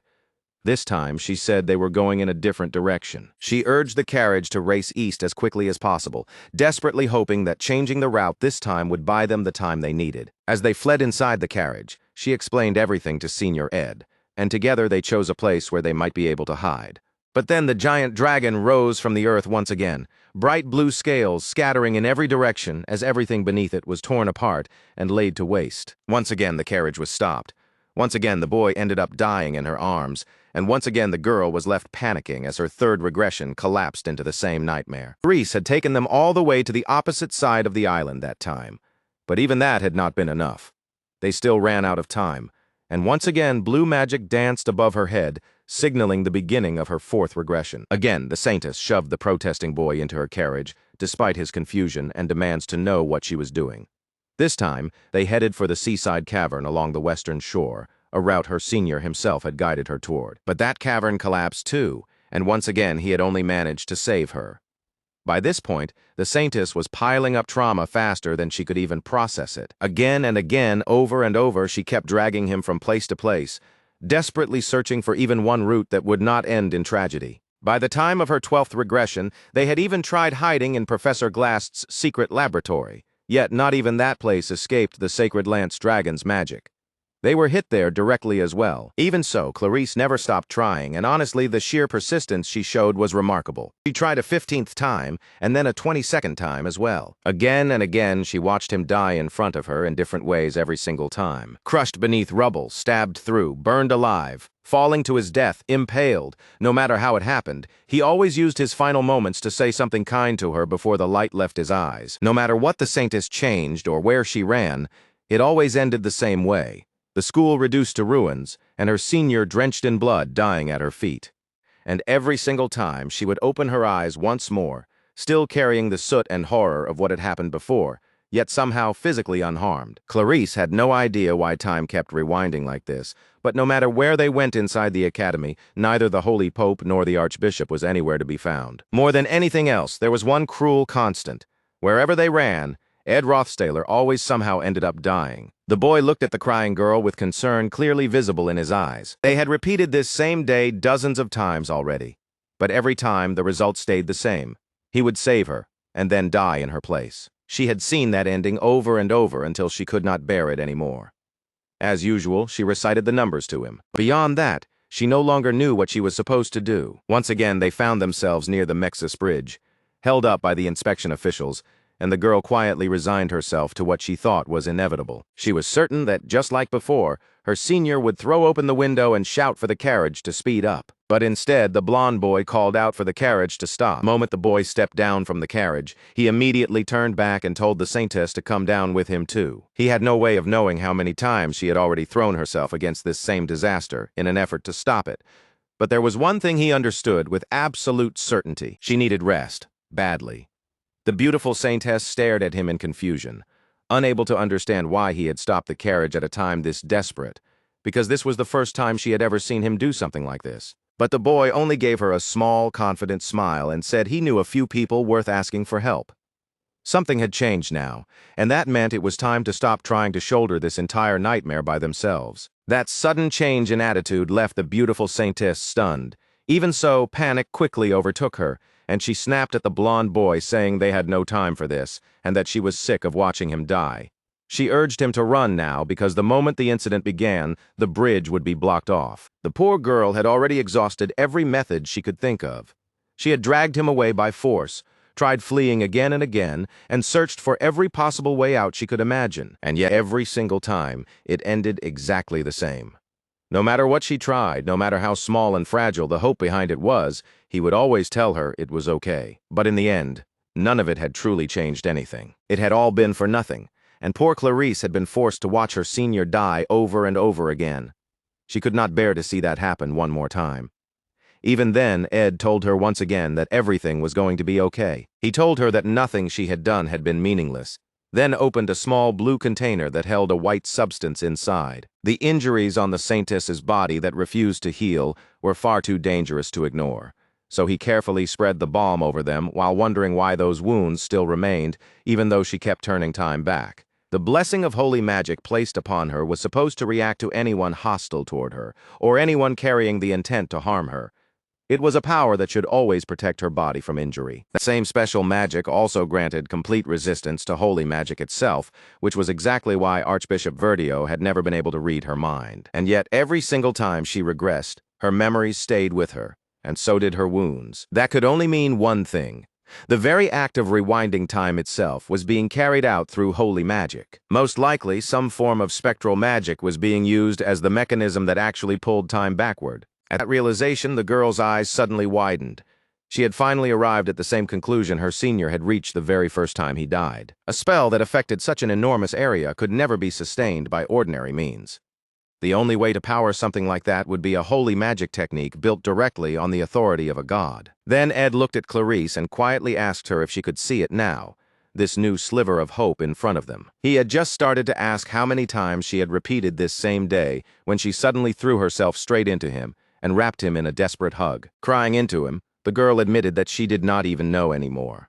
She had tried counting at first, but after the 10th repetition, everything had become too overwhelming for her to keep track of. Tears streamed endlessly down the silver-haired beauty's face, but the protagonist met that breakdown with kindness.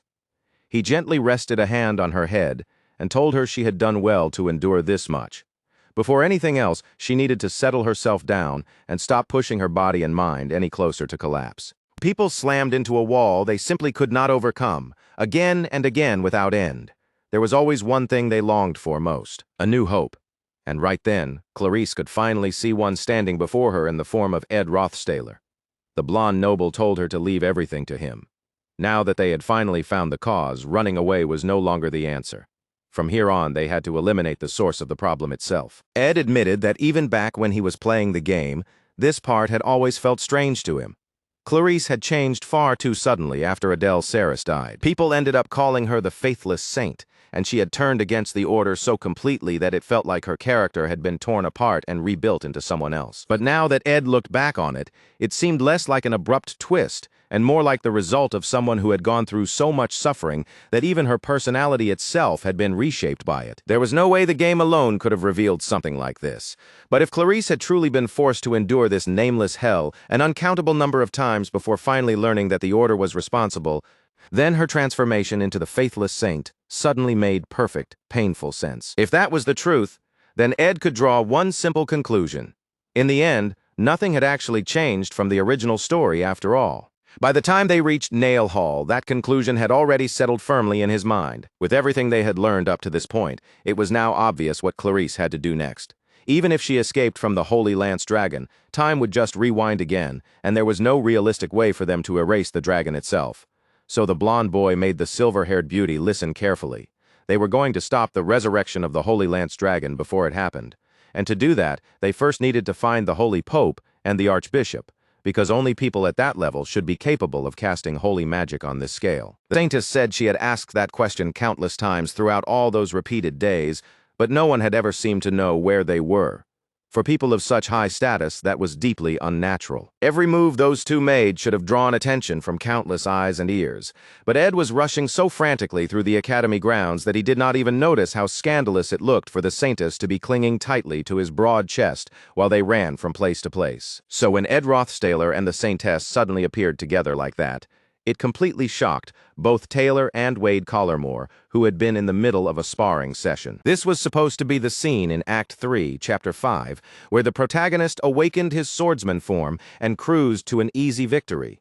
Instead, Taylor's attention got pulled away by the bizarre sight of that overly intimate pair in public, and Wade immediately smacked him on the head for getting distracted so easily. As for the saintess, she showed absolutely no intention of letting go of the blonde noble anytime soon. Ed figured the story had probably drifted a little from what it was supposed to be, but this was not the time to waste energy on trivial thoughts. Without hesitating, he pulled off his jacket and covered the saintess's head with it. The resurrection of the Holy Lance Dragon was close at hand now, and every second mattered. So he had no choice but to move fast. What mattered most at this moment was tracking down the Holy Pope and Archbishop Verdio, whose whereabouts had effectively vanished around Mex's bridge. And if there was anyone most likely to know where they were hiding, it would be Lortella Ketchum. So the protagonist immediately rushed off to the Red Fox, intending to beg her for a piece of the valuable information she dealt in so well. Lortelle was the kind of girl who loved being useful, especially when it involved the man she had a soft spot for, so the sight of them arriving was apparently entertaining enough for her to hear him out. Information from all across Achen Island flowed through Lortelle's hands, and if anyone could produce an answer, Lortelle Ketchum definitely could. But then the Red Fox noticed something she had not fully processed at first. The saintess was still clinging tightly to the arm of the man she considered hers. Meanwhile, Ed had been thinking that someone from the Merchant Guild would surely stay calm and collected no matter how chaotic the situation became. Instead, with her eyes glittering with pure jealous fury, she asked the blonde noble just what kind of studying he had been doing every day, and whether he had somehow learned a hypnosis spell along the way. After all, the closest thing this world had to the Virgin Mary was hanging off him like he was some kind of holy man. Lortelle now looked at Ed as if he had sunk to a whole new level of depravity for setting his sights on the saintess of all people. Realizing how bad this looked, he hurriedly straightened out the conversation and said that he urgently needed to find someone. He explained that he had to locate them before the joint combat training started at the latest, and that he was willing to pay whatever price the merchant asked in exchange for the information. That only left the merchant completely speechless. She looked so stunned she was almost offended, as if she could not believe he was ready to do absolutely anything for the sake of the girl hanging onto his arm, and she demanded to know what in the world was going on. Later on, near Mex's Bridge at the carriage depot, Lortelle Ketchum, acting as the company leader, received word through a direct contact. Following her instructions, one of her workers had already gathered every bit of witness testimony from the area around Mexis Bridge, and now the red-haired merchant was ready to talk price. In fact, on a day like this, she was even thinking of charging a little extra. To begin with, the boy had insisted that this was an emergency, so she had pulled herself out of her final spar and come along with him. That much, at least she could understand, because acting like this in a crisis was exactly the kind of person he was. What she could not understand, however, was the Saintess. Clarice had changed so abruptly that she looked like she might burst into tears from separation anxiety the moment Ed left her sight, and Lortel truly had no idea what had happened between them. The redhead had already been waiting to return to her last spar, and it had taken them a surprisingly long time to reach her. With the joint combat training nearly over, she narrowed her eyes and asked what this whole matter was really about. Ed looked at the foxy merchant and found himself admiring the way she could keep her composure no matter what kind of situation she was thrown into. She was the sort of woman who excelled at staying rational, making clean judgments, and moving on them without hesitation. Caught off guard, she blinked and asked why he was suddenly saying all that now. Ed answered in his own way. In moments of crisis, Lortel was at her sharpest, and because of that, no matter what happened next, he needed her to stay calm and trust what he was about to say. At those words, the red-haired merchant recalled that the blonde noble had already told her they were out of time, while the Saintess remained waiting inside the carriage. They truly had run out of time, and that was exactly why Ed had to say this to her right then and there. The foxy merchant's eyes widened on the spot, and at the very same moment, the earth beneath them started to tremble. The carriage lurched violently, and the horses jerked in panic, their shrill cries cutting through the air as the ground began slipping away under everyone's feet. Then came an explosion greater than anything before it, and from deep beneath the earth, a massive blue dragon tore its way upward. People screamed as scales blasted through the air like deadly spears, piercing bodies and sending victims collapsing in every direction with cries of agony. As the chaos erupted all around them, Ed immediately threw his arms around the red-haired girl and pulled her into his protection. Her eyes flew wide open, filled with pure shock and horror at what was happening. The great holy lance dragon was a sight so overwhelming, it almost defied belief, its wings spreading wider than even the tallest building in the academy, its vast presence making the very land quake as it dragged itself up from underground. Magic-laced scales scattered from its body in every direction, while lightning cracked across the sky in shifting shades of blue and violet. The dragon was colossal, violent, horrifying, and so grotesque that it towered over the school like a living natural disaster given flesh and breath. Its very emergence ripped apart the foundations of the academy itself, and building after building crumbled down like a house of cards. The redhead flinched hard, her whole face tightening as she tried to process what in the world she was even looking at. When her eyes slowly opened again, she saw the sight right in front of her.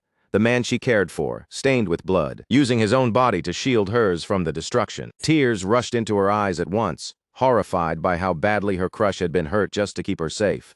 But Ed only looked back at her with unwavering determination and asked, in that exact moment, how much she intended to charge for the information he needed. The girl could not speak.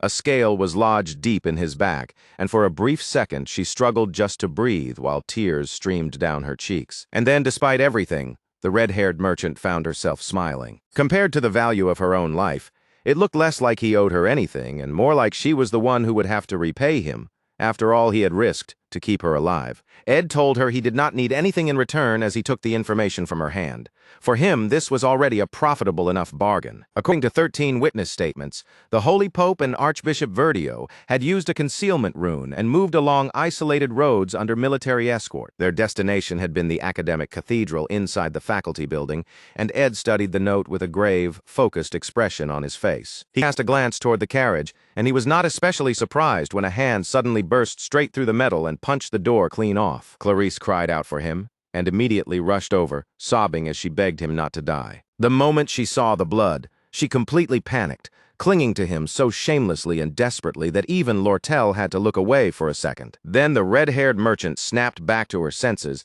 and sharply scolded the panicking Saintess, telling her they had to move right now. It seemed that at least one of the horses was still barely able to move. The poor animal was badly injured, but with enough luck it might still make it all the way to the faculty building. There was no time to waste, so they hurried over and climbed onto the horse as fast as they could, Ed took hold of the reins, but the redhead immediately pointed out that even with a saddle, that wounded horse would struggle badly if it had to carry 2 people. That meant Ed and the Saintess were the ones who had to go, and the foxy merchant would have to stay behind. A conflicted look crossed her face, and the blonde boy started trying to explain the situation to her. But before he could say much more, Lortel simply pushed the Saintess up onto the horse. The red-haired merchant had already decided one thing for herself. The man she liked had to have a reason for this. So she smiled at him and said that she would believe in him. The boy thanked her and promised that he would repay the debt he owed her later. But Lortel had no intention of waiting for some later date, and the foxy merchant sprang forward to collect part of that debt immediately in the form of a kiss. The Saintess stared in shock at the sight of the 2 of them acting so intimate right in front of her eyes, and then she visibly flinched when she noticed the merchant shooting her a gaze full of threat and death. Just like before, it seemed their second kiss had once again been started by her. Well, in her eyes, insurance had to be secured somehow. Ed still wanted to say more to her, but before he could finish, the girl smacked the horse hard and sent the 2 of them racing off without another second to spare. As they rode away, the redhead still managed to call out one last thing to Clarice. In the real world, she said, there was a proper order to these things, and if someone kept clinging to a man another woman had already laid claim to, then things were bound to get very messy. The red-haired merchant kept waving at them as the horse carried them farther away, holding that confident smile in place until they were almost out of sight, and only then did her raised arms slowly begin to fall. All around her, bodies lay scattered across the ground, and standing in the middle of that ruin, she quietly reassured herself that she was not mistaken about what mattered. The disastrous reign of the Holy Lance Dragon was something that should have ended 300 years ago, so the red-headed fox forced herself to keep smiling, even as the hooked, lethal foot of the great dragon hung directly above her head like death itself. With death closing in, Lortella reminded herself of a single belief. The one who could still laugh in the face of danger would be the one standing victorious at the very end. In this rewind, the monster had begun its rampage all over again, and Ed rode ahead in a furious rush with the Saintess clinging tightly to his back, while Lucy and Principal Obel Forcius once again tried to hold the creature back the way they always had. As they pressed forward, the blonde noble reminded the Saintess one more time to remember every word he had told her. She looked at him with worry because, to her, there was no way he could possibly be unafraid. Surely he wanted to run too. She could not understand how he stayed so firm, how he kept charging straight ahead while destruction raged all around them on every side. Then the horse let out a terrible scream as falling debris slammed into it, and the poor animal crumpled beneath them. Before they could be thrown hard to the ground, Ed grabbed the Saintess and jumped with her, twisting his body so that when they landed, his back took the full impact while the girl stayed protected in his arms. The boy coughed and struggled to breathe for a moment after the crash, and the girl clung to him just as tightly, trembling in fear. Then she opened her eyes, saw the blood on him, and gasped in horror. Ed brushed it aside like it was nothing, telling her he had already been hurt far worse than this, more times than he cared to count. The lady could only stare at him in amazement, wondering how he could possibly be this strong. More importantly, though, they had finally made it to the Academy Cathedral, which was exactly where they had been trying to reach all along. Within the long history and enormous scale of the Holy Imperial Capital, the members of the cathedral were revered as the highest class of holy sorcerers. Its warriors were so powerful that if they were gathered in full, even Lucy would have a difficult time fighting them off. And those same warriors were so loyal that they were always prepared to lay down their lives for Telos, a sacred title borne by only 8 people. One such warrior dropped from above and landed directly in front of them, his white cloak flaring out behind him and spreading wide like a pair of pure white wings. The apostles of Telos truly were a terrifying force to stand against. The Saintess stepped forward, and through a stammering voice, asked the apostle standing before them to move aside from the entrance at once. The apostles' one real weakness was their absolute religious devotion, and at the Saintess's word, they would normally even throw away their own lives without hesitation. But the apostle in front of them apologized and said he could not obey. He was acting under the orders of His Holiness, Holy Pope Eldane. The command was simple: no one was allowed to pass. According to him, this restriction existed for the Saintess's sake as well. But Ed had no patience left for any of that nonsense, while his friends were out there dying. In an instant he drew his blade and struck so fast, it nearly blinded the apostle with a sudden flash. But the apostle was no amateur, and he deflected the blow almost immediately. Ed shouted that they were getting through no matter what happened, but the apostle stood firm and declared once again that they would not be allowed to pass. Then an impact-amplifying wave sphere came flying toward the apostle. A violent blast erupted as the Saintess rushed ahead. protected inside her small golden barrier. The apostle was blasted backward, and right on top of that opening came Ed's powerful wind blade cutting toward him. The apostle managed to deflect that strike too, but the brief distraction was enough. It gave the saintess the opening she needed to slip inside. Only then did the guardian turn back toward Ed and demand to know exactly who he was. By that point, it was obvious the boy was forcing his body far past its limit, and he had already lost a dangerous amount of blood. The apostle told him it would be better to give up now. But before the thought could fully settle, his words seemed to freeze as a huge surge of magic began boiling up around Ed, flooding the area in an eerie blue glow. Ed's hand tightened into a fist in front of the apostle, and through gritted teeth he growled that he was not done yet. Then he charged up a magical arrow and took aim, ready to fire. In response, the apostle released his own power and activated holy body awakening magic, covering himself in sacred strength. With his lance held ready, the holy apostle prepared to strike, though there was clear regret in the thought that he might have no choice but to kill the boy standing before him. Ed did not flinch at that declaration in the slightest. He simply continued charging his attack as blue light met golden radiance head-on. The apostle braced himself against the incoming force with everything he had, gritting his teeth and gathering all of his energy into the defense. He was an honored apostle of Telos, Lightspeed Taldarak, and he swore then and there that he would take the boy's life. The explosion of magic finally erupted, the gold seemed to overwhelm Ed's side, and the boy was thrown back. Ed's eyes widened in shock as blood spilled from him in heavy waves, his body brought down by the apostle's blow. And as he fell, the words he had spoken earlier to the saintess began echoing through his mind. He had told that pure, silver-haired girl to listen carefully, because some of his guesses about the situation had already turned out to be wrong. But even that did not mean she was supposed to give up. If anything, she had to use this very chance to break through. No matter how many countless times she had repeated this day, neither her body nor her mind had ever truly been restored. Ed did not know how much longer she could keep enduring all of this. But if they ever wanted any hope of defeating that monster, then the saintess needed to arrive at a perfect understanding of what was really happening. More than anything else, the saintess had to keep her heart from breaking. No matter what happened to him from this point on, she could not allow herself to sink into despair. The boy was coughing up blood now, yet he still clung stubbornly to the apostle in front of him. He needed the saintess to pour everything she had into this chance, while he wagered his own life to buy her those precious few moments.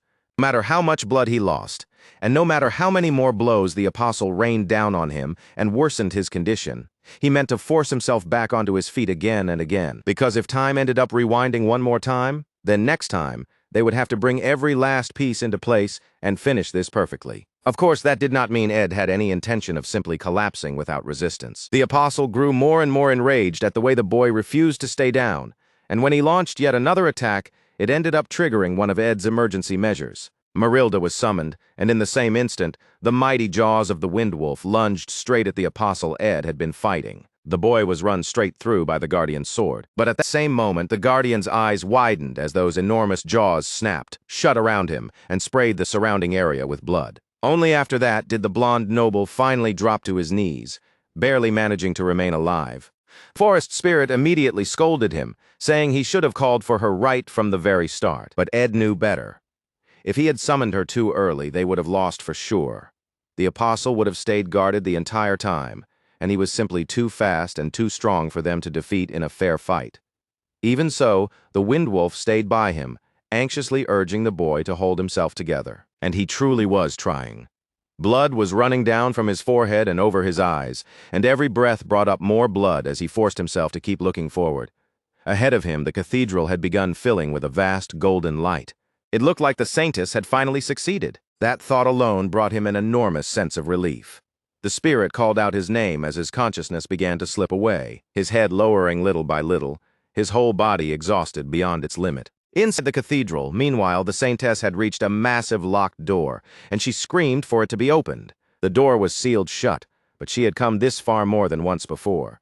Beyond it stretched a long corridor, and past that corridor lay a sacred chamber. It was holy ground, so surely she should have been someone permitted to enter it. Gathering every bit of strength she had left, the pure saintess drove her power into the door. A violent explosion rang out as the heavy door shattered apart, and breathing hard, she pushed herself forward without stopping. Then her eyes suddenly widened in horror when she saw something waiting ahead. Blood was dripping steadily onto the floor, And when she looked farther in, she saw a familiar ponytail soaked through with blood. It was Adele Saris, stumbling forward with blood trailing from head to toe.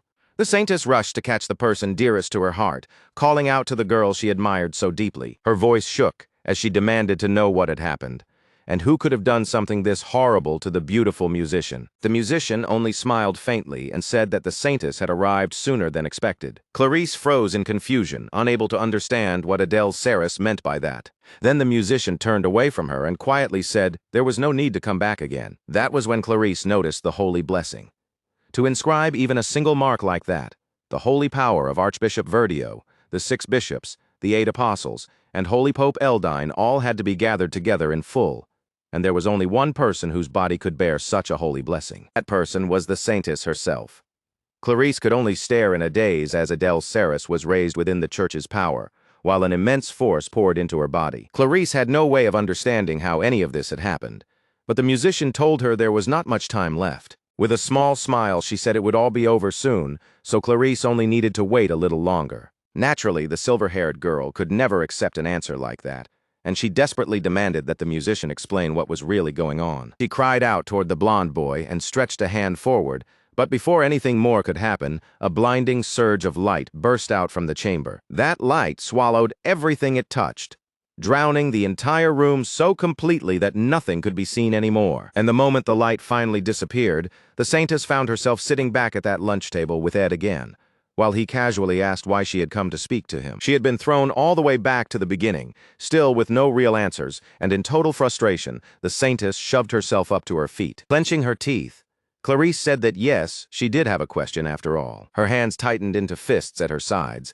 and in a low, tense voice, she declared that this time she was going to tell him everything she had learned. Her earliest memory began with the sight of seagulls wheeling high above the harbor sky. Not long after that came the sound of children laughing as they ran around and played nearby. She had called out to those children, warning them not to run so carelessly or they might get hurt.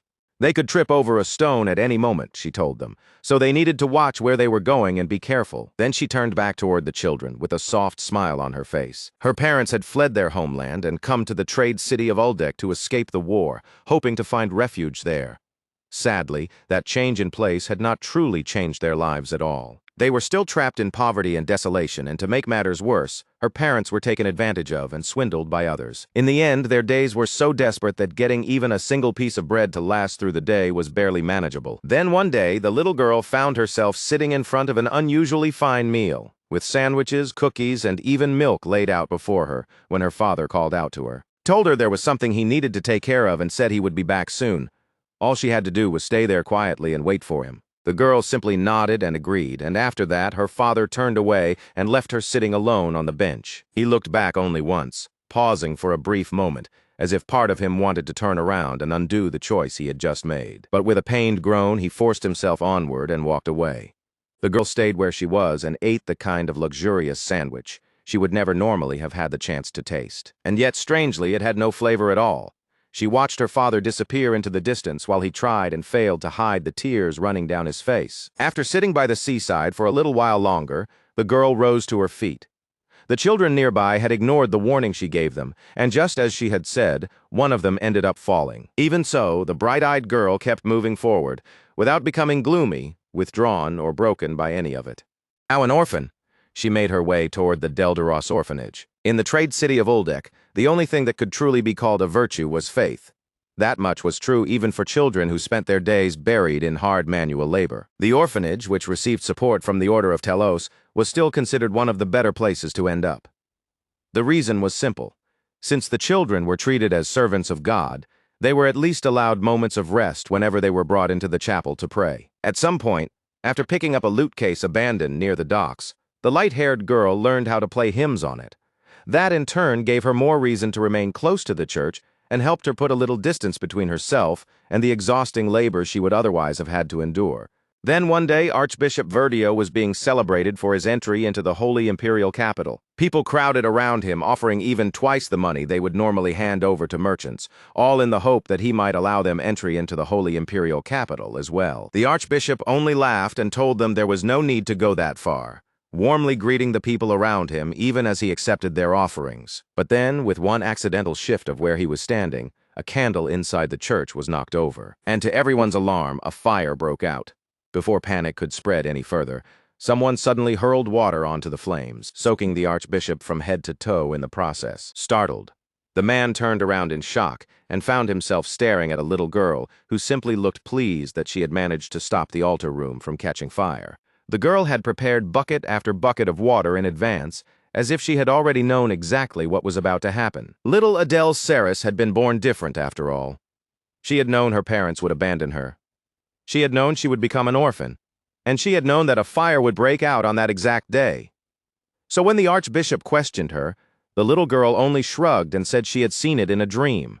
She explained that dreams like that came to her once or twice a month, though strangely enough, they never showed her her own future. The very next moment, the archbishop seized both of her hands and declared with overwhelming excitement that it was a true honor for him to meet, before anyone else, the vessel who would one day stand at the very top of the order. With tears filling his eyes, the archbishop trembled with joy as he called her the Saintess of Telos. And just like that, everything changed overnight. All at once, Adele Saris found herself surrounded by more than a dozen attendants, lavish meals set before her, and the overwhelming reverence of high-ranking clergymen. She was made to pray every day, drilled in etiquette, and pushed to sacrifice even her sleeping hours in order to study.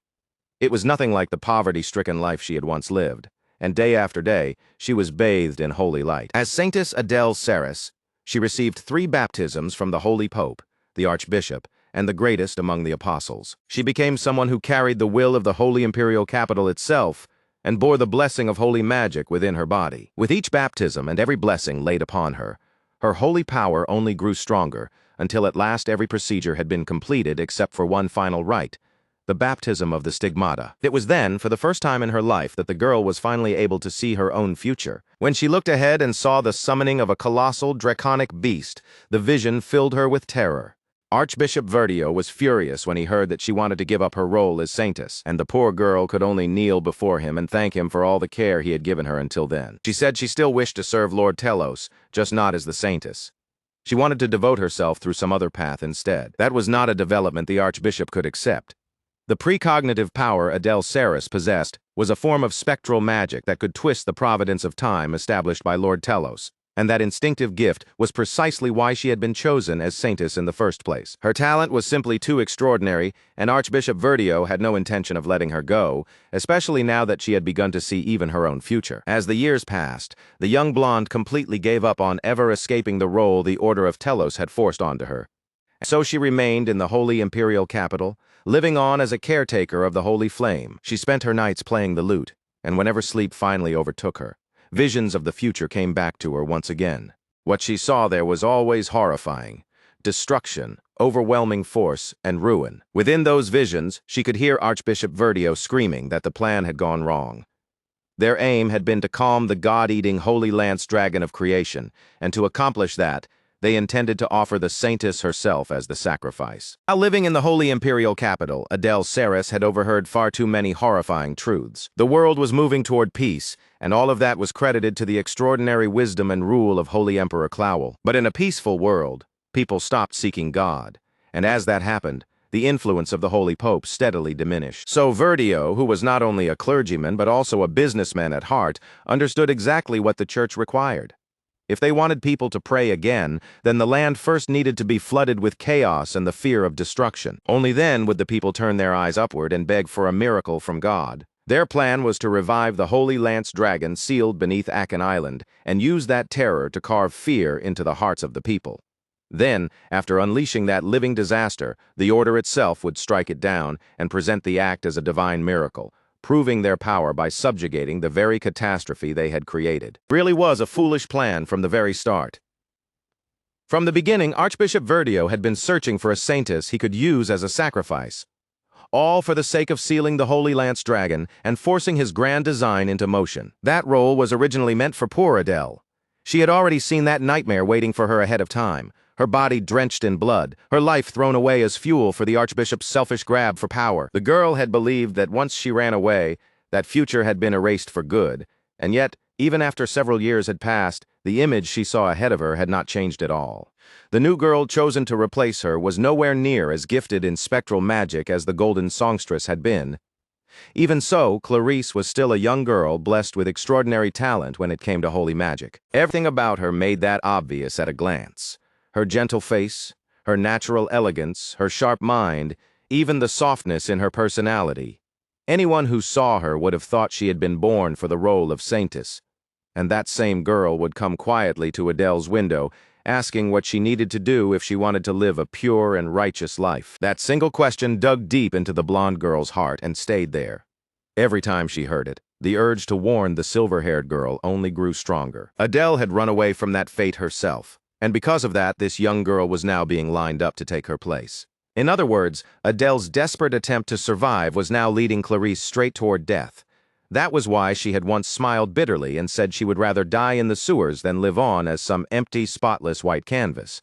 So whenever she sang for the new saintess, every song carried the same hidden plea beneath the melody, urging her to run. She wanted the new girl to start longing for the world outside, to crave a life beyond those walls and then escape the sweet, deceptive trap the archbishop had prepared for her. So Adele sang about golden fields and shining cities again and again, hoping Clarice would hear those songs and choose to flee. As long as the girl went anywhere other than the church, that alone would be enough. She kept singing, inching closer each time, pouring out quiet desperation in songs of knowledge, distant lands, and places where learning thrived. More than anything else, she wanted Clarice to run from the fate that had already begun to tighten around her. Night after night, the blonde girl filled the darkness with songs of freedom and romance, clinging to the hope that the silver-haired girl would finally decide to leave. But every time she saw that young girl smile back at her, guilt sank into her heart like a blade, because Adele knew the truth better than anyone. All of this kindness, all of these songs, were built on lies and hypocrisy. Then one early morning, Adele ran away once more. The guilt clawing at her chest had become more than she could endure, and from that point on, she became nothing more than a wandering minstrel drifting from place to place. Eventually, the road she followed brought her to Sylvania Academy. When she staggered onto the school grounds, she was soaked in blood from head to toe. People quickly gathered around her in alarm, calling out to her, reaching toward her, asking over and over if she was all right. Of course, she was nowhere near all right. At first, she had not fully understood the exact timing behind the Holy Lance Dragon's revival, but now she knew. By this point, she was painfully aware of exactly when everything would happen, and exactly how it would unfold. She knew that the moment she stepped into the chapel, the third apostle of Telos, Taldarak, would be the one to stop her.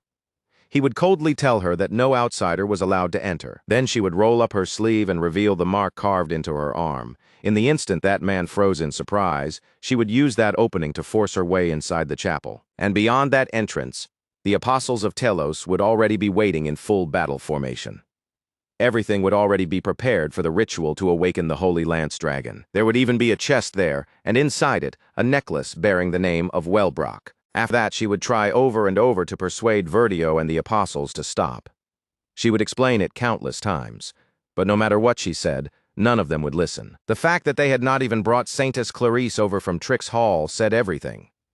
They clearly believed the stories about the Holy Lance Dragon were nothing more than embellished fairy tales. It was arrogance, plain and simple, a smug, blind confidence that could not even imagine the consequences of what they were summoning, because the moment that monstrous beast truly appeared before them, all of that confidence would be replaced by pure terror. Only then would they panic and rush to send for the Saintess at Trix Hall, desperate for her to save them.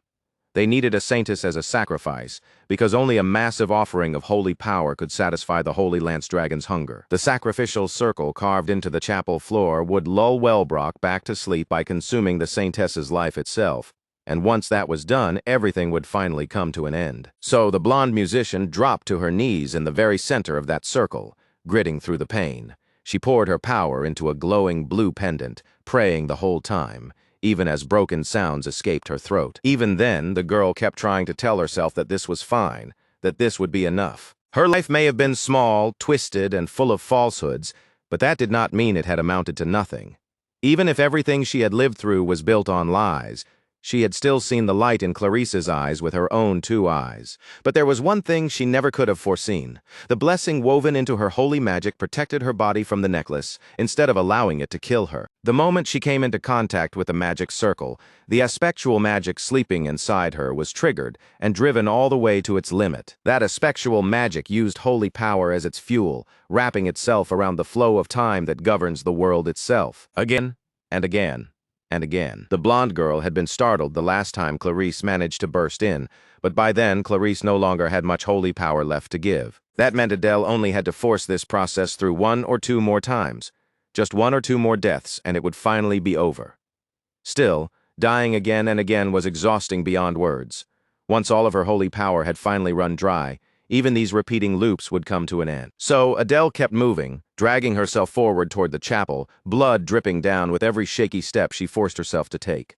At last, she thought this endless struggle was almost over. But just before she could reach the chapel, a hand suddenly appeared in front of her path. The blonde girl looked up in surprise, only to find Ed standing there. He was drenched in sweat, breathing hard, looking like he had sprinted there with everything he had. And despite the urgency of the moment, the first thing he asked her was whether she wanted water or orange juice. Meanwhile, the Archbishop remained just as stubborn and unrepentant as ever. He refused to accept the idea that they might be incapable of stopping the Holy Lance Dragon, and after everything that had already happened, he still would not believe a single word Adele said. In his mind, the Order would surely bring about a miracle that very day. Around him, the apostles hovered with their wings spread wide, as if they were already standing inside that miracle. And with all the arrogance in the world, the man spread his own arms as well, declaring that all humanity would once again bow before their Lord and God, Telos. The Order's pride and the revival of the Holy Lance Dragon were bound tightly together, as if one naturally led into the other. In truth, there was only one real way to bring this whole disaster to an end, and that was to place the life of a saintess onto the rune of sacrifice. That had always been the heart of the plan from the very beginning. The life of a saintess. But Adele could not bring herself to hand Clarice over to monsters like them. That was why, in the very first iteration, she had stepped forward herself and offered her own life in order to save her friend. The blonde musician had no regrets about that choice, because in her mind this had always been the duty she was supposed to bear. And yet, even when she tried to die, the blessing within her holy magic protected her instead. It drew out the full force of the aspectual magic sleeping inside her, and with that power, it rewound the time of the world itself. With a body that had only barely recovered enough to keep living, Adele had been thrown back into the past once again.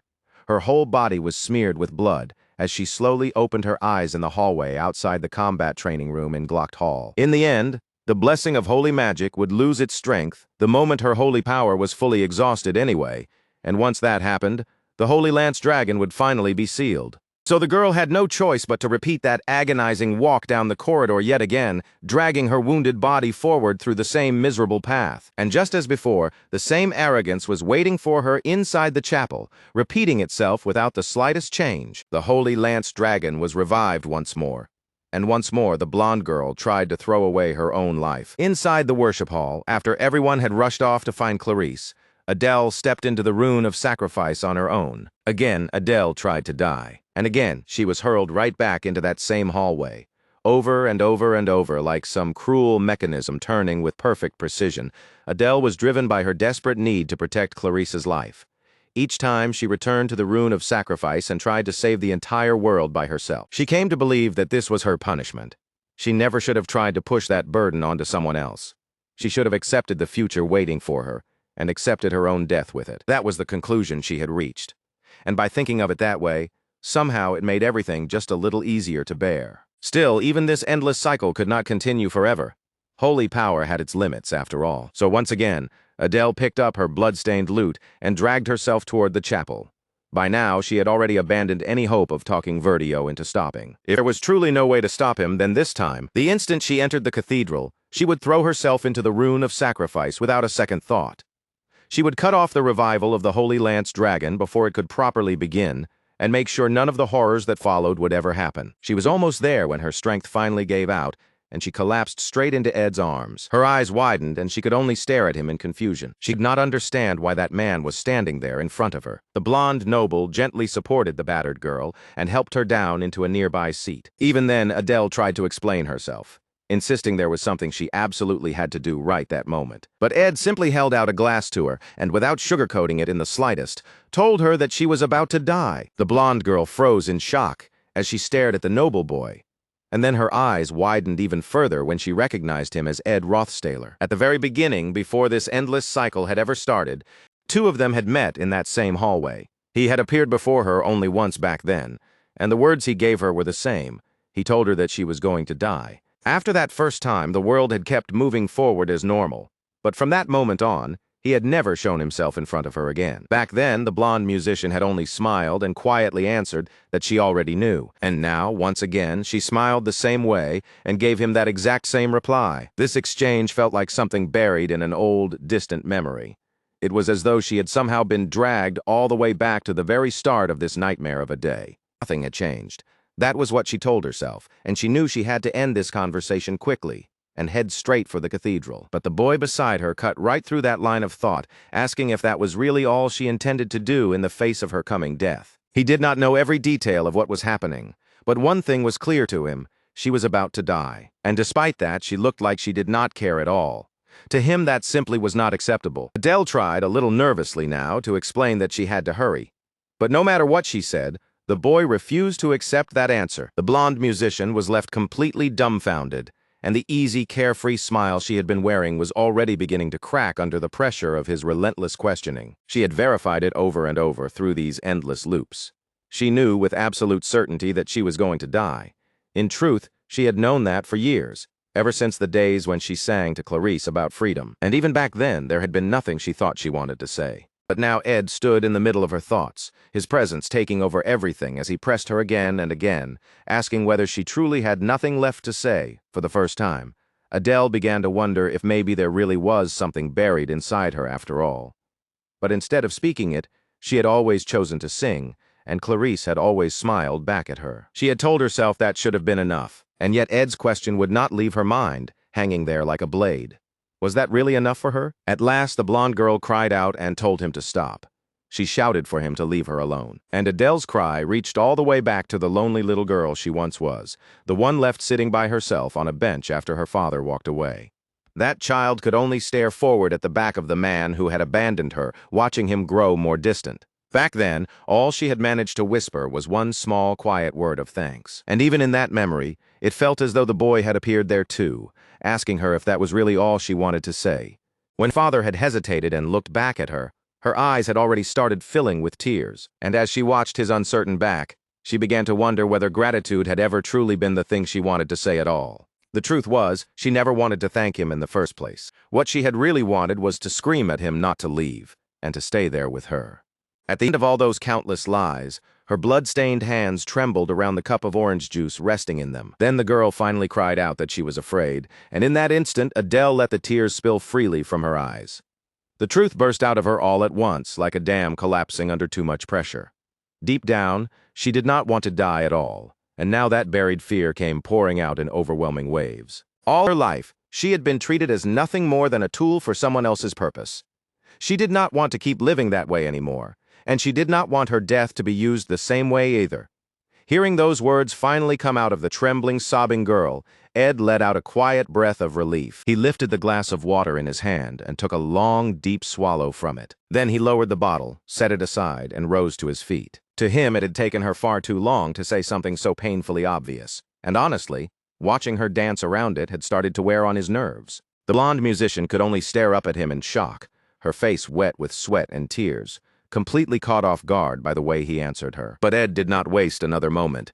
He told her to explain everything she knew, because this time, he was going to bring the whole nightmare to an end once and for all. After hearing Clarice's side of the story, Ed had made the decision to move separately from the Saintess.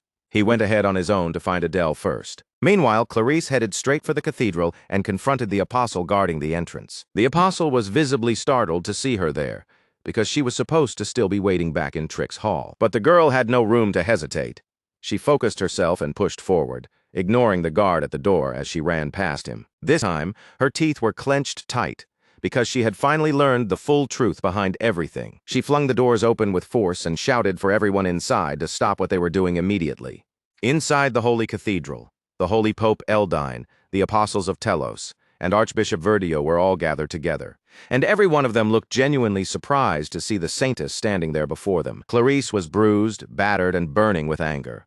Up until now, she had believed the Archbishop was a sincere believer, a man who truly placed the Holy Imperial Capital above everything else. Verdio answered without hesitation that yes, that was correct. He claimed he had lived for nothing except the Holy Imperial Capital. Their righteous Lord, he said, was always watching over them from the heavens above, But in his eyes, the ignorant masses would never believe in that truth unless they were shown something undeniable. Hearing that, the Saintess demanded to know if that was why he had planned all of this. Was his intention really to kill the Holy Lance Dragon, spread divine grace through that spectacle, and call it salvation? Clarice was horrified. What shook her even more was how lightly all of them were treating the Holy Lance Dragon itself, as if failure was not even worth considering. Then her eyes widened in shock as the final truth clicked into place. From the very beginning, the Archbishop had planned this all along. He had fully intended to use her life as insurance, a final guarantee to make sure his plan would not fail. Wellbrock knew the truth of what would happen, and yet the corrupt Archbishop dismissed it as nothing more than a precaution, something that would only be necessary if events did not unfold as expected. Even so, the man calmly insisted that everything would be fine in the end. The reality behind all of this was uglier than anyone wanted to admit. And that was exactly why Ed was now rushing toward the chapel with Adele in his arms. Put simply, the order had been suffering from declining finances for quite some time. That was the real reason Archbishop Verdio decided to revive the Holy Lance Dragon in the first place. He intended to put on a grand show, defeat it in front of the people, and use that spectacle to restore their faith while also reinforcing the order's influence and authority. Verdio had apparently been that kind of man even back when he was only an ordinary priest. He had always been obsessed with expanding the congregation and filling the storehouses of the Holy Imperial Capital. In his mind, that was how faith was proven. Ed asked Adele whether she had ever tried to talk him out of it, and she said that she had, but as someone who had already fled the Holy Imperial Capital once, she had lost all credibility in his eyes, and in truth, he was never the type to listen to anyone else anyway. If persuasion failed, the man would simply force obedience through power. After all, he had brought with him an armed force strong enough to crush almost anyone, the Apostles of Telos. They were the greatest military power in the entire Holy Imperial Capital, a force said to be capable of holding back even a full army. Verdio offered a shallow, almost insulting apology while Clarice stood there in horror. In that moment, she fully realized that the man she had trusted was nothing but a fraud. And even then, he casually told her it would all be over soon, so he would prefer that she remain asleep until it was done. Thinking about the sheer strength of the apostles, the bloodied musician let out a heavy sigh and admitted that there was nothing they could do about it. But the next instant, she blinked in surprise when Ed suddenly scooped her up without warning and kept running. At that point, brute force was honestly the least of his worries, because right then, a high-ranking electric spell crashed down from above onto the chapel like a divine beam of judgment. It tore straight through the roof of the chapel and blasted open a massive hole overhead, leaving Archbishop Verdio staring upward in shock. His surprise quickly turned to fury, and he demanded to know who would dare appear at a time like this, asking if they had no fear of Lord Telos. And the one person arrogant enough to answer the gods without hesitation replied coolly that she did not fear Telos in the slightest. In fact, she swatted the apostles out of the air with ease and descended as though reclaiming her rightful throne as the Queen of Levitation. The remaining apostles were completely overwhelmed by her presence as she landed gracefully on the chapel floor below. Lucy had arrived, and without the slightest hesitation, she declared that she was an atheist. With a violent landing that shattered the church roof and wrecked the apostles who tried to block her way, Lucy coldly announced that she had never really been much of a believer to begin with. That said, there was one thing she did believe very firmly. People who committed sins deserved to be punished for them. And as she said it, a dark purple malice burned in her eyes. The Archbishop bristled at that immediately and demanded to know why she would dare call him a sinner. But Lucy had no time for his outrage. Before even bothering with a proper answer, she casually hurled one of the winged apostles into the wall. That law was engraved not only into the temple itself, but into their doctrines as well. Magic began to swell into Lucy's hand, gathering in a blazing mass of power around her fingers.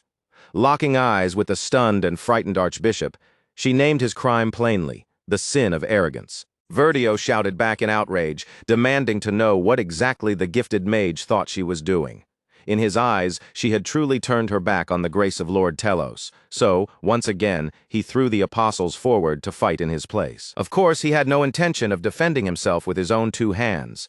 Fortunately for him, the apostles of Telos were fanatically devoted.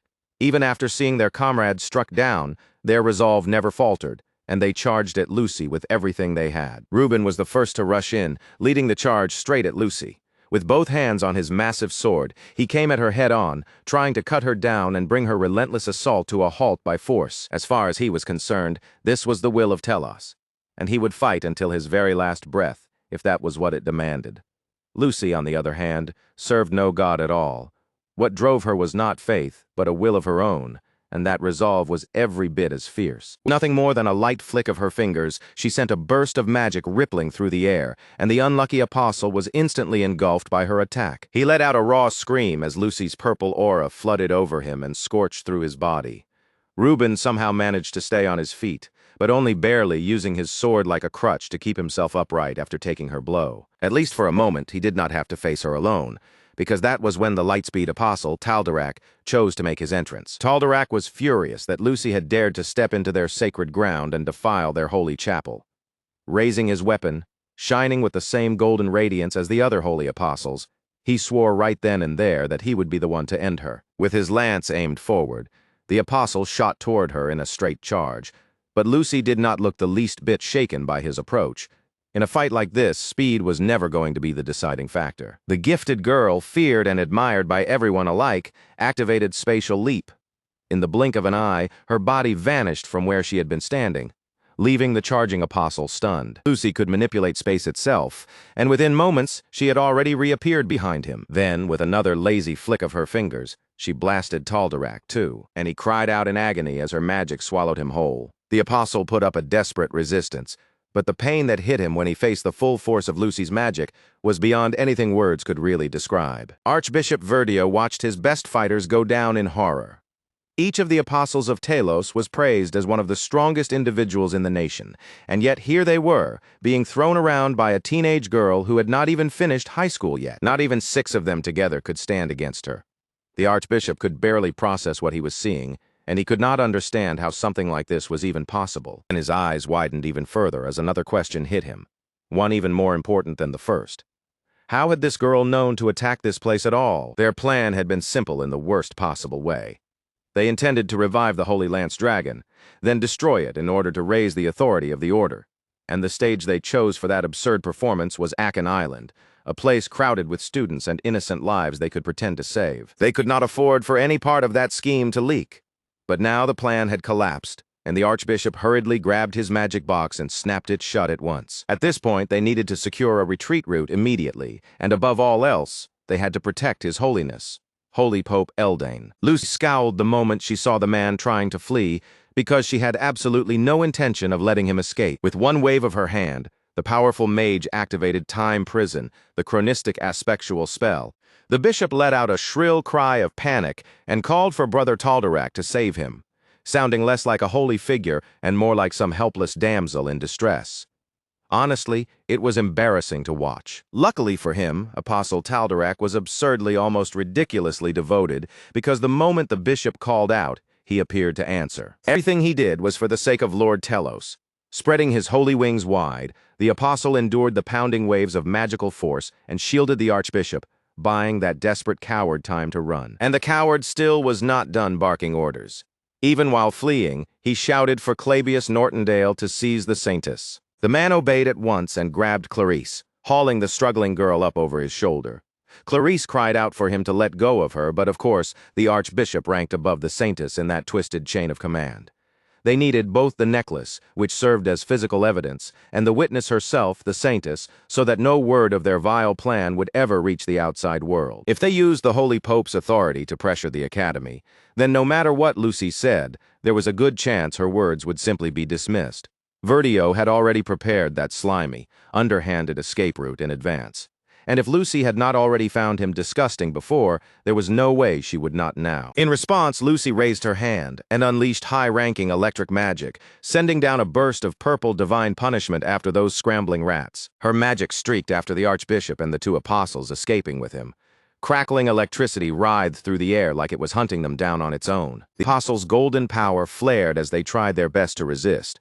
But there was very little in this world that could overpower Lucy once she got serious. One of the apostles was caught by the blast and cried out in pain as attack magic surged through his body, shouting to the others to hurry and get away while they still could. The apostles, who were still able to move, gathered the Pope and fled, while the one who had thrown himself into danger for them shouted that they were to escape and regroup at the predetermined location, no matter what happened to him. That apostle was so blindly faithful that he was willing to throw away even his own life if it meant securing victory for the order. Lucy clicked her tongue in irritation when she realized that, despite everything, her targets were actually managing to get away. Archbishop Verdio was rotten to the core, but one thing could be said for him. The man was stubbornly resilient. One of the apostles warned that even if they escaped for now, they would only be captured later.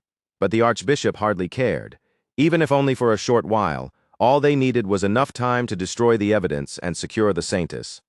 After that, once they reported this violent incident to the academy, they were convinced they could twist the situation and claim justice for themselves. That was the exact moment a voice-activated ignition triggered. The archbishop's eyes flew wide in terror as flames erupted, swallowing the temple and sealing off the path they had meant to use for their escape. The swirling blaze was almost beautiful to look at, but the heat pouring off it was intense enough to scorch the air. Ever-loyal Taldarak spread his wings and shielded his cowardly religious leader behind him, even as those mighty wings began to blacken and char in the fire. Even Taldarak himself could not understand how something as basic as ordinary fire magic could burn with such terrifying power.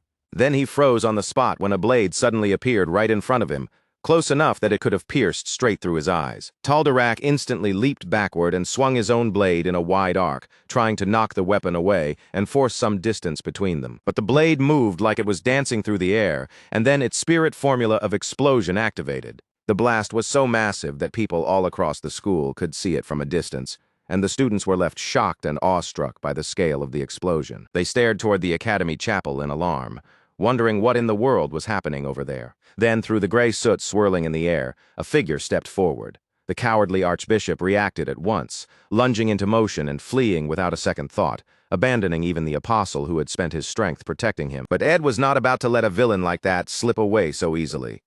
Calling for Mug, his fire spirit, to follow him, he immediately broke into a run and chased after the fleeing man. As he ran, the archbishop cursed under his breath, realizing that the boy had somehow predicted their retreat path and lain in wait for them. He even started wondering whether Ed had been working together with that hat-wearing brat who had just roasted most of his strongest fighters. Still sprinting for his life, the archbishop fired off a holy spell behind him, trying to stop the meddlesome brat from closing the gap. Mug was caught in that attack, and the little fire spirit hurriedly apologized to his young master while that wretched archbishop used the opening to get farther away. Ed watched the man limp away into the distance, his fist tightening in frustration, but there was no way he was going to give up here. The archbishop had escaped into the forest. He pushed through the forest at full speed, huffing and puffing as branches and leaves slapped against him from all sides. By now, he was hoping he had shaken off anyone chasing him. All he had to do was hide himself together with the evidence of everything he had done. If he concealed the necklace, then it would all be over. No one would ever find him in a forest this thick, and the thought of that made him laugh in ugly delight. The problem for him was that this same dense forest he was so proudly trusting also happened to be Ed's hunting ground. So just as the archbishop let his guard down, the main character burst out from the bushes like something straight out of a horror story, weapons already swinging. With a cold, threatening look carved across his face, Ed demanded that the bishop hand over the necklace. And, with absolutely no respect whatsoever, the boy grabbed that rotten old religious leader by the ponytail and yanked him hard, sending the horrid man crashing to the ground. The two of them lost their footing and tumbled down a steep slope together, rolling wildly through the dirt as they kept fighting the whole way down. The archbishop clawed and struggled to break free, while Ed fought just as desperately to keep hold of him. With his hair hanging loose and wild now, the archbishop somehow looked even more devilish than he had before. The moment he realized the blond boy knew about the necklace, Verdio understood that Ed must know everything. What he still could not figure out was whether Ed had also been the one who sent that pest of a mage to smash apart the church. Even so, the wicked old man had no intention of losing now. Fortunately, Ed had no intention of losing either. He caught the archbishop off guard mid-struggle and suddenly reversed their positions, flipping them so that he ended up on top. That sent the archbishop into a panic, and he fired holy magic at point-blank range. The blast tore into Ed's shoulder and left him badly hurt. It was painful, but not nearly as unbearable as the pain Verdio felt a moment later when Ed finally drove his dagger into him. The man let out a scream of pure agony, and after everything he had done, it was hard not to find that sound satisfying. Even then, The vile old man refused to let go of his box. He clutched it with the same desperate stubbornness he clung to his warped beliefs, and Ed was absolutely not going to tolerate that. He barked at the Archbishop to let go immediately. After all, Ed had already been warned that Archbishop Verdio was no weak opponent. Even without the apostles of Talos beside him, he was still not going to be easy to pin down, and time was disappearing fast if they wanted any chance at all of stopping the revival of the Holy Lance Dragon. Ed needed this man to abandon his plan here and now. Besides, their enemy had been preparing this monstrous scheme for far too long to fall apart easily. Even if Lucy helped them, there was still a very real chance they would fail. At a time like this, being able to turn back time one more round and gather more information would have been ideal, but Adele was nearly out of time herself, and her body had already taken far too much damage. And yet the exhausted blonde musician suddenly smiled and told Ed it was all right. With the calm expression of a girl ready to offer herself up, she said it would be fine even if they failed. She still believed she could rewind time a few more times if she had to. Ed gritted his teeth in fury the moment he heard that soft, comforting lie. She was only saying it to ease his guilt, and he was not going to accept it. Her power was almost completely drained, and at this point it would not have been strange at all if she simply dropped dead the next second. They had no time left to hesitate, so Ed drove his blade into the old priest again with the ruthless urgency of someone fighting a real criminal. Since the story began, the main character had never gone this completely into attack mode before. At last, the weary old man's grip gave out, and he was finally forced to release the box. The moment he did, Ed snatched it away. Breathing hard, the blond boy opened the box and uncovered the magical power source that was restoring the wicked dragon. To his horror, he saw that the power was still flowing into it, even though he could not understand why it had not stopped. Looking completely deranged, the Archbishop declared that the dragon would soon be resurrected no matter what. The apostles had already been brought down, which meant only the Saintess could stop what was coming now. And once that happened, the whole world would have no choice but to witness and worship the greatness of Lord Telos. After everything they had done, it had still come to this. Ed could only stare in horror as the pendant lifted up on its own and began to glow with an eerie blue light. That power shot upward into the sky, and in that instant, despair settled into the boy's chest. He understood that the Holy Lance Dragon was about to awaken, and only then did the full picture become clear to him. If he wanted to prevent the seal on the Holy Lance Dragon from being broken, he had to overpower the Archbishop and get the necklace off the island entirely. The problem was that no one would remember any of this afterward. The moment time rewound, everyone's memory would be wiped clean, and even thinking that time might have to rewind again made Ed reject the idea outright. Somehow, some way, he had to pass this information on. It meant Adele would have to sacrifice herself once again, but even if they succeeded in turning time back, it would all be meaningless if Ed could not pass along this crucial information. If that failed, then they would just repeat the exact same failure all over again. Ed coughed up blood as the ground began to quake, and the monster started to rise, and all of this was happening even after he had finally heard her true feelings, even after the blonde girl had broken down and cried that she did not want to die. In the end, once again, he had been too late. Then out of nowhere, someone stepped in on scarred, bare feet and casually scolded him, saying that being a little late did not really matter. Lucy had arrived, brilliant, terrifying, and utterly reliable. Lucy had shown up like a savior. Ed coughed again the moment he saw her, struggling to force out the words that he needed to deliver as quickly as possible. He told her that it was fine if she passed the message to either Adele or Clarice, because he himself was about to die. But instead of moving at once, Lucy simply reached down and held the blonde boy's hand, catching him completely off guard. Even then, he tried to urge her to pass on the message immediately. Lucy's answer was a simple no. This was a life-or-death situation, and Ed was practically begging the little mage to hurry and contact one of the two saintesses. It did not matter whether it was Adele or Clarice. Either one of them would remember what needed to be said, so he desperately urged Lucy to move fast. But Lucy kept hold of his hand and calmly rejected the request without the slightest trace of panic. That response left Ed completely stunned, and he stared at her in confusion. Then the little mage explained, in her usual flat way, that she did not need to carry the message personally at all. If all she had to do was send a message to either the Saintess or the girl named Adele, then there was an easy answer. She could simply use magic to write it down quickly on paper. The instructions themselves were clear enough. They needed to steal Wellbrock's fang necklace as quickly as possible and get it out of the cathedral. Lucy calmly wrote down the details of Verdio's scheme, then sent the paper flying away with magic. If Ed kept practicing, he might be able to do that kind of message delivery himself someday, too. For now, though, the boy could only lower his head in exhausted relief and thank the little mage beside him.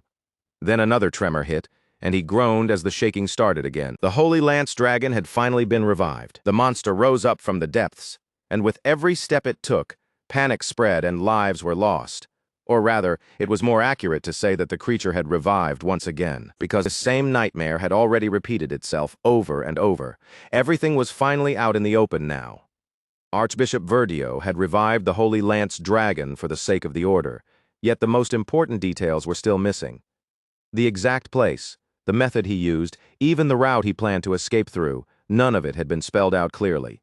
Ed Rothstaler could only groan in frustration at how much had been left out of the message, while a far heavier fear clawed at him from inside.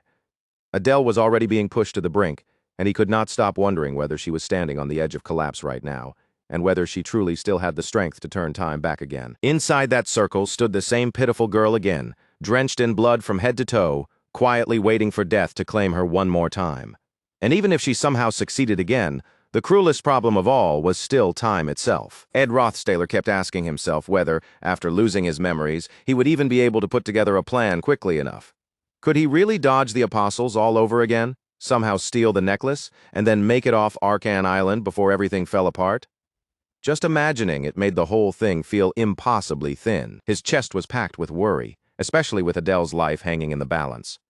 But before that anxiety could swallow him whole, the small mage cut straight through it and reminded him of something simple and firm.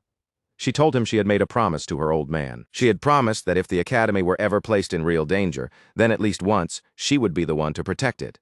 Hearing that caught the boy off guard, yet at the same time, he remembered that she had said these very words before. That was why, no matter how many times time had been rewound, Lucy would always have stood before that dragon. Again and again, in every single loop, she would have faced it without ever running away. As the two of them stared at that horrifying creature together, Ed Rothstaler quietly admitted what he believed in his heart. He believed Lucy really had fought that dragon every single time. No matter how many times it returned, she had never once chosen to back down. The young mage had come to this academy to fulfill the last promise she had left to that old man. Looking back, she felt as though she had been waiting here all this time for this exact day to arrive. And now that it finally had, she was sick of waiting. Still, if time was only going to be rewound yet again, then trying to stop everything the same way would be meaningless. So this time, just this once, Lucy decided she would allow herself to be selfish. This time, the tiny mage chose something far more personal. If it was all going to end anyway, then she wanted to die there, safe and content in her man's arms. So she quietly curled herself into the boy's embrace, catching him completely off guard. Sooner or later, both of them were bound to lose that precious memory. And when that happened, neither of them would even remember that this close, intimate moment had ever existed at all. And because of that, there was something she wanted to say. Something Lucy had never once been able to find the right moment to speak aloud. The thick walls the little mage had built up around herself were finally beginning to crumble, shaken apart as the dragon's blue scales crashed down around them with brutal force. It was awkward, embarrassing, and nowhere near romantic in the neat, graceful way stories like to pretend. But the scene itself told Ed Rothstaler everything he needed to know. He was sitting there under the tree, soaked in blood, with the cat-like girl tucked into his arms, and her oversized hat resting beside them on the ground. Maybe this was the only time Lucy would ever be able to say these words to Ed Rothstaler. Maybe under any other circumstances, they would never leave her mouth. And so, for what might be the last time he would ever hear it, she admitted that she could not live without him. And with that, the little mage pleaded with him in the simplest, most desperate way possible. She begged him not to leave her behind and never to go away. The main character gently placed his hand on top of her head, then drew her in closer against him as he answered that it was not even a difficult thing to promise. Beyond the barrier, the dragon kept rampaging wildly, roaring across the academy grounds and causing havoc like an utter nuisance as it tore the school apart all over again. In that sky choked with darkness, agony, and ruin, a rain of brilliant blue dragon scales began to fall, each one sharp enough to cut like a blade. Neither of them tried to resist it. They stayed exactly where they were as those scales sliced into them, tearing through flesh and carving their bodies apart. And still, neither of them screamed.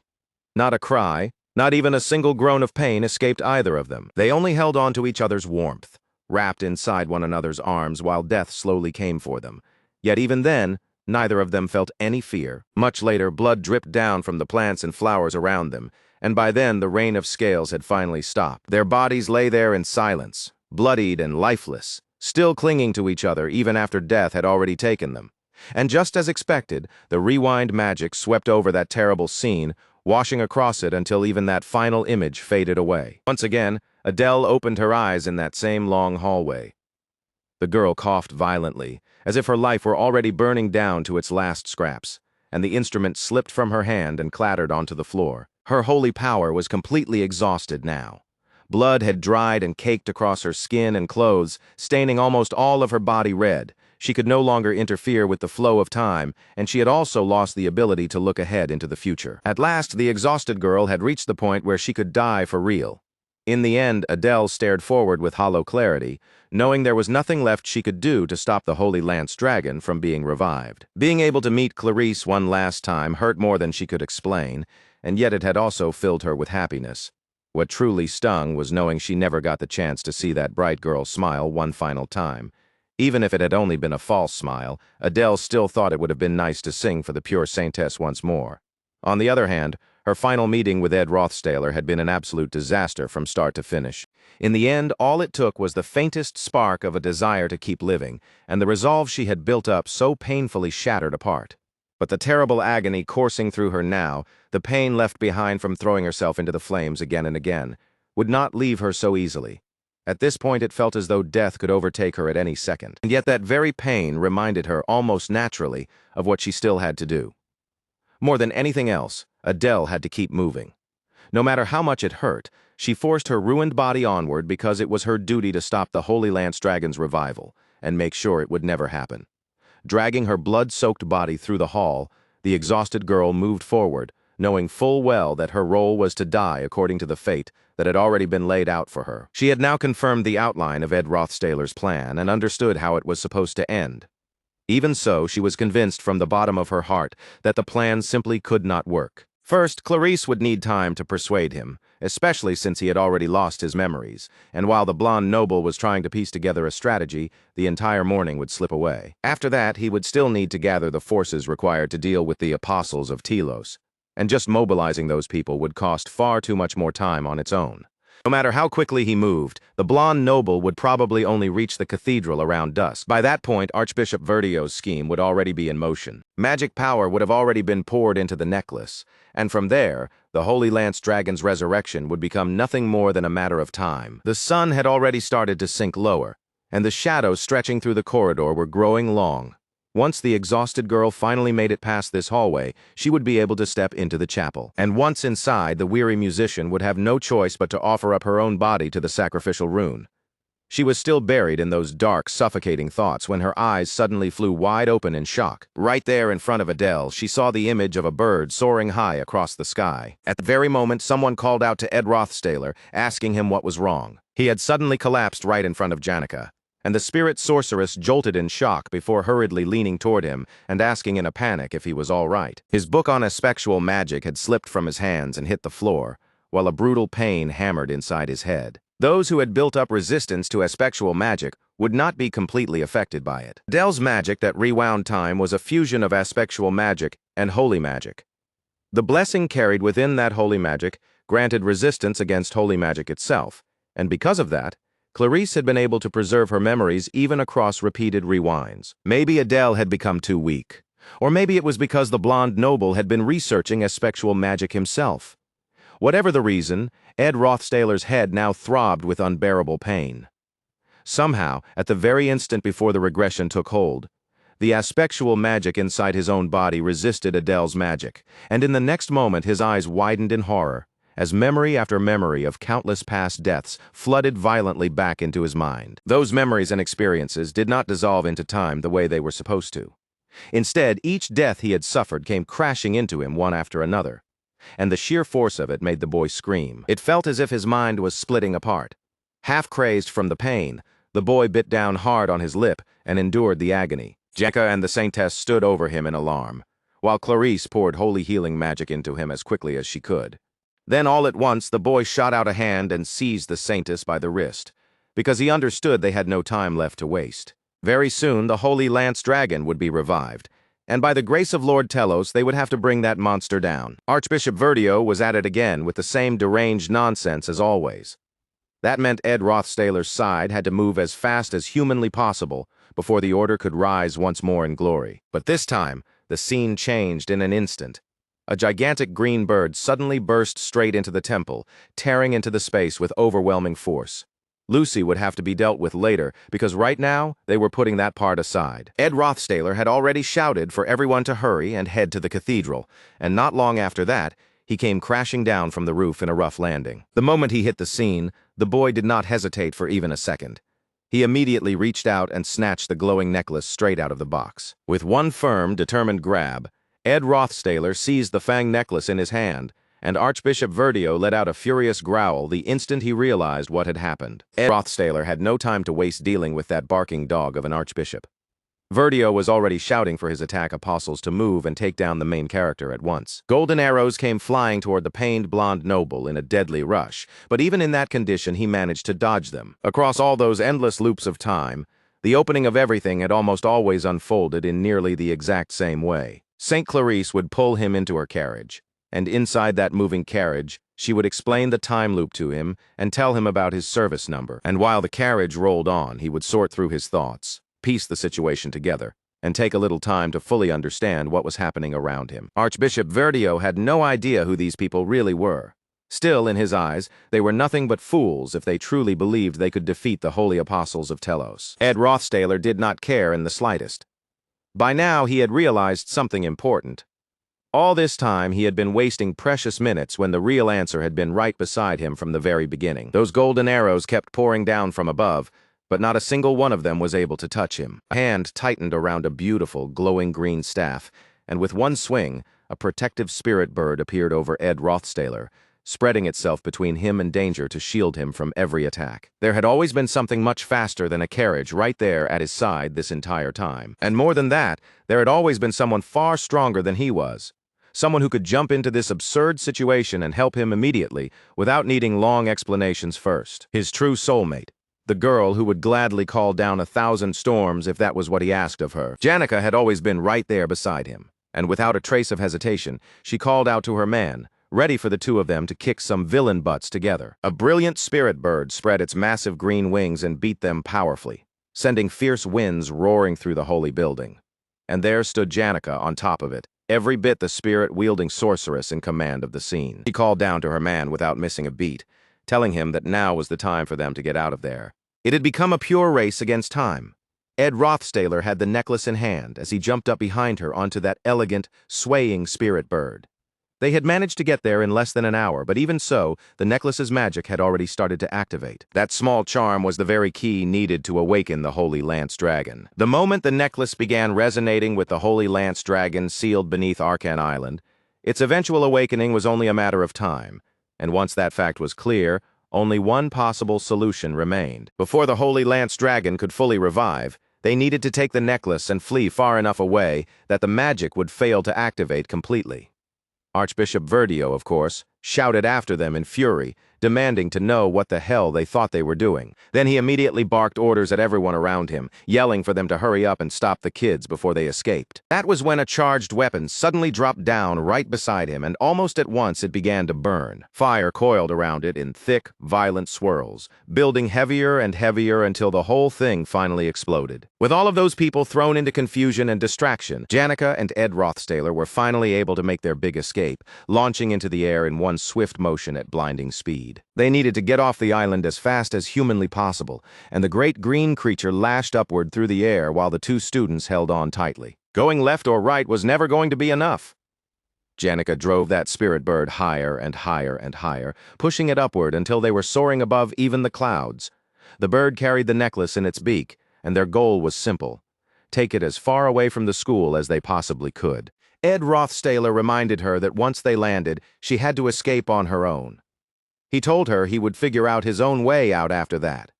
But Janica clearly had no intention of calmly abandoning her man to a pack of enemies and running off by herself. To her, that would have been outright disloyal. The last incident like this might have been more than a year ago, but if she became the cause of another one, then expulsion would be waiting for her. They needed to resolve this crisis quickly, and Ed Rothstaler was even willing to become a fugitive who had attacked the Order if that was what it took to keep her safe from harm. But the spirit sorceress cut him off and started talking about her homeland, Pulin. It was far off and remote enough that if someone hid there, almost nobody would ever find them.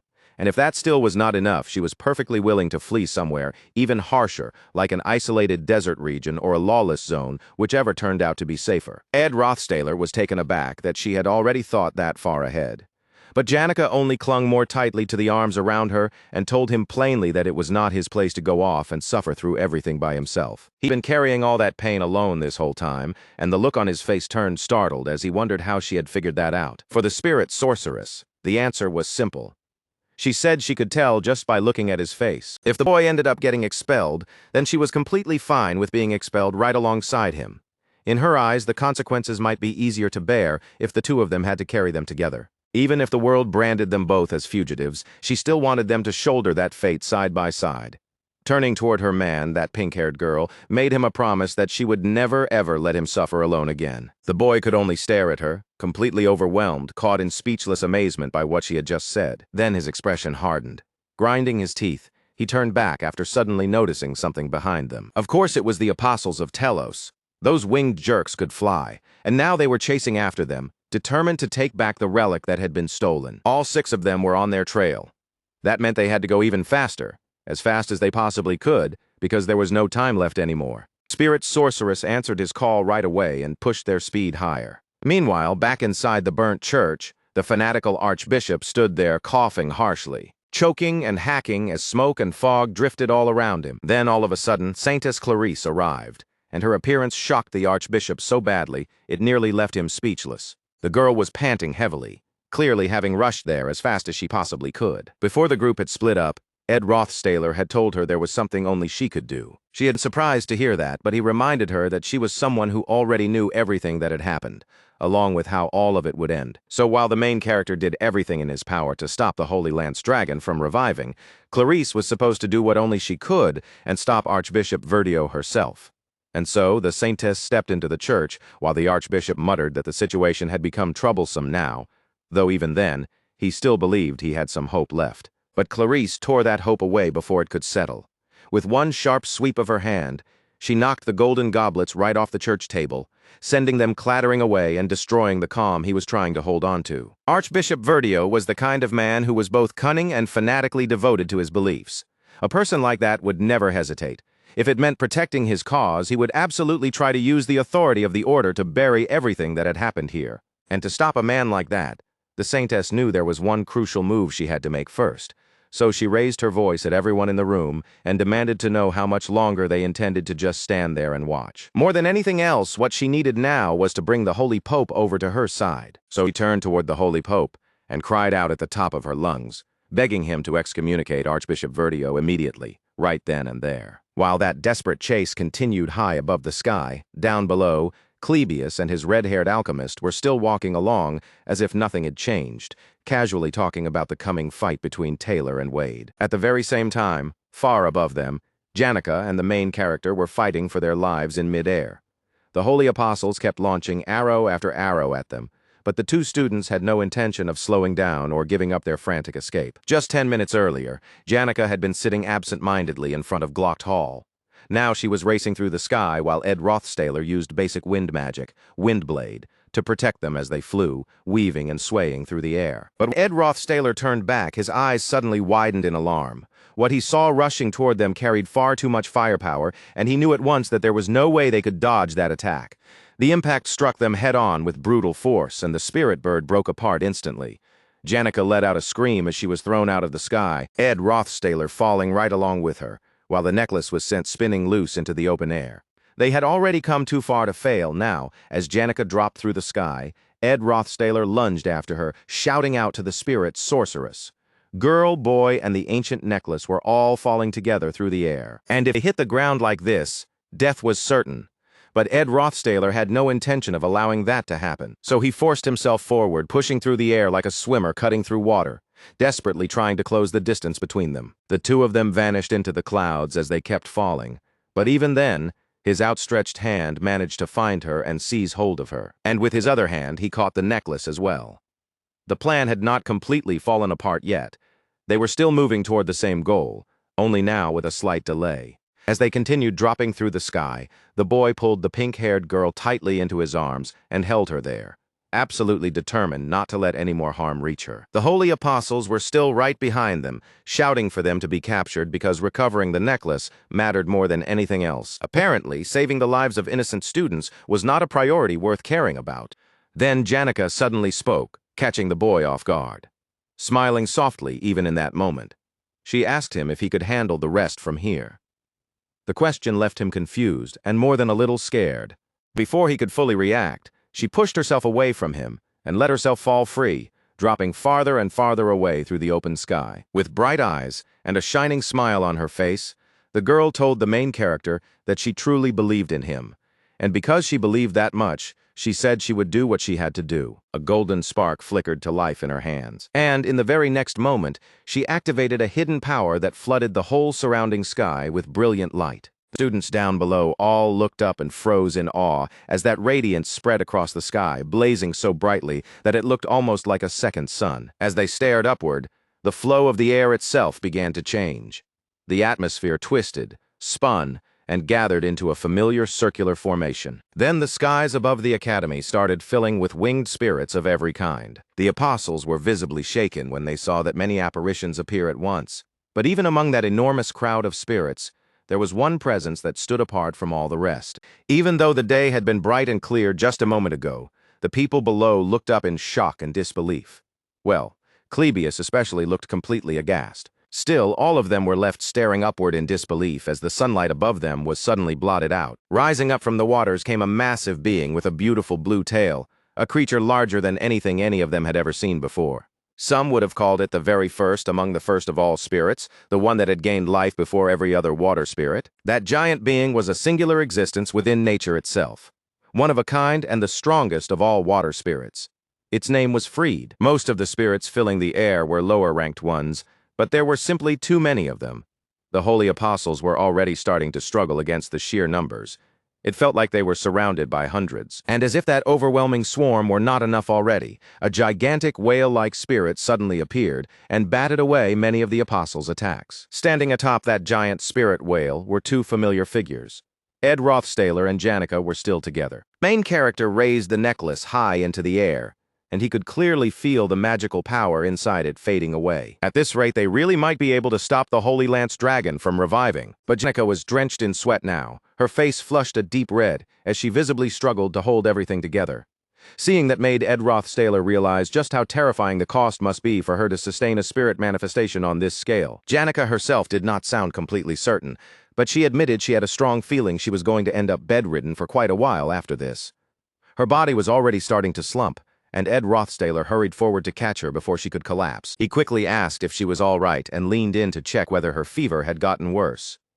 The girl let out a startled squeak when he came so close and started touching her to check on her condition. The pink-haired girl turned just as red as her own hair and mumbled in embarrassment that if he kept touching her like that, her fever was only going to get worse. But there was no time to dwell on that because the apostles were still chasing them relentlessly.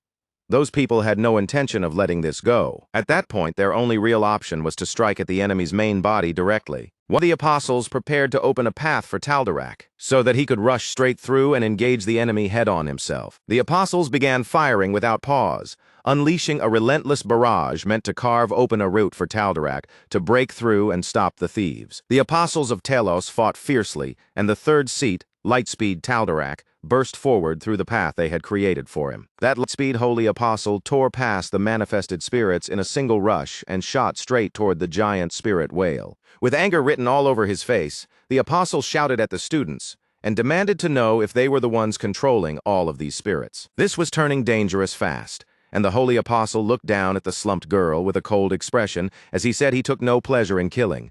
But in his eyes, she had already forced his hand, and if that was how it had to be, then he was fully prepared to strike her down. But Ed Rothstaler and the Fire Dragon Spirit were never going to let a threat like that pass unchecked. The two of them appeared right behind the Holy Apostle, wrapped in blazing orange flames that burned fiercely through the air. And without missing a beat, Ed Rothstaler ordered the Fire Dragon to take down that fanatical soldier. The orange-haired man whipped around in shock, first gasping at what he saw, then bearing his anger as he roared and swung his axe at them. But the dragon caught that weapon with ease in its feigned grip. And in that same instant, the main character launched himself from the dragon's back and snapped into position behind the holy apostle. His arm muscles tightened hard around the man's neck, locking him down with every bit as much stubborn determination and grit as the enemy himself was showing. Neither side had any intention of backing down in this fight. Even with Ed Rothstaler restraining him, the holy apostle only grew fiercer, his body starting to glow as he packed it full of energy. That intense light spread across his entire frame until the man was burning with brilliance, his radiance spilling outward and washing over even the student clinging to him. The magical pressure of that attack was so intense that even the fire dragon was affected by it, and Janica began to grow faint from the strain. Even so, the pink-haired girl refused to loosen her hold on the power she was maintaining. She forced herself to stay steady, then cried out to the fire dragon Terran, begging him to protect Ed Rothstaler. A burst of golden power swept around the flying whale. The golden force streaked down from the sky and slammed into the ground below, sending rocks thrusting upward from the earth, while huge clouds of smoke billowed out from the shattered rubble. And from within it all, a winged figure staggered back onto his feet. Even after taking all of that, the holy apostle still refused to fall.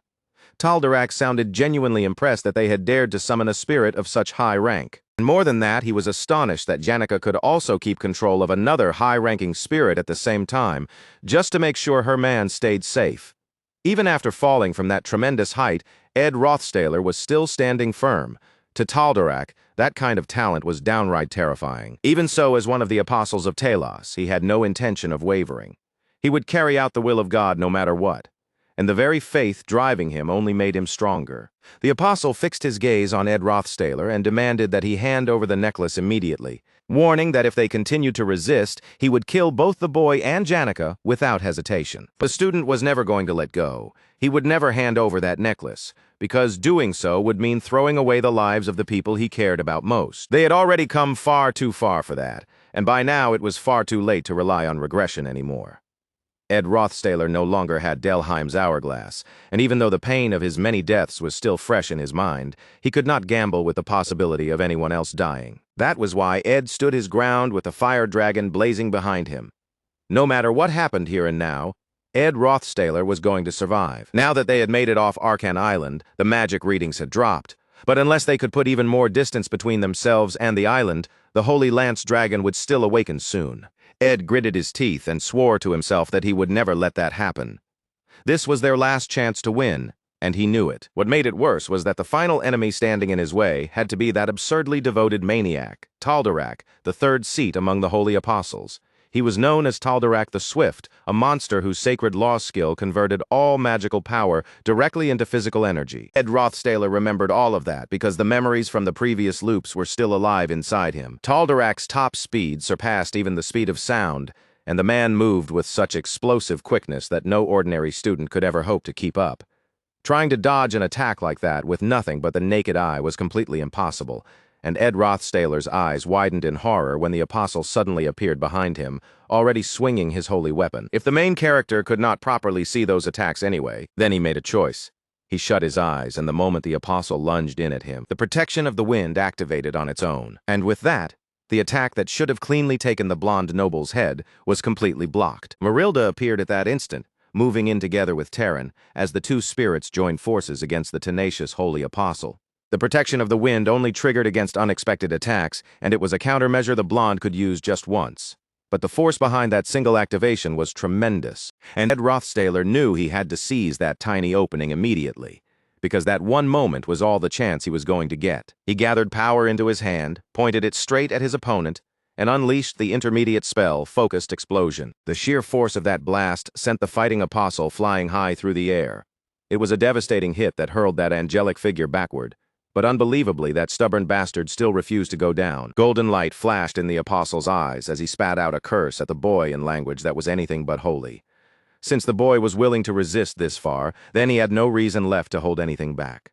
Ed Rothstaler had his own problems too, and one of the biggest was painfully simple. He lacked any truly reliable source of firepower. But then Terran surged forward like an avenging dragon and practically told him to leave all those firepower worries to him. The great fire dragon was resistant to magic and possessed overwhelming destructive force. The very next instant, the dragon opened wide and unleashed a roaring stream of flames, blasting straight at the apostle before the man could recover himself. Tal'Darak was swallowed by the inferno, buried under a torrent of fire that would have knocked out almost anyone else. But even against the fire dragon's power, that angelic warrior did not fall. He emerged from the flames, still protected inside a shield of holy magic. His wings spread wide as he came down with a powerful strike aimed at his opponents, hammering the dragon down and forcing shut its gaping maw. This not an opponent they could defeat so easily. Tal'Darak the Swift was the fastest among the physical fighters, and even though the dragon had done everything it could, there was only so much it could accomplish against an enemy that strong. As he began to fade, the dragon apologized. With Janica already controlling multiple high-level spirits at once, the magic she had supplied to Terran had finally run dry after being pushed to its absolute limit. And just like that, they had arrived at the worst possible outcome. Their enemy was still standing. Ed Rothstaler faced the Holy Apostle head-on, both of them with weapons drawn as they stood amid a wall of blazing fire. Then the main character lifted his bow, took aim, and fired his arrow. The specially prepared rods, already charged with power, shot straight toward the Apostle. But he was a veteran fighter through and through, and he slipped past every single one of those attacks with practiced ease. The blonde noble called for the fire to ignite, and the Apostle immediately noticed what the boy was doing. Ed Rothstaler was weaving together both water magic and fire magic at the same time. It was an impressive combination, and when the two forces met, they created a thick wall of steam meant to shut off the man's vision. But in the end, the Apostle dismissed it as nothing more than an obvious trick. He tore through the steam without hesitation, and in the same motion, his strike cut into Ed Rothstaler as well, sending pain tearing through the boy's body and knocking him backward. It happened almost exactly as the boy had expected. Even as pain surged through him, he gritted his teeth hard and hit the ground with a rough crash. Tal'Darak, the Holy Apostle, was simply that strong, and by now, Ed Rothstaler understood something clearly. In the end, there was only one way left to win this battle. In a previous loop of time, Marilda had been the one who ended the fight. She had appeared in a sudden surprise attack and devoured the Apostle whole before he could recover. But right now, the Golden Phoenix Ring was still being used by Janica to hold the other Apostles back. And on top of that, Ed Rothstaler had never once managed to fully summon that powerful wolf spirit by himself before. There had to be some way to make it happen. Groaning through the pressure, he raised his shield and blocked another attack from the Apostle. But even he did not know how much longer he could keep this up. As the battle dragged on, he desperately searched for some way to force a breakthrough. But Tal'Darak kept pressing him with one shameless, relentless attack after another, never easing up for even a heartbeat. Then the fighter drove his lance down into the ground and used the momentum from that planted weapon to launch himself upward, only to slam a crushing kick into his young opponent, and that blow shattered Ed Rothstaler's shield apart in the process. The boy coughed, then spat blood onto the ground, already fighting on the very edge of collapse. While asking himself if there was really no way at all to defeat an Apostle like this, he crashed back to the ground in a miserable heap, clothes torn to rags, blood running down his face, his whole body battered as he struggled just to drag in another breath. The Apostle landed in front of the fallen boy and declared, almost like a sentence being passed, that this was where it ended.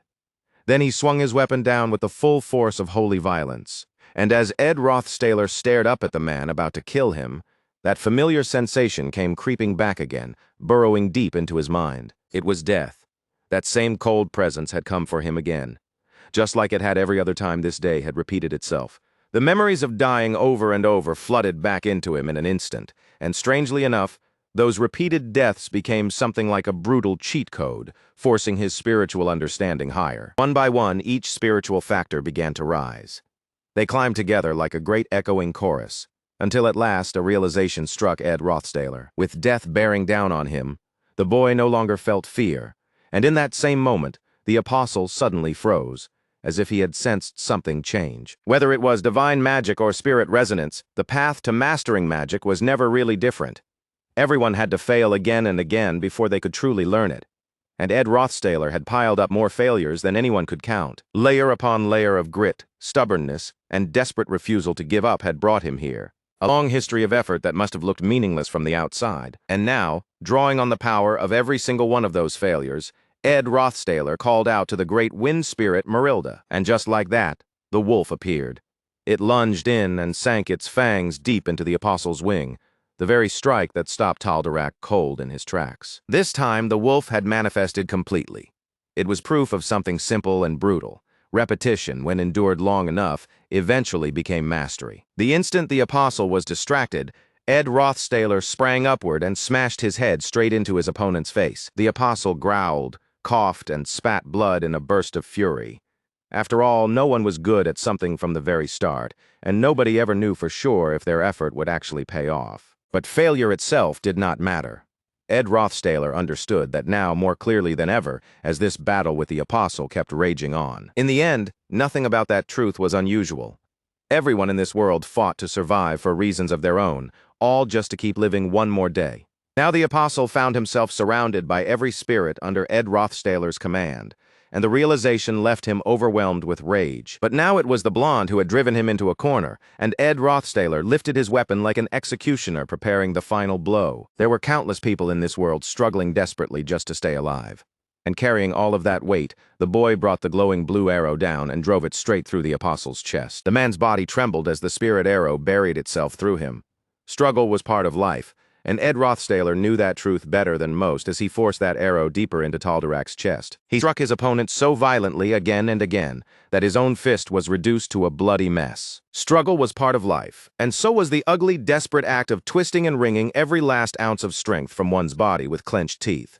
Only by doing that could a person truly seize life for themselves. Breathing hard, the boy stepped back from the apostle's fallen body and stumbled away from it, with Marilda following close at his side. There was still no time left to waste, and there were still things Ed Rothstaler desperately had to do. He panted heavily as he looked down at the amulet in his hand. Meanwhile, back inside the Academy Temple, an uproar had started to spread.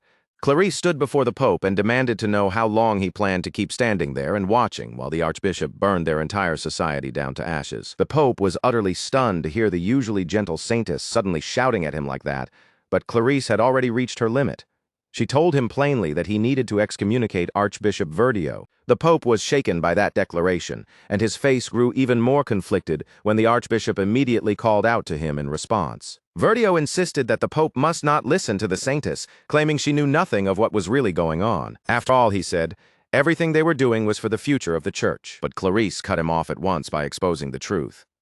She brought up the fact that he intended to use Wellbrock's necklace to revive the Holy Lance Dragon, only so the apostles could defeat it afterward. She revealed that she knew every detail of that plan, and the shock on both the Pope's face and the Archbishop's face was immediate. Then the girl told those men that they had already tried countless times to hunt down the Holy Lance Dragon, but she demanded to know one simple thing in return. Had the Church ever once succeeded in slaying it? His plan was doomed to fail from the very beginning. Then Clarice revealed the truth, that she had repeated this same moment of failure over and over again, and she held up her bruised hands as proof of what she had endured. She knew they would fail. That was exactly why she was standing there in front of them now. The moment Archbishop Verdio realized the saintess was trying to cut him off for good, that snake of a man immediately twisted his expression and tried to slither right back into the Pope's good graces. He urged the old Pope not to put any faith in the words of a young girl, who in his eyes knew nothing about the greatness of their so-called brilliant design. He insisted that everything they were doing was for one reason alone, to protect the future of the Order of Telos. But Clarice had no intention of standing there quietly while he belittled her. She already knew the full truth of their vile scheme to use Wellbrock's necklace to awaken the Holy Lance Dragon, only to have the apostles strike it down afterward. The moment those words left her mouth, both the Pope and the Archbishop froze in visible shock.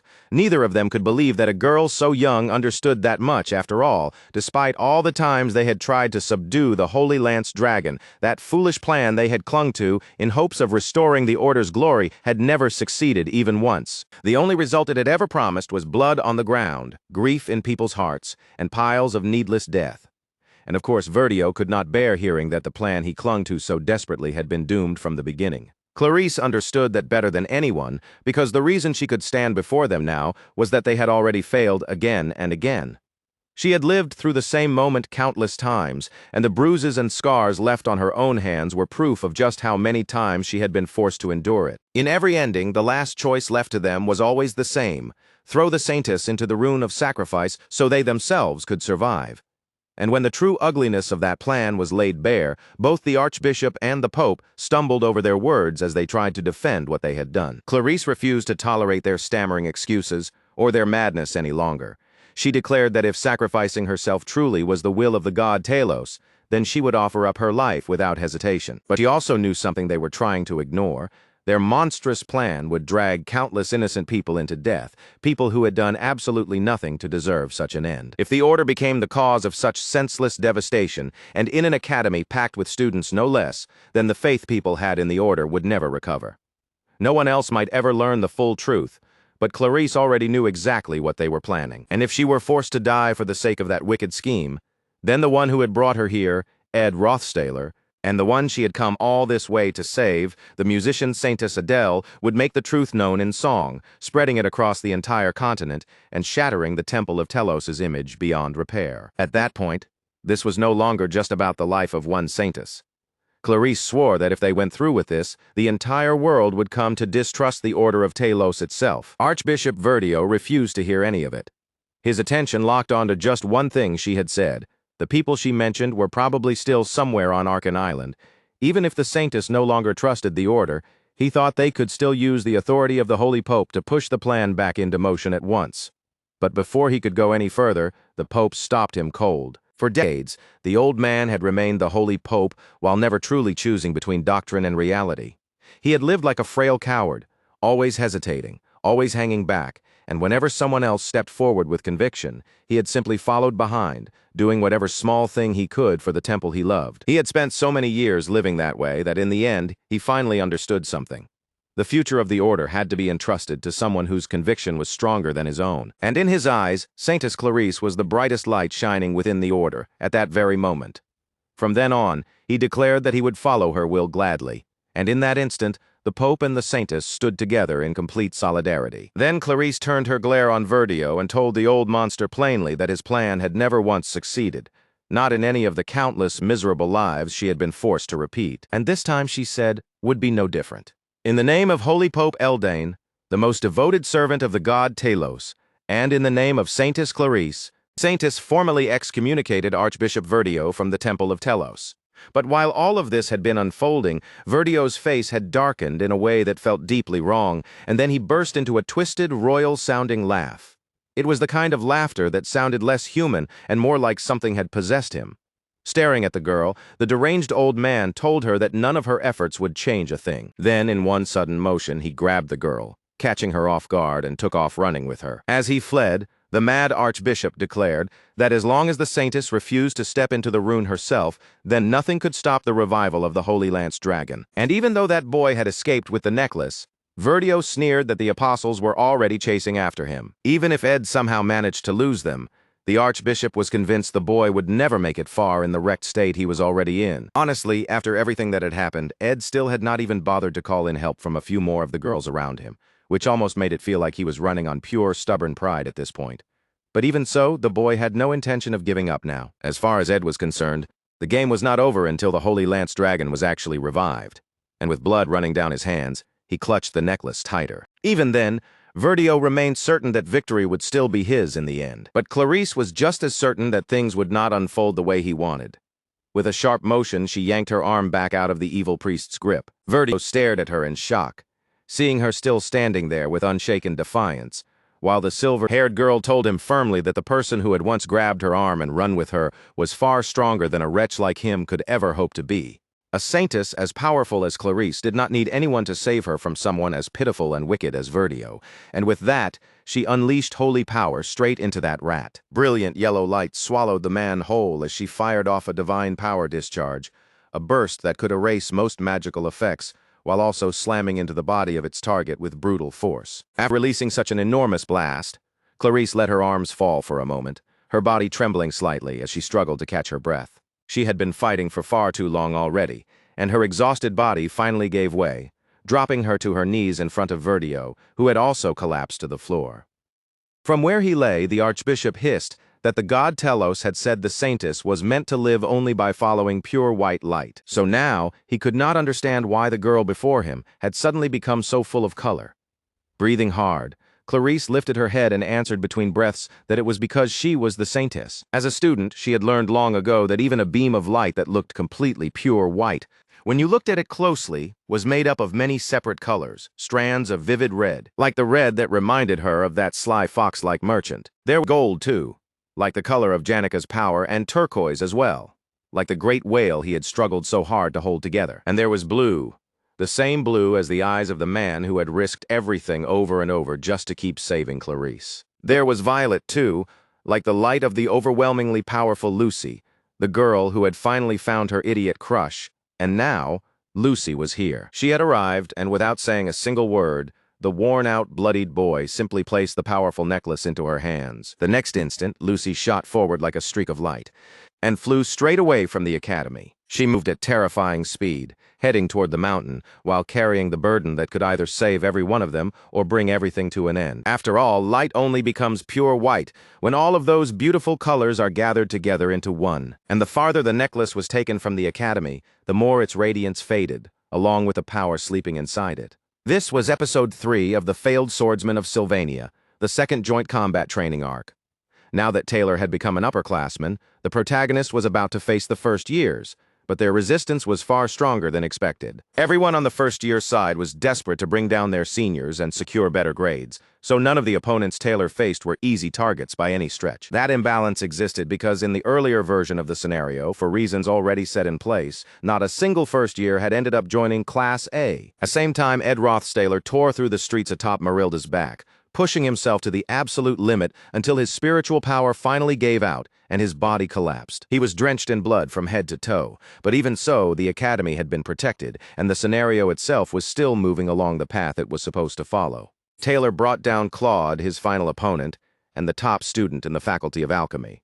But just as the scenario had always dictated, that blonde genius refused to accept defeat. So he swallowed the forbidden potion made from the blood of the evil god, because that was the role he played as the chapter's mid-boss. In an instant, his power surged upward, and he transformed into the Alchemist of Calamity. Now overflowing with the foul power of the evil god Mebulur, the alchemist began hurling wave after wave of black magic straight at the protagonist, driving Taylor backward under the crushing force of that overwhelming darkness. Taylor's body was flung by the blast, launched hard into a wall, and the impact shattered it on contact. An endless chain of harsh trials was something that dark-haired boy knew all too well, and now, with the episode approaching its climax, the protagonist had already fought through one enemy after another until he was barely able to remain standing. It was not all that different from the boy who admired him most, Ed Rothstaler, who was now stumbling through the streets in the same broken state, while the wind wolf beneath him faded away as his strength kept slipping. Even so, the blonde forced himself back onto his feet, trembling as he struggled to keep moving forward, because no matter how brutal the ordeal in front of Taylor became, the scenario would keep advancing and that boy would keep fighting until the end. The dark-haired protagonist suddenly burst forward, raising his weapon of justice, and charged straight into that black magic head-on, cutting through it exactly as he intended. The alchemist, now twisted by possession, could only watch in stunned disbelief as the determined protagonist kept closing the distance. Then, with elemental flash of the raging golden storms, Taylor sliced through the darkness lodged in his enemy's heart and scattered the black magician's evil into the wind. His elemental slash had now evolved far beyond its earlier form, to the point where it could sever any element placed before it, even darkness itself. That strike was so overwhelming, so blindingly powerful that the force of its golden light could be seen even from far off in the distance. Ed Rothstaler saw that radiance too while dragging his blood-soaked body across the school grounds. In the original scenario, this was exactly how Episode 3, the second joint combat training, was meant to conclude. Taylor's enemy collapsed, and with that, the foe exited the stage. Taylor, once mocked throughout the army as nothing more than a failed swordsman, had now become a true powerhouse, someone fully acknowledged by every peer around him. The students celebrated him with open joy, and the faculty and his comrades did the very same, all of them recognizing what he had accomplished.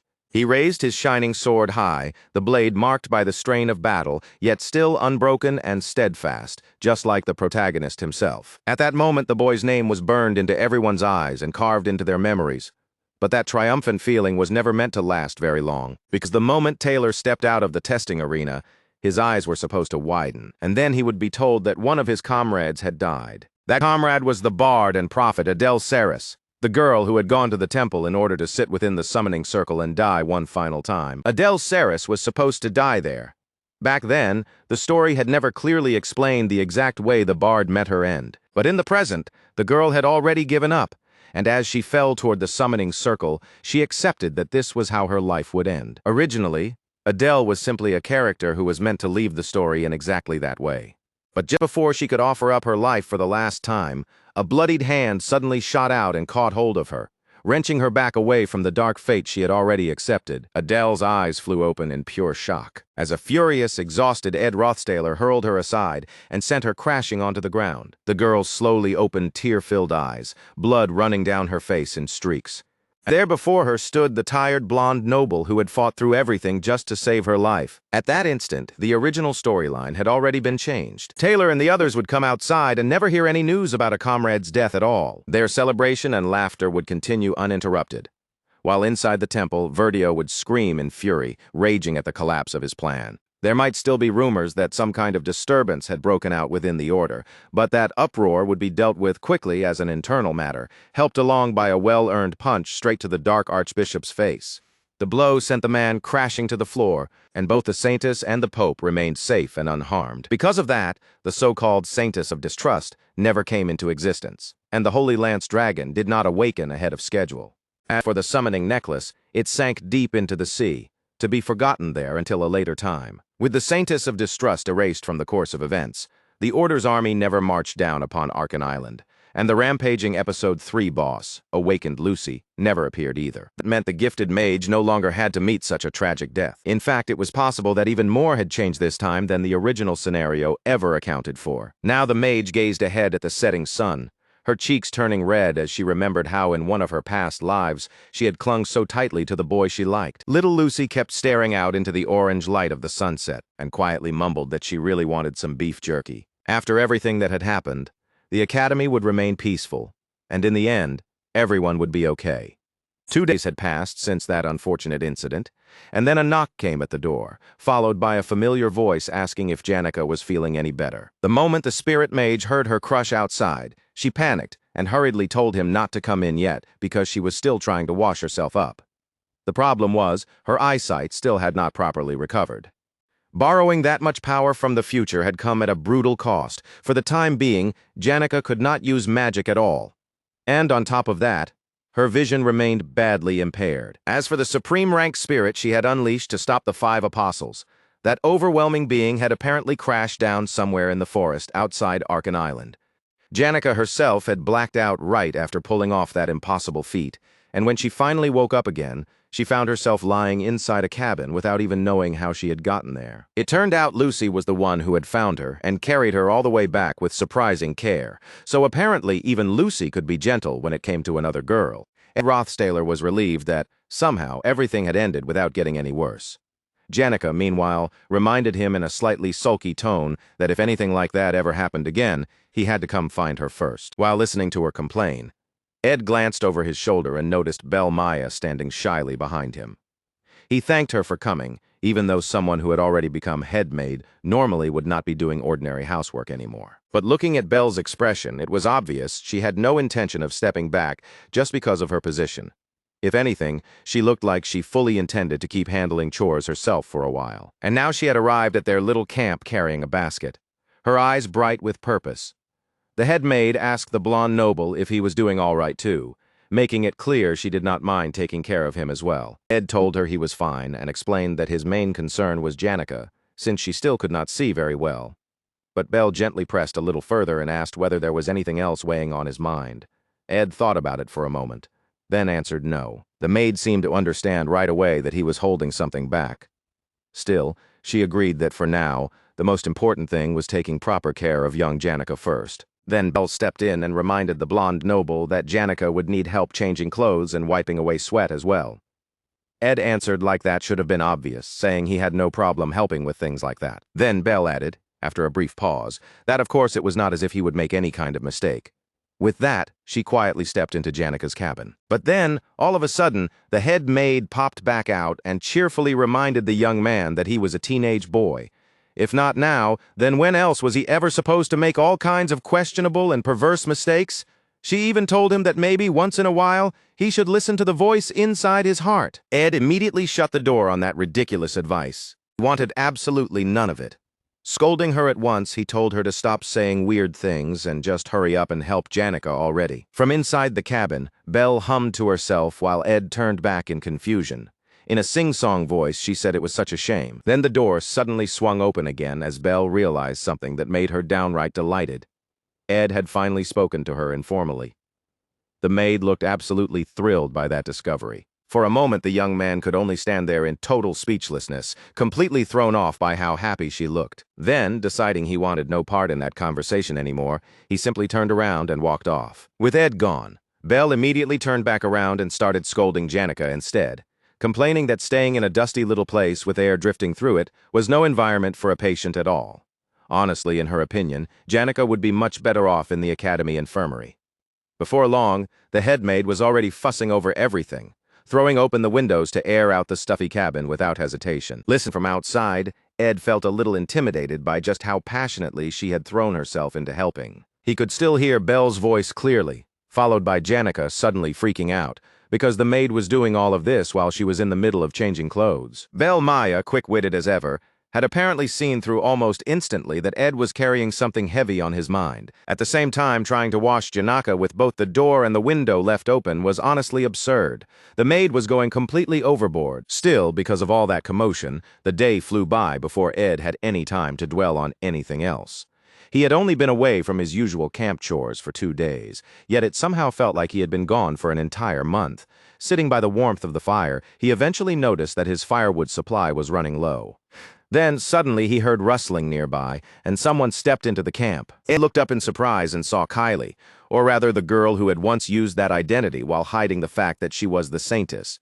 This time, though, she was not disguised at all. Her silver hair was fully visible as she stood there in the open. Saintess Clarice had come all the way to the camp with her friend's guitar held tightly against her chest. She had come bringing good news. Archbishop Verdio had officially been excommunicated. That evil man was now being escorted to the Holy Capital under the watch of the Pope and the Apostles. What punishment came after that would be left to the Pope to decide. Hearing this, Ed asked whether Clarice still trusted the church, especially after Pope Eldane had openly admitted his own complacency. Clarice answered that, in her eyes, this had been the work of one archbishop with warped ideas who had taken control of a church already beginning to falter. Maybe, she said, this incident could become the turning point that pushed the church toward a better path. She was willing to give them one more chance, and Ed said nothing, only nodding quietly as he accepted that answer. As for Adele Saris, the blonde bard had vanished without a trace. That part clearly weighed on the Saintess. She had even used her authority as a Saintess to search for her, but no matter where they looked, they found nothing. The blonde noble then asked Clarice whether there was something she had wanted to say to the traveling bard, and the Saintess let out a small sigh. At first she had wanted to tell Adele everything that had happened to her after leaving the Holy Capital, but somewhere along the way, that stopped being the thing she wanted most. Now, more than anything, the silver-haired girl simply wanted to tell her idol how grateful she was. With a faint blush spreading across her face, Clarice decided to leave the guitar there beside Ed's camp. Adele had always wandered from place to place, and maybe, just maybe, she would choose this campsite as her next destination. After that, the Saintess rose to leave, and Ed walked with her as he escorted her away from the campsite. On the way, Clarice asked whether he would be staying here through the summer break. Ed admitted that he did not really have anywhere else he could go. Then, cheeks lightly flushed, the Saintess shyly asked for one small favor. She asked whether from now on, her senior could treat her not as a Saintess, but simply as his junior. Ed answered that he had already been doing exactly that all along. When she was Kylie especially, it had always come naturally to him. Clarice smiled at that, but explained that what she really meant was this. If he ever needed help, she wanted him to ask without hesitation because she would gladly come to his aid. She could not promise that she would ever fully repay all the kindness he had shown her, but she did swear that she would do everything she could. Ed stayed silent as he watched the silver-haired girl walk away, and he remained standing there until her figure disappeared completely into the distance. Only then did someone else finally speak up and say that it was about time she got going too. If she stayed hidden any longer, she would end up running into Clarice again. Ed turned and asked whether she would really be all right, and sure enough, the exhausted bard had been hiding inside his house the whole time. At this point, it almost felt like every girl had passed through there eventually. Adele gave a tired laugh and said that her holy magic and divine power still had not returned yet, though at least she was able to move around now. Ed asked whether it was really fine for her to leave like this without seeing Clarice, maybe at least saying a proper goodbye. but the bard only answered that it was fine. She had no songs left that she could sing for Clarice anymore. Maybe because, deep down, she knew she no longer had the courage to lie to her face. And the more Adele Saris thought about it, the more she realized it had all been a lie from the very beginning. The songs about praising the god Telos, stories about traveling the world, the melodies she played while singing of freedom, every last song she had ever strummed out on that lute had been wrapped around one long, painful lie. Ed's response made it sound like he was asking whether that was really true, and in front of him, Adele quietly tightened her grip around the lute. Then the main character looked over at the girl in visible shock, when, with a smile still on her face, she suddenly tossed that beloved instrument straight into the fire. The blonde bard admitted that from here on out, she meant to travel to every place she had only pretended to visit in those songs she once sang to Clarice. It was going to be a long road, and that was exactly why she was choosing to leave behind this heavy piece of baggage she had carried everywhere until now. Up to this point, Adele's journey had always been about running away from the fate hanging over her. But this time, she said, she would finally be setting out on a real journey, not one born from escape. Ed asked if there was really a difference, and with a soft smile, the blonde girl said maybe there was, because now she had a place she could come back to. Still smiling, the blonde said she ought to make it back within 3 years, otherwise Clarice might graduate before she returned.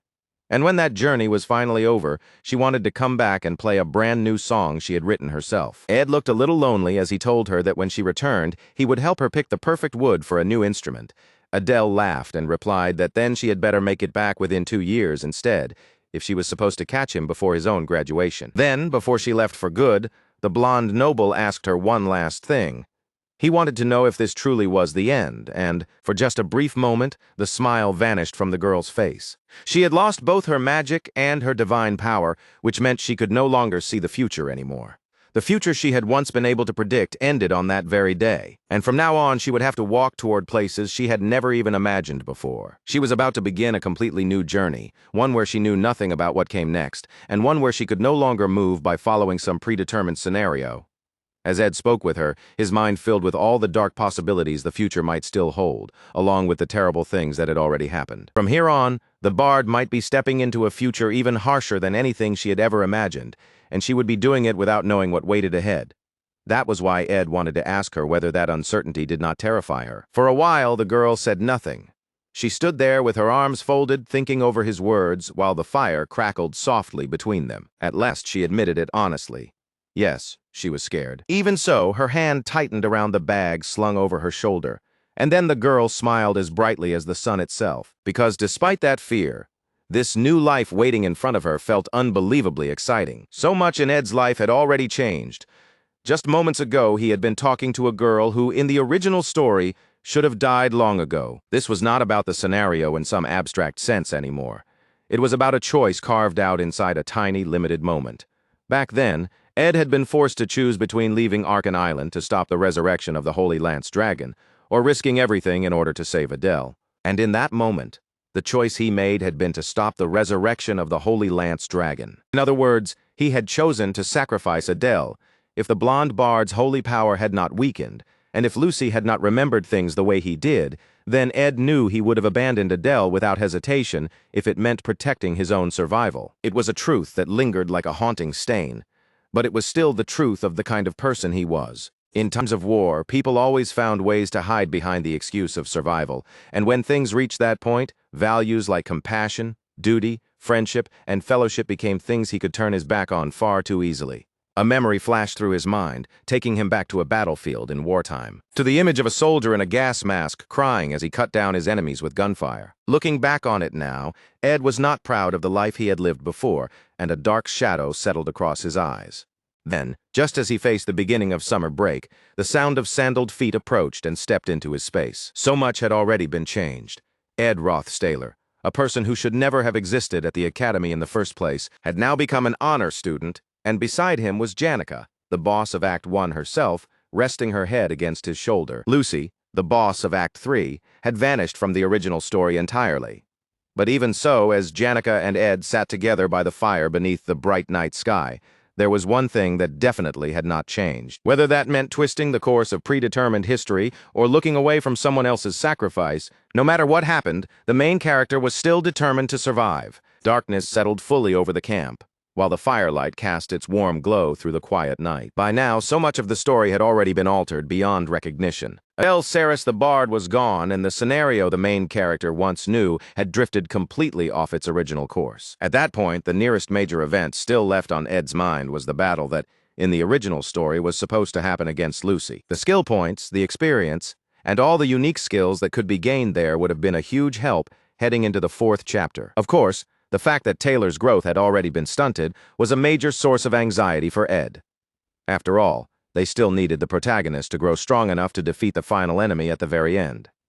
Ed could not keep clinging forever to this twisted version of the story, and Taylor's growth was supposed to be his insurance for reaching a happy ending, especially when it came to the battle with Lucy. That event mattered for another reason, too.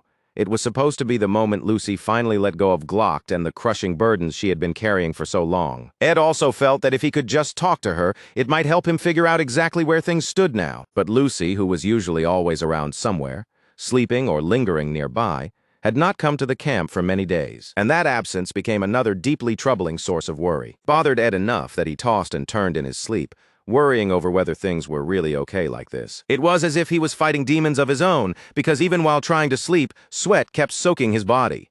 No matter how much he tried to push his friends away or dismiss those thoughts, the Ice Kai victim could not stop worrying. Nothing had gone according to plan, and far too much of the main storyline had already changed. Then, all at once, the boy's eyes snapped open, and he bolted upright, breathing harshly as he struggled to catch his breath. A nightmare was the last thing he needed when he was already fighting just to stay alive. The boy let out a low groan and tried to figure out how long he had been out. His memory was still hazy, but one thing was certain. Whatever he had just seen in his sleep had not been an ordinary dream, it had been a nightmare. Final exams were coming soon, and once they were over, the school would roll straight into break. Ed Rothstaler sat beside the fire with a book in hand, trying to read a little and settle his thoughts before they spiraled any further. He could not help but wonder if these ugly dreams had started surfacing now because life had suddenly become too calm. Maybe the moment his surroundings finally grew quiet, the things he had buried deep inside finally had room to crawl back out. To him, it felt like dark shadows were sneaking around the edges of his world, creeping into his territory little by little, trying to strip away the fragile bits of peace and comfort he had barely managed to hold on to. Darkness did not even feel abstract anymore. It felt alive, like something with shape and intent. Something that could swallow the firelight in front of him and steal even the warmth from the flames. And then, all at once, the boy remembered. He remembered the life he had lived before he ever came to this world. That old life had been filled with fear, chaos, and death, and that was probably why the thought of being dragged back into a hell like that for a second time terrified him so deeply. Those memories came back to haunt him night after night in his sleep. Day by day, the gloom around him had grown heavy enough that even the people around him were starting to notice something was wrong. Their favorite blonde genius had clearly seemed troubled lately. Ed kept insisting that he was fine, but Jix Effelstein had a bad feeling about it all. On the surface, everything looked normal enough, yet the boy never seemed to stop moving. He still handled everything he needed to do around the camp, kept up with his work, attended every class, and studied just as diligently as ever, without giving anyone an obvious excuse to worry. Still, even if it was only a guess to the wolf boy, it felt obvious that their dependable hero had an awful lot weighing on his mind. Even Tanya Rothstaler had started worrying about her brother. Jeeks was worried too, though the thing bothering him was a little different. After all, everyone around them more or less understood by now that the young man's relationships were, to put it mildly, extremely complicated. He had a frankly alarming number of powerful and intense women in his orbit, and none of them were the type to quietly back off. Lucy the prodigy, Janica the dangerously devoted spirit mage, and Lortel Ketchuln, the red fox merchant. Even Tanya was fully aware of just how terrifying the women around her brother could be. That was exactly why Ed being visibly troubled was such an unusual situation. It meant some of those warmongers disguised as teenage girls might start seeing his weakness as an opportunity. The competition around him might even heat up more than ever, and Jix's guess was not far off, because not long after that, Janica showed up and quietly sat down beside Ed. She had taken a huge blow in their last serious fight, so her recovery was still ongoing. Even so, the bright-eyed spirit mage happily told her crush that she thought she could probably manage low-rank spirits again now. Ed was glad to hear it, though he still could not help worrying, especially since she was only half recovered and her vision was still poor. Janica admitted that she was nervous, her mana flow might still be unstable, but she wanted to try anyway. And besides, with her crush right there beside her, she insisted that even just his presence was enough to fill her up with healing energy and make her want to become a better person. She also needed to get back to class soon. Exams were coming, and she had not earned a scholarship just to turn around and fail at school. Ed had to admit that she was right, and with that, the two of them prepared to begin. Before long, they were fully absorbed in their little practice session, while Janica lifted her staff and started drawing spirits toward her once more. Normally, she would never need a full formal chant just to call a low-rank spirit. But since it had been a while and her condition was still shaky, she chose to be careful this time. She had learned enough from her past mistakes, and she clearly had no intention of repeating them. As she recited the spell, Ed suddenly noticed that the incantation sounded oddly familiar. Then a bright flash burst out, and in that burst of light a spirit appeared.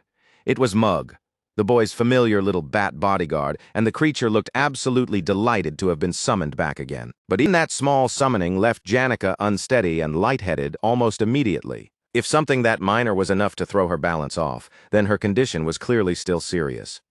Mug squealed in alarm for his mistress as she tipped backward, one hand rising to her head while pain flushed across her face. Fortunately, before she could actually fall, a steady hand reached in and caught her. It was a perfectly timed, almost romantic rescue. Her crush was suddenly right there beside her, asking with real concern if she was all right. For Janica, it was one of the most intimate moments they had shared in a while, and she became hopelessly flustered on the spot. Meanwhile, Ed was completely focused on worry and nothing else, even leaning closer as he asked whether she could hear him properly. He quickly told Mug to get lost before the spirit accidentally drained even more of Janica's energy. Since it had been a long time since the little bat had last been called out, Mug looked genuinely disappointed to be dismissed so soon. Still, the fact that summoning even Mug had cost more mana than expected clearly surprised Janica. Ed's concern deepened immediately, and he asked whether she really had not recovered as much as she thought. She even seemed feverish now. Of course, from Janica's point of view, part of the reason she was getting hotter was that her crush still had his hands on her. Honestly, if he would just give her a moment, she felt like she might recover from this embarrassment too. Then, out of nowhere, a voice cut right through their little romantic moment, remarking that she had already heard about this sort of thing, but it was still strange to witness it in person. Lortel Ketchum had arrived, and the Red Fox merchant did not look particularly pleased to find another girl snuggled up against the man she had mentally claimed for herself. Of course she had come to check on him, because it was obvious to everyone that he had been struggling with something like post-traumatic stress.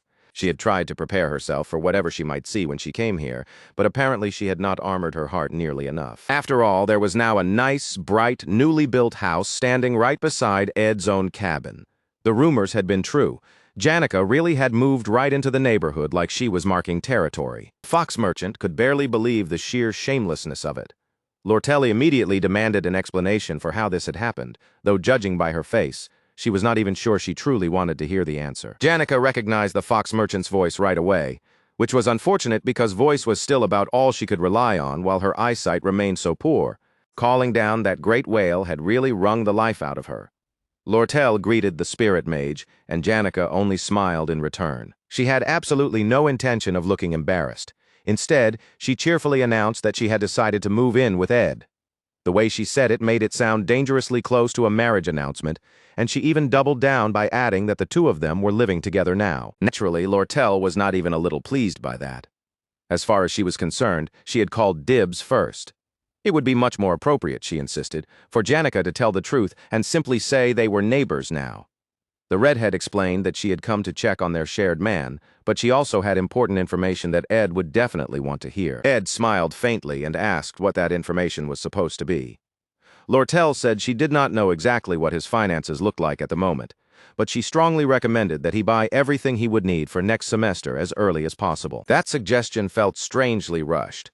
Sure, buying early might save money, but school break had not even started yet, so Ed could not help wondering why she was acting like they needed to go shopping at lightning speed. With a knowing smirk, the redhead explained that this was not about prices rising. The real problem was that once break ended, he would not be able to buy anything at all. Janica got to hear that juicy bit of news too, which meant she benefited from it as well.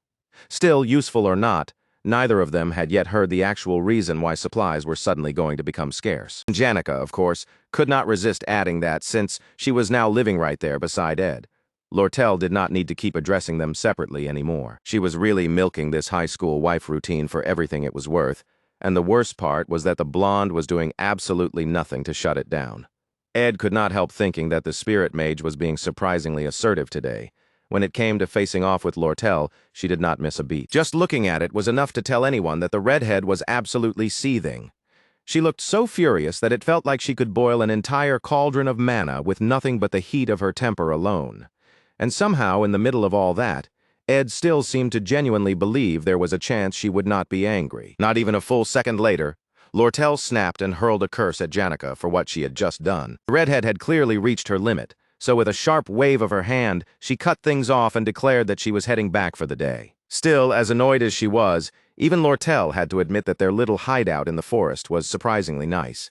The air was crisp and clean, the surroundings were quiet, and there was even a stream flowing nearby. Standing there in the middle of all that rich greenery, the redhead let out a slow breath and finally understood why Lucy loved coming out here just to nap. At that point, Janica's eyesight still had not fully recovered, so she was not exactly thrilled to be reminded of that fact. Even so, there was one image she could still make out with perfect clarity. It was Lortel's face, smiling and smirking as she talked about the place where they were living.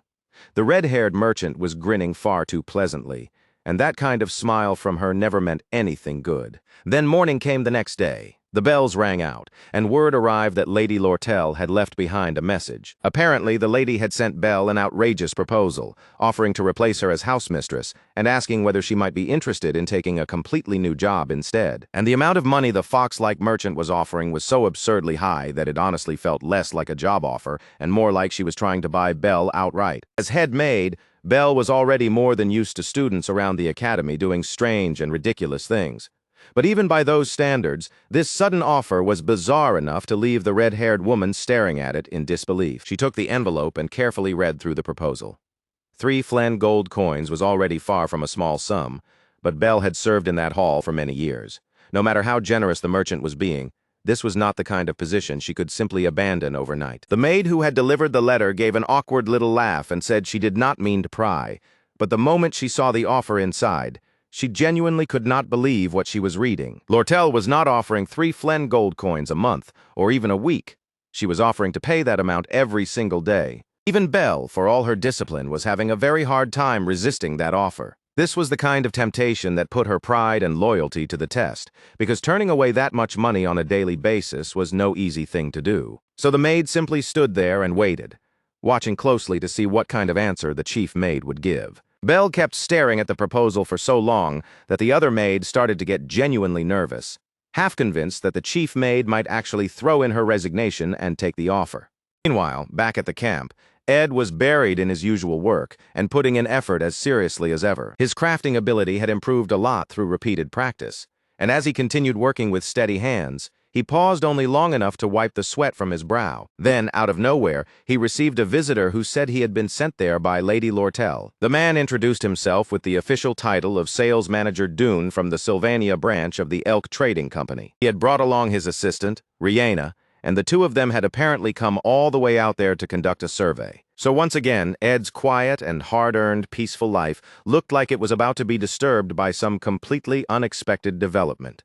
He could only stare at them, struggling to believe they had really come all this way just to survey the place. It would all be over soon enough, but apparently the red-haired girl had already made up her mind that she intended to build a cabin out there. At this rate, it almost felt like the entire harem was preparing to move into his neighborhood. The fox merchant really was an impossible opponent, and she clearly had no intention of sitting still while someone else snatched away her husband. So naturally, her next move was to build a house right beside his and turn it into a full-on battle for dominance. She had already sent her people ahead to start taking measurements for it. Ed's classmates were seriously underestimating what it meant to survive out in the wilderness. It was one thing for him to manage it, but the idea of all these pampered noble girls moving in around him too was another matter entirely.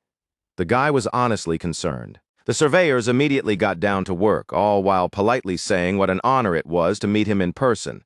It felt strange having people older than him speak so respectfully, and since they also looked close to his own age, Ed awkwardly told them to relax a little. There was no need for them to be that formal with him. From their point of view, though, the blonde boy was the special person their employer cared about most, so there was no way they were going to speak to him casually. Besides, there was never any harm in currying a little favor if it might lead to benefits later. And since they doubted they would get many chances to see him in the first place, they saw no reason to pretend they were close. On top of that, their beloved Lady Lortel did not actually enjoy sending her employees out to some remote patch of wilderness like this either. That answer caught the young genius off guard, and he immediately asked them why that was. So the man explained that their boss was painfully aware of just how different she became when she was working compared to when she was anywhere near the blonde genius. Around Ed, she acted far more like someone her actual age, and apparently that side of herself embarrassed her to no end. That was exactly why she preferred not to let her employees linger around whenever she was at school. After all, in business, the frosty fox merchant was like a merciless ice demon with iron running through her veins. Ed could not help pointing out that the surveyor was talking about his own employer with a shocking lack of respect. The man only laughed and replied that, if anything, calling his boss an ice demon should be taken as praise. In any case, if there was ever something they could do for the young man, the company would be happy to help him out, especially if it happened to be the sort of matter he did not feel comfortable bringing up directly with the lady herself. All Ed had to do was call for Dune. Then, as if trying to show off a little, Dune the surveyor pulled out an elegant-looking bottle and presented a drink so expensive it could still fetch around 1 gold coin, even on the old black markets. It was apparently a very strong drink, too. So it was better not to hand it to someone who was not used to alcohol. According to Dune, anyone who drank that dark, suspicious-looking substance got drunk unbelievably fast. As an example, he cheerfully brought up how Rihanna had once taken only a single sip and ended up in a horribly embarrassing state. He sounded way too comfortable sharing that story, and it only made it clearer that this loudmouthed worker would say absolutely anything. His assistant had to rush back over and beg him to stop talking, especially when he started bringing up humiliating moments like that. Ed honestly felt like the man was putting him on way too high a pedestal. Still, despite thinking that, the main character quietly accepted the ominous-looking drink anyway. Dune only smirked and said that, if anything, the woodland genius was the one underestimating himself.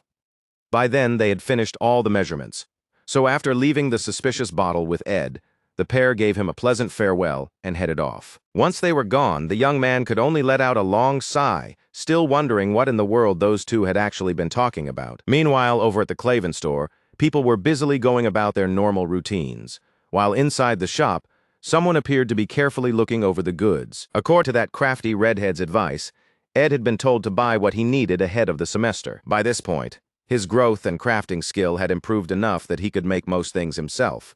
So what he mainly needed to buy now were the consumable materials that would help him produce everything else. But when he glanced back over his shoulder, he found himself wondering why exactly someone had followed him all the way to the store. It turned out to be yet another one of his admirers, this time the hesitant Anis, who also happened to be Janika's friend. The girl let out a nervous sigh, then immediately launched into what sounded like a thoroughly rehearsed explanation about how she had only come out to buy a few things and had never expected to run into him there. What a coincidence, apparently. Then, once she got going, Anis said quite a lot. She mentioned that he had not stopped by the lab recently, so everyone had been wondering if he was too busy. She also said she had heard what happened to Janika and knew her injuries had been serious. On top of that, she admitted she had been surprised when her friend suddenly announced that she would be living at Ed's camp, though it seemed Janika was settling in just fine there. She was sure Ed himself had a lot on his shoulders, too. Since Anis understood the situation he was in, she had already explained things to their professor, and everyone wanted him to take care of himself. Clabius and Onyx were handling the work that needed to be covered, and they were both reliable when it came to getting things done. And with how hard life could be, she also reminded him that he needed those scholarships. By the time she finished, she had said so much in one breath that it was almost impressive. After a short silence, Ed found that he barely had any questions left to ask, so in the end, all he could really do was thank her. Just when it looked like the studious girl was about to make her escape and hurry off, her luck gave out at the worst possible moment, and she suddenly bumped into something mid-step. The things she had been holding slipped right out of her hands, but before they could scatter across the ground, the blond boy moved in quickly and caught them for her, with that same calm, almost casual expression on his face. He simply told her that she should be a little more careful. But when Ed glanced down at the bag of ingredients she had been carrying, he paused. Inside was a miserable collection of half-spoiled food, including what looked like spinach she had probably dug up herself somewhere. There was even a piece of bread in there that had already gone moldy. For a second, Ed almost regretted saving any of it at all. Still, he did not press her with questions and simply handed the bundle back. In response, the girl let out a small sigh and muttered that he could look if he wanted. It was not as if she had been buying anything impressive in the first place. She went on to say that it did not matter anyway, and there was no reason for her to try and look good in front of him. Even if she was poor, she was not ashamed of it. But despite those words, she could not even bring herself to meet his eyes while saying them. Honestly, it was a little ironic for her to say that to Ed, of all people, considering he was hardly well off himself. But the girl was so overwhelmed by the embarrassment of the moment that tears were already starting to sting at the corners of her eyes. In the end, she just could not bear it anymore. The poor girl sank down onto her knees and all but wished death would come quickly, because that felt easier than surviving an embarrassment like this. On top of that, she even apologized for the whole situation. Anis Halalan was a commoner, yet in many ways she carried herself with more dignity than most actual nobles. She was intelligent, hard-working, capable of thinking independently, and excellent at solving problems. But the moment she entered the academy, her family went bankrupt, and from then on she had been forced to work just to keep herself going. Ed had already assumed she must have been struggling. But seeing this, he realized things were somehow even worse for her than they were for him. And that was saying a lot, considering he was literally living in a camp he had built with his own hands. And yet somehow she still bought a cookie for him. He accepted it and thanked her, even though it felt a little wrong taking something from someone who was so obviously having a hard time herself. Still, refusing it probably would have been even ruder. As Anis awkwardly explained, she had been splitting a bakery membership with Claire Elfin, which was information Ed could have lived perfectly well without knowing. Even so, at least rambling about that sort of thing seemed to calm the nervous girl down a little. Then she mumbled that a new professor would soon be coming in to replace Professor Glast, who had met his dramatic end by suicide back in an earlier arc. Ironically enough, it was also because of that very professor that Ed had been able to develop his magical engineering so much. Anis explained that she had come out to buy supplies in preparation for the new professor's arrival, since they were running low on what they needed. And from the look of it, Ed had been doing some shopping of his own as well. Ed admitted that he had not actually bought very much and said he had only come because he heard the price of school supplies was going to rise soon. Anis then confessed that she checked prices every single day, and from what she had seen, everything was already about 10% more expensive than it had been last month. That made Ed stop and stare because the fact that she monitored prices daily was surprising even to him. By then she had mostly recovered from her earlier embarrassment, so she immediately snapped at him for making it sound like she was doing something excessive.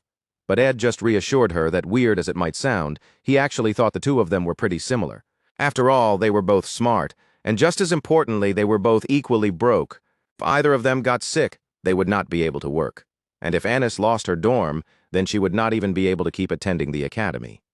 She had pushed herself through illness before just to hold her life together, and after living under that kind of pressure long enough, she had clearly gotten used to it. Ed could already guess that she was the type who kept working even while sick. Survival. That word did not mean the same thing for everyone, and Ed, living alone in a cabin deep in the woods while preparing for a future scenario he was desperate to outlive, understood that better than most. It also did not help that the last arc had left him dying over and over again, which had done absolutely nothing good for his mood or for his ability to stay optimistic. To Anis Halalan, this academy itself was the forest. This place was her wilderness, her jungle, and the world she had to survive in every single day. Then all at once, the girl smiled. She let out a soft breath, brushed her fingers lightly through her hair, and stood there with a bright, sunny expression on her face, blushing because of what Ed had said to her. As it turned out, she had actually thought the exact same thing about him back when they first met. Anyway, she said they really should hurry and buy what they needed for next semester before prices climbed any higher, so she was going to get going now. And besides, if anyone had enough power to swing prices around this wildly, then it had to be the Elk Trading Company. But if that was really the case, then at this rate, that company was bound to end up clashing with the student council. No one really knew why they had chosen now of all times to squeeze out more profit like this. But Anis was sure they had some kind of plan behind it. Whoever was leading the Elk Trading Company was probably smarter than she was after all. With that, Anis gave him a cheerful wave, thanked him for warning her about the coming price increase, and headed off. Ed watched her leave, but his thoughts were already drifting toward the strange moves the Elk Trading Company had been making. He could not help wondering why they would go this far just to drive up the prices of school supplies. And when something made you curious, the fastest way to find out the truth was often the simplest one. Just ask directly. So main character made his way back to camp on foot. Apparently, those clench-you drinks were not exactly ideal as presents. The lady waiting at the camp let out a sigh and remarked that if Dune was going to embezzle company funds anyway, then he should have at least bought wine instead. Just because something cost more did not automatically make it better. Sure enough, Lortel was already at the camp, examining that suspicious-looking drink for herself. Ed let out a tired sigh and said that it was supposed to be his, even if, one way or another, it had still come from her side in the end. Apparently, that loudmouthed surveyor of hers had a habit of skimming funds here and there, and using them to bring back odd items like this. The funny part was that Dune did not even seem to realize Lortel already knew he was doing it.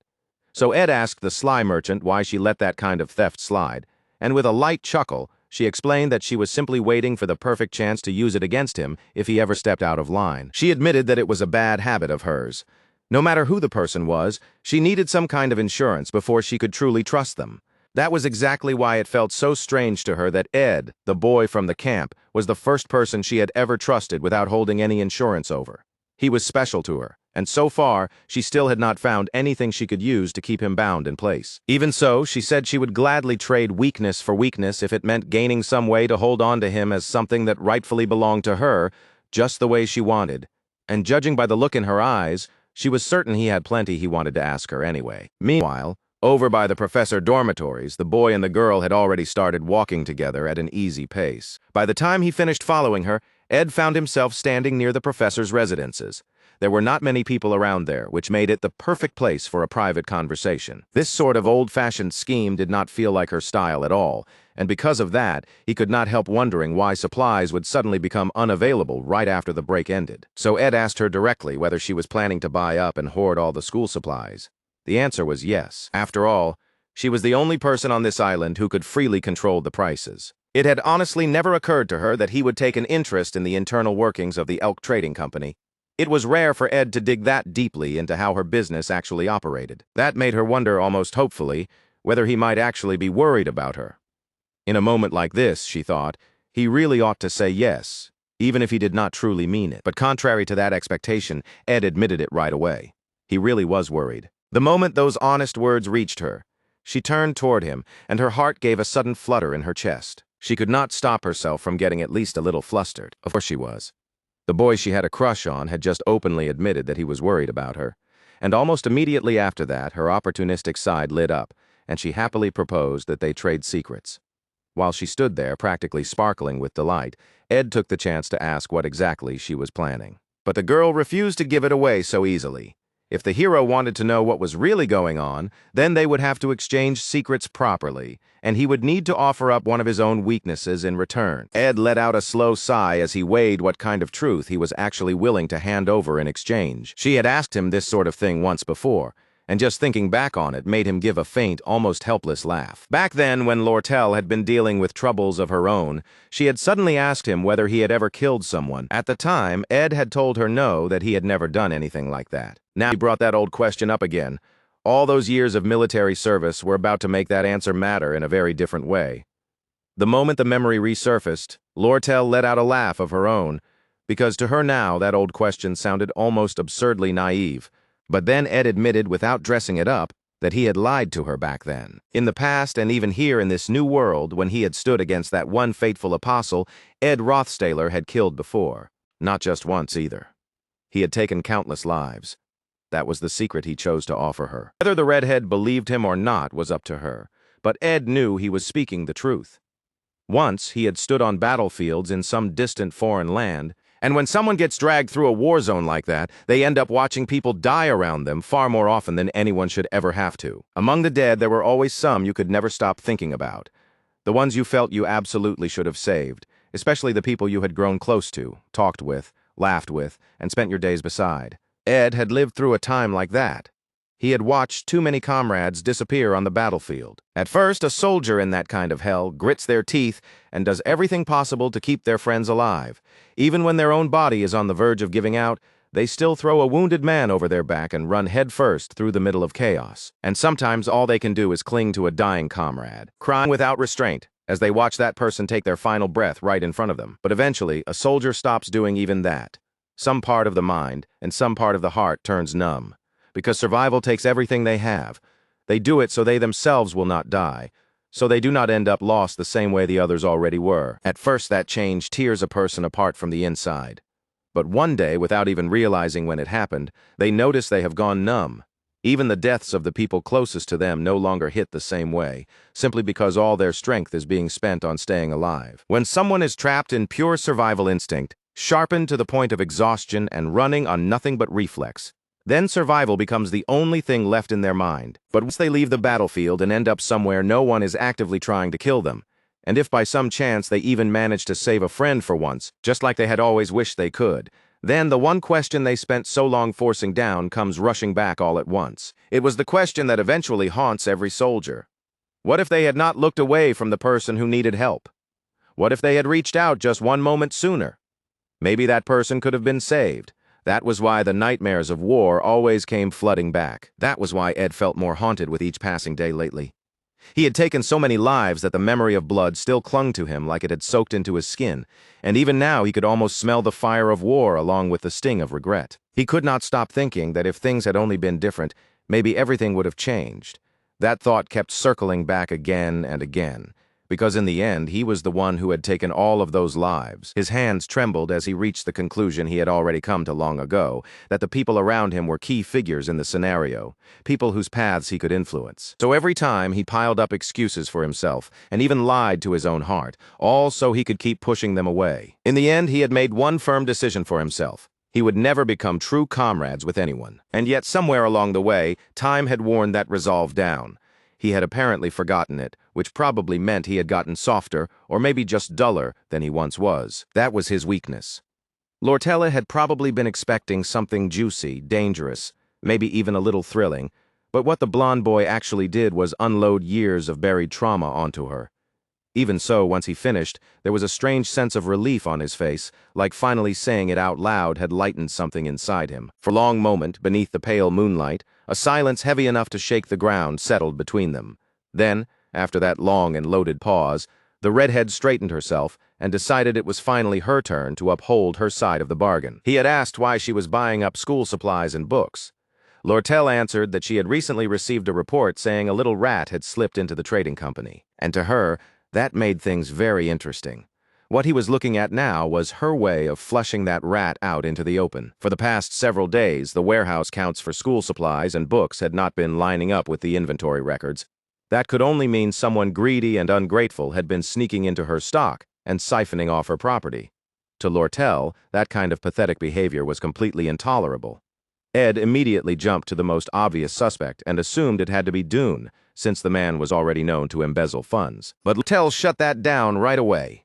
Dune might have a big mouth, but he was not especially bold, and his thefts never went beyond small indulgences and petty luxuries. The one she was after was much more malicious than that.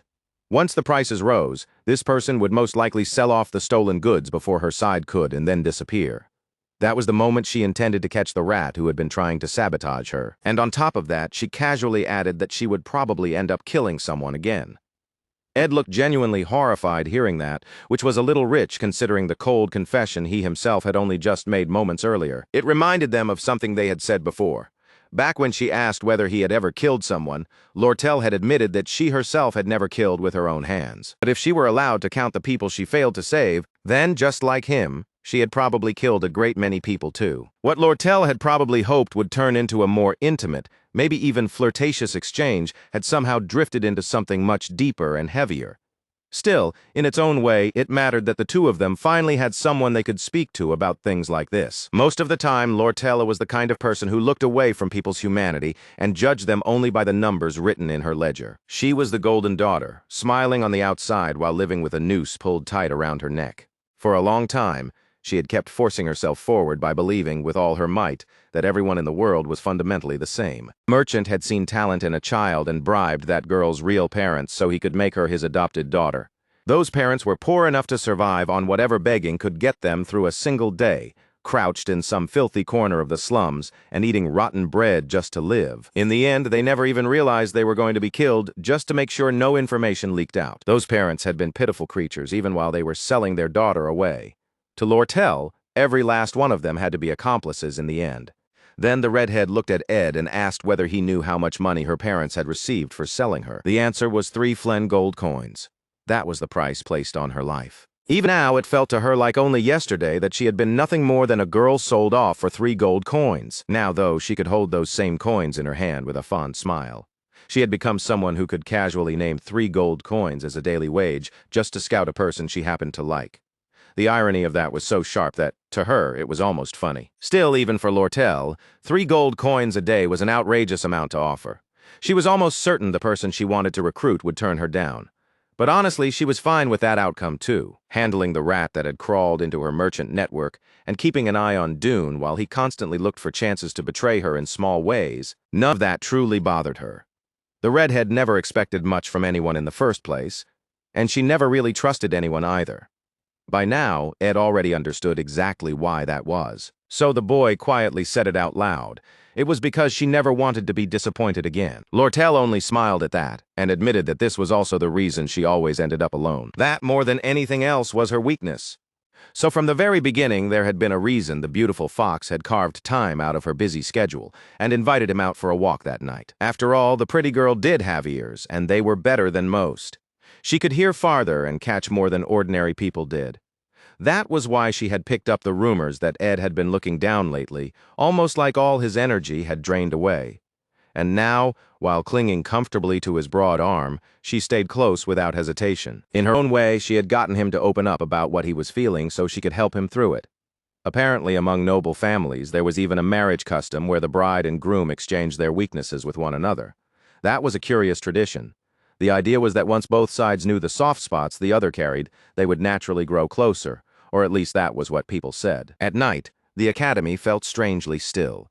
A place that was normally full of voices, footsteps, and people suddenly became so empty that it almost made you feel like you had been left behind in the world all by yourself. For Ed, that feeling did not only come at night. Even during the day, he often felt that same distance. But every now and then, that kind of loneliness was something a person actually needed. Clinging happily to the arm of the boy she liked, the redhead looked up at him and asked if he understood that feeling too. Sometimes that kind of solitude was not painful at all. Sometimes it was comfortable. In that way, the two of them were alike. At this point, it almost felt like every few business days, Ed was discovering one more thing he somehow had in common with yet another girl on campus. Then the next morning, someone came to apologize to the redhead. Honestly, taking the offer would have been good for anyone with common sense, especially with wages that high. But Belle Maya had pride in her work at Ophelis Hall. So of course it was Belle who stood there bowing deeply in apology. She knew perfectly well that she was not always treated fairly. Sometimes the work frustrated her, sometimes it wore her down, and sometimes it left her completely exhausted. Even so, despite all of that, Belle still wanted to keep carrying the responsibility of Ophelis Hall on her shoulders. A daily wage of 3 gold coins was an incredibly bold offer, probably the boldest Lortel had ever made, so being rejected like this really did sting. In the end, though, a person's conviction toward their work was not something money alone could buy. Because of that, Lortel could not help but genuinely admire the chief maid's loyalty and resilience. So instead, the redhead tilted the conversation in another direction and asked whether Belle might be interested in taking on a side job. The maid blinked in surprise at the sudden suggestion. Lortel had heard that Belle had recently been making time to look after Janica, so she asked her to do something similar for her as well. She only wanted Belle to stop by once in a while, handle what needed handling, and then leave again. Something easy, something simple. Just twice a week whenever the maid had time to spare. Then the redhead put on the cutest, pleading expression her foxy heart could produce and appealed shamelessly to Belle's kindness, as if surely a generous person like her could agree to something that small. Belle tried her best to resist with dignity, but the red-haired girl kept laying on the charm until the maid finally found herself wavering and admitting that, well, perhaps that much would not be so terrible. The moment those terms were settled, Lortel immediately produced a contract. She had it ready with a speed that was honestly a little suspicious. Like the wicked little merchant she was, she rushed Belle into signing every marked spot as fast as possible. And once it was done, the smiling redhead cheerfully informed her that from now on, she would be counting on Belle to look after her villa and the nearby camp as well. In other words, Belle would now be seeing her regularly at the camp too. And with that, the door was abruptly shut right in front of her. At that exact moment, it honestly felt as if poor Belle had somehow just signed away her human rights. She had only agreed to a side job worth 1 gold coin, and the fox merchant had apparently prepared the paperwork from the very beginning. That was when the poor maid finally realized she had been completely outplayed. It had only been a few days since Ed had fallen into that slump, dragged down by old memories and the things he could not stop thinking about. But when he looked around and saw everyone else still living their lives and moving busily forward, it pulled him back to reality. Janica was gradually recovering, and little by little it looked like her ability to summon higher-level spirits was returning as well. Life at the academy was not going to pause for anyone, and even the house Lortel was having built continued to go up at a perfectly normal pace. So the main character finally made up his mind. He was not going to sit around in that gloomy, heavy state any longer. More accurately, he simply did not have the luxury of doing that. Final season was already here, and sure enough, the boy was back outside in his front yard, carving and crafting as usual. He needed to hurry and finish the staff, too. Vacation would be coming soon, and that fact weighed on him more than it comforted him. Before that time arrived, he needed to make every preparation he possibly could for whatever was waiting ahead. Meanwhile, in her own room, Ed's younger sister sat reading a letter from her father. It had been quite a while since anything like that had reached her hands. In the letter, her father mentioned that during vacation, many students returned home to their families to rest before going back to school again. So Tanya Rothstaler was being invited to come home as well, rest for a while, and then return to Sylvania afterward. The invitation was terrifying on its face, considering this was the same father who had tried to have her brother killed and then stayed silent while she herself was accused of murder. And as if that were not enough, her father had also asked her to bring Ed along with her. The altered scenario was getting ready to begin. The young Rothstaler heiress had just received an extremely unsettling letter from her murderous father, inviting her back home. He wrote that he wished to see her again, and that he missed the presence of his beloved daughter dearly. In fact, he went even further and asked his darling little girl to bring along her charming older brother, too. So yes, he was clearly preparing to make a move, as if he had not already sent assassins after his own son before. No wonder Tanya was horrified. She could barely believe the nerve of such a request coming from that man. Her maid gently observed that the young noble lady looked very tired. And honestly, she was. Anyone would be after receiving news like that from a father with murderous intentions. Still, Tanya insisted that she was fine. The poor girl was already overwhelmed as it was with the Elk Trading Company starting to overstep its bounds, and now her father had begun moving too. Altogether, it was enough to make the whole situation feel unbearably heavy, and all she could do was let out a long, weary sigh. Meanwhile, the next day arrived beneath a bright, clear morning sky. The little blonde noble girl grabbed at her aching head and let out a pained whine, sounding completely worn down by the pressure already piling up around her. Right at that moment, Lucy just so happened to wander into view. The instant their eyes met, both girls reacted like startled cats that had just found each other in the same room and hated the surprise equally. Tanya hurriedly greeted the strongest witch on campus, but there was a clear stiffness in her voice. She could not forget how disastrously things had gone the last time Lucy lost control and rampaged while trying to kill her. Lucy, meanwhile, looked just as awkward in her own way. She was strangely shy about speaking to Tanya Rothstaler, mostly because she remembered that humiliating rampage too, and was clearly doing her best to act like none of it had ever happened. Still, the little prodigy gathered every bit of courage her small frame could hold, fidgeted for a moment, and then finally mumbled out a timid apology for acting like a complete lunatic before.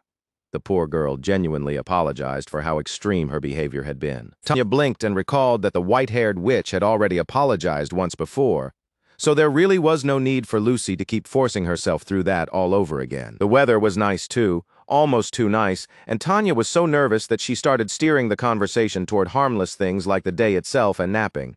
But even while hiding behind small talk, she still wanted to know whether Lucy planned on stopping by her brother's camp anytime soon. Lucy admitted, in a low voice, that she had not really been going there much lately. That answer surprised Tanya immediately, and she asked at once whether everything was all right. The uneasy prodigy mumbled that things felt weird after napping somewhere else. Her skirt kept getting dirty, dust clung to her clothes, and her hair always ended up messy and tangled afterward. And just like that, the truth became painfully obvious. Poor Lucy had apparently crossed into that dangerous stage where she had started caring about how she looked in front of Ed. She was actually blushing because she wanted to appear nice whenever she was around the boy she liked. Both Tanya and the maid nearby were completely horrified to hear Lucy say something so embarrassingly normal. No one ever expected the cool, detached Lucy to worry about something as delicate as how she looked in someone else's eyes.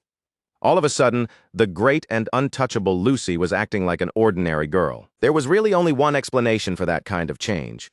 These were the soft, unmistakable signs of young love starting to bloom, and as if to confirm it, Lucy shyly admitted that she was planning to visit Ed's camp the next day. She had not been there in quite a while, so she felt like she really ought to stop by and at least say hello. But just thinking about it was enough to make her blush all over again. This side of Lucy was almost frightening in its own way. The fearsome prodigy was now acting exactly like a girl in love. The moment she heard that, the maid jumped in without missing a beat and eagerly took Lucy's side. She insisted at once that the white-haired girl was already beautiful as she was, but tomorrow, she would personally swear on her title as senior maid to dress the young mage as perfectly as possible.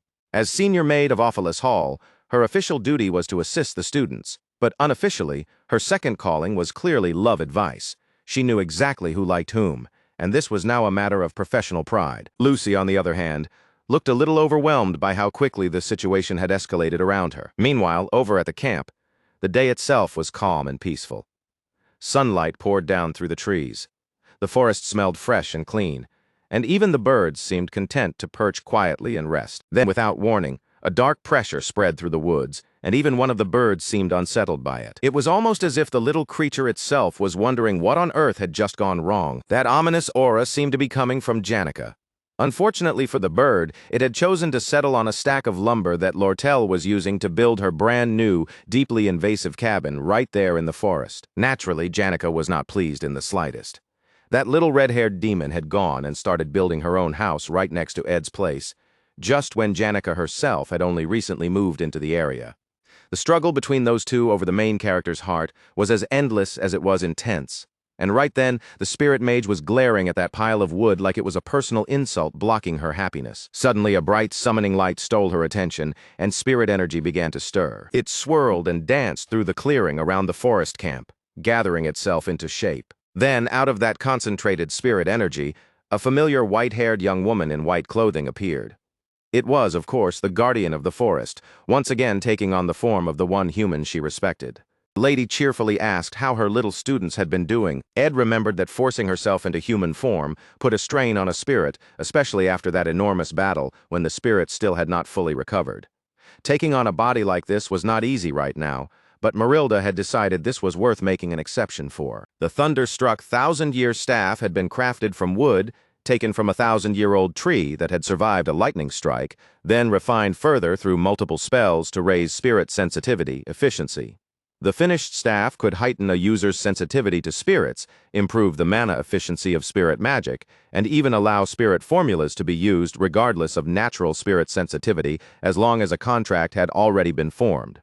Its performance with the high-rank wind spirit Marilda had improved, the range of the wind blessing had expanded, and the overall effectiveness of spirit formulas had risen dramatically. Ed had poured a great deal of effort into developing this staff, and looking at it now, he knew making it had absolutely been the right choice. The pink-haired spirit mage stared at the staff in open awe, gasping softly because she had never seen a staff created through magical engineering quite like this before. Then Ed looked at her and asked if she wanted to try it for herself. Of course, Janica wanted to test it. She was excited immediately, though a little hesitant too, since her recovery still was not complete. She worried she might not be in good enough condition to properly judge the material yet. Even so, she said she would do her best. She pulled herself together, focused all of her magic, and steadied her breathing as power began to rush through her body. Spirit magic gathered around her at once, swirling like blue wind as it circled her figure. Janica looked stunned by how much force she could draw up and guide so smoothly. This staff was not just efficient. It felt as if mana itself was flowing through her body in the most natural way possible. She had become a true conduit for spirits. Ed calmly reminded her that her natural spirit sensitivity was already high, so it made sense that the effect would feel that strong to her, beaming with joy. The pink-haired girl said this would massively improve the power of her spirits. It was incredible, and it made perfect sense why people valued magical engineering so highly. It was an unbelievably useful skill. Once she was done testing it, Janica happily moved to hand the staff back to Ed, clearly assuming it had only been for a trial, but he did not take it. She blinked in confusion, so Ed explained it plainly. The staff was hers now. Janica looked stunned, but he insisted after all, he had worked hard to make this staff specifically for her. Ed had used the skill he was best at to forge a special weapon for the girl who had always stood beside him without hesitation. He owed her more than he could easily say, especially after the time he had faked his own death. He quietly admitted that he was sorry he had not been able to thank her properly until now. Janica was left so surprised that her first instinct was to say it might be better for Ed to keep and use it himself. But Ed just sighed and told her not to worry, because he planned to make another one anyway. Still, the very first one he made had always been meant for her. Then Ed noticed Janica fidgeting strangely and turned to look at her more closely. She had apparently not realized there would be another one, which meant, in her mind, the two staffs would end up as a matching pair, the kind of thing a couple might carry together. Naturally, there was no way Janica was going to stay calm after that. She brightened up at once, blushing, bouncing with delight, and somehow becoming the sweetest thing in the entire enchanted forest.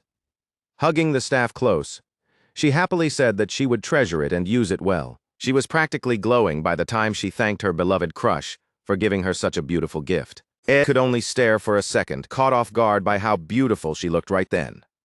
The poor guy had been trapped in survival mode for so long that he barely even seemed capable of recognizing how cute a girl could be anymore. But this time, even the blonde boy could not help it. He smiled. This time, Ed Rothstaler was certain he had chosen correctly. There was no more hesitation in him now, no second-guessing hiding behind that calm face. For once, he could look at the path ahead and feel, deep down, that he had stepped onto the right one. Meanwhile, back at the academy, a fresh notice had been pinned up, and the moment the students saw it, dread spread across their faces. Before long, a crowd had formed in front of the board, everyone pressing in shoulder to shoulder as they stared at the announcement for the final exams. Final exam season had officially begun. Just those few words alone were enough to make the entire campus atmosphere turn tense. The exams were underway now, and all across the school, students were already whispering about the same thing. Who was going to finish at the top? That answer changed depending on the subject, of course. But for Ed, this was not the kind of situation where he could afford to focus on only one side of it. Both the written portion and the field exam mattered. Still, that pressure really hit the middle and upper-ranked students the hardest. The written exam stopped at a clean 100 points, but the field exam had no upper limit at all. Because of that, the strongest students in each class could usually protect their positions no matter what, simply by piling up overwhelming scores in the field portion. That was especially true for Wade Collarmore, the first-year ace who sat firmly at the top of his grade, and there was no real need to even bring up Lucy, who remained the untouchable #1 among the second years. So if someone truly wanted the highest marks, the written exam alone would never be enough. In the end, the field exam was what really decided everything. And when it came to the third years, the one sitting at the summit was, of course, the gentle spirit sorcerer Janica. Sweet as she seemed, nobody could deny how dominant she was in that category. Ed found himself wondering just for a second whether he could ever beat Janica's score on the field exam. Honestly, probably not. He had also heard that there was even a practical test involving professors, which made the whole thing sound even more brutal. To begin with, most students were nowhere near capable of facing a professor head-on. Unless you were someone extraordinary like Lucy or Janica, that kind of test was less of an exam and more like a wall you simply could not climb. Still, there was a reward big enough to make anyone dream about it. The top students were completely exempt from tuition. Ed had apparently never realized how much his reputation had changed, but now, whenever he walked across campus, students who passed him would lower their heads unless they were already close enough to treat him casually. He had managed to survive this far on his academy scholarship and the money he made through trading with Lortel Ketchuln, but even then, his finances were far from comfortable. Back then, Ed had started this life with no realistic way of aiming for the very top. That had simply never been an option for him. But now, things were different. So he decided he was going to try something he had never seriously aimed for before. This time, Ed Rothstaler was going to make a run for first place in his class. Later, inside the student council room, Ed was escorted in to meet the student council president. The air in the room felt formal and orderly, the sort of place where every movement naturally became more careful. And naturally, the student council president waiting for him was none other than his own sister, Tanya Rothstaler. After arriving, Ed thanked the young woman who had guided him there, and she immediately let out an almost panicked little cry, saying it had been an honor. She had been nervous the entire way over, almost painfully shy about having to lead him through the academy. After all, Ed had become so unexpectedly popular that just walking beside him was enough to make her flustered, though Ed himself did not seem to notice that in the slightest. Tanya, however, still had her mind caught on that awful letter from their father. Even if the man had not openly written the word murder, the intent behind it felt obvious enough. Coming from someone as cruel as Crepin Rothstaler, nobody was willing to assume anything less sinister. Crepin knew now that Ed was alive and he wanted his son to return home. He clearly meant to take advantage of the fact that public opinion around Ed had improved, and that Ed's magical ability had risen enough to become valuable again. From Crepin's point of view, even the old disgrace of insulting the princess no longer seemed like something that had to be held against him forever. So now the man was willing to welcome his son back into the Rothstaler family. As both family head and father, he claimed he was offering Ed one final chance. He even brought up Arwen, saying that after losing her, he did not want to go through the same thing again. But no matter how anyone read it, the whole thing sounded less like mercy and more like a warning. If Ed wished, the doors of the Rothstaler estate were supposedly still open to him. That was the message in the letter now lying between the siblings, a letter written by Crepin Rothstaler himself. It had been a long time since either brother or sister had heard directly from their father, and now all of a sudden he was talking as if he were prepared to forgive his wayward son. Neither of them believed that nonsense for a second.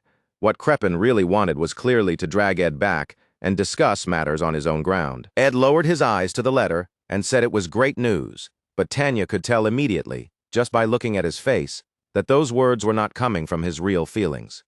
The expression he wore did not match the lightness in what he said. On paper, it certainly looked tempting. For a fallen noble, this was the kind of chance people would usually leap at without hesitation, the opportunity to reclaim status, name, and power. Of course, that logic stopped sounding appealing the moment the father in question had already tried to kill you, however anyone tried to frame it. The situation reeked of a trap. The room grew tight and uneasy with that shared understanding, and neither sibling could pretend otherwise. Tanya started to rise as if she had already made up her mind. She said she would go back home herself and tell their father directly that her brother would not be returning. But Ed cut that idea off. Instead, he calmly said that when summer break came, the two of them would go back together. Then, with a small flare of fire in his hand, he burned the letter to ashes like a quiet little act of judgment. Ed Rothstaler already had plans of his own for their dearly rotten father, and he had no intention of letting Crepin control how this would unfold. It was the kind of tale that had long since entered the history books, a story remembered for a fire so deep and so overwhelming that everything it touched was swallowed whole. Back then, the Empire was still locked in war against the demi-humans, and their forces had pushed all the way to the capital of Cloeron. It had been one of those desperate moments in history when it felt like everything could be lost at any second. And in that crisis, the man who led the Emperor's army from the front was none other than the mighty Obel Forcius, the very same man who now sat as principal of Sylvania Academy. At his side were 3 young mages who supported him in that campaign. They were not just assistants in name, but key figures who fought alongside him through that era of chaos. Those 3 were Glass the Seeker, Zelen the Carver, and Kalade the Outcast. Even their titles alone sounded like names torn straight out of legend. And now that very outcast, a man who had nearly faded away into history itself, had resurfaced at Sylvania Academy. Naturally, people could not help but wonder what kind of circumstances had brought someone like Kalade back as a professor. At that same time, a bespectacled assistant professor came rushing into the office, coughing the whole way in. She barely looked able to breathe properly by the time she reached the doorway. The reason was obvious the instant she stepped inside. Professor Kalade had completely settled himself into the room, while smoke rolled around him in thick waves, making him look less like a teacher and more like some old fire-breathing dragon lounging in its den. The entire office had been swallowed by smoke. Through it, the bespectacled assistant professor, Claire Elfin, reminded him that the final exam was only 3 days away. They still had to prepare the rubric for the field test and submit it properly. Kalade, meanwhile, looked utterly unmotivated to lift a finger, lazily muttering that they could probably just improvise the whole thing. Claire immediately shut that down. Absolutely not. This was the final exam, something every student in the academy would be taking, and they needed a proper plan finished and turned in right away. Kalade still refused to care. He bluntly told her to just handle it herself, and from his point of view, that was probably better anyway than letting him meddle with it and make things even messier. Claire let out a tired sigh, the kind that came from someone already overworked before this conversation had even started. Then she turned and dragged herself back to her office, burdened with yet another pile of work. Left alone again, the lazy old man found himself wondering why he had ever nodded and agreed to fill the vacancy Glass had left behind in the first place. And again, he figured it hardly mattered anymore. Whether it had been a mistake or not, he was here now, and that was the end of it. Meanwhile, Ed headed over to Bel Maya at one of the wealthy student dormitories, Ophilis Hall. The place had the polished, exclusive air of a residence meant for students from privileged backgrounds. Standing at the entrance, Ed asked if he could be allowed inside Ophilis Hall for a while. Strictly speaking, they were not supposed to let just anyone in, but Ed had already proven himself trustworthy and had helped them many times before, so the maids were willing to bend the rules for him, Even so, they were clearly surprised, and could not help asking what had brought him all the way there. Ed hesitated a little before answering, speaking carefully at first. Then he finally admitted what he wanted, and the moment the words left his mouth, both maids stared at him in obvious surprise. From the look of it, he was probably here to see Lucy. The real reason Ed had come to Ophelis Hall that day was because he was preparing for a danger he knew was waiting ahead. That danger was the trip back to the Rothstaler mansion. After all, that ragged excuse for a father had already killed him once before, even within the safety of the academy. If Ed were being honest, there was a part of him that wanted to gather every bit of power at his disposal and simply erase that smug, noble lord from the world. But he also understood the line he could not carelessly cross.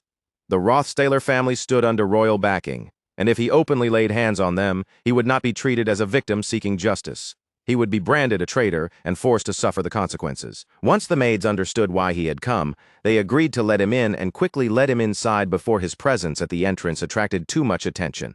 After all, the first person who had ever openly threatened the head of that noble house had originally been Princess Phonia herself. Princess Phonia would be the one to drag that evil man's true motives out into the open, using both her authority and her sharp judgment to expose him in broad daylight where no one could deny what he was. And once that happened, there would finally be a proper, undeniable reason to move against him, to prosecute him for human sacrifice, forbidden research, and even his connection to the evil god. The problem was that, at this point in time, Princess Phonia was not making any move at all. She had not even become student council president yet, so there was still no natural reason for her to clash with the Rothstaler family in the first place, which meant Ed would have to create that reason himself. Once again, he was putting his own life on the line for the sake of the bigger picture, and the best way to get inside that mansion was to go in personally and investigate it with his own eyes. But if he walked into that place without preparing first, then there was no telling where or how he might end up dead. After all, that mansion was completely under Crepin Rothstaler's control. Even so, as Ed kept following along, it started to feel like they were taking a surprisingly long way around. Then, out of nowhere, Belle Maya asked whether he planned to take a break from camp work once the exams were over. Ed answered under his breath that he would still keep up the basics, and the maid gave a small nod as if she understood. That alone caught him off guard, because Belle Maya was not usually the type to start a conversation for no reason. It made Ed glance at her and quietly wonder if something was wrong. They were even moving through the maid's passageways now. For someone like Ed to be using a route like this, his presence stood out painfully, almost like he did not belong there at all. Even though they were going the long way, it seemed obvious Belle Maya was deliberately guiding him along the most hidden route possible, making sure the students who remembered he had once been thrown out would not notice him. A moment later, she told him to be careful on the stairs as they climbed. Ed found the gesture oddly considerate, and he figured she was doing her best to keep his visit from causing trouble inside the hall. Still, he could not help wondering why they were moving around this slowly if the whole point was to stay discreet. The careful pace was beginning to feel almost suspicious. Belle Maya then insisted that she had a very important question to ask him, something extremely important. The problem was, she looked exactly like someone inventing that very important question on the spot. Under her breath, she muttered that it was just hard to put into words, so she needed a little more time to think, apparently. Fair enough. But Ed still had to wonder why this deep moment of reflection was happening while they were creeping up a staircase in secret. According to Belle Maya, the matter was delicate, so she needed extra time to choose the right phrasing. At least that was the excuse she gave him. She kept mumbling to herself and thinking it over while also peeking down the corridors, checking every direction to make sure the path ahead was clear. Then another maid suddenly poked her head out from a nearby room and gave a quick thumbs up. Whatever they had been waiting for, it was ready now. Belle Maya turned back toward Ed, who by this point looked more confused than ever about what exactly was going on around him. Then the maid let out a relieved sigh and casually said it was nothing after all. That very important question was tossed aside so quickly, it was like yesterday's garbage. She said she would explain another time, but for now, he just needed to keep going. Still thoroughly confused, the blond boy moved down the hidden passage, going past his sister's room as he walked. By now, he had already decided on the message he would send back to his father through Tanya Rothstaler. He would thank his father for so generously granting him this opportunity, even laying it on thick enough to say he was shedding tears of gratitude. He would write that he deeply regretted his past sins and had spent every day striving to become a better man. He would also mention that he had built several connections worthy of the Rothstaler name. He wanted to demonstrate his abilities in front of his father, and on top of that, he intended to introduce the people closest to him as well. Ed did not even need to spell out who the most reliable person to have at his side would be. Much as he cared for Janica, what he needed for this was overwhelming firepower. That was why he had come here to see Lucy, and now, at last, the big reveal had arrived. The maids had clearly put a lot of effort into carrying out Lucy's request, and whatever they had been preparing was finally ready to be shown. The door slowly opened, and Ed stopped short in genuine surprise. Standing there on the other side was an unbelievably beautiful young woman. There she was, seated like a proper young lady, dressed in an elegant, graceful outfit that made the whole room feel softer just by her presence alone. Ed had probably never seen Lucy look this dressed up before. It was so far removed from the version of her he usually saw that it almost did not feel real. She wore a long white dress, and with her oversized hat gone, her hair flowed freely around her, stirred gently by the breeze. With that soft, shy blush on her face, the prodigy mage looked almost like an entirely different person as she greeted him, delicate, embarrassed, and impossibly pretty. Belle Maya immediately chimed in with exaggerated surprise, saying it looked like Lucy was dressed up as usual, as if there were absolutely nothing strange about this scene. Ed, still caught off guard, asked whether Lucy had been busy lately, since she had not shown up around camp in a while. There was a good chance Lucy had been avoiding him because she still had not recovered from that kiss they shared. Blushing hard, she quickly said she had not been busy at all. Meanwhile, Ed walked around the room, taking in how neat and polished everything looked. Compared to how she acted at camp, Lucy seemed like a completely different person here. So this was what she was normally like. Except that impression was completely wrong. The truth was, she had only gone all out like this because he was the one coming to see her. Still, Ed could not help being surprised at how soft, flowery, and girlish she seemed in private. Even Ed had to admit it suited her incredibly well. The second those words landed, Lucy's face burst into an even deeper, brighter blush. The boy she liked thought she looked cute in a flowing dress, and in that moment she probably felt like she could die happy. Then Belle Maya remembered that Ed had said he came because he had business to discuss, and she turned the conversation back on track by asking what that business actually was. That was when Ed suddenly remembered why he was here in the first place. He turned toward Lucy, serious now, and the whole scene instantly started to look like the setup for the greatest misunderstanding imaginable. With the curtain shifting in the wind and flowers visible outside, he faced her and solemnly said that once the exams were over, he wanted her to come visit his home. He was not smiling playfully, and he was not even trying to charm her.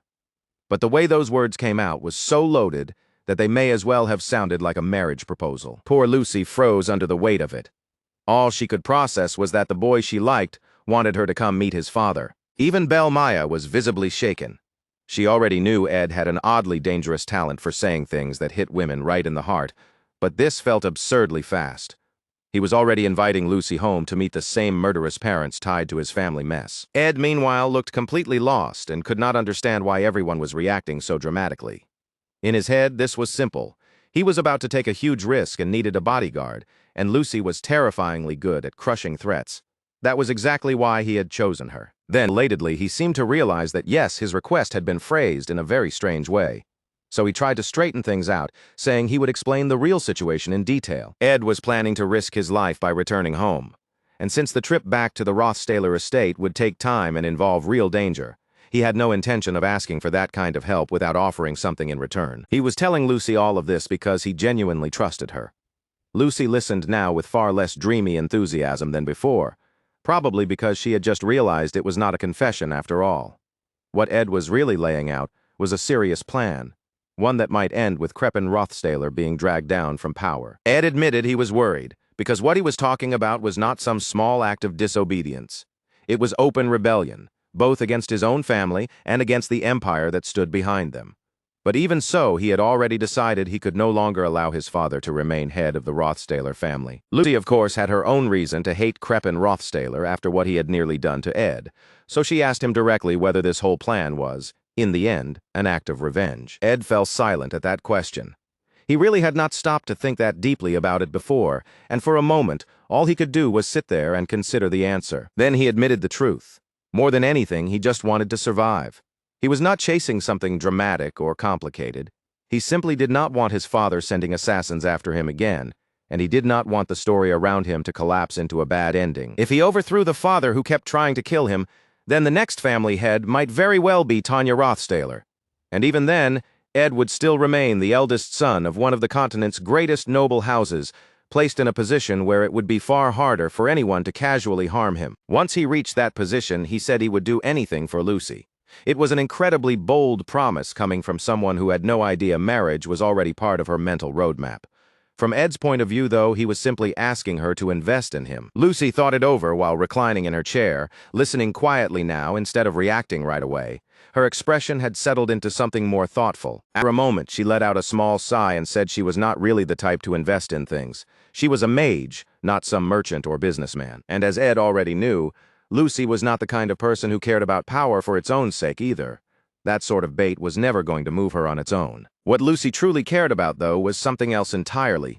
More than power, more than status. She wanted to know whether she had really kept the promise she made to the old man. That question hit Ed so suddenly and so deeply that it caught him off guard.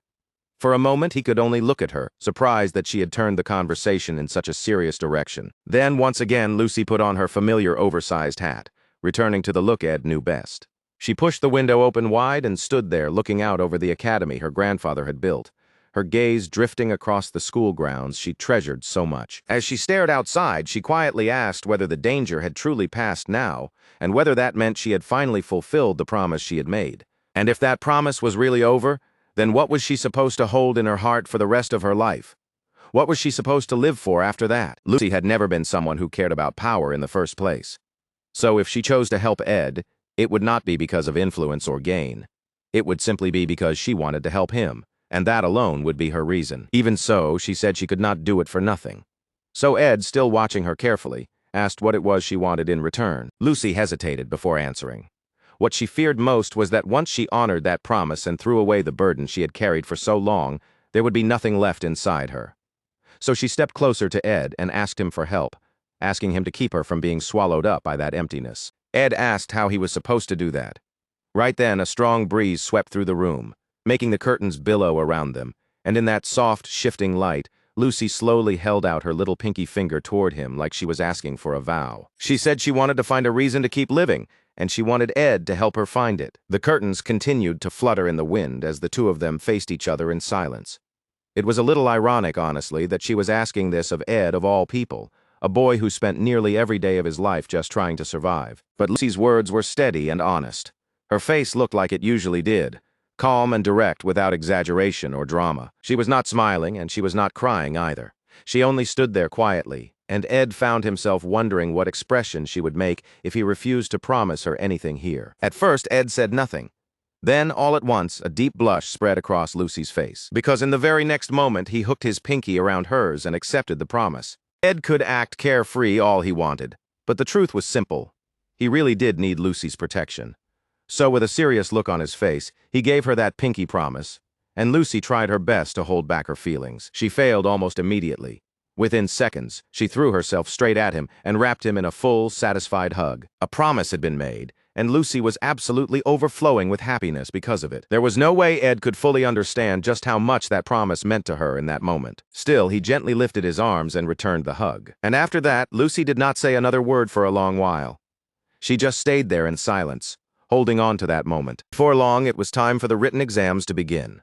Students were gathered in the hall, the atmosphere already stiff with tension, and that was exactly when Ed decided to tell Janica that, for the moment at least, the two of them were rivals. At least for now, they were going to be enemies. Janica looked completely horrified the instant she heard that. Naturally, she immediately asked what she had done wrong, her expression turning anxious as she searched his face for an answer. Ed quickly explained that it was nothing that serious.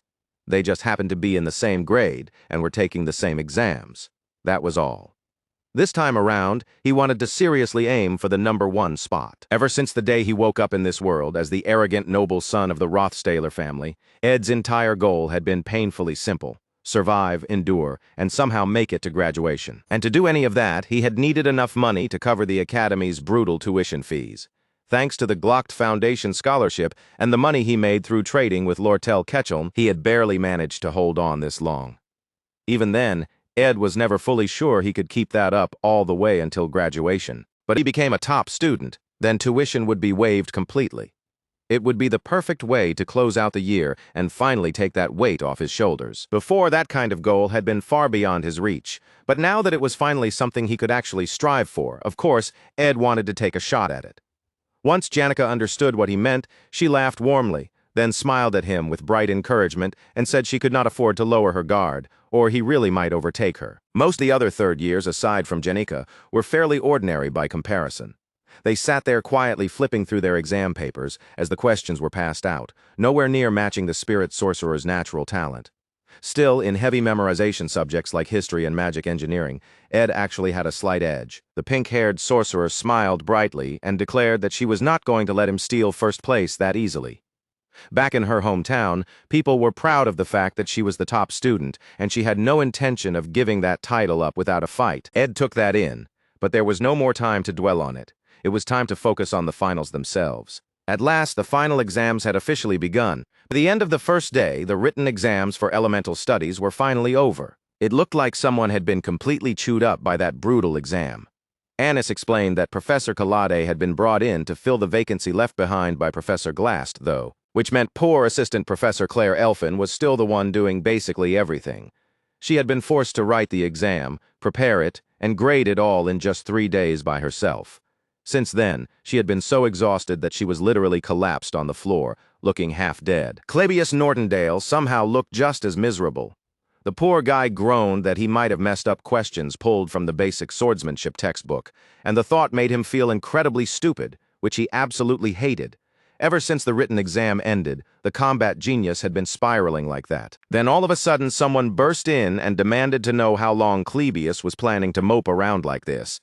If he did badly on the written part, then he could make up for it in the field exam, so he needed to get off the floor and do something. It was Alvira Aniston, the second-year top alchemy student, and Clabius's unofficial girlfriend, the so-called wild alchemist. Everyone looked surprised to see her there, and she explained that she had come because she wanted some professors to review the elemental resistance potion formulas she had developed. So after coming all this way, what she found instead was Claire Elfin looking half-conscious and ready to die on the spot. The others admitted she could not have picked a worse time, especially since the assistant professor currently seemed to be sleeping with her eyes open. Meanwhile, Clabius was still stuck on his own misery. He groaned that at this rate he was going to lose the top position, and then went a step further by whining that Ed probably thought he was worthless now, too. Alvira immediately snapped at him to stop whining and quit saying pathetic things like that in front of his senior. Right now, he looked embarrassingly pitiful. Clabius shouted back that Alvira was always looking down on him anyway, and she instantly lunged at him.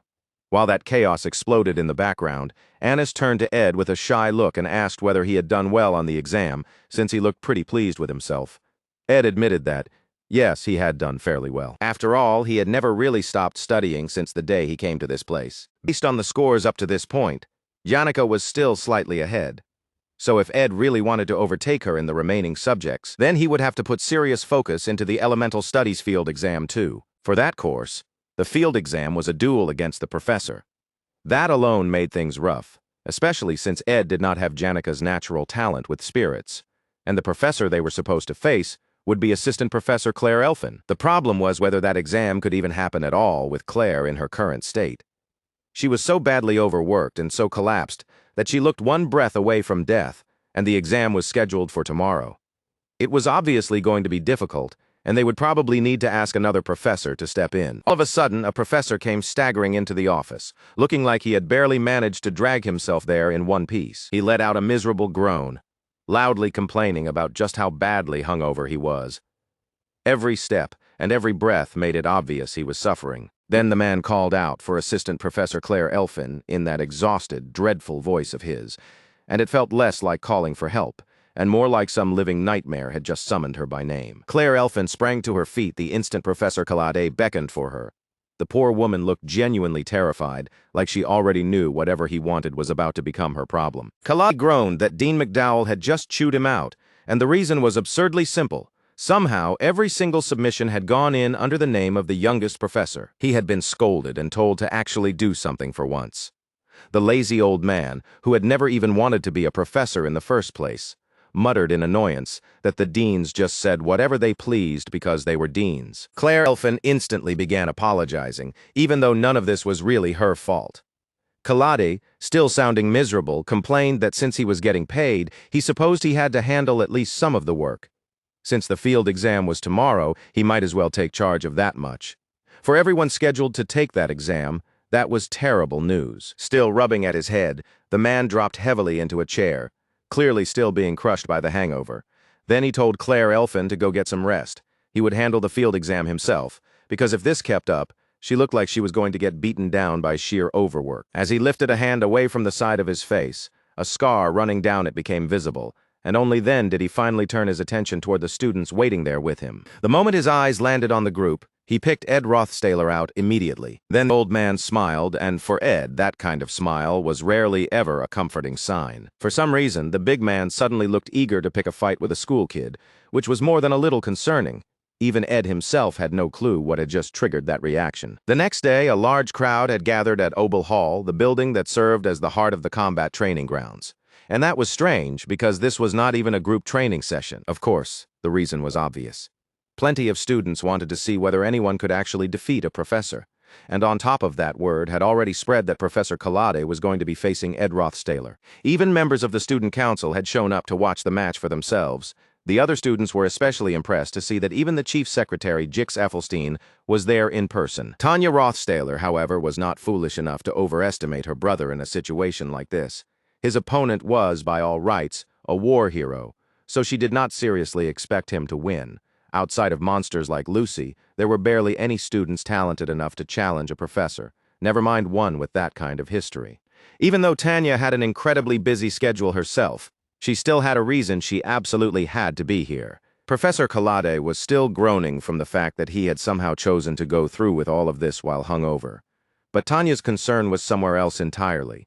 She had come because she was honestly worried that Ed might get hurt before the two of them could even return home together. Meanwhile, Kalade himself was behaving with breathtaking irresponsibility. He had gotten drunk, slept on the floor, and now his joints were screaming at him so badly that even he was muttering useless complaints about it. The real reason this match worried people, though, was because the old war hero had another title, one that carried a very different kind of reputation. They called him the Mad Dog. Then the Mad Dog stepped into the arena, and a green light flared around him as he activated his power. Ed responded immediately, calling up his own power for defense without wasting a second. He had no intention of just lying down and losing. The two of them began walking toward each other, slowly at first, closing the distance with measured steps as the tension in the arena climbed higher and higher. As Kalade watched him approach, he casually noted that Ed's firepower was not bad at all. There was a hint of approval in the way he sized the boy up. Then the professor's eyes seemed to narrow, almost close, while sparks began to dance over his body. The pressure around him rose as his energy climbed in an instant. Ed tensed the moment he saw those sparks intensify, and he immediately raised the output of his own attack in response. He could already tell this was not about to stay simple. Then Kalade began chanting an incantation, and whatever he was casting, it was clearly not some harmless little beginner spell. The man went straight into a mid-rank lightning spell. Flash. In an instant, it looked like his whole body had become one massive bolt of lightning. The burst of light swallowed the arena so completely that many of the watching students were temporarily blinded just from how intense it was. Even Ed had to recoil, his vision suddenly washed out by the flash, because he could no longer tell where to aim his next strike. Kalade laughed at that and praised Ed's reaction speed even as he exploited the opening. In the blink of an eye, he had already crossed the gap between them and pushed right into Ed's space. From point-blank range, the professor fired off the basic impact spell, Magic Shockwave. Ed instantly answered with a basic defensive spell to block it, while at the same time bringing up the basic fire spell Ignition. Their spells slammed into each other head-on, force against force and heat against heat. The collision burst outward and drowned the stage in a violent blaze of light and fire. The professor raised a guard as casually as breathing and smiled through it, praising Ed for how skillfully he handled the basics. But then that judgment shifted almost immediately, because he sensed another attack being prepared behind the cover of the ignition spell, hidden from view by the fire itself. A bright point from a mid-rank spell rose sharply upward, then detonated in a concentrated burst like a star exploding in place. Ed did not move carelessly after launching it. He stayed grounded and ready, because he knew better than to think Professor Kalade would go down to something that simple. And he was right. The professor was still standing there. With a grin, he praised Ed for learning fast like a proper student. then casually asked if he was the type to go home every day and review everything he had been taught. Ed actually was exactly that type, but Kalade had already decided to push things into more advanced territory. Water Bullet and Ignition were activated almost at the same time, two spells from two entirely different elements. Apparently, the professor had no intention of taking things slowly. The two attacks collided and exploded, filling the area with a thick screen of smoke. Steam rose from the clash of water and fire, and Ed found himself in an environment he was oddly familiar with. Even through that haze, he could still make out where the professor seemed to be standing, half hidden inside the smoke. So the blonde launched himself straight at that figure, attack already prepared, hoping to catch Kalade off guard before the professor could react. But the only thing he shattered was an ice statue. He had baited perfectly. The real professor had already slipped around and manifested behind him instead. Even so, Ed's reaction time was excellent.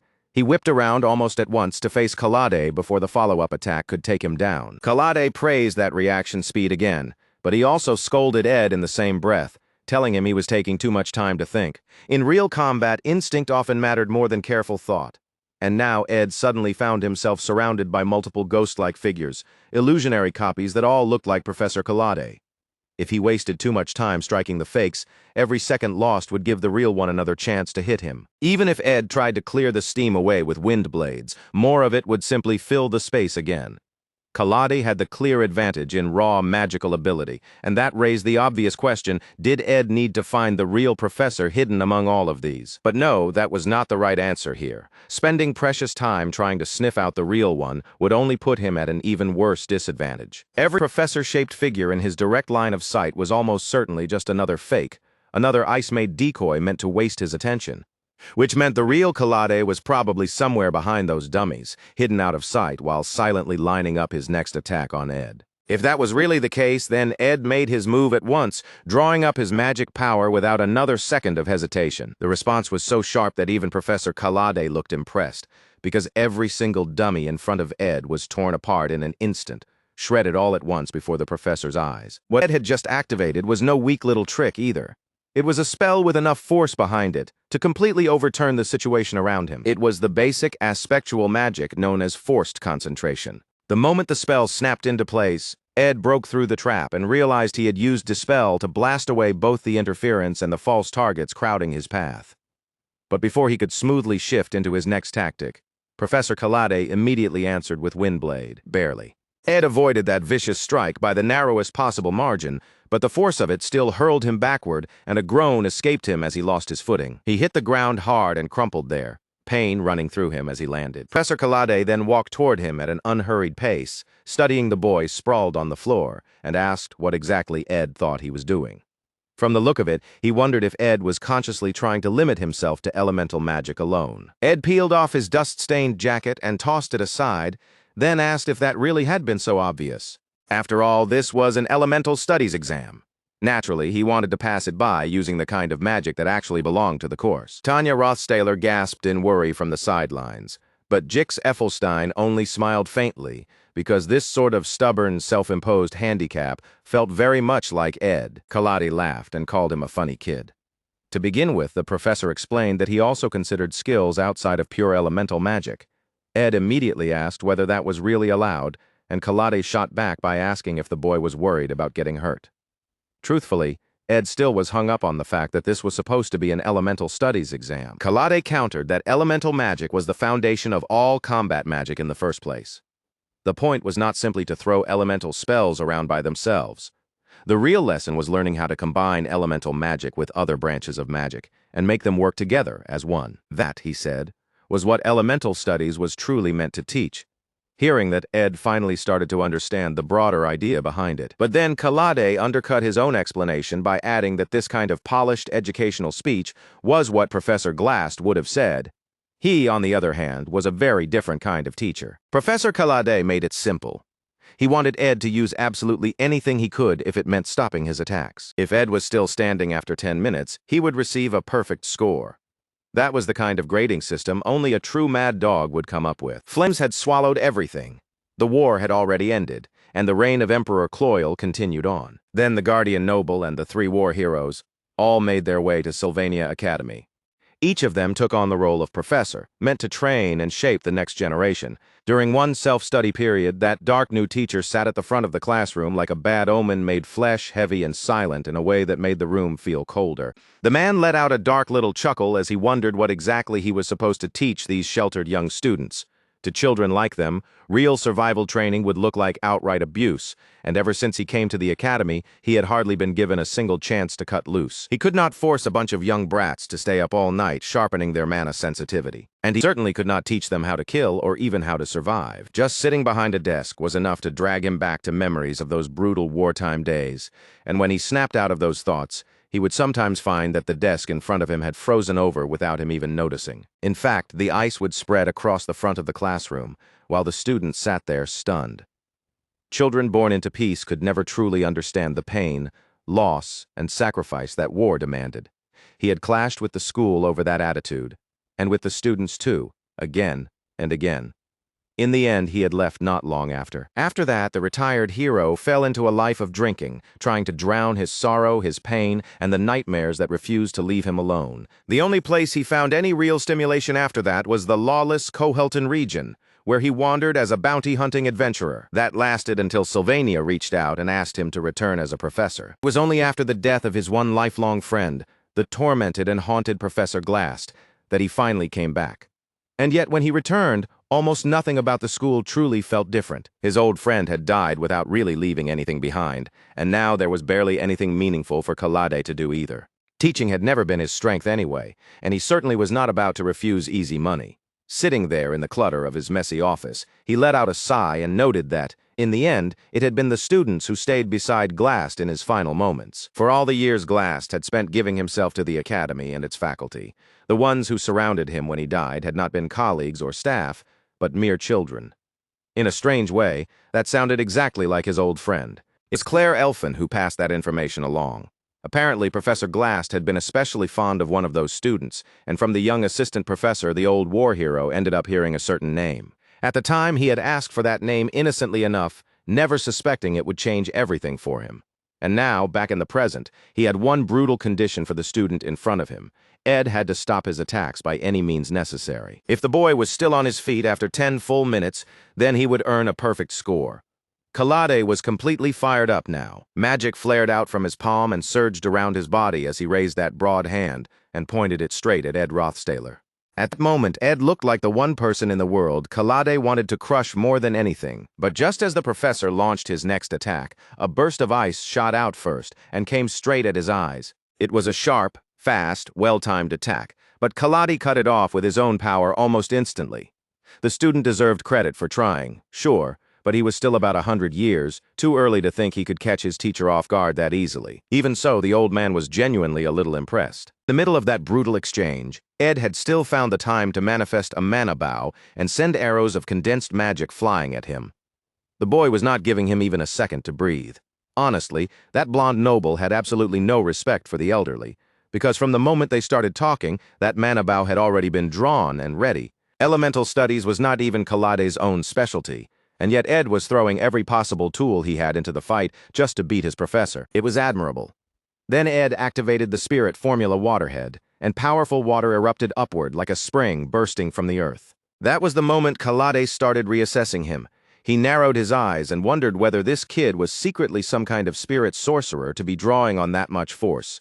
Gritting his teeth, he prepared his next attack while keeping himself ready for whatever ugly surprise might come next. But even as that thought crossed his mind, he had to admit it was probably a stretch to call a boy like this a true spirit sorcerer. To be honest, it almost felt like a stretch to neatly classify him as just a mage in the first place. Normally, when fighting a mage, the standard move was to close the distance as quickly as possible.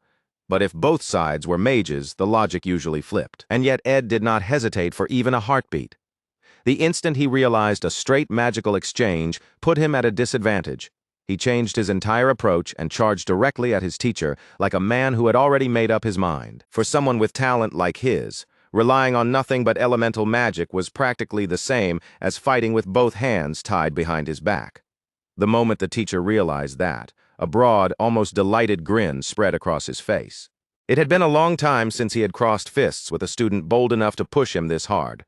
Still, on an actual battlefield, this kind of nerve would have been nothing unusual at all. No matter how sharp the boy was or how much he knew, he had never stood in a real war. The old teacher had, and in that world a single tiny mistake was all it took to decide whether a man lived or died. But then the man caught something else and paused for the briefest moment. Even at this distance, that blond boy was still charging straight in, gathering a roaring mass of magic in his hand, like he had completely lost his mind and was ready to do anything it took to win. The power twisting in his palm flared hotter and hotter, glowing a vivid pink as basic spectral magic was forced into shape. It was concentration through sheer force, crude, violent, and dangerous. The two of them crashed into each other at point-blank range, trading close-quarters blows while casting spells almost at the same time. The kid wasn't holding anything back either, because in the middle of a teacher versus student fight, he had no hesitation at all about pulling a dagger. At that point, it was obvious this feral boy was nothing like the pampered, rich brats wandering around the academy. If the teacher hadn't thrown up a force field in time, the kid would have planted that blade straight into his face without blinking. The boy's reactions were fast, frighteningly fast, and the teacher let out a laugh. He remembered that spectral magic was supposed to be one of Ed Rothsayler's many strange little talents. And that only made his pulse race harder with excitement over what the boy would do next. Then Ed summoned Mug, and the tiny spirit bat wrapped itself around the dagger, infusing it with power and turning it into something far more dangerous. The enchanted blade ground even harder against the teacher's force field, shrieking under the pressure. The man's eyes widened just as the blast finally went off, and a violent burst of dust slammed into the ceiling overhead. A deafening kaboom tore through the hall, sending debris everywhere while a thick cloud of smoke swallowed the whole scene from sight. The teacher barely escaped getting dragged into that miniature death blast. He slid backward across the ground to get clear of it. Only then did he stop himself, one hand pressed against the floor as he steadied his body. That kid really was something else. The teacher couldn't stop the grin pulling across his face. And on top of everything else, the boy could even summon a mid-rank spirit. At this point, Ed really did look every bit like a true spirit sorcerer. As the fight dragged on, the truth became impossible to ignore. The student standing in front of him had already left the level of all the other gathered students far behind, and that realization sobered the teacher immediately. For years, his life had been nothing but dull days, dull nights, and the same lifeless routine whenever he wasn't fighting or charging into danger. He had dragged himself into this class with obvious reluctance, but now the cure for all that boredom seemed to be standing right in front of him. Since they had already fought this far, the teacher raised his hand once more and gathered magic into his palm again, bathing everything around him in a golden glow.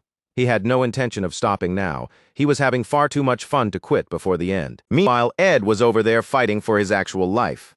Sure, he wasn't some lazy slacker, and he had awakened plenty of skills while saving people around the academy. But none of that changed the fact that he was still a student going up against a battle-hardened veteran, and he was starting to realize his opponent was completely insane. The teacher casually admitted that he didn't really know what the cleanup afterward was going to look like. Worse, with the huge charge of power building bigger and bigger in his hand, it sounded very likely he was about to end up writing an incident report, and he was saying all of this so casually it was almost absurd, like the person in front of him wasn't a student at all. The Rothsayler heiress, of course, was horrified by what she was seeing. She had heard the man was a mad dog before, but she clearly had never understood just how deranged he could get, because he was shamelessly pulling out high-ranking electric magic against a student. That charge shot straight into the clouds like it had gone up there to steal thunder from Zeus himself. And now all of that stolen wrath was coming roaring back towards Sylvania for one reason only, to crush Ed. Dark storm clouds rumbled overhead as that sacred, terrifying spell came alive, and the entire school was washed in the ominous glow of that golden death ray. Even before it landed, the magic light alone made the whole place feel dangerous. Within seconds, the bolt came crashing down, and shattered rock burst across the stadium in every direction. The teacher had invoked a thunderous divine punishment, and the next booming explosion shook the hall so hard it lit everything up like a giant firework. Rubble spun through the air inside a blackened storm of fire and smoke. The whole space looked like it had been swallowed by a violent burning cloud. The old teacher coughed hard, clearing smoke from his lungs as the thought finally crossed his mind that maybe he had overdone it this time. After all, no matter how wild this had gotten, he was still fighting a student, though it was many minutes too late to suddenly start wondering whether he should have behaved like a responsible adult. He had honestly assumed this one might be unnatural enough to survive it. And then his eyes suddenly widened. A dangerous green flash whipped past him like an arrow fired at point-blank range. It sliced across his cheek before he could fully react. The professor couldn't help but laugh. Not only had this crazy, unbelievable kid somehow endured that thunderous attack, but even standing there battered, bleeding from cuts and covered head to toe in dust, he was still in the fight, by what almost felt like the almighty blessing of pure plot armor. The boy forced himself back onto his feet and came up ready to throw himself right back into battle. Yeah, now he could understand exactly why Professor Glast had taken an interest in this kid. The thing standing in front of him looked like a monster wearing the shape of a child, glaring at him with the eyes of a tiger locked onto prey. And yet, for all that savagery, he was still clearly a young tiger cub. Even so, framed by those wild flames, the boy looked less like a student and more like some demon clawing its way out of hell. The teacher himself didn't look much better, standing there like a dark butler risen from the underworld.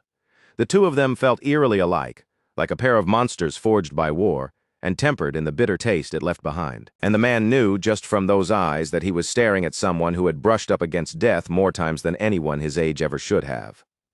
That fire only showed itself in people who had truly lived through pain and loss. And with that recognition, the teacher crooked a finger and beckoned the student forward, and the boy answered the call at once. Ed had already summoned Marilda, the mighty wind wolf, and the massive spirit lowered itself as it readied an attack against the teacher. At that point, this no longer felt like some academy spar. It felt like a clash between two veterans of war. Marilda threw back her head and roared, and that powerful cry thundered through the hall from end to end. At the same time, the boy rushed in with a roar of his own, charging straight at the target in front of him, like a hunter closing in for the kill. The teacher planted himself and met the assault head-on, taking the attacks as they came and knocking them aside with his fists. He welcomed the rush, welcomed the violence, and welcomed the madness pouring out of that young academy boy. Then, in the middle of the clash, a towering wall of ice rose up to shut down the attack. But even that wasn't enough to stop the raging beast Ed Rothstaler had become. He smashed through that mountain of ice and kept charging forward without slowing down. The teacher knew that look. He had seen it in far too many people before. Those burning, desperate eyes, heavy with pain, were the kind of eyes he had stared into when his own life was on the line. He knew exactly what sort of battles created that expression. The boy before him was moving like an assassin sent to bring about his downfall, every step sharp and merciless. And even then, the teacher didn't flinch at all from the sheer brutality of it. He slipped past each attack one after another, answering with savage force of his own until he finally caught hold of the boy's arm. Honestly, it was a miracle Ed was still standing at all, some absurd act of plot armor keeping him upright. But he still refused to accept defeat, refused to bend, buckle, or stagger back, and instead drove his knee straight into his teacher's stomach. It had been a long time since Ed had fought like such an absolute little brat, and at that point the teacher was just about fed up with that attitude. At point-blank range, the teacher gathered power right in his hand, which was about the most dangerous distance possible to unleash that kind of attack on a student. Then the blast went off in an instant, and the force of the explosion hurled Ed backward. At this stage, neither of them was fighting like a teacher and a student anymore. They were going at each other like killers, and for a moment it really looked like the boy had been swallowed whole by the flames. Then out of that chaos, a stubborn hand suddenly thrust forward, reaching out with desperate determination, almost like the old man in front of him was holding the secret to eternal life. Because one thing was obvious. That boy had absolutely no intention of letting him get away. He seized the man by the coat, like he was ready to drag him into the fire with him if he had to. It seemed the youth was still being sustained by that blessing of recovery, the one that gave him temporary resistance to the flames. Ed snatched up his ornate staff and readied another strike, the gem set in its center crackling with power. And since both of them clearly had a thing for blowing everything up, it was only fitting that the next thing Ed did was trigger yet another explosion. The teacher saw the attack coming and grinned anyway, and then another massive blast erupted between them. The force of it shoved the man backward across the stage. Ed detonated the spell while also bringing forth the blessing of wind, a protection meant to deal with sudden, unexpected attacks. Even Ed looked surprised by that. He clearly hadn't been expecting the blessing of wind to activate, and in the middle of the clash, he found himself wondering what exactly had caused it to trigger while he was facing his opponent. On the battlefield, even the smallest lapse in focus meant certain death. The young boy understood that truth all too well, but even so, in this exchange, he was still one step behind the veteran in front of him. The teacher forced himself back up to his feet, and as he rose, he activated the high-ranking ice spell Permafrost, freezing Marilda in place. The boy cried out through gritted teeth, groaning as his legs were locked where he stood by the ice. It looked like the teacher had used the brief window during their close-range duel to prepare a hidden strike in advance. One the youth had failed to notice until it was already too late. For Ed, it looked like the fight might finally be over. The teacher flatly told him that trying to challenge him now was far too late, because melting that much ice would require an enormous amount of mana, and after the thunderous battle they had already been through, that wasn't something the boy should still have left. The frightening part was that both of them should have been exhausted by now, yet the old man was still capable of calling up a high-ranking spell like that, even at this stage of the fight. Cold air ripped through the space with a sharp rush, and Ed flinched hard, fully expecting that this time the finishing blow was finally about to come down on him. And then, all of a sudden, a huge kaboom exploded beside him as something dropped into the battlefield. A tall fighter landed there, someone dressed like a student, and in one clean motion they deflected the incoming attack. To Ed's complete surprise, that strike had been turned aside to protect the blonde upperclassman. The newcomer's hands clenched into furious fists as he faced the teacher and reminded him that the 10-minute limit had already passed. The match was over, and this insanity should have ended already. The teacher had gone far too far for what was supposed to be a fight against an ordinary student, throwing around absurd techniques that could have seriously crippled or killed someone who didn't have ridiculous plot armor keeping them alive. That kind of behavior was unacceptable. The one who stepped in was a fourth-year student from the Faculty of Combat, a valedictorian and senior student council member named Decompellin, and he made it clear that Ed Rothstaler was no longer in any condition to keep fighting. It was time for Professor Kalade to back off, and the moment the clash was stopped, the boy's sister came rushing over in panic, asking whether he was all right. The answer was obvious at a glance, because he looked injured practically everywhere. Even the teacher had to admit he was in the wrong. For all the manic fun he had been having, he had clearly gotten carried away and overdone it. The valedictorian gave a respectful bow and thanked the professor for cooperating, but even the veteran himself knew he'd crossed the line, and on top of that, the thought of the incident report waiting for him was already hanging over his head. The teacher then declared that the blonde boy would receive full marks, which caught Ed off guard. He had assumed there wasn't some clear maximum score on this test, but apparently the professor intended to give him the highest mark possible anyway. If Ed also performed well on the written exam, then he could genuinely end up at the very top. And that was the point of all this. He had been fighting for the top position, and now more than ever, the teacher could see exactly why Professor Glast had taken such a liking to him. Professor Kaladi, a surprisingly large man up close, reached out and patted the young blonde on the shoulder. Looking at him, he admitted that he couldn't understand why the child of a noble family was living this kind of life. The blonde boy answered that he had some personal issues after everything went wrong for him, and after that, he simply got used to surviving out in the woods alone. In the end, he had no choice but to learn how to stay alive by himself. But the teacher shook his head and said he wasn't talking about the camp itself. What had caught his attention was something else entirely, the blood and fire he had seen burning in the eyes of someone still so young. That child carried himself like a person living in the middle of a war. Whatever the reason behind it was, the professor told the blonde to get out of that state as soon as he could. Even when everything looked peaceful on the surface, the screams would still echo through the walls, and living too long in a place like that would poison a person from the inside. He knew that better than anyone, and the proof was right there in the way his hand trembled around his flask. If the blonde kept going down that road, he would eventually turn into the same kind of wreck, a degenerate who couldn't live without being drunk on something, just like him. By the time all that madness was finally over, Ed Rothstaler looked absolutely wrecked. His body was bruised, his clothes were in rough shape, and a fresh pair of icy shackles still bound his feet to the floor while his teacher turned and walked away.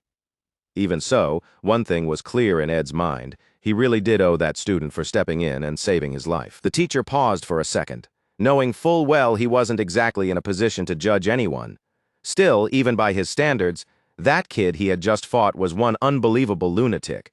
Then again, he truly wasn't one to talk. Little Tanya immediately started fussing over her older brother, bombarding him with worried questions about whether he was okay and where exactly he was hurt.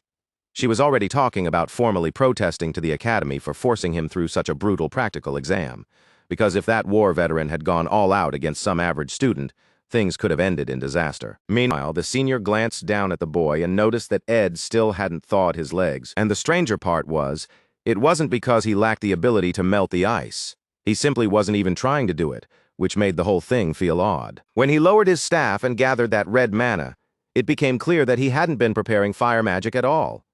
What he had been building up was holy magic. That brat had still been readying another attack, even while the professor's strike was bearing down on him. Some absurd holy plot armor was apparently enough to keep a teenager standing, even after he had already taken that many direct hits. If the senior hadn't jumped in and stopped them, it was hard not to wonder just how much longer that insane fight would have continued. The boy found himself wondering who really would have come out on top in that wild battle, because somehow the main character could never seem to go a single day without getting dragged into something outrageous. There always had to be that extra layer of ridiculous, that extra edge of overpowering strength, to the point where the actual protagonist barely even felt like the focus anymore. Letting out a sigh, the senior called out to Ed Rothstaler and apologized for interfering. He had only moved to protect the junior, but now it seemed he might have ended up ruining the boy's fun instead. The young blonde just smiled and told him that wasn't true at all. He had gotten a good grade, and for a fight like this, that was what mattered most. The two of them shook hands, and although Ed had heard rumors about him before, this was the first time they had actually met face to face. At this rate, they might really be looking at a new academy-wide valedictorian. Of course, Ed was still competing with Janica, and she was no joke either, a genuinely gifted spirit sorcerer in her own right. The senior laughed as he turned to leave. By then, Ed had finally switched over to fire magic, and his frozen legs were fully melted, though Tanya still had to support his weight. Watching younger fighters rise one after another made the big upperclassman feel like he needed to push himself harder too. After all, strength like that might be necessary when the final battle came. Thankfully, the exam was finally over now. The written portion had been done, and Ed had finished the practical as well. At that point, there was only one thing left to do: wait for the grades to be revealed. Someone came to see Professor Kalade, and the man frowned slightly, looking up like he first needed to figure out who had even addressed him. It turned out to be Anis Halalan, the student teaching assistant. He had already heard she was more capable than most assistant professors, so without wasting time, he simply handed a letter over to her. The girl looked startled the moment she saw it. Apparently, what he had passed her was the grade sheet, and now it was her job to organize everything and post it where the students could all see. It seemed to be the ranking list for the top 20 students in each year for the semester, and she quickly said she would sort it out and put it up right away. She didn't know how she had done on the practical exam, but at the very least, she felt pretty confident about the written portion. Last time, she had barely managed to squeeze in, so naturally she was hoping her name had made the list again.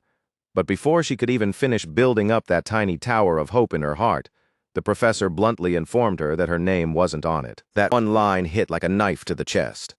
Anis practically growled at how casually he said it too, without even properly looking at her. The full score breakdown, after all, was only available to the professors and the student council. What ordinary students got to see was much more limited.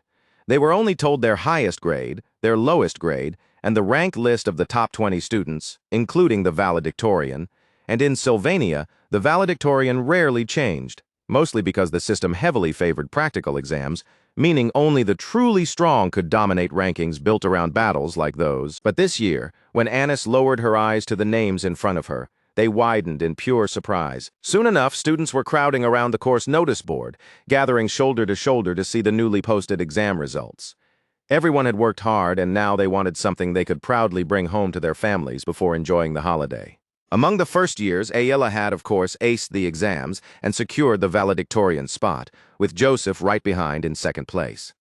Tanya Rothstaler had pushed herself hard enough to land in fifth, which was still an impressive result in its own right. For the second years, nobody had been able to knock Lucy out of first place, so she naturally held onto the valedictorian title again. Right behind her was Lortel Ketchum, who looked like she had put in even more work than usual to claim second. Then came Clabius from Combat, Jix from Magic, and Taylor. As students whispered over the posted sheet, they couldn't help talking about the new names and the way the usual balance had been disturbed. That was because the new valedictorian of the third year was none other than Ed Rothstaler. Right beneath him in second place was Janica.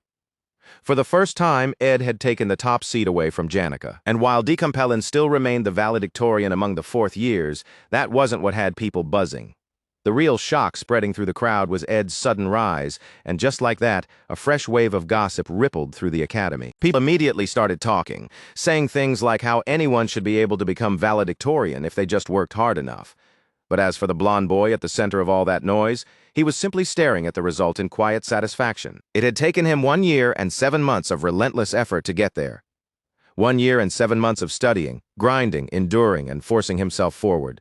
Some people would probably say that was an incredible amount to achieve in such a short span of time.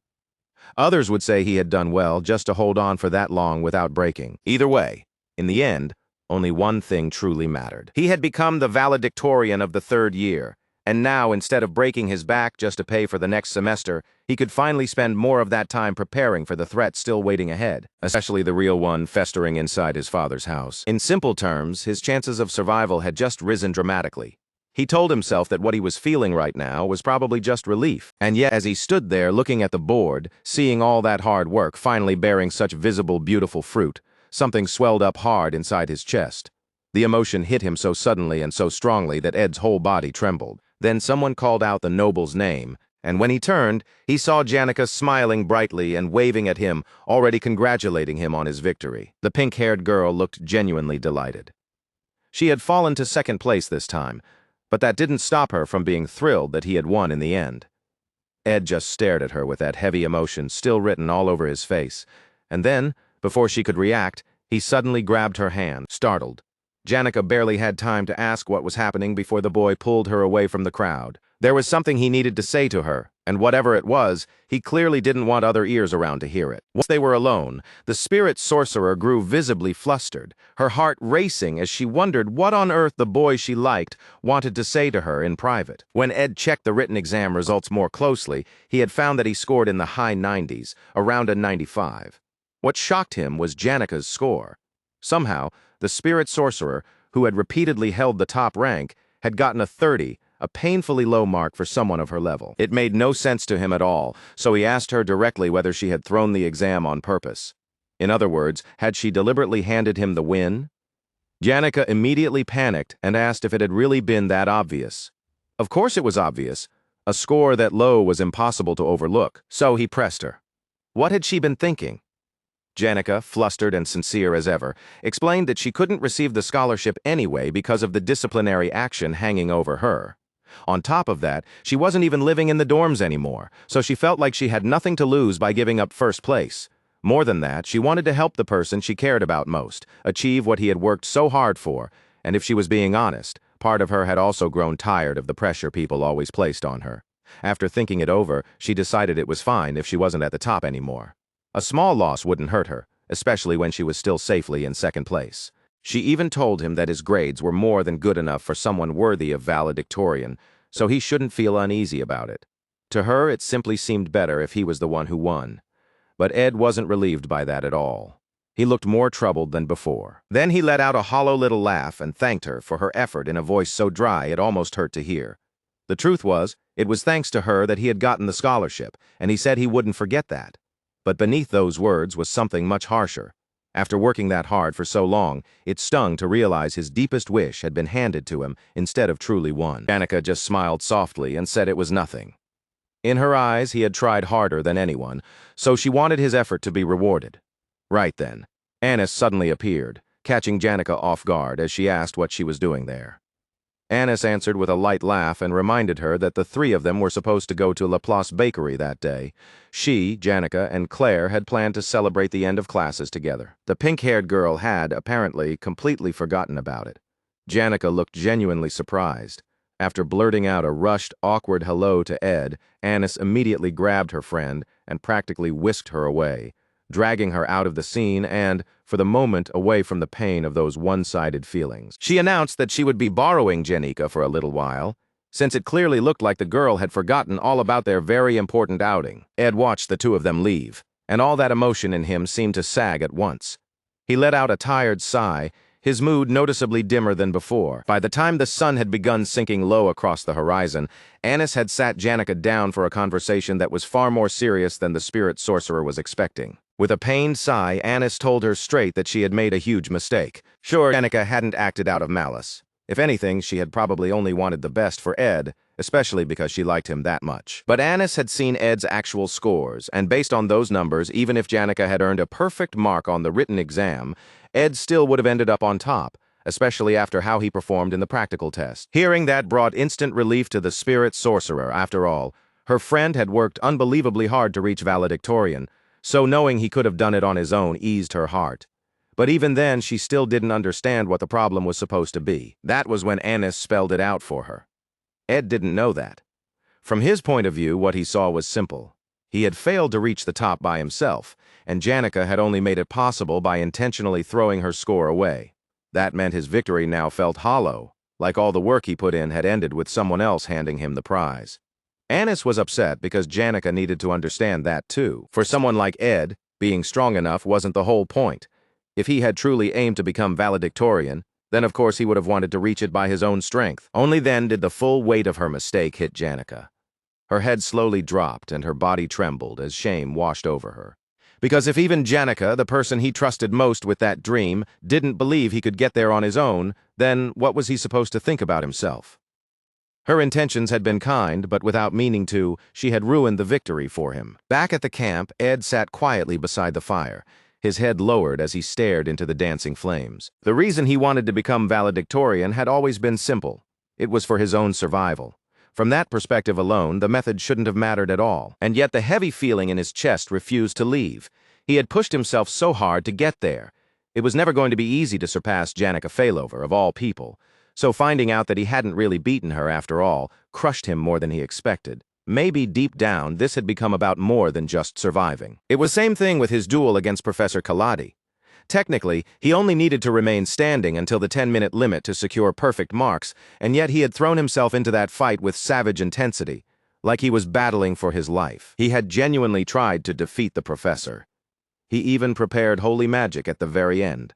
Looking back on it now, he realized he could have restrained himself at least a little, but that wasn't what he had done. From the moment he first arrived at this academy, Ed had only ever clung to one goal. He wanted to survive, but now, for the first time, he was starting to worry about things beyond survival alone. Ed sat there in a gloomier mood than before, feeding another piece of firewood into the crackling flames, while 1,000 heavy thoughts churned through his chest. He tried to convince himself that none of it really mattered anymore.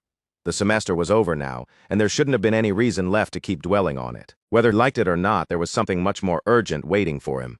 Soon enough, he would be heading to Rothstaler Manor. And from this point on, survival over there had to become his only focus. At that same time, far away at the royal palace of the Clowell Empire, the topic of Rothstaler Manor was coming up as well. Apparently, it had already been about 5 years. At the foot of the king's throne, a princess appeared and bowed properly before her father. With all due respect, the princess said she had heard that Phinia would soon be returning from Sylvania. It was unfortunate that she would have to leave before her sister came back. Emperor Clowell understood that she wanted to see her sister again, but in his view there was a more worthwhile use of her time right now, and that was a visit to the Duchy of Rothstaler. Still, the young princess couldn't help suspecting that her father's real reason for sending her away was to keep her separated from Phinia. House Rothstaler was the greatest duchy on the continent, a family so influential that a future emperor needed to know how to handle them. Plenty of noble houses would be attending the coming social events, but if anyone were to rank them by importance, only one family would sit at the very top. There was the patriarch, Crepin Rothstaler, and then Tanya Rothstaler, the first freshman in Sylvania's history to become student council president. There was also a son who was apparently supposed to return, though he had once been thrown out of the family. As far as the princess was concerned, she probably didn't need to worry much about a failure like that. Whatever the case, the best thing to do now was leave without delay, and so the princess rose to her feet. It was time for her journey to begin, because she was Princess Salaha, the Frost Princess, and she was headed for Rothstaler Manor. The great hall they entered was so towering and magnificent that every visitor who stepped inside seemed to gasp at the sight of it without fail. Even Tanya felt that way. The place was so grand, so vast, and so extravagant that it barely felt like part of the same world. Across all of Akan Island, only Ophelis Hall had more money poured into it than this place, and even then, this facility was still enormous despite supposedly being only half the size of Ophelis Hall. As the two siblings approached, the guards stationed at the door lowered their heads and respectfully invited them inside. But there was one thing that made this particular building especially different from any other facility, and that was the fact that every single part of it existed for one person alone. Standing out on the balcony of that massive estate was Princess Phinia, her hair and dress lifting in the wind as she turned to face them with eyes like cold steel. There she stood, the third princess of the Clowell Empire, Phinia Elias Clowell. Naturally, the young noble bowed before the princess and offered his respect. He also thanked her for allowing them to come see her in the first place. The reason they had come today was because they needed the use of her authority. But before the boy could even finish saying it, The princess made it clear she had already guessed that much, all right? It was almost unsettling how easily she read the situation. But at least it meant he didn't have to waste time on empty pleasantries. Phineas was the one who had contributed the most to his expulsion from the Rothstaler family, and because of that, she carried a great deal of guilt over what had happened. So, if she chose to acknowledge him now, that alone would make his return much easier. It was a blunt reality, but it was still the truth. Ed bowed before the princess and directly asked for her help in reclaiming his standing as a noble. Going back to Rothstaler Manor was an enormous gamble. Lucy would be going with him, yes, but brute force alone was never going to be enough. Among nobles, most problems were ultimately solved through power. By that logic, the princess's towering authority was exactly the kind of medicine this problem needed. If she publicly recognized him, it would become very difficult for anyone to openly oppose his return. The issue was that, effective as this solution might be, securing that kind of recognition should have been difficult in the first place, and proving it to others should have been even harder. Ed had been publicly humiliated before, so expecting the princess to openly support him was not supposed to be easy at all. Phineas admitted that it had been some time since she last spoke with the Rothstaler family. Then, since Ed was going back home anyway, she calmly asked him to pass along her regards to his father. That caught the boy off guard, and when he turned, his eyes landed on something sitting on the table that immediately looked suspiciously important. It was a letter, a proper one, which meant the princess had already prepared for this in advance. She had known why he would come and had taken the time to arrange something that could help him before he even asked. In the original story, Phineas saw House Rothstaler as a threat. So Ed had originally planned to offer himself as a kind of spy within the family, in exchange for her support. But he never expected the answer to come this easily. He had been so stuck in his own grim expectations that he forgot the princess wasn't quite the same person anymore. Now she was even entrusting him with her greetings. Carrying a royal letter was no small matter either. It had the official seal and everything that came with it. More than that, the meaning behind the letter itself weighed on him, especially because it was not sealed with wax. That alone was a massive sign of trust, proof that she had no fear he would tamper with what was inside. All of those positive signs completely threw Ed off balance. He hadn't come here expecting trust on that level. He had come prepared to negotiate and bargain for every inch of support. But instead, the princess simply smiled at him. With a gentle expression, she told him this would be fine. That unsealed letter was a symbol of complete trust from the sender to the courier, and the warmth in her smile stood in sharp contrast to the cold expression she had worn before. As the sun dipped toward the horizon, Ed began preparing in earnest for his trip. He would be leaving in 2 days, so naturally he had to get the camp ready for his absence. First, he needed to finish off the food that wouldn't last, since he didn't have an unlimited supply of magical storage. Then there was the room to clean, the emergency backup supplies around the cabin to put away properly, and the traps throughout the forest to recover, oil, and store. He even made sure to lock the cabin gates shut before moving on. At that point, the only thing left was the foodstuffs. Anything that wasn't suited for long-term storage needed to be dealt with. But right in the middle of that work, Janica, his next-door neighbor, happily called out to him. She looked almost like a little housewife standing there over a pot of stew on the fire. And the moment she spotted him, her face brightened with obvious relief. Belle Maya had apparently given her some herbs to use, so Janica mixed everything together and made curry. She kept tasting it while she cooked, and the smell coming off it was absolutely incredible. Ed stared at her for a moment and then finally asked why she was acting like she had to walk on eggshells around him. The pink-haired girl immediately froze the second he brought it up. And honestly, he wasn't wrong. She really had been tiptoeing around him for a while now. They had known each other long enough that Ed could read her pretty easily whenever she started acting like this. If he had to guess, then it was obviously about the fact that she had let him become valedictorian, and so he asked her outright if she thought that had been a mistake. The girl instantly crumpled, whining and trying to deny it, insisting she hadn't simply handed it to him, but his guess had clearly struck dead center. With a defeated little sigh, the poor girl finally admitted that yes, that had been weighing on her mind for quite a while now. The problem, Janica admitted, was that she always felt like she understood so much about the blonde noble, and yet, at moments like this, it also felt like she understood nothing at all. She kept rushing ahead with her feelings before thinking things through properly, and because of that, dark thoughts about the whole situation just wouldn't leave her alone. That was news to Ed, so he asked her what those thoughts actually were. After hesitating, the spirit sorcerer finally confessed that she had been worried he might secretly hate her for always going too far and doing too much for him. That was an awfully huge leap to make, but people who always stood at the top sometimes made exactly those kinds of mistakes. the kind born from being too considerate for their own good. Janica had probably gone through something like that before more than once, so Ed told her, plain and simple, that she was worrying over nothing. No one could ever fully understand another person, not completely, but there was one thing he could say with confidence. Out of everyone at the academy, nobody understood Janica better than he did, and honestly, those were dangerously sweet words to say to a girl like her. Even when Janica messed up, Ed only smiled, because he knew her mistakes always came from kindness. If that was the place her actions came from, then how could he possibly hate her? Those gentle, overwhelming words hit her right in the heart. And when he went even further and told her that she was someone truly special to him, it felt like Cupid himself had fired another arrow straight into Janica's chest.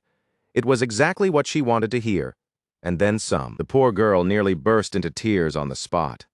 With her voice trembling, she wailed and asked why he couldn't just be mean to her for once.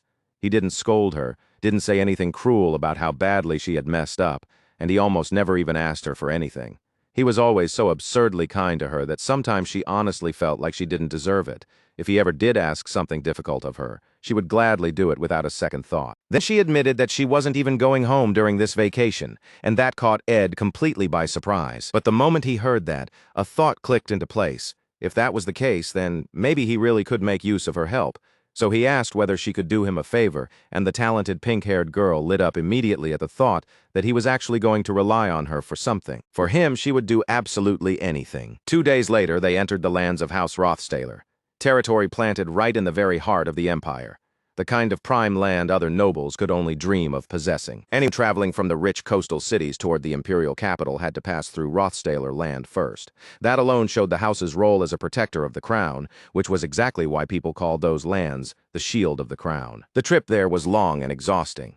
Long enough that Ed actually fell asleep in the carriage, and Tanya kept leaning toward him, whispering for him to wake up. She kept hissing his name in this urgent little whisper too, like she was trying not to cause a scene while absolutely panicking at the same time. Apparently, the atmosphere inside the carriage had turned strangely violent for some reason, and Tanya was losing it. The source of that heavy, aggravated pink hostility was, of course, the spirit sorcerer. Janica was furious about something, and Tanya could only wonder whether this was really how the entire trip was going to be. Janica's eyes were locked on one thing and one thing only: Lucy, who had somehow fallen asleep in Ed's lap, literally sprawled across him and hugging his thighs like she belonged there. And honestly, any girl watching another girl get that physically comfortable with her crush would have trouble staying calm.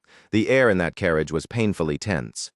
Janica kept trying to peel the powerful mage off him like she was removing a parasite, insisting over and over that sleeping like that was dangerous. Lucy, meanwhile, was having none of it. She clung to the blonde like a stubborn leech, and it looked like not even a crowbar would have been enough to pry her loose. Still, the pink-haired girl kept insisting Lucy had to get off because it was dangerous. And yes, it really was dangerous. Dangerous to Janica's mental state to keep watching Lucy flirt so shamelessly right in front of her. Of course, the little white-haired mage had no intention of budging, while Tanya quietly panicked in the background. At that point, Tanya genuinely had no idea why two of the greatest threats to her peace from earlier arcs were now riding with them all the way back to her house. They were two of the people who intimidated her the most, with Lortella Ketchel easily taking third place, because that woman was terrifying in her own completely different way. Then the carriage struck a bump in the road, jolting hard enough that Ed finally woke up. He must have been sleeping unbelievably deeply not to notice someone wrapped around his legs like that.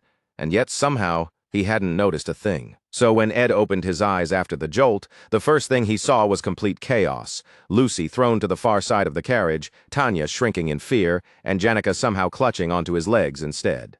The poor spirit sorcerer looked so embarrassed she seemed one breath away from dying on the spot. Meanwhile, Ed could only stare and wonder what in the world had happened in here while he was asleep. They were supposed to reach the manor the following day. Eventually, the carriage stopped for the night, giving the group a chance to step outside and stretch their legs. Naturally, the little mage was still attached to Ed's back, and Tanya couldn't help blurting out that her brother seemed awfully close with Crazy 1 and Crazy 2. Ed just hummed in response and said he had gotten pretty close to both of them ever since the semester started. Then, out of nowhere, Lucy actually spoke up and called Janica by name, catching everyone off guard. It was rare enough for Lucy to join a conversation at all, but clearly the little mage had decided she was done putting up with this nonsense. She pointed out that the entire area was crawling with spirits and told the spirit sorcerer to cut it out already. Janica jumped up in protest, But apparently there really was a whole swarm of spirits gathered around the camp too. And whenever anything happened, every last one of them came running to report it back to her. At that point, it was almost painfully obvious that the spirit sorcerer had little spirit informants following Ed around at all times, even when he bathed. To Lucy, that was just irritating, because Janica apparently got to know every tiny detail about their man's daily life. If it kept going like that, then of course Ed would eventually feel like he was being watched all the time.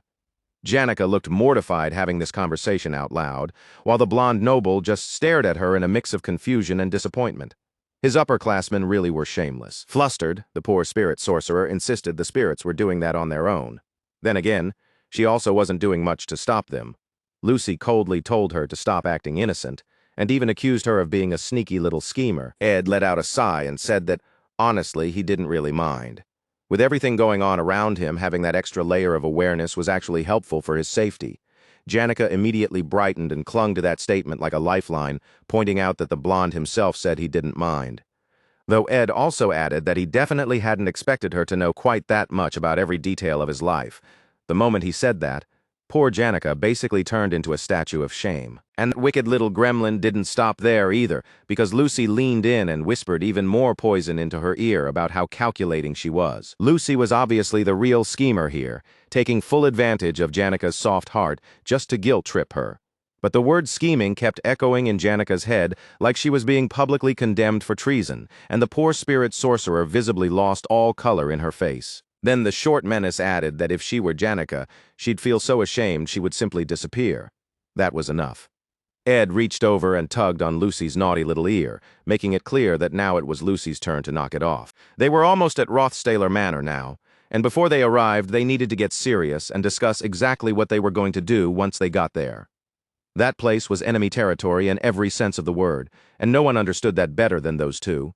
Janica, who had witnessed the attempt on Ed's life, and Lucy, who had nearly lost her mind when she heard about it. No one in the group could afford to forget their real objective either. They needed to find evidence that would prove Kreppen Rothstaler's guilt. Before long, they finally arrived at Rothstaler Manor. It was highly likely that the rotten old man in charge already knew they were coming to dig up dirt on him, so everyone had to stay cautious around someone that dangerous.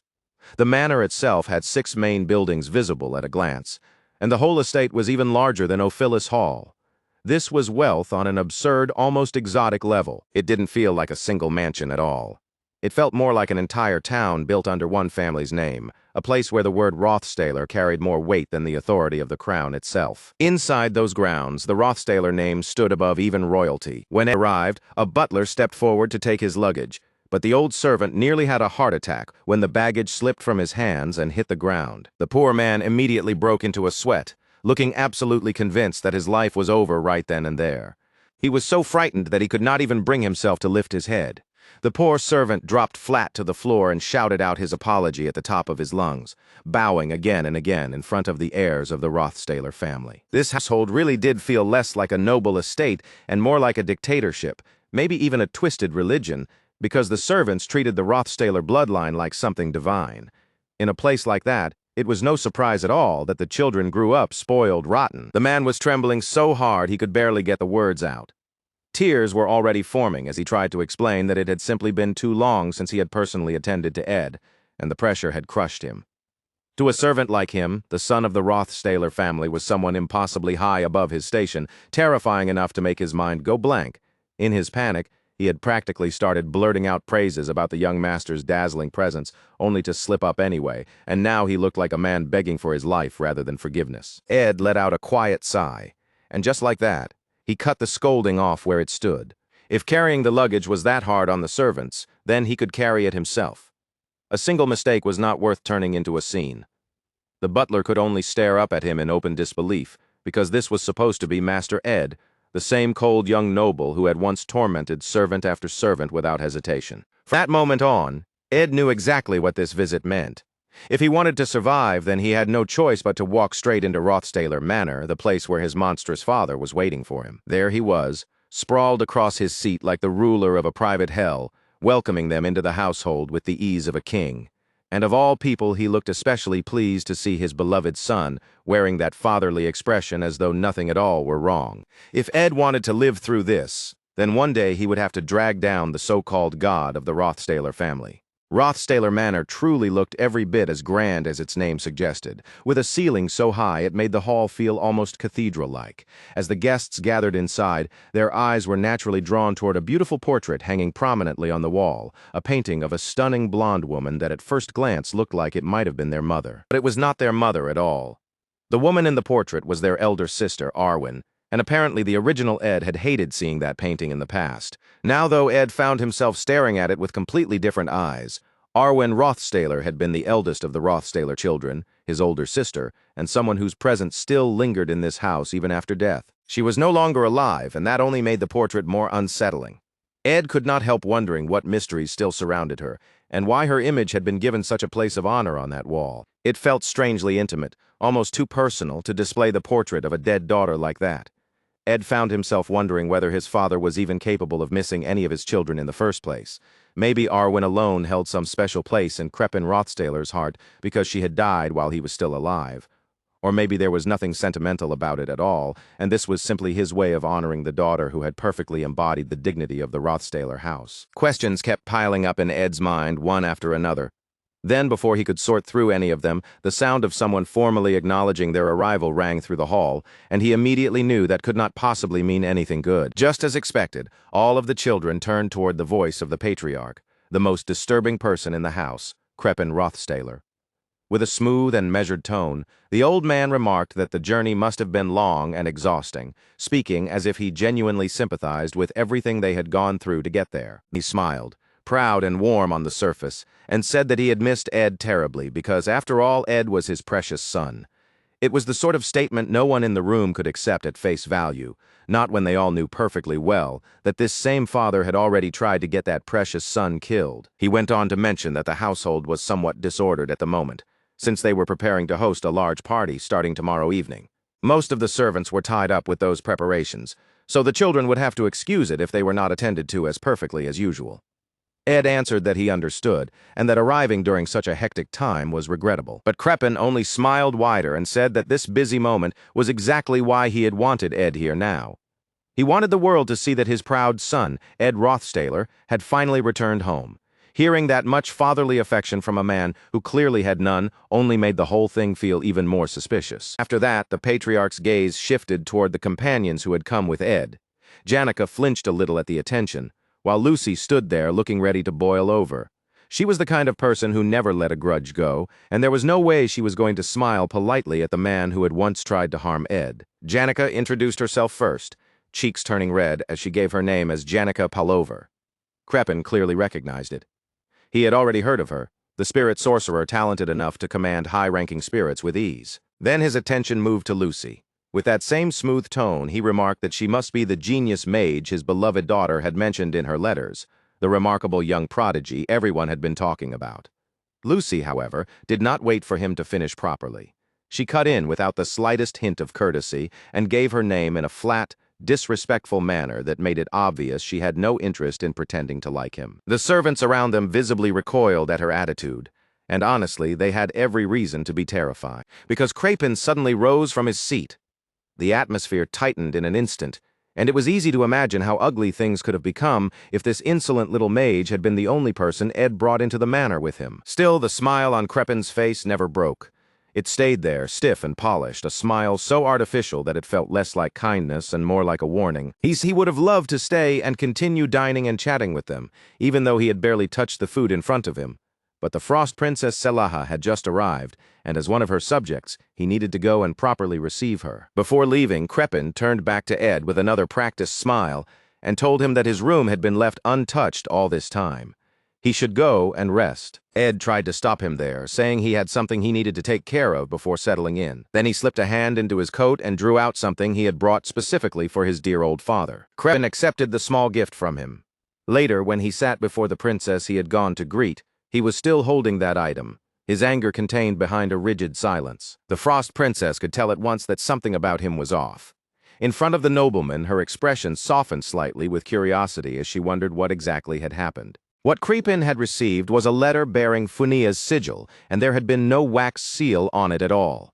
That meant the message had been entrusted completely to whoever carried it. The Frost Princess, that detail was enormous. A sign of absolute trust from Funia was not something one saw lightly. For a moment she had to wonder whether this sinister household had already aligned itself with Fania's side. But then Crepin spoke up and calmly said there seemed to be some misunderstanding. He explained that he had indeed been the one to receive the letter, but the princess herself had not handed it to him directly. That answer only shocked the Frost Princess even more, because an unsealed letter represented trust not only in the recipient, but even more so in the messenger who delivered it. Naturally, that made the Frost Princess intensely curious about who had been trusted enough to carry such a message to Crepin. Meanwhile, Ed was elsewhere in the manor, quietly looking around that strange, uncomfortable place. Eventually, he stopped in front of a particular door and stood there for quite a while, staring at it in silence. He had finally reached Ed Rothstaler's room, a place the story had never given anyone a reason to visit back when this was all still just part of the game. Slowly, with a mix of curiosity and caution, he pushed the door open. But the moment he looked inside, he paused, because Lucy was right there beside him. She was supposed to be staying in the room next door, yet instead of going there, she followed him straight into his room. It was obvious why. She did not trust his father in the slightest. Without any hesitation, Lucy dropped herself right onto Ed's bed and told him to wake her immediately if anything happened. She was staying here, close enough to move the instant he needed protection. Lucy often acted like she did not care about anything, but moments like this made the truth obvious. She missed nothing that mattered, and it was clear she intended to keep the promise she had made to protect him. With that, Ed could finally take a calm look around the room that once belonged to the person whose life he had stepped into. What surprised him most was how little had changed. Even after all ties had supposedly been cut, the room had been preserved almost exactly as it was. Then again, maybe that was not so strange after all. Arwen Rothstaler's room had also been left untouched, and in a manor this massive, there was no real shortage of space. Leaving old rooms exactly as they were was probably easy for this family. Thankfully, that gave Ed the chance to inspect the room properly. As his eyes moved across the furniture, he suddenly stopped when he noticed a drawer that was firmly locked. He was Ed Rothstaler, the family's infamous problem child. If he forced something like this open, no one would think it was especially out of character. Even so, he could not go around damaging furniture unless he was sure the risk was worth it. Being known as a troublemaker did not mean being reckless or stupid. So, instead of smashing it immediately, he hesitated and wondered whether breaking the lock was really the right move. Then, without warning, purple magic flickered to life from inside the drawer. Sparks danced in the narrow gap, crackling with an eerie glow, and Ed's eyes widened on the spot. It turned out the one helping him was his tiny little protector herself. Lucy had caught him staring so hard at the locked drawer that she quietly used her magic to pop it open for him without a word. Thanks to Lucy's quick help, Ed could keep digging for answers. He immediately grabbed the handle and pulled the drawer all the way open, eager to see what had been hidden inside. What he found made him stop for a second. Inside were stacks of letters, carefully folded and neatly stored away, as if someone had gone out of their way to preserve every single one. And just like that, the story looped all the way back to Act 1, Scene 1 of The Failed Swordsman of Sylvania. In that very first scene, the foolish noble who got himself disowned after insulting the main character, Taylor McClure, was none other than the low-born villain role of Ed Rothstaler. After that early fall from grace, no one really knew what became of that idiot once he was pushed out of sight. Still, one thing had always been obvious. His life afterward must have been miserable. Ed had spent all this time struggling desperately so he would not wind up as that same ruined person, rotting away like a beggar on the street. Problem was that everything before that first scene had always been a blank spot to the protagonist. That meant Ed had no built-in knowledge of what these letters, hidden inside a locked drawer, were supposed to mean. Slowly, he unfolded one letter after another, and the words inside immediately made his expression harden. Whoever wrote them was terrified of dying, questioning what meaning life could possibly have if it was only going to be cut short so soon. They wondered what value there was in living at all, if the end waiting ahead was nothing but certain death. The tone was heavy, philosophical, and deeply unsettling. The writer spoke as someone whose life inside the glory of House Rothstaler would not last long, and yet they still intended to put their affairs in order before everything came to an end. Their path as a member of that house, they wrote, would end here. Letter after letter carried that same suffocating fear. It was someone obsessing over death, over the certainty that they were going to be killed, and every single handwritten page had been addressed to Arwen. That only made the whole thing stranger. There were far too many letters for this to be a brief exchange. If this many had been preserved, then the correspondence must have continued for years. Just reading through all of them would take an absurd amount of time, but in a way that was valuable too. The moment he got the chance, Ed planned to start memorizing what was written in them. For now, though, he had a different problem around Kreppen Rothstaler. He still needed to keep acting like the original Ed. Under no circumstances could he let his father realize that the person standing in front of him was no longer the same son as before. Then the focus shifted to the powerful mage family of Bloomlever, known throughout the Empire as one of the greatest magical houses in existence. Their specialty lay in direct battle magic, the kind built specifically for duels and open combat, designed above all else to secure victory on the battlefield. The magical aura surrounding them was dazzling to look at. Bright and forceful, the kind of power that seemed to shine straight off their bodies. With ease, they could form ice projectiles out of thin air and fire them relentlessly at their opponents. And above them all stood the greatest among that bloodline, the matriarch of House Bloomlever, Sinner Bloomlever. The witches of that house had a reputation for being as fierce as wolves, and their magic more than lived up to that image. But for all that fearsome pride, there was still one thing powerful enough to blow all of that bluster away in an instant.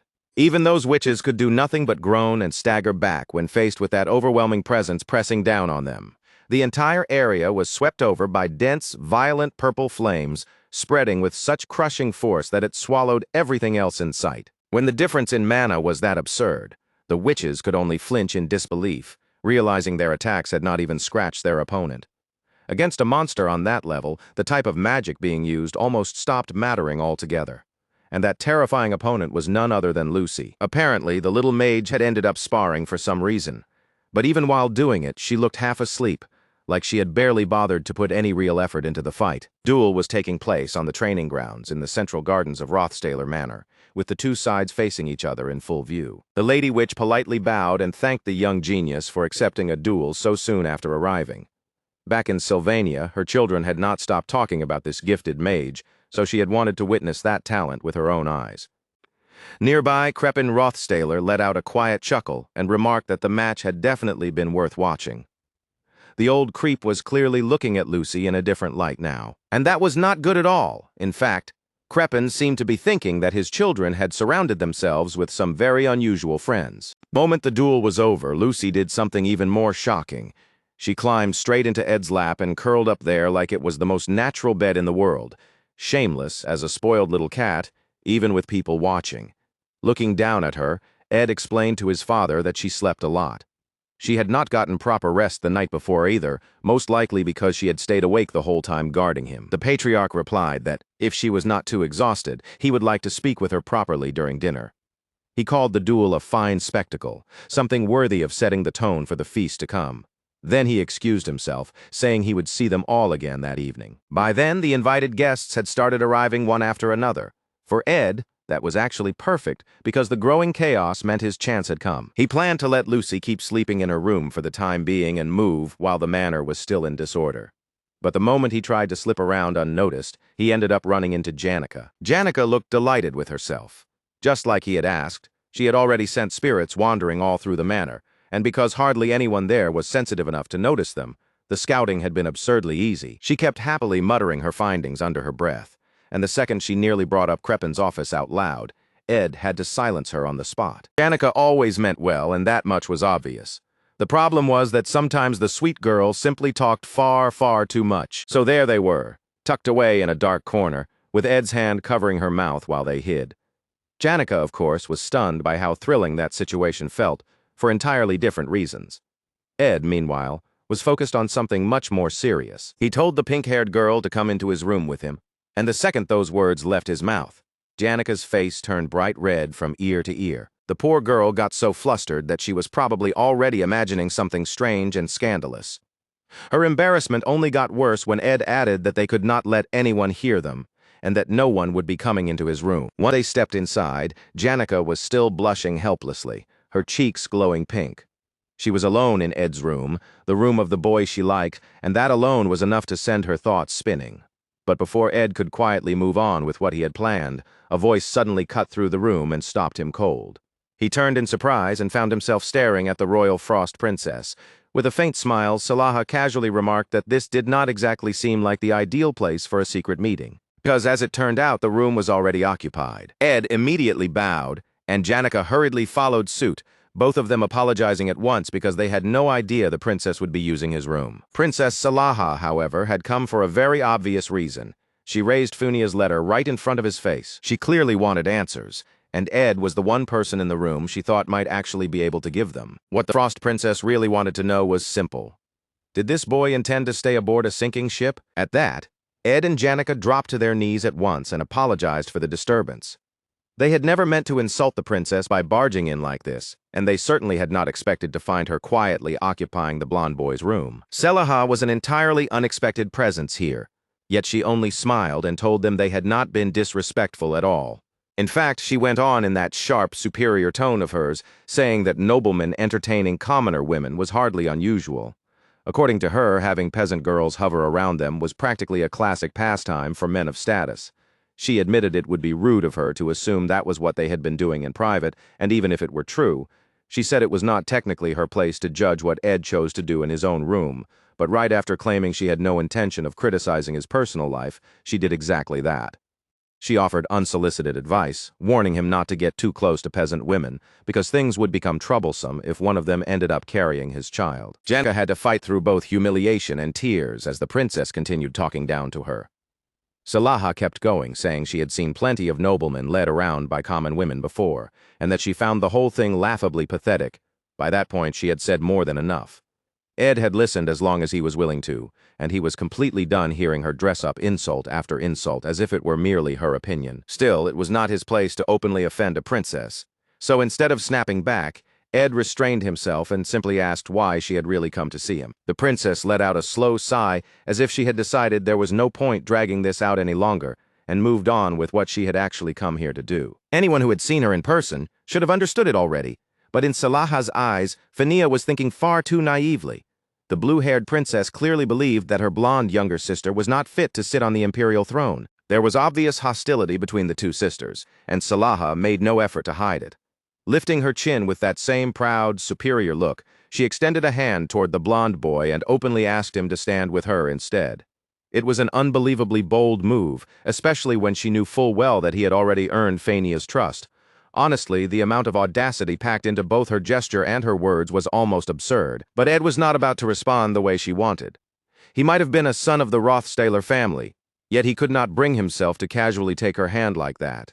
So he stayed exactly where he was, kneeling on the floor, and made no move whatsoever to reach for her outstretched hand. That only made the princess laugh softly, as if his caution amused her. Since he had chosen his words so carefully, she said she would allow him to continue speaking. Still, the look in her eyes sharpened. Salaha was no fool, and she could already tell the blonde boy was playing his own little game here. Without ever directly saying no, Ed was refusing her. He did not rise to her side, and he did not accept her hand. He simply stayed where he was, making it painfully clear that he had no interest in entertaining a request from someone as rude as her. In response, Salaha warned him that his father, Krepin Rothstaler, was backing her, so as a son under that house, he would do well to choose carefully. If anything, that was the perfect reason not to side with her. Krepin was a nightmare in human form, and that alone was enough to make Ed want nothing to do with her camp. In fact, that was exactly how he saw it. Selaha was the one destined to pursue the power of the evil god while working alongside Krepin. But for all her pride and arrogance, that path would end in disaster. In the end, she would fail to control that power and be devoured by Mebular instead. A humiliating and pathetic end for someone so vain and self-assured. Among the characters in Act 4, hers was one of the ugliest fates of them all. So if Ed needed a reason to reject her, he already had one. With perfect calm, the boy answered that the Emperor's recent actions had brought the Empire into a golden age. An era like this, he said, called for a benevolent ruler, and he had no doubt that Princess Finia would be able to fill that role. In one smooth sentence, he had insulted Salaha by implication and praised her sister instead. 2 blows, thrown all at once. Sela's face tightened instantly.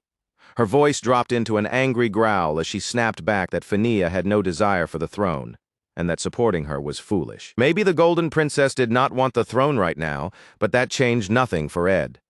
He intended to support Finia with everything he had, and remain quietly at her side.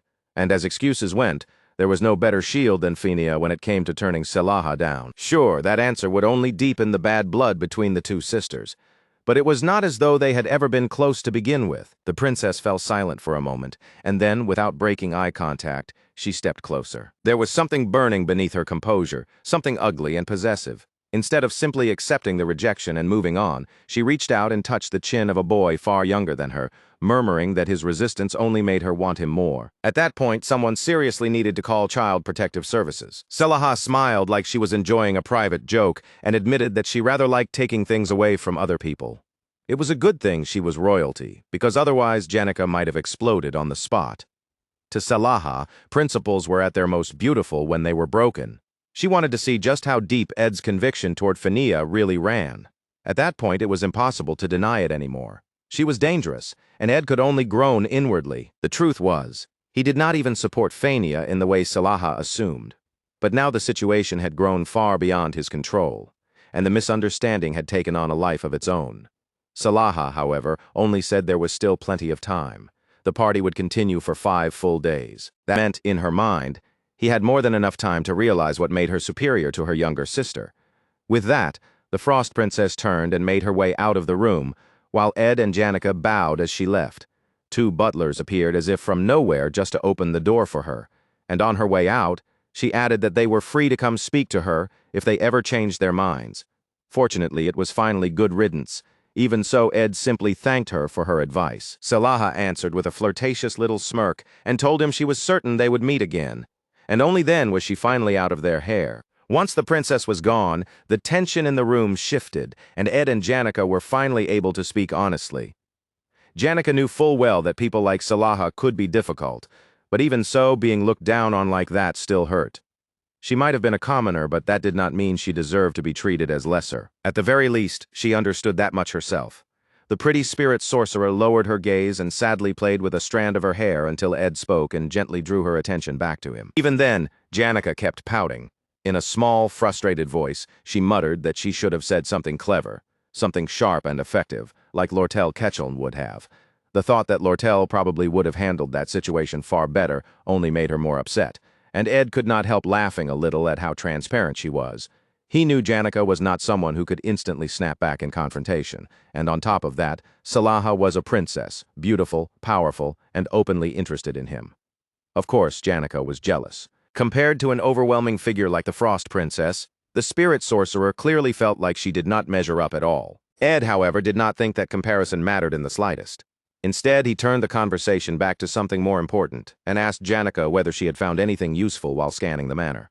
Janica admitted it had taken some time because the estate was so massive, but Mug had picked up something worth reporting. The cheerful little firebat was always eager to help. According to what it sensed, there was an unusual amount of mana gathering beneath Duke Crepin's private study. Of course, there was something suspicious there. Directly beneath his office should have been the kitchen, and there was absolutely no normal reason for that kind of mana to be pouring out from below. The whole thing reeked of hidden trouble. Janica suggested they go and check it in person, but there was an obvious problem. Crepin frequently used that study, which made it far too dangerous, and when he was not inside, the room stayed locked, so getting in would not be easy either. They still had 5 days left, so Ed decided there was no need to rush. He told Janica that his room would stay open to her, and that she should come to him any time if anything important happened. Janica gasped at that casual invitation to his room, while Ed remained completely oblivious yet again. As usual, his head was buried so deeply in the murder plot that romance and flirting barely registered to him at all. There was still far too much for him to do, and he had not even finished reading half the letters between Arwen and Ed. But if he locked himself in his room all day, Crepin would start getting suspicious. So the plan was simple, at least on paper. He would read the letters whenever he could, investigate Crepin's study when the chance appeared, and in the meantime attend the party often enough to avoid drawing unwanted attention. Then the first day of the party arrived, and the entire manor was glowing beautifully under the lights. With 5-day celebration stretching out ahead of them, the excitement in the air was only starting to build. Most people were still easing themselves into the atmosphere, taking things lightly before the real main events began. And then the Frost Princess arrived. She was breathtaking, of course, dressed in a midnight blue gown decorated like a winter sky, full of snowflake patterns and star-like details that made her stand out the instant she stepped into view. The attention of the room rushed to her all at once, and with it came a flood of admiration, praise, and near worship. Tanya Rothstaler greeted the princess with cheerful formality and introduced herself as the successor of the Rothstaler family. Even with her brother brought back into the manor, she was still the official heir. Selaha greeted the young lady in return and remarked that the Rothstaler family seemed to have a bright future ahead. Tanya beamed at that and politely apologized that the banquet still felt rather empty. After all, it was only the first day, so the pace was naturally slower. Selaha merely laughed and told the sweet girl not to worry about it. She herself had arrived early, after all. And besides, Selaha added with a knowing smirk, coming early had allowed her to see something rather entertaining. Of course, the moment Ed appeared at the banquet, he caused a stir of his own as well. People recognized him immediately as the former successor who had returned from exile, and he looked striking in a clean, elegant white suit that made him stand out at once. Ed Rothstaler quickly became one of the most talked-about people in the room. Time away from noble life had changed him. He looked broader now, more solid, his body clearly built by real labor in the forest rather than idle luxury. The muscle he had gained gave him a sturdier frame, and combined with the sharp look he carried now, he seemed almost like a completely different person from the boy people remembered. Watching his entrance, Selaha smiled and remarked to Tanya that she had a fine brother. Tanya, with obvious pride, admitted that she truly was proud of him. Even so, behind that smile, the blond boy could feel Selaha's gaze fixed on him with a far harsher edge than before. Over the next 5 days, Selaha silently promised herself that she would show Ed Rothstaler many things. She'd already secured the support of Pulchus, who was due to arrive in 3 days and served as deputy to Commander Magnus, the man who held control over the army. And that was not all. The brilliant princess in blue also had Archbishop Samuel of the Talos Order standing on her side. In other words, she wanted Ed to understand just how much influence and opportunity she had gathered under her control, and how advantageous it would be to stand with her. But none of that power meant much to him. In the end, all of it would amount to nothing when she was devoured by a monster, so he had no intention of being swayed. By the second day of the celebration, horses rolled in pulling the wheeled palace of the Talos Order. It was honestly ridiculous to look at, like they had dragged an entire church down the road and brought it with them. But absurd or not, what arrived with it was the authority of the greatest religion on the continent. As soon as the entourage arrived, countless eyes naturally turned toward the holy and revered saintess. Just her presence alone carried enormous political weight. In a political sense, who the saintess chose to stay close to, and even what kind of conversations she was seen having, could tilt the entire balance of power in an instant. In other words, simply being on friendly terms with someone as sacred as her could shift politics across the whole continent. That was exactly why Selaha, with all her ambition, had already reached out to the newly appointed Archbishop Samuel, one of the saintess's closest attendants. Phrygius symbolized purity, innocence, and an everlasting bond of friendship. There could not have been a more fitting flower for the saintess. At the same time, it also carried Selaha's intended message, a wish to form a friendly connection between herself and the Holy Maiden. Pleased with the choice, the princess praised Dest for selecting such a suitable gift. Selaha had already spoken with the archbishop, so in her mind, that meant she would naturally be the first to receive an audience with the saintess. She was certain the room would bend beneath her influence and her carefully projected air of authority. From her point of view, there was no reason to approach Clarice aggressively. A graceful first impression would be enough. But then Archbishop Samuel delivered the one piece of news she did not want to hear. The problem was simple.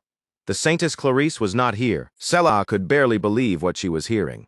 She had gone through so much effort to make sure this meeting would work out, only to be told at the crucial moment that the Saintess was nowhere to be found. For a second, she genuinely looked like she had misheard him. Meanwhile, the missing Saintess was casually touring the mansion itself, much to the horror of a sweating servant who had clearly not expected to be handling someone of that status. Clarice, on the other hand, seemed delighted. Visiting Ed at his own family home felt strangely different to her, almost like a romantic little encounter in some distant place. Ed could only sigh and tell her it was an honor. Honestly, when he came back home, he had prepared himself for trouble from his father. What he had not expected was to be blindsided like this by all the people he had met back at school. But Clarice hardly noticed the problem she was causing. Standing there in public, glowing like sunlight itself, she took his hand without hesitation and warmly declared that the real honor was hers. She said she could never forget everything he had done to save her life, and that gratitude had not faded even a little. She had apparently managed to slip away under the excuse that she wanted to look around the mansion. But the problem was that someone in her position naturally drew attention wherever she went. At the very least, Ed wished she would keep that in mind for his sake. To reduce the damage, they had moved to Arwen Rothstaler's room instead, because if he had brought the Saintess into his own room, the rumors would have been far worse. He was trying to keep a low profile, not attract more notice. Clarice sighed and admitted that, back when she was in the Holy Imperial capital, she had cared a great deal about that kind of thing.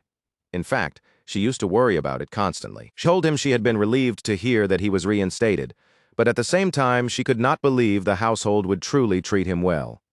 Ed answered with a tired honesty that people had never liked him much in the first place anyway. That, apparently, was exactly why Clarice had come. If anyone dared to treat him badly, she intended to make an example out of them.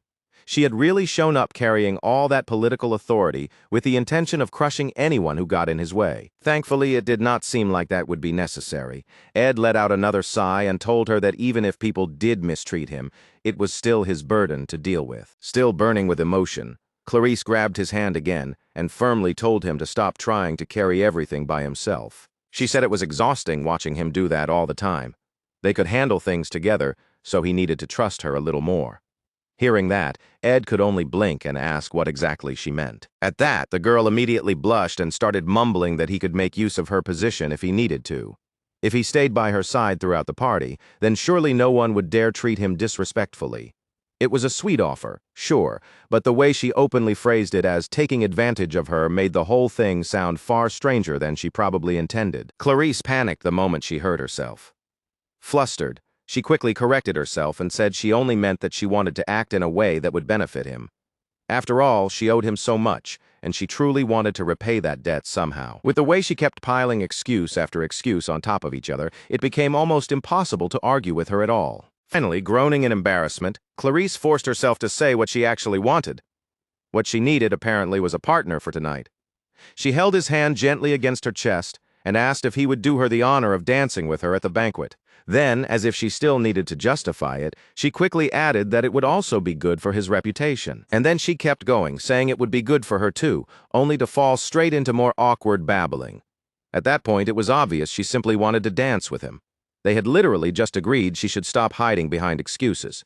So Ed really needed her to get to the point faster. Clarice whined softly, shifted in place, and fidgeted for a while before finally admitting the truth.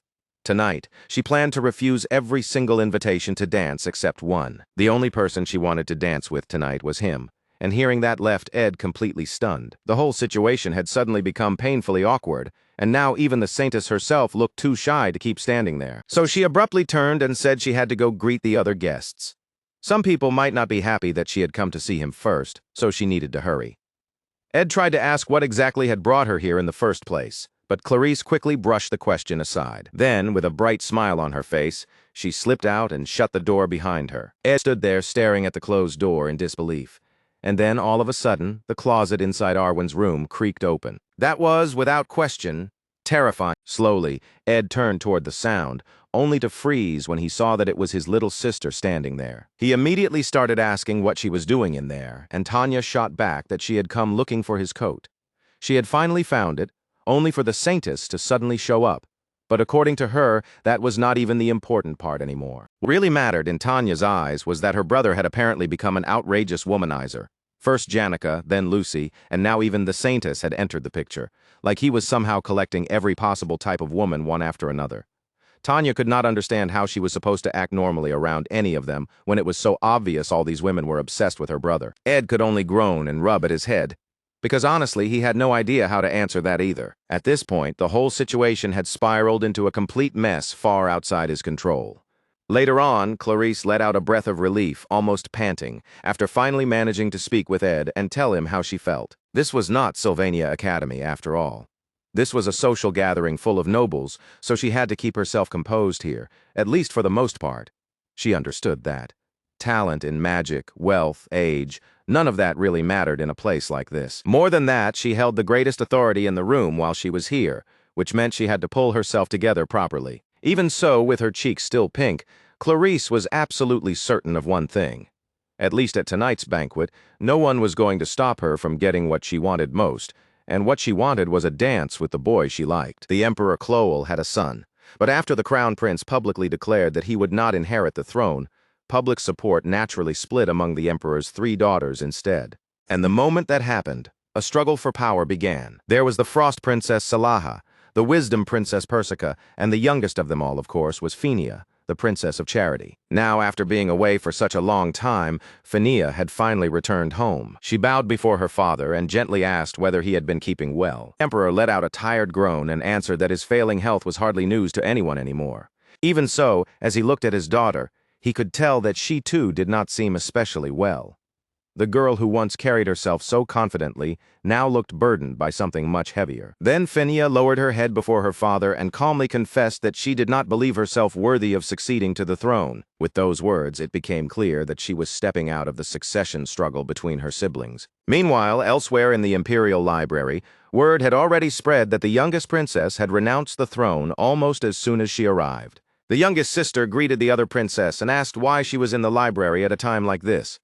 Then again, the Wisdom Princess was also known as someone who did not seem particularly interested in the throne either. Persica sat reading with her aides quietly stationed nearby, and in her usual calm tone, she remarked that there was always a special kind of joy in discovering yet another new book hidden among the shelves.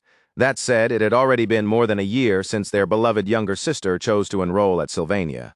By now, the Wisdom Princess had almost grown used to seeing Phineia return during every school break. Even so, something about her little sister felt different now. Compared to how lively and spirited she had been before enrolling, Phineia seemed noticeably more subdued. Persica could not help suspecting that this gloom had something to do with that Rothstaler boy. Phineia, however, said nothing, so her older sister continued speaking. The party Crepin Rothstaler was hosting was suspiciously grand, packed with influential nobles, members of royalty, and even the Saintess herself. Persica had assumed that alone would trouble Phineia, especially considering how intensely she had investigated that particular noble house before. On the surface, though, a banquet like that should not have been a problem.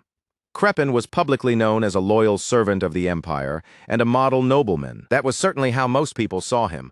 Even so, Phineia had always looked at Crepin with sharp suspicion, despite never having any easy reason to explain it. Given their positions, each of the sisters had grown skilled at reading something different. Persica excelled at reading books.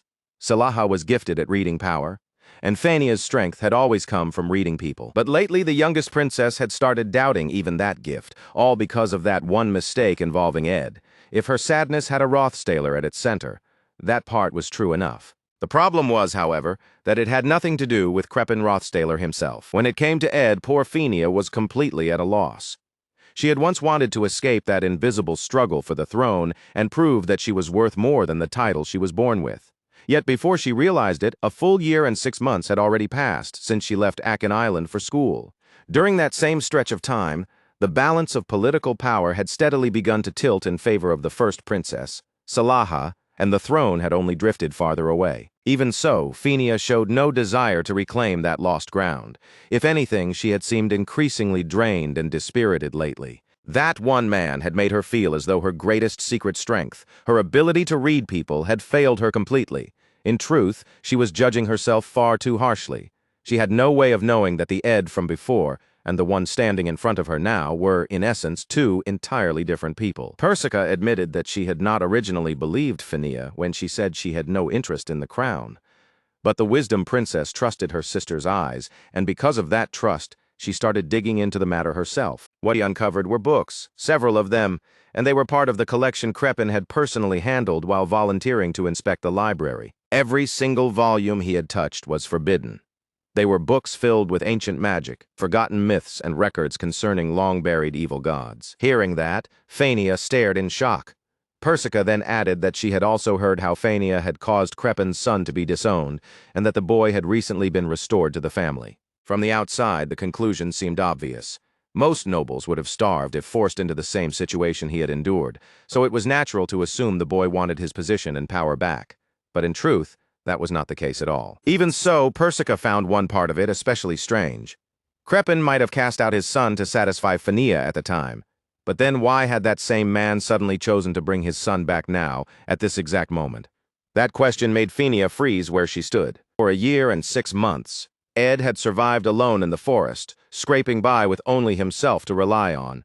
Before leaving, he had come to see her in her chambers, and when he took her letter, he told her something she could still remember clearly. He had said that he never expected the princess to help him so easily, and that he had come prepared to negotiate instead.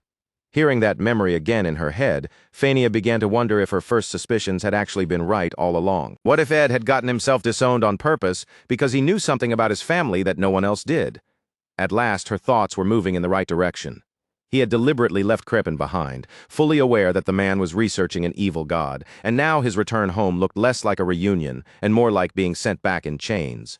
At this point, Fania's instincts were sharp enough that she almost felt worthy of the title of Wisdom Princess herself. If that was true, then the negotiation Ed had mentioned back then must have meant that he wanted to discuss how to fight the darkness hanging over the Rothstaler family. Instead of understanding that, Fania had used trust as an excuse and sent him right back into danger, all because she had lost faith in her own judgment. Her hand slowly curled into a tight fist, and her whole body trembled with anger. Tonight was already the second day of the party, and there were still 2 more days left to go. Persica sighed and admitted that she wanted to go there herself, but the trip would take a full day and a half, and that alone was enough to make her give up on the idea. Fania, on the other hand, might be able to make it there in a single day if she rode without stopping. Persica really was frighteningly perceptive. It was almost sweet the way she quietly gave her full support to her younger sister. The moment that thought settled in, Fania suddenly came back to life, energy flooding back into her face as she declared that everything seemed fine now and that she would be leaving at once. She added that it was late, so there was no time to waste. She needed sleep before the ride, and with that, the beautiful princess was already gone. Within moments, preparations were underway for the youngest princess of the Cloel Empire. At her request, they brought out the fastest horse they had, one with the greatest endurance available. Despite the Emperor's efforts to keep his daughters from colliding directly, it looked like this princess was going to cross paths with her elder sister after all. Fania intended to ride straight to Rothstaler Manor at full speed. She would not be going alone.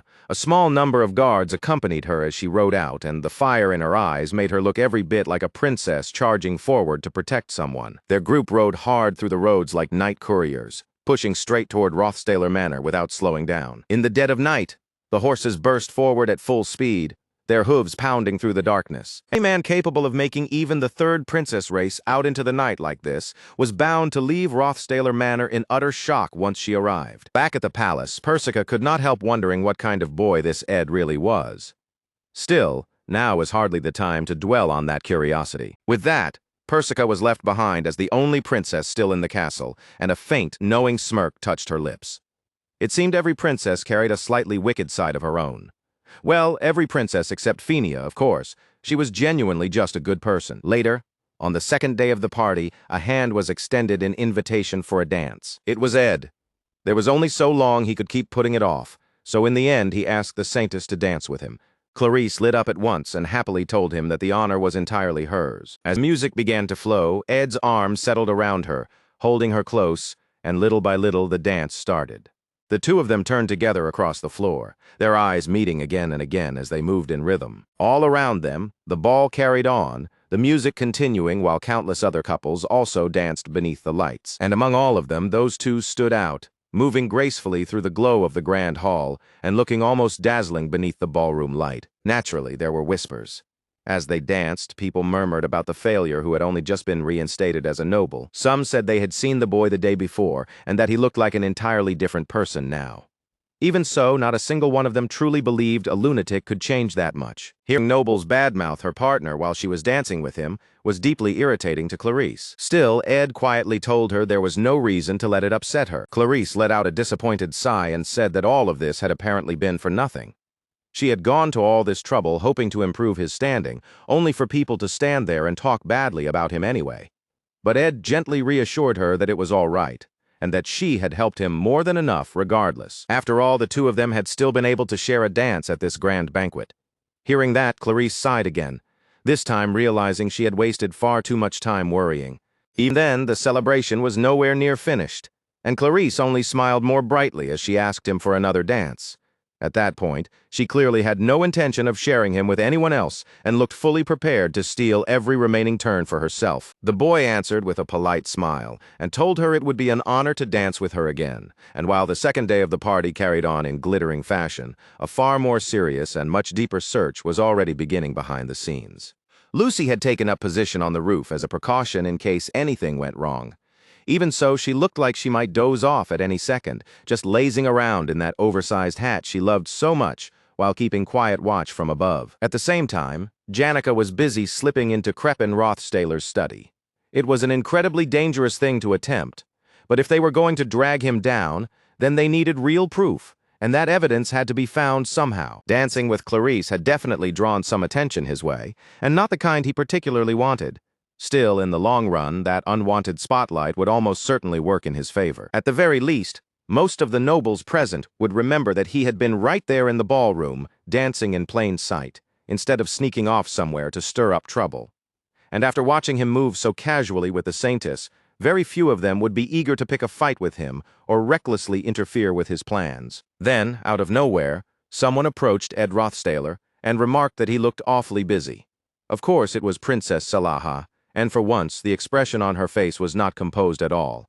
She looked unexpectedly furious, like yet another headache had just landed in her lap. It was, without question, an unbelievably annoying situation.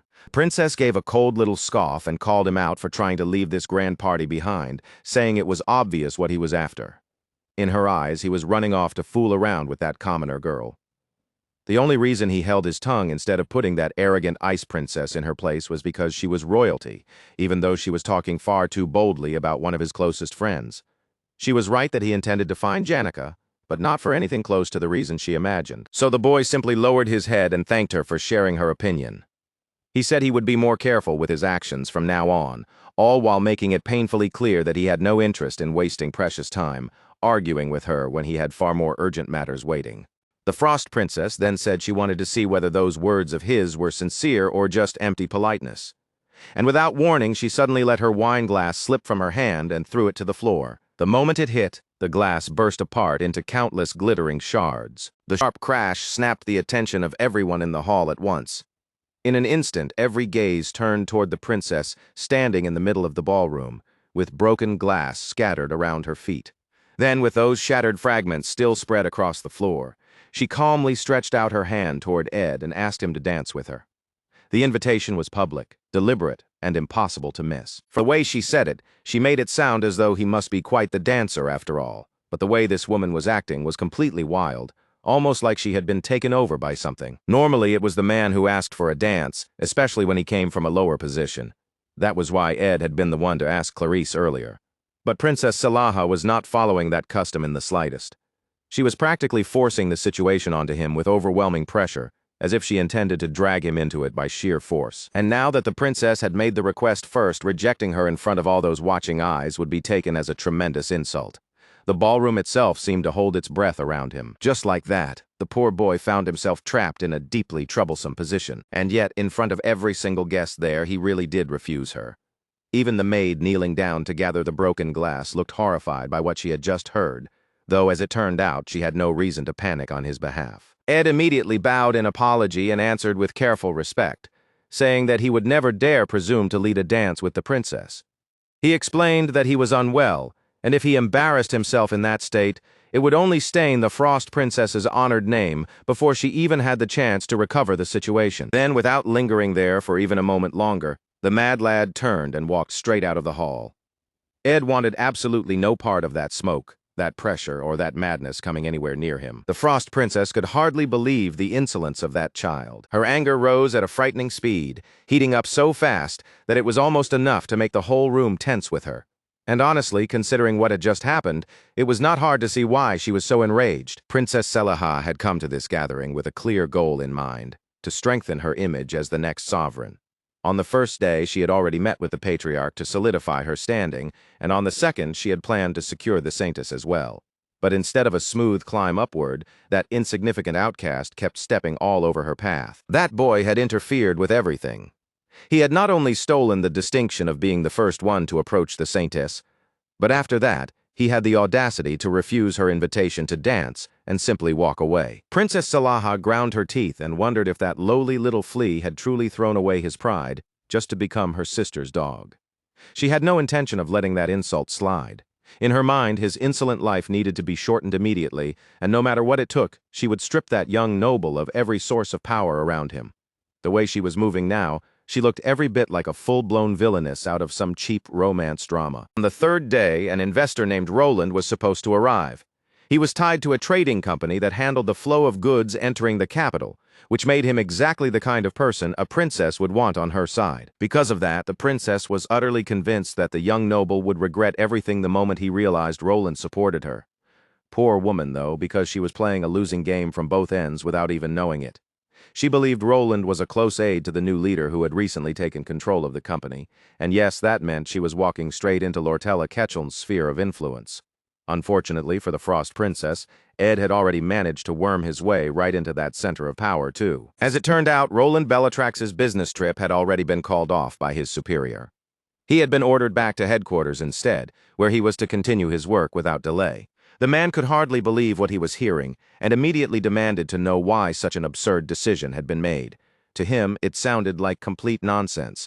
He needed this trip to happen so he could meet Princess Selaha and build connections. Then the driver calmly asked whether he wanted to speak directly with the company leader, since she was seated right there inside the carriage, more than ready to tear people apart with her words if necessary. The man refused on the spot.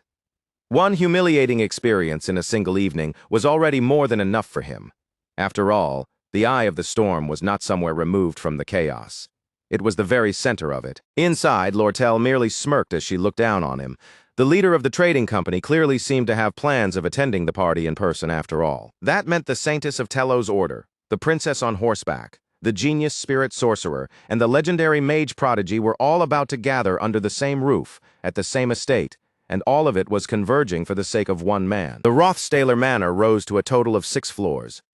Even as the party stretched deeper into the night, servants continued to move all through its halls, hurrying from place to place without pause. But the higher one climbed, the fewer people there were.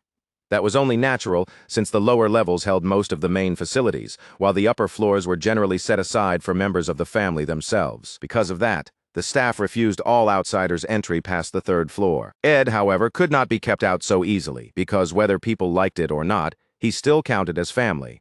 Even so, the guard could not hide his surprise at seeing him there, since word had already spread that the young noble was in poor condition. Ed only scoffed, brushed the concern aside, and said he could take care of himself, so he wanted to be left alone. In the end, no one could deny that a member of the Rothstaler family had the right to pass as he pleased. Realistically, the only people the guards might not be able to stop besides family were members of the royal house. With that in mind, the blonde noble pushed ahead without hesitation, making straight for his father's study at the far end of the 4th floor. Every window on the 4th floor had been locked tight, which also told him that the man was not inside at the moment. With the party still in full swing, the host, Kreppen Rothstaler, was almost certainly downstairs entertaining guests. That meant he should have no time to return to his study, which in turn meant all the preparations for this moment had finally fallen into place. In other words, this was the perfect chance right now. The boy could throw open one of those windows and begin uncovering the hidden secrets of the head of the Rothstaler house. Once they were inside, Ed immediately asked Janica how she had managed to slip away from the party in the first place. Janica explained it simply. When a commoner vanished from an important party, almost nobody paid attention. That made it surprisingly easy for her to move in and out unnoticed. The two of them then got to work on opening a certain door inside the office. After managing it, they carefully slipped into the room beyond, staying alert and making sure it was actually safe before committing themselves fully. But the instant they entered, both of them froze at the voice that greeted them. Someone was already seated inside the room, speaking as though this was a long-awaited chance to finally talk. And really, the first warning sign should have been the fact that they had rushed ahead with this plan without first confirming where Kreppen actually was. There he was, sitting behind his desk with that oppressive presence of his, letting out a low sigh as he said he had been wanting to speak without other people interrupting. Cloaked in that heavy, sinister atmosphere, the man gave a dark little chuckle and invited them to sit and talk. After all, he had many questions for his son, especially after hearing that he had somehow survived such an extraordinary trial. In fact, there were so many things he could bring up that he almost seemed unable to decide where to begin first. Then the man gave a small, almost casual smile, and decided he knew exactly where to begin.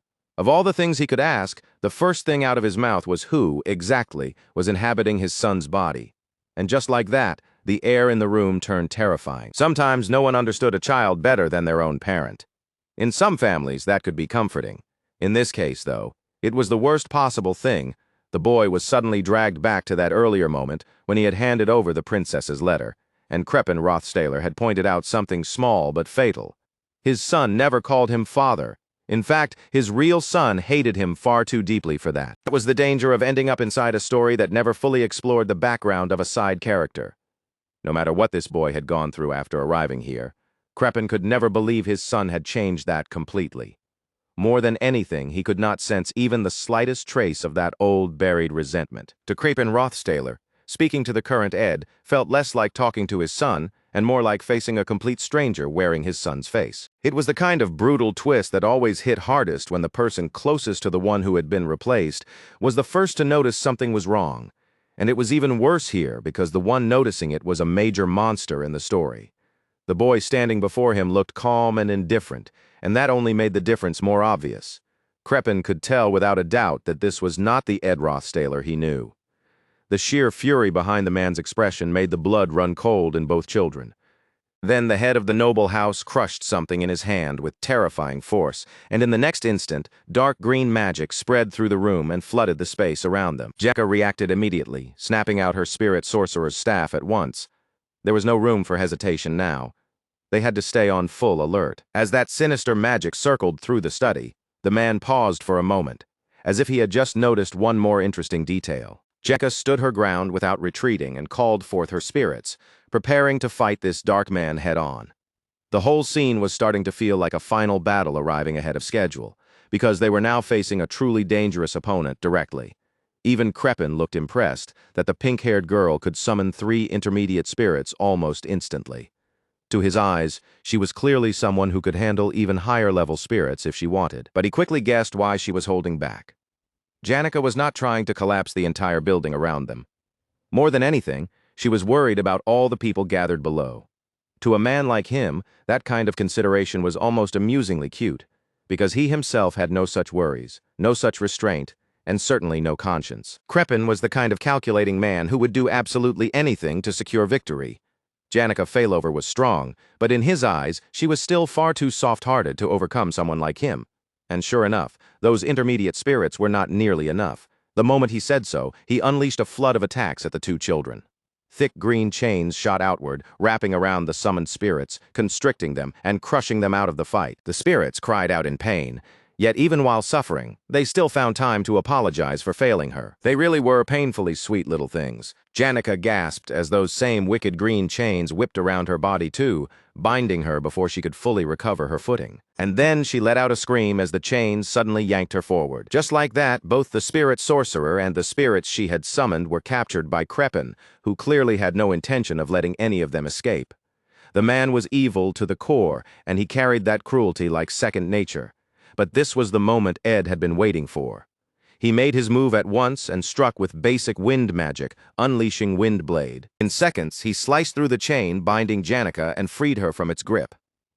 Then he stepped in front of her without hesitation, shielding her with his own body as he prepared to fight his monstrous father head-on. With a sudden burst of speed, the young noble lunged forward and closed the distance, appearing right in front of the master of the house. At that moment, he was fully determined to cut the man down one way or another. The calm, controlled villain merely looked down at him and coolly acknowledged that the boy was skilled, at least. But even after getting that close, Ed's blade could not pierce the man's hand. It could not even truly reach him. So this was what real power looked like. Kreppen stared at the child before him and became even more convinced that this skilled, driven boy could not possibly be his real son. Ed groaned in pain as magic tore the weapon right out of his grasp. That rotten old monster had not even bothered to use his own hands once. He was overwhelming both of them through raw magic alone, and the moment Ed was disarmed, the boy was hurled backward into a bookshelf so violently that the shelves shook and books exploded into the air around him. Once again, the man demanded an answer, asking who this thing was that had taken over his son's body. Then, all of a sudden, Kreppen's eyes widened when he saw a burning knife streaking straight toward his neck. Noble twisted away just in time, narrowly dodging the strike, though he still ended up with a bloody scratch carved across another part of his body. The protagonist caught the returning fire knife in his hand and growled through clenched teeth that maybe he was not the man's son. But even so, he was Ed Rothstaler. That was the only name he would answer to. He would not claim any identity other than Ed Rothstaler. Hearing that, the wicked man only laughed, dismissing the declaration as utter nonsense. Now, Ed stopped holding back and drew his sword for real. Nonsense or not. The truth was still the truth, and he had no intention of calling himself anything else. He had struggled too hard, survived too much, and come too far to become anyone other than Ed Rothstaler. Holding on to that conviction, he charged straight at the wicked man again. and as he moved, he signaled to Janica with perfect timing to do what needed to be done. Janica understood the command immediately. She steadied herself and prepared to unleash her own attack, with the massive presence of a spirit rising behind her. The entire study turned into chaos. Ed's short sword clashed against the man's long blade, and the room shook under the pressure of the battle. Papers, books, and scattered materials were swept into the air, caught and carried by the violent dance of wind magic. Dust billowed thickly through the study, clouding the room as the deadly battle with Kreppen Rothstaler, the boss of the fourth act, truly began. Gravity, inertia, friction, and every form of physical force seemed to answer to his will. This was the power of the evil god Mebular, the being that had let his father taste a level of authority that bordered on controlling the world itself. Then, suddenly, an impact-amplifying wave-ball was hurled upward into the air. The man immediately raised his sword and blocked the force of that dangerous sphere, only to scoff when he realized it had come from a magic engineering tool. Even so, Kreppen had not yet pushed beyond the limits of his mana. He still had not fully awakened the evil god's power, and that made this the best possible time to eliminate him. The truth was, they were also still in the middle of finishing a few of their own powers, which was exactly why this timing mattered so much. According to the scenario, Kreppen would only truly awaken after invading the academy at the end of the fourth act. That meant the man standing here right now was at the most beatable point he would ever be. This was their perfect chance to bring him down. So Ed came at him with blazing hatred and fury, like a man who had seen him slaughter an entire village of innocent people with his own eyes. Divine wrath seemed to burn through the boy, and there was not a trace of hesitation left in him anymore. A clenched fist tightened around roaring heat, and then the intermediate spell point explosion was triggered. The blast that tore through the halls was so thunderously loud that even the people still gathered downstairs at the ball froze for a moment. None of them could understand what was going on above, and while everyone with even a sliver of conscience began to panic at the sound, the princess calmly lifted her wine and took another elegant sip, remarking that the taste was exquisite. Just what you would expect from a cold-hearted witch. By now, serious cracks had begun creeping through the building itself, and the maids below were starting to panic as the force of the battle overhead rattled the estate. The guests had no idea that a vicious clash between father and son was unfolding right above them, nor that it had nearly reached the level of a death match. But if they actually succeeded in taking down Kreppen, a man loyal to the crown, that would brand them as traitors, and the consequences of that would be incredibly troublesome. With smoke hanging thick in the area, the protagonist turned toward Janica and quickly checked to make sure she was all right. The pink-haired girl admitted that she was fine, just badly shaken from everything that had happened. Still, they knew they had to completely subdue their enemy. The problem was that they could not do that properly without real evidence of his crimes. They already found a massive concentration of mana inside his office, but that alone was not enough to prove anything. The room directly beneath his office should have been the kitchen, yet they had discovered a door branching off from the study and ended up entering this hidden space instead. Based on those suspicions, the boy had already expected there to be some kind of secret passage hidden beneath the office of the head of the Rothstaler family. He originally planned to investigate that hidden place quietly and keep everything under wraps. But with the battle already exploding through the mansion, subtlety was long gone, and now the whole secret had been blown wide open. Right in front of them, the young man could now clearly see a staircase descending into a narrow, suspicious tunnel below. One glance was enough to tell that whatever waited down there was dangerous, the kind of place that seemed to warn people away the moment they laid eyes on it. Before the two of them could even fully steady themselves, Ed felt his father's killing blow rushing straight toward them. He reacted instantly, shoving Janica out of the way without hesitation so she would not be caught in the attack about to crash into them. Janica cried out as she stumbled and fell back, and even then, that man still had the nerve to calmly praise Ed for reacting so quickly. With that same composed, wicked smile on his face, the man remarked that it was almost as if the boy had fought him before. He still carried that same sinister, refined air about him, but now there was something deeply unnatural happening with one of his hands, something that made the whole scene feel even more demonic. But no matter how fast Ed moved or how sharp his instincts were, he was still up against the terrifying head of the household in his full monstrous element. The demonic energy gathering behind that man was so suspicious and so blatant that it almost felt absurd he had managed to hide his crimes for this long. More than anything, this place was Kreppen Rothstaler's territory. They were fighting on his ground in a space he clearly knew how to control and dominate, which put them at an immediate disadvantage. Trying to battle that infuriating old monster in a place like this was a complete nightmare. Still, Kreppen had made one mistake in the middle of all this. He had allowed his son to bring his own support into the fight. They did not have the time to waste trading blows with Kreppen Rothstaler any longer. So both children turned at once and threw themselves into the secret passage, determined to escape his attack and push deeper inside. Behind them, the blonde noble heard the man scoff coldly, mocking them for being reckless enough to turn their backs on him in the middle of battle. But then a sudden flash of purple lit the space, and the man's eyes widened on the spot. A deafening explosion ripped down through the roof and crashed directly into his hidden study. Lucy had entered the battlefield. It looked like she had simply waited for her own side to get clear before blowing the place apart. The sheer amount of mana and violent magic that flooded the room the moment she arrived was so overwhelming that the man immediately swung that corrupted hand toward her. And there she was, that short, monstrously gifted mage, casually chewing on beef jerky while still somehow finding the manners to apologize for the mess. Even so, Lucy had no intention of letting that old man slip past her or chase Ed into the tunnel. Standing in his way and becoming the biggest possible nuisance in his life was now her job, and she looked perfectly willing to do it. Meanwhile, Ed and Janica raced through the tunnel with no time to spare. As they hurried onward, the blonde boy had to tell her something important right away, because she needed to remember every single thing they were about to see. If Janica could testify to it too, then everything would carry far more weight. After all, a lone son speaking badly about his own father would be easy for others to doubt. The pink-haired girl looked uneasy as they descended, wondering aloud what kind of horror might be waiting for them at the bottom of those stairs. Ed admitted that he could not say for certain what they would find. Still, from everything he had pieced together so far, he was expecting something very dark, very twisted, and very demonic to be hidden below. At the bottom of the staircase stood a massive sealed door blocking their way, and on the other side of it, they were finally about to uncover their father's greatest secret. Carefully, slowly, Ed pushed the heavy door open and stepped into the hidden chamber his dear old father had kept buried out of sight. Janica stopped dead the moment she saw what lay inside, horror freezing her in place. The room was filled with death, ruin, and the aftermath of unspeakable cruelty. It was almost a shame they had no camera with them, because a single photograph of this place would have exposed everything.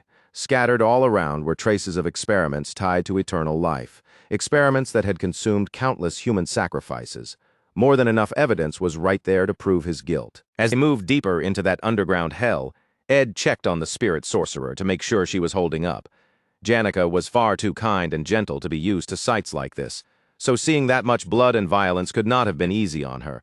He held her hand tightly as they walked, grounding her, making sure she did not have to face that nightmare alone. Even then, she steadied herself and said she was fine, and that they had to keep moving forward. This was the place his father had wanted hidden forever, a wicked underground chamber buried in the darkness beneath the mansion. And within all that darkness, there was only one place where any light remained. Even under that faint, washed-out moonlight, with the whole room drained of color, one familiar shade still stood out sharply enough to catch his eye. It was the same color as the hair in that giant portrait everyone saw the moment they entered Rothstaler Manor. The same golden hair as his own, and when Ed stopped in that filthy underground torture chamber his father had hidden away, he found the greatest secret Kreppen Rothstaler had been protecting all this time. What stood before him looked like the impaled body of his older sister. A girl bound in chains, pierced and imprisoned, and yet somehow she still looked heartbreakingly beautiful. Arwen Rothstaler was being kept captive inside her own father's dungeon. The sight horrified the boy to his core. That dark, twisted, evil man had planned to exploit his own daughter by force, and if necessary, he would have done the same to his other children as well. Then, all of a sudden, a voice broke the silence, and the boy froze where he stood. So much had changed since the last time she had seen him, and not just for him either. She had changed too. Arwen looked at Ed with a faint, delicate smile tugging at her lips, the kind of smile that looked like it might vanish at any second. For one brief moment, her eyes softened, as though memories from long ago were rising quietly behind them. The Ed standing before her now was nothing like the one she remembered, and the distance between then and now felt painfully clear. But Ed was not the only one who had changed during all those lost years. Arwen knew, deep down, that she herself had become someone different as well. Neither of them could simply return to who they used to be, and the heavy silence hanging between them seemed to carry every moment that had passed since their last meeting. At the very same time, deeper within the chamber, another battle was already raging. Ed's father and the mage were facing each other with overwhelming force, their mana colliding again and again in violent bursts. as if the air itself was being torn apart between them. The pressure from their clash shook the entire room. The walls trembled, the floor quaked beneath their feet, and waves of raw mana erupted all around them like explosions trapped inside a sealed chamber, leaving no corner untouched by the chaos. Then the mage calmly raised her power even higher and released a high-level light spell, Blade of Radiance. In the next instant, brilliant blades of magic flashed into existence all around Ed's father. They appeared from every angle, surrounding him in a shining formation and locking him in place at the very center, as if the light itself had become a cage. Even with destruction shaking the chamber around her, the mage did not lose her composure for even a second. She simply kept chewing her gum, looking almost bored by the entire situation. With that cold, indifferent stare, she declared that from this point onward, this place was officially off-limits. There was no need for her to explain any further. The warning in her words was painfully clear. If he did not like being stopped there, then he could try breaking through by force and see if he was capable of reaching her with his own hands. Ed's father did not respond right away. Instead, he remained completely still, his eyes quietly studying the wall of light and the countless blades surrounding him, as if calculating every possible path through that deadly formation. After a while, the strength in his body seemed to drain away. He slowly lowered himself down onto the floor, his posture no longer carrying the same pressure as before. Sitting there in a weakened state, he admitted that she had truly gone to impressive lengths to prepare for this moment. By then, he understood exactly what kind of situation he had been placed in. That defensive spell was not something he could simply tear through without consequence, and even someone like him had no choice but to recognize how troublesome breaking past it would be. Meanwhile, far below, Ed finally laid eyes on the condition his sister was in. The sight hit him all at once, so brutally and so unexpectedly that his entire body froze in place as shock overtook him completely. Arwen looked back at him with a weak, fading smile. Her face was pale, her expression distant, and her voice came out quiet as she told him that he seemed to have changed so much since the last time they had seen each other. After all the time they had spent apart, the reunion they had never properly had was finally happening. Arwen gently acknowledged that moment as she faced the younger brother she had once known, Ed. Seeing Arwen in that state filled Ed with a grief so heavy that it seemed to crush every word before it could leave his mouth. He tried to speak, tried to reach for anything he could possibly say to her, but his voice refused to come out. In the end, the only thing he managed was a broken call of her name. Beside him, Janica could only stare in horror, gasping at the scene before quickly covering her face, as if the sight was too painful for her to keep looking at. Arwen was suspended in midair, her body pinned in place by a long, dark staff or spear that had pierced straight through her chest. She hung there limp and unconscious, her upper body slumped forward, both arms dangling lifelessly beneath her. The bottom of the weapon touched the floor below, and around it, a glowing magic circle spread outward, bathing the entire scene in an eerie, unnatural light. Arwen admitted softly that this must be a horrible thing for Ed to witness, and that appearing before him in such a ruined state would only bring him pain, even knowing that she had still wanted to see him at least once. At that moment, Ed's mind turned inward, pulling away from the scene in front of him. A question rose inside him with painful clarity. Who was Arwen, really, in this world, and what place did she truly hold in his own life? Arwen Rothstaler was the older sister of the original owner of Ed's body. That much was certain. And yet, despite being connected to him by blood in this world, she was someone who had never once appeared in the main story Ed knew. While that strange and painful atmosphere continued to stretch between them, Arwen gently changed the subject. In a soft voice, she asked Ed how his life had been after going to Sylvania Academy. Ed cut her off immediately. His voice was tight with tension as he told her that this was absolutely not the time to be asking him something like that. Arwen then brought up the terrible fight they had once had, the fight that ended with Ed leaving her behind. No more than that, it was the fight that ended with him leaving the entire Rothstaler family behind. Ed answered her without a trace of warmth, coldly reminding her that she should have left as well. He forced the truth directly in front of her. She had known everything too. She had understood the crimes committed by Kreppen Rothstaler, and even with that knowledge, she still chose to remain at his side. Arwen insisted that their father's actions could not be dismissed so simply as evil. To her, Kreppen was the man who had raised them with care, protected the dignity of their bloodline, and carried the glory of the Rothstaler family forward to the next generation. Because of that, she believed Ed should return as well. She wanted him to come back to their father's side.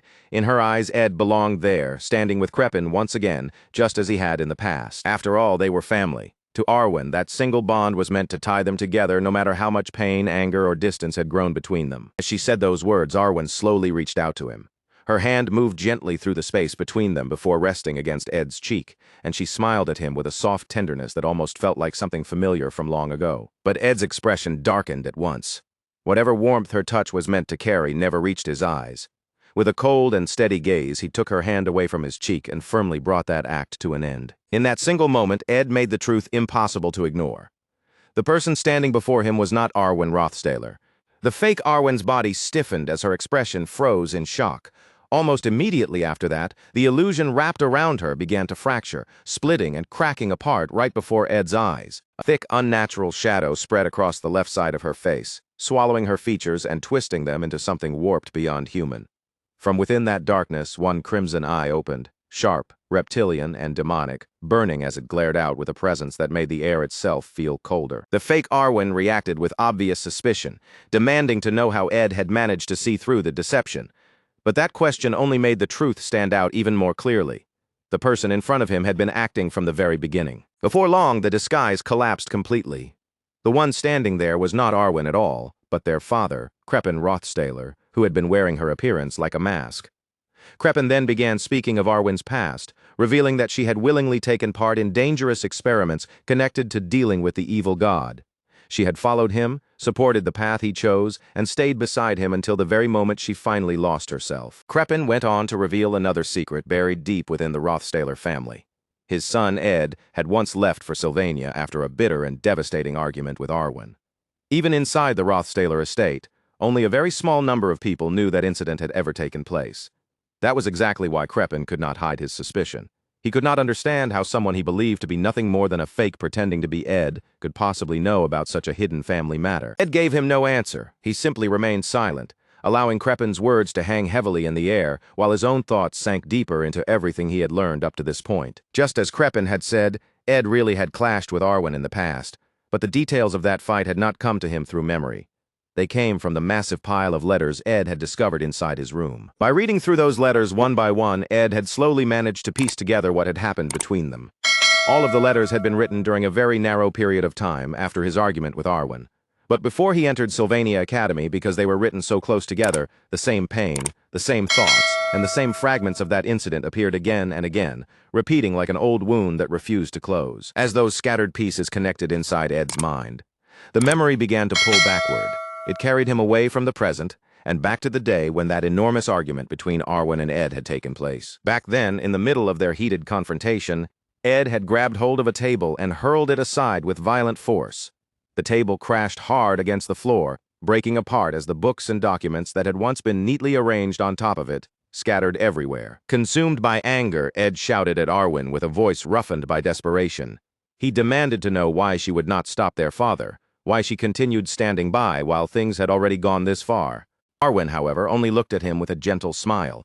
Instead of matching his anger, she remained calm, almost sorrowful, as she quietly noted that this was the first time Ed had ever directed such anger toward her. Ed could no longer keep his rage contained. He pointed sharply toward a book and shouted for her to look at it properly. The book was a historical record about the evil god of the mythic age, Mebular, a god known to govern hatred and rage. And that book was not merely some old, dusty historical text. The imperial family itself had officially classified it as forbidden. Written inside its pages were descriptions of horrific rituals that required countless human sacrifices in order to summon the evil god. Among those sacrifices, people of royal blood and high-ranking nobles blessed with great prestige were considered especially valuable. Ed clenched his fists so tightly they trembled, grinding his teeth as he insisted that Arwen already knew all of this. Their father would use any method, no matter how cruel or inhuman, if it brought him closer to his goal. And sooner or later, Arwen herself would become one of his targets. Arwen answered him quietly, saying that she already knew. That calm admission struck Ed harder than any denial could have, leaving him completely shaken where he stood. Even though she fully understood the danger, Arwen explained that their father carried a great purpose, and that supporting him was the path their family had chosen. Ed could only stare back at her in disbelief, his face twisting with a mixture of fear, anger, and helpless frustration. Then Arwen gave him her cold and final conclusion. If Ed could not accept the path of the Rothstaler family, then he should leave the family immediately. After saying that, she pointed out something painfully personal about him. Ed had never been particularly gifted when it came to physical activity. Because of that, Arwen suggested that instead of forcing himself down a path that did not suit him, he should turn his attention toward magic. And as fate would have it, The application period for Sylvania Academy happened to be open at that very time. Ed stood there shaking with fury, his teeth clenched so tightly that his entire body seemed ready to burst from rage. But across from him, Arwen continued to smile gently. At the same time, tears slowly slid down her face, making that smile feel even more painful. And as the memory began to fade away, the scene slipped back into the present. Ed remained silent, turning everything over in his mind. The letters, the memory, Arwen's words, and the truth hidden behind them all quietly settled into place one by one. At last, Ed understood what had really happened. Arwen had been the only one who accepted Kreppen Rothstaler completely until the very end, but she had never tried to force that belief onto Ed. In fact, she was the very person who pushed him away from the family and sent him towards Sylvania Academy. Yet just moments earlier, the one wearing Arwen's face had told him to return and stand with the Rothstaler family again. That contradiction made the answer painfully obvious. The real Arwen would have had no reason to suddenly call Ed back to the family she had once urged him to leave. And with that realization, Ed fully understood that the person standing before him could not possibly be Arwen. Still, he said nothing. Kreppen looked at Ed with an almost unsettling calm, as though Ed's suspicion had not shaken him in the slightest. Then, in a quiet and composed voice, he remarked that there was never any real reason for him to answer that question to begin with. The very moment those words left him, Kreppen's demonic soul slipped out from the body disguised as Arwen. As soon as his presence withdrew, the borrowed body lost every bit of strength it had been holding on to. It went completely limp, then dropped to the floor like an empty shell, collapsing lifelessly at Ed's feet. Ed stood there without moving, but his hands slowly tightened at his sides. His fingers curled into his palms with enough force to hurt as grief, anger, and helpless frustration twisted together inside him until his whole body seemed to tremble with restraint. At that exact instant, the ground beneath them suddenly began to shake with terrifying violence. A massive roar tore through the area, deep and brutal enough to rattle the air itself. Ed's eyes widened on instinct, his body going tense as a dark sense of unease spread across his face. Janica immediately panicked. Her voice shook as she cried out that the entire place looked like it was about to collapse around them, desperately asking what they were supposed to do now. But Ed's reaction to that monstrous roar was different. There was a familiarity to the sound that chilled him in the worst possible way, and as the thought crept into his mind, he could only hope, silently, desperately, that it was not what he feared. The scene shifted back to the chamber above, where Kreppen was still sitting in a weakened state after that intense clash of power. His body looked nearly drained, yet he still managed to lift his gaze toward Lucy. In a low voice, he admitted that he had now confirmed just how extraordinary her power as a mage truly was. Kreppen understood it clearly now. Lucy was not an opponent he could overcome by himself. Just as he had anticipated, trying to face a mage of her caliber without any outside help had turned out to be painfully difficult. Then Kreppen slowly raised one hand into the air. From his palm, a dreadful green aura began to pour out, thick and sinister. Above that glowing power, an enormous eye appeared, floating in the air with a dark, oppressive presence that seemed to press down on the entire chamber at once. The sight was so grotesque, so far removed from anything natural, that even Lucy's usually unshakable composure cracked for a brief moment. Panic flashed across her face as she stared up at the monstrous eye hovering before them.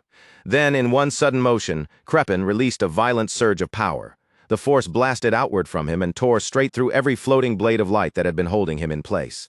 Radiant blades formed by Blade of Radiance could not withstand it. One after another, they shattered in midair, breaking apart like delicate glass under a crushing blow until the entire formation collapsed around him. With chilling confidence in his voice, Kreppen called out to the omnipotent evil god, Mebular. He spoke its name as though he were reaching towards something far beyond the limits of any ordinary human power. He asked the devil to lend him its strength, and the moment Mebular's power began flowing into him, the atmosphere around Kreppen changed completely, becoming darker, heavier, and far more terrifying than before. From Kreppen's body, grotesque arms began stretching outward. They writhed and twisted like the limbs of an octopus, extending unnaturally far from his human form until he no longer looked like anything that belonged in this world. The monstrous arms spread through the banquet hall in every direction. They shot forward and pierced straight into the hearts of the people gathered there, killing the guests one after another where they stood. Screams for help erupted across the hall as panic tore through the crowd, and beyond that single room, countless lives throughout the Rothstaler territory were suddenly thrown into mortal danger. The screams, destruction, and violent chaos echoed through the castle walls, reaching even Ed where he stood.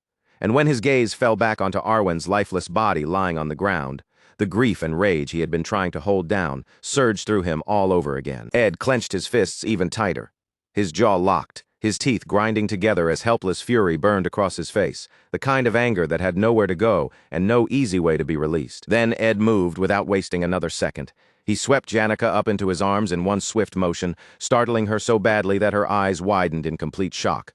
Before she could even react properly, Ed told her they needed to get out of there immediately. The two of them rushed outside as quickly as they could, fleeing from the horror unfolding behind them while the entire place seemed to groan and collapse under the weight of Crepin's power. But the moment they emerged and looked around at the scene beyond the chamber, they realized the nightmare had already spread much farther than they imagined. Crepin had used the evil god's power to take control of the entire castle. High above them floated the terrifying presence of Mebular.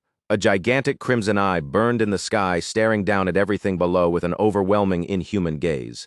Ed quickly turned to Janica and told her to listen carefully, explaining that the magic circle they had seen earlier existed for one purpose alone, to offer sacrifices to the evil god. That magic circle must have been formed by borrowing Mebular's power, and Mebular was not the kind of evil god that granted human wishes without demanding something in return. There was always a price, and this time that price was them. If they remained inside the circle's range when it activated, there was a very real chance they would be killed. Ed then reminded Janica that they were the only two who had witnessed exactly what happened below, which meant staying alive had become more important than ever. Before Ed could fully finish that thought, Janica spoke up. Her voice was surprisingly calm as she pointed out that if she told him in advance to run beyond the circle's range by himself, he would probably get angry at her for saying it. Ed stared at her, completely stunned. For a moment, he looked as if he had been caught off guard by the direction her words had suddenly taken. Janica then told him to listen to her carefully. With a serious expression on her face, she confessed in a steady voice that she was willing to die for him. But she'd one thing clear right away. That did not mean she wanted only him to survive. Both of them had to make it out alive, because if Ed died, she said, she would never be able to endure it. The instant Janica realized just how direct her words sounded, embarrassment flooded across her face. She quickly tried to correct herself, stumbling over her own explanation as she insisted that she only meant it in that way, all while her cheeks turned bright red from pure shyness. Ed understood the feeling behind what she was trying to say, but he quickly pulled the focus back to the danger above them. An evil god was still floating in the sky right over their heads. Then, in the next breath, his eyes sharpened and he suddenly warned Janica to watch out. In the very next instant, Ed moved purely on instinct. He threw himself in front of Janica, using his own body as a shield before the danger could reach her directly. Impact slammed into them and hurled both of them aside, sending them crashing hard across the ground. When Ed forced himself to lift his head and look up again, he saw a figure falling nearby. It was Lucy. As she landed, she remarked that the thing they were facing was definitely not an opponent anyone could handle easily. Ed immediately called out to her, worry clear in his voice as he asked if she was all right. Lucy explained that the monster's way of handling mana was completely abnormal. Ordinary defensive magic had no effect against it at all. Its attacks resembled gravity magic in some ways, but at the same time they felt like raw physical force being materialized right in front of them. She concluded that this was absolutely not a normal kind of magic. It was drawing on a power that ordinary mana control could neither block properly nor counter directly. Concerned by that, Ed told Lucy that if continuing the fight had become too much, she should stop before she pushed herself beyond her limit. Lucy answered him without the slightest hesitation. Her voice was calm, steady, and completely certain as she said that she would win. Then Lucy made one more thing clear. She was not the one being cornered here. The one getting forced to the edge was that giant eyeball monster. With that bold declaration, she immediately began gathering her magic once again. Lucy unleashed high-explosion magic, ruin, and fired it straight toward the evil god Mebular with tremendous force. The blast, tearing through the air like a strike, meant to erase everything in its path. But Lucy's attack did not end with that single explosion. She followed up with 58 consecutive strikes, stacking one attack on top of another in a relentless chain. Then she combined that overwhelming barrage with supreme explosion magic, moment of creation. An enormous amount of mana surged around Lucy's small body. It overflowed from her like a storm of pure magical power, so dense and violent that the air around her seemed to tremble beneath it. She poured all of that force into her attacks without holding anything back, bombarding the evil god again and again with waves of destructive magic that crashed into Mebular one after another. After unleashing that overwhelming barrage, Lucy finally reached her limit. The strength left her body all at once, and she collapsed from sheer exhaustion. Ed rushed forward immediately and caught her before she could fall completely to the ground. Holding her up, he urgently asked if she was all right. Lucy warned him at once to get away from her. Her voice was weak, but the urgency in it was clear as she told him that staying too close to her was dangerous. Then she reminded Ed of what he truly had to do. His real objective was not to stay by her side, it was to capture that man. Ed did not answer. His expression tightened as Lucy's words sank in, and for a brief moment, silence settled between them despite the chaos still raging around them. Lucy let out a small sigh, almost as if she had expected that quiet reaction from him all along. Even so, she continued speaking. While keeping her focus on the battle against Mebular, Lucy told Ed to finish what he came here to do. After all, that was the very reason she had come to help him in the first place. With those words, Lucy launched herself toward the evil god once more. Even after exhausting herself so badly, she threw herself back into danger with everything she still had left. Watching Lucy charge back into that terrifying battle, Ed immediately turned toward Janica. There was no time left to hesitate, so he began giving her instructions right away. While Lucy kept Mebular's terrifying presence occupied high above the castle, throwing herself against that monstrous power again and again, she was buying the others precious time with everything she had left. That meant Janica had a completely different responsibility to carry. With so many spirits under her control, her role was not to fight the evil god directly, but to spread her power across the estate and rescue as many people as she possibly could before the disaster swallowed everything. Unlike ordinary humans, Janica's spirits could move across a far wider area in an instant. They could scatter in every direction at once, slipping through the chaos and reaching victims who would never be able to escape on their own. Janica looked back toward Ed, her face still shaken by everything happening around them, yet she forced herself to remain steady. Then she asked him what he planned to do while she focused on rescuing the people trapped across the estate. Ed answered her without the slightest pause.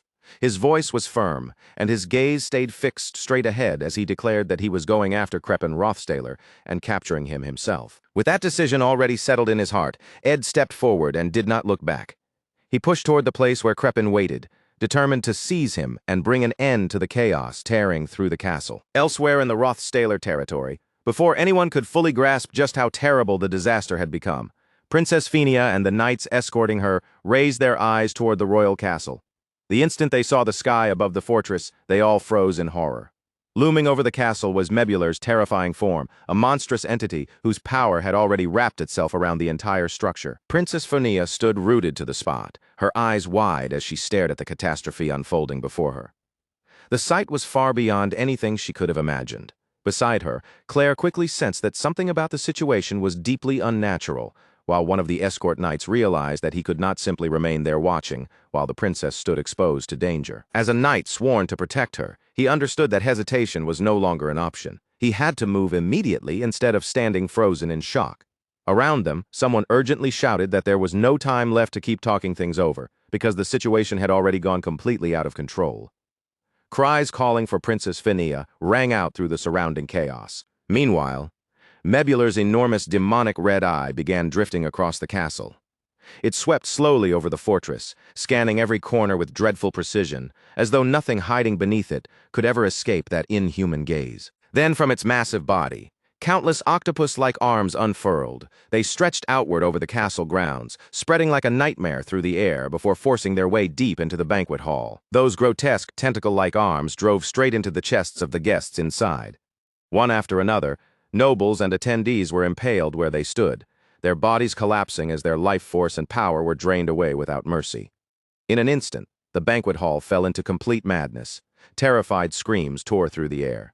People cried out in disbelief, and panic spread in every direction as desperate voices called for guards, protection, and anyone capable of saving them from the nightmare unfolding before their eyes. In the middle of the crowd trying to flee, one noble looked around with confusion and rising frustration. Inwardly, he shouted about where the guards could possibly be during a disaster like this. Then, all at once, his head slammed into something hard, and the impact sent him staggering backward before he collapsed onto the floor. When the noble lifted his head again, he saw a group of guards standing nearby. At first glance, they looked like proper soldiers in armor, but their unnatural stillness and strange presence made something about them feel deeply wrong. The nobles stared at the guards in disbelief. Their fear quickly began twisting into anger as they wondered whether these soldiers had completely lost their minds by standing there like that in the middle of a massacre. At that moment, Clarice stepped into the scene and immediately ordered everyone to move aside. The second the crowd recognized her, shock rippled through the hall, and many of them realized that the saint herself had appeared right in the center of the chaos. Clarice quickly took in the situation and understood that it had already gone far beyond what the people inside could handle on their own. She decided that the fastest option was to contact the nearby Knights Templar station as soon as possible. But before Clarice could act on that decision, one of the armored knights standing close by rejected the idea in a flat, unwavering voice. Clarice narrowed her eyes and asked if he was defying her command, but the knight calmly answered that it was not disobedience. According to him, he was simply obeying a different order. He said those orders came from his master, and as he revealed his face, the horrifying truth became impossible to miss. One half of him still looked human, but the other half had twisted into something demonic, and a sinister smirk spread across his warped features. The one standing there was the brown bear knight, Nox. The moment everyone saw Nox's demonic appearance, the terror in the hall surged even higher. Panic exploded through the crowd all over again, and people scattered in every direction, desperate to escape. One man shouted for everyone to run, realizing that even those treacherous knights were part of the conspiracy. Nearby, a female wizard studied the situation with sharp, careful eyes and quickly began putting the pieces together. There were barely any true combatants in the hall. Most of the people gathered there were high-ranking nobles, with a young saint among them. The setup was far too deliberate to be a coincidence. This banquet hall had been arranged so that almost no one present would be able to properly fight back. The wizard called out to the crowd, warning them that the private guards were acting strangely and that nothing about this situation felt right. Concerned for Clarice's safety, she urged the saint to step back. Even if Clarice was shaken by the sudden crisis, the wizard knew they could not afford even a moment of carelessness. Suddenly, a bright burst of yellow mana shot across the banquet hall with tremendous force. It slammed directly into one of the demonic enemies, and the attack was so sudden that even the wizard was caught off guard. In the next instant, she recognized exactly what kind of power it was. That divine mana had come from Clarice herself. Sacred magic surged through the strike, glowing with holy power as it hit the enemy head-on. Clarice calmly reassured everyone that she was fine and still able to fight, explaining that a protective barrier surrounded her and could react to most attacks aimed in her direction. With that protection wrapped around her, Clarice did not need to let fear control her movements. She could continue standing at the front line, holding her ground even while the hall collapsed into chaos around her. Just then, another demon knight lunged toward Clarice from behind, trying to use the confusion in the hall to strike her where she could not see. The female wizard reacted instantly, cutting in and blocking the surprise attack before it could reach Clarice. While the wizard held the enemy back, Clarice rushed forward and aimed a direct strike at the demon knight's head. At the same time, she ordered the wizard to focus on protecting the nobles in the hall, making it clear that getting everyone out of the mansion had to come first, if they wanted any chance of survival. Among the terrified nobles, one man suddenly clutched at his own hair as panic pushed a troubling thought into his mind. Something about the banquet hall felt wrong. The only ones missing were the members of the Rothstaler family. That realization led him to a horrible conclusion. He believed they must have been working with the attackers from the very beginning. He kept shouting accusations into the chaos, claiming that even the daughter who stood as successor and the son who had been reinstated were involved in the conspiracy. To him, the absence of the entire Rothstaler family was proof enough of their betrayal. He declared that he would use this chance to report their supposed treason to the royal family, and even demanded that the whole Rothstaler clan be wiped out. Hearing those reckless accusations in the middle of a life-or-death crisis finally pushed Clarice's patience past its limit. Her teeth clenched with anger, and she could no longer tolerate the pointless screaming, with sharp irritation cutting through her voice. Clarice demanded that everyone stop talking immediately. Then Clarice drove forward with one powerful final strike, putting all her momentum into a decisive attack. The blow landed cleanly and with crushing force, knocking the demonic knight she had been fighting completely out of commission. For a brief moment, the entire hall fell stunned. Everyone stared at Clarice in disbelief, unable to look away after witnessing just how much power she had put behind that attack. Clarice immediately turned back toward the frightened crowd and urged them to stay calm, reminding them that surviving had to come before anything else. Then someone suddenly shouted that the wall had been breached and an escape route had opened. Desperate to live, the people began surging toward the opening and rushing outside. One after another, the surviving nobles fled from the mansion. They spilled out through the ruined walls and into the open area beyond, desperately hoping they had finally found a way out. But the moment they reached the outside, that brief hope was crushed completely. Standing directly before them was Mebula itself, a grotesque monster staring down with countless eyes scattered across its horrifying body. The nobles froze in pure terror. None of them could move as they looked up at the monstrous entity blocking their path, their faces twisting with confusion and fear as they struggled to understand what kind of nightmare now stood before them. Then some of them realized, with a chill spreading through their bodies, that they had just made eye contact with the demon. In the next moment, several of Mebular's many eyes began to glow, each one shining with an ominous and unnatural light. From those glowing eyes, new demons began to emerge. They took shape right in front of the horrified nobles, and the instant their forms became solid, the creatures rushed toward the crowd and attacked without hesitation. The nobles panicked even harder as the nightmare unfolded directly in front of them. Someone screamed after recognizing one of the creatures, shouting that it was a gremlin. Others cried out in horror as they realized that this insane monster had summoned an entire tribe of monsters onto the estate. Moments later, the rest of the monsters joined the slaughter. The noble who had been shouting the loudest earlier, the one throwing accusations and panicking more than anyone else, became the first to fall. The monsters swarmed him without mercy and killed him on the spot. Soon the remaining nobles became targets as well. The creatures attacked relentlessly, cutting down many of them as the chaos spread even further across the estate. The survivors screamed and scattered in every direction once again, while Clarice continued fighting the demons and desperately tried to keep the crowd from losing all control. Meanwhile, the female wizard fought beside Clarice while carefully reading the battlefield around them. The number of enemies was simply overwhelming. From the very beginning, she realized, the two of them alone had never truly had enough power to protect everyone gathered there. A cold, heavy realization settled over her. No matter how desperately she fought or how quickly she reacted, the situation had already slipped far beyond what she could control. She also noticed that the attackers were not moving like a disciplined military force. Their assault had no proper formation or order, but that only made the chaos even harder to predict. Then, without warning, a massive explosion thundered from somewhere nearby. The sound of the blast made the female wizard remember something she had once heard from her two daughters, who were currently fourth-year students at Sylvania Academy. She herself was also a fourth-year student connected to the Ministry of Magic, so she understood the Academy's standards extremely well. Even with her own achievements, she believed that becoming the top student had mostly come down to timing and luck.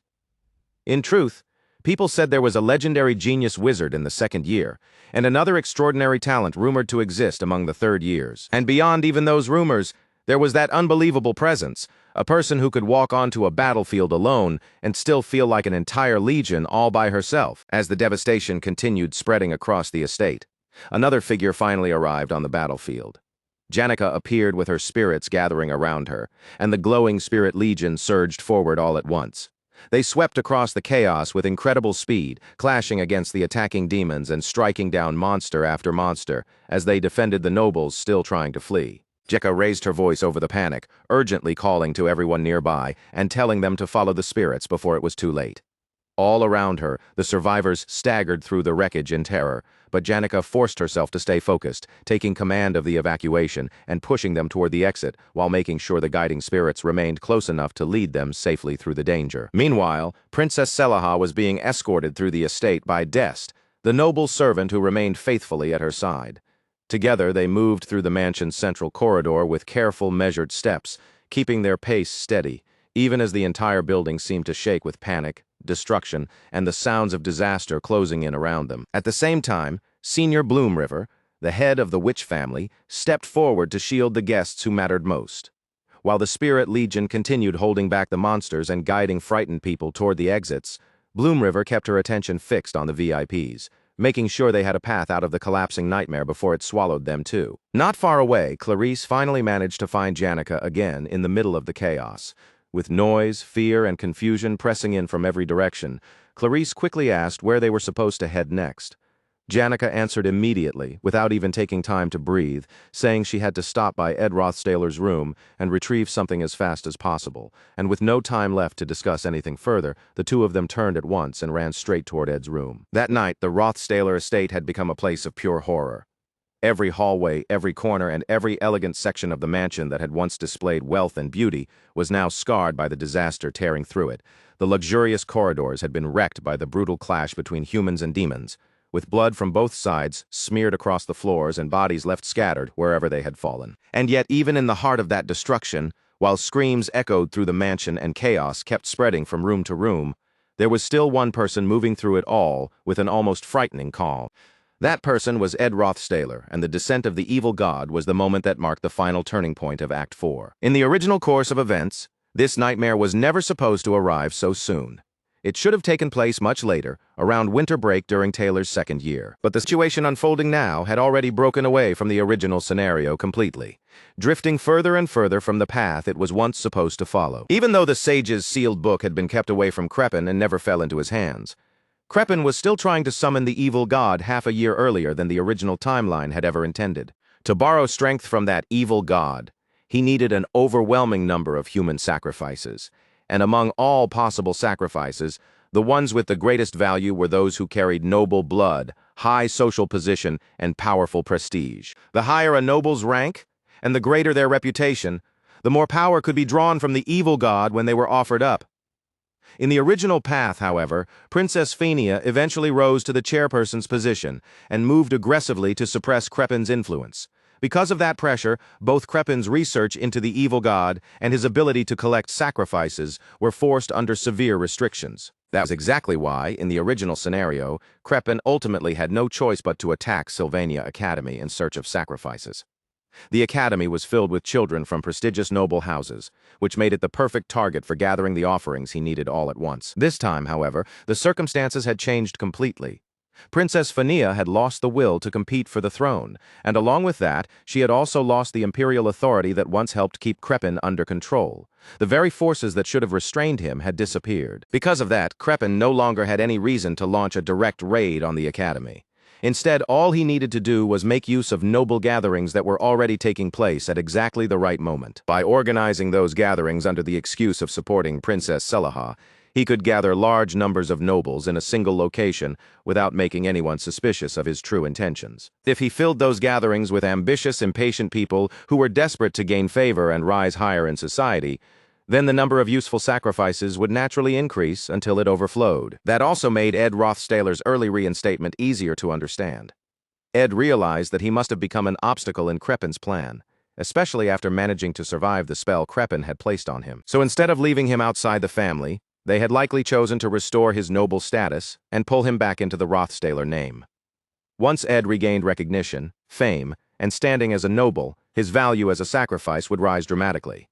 In the end, all the strange events that had happened were tied together by that same twisted design. As Ed Rothstaler climbed the mansion staircase, he kept forcing himself forward, his resolve fixed on reaching his father and killing him.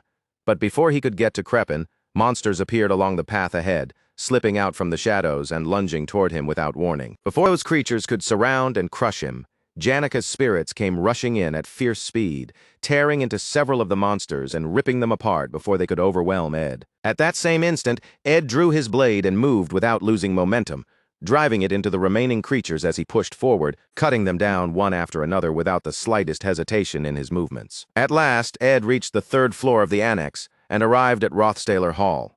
By then, blood was smeared across his entire body, and his shirt had been torn open and ruined by the fierce fighting he had endured on the way there. As he continued through the ruined hall, stepping deeper into the wreckage, Ed noticed another monster blocking the path directly ahead of him. But when he narrowed his eyes and looked at it more carefully, a deeply unsettling realization began to sink in. The monster standing in front of him was actually Eagle Knight Kardec, and after recognizing Ed, Kardec greeted him with a strange, eerie calmness that made the sight even more disturbing. Ed briefly remembered the relationship the two of them had shared in the past. It had never been particularly warm, and it certainly could not be called a good relationship. But none of that mattered now, because the thing standing before him had become something far worse than the man he remembered. Those who had been offered as sacrifices had been turned into servants of the evil god, their bodies twisted into grotesque forms by its horrifying influence. Knowing what had to happen next, Ed braced himself, tightened his fingers around the hilt of his blade, and prepared to cut down Kardec with his own hands. Kardec stepped forward with violent, killing intent, eager to launch his attack. As he closed the distance, he praised the young master in a warped, unsettling voice, advancing without fear as if his broken body no longer understood hesitation. Then, without any warning, one of Janika's spirits suddenly appeared and clamped its teeth into Kardec's arm. Ed took that opening the moment it appeared. With one sharp swing of his blade, he cut straight through Kardec's arm and severed it completely. In that instant, Ed understood something clearly. Even if faint fragments of Kardec's former thoughts still remained somewhere inside him, The creature standing in front of him could no longer truly be called human. He'd been reduced to nothing more than a killing doll, a puppet whose only remaining purpose was to destroy whoever stood in his way. What made the situation even more terrifying was that the evil god's power had amplified Kardec's original abilities and instincts. As he fought, Kardec screamed about his loyalty to the Rothstaler family, shouting that word again and again, as if it was the only thought left echoing inside his ruined mind. Ed knew that this fight would not truly end unless Kardec's head was taken off. An opponent like this could not be stopped by ordinary wounds, and careless attacks would never be enough to bring him down. Just as Kardec was about to rush forward again and kill Ed, something completely unexpected happened. A massive, monstrous arm suddenly emerged from behind him. In one brutal motion, it sliced straight through Kardec and killed him instantly where he stood. Ed froze in place, stunned into silence, unable to immediately understand what had just happened right in front of his eyes. And the monstrous figure spoke, telling him to leave. Ed stared at the creature, struggling to process the impossible sight standing before him. This thing had never appeared anywhere in the story he knew. It had never existed as a boss, and it had not even shown up as some hidden enemy lurking in the background. Ed released a long, heavy breath, trying to make sense of the impossible situation that had suddenly unfolded in front of him. And in that moment, a strange feeling settled over him. He was no longer merely someone watching the story from the outside. He had truly become Ed Rothstaler, a living person trapped inside this harsh and chaotic world. Standing there in that blood-stained hall, he felt as though he had finally come face to face with fate itself. As the creature stepped closer, its identity finally became clear.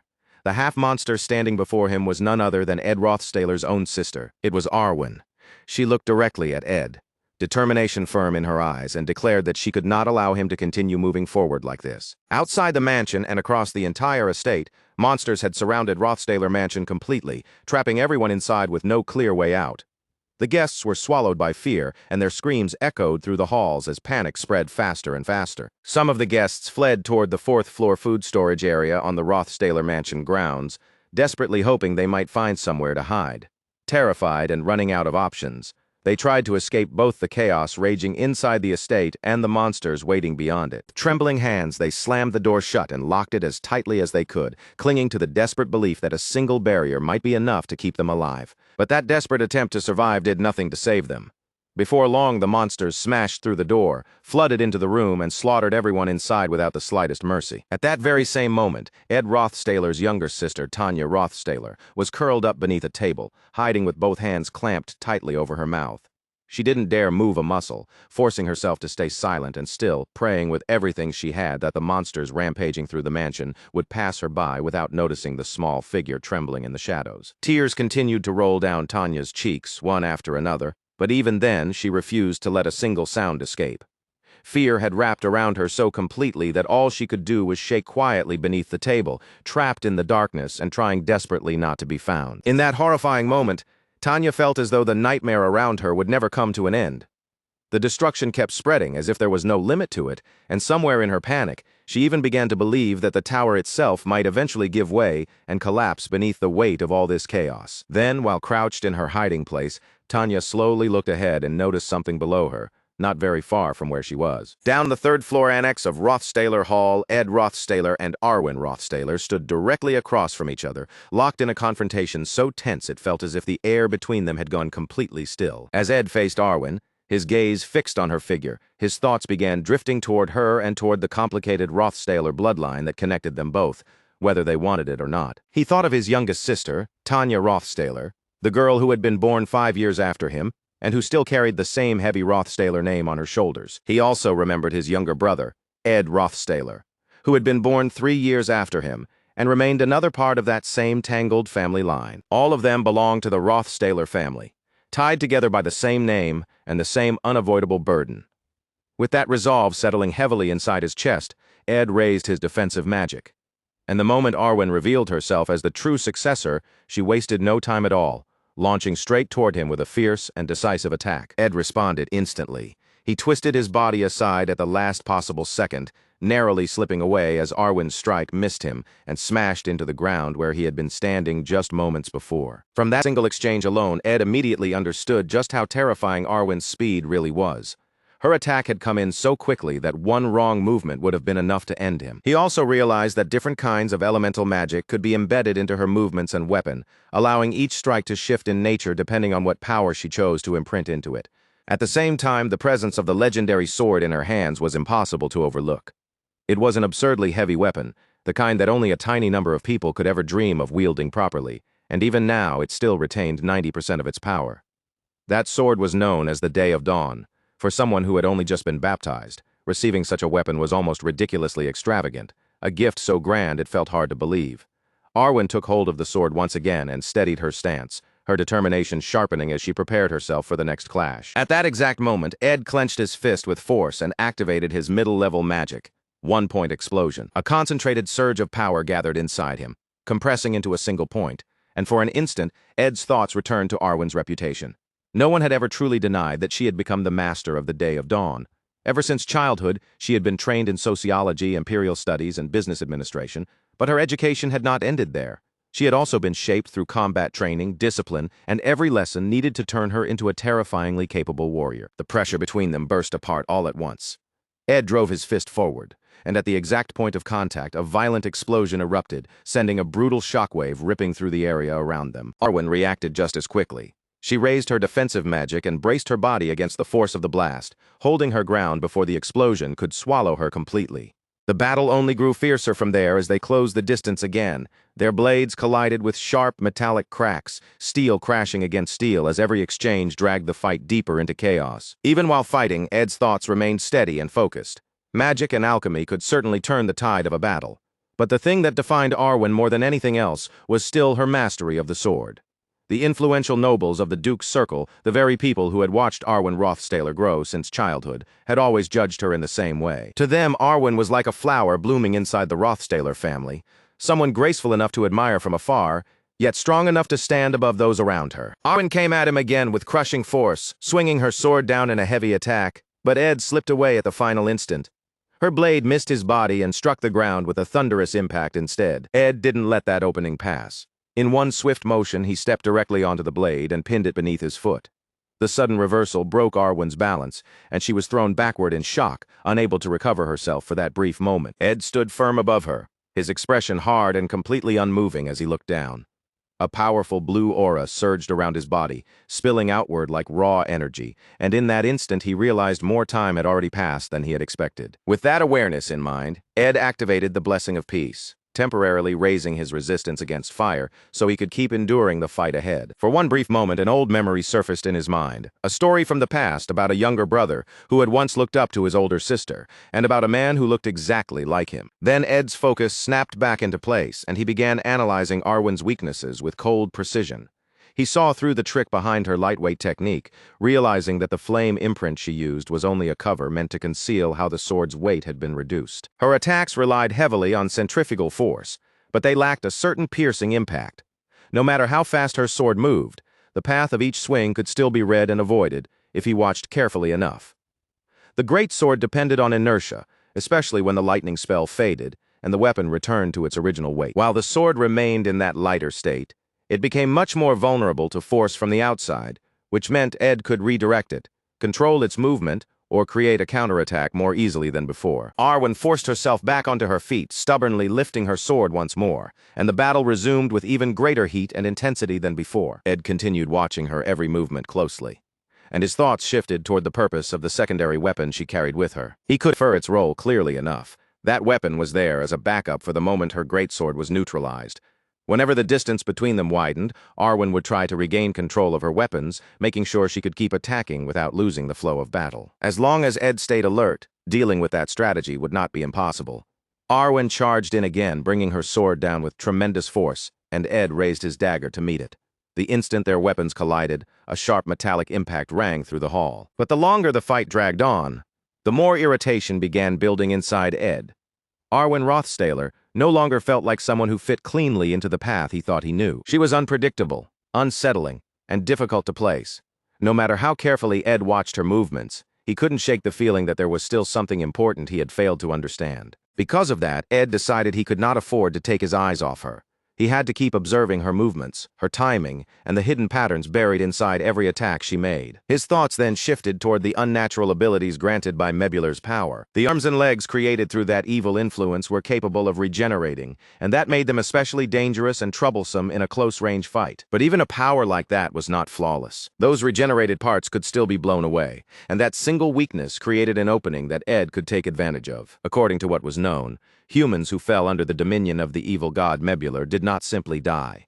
They remained alive, but their existence was twisted into a form of suffering far worse than death itself. In exchange for that contract, their bodies were consumed by violent, destructive urges, while only the strongest longing they had carried in life remained inside them, lingering like the last broken thought of who they used to be. Ed remembered Kardec, the Eagle Knight and loyal retainer of the Rothstaler family, whose deepest wish had been to serve that family faithfully until the very end. Even if beings like that were left with simplified thoughts, their basic abilities were still terrifying. Their speed, strength, and raw attack power remained dangerous, and the fight gave Ed no chance to relax for even a moment. Arwen continued pressing forward again and again, her attacks falling in rapid succession without leaving any real pause between them. Ed kept matching her as best he could, dodging and blocking each strike with careful precision, but even with his skill, the pressure kept rising, and at last one sharp attack grazed across his cheek, leaving a thin cut opened on his skin. For a moment, Ed was genuinely shaken. He could feel the disadvantage closing in around him, and even with all the abilities he possessed, the situation was beginning to turn against him. He understood clearly that they could not allow this fight to drag on any longer. Beyond this battle, an even greater threat was waiting. On the rooftop of the annex, Kreppen Rothstaler was waiting for the full summoning of the evil god Mebular. Lucy was holding it back for now, buying whatever time she could, but no one knew how long she would be able to keep that up. If the summoning was completed, every person within the territory would be offered up and killed as a sacrifice. That truth weighed heavily on Ed with every passing second. If anyone was going to survive this disaster, he had to act decisively, and to protect them all, he needed to defeat Arwen right here and now. At the same time, one thing was painfully clear to him. No matter what the cost might be, Kreppen's actions had to be stopped. Arwen lifted her sword once more and launched another powerful attack at Ed Rothstaler, bringing it down with pure, overwhelming force as the clash between them continued. Ed Rothstaler understood it then. If every condition needed for survival had been placed on one side of a scale, then at last the weight had evened out. The strange decisions, the reckless timing, and every dangerous risk that had seemed irrational before now began to fit together, because all of it had been measured against one simple goal: staying alive. This time, Arwen Rothstaler's sword stopped so suddenly that the blade froze only an inch away from Ed's throat. The edge hovered right in front of his neck, close enough that even breathing felt dangerous, and for one brief instant Ed could do nothing but stare in shock at how narrowly death had passed him by. At that exact moment, one of Janika's spirits burst into the exchange and clamped its jaws onto Arwen's sword. With a fierce, violent tug, it dragged the blade away from Ed's neck, forcing that deadly edge off its path before it could cut into him. That was when Ed realized there was no reason to willingly walk into a disadvantageous path. If surviving was the only thing that mattered, then he had to use every tool, every opening, and every method available to him, even if it looked unfair, brutal, or desperate. Right after that, Ed and Arwen charged at each other once more. Their weapons collided in a sharp burst of steel, the sound ringing through the ruined space, but neither one landed a clean blow. Each of them slipped past the other's attack by a margin so thin it felt almost impossible. Ed kept his gaze locked on Arwen's every movement, refusing to blink as he began reading the pattern that emerged after the Day of Dawn had been sealed. Even at 82%, her speed had not fallen at all. She was still moving with the same terrifying quickness she had shown at the very beginning, without even the slightest hint of exhaustion or slowdown. And yet, despite that, Ed could feel his body starting to adjust. Little by little, his senses were learning this side of Arwen's fighting style too, adapting to the rhythm of her attacks in the middle of the battle. But there had still been one mistake, and in a fight balanced this close to death, even a single mistake was more than enough to lead straight to the end. One count passed, then another. In a battle where everything was decided by moments that small, the tiniest delay or shift in timing could decide who survived and who collapsed. Then a magic tool came into Ed's possession. It was the claw hand, a device with the ability to briefly pull nearby objects toward itself. Ed activated it while focusing on the tip of the knife as it was pulled back. That tiny, almost invisible motion became the key he needed to take control of the next exchange. That brief opening was enough to alter the entire flow of the fight. Even if Arwen managed to retrieve her sword, The next slash would inevitably arrive half a beat too late. Then, without warning, Arwen suddenly activated acceleration. Ed's eyes widened at once as he recognized the technique immediately. It was acceleration magic, and together with Sting, in that exact instant, green aura suddenly flared into view, flashing across the chaotic battlefield and leaving Ed confused for a split second. Then he saw where that strange glow was coming from. The green aura was not surrounding Arwen or the weapon. It was wrapped around Tanya Rothstaler. Some invisible force was pushing Tanya away, forcing her body to move as the destruction around the mansion continued to spiral out of control. The instant Arwen saw Tanya being pushed, her expression changed completely. Emotion surged through her like a crack splitting open the monstrous shell that had been wrapped around her. Without even a moment of hesitation, Arwen abandoned her fight with Ed and threw her sword aside. Then she rushed forward with everything she had, moving as fast as her body would allow so she could save Tanya before anything terrible happened to her. Meanwhile, far away on the other side of the mansion, the eastern spire was struck by an attack from Mibulur. The force of that blow crashed into the annex with terrifying power and tore straight through it, destroying the structure completely as the impact ripped it apart. Back at the scene, Ed shouted Tanya's name, his voice slicing through the roar of destruction and panic around them. As Ed took in what had just happened, Arwen's earlier words returned to his mind. She had spoken about their father's great ambitions, and how those ambitions had been accepted as the policy of the family itself. Arwen had once believed she had given up everything, and in the end it seemed they had chosen to walk the path laid out by Kreppen Rothstaler. What came next was still only speculation, but at 73%, the truth became painfully clear to Ed. Kreppen had conducted human experiments on Arwen. His purpose had been to summon an evil god, one that placed special value on humans who carried noble blood. That meant Arwen had been the perfect sacrifice. And through all the suffering she had endured, one question remained after becoming a minion of the evil god. What had she continued to long for more than anything else? Even as her reason broke apart and her body was transformed, there was still something inside her that she wanted to hold on to, something she desperately wanted to protect. Then the scene revealed Arwen clutching Tanya tightly as the two of them fell. Even after that violent drop, neither of them had suffered any serious injuries. In that moment, Arwen urged them to leave, telling them it was all right, as if she was using the final piece of herself that still remained to reassure them. She called out to both Tanya and Ed, insisting that neither of them could stay in that place any longer. With desperate urgency in her voice, Arwen pleaded for them to leave the mansion before it was too late. The next sight was Kreppen Rothstaler standing on the very top floor, surrounded by total devastation. Everything around him had been reduced to shattered ruins, with broken wreckage and death stretching in every direction. He stood calmly in the middle of that destruction, wrapped in an overwhelming demonic power that made him appear as if he ruled over the entire ruined battlefield. At that very moment, Ed Rothstaler arrived. The instant Kreppen saw him, shock crossed his face clearly, cutting through the calm expression he had been wearing until then. A moment later, Kreppen realized something else. Ed had not come to face him alone. Ed had arrived with Janika's fully manifested spirits at his side, their powerful forms surrounding him and making his presence feel far more dangerous than before. Ed did not waste even a second. Standing directly before Kreppen, he declared that he would end everything right there. Then, without offering the slightest warning, Ed clenched his fist and unleashed his intermediate magic, focused explosion. A massive blast erupted through the ruined space, shaking everything around them with violent force. And before the smoke even had time to settle, Ed followed up immediately with basic magic Flamestorm, sending blazing flames surging forward through the wreckage. But when the explosion faded and the thick haze slowly began to clear, Kreppen was still standing there, completely unharmed. Even after taking an attack of that scale head-on, Kreppen remained calm and unfazed. He acknowledged that Ed's ability was truly impressive, but the tone of his voice made one thing painfully clear. Power at that level was still nowhere near enough to defeat him. However, for just a brief moment, Kreppen's composure wavered. Ed suddenly rushed in, closing the distance and launching a direct attack straight toward him. Kreppen reacted quickly, pulling himself back and avoiding the strike before it could connect. At the same time, Janika's spirit questioned Ed's reckless decision. It pointed out that he had left Mug beside Tanya, then charged straight into a sea of flames without any elemental protection at all. When the spirit demanded to know what he was thinking, Ed dismissed the concern and said none of that mattered anymore. His command was simple and absolute: stop Kreppen. Following Ed's order, Janika's spirit immediately launched itself toward Kreppen and attacked without hesitation. But even with the attack ripping toward him at full force, Kreppen moved aside as if it were barely worth the effort, slipping past the danger with an almost insulting level of ease. Still, he did not look down on the spirit's power completely.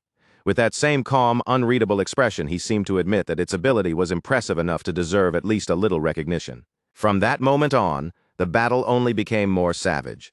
Kreppen gave the ruined battlefield no time to breathe, no pause for the dust to settle.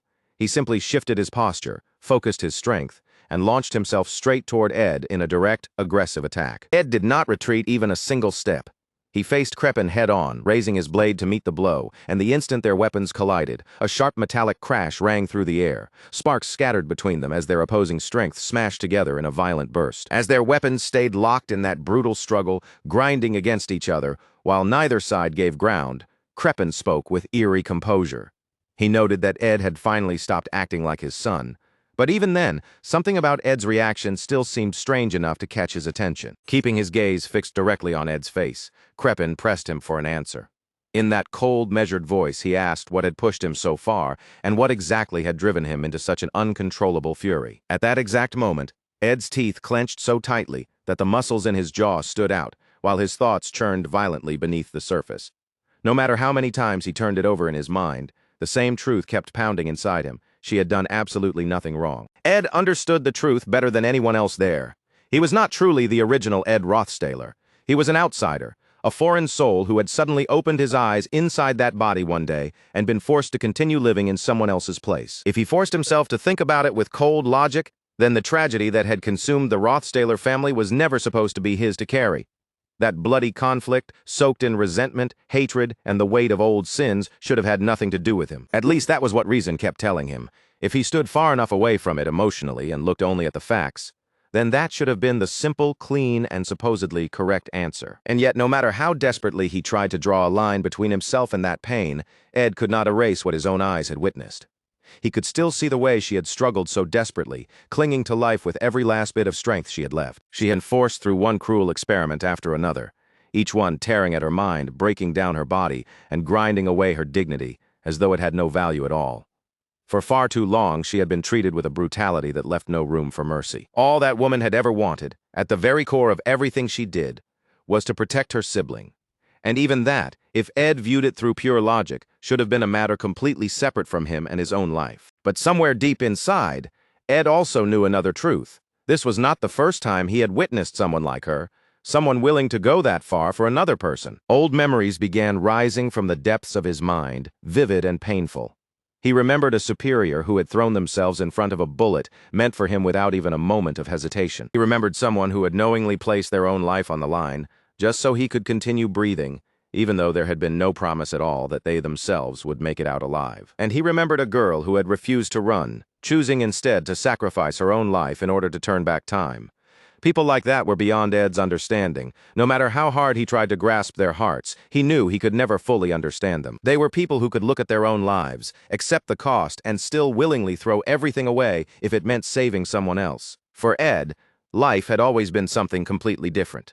Every decision he made, every step he took, every desperate breath he forced into his lungs had always centered on a single, simple goal: surviving. At the same time, Arwen's words echoed again and again inside his skull, cutting through the noise of the battlefield and refusing to fade no matter how much chaos surrounded him. No matter what happened, she had told him, he had to stay alive, and because those words remained with him so clearly, Ed finally arrived at one undeniable realization. For people who carried that kind of unbreakable resolve, for those who could stand at the very edge of death and still refuse to bend, Ed felt something absolute. It was not pity or confusion, it was respect. Deep and unwavering. Around them, the battlefield continued falling apart, slipping further into complete chaos. Destruction spread in every direction, swallowing the ground, the air, and everything caught between the two clashing forces. Mebular's gaze stayed locked on Ed without wavering. Its stare was intense, heavy, and unblinking, as though it were watching every movement Ed made and measuring the storm building inside him. Meanwhile, across another side of the devastated battlefield, Tanya held Janika's spirits tightly in her arms. Surrounded by the sound of destruction crashing down around her, she clutched them close, as if their presence was the only comfort she could reach. Then the focus snapped sharply back to the fight.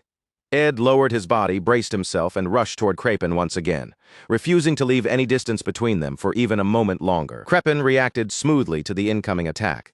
Before Ed's strike could connect, he slipped out of its path, avoiding the blow with controlled movement and keeping himself just beyond the edge of danger. As he moved, Kreppen noticed the change immediately.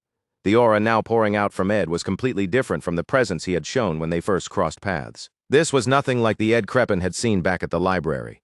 The air surrounding him had changed, the look burning in his eyes had changed, and even the weight behind every movement felt sharper and far more dangerous. Kreppen then twisted the blade deeper with his words, mocking Ed as he suggested that killing Arwen with his own hands must have finally broken something inside him.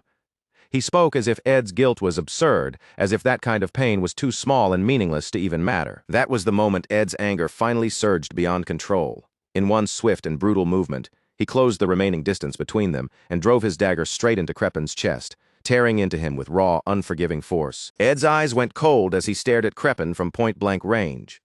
The killing intent in that glare was so sharp that it cut off Kreppen's words before he could continue, silencing him with a single merciless look. Immediately after that, Ed pushed his power even further and activated Blessing of the Windstorm. A violent gale erupted around him in an instant, roaring outward with wild, unpredictable force.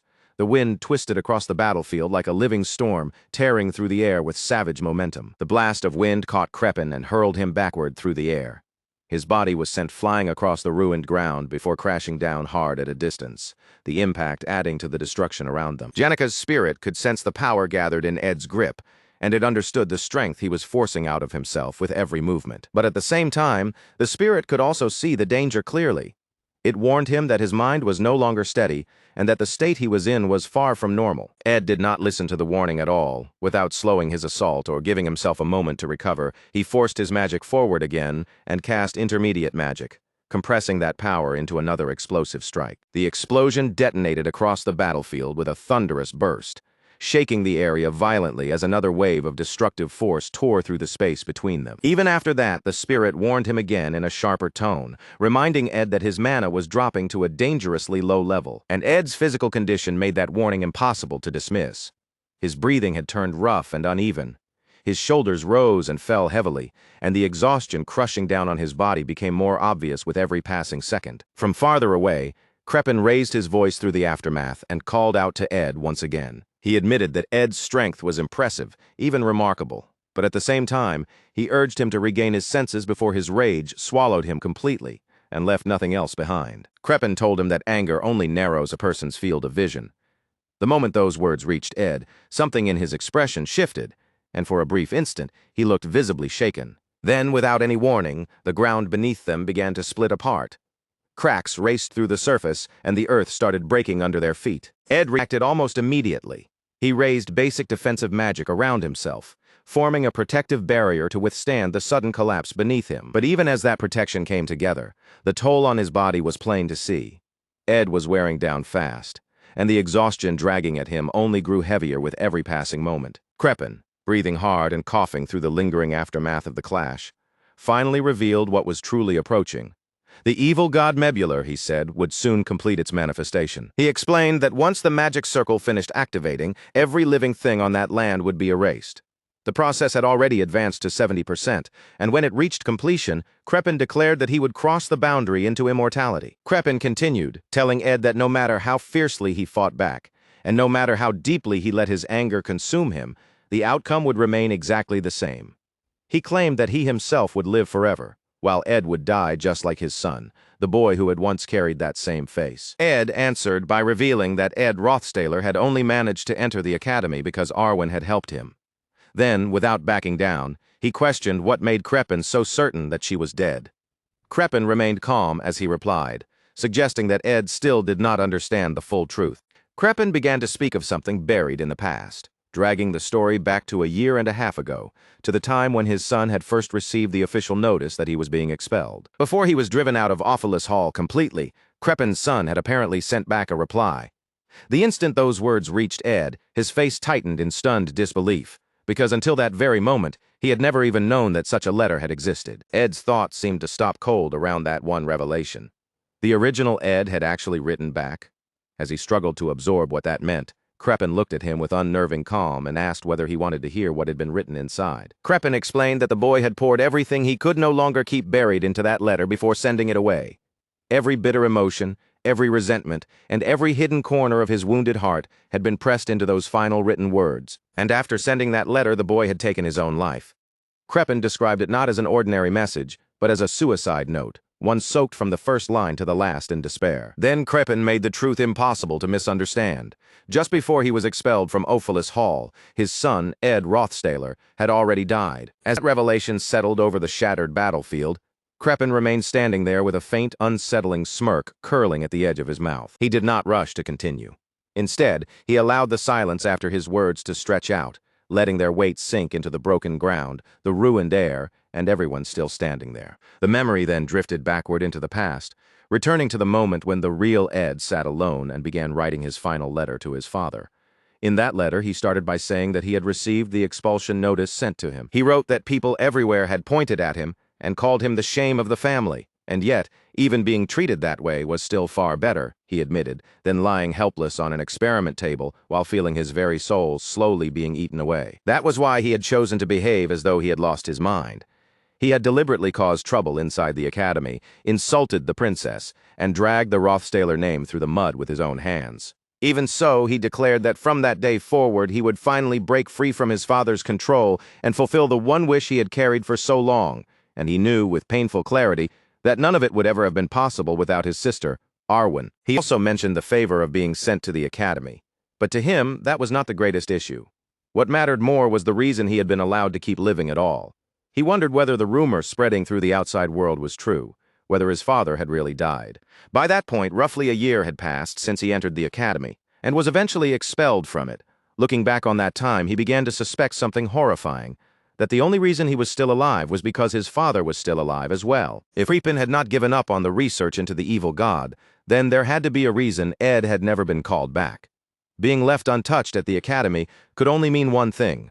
Arwen was still trapped inside that freezing laboratory. Her collapsing body was still being used, still being exploited for that research. Ed admitted that he had finally reached the ending he had always wished for. But once he understood that his freedom had been built on his sister's suffering, he could no longer bear to continue living in such a vile way. Without revealing his father's secrets to anyone, he chose to repay the sin of running away with his own death.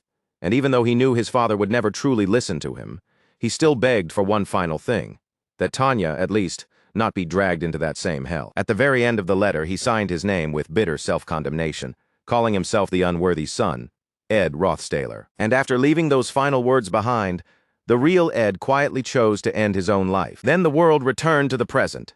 Standing there inside the body he now occupied, the current Ed finally understood the truth. Ed Rothstaler had died by his own hand, but that realization immediately collided with a memory Ed remembered with absolute certainty. In the credits, Ed Rothstaler had still appeared alive, even after reaching that miserable ending. That meant there could only be one possible explanation. Someone somehow must have saved Ed Rothstaler from that death. Ed clenched his teeth as the scattered pieces began to connect in his mind, and for the first time he started to understand why he had been pulled into this world in the first place. The Ed Rothstaler whose body he had taken over had already died before he ever arrived. That death had happened before the possession began. Before the foreign soul now living inside, that body had opened its eyes. And from the moment Ed awakened in that body, all the way up until this very second, he realized that the life he had been living was built on top of the deaths and sacrifices of others. Kreppen's cold voice cut through the air again, calling his own son Ed nothing more than a coward, a boy with no ambition worth speaking of. In Kreppen's eyes, that boy had been weak and insignificant, someone who wanted nothing more than to live quietly and peacefully alongside his family and retainers. Ed rejected that judgment instantly. Something deep inside him refused to accept Kreppen's cruel dismissal of the boy's life, as if that simple wish had been worthless. Kreppen only sneered at Ed's reaction, his expression twisting with contempt as he called that kind of life pathetic. Then, all at once, small demons began crawling out from Kreppen's body. As they emerged, Kreppen declared that life itself was a place where those with the stronger will to survive devoured the weak. As Kreppen named it survival of the fittest, one of the small demons began to glow with an ominous light, drawing the eye immediately.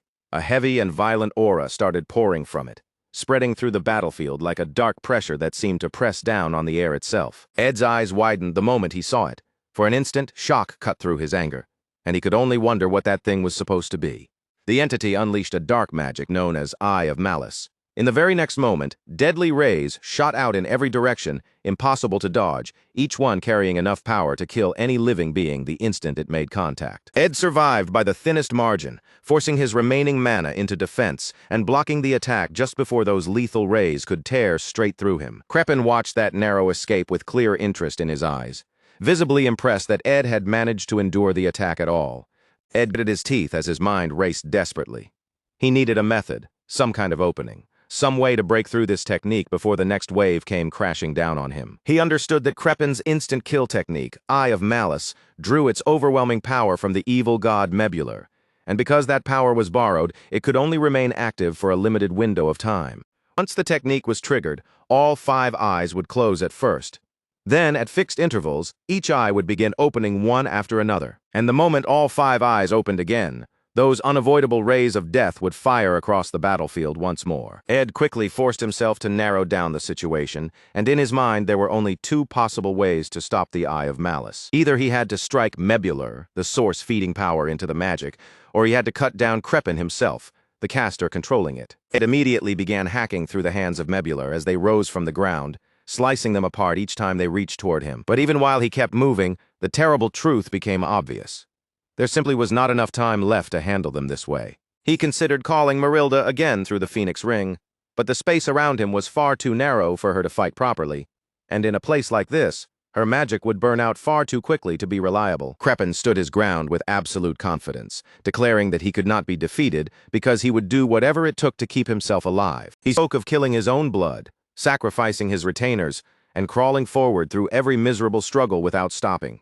Soon, he claimed he would obtain eternal life and bring the Imperial Palace under his control. And after that, Crepin declared that he would crush every last thing that dared to threaten his life.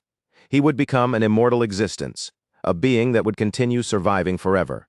Crepin added with chilling confidence that, unfortunate as it was for Ed, he would never survive long enough to witness the immortal future Crepin was about to bring into existence. At that exact moment, Ed's gaze snapped toward Crepin, sharp and alarmed.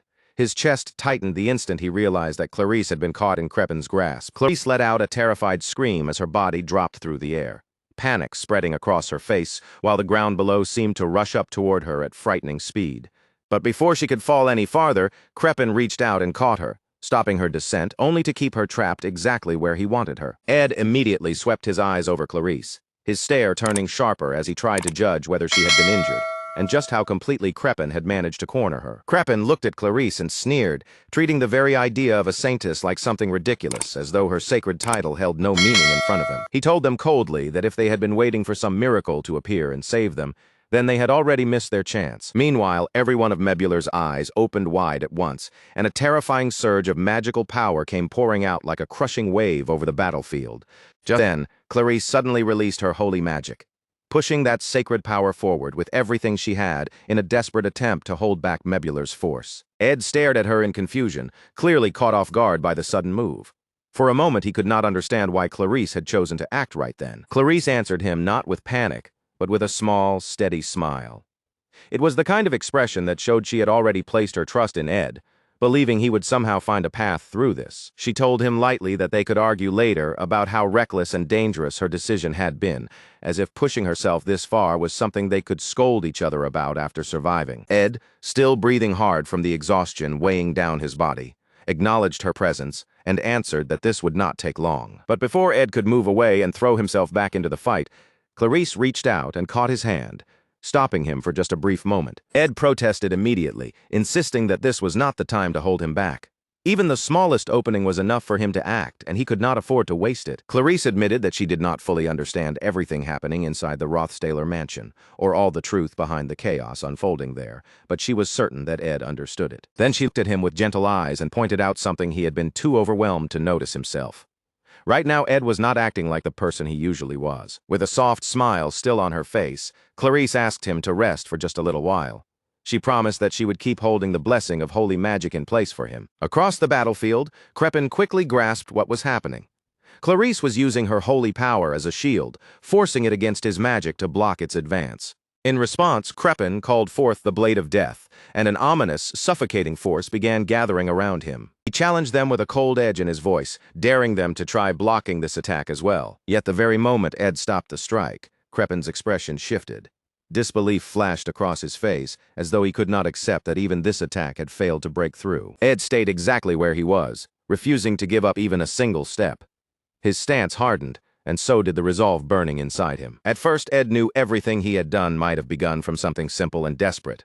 the desire to survive. Then a new weapon appeared in his hand, the legendary grade magic item, Professor Glast's Golden Phoenix Ring, a tool capable of twisting the timeline and pulling the magic of his future self into the present. Along with it was the lightning-struck thousand-year tree staff, a staff that could summon even spirits without a contract, so long as enough magic was available. Ed condemned Crepin directly, telling him that using his own children and stacking up the deaths of others as the price for immortality could never be called a struggle to survive. Crepin asked if those were Ed's final words, and then, without the slightest hesitation, repeated his own belief. To him, anything, no matter how cruel or unforgivable, could be justified if it meant staying alive. At the same time, Ed's thoughts drifted toward the people whose deaths had left a weight on his soul that he could never simply shake off. He remembered the senior who had died in his place, giving up their own life so that Ed could keep breathing and continue forward. He remembered the woman who had sacrificed herself with only one wish in her heart to protect her younger sibling. And he remembered the boy who had surrendered his own life because he could not save his older sister, crushed by guilt until he could no longer bear to live. Whether those people had died unwillingly out of necessity or by their own choice, Ed carried every one of them on his shoulders, even if the world told him to forget them and move on. But Ed could not forget them. Not one of them. That conviction burned fiercely inside his chest and held him firmly in place. Then Ed declared that the people he hated most were people like Crepin, those who took lives and then ran away from the weight of what they had done. In Ed's eyes, Crepin was nothing more than a coward. In that instant, Ed summoned the high-ranking fire spirit, Teorphus. Outside the Rostaler mansion, a carriage slowly rolled up the road and finally came to a stop in front of the estate. Lortel stepped down from the carriage with her usual composed air, but that calm was shattered almost immediately. The moment her eyes landed on the demonic chaos and destruction spreading across the mansion grounds, her expression changed. The horrifying, unnatural scene froze her in place. A heavy unease crept over her, and fear began rising in her chest as she took in the nightmare unfolding before her. At that very moment, Mebulur erupted in a violent explosion. The force of the blast rippled outward in brutal waves, sending shockwaves tearing through the surrounding area. Everyone who saw it was left stunned. Their faces froze in disbelief as they struggled to understand what had just happened before their eyes. Among them, Clarice stood completely still, her thoughts racing. She quickly realized that the explosion had come from the central garden. That realization struck her like a physical blow. Her mind went straight to Ed, because she knew he was there, right in the center of that chaos. Back on the battlefield, Ed had successfully summoned Teorphus.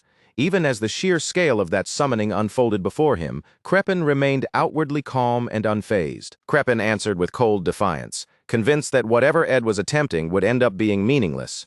To him, this battle had already dragged on far too long, and he had no intention of letting it continue any further. Without even a flicker of hesitation, Crepin activated his dark magic and unleashed the terrifying power of the evil eye once again. The air across the battlefield grew darker and heavier as sinister energy spread in every direction.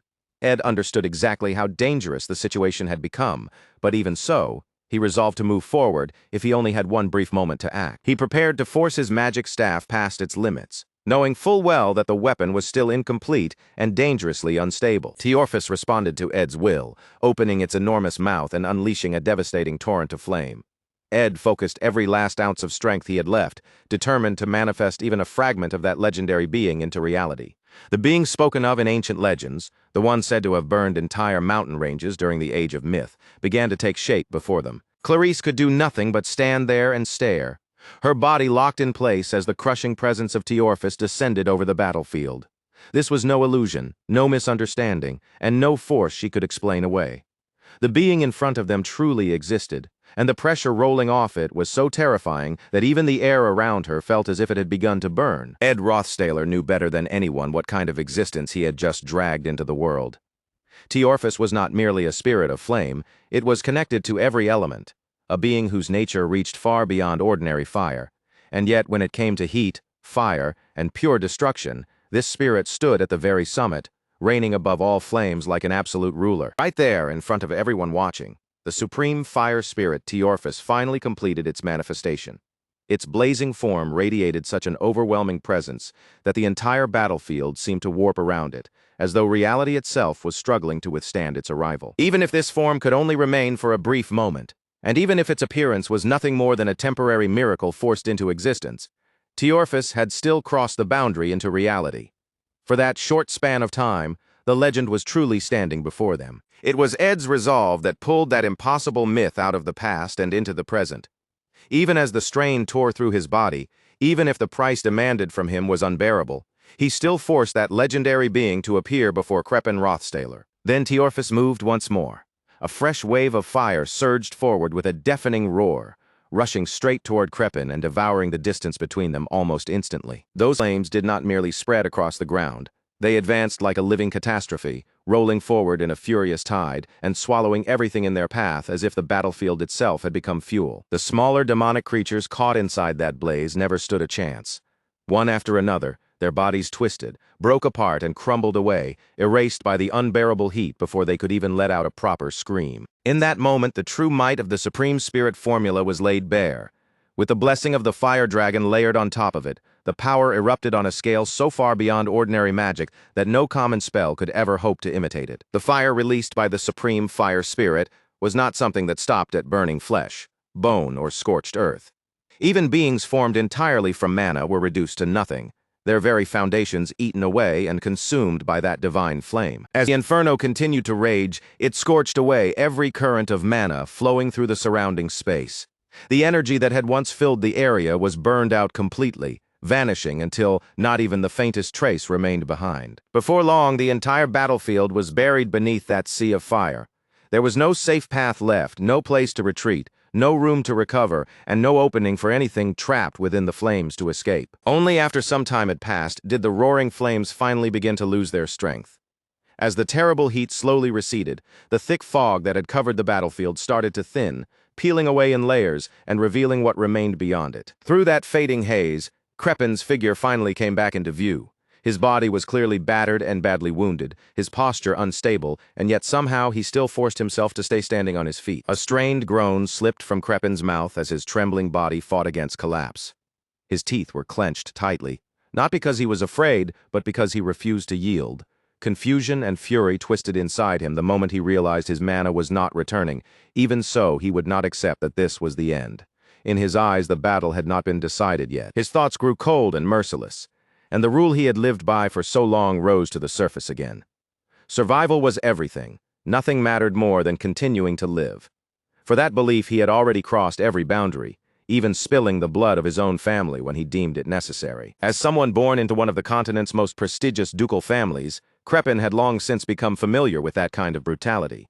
In his mind, cruelty was not some terrible sin to be ashamed of. It was simply the way the powerful endured and remained standing. So even after losing his mana, even after being burned, wounded, and driven into a corner, Kreppen Rothstaler still refused to lower his head or surrender. He told himself that he did not need to defeat them here and now. Victory could wait. As long as he escaped this place alive, that alone would be enough. Once he managed to break free from this battlefield, Kreppen believed Mebular would simply grant him mana again. With that power restored, his strength would return, and from there he could start everything over once more. What Kreppen needed in that moment was not a perfect victory, but time. His desperation, his hatred, and his furious will to survive all drove him forward like a man clawing his way up from the edge of death itself. Kreppen roared that the fight was not over yet, his voice tearing across the battlefield. Then he called out to the evil god Mebular, demanding power as if survival itself was something he had the right to claim. The raging flames had already burned away the mana surrounding them, leaving the battlefield drained, hollow, and empty. But the true source from which that mana came had not been destroyed yet. Mebular answered the desperate call of its follower. Dark power began pouring directly into Kreppen Rothstaler, restoring his mana from the source itself, before the loss could become permanent. In the very instant, the balance of the battlefield began to tilt once again. The situation started sliding back toward the same nightmare they had only barely managed to push away. Everything they had endured, everything they had sacrificed, was about to be undone right in front of them. If no one stopped it immediately, Kreppen's recovery would wipe away the meaning of all their struggle. And right at that critical moment, Lucy appeared. There was no hesitation in her eyes at all as she stepped into the chaos, her entire presence filled with unwavering resolve. Brilliant mana circles flared to life around her, glowing with fierce and unmistakable power. Lucy unleashed her magic with a force that cut straight through the despair hanging over the battlefield. Her power slammed into Mebular and overwhelmed it completely. Before the evil god could finish restoring Kreppen, Lucy's magic tore through its influence, shattering the flow of power and destroying the connection. Kreppen's expression twisted with pure disbelief. The sudden reversal struck him so violently that for one stunned moment, He could only stare ahead, unable to process what had just happened. Ed did not let that brief opening slip away. He moved in from behind Crepin, closing the distance before the wounded man could fully regain his senses. With a rough and desperate grip, Ed seized Crepin by the hair. He forced the man's head backward and dragged him with every last bit of strength his battered body still had left. But even in that weakened state, Crepin reacted almost instantly. The moment Ed pulled him back, Crepin's hand shot out and clamped tightly around Ed's throat. Driven by raw rage, Crepin slammed Ed down hard against the ground. His fingers dug deeper around Ed's neck, tightening with brutal force, as though he intended to crush the life out of him with one hand. Crepin's fury poured out through vicious words. He mocked Ed's very existence, asking how long he thought he could keep clinging to life while trapped in a body that was already little more than a corpse. To Crepin, showing concern for the dead was nothing but weakness. Anyone who failed to keep moving forward was, in his eyes, nothing more than a useless fool abandoned behind the backs of the strong. He declared that survival belonged only to those powerful enough to seize it with their own hands.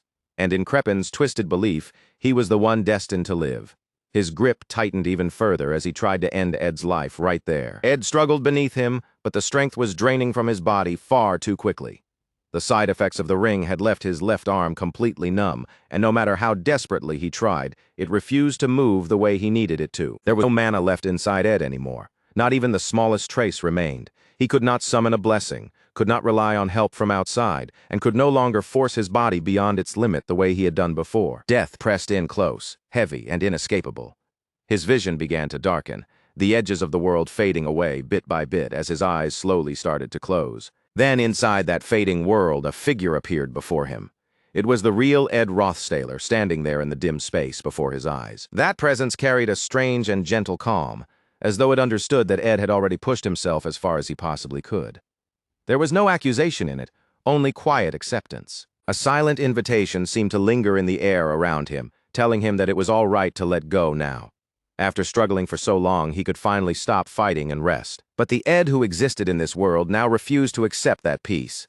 He would not reach out for that quiet ending. Something deeper than exhaustion and stronger than pain surged up from within him. From the very edge of death, his determination flared back to life with sudden burning force. Refusing to surrender, Ed struck back in the only way he could. Gathering the last strength left in his body, he drove his head forward and slammed it straight into Crepin's nose. The impact landed with brutal force. Blood burst from Crepin's face as his body lurched backward, his balance breaking before he finally collapsed away from Ed. This Ed, the one who had inherited Rothstaler's life, taken its weight onto himself, and carried that burden forward with his own two hands, rose to his feet once again. His body was battered, wounded, and pushed past every limit, but his will burned brighter than it ever had before. And as Ed forced himself back up, he looked back on the life he had chosen to live. He remembered the path he had walked, filled with pain, struggle, and the stubborn resolve that had kept him moving until this very moment. He remembered every wretched step that had led him to this moment. The clothes on his back had once been so worn and torn that he had to stitch them together with his own hands, patch by patch.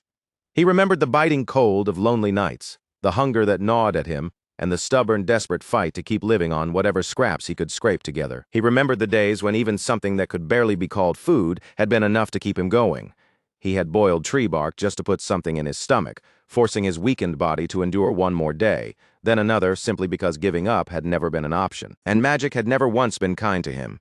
It did not flow naturally through him, and talent had never reached out its hand to help him. Even so, Ed kept dragging himself forward, learning each spell, each technique, and each fragment of knowledge through pain, failure, and relentless effort. With nothing but stubborn grit, endless repetition, and the refusal to fall apart no matter how many times he was pushed down. Ed Rothstaler slowly carved out a place for himself. Step by step, he created ground beneath his own feet. Before long, that same Ed had risen until he was counted among the Academy's top students.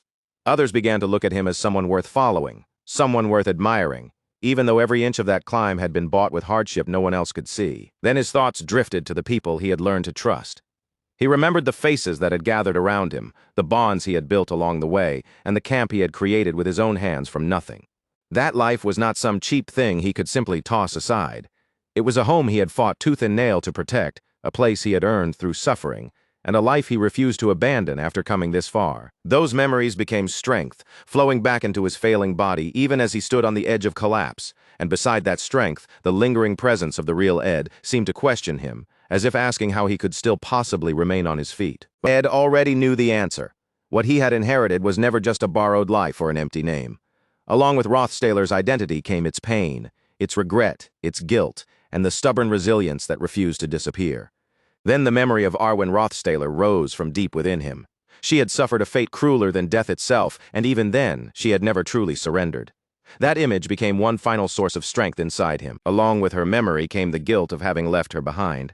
It was a wound the original Ed Rothsayler had carried for so long, a regret he had never managed to run from or bury, and now that guilt belonged to him as well. Ed accepted it without turning away, choosing to bear every piece of it and carry it into the future, while the soul of the real Ed Rothsayler finally dissolved into the wind and vanished. The burden had been handed over completely. From that moment onward, every weight bound to the Rothsayler name rested on Ed's shoulders alone, with no one left to carry it in his place. With a dagger gripped tightly in his hand, Ed began to move toward Creppen Rothsayler. His body was battered beyond reason, but even after everything it had endured, his legs still forced him forward. Creppen stared at him, his eyes widening in disbelief. He could not accept what he was seeing, that Ed, in that ruined state, still had enough strength left to move. Even then, Creppen would not stop resisting. In one final, desperate attempt to fight back, he reached for a stone, trying to use it as a weapon before Ed could finish him. But Ed closed the distance before that last attack could connect. He caught Creppen's hand, stopping the movement cold and crushing that final resistance before it could become anything more. Then Ed acted without the slightest pause. With brutal certainty, he drove the dagger straight into Creppen's face, ending the struggle with one decisive and merciless blow. Blood spilled onto the ground beneath them, spreading darkly through the dirt as the final strike settled in. Around them, the battlefield seemed to fall into a heavy silence, as if even the air had stopped moving. Creppen was barely alive now. His body clung to life by nothing more than a ragged, fading breath, each one weaker than the last. Even as his life slipped away, Creppen still could not understand it. His fading eyes remained fixed on Ed, unable to grasp how that broken, exhausted body was still standing above him. But Ed had not escaped unharmed. Far from it. His body was falling apart from the inside, and his skull throbbed violently, pounding as though it might split open at any moment. A fever burned through him with unbearable heat, and his limbs shook uncontrollably beneath him. Every breath dragged through his ruined frame, trembling as if his body could collapse with the next exhale. He no longer had enough strength to answer Creppen. He did not even have the energy to spend a single word on the man lying before him. To Ed, Creppen's death was not something worth engraving into his heart. It was not a victory to celebrate, nor was it a memory he wished to hold on to. It was simply an ending that had finally arrived. So Ed shut everything out. He closed his eyes, blocking off the sounds around him as though sealing the entire battlefield. The blood and the pain behind a wall of silence. And once again, just as he had done time after time, Ed Rothsayler survived. Against all reason, against all odds, he remained alive. Ed's blade had pierced Creppen's chest, and with that single act, the tangled truth behind the entire disaster began to unravel. Until now, everyone had believed the gateway of descent would open through Creppen's offerings, with Creppen himself serving as the catalyst and the necessary vessel for a god to step into the world. But the catalyst was gone now. With Creppen Rothsayler's life extinguished, the very reason holding the evil god Mebular to this world disappeared along with him. The dreadful presence that had loomed over them no longer had a path to remain here. Its defeat had not come from raw power alone. With its contractor dead and its purpose cut away, Mebular had no choice but to retreat back into the dimension from which it had emerged. Even then, the air did not suddenly become light or peaceful. Instead, an uneasy heaviness settled over everyone present, filled with questions that refused to fade, and the first of those unanswered questions centered on Lucy. She had stood directly in front of Mebular without flinching. With her gaze steady and her posture unshaken, she had openly defied the evil god and ordered it to leave, as though it were something far beneath her. There had been no fear in her voice, and not the slightest hesitation in the way she held herself. No matter how talented a human might be, standing against a god with that kind of overwhelming power should have been impossible. Yet Lucy had done exactly that, and the sight remained burned into everyone's mind, terrifying, impossible, and awe-inspiring all at once. The second question had come from Mebular itself. Just before it vanished, the evil god had spoken, and its echoing voice carried something strangely close to confusion. It had asked about its contractor, Creppen Rothsayler, demanding to know who among them had killed him. Even while being forced away from this world, Mebular was still searching for that answer. That question remained hanging in the silence after Mebular's departure, like a dark shadow that refused to fully disappear. And just as the tension finally began to loosen around them, Ed collapsed. His body had been driven far beyond every limit it could endure, and at last, it completely gave out. Ed dropped to the ground, his breathing rough and broken, while his vision flickered in and out as consciousness slipped away from him. Nearby, Phinia watched him with unmistakable worry in her eyes.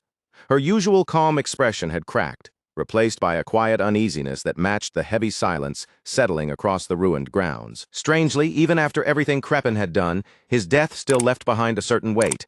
The destruction he had nearly unleashed was unforgivable, and yet the life he had lived carried a presence that could not be brushed aside so easily. Many others had once chased after the throne, only to give up on that dream after repeated failure. Kreppen had not. Even as death closed in around him, he continued clinging to his ambition until the very end. No matter how twisted his actions had become, Kreppen had carried them out with undeniable resolve. In a strange and unsettling way, it almost seemed as though he had taken on the role of a martyr, fulfilling a duty that only he believed held any meaning. Whatever the cost, Kreppen had walked that path all the way to its conclusion. And now, with the immediate threat finally gone, movement slowly began to return to the manor grounds. Janica and Clarice began working together, calling upon their spirits as they moved through the ruined area. Their focus shifted toward repairing what had been broken and restoring what the battle had shattered. Their magic flowed steadily across the remains of the Rothstaler Palace. It threaded over damaged walls, broken structures, and scarred stone, slowly beginning the work of restoration piece by piece. The knights quickly gathered themselves and returned to disciplined order.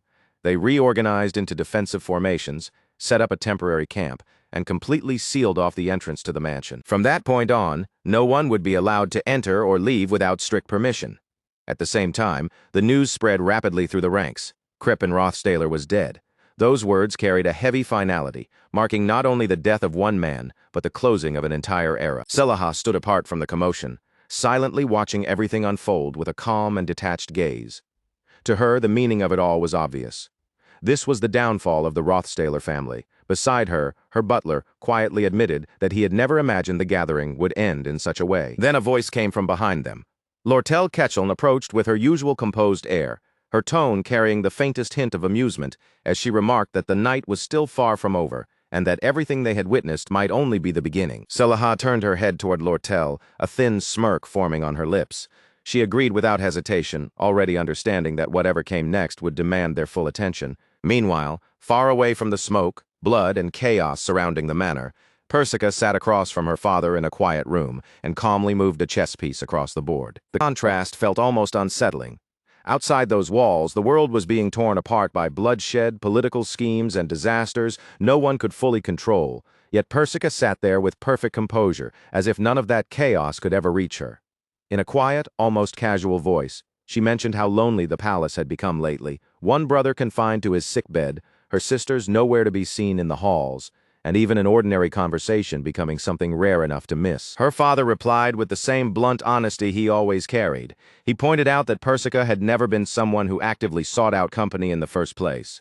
She had always preferred silence to crowds, spending most of her days hidden away in the library, surrounded by books instead of people. So to him, hearing her complain about loneliness now was shameless enough that it almost sounded amusing. Persica did not look offended in the slightest. Instead, she simply let a small, gentle smile settle on her face, her expression calm, elegant, and almost impossible to read. She admitted that being alone did suit her nature, and that she genuinely enjoyed the quiet of solitude.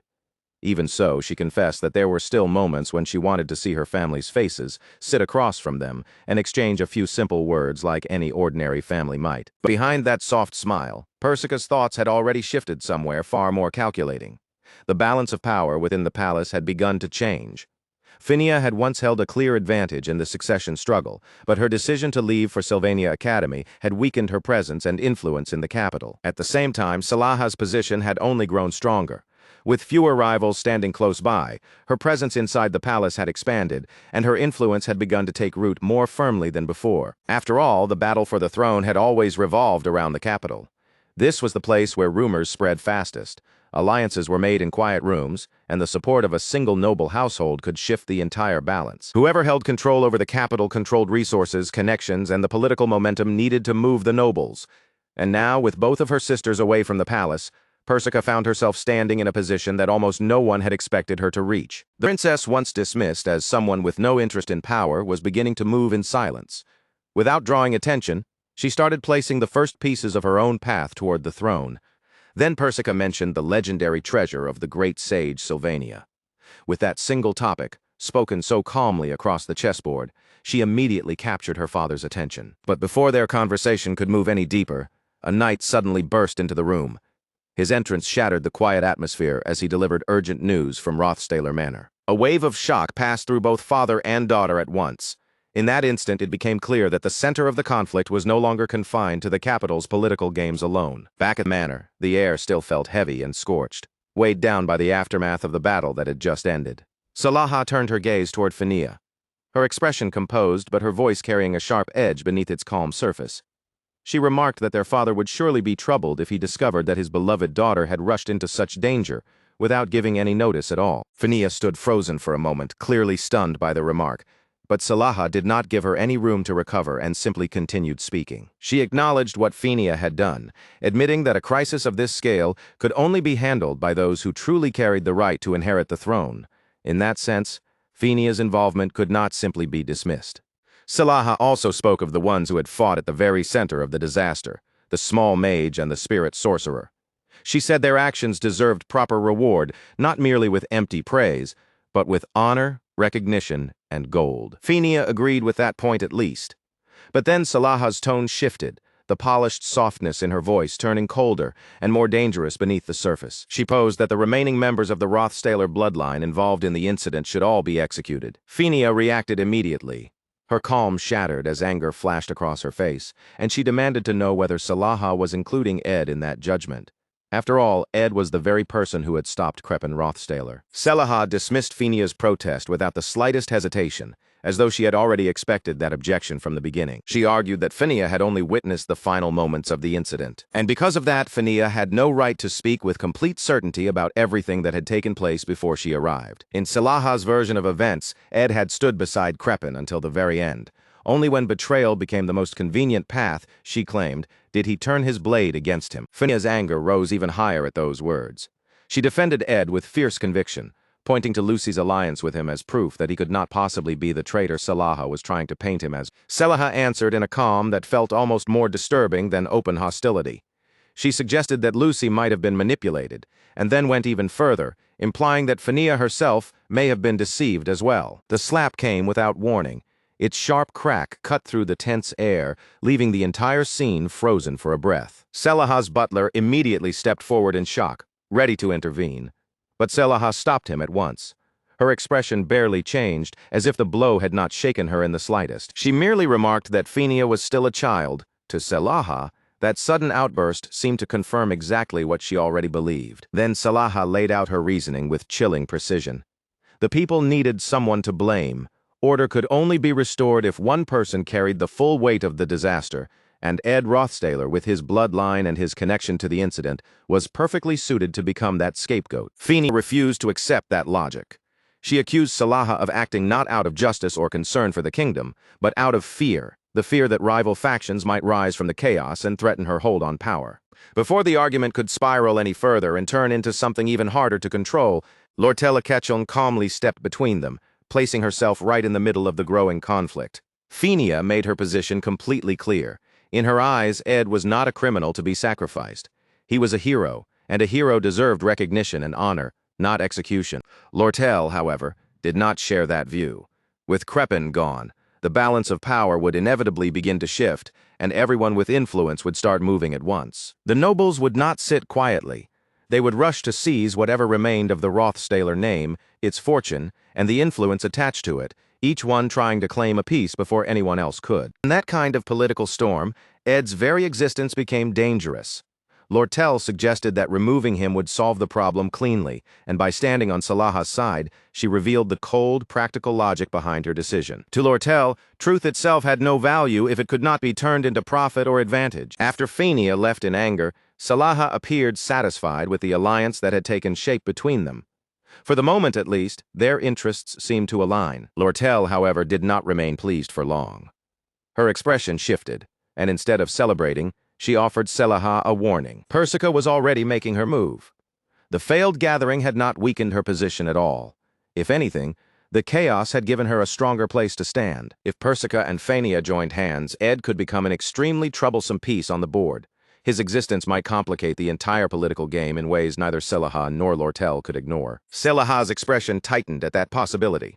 A faint frown crossed her face, revealing that Lortel's warning had struck exactly where it needed to. Lortel then offered a cleaner and more controlled solution. Instead of killing Ed immediately, they should hide him away. If they kept him alive, he could still be used as leverage, and rather than leave him somewhere obvious, Lortel already had a place in mind where he could disappear from public view. It was a vast storage complex located in Oldek. The facility belonged to her company, and it was the kind of place where order and chaos existed side by side. Inventory was constantly shifting, goods were always moving in and out, and the records changed so often that no outsider could easily follow them. In other words, it was the perfect place to make a person vanish quietly, without leaving behind a clear trail for anyone to trace. Selaha agreed to the plan.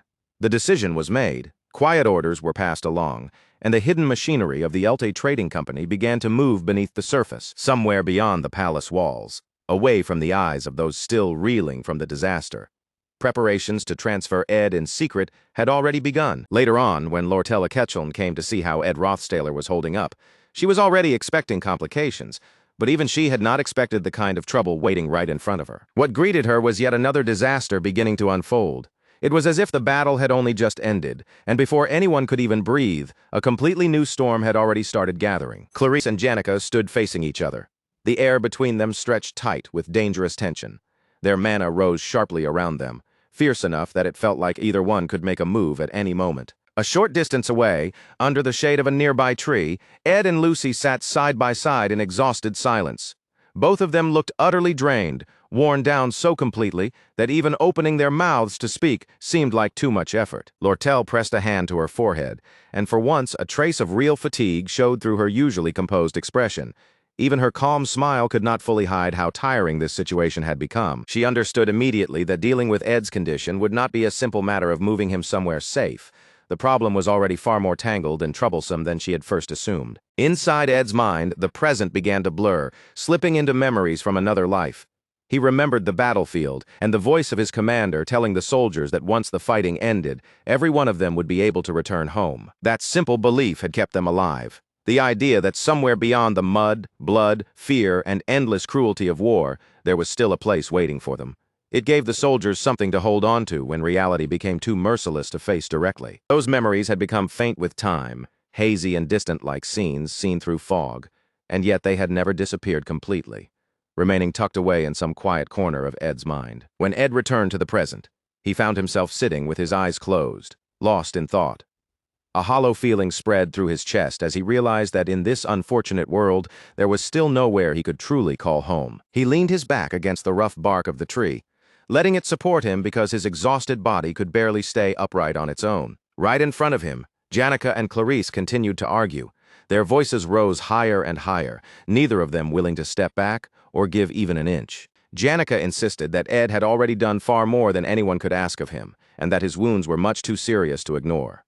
In her eyes, the best option was to take him somewhere safe, let his body recover, and only then calmly figure out what came next. With chaos spreading and pursuers likely to appear at any moment, she believed there was no better place for him to hide and heal. Clarice rejected that idea right away.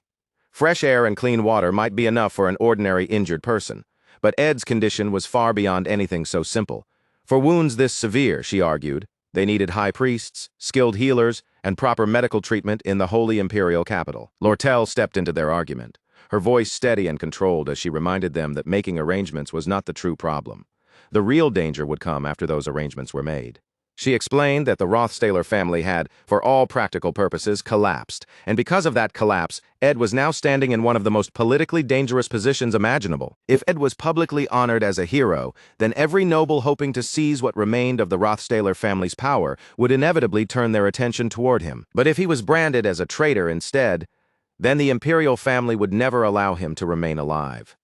Either way, his existence would become a target. Under those circumstances, Lortel questioned whether any of them could truly protect Ed. More than that, could they really give him the safety and time he needed to recover? Then, Lortel stated her decision without hesitation. She would take Ed to Oldek, because in her judgment that was the safest place to hide him from the forces already beginning to move around them. Clarice shouted back in protest, declaring that if it came down to it, even the Holy Imperial capital could stand against the Imperial family for Ed's sake. Lortel's eyes widened slightly when she heard the weight in Clarice's voice. She realized Clarice was not simply speaking out of emotion or trying to sound dramatic. She might truly be willing to risk open conflict between the Holy Imperial capital and the Empire just to protect Ed. Lortel pressed her on that point, asking what justification the Holy Imperial capital could possibly present. If they intended to negotiate with the Empire, passion and goodwill would not be enough. They would need a reason strong enough to withstand political pressure. Clarice reacted with visible emotion. Her expression tightened, and the frustration and worry she had been holding back began to break through her usual composure. Lortel, however, did not soften. She emphasized that this was not a situation that could be solved with sincerity alone. What they needed now was sharp political judgment and the ability to survive negotiations with people far more dangerous than ordinary soldiers. Janica agreed on at least one thing. Whatever happened next, Ed could not be allowed to become a convenient tool in the hands of powerful people. Then Janica declared that she would take Ed with her herself. The moment those words left her mouth, Lortel's expression visibly darkened with concern. Janica argued that if powerful people were the true danger, then maybe Ed should stay with someone who had no power to exploit him. With her abilities, she was confident that once she started moving, no one could catch her. Not like those trapped by titles, territory, status, and political obligations. Their tense discussion was suddenly cut off by the arrival of Princess Salaha. She appeared with several nobles following behind her, and the look on her face made it clear she had not come merely to observe. She had arrived with a dangerous plan already prepared. Salaha, the first princess of the empire, stepped forward with the natural authority of someone who was used to giving orders and having them obeyed. In a firm voice, she commanded that Ed Rothstaler be taken to the imperial palace at once for investigation. Janica protested immediately, pointing out that Ed had been gravely injured after fighting Crepin. She insisted that what he needed now was treatment in the Holy Imperial capital, not interrogation inside a palace. But the nobles accompanying Salaha quickly began shouting over her. They reminded everyone that many high-ranking nobles had died and that Ed had been involved in the summoning of an evil god. To them, that kind of involvement could easily be treated as an act of rebellion against the empire. And if rebellion had truly occurred, then someone had to be held responsible for it. Someone had to bear the blame. As the nobles continued pouring out their anger, Salaha observed the situation with cold clarity. Power never allowed an empty space to remain for long. The instant one authority collapsed, others would rush forward to claim whatever was left behind. The nobles insisted that with the head of the Rothstaler family gone, Ed Rothstaler should be punished in his place. Their men began to move forward, ready to seize him and drag him away. Salaha carefully weighed the scene before her. If the Rothstaler family was shaken and broken now, the nobles would begin dividing its remaining influence among themselves, and that division would ultimately strengthen her own position within the empire. Then she declared that no one was to lay a hand on Ed. At that exact moment, a sudden and dangerous attack tore through the scene, cutting between Ed's group and the nobles, and forcing them onto opposite sides. Everyone froze in shock. The unexpected strike had caught them completely off guard, stopping the movement of the entire crowd in an instant. Even Salaha and the three girls stared in disbelief. The tension that had already filled the air sharpened into a heavy, silent pressure. The one who had launched that attack was Tanya Rothstaler. She looked exhausted and badly injured, but despite the state of her body, her eyes still burned with stubborn determination. As Tanya stepped forward, despair weighed heavily in her chest. It pressed down on every thought, shaping the way she looked at the ruined scene before her. She lost everything. Her father, the honor of her family, and the proud legacy of the Rothstaler name that had served the empire for generations had all been torn away from her. Now that same family was being branded as a bloodline of nobles' murderers. Its name was being dragged through the mud in front of everyone, reduced to something shameful and hated. And yet, even with nothing left in her hands, Tanya remembered that Ed had once been left with nothing as well. He had been cast out, stripped of status and support, and forced to survive on his own. Even then, Ed had tried to build a home for himself on a remote northern island. With whatever little he could gather, he had turned that lonely place into somewhere he could live. Tanya made her decision. She would remain exactly where she stood, face the ruin of her family head-on, and take responsibility for everything that had happened. Tanya declared that nothing had truly been proven yet. Until the truth was brought into the open and the facts were properly confirmed, she would remain there herself and oversee the investigation with honesty. She would not allow the Rothstahler name to be buried beneath rumors, fear, and convenient accusations alone. She reminded everyone that there were still servants alive within the estate, people who had survived the disaster and could testify about what had really happened. The ruined manor also needed to be restored, and for that work to move forward properly, someone from the family had to stand at the center and take charge. As rightful successor of the Rothstahler family, Tanya claimed the responsibility of family head for herself. She vowed to personally investigate the case surrounding her brother, and the moment she said it, the crowd erupted in disbelief, unable to understand why she would willingly shoulder such a dangerous burden. Some stared at her as if she had chosen to walk straight into her own ruin, stepping into the flames left behind by her father's crimes. But others understood what her decision truly meant. By accepting responsibility, Tanya was making sure the Rothstahler family would not simply disappear from history. She even declared that she would take responsibility for compensation as well. That single statement struck the crowd into stunned silence, leaving the nobles and onlookers with no easy accusation to throw back at her. Selaha watched Tanya carefully, her eyes narrowing as she judged the girl's actions. To Selaha, it looked reckless, almost like tossing a burning torch onto dry grass and expecting the flames not to spread. But after a moment of cold calculation, Selaha realized that Tanya herself was not the true obstacle standing in her way. The real problem was Ed Rothstahler. His position in the eyes of the Empire remained vague and unsettled, neither clearly innocent nor officially condemned. Because that uncertainty still existed, he could be branded a traitor at any moment.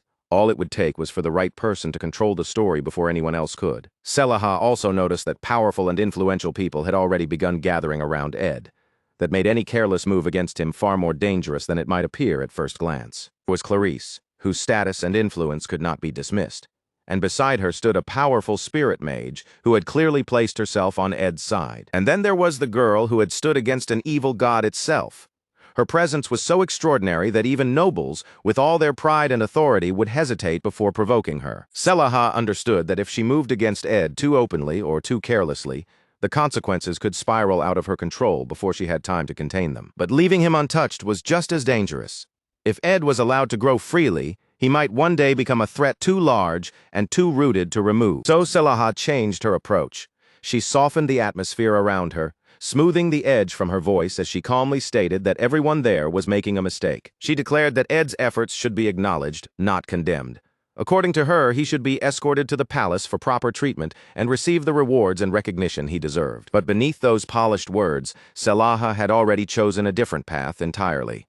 She intended to bring Ed to the palace first, then later imprison him in Oldek, exactly as Lortel had suggested. Since no one could predict what Ed might do in the future, Selaha decided that keeping him within reach of the imperial palace was the safest and most controllable choice. At that moment, Lucy appeared and quietly announced that Ed had regained consciousness, her words immediately drawing everyone's attention. Ed appeared soon after, standing on his own 2 feet despite the terrible condition of his body. He looked as if he might fall at any moment, yet sheer willpower kept him upright. He admitted that he had overheard their conversation. His tired eyes made it clear that he understood far more than some of them likely wanted him to know. Inside, Ed began carefully weighing the intentions of every person gathered around him, one by one, as if sorting through the pieces of a dangerous game. Janica wanted to take him away with her. Clarice wanted him brought to the holy imperial capital. Lortel intended to return to Oldek. Lucy seemed almost detached from the political struggle unfolding around them, while Selaha wanted to take him directly to the imperial palace under her authority. Every path placed before him carried its own danger. Ed struggled to decide whose hand he should take, or whether he should refuse them all and follow no one. By the time the scene shifted, evening had begun to settle over the camp, washing the area in the dim colors of the day's end. Before long, night fully covered the grounds, wrapping the damaged world around them in a quieter, darker stillness. Belle stepped outside beneath that night sky, expecting only the silence of the late hour and the faint chill that came with it. She stopped in surprise when she saw Ed already preparing to leave. His belongings were gathered around him, as if he had quietly made up his mind while no one was watching. Belle asked where he was planning to go and what had happened to the others. Her voice carried both confusion and concern as she tried to understand the scene in front of her. Not long after, a campfire was lit. Its warm glow spread through the darkness, pushing back the night around them in a small circle of light. Belle sat beside Ed near the fire, watching his worn-out face flicker in the orange light. After a quiet moment, she gently remarked that he seemed to have gone through something truly difficult. Ed silently looked back on his past. He remembered the days when he had wandered across battlefields and the deep, aching need he had felt to find somewhere he could finally belong. He recalled how he had turned down every offer that had been placed in front of him, choosing instead to return alone to the camp he had built with his own hands. After surviving so many encounters with death, that longing only became stronger. More than anything, he wanted a place he could return to, no matter how broken, exhausted, or wounded he became. And at last, Ed let his formal way of speaking slip away. His words came out more naturally than before, softer and more honest, as if he no longer had the strength or desire to hide behind distance. He admitted that Belle had changed him. When Belle heard those words, a quiet sense of relief passed through her, and she gently asked what had caused such a change in him. But when she noticed Ed fall silent, she stopped herself. Rather than force an answer out of him, she chose to let the quiet remain between them. Ed's thoughts turned inward once more. He remembered how many people had believed he was already dead in every meaningful way, and yet there had still been moments when he felt unmistakably alive, even within a life that had been shattered. His memories drifted back to earlier days, returning to the time when Belle had been the one standing beside him. When everyone else kept their distance and chose to avoid him, Belle had still reached out her hand instead of turning away. She had noticed the state he was in, and when Ed had stood at the very edge of ending his own life, Belle had desperately tried to pull him back. Ed remembered that kindness with painful clarity. It was the kind of warmth that stayed with him, even after so many other memories had become blurred, bitter, and difficult to face. So he thanked her, not with empty courtesy or polite habit, but with genuine gratitude carried quietly in his voice. He admitted that Belle was even better than the person he had once heard about. She was warmer, stronger, and far more real than any rumor or description could ever capture. Belle lightly brushed his words off as flattery, trying to keep the mood gentle. But the softness in her reaction made it clear that his words had reached her heart. As night deepened around them and the campfire slowly burned lower, Belle finally prepared to leave. She rose from beside Ed with a quiet, careful movement, as if not wanting to disturb the fragile peace of the moment. She thought about how summer break was almost over, and how Ed would soon be pulled back into a busy life filled with duties, danger, and endless complications. For that night, at least, Belle hoped he could rest peacefully. Even if it was only for a few quiet hours before everything began moving again, she wished he could finally breathe without fighting. Marilda's thoughts slowly slipped away from the present and drifted back into a time so distant it almost felt like another life. In her memory, she was once again standing among the towering cliffs of the far northern lands, where fierce winds rushed across the bare rock walls, and the two of them walked beneath enormous, tangled canopies, so thick they seemed to close over the sky itself. There had been days when they climbed across steep mountain ridges as well, tracing the path of thin, winding streams that cut quietly through the untouched wilderness. And along those silent trails, one after another, the dim and shadow-like figures of countless spirits would begin to appear, as if the forest itself were revealing them. Someone like me, who had only recently stepped into the world of high spirits, that deep, peaceful stillness alone was enough to warm something inside my heart. It was the very reason I so often returned to Arkan Island, choosing it as a quiet refuge where I could disappear for long stretches without being disturbed. Yet before I even realized what was happening, I would wake from that peaceful illusion and understand that my attachment to this land had grown far too strong. Leaving no longer felt like a simple choice, or even something I could truly imagine.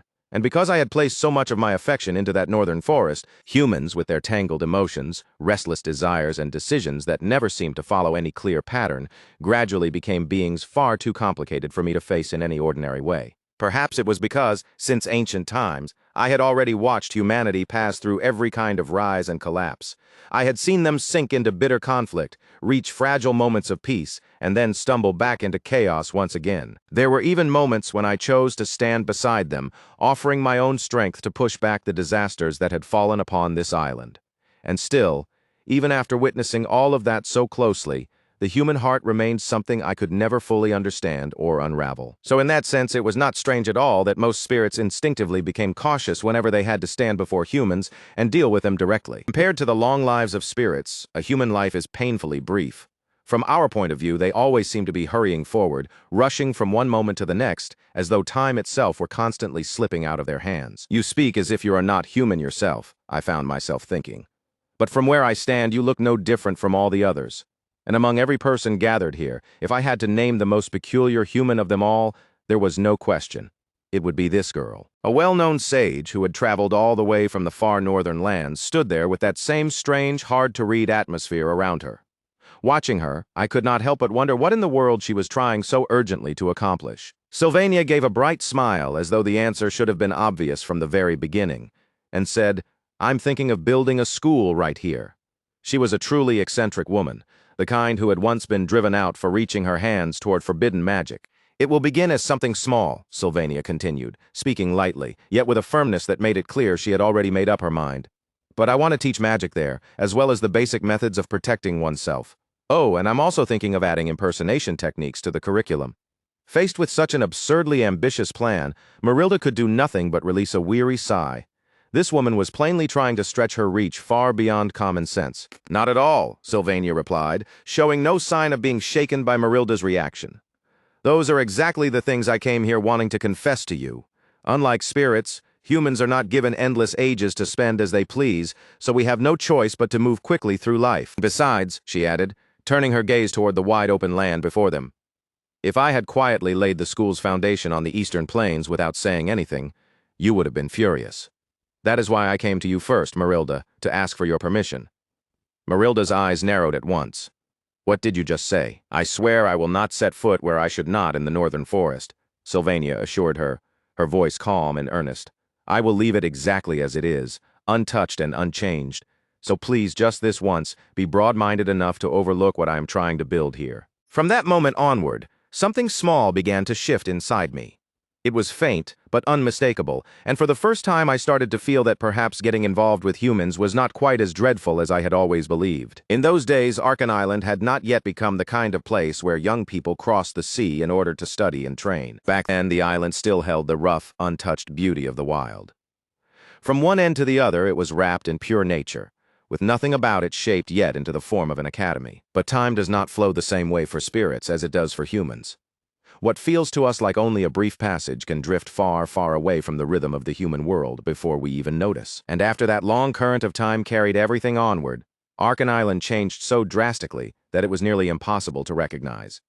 As I watched one generation of students arrive, grow, and then give way to the next, I began to understand that difference more clearly than ever before. From the Academy's tactics department, a constant flow of brilliant generals and exceptional strategists emerged, each of them stepping out into the wider world and leaving behind a name that could not be ignored. Alchemy also advanced far beyond the simple creation of medicines. It spread into all kinds of specialized fields, including magi mechanics, botany, gemcrafting, and even the study of magical biology. Even among the magic faculty, wizards began to appear who could handle high-tier spells with terrifying ease. Their power was so overwhelming that they seemed almost unreal, standing in a different realm entirely from ordinary mages. The passing of generations and the leaps of knowledge unfolded at a dazzling pace.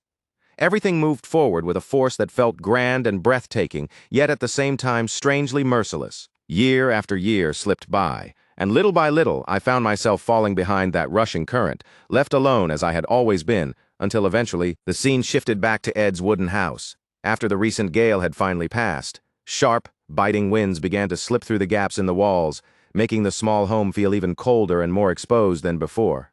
It was still a little early to say that autumn had fully settled over the land. Even so, this was exactly the sort of season when people were most likely to fall ill, with warm daylight giving way to cold nights and the temperature swinging harshly from one extreme to the other. Of course, considering how fragile and battered my body was at the moment, I had no room left to concern myself with minor seasonal sicknesses. My left leg would not move properly, no matter how much I willed it to, almost as if it no longer belonged to me. One of my ears was blocked, and the vision in one of my eyes had temporarily gone dark. Fever kept rolling over me in waves, burning through me one moment before leaving me chilled the next. There were times when nausea and weakness dragged heavily through my entire body, but even in that condition, I was doing everything I possibly could to recover. Naturally, that brief and quiet stretch of peace was not something that could last for very long. Meanwhile, inside Lortel's kitchen, Belle was carefully preparing a meal for Ed, moving around with her usual steady focus when a sudden murmur from him reached her ears. The sound made her pause at once, her hand stopping in the middle of what she was doing. What was that? Belle quickly stepped outside, her face showing both curiosity and a hint of concern, and looked toward Ed as she asked, "Were you calling for me?" "No, it's nothing," Ed answered, as if the matter was more troublesome to explain than it was worth. "I just heard some nonsense. That was Marilda. I mean the spirit who made a pact with me. I'm talking to her." Belle blinked once, then her expression softened with understanding. "Ah, I see. After that, she slowly pulled the door shut again and returned to the kitchen, leaving Ed outside alone with the small spirit clinging near him. Marilda, still in her tiny spirit form as she held onto Ed, wore a smile full of exaggerated injury. Nonsense? Oh my, how terribly cruel. Can you not hear the fragile, delicate feelings beating inside this tiny heart? I will say this one final time, she announced, puffing herself up as much as her little body would allow. I'm running away from home, just you wait and see. Lately, no one seems to care about me at all, so I'm going to vanish for a while and make everyone realize what they've been ignoring. Think of it as a way of raising my own value. Ed stared back and replied in a flat voice. You really do have a talent for creating trouble for other people. If I suddenly disappear and there is no one left keeping watch over this northern forest, Marilda said, her voice sharpening slightly as she looked at him. Do you have any idea how frightened all the wandering souls and low-level spirits around here will become? She hopped down lightly from his back before continuing. My presence here is meant to protect them, after all. Besides, you were only planning to rest until vacation ends, weren't you? I will manifest properly and take a little walk, probably somewhere around the academy buildings. In other words, you can take it easy for a while. But Lucy is in the capital, Ed pointed out, looking at Marilda with clear doubt in his eyes. Whose mana are you planning to borrow in order to manifest? Why, the very thing you're holding in your hand, Marilda replied, as if the answer should have been obvious. Ed immediately understood what she meant and tossed the staff down in front of her.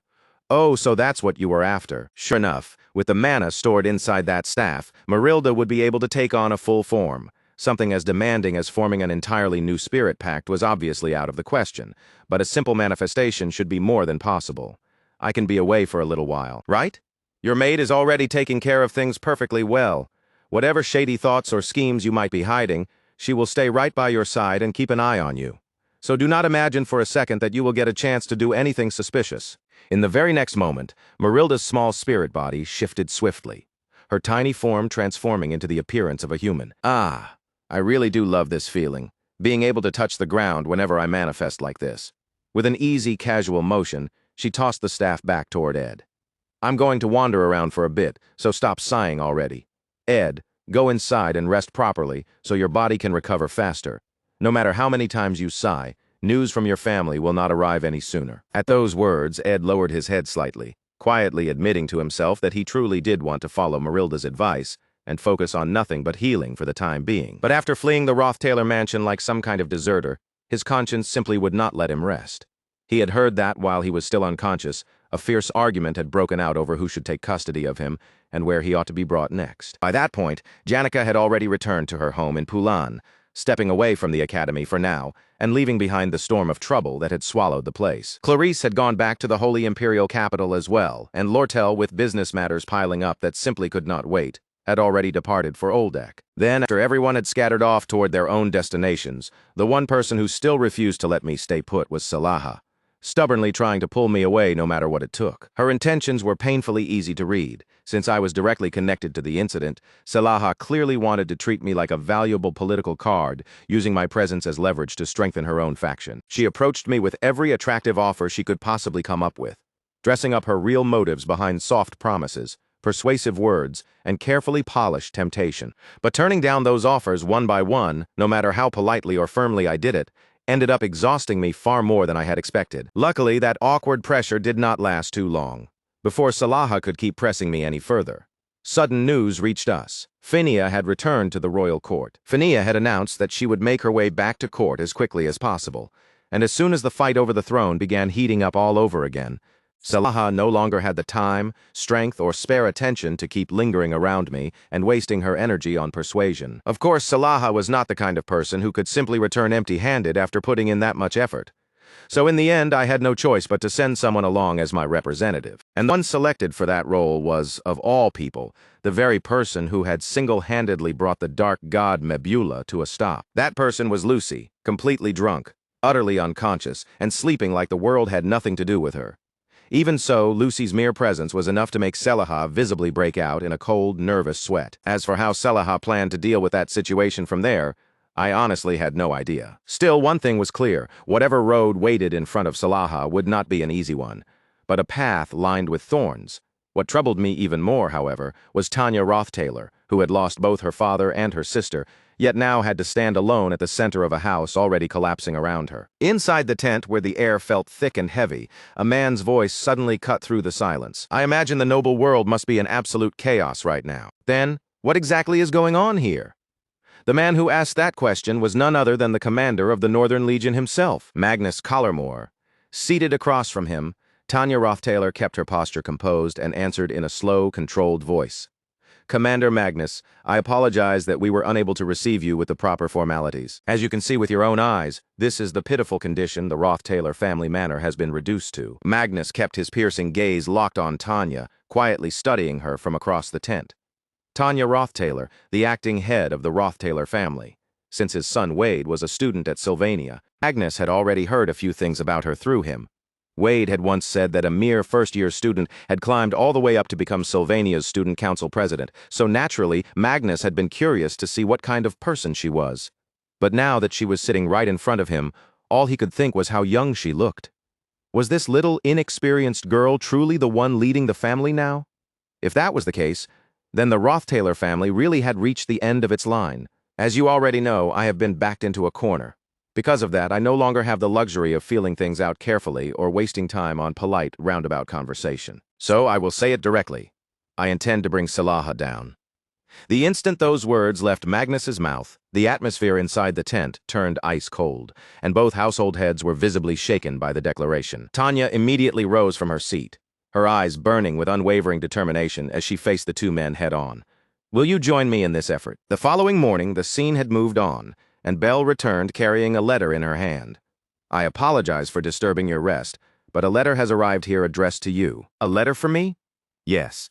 The envelope was clearly addressed to Master Ed of Ophalis Hall, so I kept it safe and brought it straight to you. Ed slowly took the envelope from her, his eyes lingering on the name written across it before he muttered under his breath. "How long has it even been since I was expelled from Ophalis Hall, and somehow people are still sending mail there for me?" But the moment Ed opened the envelope and began scanning the contents of the letter, his expression changed completely, and his eyes widened in stunned disbelief. "To Ed Rothtailor, the most wicked kidnapper and captor in the entire world. I am fully aware of every cruel act you committed against a fragile young woman. I will never forgive you for violating a poor mute girl who could not even defend herself. She was not even able to speak aloud about the pain and suffering she endured. More than anything, I wanted to report every single one of your crimes to the Academy's disciplinary council. But the victim's gentle and compassionate heart kept holding me back, always trying to calm the situation instead. If you come here yourself and offer a proper apology, then I may consider postponing your judgment. Once you have read this letter, come to Glockday Hall immediately. Sender, Patriciana Bloomliver of the Magic Department." Letter slipped loose from Ed's fingers and drifted down onto the floor, while his thoughts spun wildly in every direction, swallowed up by pure confusion. Belle watched him with her usual calm expression, then quietly asked him a question. "Young master, have you kidnapped or detained any girl recently?" Then, as if she had merely asked something perfectly ordinary, Belle gave him a light bow and calmly said, "I'll take my leave now." There on his own, Ed stared down at the letter lying on the floor, countless questions crashing through his mind all at once. What the hell is going on?